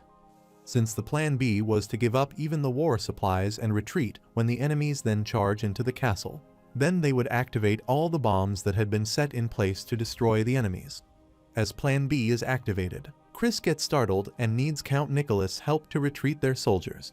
Abruptly, ranked 2nd in Chronos and 3rd on the continent, Demon Hannibal appeared, sure that he was Chris, and inquired what Roman Dmitri was. Not only is Roman a 6-star, but he has also trained a swordsman like him in a place like the Dimitris, which is incredible. At the same time, Nicholas and Chris were startled to see that Demon Hannibal, who wanted to capture them alive and interrogate them as he slowly sliced off their flesh. Chris gets worried because Hannibal is there, which means that Chronos' second knight is participating in this war, and knows this will be his grave if he faces him. Chris apologized to his lord, as it seems like his dreams of surpassing him will not come to pass. He lifted his sword and got into a fighting stance, but Nicholas told him to leave this place to him. Nicholas is sure that Roman will need him to gain victories in the battles to come, so he wants to defeat Hannibal and follow after him shortly. Chris is reluctant to leave Count Nicholas behind, but is commanded to leave immediately. Chris annoyingly gritted his teeth, clarified that he wouldn't forget the help he had provided him that day, and ran away. Nicholas leaves Cairo's future in Chris's hands, and while he indulges in his thoughts, Hannibal tells him that he is not going anywhere. Nicholas struck him with flames, but Hannibal managed to deflect them. Nicholas always wanted to fight with one of the top rankers like Hannibal. Hannibal asked about his opponent's ranking in Cairo, and Richard Nicholas introduced himself, then clarified that he was the strongest within Cairo. Hannibal mocked him as if he were just a rat who didn't know his place, and Nicholas rushed toward him to strike. He trained his entire life to attain 6 stars, but through his fight with Roman, he could take a step past that wall to the transcendent realm that he had always longed for, which is all to surpass the wall of 6 stars. He used his secret art, demolition, to strike Hannibal, but was stopped by his opponent's sword, and was shocked. Hannibal inquired if all that is strongest in Cairo is capable of, and he immediately struck Nicholas, injuring him severely. Hannibal approached him as he wanted to tell him a few facts. The first fact is that while he is known to be number 2 in ranking publicly, but there are a lot of people with Chronos that is stronger than him, which is why if they can't handle him, then there is no chance of any victory from the start. The second fact is that their plans to blow up the castle were already a part of their expectations to begin with as well. He lifted his sword and bid farewell to Cairo's strongest swordsman. Meanwhile, Flora Lawrence commanded the commander to do it in the castle. After he activated it, the explosion occurred inside the castle, but Zephyr protected themselves from its impact. Flora gets worried as the explosion stops, but Zephyr quickly blocks it. Vamford looked at it and realized that the choices of the weak are apparent, and he appreciated Zephyr for his great work. He accosted the Chronos Empire soldier, saying that their enemies have been driven into a corner now, so they should ride on this momentum and turn Kairos into a sea of blood. Vamford knew everything was going smoothly, which made things feel strangely ominous. He wondered why that was happening and why they would abandon the castle to buy time, despite the western front line having fallen. Since Roman is nowhere to be seen, he wonders if Roman's absence there is related to them trying to buy time. Meanwhile, at Eastern Chronos Gordas, Nelson realized that the security is really tight. The protagonists decided to secure their way inside, so they jumped down the cliff, then rushed toward the wall and quietly went up. After reaching the top of the wall, he threw down the rope, which helped Nelson climb the wall. He looked at the security troops standing still and wondered if they would die while standing. The protagonist commanded him to follow him closely, and Nelson affirmed, so he followed him quietly. While on their way, the protagonist quietly kills all the troops, which startled Nelson, and finally, he arrives at their designated place.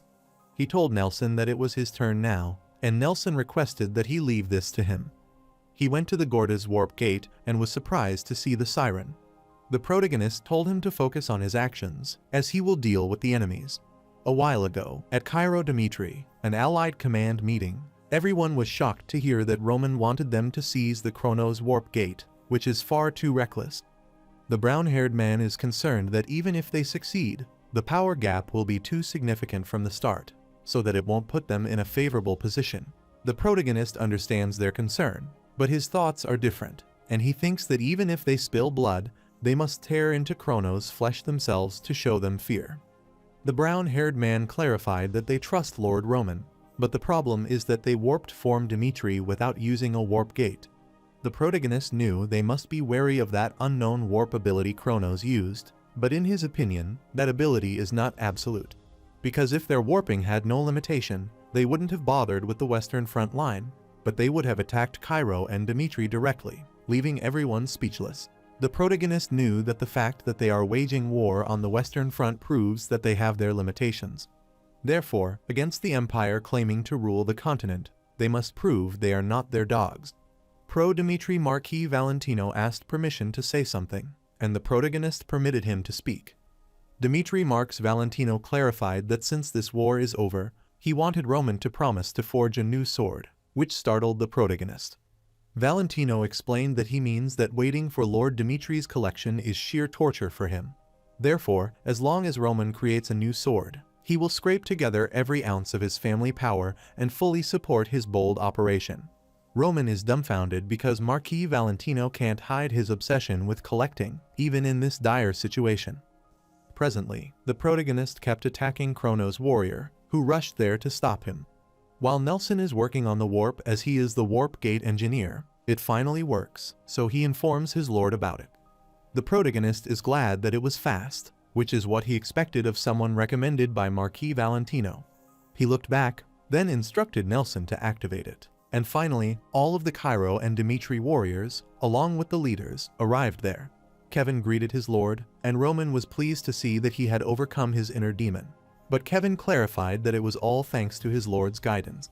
From then on, the protagonist commanded everyone to use Gordas as their base, as they would reduce Kronos' eastern region to ruin and wanted them to eliminate all enemies in Gordas. Valentino raised his sword and commanded all the proud soldiers of Cairo to carry out Lord Dimitri's order. Since Kronos' eastern strategic stronghold was Gordas, it took less than a day for it to fall. Valentino was wielding a Roman second sword and was pleased as he got to wield it. Meanwhile, Vamford is dumbfounded upon learning that Gordas has fallen and has finally realized this was Dimitri's plan from the beginning. He is annoyed because, without a warp gate, it means they are isolated, and he has instructed his subordinate to convene a command meeting. After everyone gathered for the meeting, Vamford clarified that they must prepare for a prolonged war from that moment onward. The man is sure that if they push straight into the capital of Cairo like this, then the rations of their 300,000 troops will run out. Since the reinforcement will arrive within a month, they must hold out until then to foil the enemy plan, as that is the fastest way to move. A man suggested they should hold their ground at this place because, fortunately, only the walls were damaged. Furthermore, because Lord Sifir stopped the explosion, the food supplies left by the fleeing Cairo forces remain intact, and they have confirmed these are not poisoned. Vamford agreed to hold out there until reinforcement arrives and systematically eliminate the enemy. He is sure that whatever Roman plans wouldn't go as he wishes. Teslo Kronos' eastern forward base, Teslo commander Baron Zekman received the letter from Duke Vamford that if Dimitri's forces appear there, they should fortify and hold their grounds. Zekman wondered why he told them to hold their ground instead of summoning them. He sighed, wondering if Vamford thinks Teslo will fall to just 30,000 troops, and if he believes they will be defeated. Abruptly, he saw someone approaching and realized that the person wasn't a messenger as he was not carrying a white flag, so he wondered who he was. He was concerned on seeing Roman Dimitri there, so he commanded the soldier to prepare to attack and not to let him approach the fortress. Zekman is shocked to see him coming all alone, even with an army behind him, and he supposed he is full of himself just because he took Gordas. However, he wanted to crush Roman's foolish dream of defeating the Kronos Empire himself and commanded his soldiers to fire the arrows toward him. As soon as the countless arrows arrived above Roman's head, he used iron projectile, thus blocking all of them, which shocked Zekman. After getting rid of all the arrows, the protagonist raised his sword, aware that there was no warp gate there, so he couldn't use his full strength without restraint, and released immense energy, which shocked Zekman. Zekman thought they were foolish, as their fortress walls were layered with multiple defensive spells, so a Roman attack was nothing. Abruptly, the protagonist's aura magnified, so he used the Heavenly Demon Sword technique. Zekman is concerned that an attack like that could be hazardous for them, and he was expecting this. While the protagonist used his technique, Final Style, and First Strike, thus breaking the defense wall. Zekman is dumbfounded as Teslo's defense ended in complete failure in an instant, just like that, and he knelt before Roman to surrender. Since guarding a single prisoner requires twice the number of troops, a prisoner is always a valuable bargaining chip, which is why Zekman is confident they wouldn't kill him easily. However, contrary to his expectations, Roman stomped on his head, which made Zekman wonder what he was doing. The protagonist knew that the man was Baron Zekman, the commander there. Zekman affirmed that it was right but wondered why he was doing this, as treating a prisoner like this wasn't good for either of them. The protagonist is amused to be called a prisoner and clarifies that he doesn't need anything from him. Zekman started trembling, wondering what he meant, then saw him unsheath his sword, so he supposed he would kill him and requested him to spare him just once. Zekman clarified that he had to leave because the Dimitri prisoner would also be safe. The protagonist clarified that he is gravely mistaken, as he doesn't show mercy on the battlefield and kills him. At that moment, the man thought they should send reinforcements immediately, while Roman achieved tremendous results by capturing Rascal and Gordas. Edwin Hector clarified they shouldn't send the reinforcement yet, as Roman wants to prove that Dimitri alone can stand against the Kronos Empire. King of Redford clarified that Vamford isn't someone to be underestimated. Edwin Hector honestly told him that when he heard that Lord Roman had seized the Gorda's warp gate, he truly felt fear because he completely absorbed the strategies he once attempted. His hands were shaking as he explained that the war on the southern front was a perfect defeat for Hector because none of his strategy worked, and for the first time in his life, he felt the weight of defeat. The only reason for their defeat was the enormous variable known as Lord Roman, and he is sure that if Lord Roman hadn't been there, that war would have been a perfect victory for Hector. Edwin Hector is scared of someone who is constantly growing more than the Kronos Empire, and he truly fears Lord Roman, who devours everything, so trust him and wait. On the contrary, Kevin started emitting his aura, sighed, and showed his killing intent for his opponent. His opponent grinned, rushed toward Kevin, started attacking him non-stop, and looked at him and attacked him. Kevin gets worried as once again he couldn't do anything, and is sure he can do nothing if he faces another strong opponent like Sven. He is sure that if he crumbles helplessly, his lord will have to handle everything. Until now, he has never truly helped his lord, so he doesn't want to repeat what happened back then. Abruptly, the protagonist, called Kevin, uttered that he had something to tell him. While analyzing Kevin's aura, he realized that the way this world uses it is flawed, so at one point, he thought that recklessly unleashing extreme destructive power could be a new approach. But after facing Barbossa and other influential figures of the continent, he became certain he was wrong. The swordsmanship of the Central Miram is defined by sheer power alone, but softness can sometimes overpower strength, and different sword styles blossom, creating the world known as Central Miram. But the way this world handles aura is strange compared to the level of magic. The way aura swordsmen fight was so crude that underdeveloped would be an accurate description. Through this, Roman became certain that his swordsmanship was the greatest on the continent. Roman clarified that the power of aura alone doesn't guarantee victory in a battle for life and death. But if one fully understands the essence of aura and acquires the proper strength, even defeating a 6-star aura swordsman wouldn't be impossible. He clarified that the name of the sword technique he will teach Kevin is the Heavenly Demon Sword Technique. Kevin wasn't the only one who couldn't sleep that night that day. Meanwhile, at the pushed-back Western Defense Line base, Chris looked at his sword and remembered Nicholas' words, who told him that he needed Roman and Chris to win the war and wanted him to leave. Abruptly, 2 injured soldiers arrived there, telling Chris that Count Nicholas had passed away. Chris cowardly wanted to believe Count Nicholas' words, but he already knew he was scared in front of that overwhelming fear. If he had enough strength to support Count Nicholas, the outcome might have been different, so watching Kevin and the others, he also wanted to be personally taught by his lord, Roman. He remembers Roman told him that he is someone who can find the answer on his own. But he can't even trust himself, but his order believes in him, so he wondered what he should do and how to find the answer. No matter how hard he tried, he couldn't discover the answer and remember Roman words, which told him that aura power is enough just by bringing it to its essence. After trying for a while, he senses his aura, so he swings his sword and is in awe as the essence of aura isn't just a wild force, but an explosive one. Since aura is simply the power that permeates all things, and it was already within his body too. Momentarily, he started releasing a tremendous golden aura, so he went into a state of selflessness, and then through rebirth, which made Chris' body undergo a dramatic transformation. After the sunset, the bald man rubbed his eyes and wondered how Sir Chris was doing so early in the morning, and was surprised to see that his face was glowing. Chris thought he was talking nonsense and wanted him to hurry and prepare for morning training. The bald man found it strange, as he also felt like this had happened before. Meanwhile, Chris realized that feeling wasn't his martial arts, nor was it Commander Jonathan's secret technique, but it was something that belonged only to him, which pleased him. Meanwhile, Vamford is having a meeting with his comrade when an informant informs him that Roman Dimitri is leading his forces this way. The knight worriedly stood, as it was a full-scale battle against 300,000 troops, so he thought Roman might be insane. The man didn't want to make hasty judgments, but this advance is meant to throw them off, so he doesn't want them to get swept up carelessly and hold their current position, and they kept discussing the matter for a while. Vamford commanded everyone to keep their voices down as it doesn't matter what Roman intention is, and found it laughable that a mere kingdom could defeat an empire. However, if they don't break Roman pride and momentum, they will be mocked by the entire continent, which is why he wanted to eliminate the Romans, and everyone affirmed.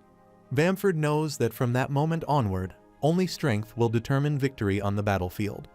After a while, the protagonist arrives, introduces himself, and challenges the Kronos Empire to a champion duel.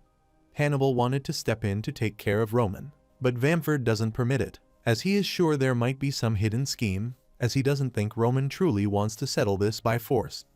The protagonist smirked, telling them to change the offer if they fear a duel with him. He withdrew from this championship and suggested a 2-2 match without him. However, if Bamford rejects this, there will be no championship duel. Bamford gets infuriated on hearing this, as he is arrogant and supposed to know why Kronos is the strongest on the continent. He explained that it's because it's overflowing with talent enough to fill its vast land, so he accepted a Roman champions duel.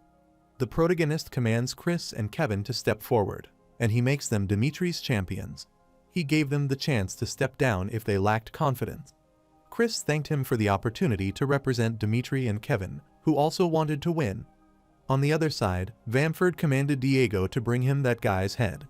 While Kronos ranked 6, the continent ranked 12, Diego stepped forward and heard that those Dimitri guys had great loyalty, and there he was, ready to die for his master. Diego wonders how long Roman Dimitri will remember Chris' loyalty. Chris asked if he plans to fight with his mouth, which startled Diego, so he rushed to attack him and wanted to see how long he could keep running his mouth. But Chris blocked his attack easily. The protagonist knows that Chris is called the most remarkable talent of Dimitri, but people's assessment is wrong, and he is sure that on the Salamander continent, no talent surpasses his. Chris kept fighting with Diego vigorously, and after a while, he made Diego lose his balance, thus shocking him, but managed to stop himself from falling. Chris took advantage of the imbalance and attacked him, and he realized that was too shallow, as he still couldn't control it. Diego furiously cursed Chris, and he started emitting strange energy. In the past, Chris couldn't understand his lord's actions and words, which made no sense to him, but now he understands.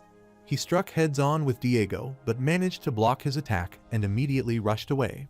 Diego's eyes widened in shock to see that he is fast, and realized that the nickname Flash of Dimitri isn't an exaggeration. Chris finally understands that aura flows, so all he has to do is let the aura flow from his core all the way to his sword. He wanted to show his opponent this new realization, a technique beyond Flash step, his technique, Flash/lesson. Diego got struck by the slash and was severely injured as he couldn't see it, and he wondered how this was possible. Then he fell on the ground, and Bamford was dumbfounded to see Diego being subjugated. Chris approached Diego, lifted his sword, then pierced his body and looked at Hannibal, who was amused to see that.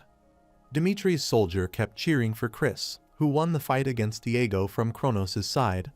Bamford was shocked to see that Diego, of the continent's 12 swords, lost to a mere 4-star aura swordsman. He cursed his fortune and wondered if Dimitri's people did not follow any logic. He got worried, thinking that if they must face Roman, the force known as Hannibal must be preserved no matter what. Therefore, he accosted Blanco and then commanded that the next opponent was just a 3-star swordsman, so he warned him that if he lost, his entire family would be wiped out. Kronos, rank 7, Blanco understood that he took out his sword, and the second champion's duel began. Blanco faced Kevin, who was wielding 2 swords, and introduced himself as the Knight of the Kronos Empire. Kevin didn't introduce himself but started emanating his aura. Blanco supposed there was no need for words, so he also emitted his aura. Blanco knew the fight held his family's lives, so he wanted to end it in one blow and rushed to strike him. Kevin blocked his attack, exchanging several substantial slashes, and Blanco pierced Kevin's face. The knights were amused to see such an intense clash, and Blanco couldn't believe that a mere 3-star swordsman parried his sword, then struck Kevin at his chest. Blanco finally found an opening, knocking his opponent, but Kevin also used mutual destruction to hit him back. Blanco rushed away and was startled to see Kevin charging in recklessly, even though he knew his neck would be cut. This makes him wonder if Kevin has multiple lives and thinks he is a demon. Kevin clarified that he wanted to fight someone like that 6-star swordsman from before, but not someone like Blanco, which startled him. He warned Blanco that he would launch 3 attacks from that moment onward, so he wanted him to try blocking them, and Blanco was annoyed because he was arrogant. Kevin used the Heavenly Demon Sword technique Chenmagiom Bayup, first form, front half. Blanco wondered what that was as his opponent's aura surrounded him. Kevin then used the second form of the front half and immediately struck him. Kevin remembers what his lord, Roman, told him. His body is based on the Ghost Soul demonic technique, so he can't withstand more than the front half of the Heavenly Demon Sword technique, but now that alone is enough. He immediately strikes his opponent, severing his body into several parts, and is glad to demonstrate his lord's sword technique. Kevin wiped the blood from his mouth, smirked, and told him he was hoping for a 6-star swordsman. Vamford is shocked because Blanco is now subjugated after Diego. He wonders what wicked energy he senses. He supposes it might be dark magic. He finds defiling the sacred battlefield with sorcery unforgivable, so he can't accept this outcome. He commands all the troops to hear him out, as they must crush those barbaric lowborn who know nothing of a warrior's honor, as the Empire always prevails. While the soldiers were rushing to attack him, Kevin furiously gritted his teeth as that was a cowardly move. The protagonist tapped on his shoulder, telling him that he did well, and clarified that it was his turn from this point onward. Kevin is startled to see his lord stepping in and wonders what he is trying to do. 10 years had passed since the death of the heavenly demon Baek Jung Hyuk. A man sailing the boat wanted to know the truth from his master, as to when he first entered the world of the Central Plains Miram, which was already ruled by the demonic cult, so he couldn't fully believe it. The man wanted to know if the stories passed down about Baek Jung Hyuk are true. His master affirmed and explained that the day he annihilated the 108 Arhats of Shaolin, they realized they had no hope of gaining victory, and Jung Hyuk did it all by himself. Therefore, it wouldn't be an exaggeration to say that Jung Hyuk achieved all that single-handedly. The man wanted to ask one more question, as he wanted to know if it is true that Jung Hyuk is the only one who reached the heavenly realm in the entire history of the demonic cult. He also wanted to know if the heavenly demon divine art that Jung Hyuk mastered is the most incredible martial art in the world. His master clarified that that might be the case, but he was still unsure, which made his disciple wonder what he meant. His master explained that in later years, Baek Jung Hyuk attained enlightenment and reached the heavenly realm, but when he unified the Miram, he had only reached the earth realm. The heavenly demon divine art is divided into 3 realms: heaven, earth, and man. Out of these, the man realm is the most basic as it's where one lays the foundation and develops sense and attunes with nature. The earth realm goes beyond physical development, which means becoming one with nature itself. The final realm is the heavenly realm, just as the name suggests, where one surpasses humanity and reaches the heavens. The man thought that it was simple that Baek Jung Hyuk was an extraordinary being from another world. Meanwhile, the protagonist is pleased as he has finally reached the earth realm, and it has been a while since he used this. While he raised his foot, Chris and Kevin were shocked, and Roman used a heavenly demon dominating stride on the first step that broke the ground. In the central Miram, there was a saying that if 9 sword techniques represent the heavenly demon, there are also 9 steps to support them. While several of the Kronos soldiers started falling into the cracks, the protagonist took his second step.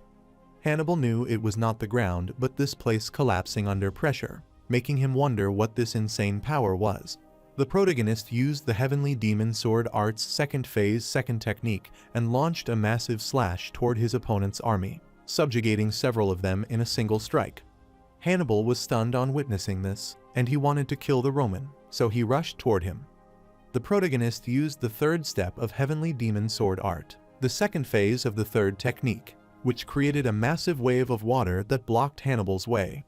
Afterward, there was an explosion that made an enormous cavity, and Hannibal was lying injured on the ground, moaning in intense pain. He gets worried on seeing that one of his legs is severed and starts crying. The protagonist finds him noisy, and Hannibal still can't understand the situation, as that can't happen when he ranked second in Kronos and third on the continent. Yet he is brought down this easily.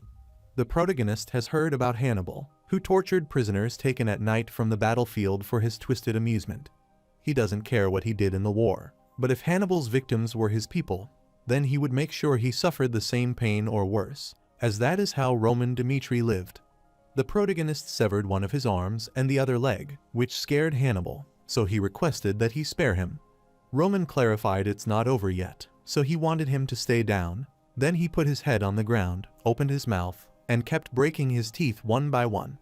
Vamford gets concerned on seeing such brutal torture, so he told him to stop immediately, as Roman dared to commit such atrocities in front of everyone, and clarified that he had entirely crossed the line.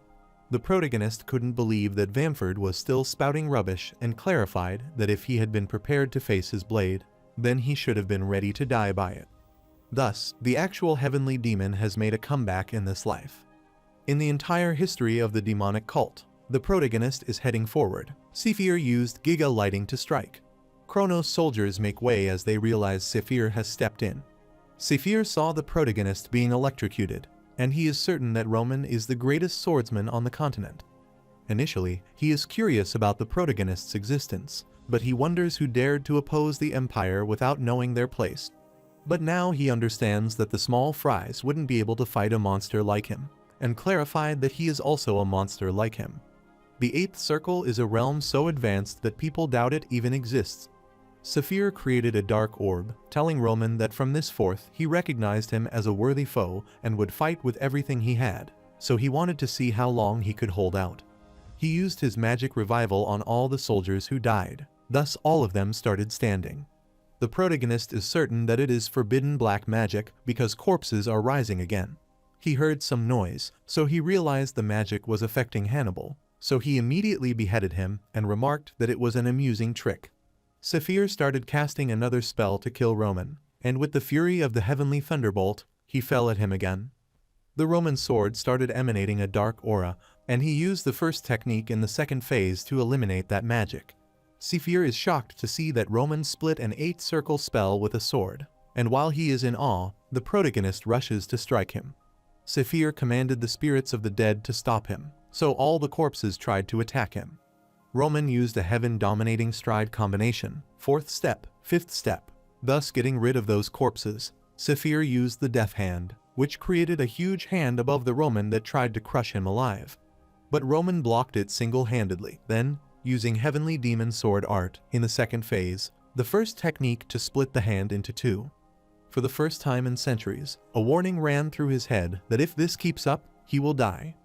Zephyr apologized as he was saving this for that woman, but he had to use it now, and told Roman to feel honored for forcing him to use this technique.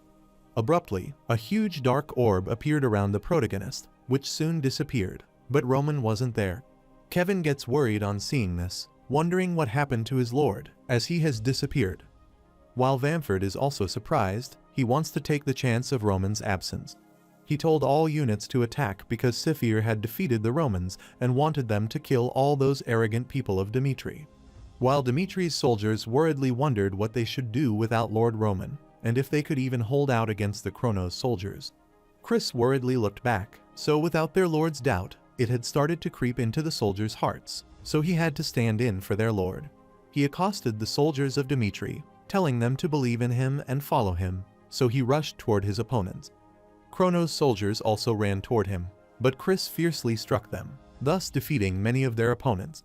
Chris uttered that the Dimitris are invincible, which boosts the soldiers' morale, and they decided to follow Chris.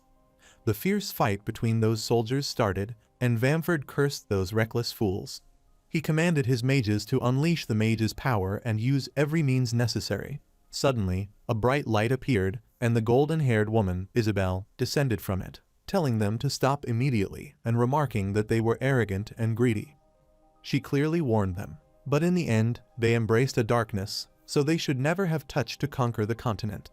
Therefore, in the name of the divine, she wants to punish evil and uses her magic bless on all of Dimitri's soldiers who have healed their bodies. Chris is shocked to realize the holy power. She rode on her divine horse, then commanded the soldiers to follow her as she would take the lead. She barged into their enemy territory, killing soldiers on her way, and concerned Vamford as they had appeared, so he was certain they would be wiped out at this rate. He commanded the entire troop to retreat and return to the castle, where they would fortify and defend all troops. While he is commanding the troops, an arrow pierces through his chest, which Flora Lawrence launched.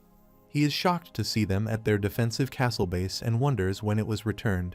He cursed his fortune, then fell on the ground as he realized they had been taken down, and the Dimitri mage used his magic fire rain to strike his opponent. Ahead of them are the Phoenix mages who captured the castle, while behind, the Kronos army was surrounded by the Dimitri alliance and began to be slowly isolated. Chris is thrilled that victory belongs to them, so they have to eliminate the remaining enemies. Flora clarified that the enemy commander is dead, so they should attack and push the enemy back. The war that everyone believed Kronos would win ended in the Empire's total defeat, and Dimitri's soldiers were all pleased as the glory belonged to them, and they won. Chris thanked Isabel for her help, but wanted to know who she was. Isabel clarified that she is the Queen of Luna and uttered that beyond the endless mountain range lies Arcadia, which is the only nation of humans. Meanwhile, in a subspace filled with dark vile energy, everything obeys Sephir's will, and even the shadows of Earth are far stronger than ordinary undead. Yet Sephir couldn't understand why he was the one being beaten in his subspace. The protagonist found it fun as he continuously attacked his opponent, and Sephir wanted to learn about his aura and how he was using it. With the Heavenly Demon Dominance step layered 7th step, the protagonist clarified this is the end. As in the Yung 1 Miram, not a single person could block this strike. He wanted Sephir to try to block it if he could, so he used the Heavenly Demon Sword technique, final section, and second form to attack him. Sephir's entire body was taken away, and he couldn't believe that he lost to a power that is not even divine, which can't be happening. The protagonist approached him, not wanting him to die yet, and uttered that even though Kronos already had the power to conquer the continent, he needed to know why they had hidden their true form until now. The phantom magic technique that terrified the Miram is that once he enters another person's identity, he could become entangled and leave him broken, so it is a double-edged sword of a technique, which is even a burden for Roman himself. The protagonist wanted to extract as much information as possible in 3 seconds and started using that magic on Sephir. He found out about Sven, Mystic, and there was another one, but he couldn't see his face, so he wondered who this was. Abruptly, the protagonist came out of the subspace and arrived at the edge of the endless mountain range. He supposed Sephir's death shatters the subspace dark magic, but he wondered why he ended up there. The first thing that Roman had to do was return to Dimitri, so he went to the warp. The man is shocked to see Roman there, as he is sure he was on the battlefield. Roman clarified that something came up, so he will leave for Cairo the following day. After confirming Isabel's presence and her victory through magic communication, Roman promised to meet Isabel in Cairo, but before meeting her, there is something he needs to check. He went to Dimitri's library to take out the book, and after searching for a while, he finally found it. Maximilian, the wandering swordsman, who stirred up the Salamander continent, caught the eye of the Kronos Empire while wandering.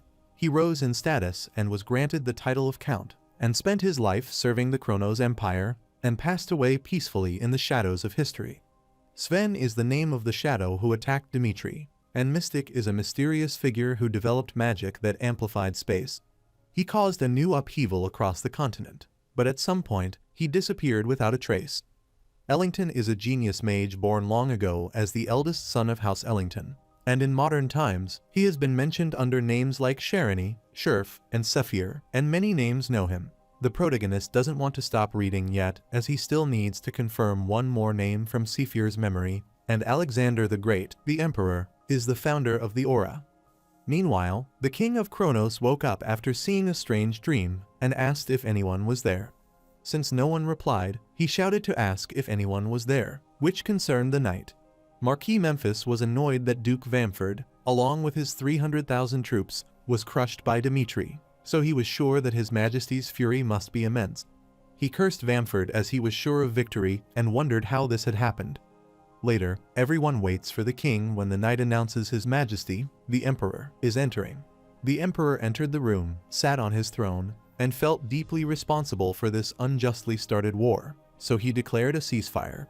Marquis Memphis began to hear this, asking His Majesty what he meant, and clarified that even if they lost to Dimitri in battle, some of their forces were already on a mission toward Umberto and the kingdom of Odelia, but now he was suddenly declaring a ceasefire.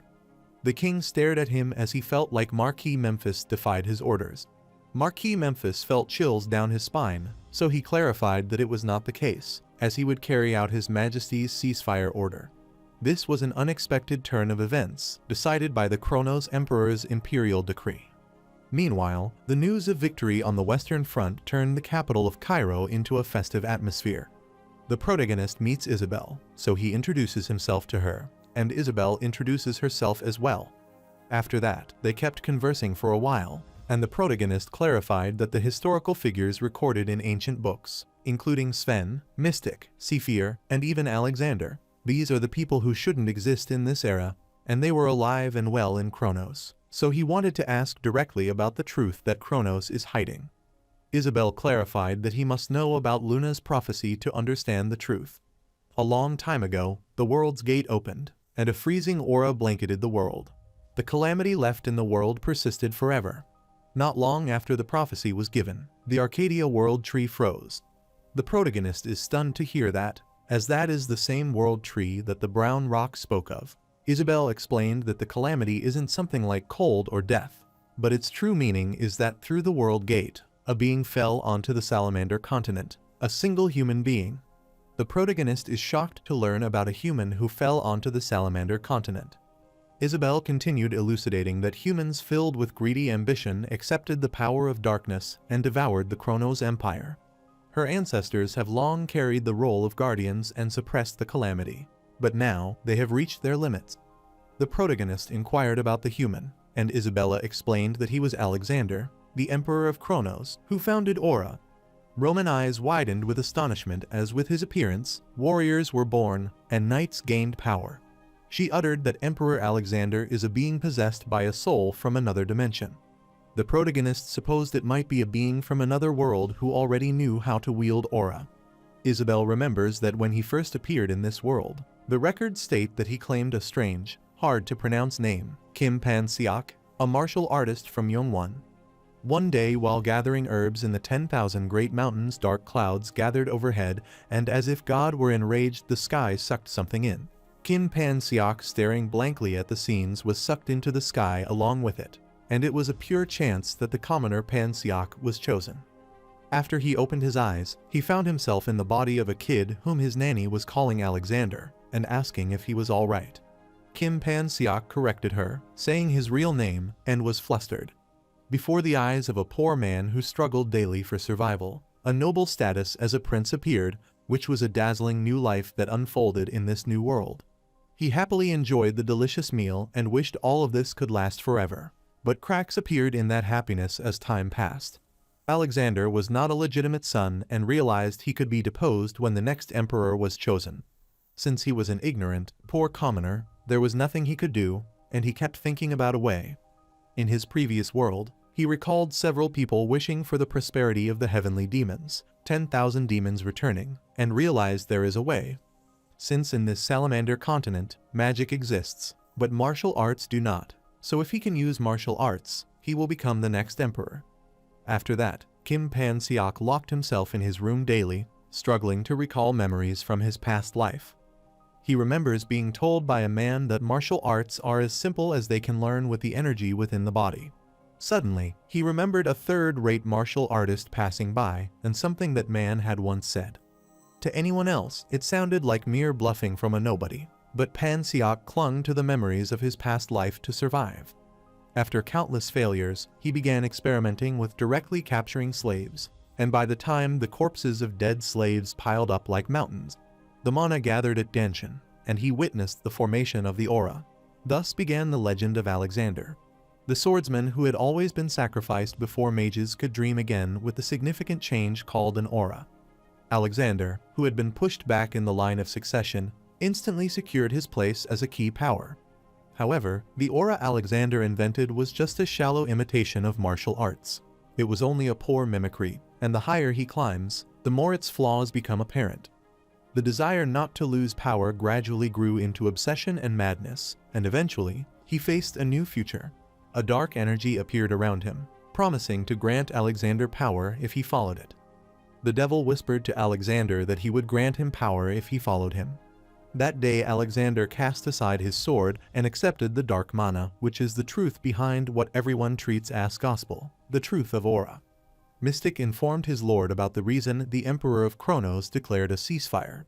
He explained that Zephyr destruction severed the link, and he briefly lost control of the body. Alexander is annoyed as he is a persistent man who has controlled the Kronos emperors for generations. But this emperor refuses to lose his consciousness entirely. Mystic worriedly asked his lord what he should do about Roman. Founder of Aura, Alexander, is annoyed as Roman's strength was beyond expectation, and that power looked like martial arts. Since that is the case, there is a high chance he is a dimensional traveler like him. But unlike Alexander, Roman truly knows martial arts and is sure he wouldn't have accepted darkness like he did, since it's Roman. Furthermore, Roman could have stirred a different upheaval on the continent, so he wanted to see that power with his own eyes. Mystic worriedly accosted him, and Alexander clarified that there is no need to rush, as he admitted that Roman is a threat but merely an aura swordsman with limits. He doesn't want to let Mystic learn too much about this and asked him if he thinks Roman could be his match. Mystic worriedly clarified that this is not the case, as Lord Alexander is already an immortal mage at the level of a god, so defeat for Lord Alexander is unthinkable. Alexander is aware that overturning the imperial decree wouldn't be easy, so he wanted to proceed with the situation as it is, but he is sure that their war will resume soon because of Isabel's interruption. Therefore, when the time comes, the 1,000-year plan of the Kronos Empire will be unstoppable, and Mystic is delighted on learning about the 1,000-year grand plan. Meanwhile, Isabel clarified that she would reveal the truth to Roman because he defeated Zephyr without holy power. Therefore, she requests him to lend them his strength to save the Salamander Empire. But the protagonist refuses, and Isabel supposes he might be abandoning humanity. Roman clarified that it was a separate matter as he would drag the enemy of the Dimitri Empire, the Kronos Empire, to complete destruction. However, he is not someone who sacrifices for the continent. Isabel is angry because their goals are aligned, so there is no reason to refuse, and Roman clarified that their goals are not aligned. Isabel worriedly clenched her fist as she thought Roman was the prophesied warrior sent by the god. Roman clarified that he is acting for his personal goals and wants to bring down Kronos. The Kronos were to use countless lives as leverage, so he asked Isabel if she could abandon them and cut down Alexander. Isabel is a bit reluctant, so Roman clarified that it is the difference, as if it were him in such a moment, he wouldn't hesitate for a second. But that doesn't mean he wishes for a hostile relationship with the Luna Kingdom. He assures her that Kronos will fall even if they don't work together. That is the only promise he could give to someone who has long dedicated themselves to Salamander and her, making Isabel wonder what this man is thinking. The Kronos Emperor's ceasefire order changed the situation, and Marquis Memphis asked about the current situation. His man explained that the operation is proceeding as planned and their forces have arrived at the capitals of Umberto and Odelia. In Odelia, within the inner castle, the royal army resistance is about to be wiped out. And surely, after a few days, both kingdoms will declare their surrender, and Memphis knows it's too late to turn back. Duke Vamford, 300,000 troops, attacked Dimitri, Umberto, and Odelia, who used the alliance as a pretense and deceived them, so it was supposed to be a perfect, bloodless invasion. Even that half-success was ruined by His Majesty's ceasefire declaration. The man asked what they should do now, and Marquis Memphis wanted to continue the operation for now. Firstly, they will take Umberto and Odelia to the ceasefire negotiations with Dimitri and use them as hostages to gain the upper hand. The man is worried about the ceasefire order, and Memphis wanted to report to His Majesty himself, so he wanted his underling to keep his mouth shut. He instructed his underling to tell the commander to secure complete control over Umberto and Odelia within 3 days, and he didn't want to let things go Roman's way. Meanwhile, the entire place was caught in the fire in the Odelia capital, and the man informed the king that 2 royal battalions had been annihilated. Furthermore, the warp gate has completely fallen into enemy hands, so they cannot stop the Kronos Empire soldiers from warping in. Furthermore, the royal knights were utterly wiped out by the Kronos Knight Order, so even if their retreat path is blocked, there is no escape.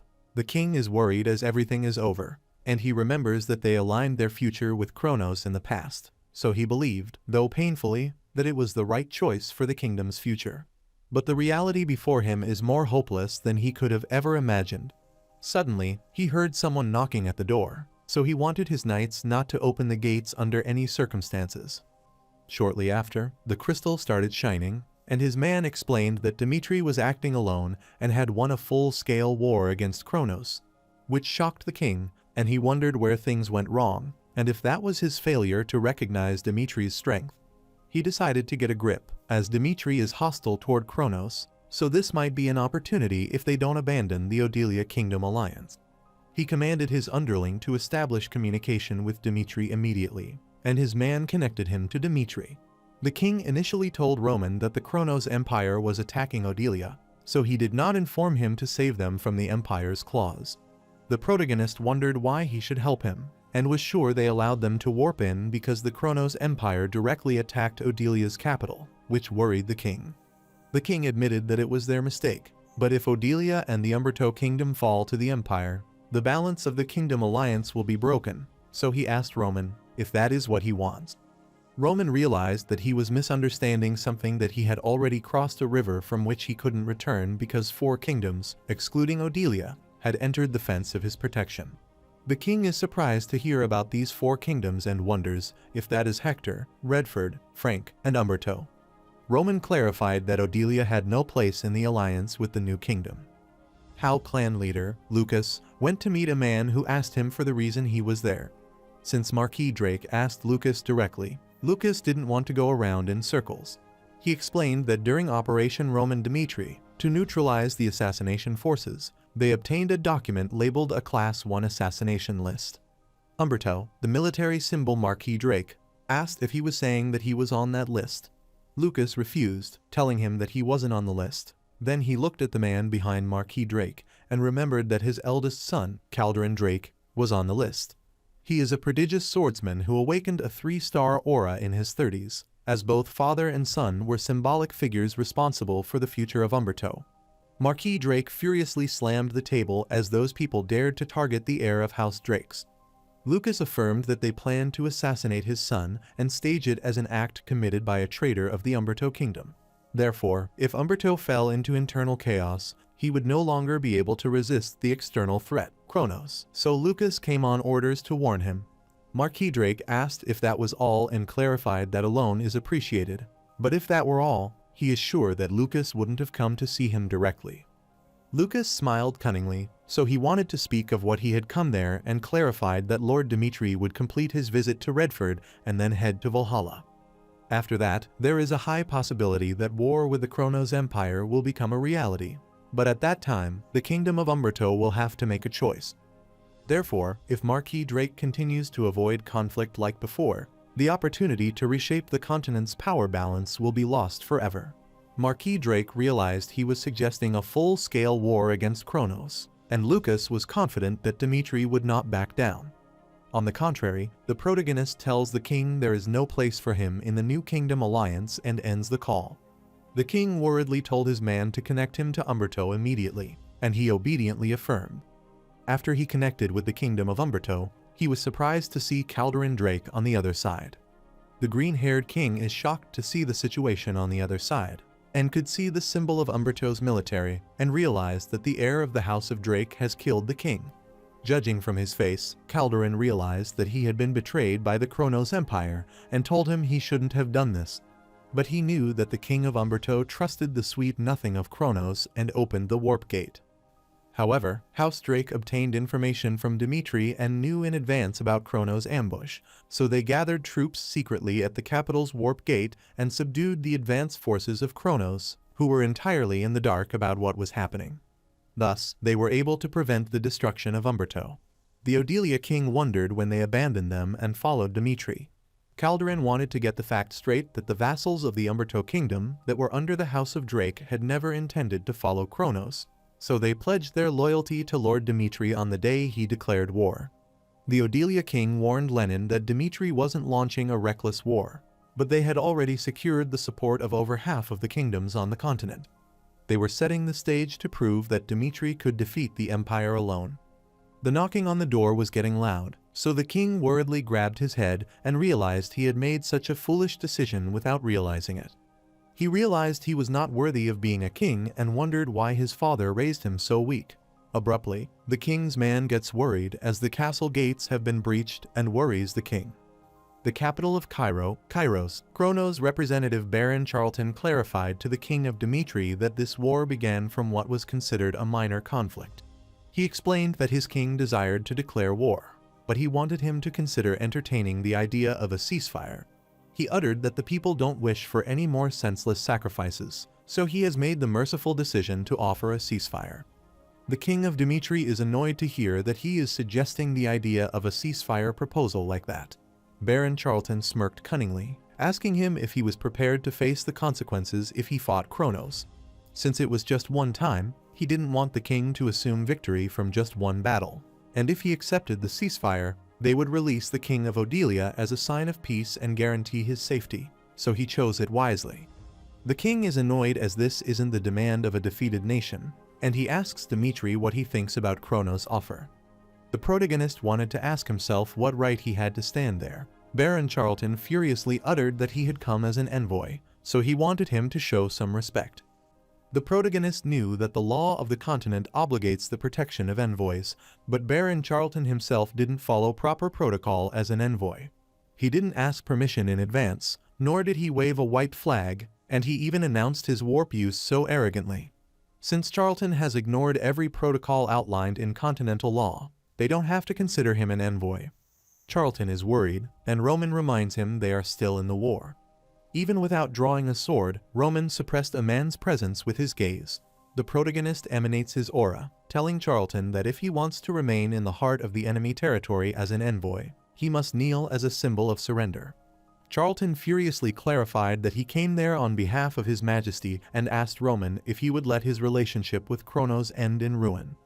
The protagonist wondered if Charlton's ceasefire is so weak that it depends on the bend of his knee. Charlton is left speechless, so Roman tells him to show with his attitude if he wants peace. Otherwise, they will cut off his head to show their resolve, and Charlton realizes he is completely insane. The protagonist emanated dark energy, then, using death, he made Charlton kneel before him and made him apologize. Baron Charlton admitted he should have followed the proper procedures, but he overlooked the fact that they were in a wartime situation and made a reckless mistake, so he requested Roman to calm his anger. The king of Dimitri never thought that a representative of Kronos would act so disgracefully and submissively, which is unprecedented. Roman don't trust Kronos' ceasefire that Charlton proposed because a treaty can't restrain the logic of power, no matter the terms.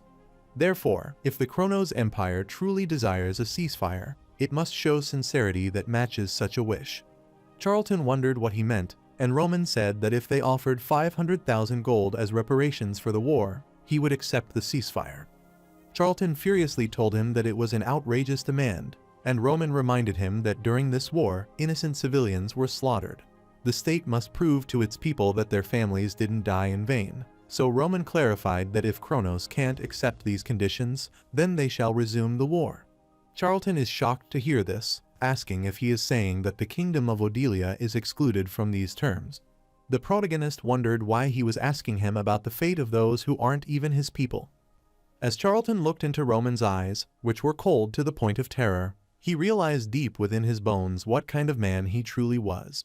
Later at the Kronos Empire, Charlton informed the king about the current situation and wanted His Majesty to give the order they scrap the negotiation table and show the world the terror of their empire.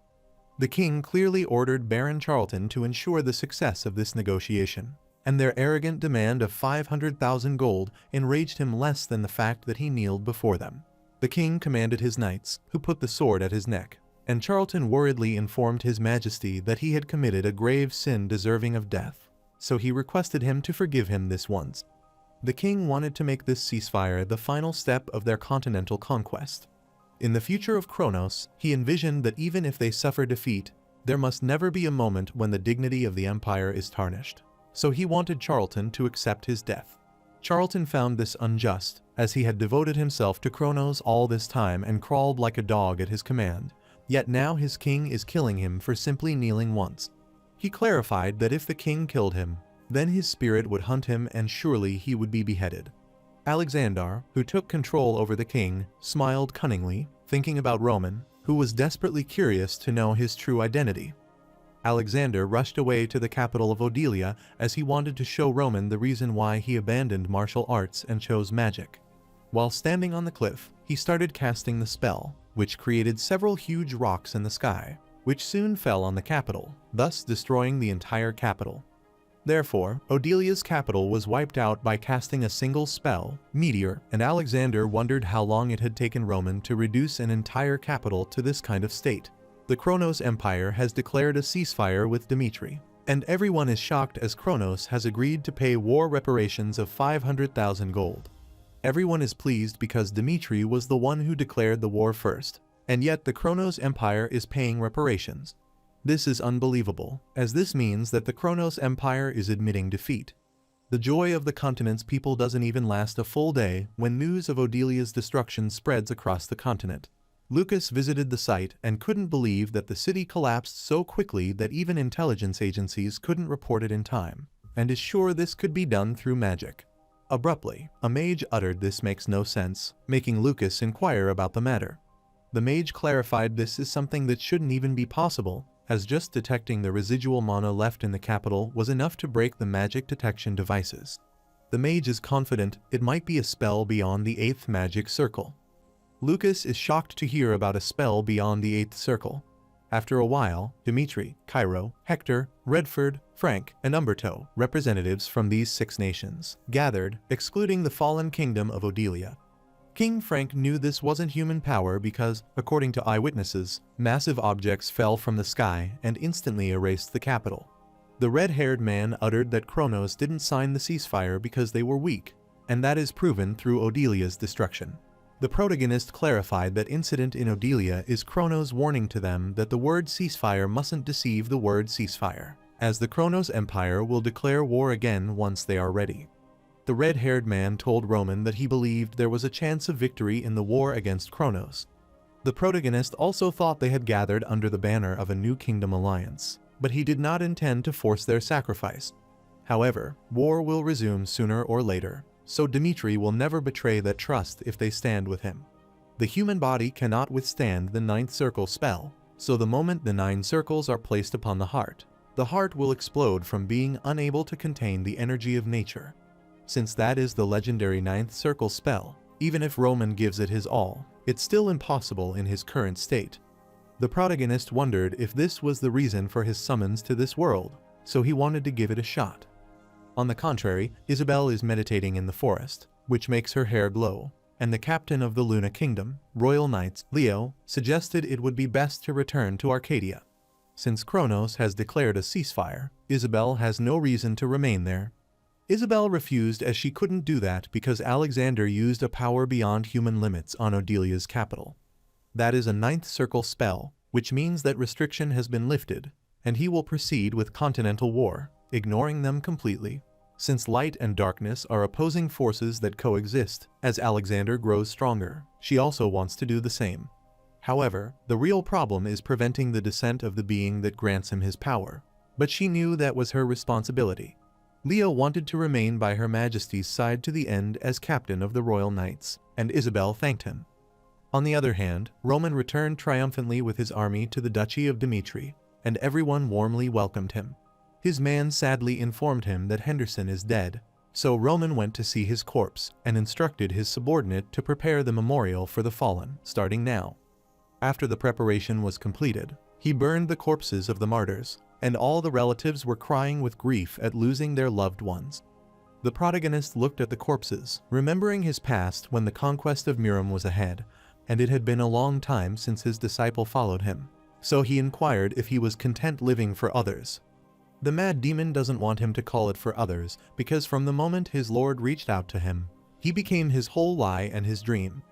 The protagonist thought this was foolish talk, so his subordinate wanted him to watch him as he would survive to the end and witness his lord fulfill his dream with his own eyes. However, when the unification of Murom was completed, the mad demon was no longer by his side. At the present moment, the protagonist stood before the deceased's ashes till nightfall, and in the heavy rain. Chris suggested that he should return now, as it's already time, and reminded him that he also needs to rest after the endless marches they have endured. The protagonist wanted Chris to act as commander in his absence, and Chris remembered that. The protagonist knew that lives hang on every word of a commander's order, as that is a commander's life, so if Chris shows too much humanity, they will approach him too easily, and if he treats them as mere tools, he will never earn their trust. He wanted Chris to remember that if he intends to live as a commander, He should show that he doesn't take his subordinates' details lightly and ensure real compensation for their sorrow. He commanded Chris to summon Dimitri's high command, as they would now begin a meeting regarding war casualty compensation. During the meeting, the man asked him if he was sure, as they had been considering war compensation, so 1 million gold is too much. Even Redford nearly collapsed from just 100,000 gold in debt, so he wanted to use the compensation they received from the Kronos Empire. The protagonist is sure the people wouldn't think well of them if they gave away the same amount they received from them. His subordinates thought the people would be thankful, but Roman uttered that he wanted people to know that sacrifices for Dimitri would always be met with firm and fair reward. He clarified that war reparations are only the beginning, as Dimitri will implement a national merit system from that moment onward. With this system, not only will the casualties be rewarded, but also those like Henderson who made significant contributions will be rewarded as national heroes. Regarding this, the full 500,000 gold will be used for reparation. Cairo has agreed to it and has offered to cover part of the remaining 500,000 gold as well. The protagonist knew they had lost many things, but to those who follow Dimitri, they must show them that to them, the most significant loss is people. Since they won the war in Dimitri, no matter where they are, they wouldn't allow sorrow to overshadow the joy of victory.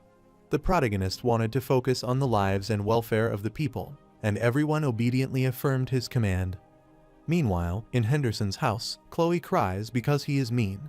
They were just an ordinary farming couple, and sometimes Chloe's husband would say he didn't want to be a farmer, but to be a soldier. Henderson truly respected Lord Roman, so he wanted to become stronger for him and his family. His son is pleased because his father is strong, and Henderson is glad as his sons understand him.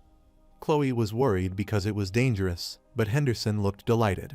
While she was crying, someone asked her if she was inside, and after she opened the door, a National Merit Honor for Henderson was handed to her. Chloe inquired if her husband helped, and Dimitri and Chris affirmed that there would have been even more casualties without Henderson.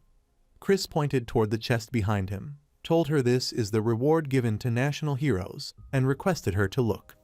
After opening the chest, she realized it was full of gold coins, and she thought he had given her the wrong box, as there were several hundred gold coins in there at a glance.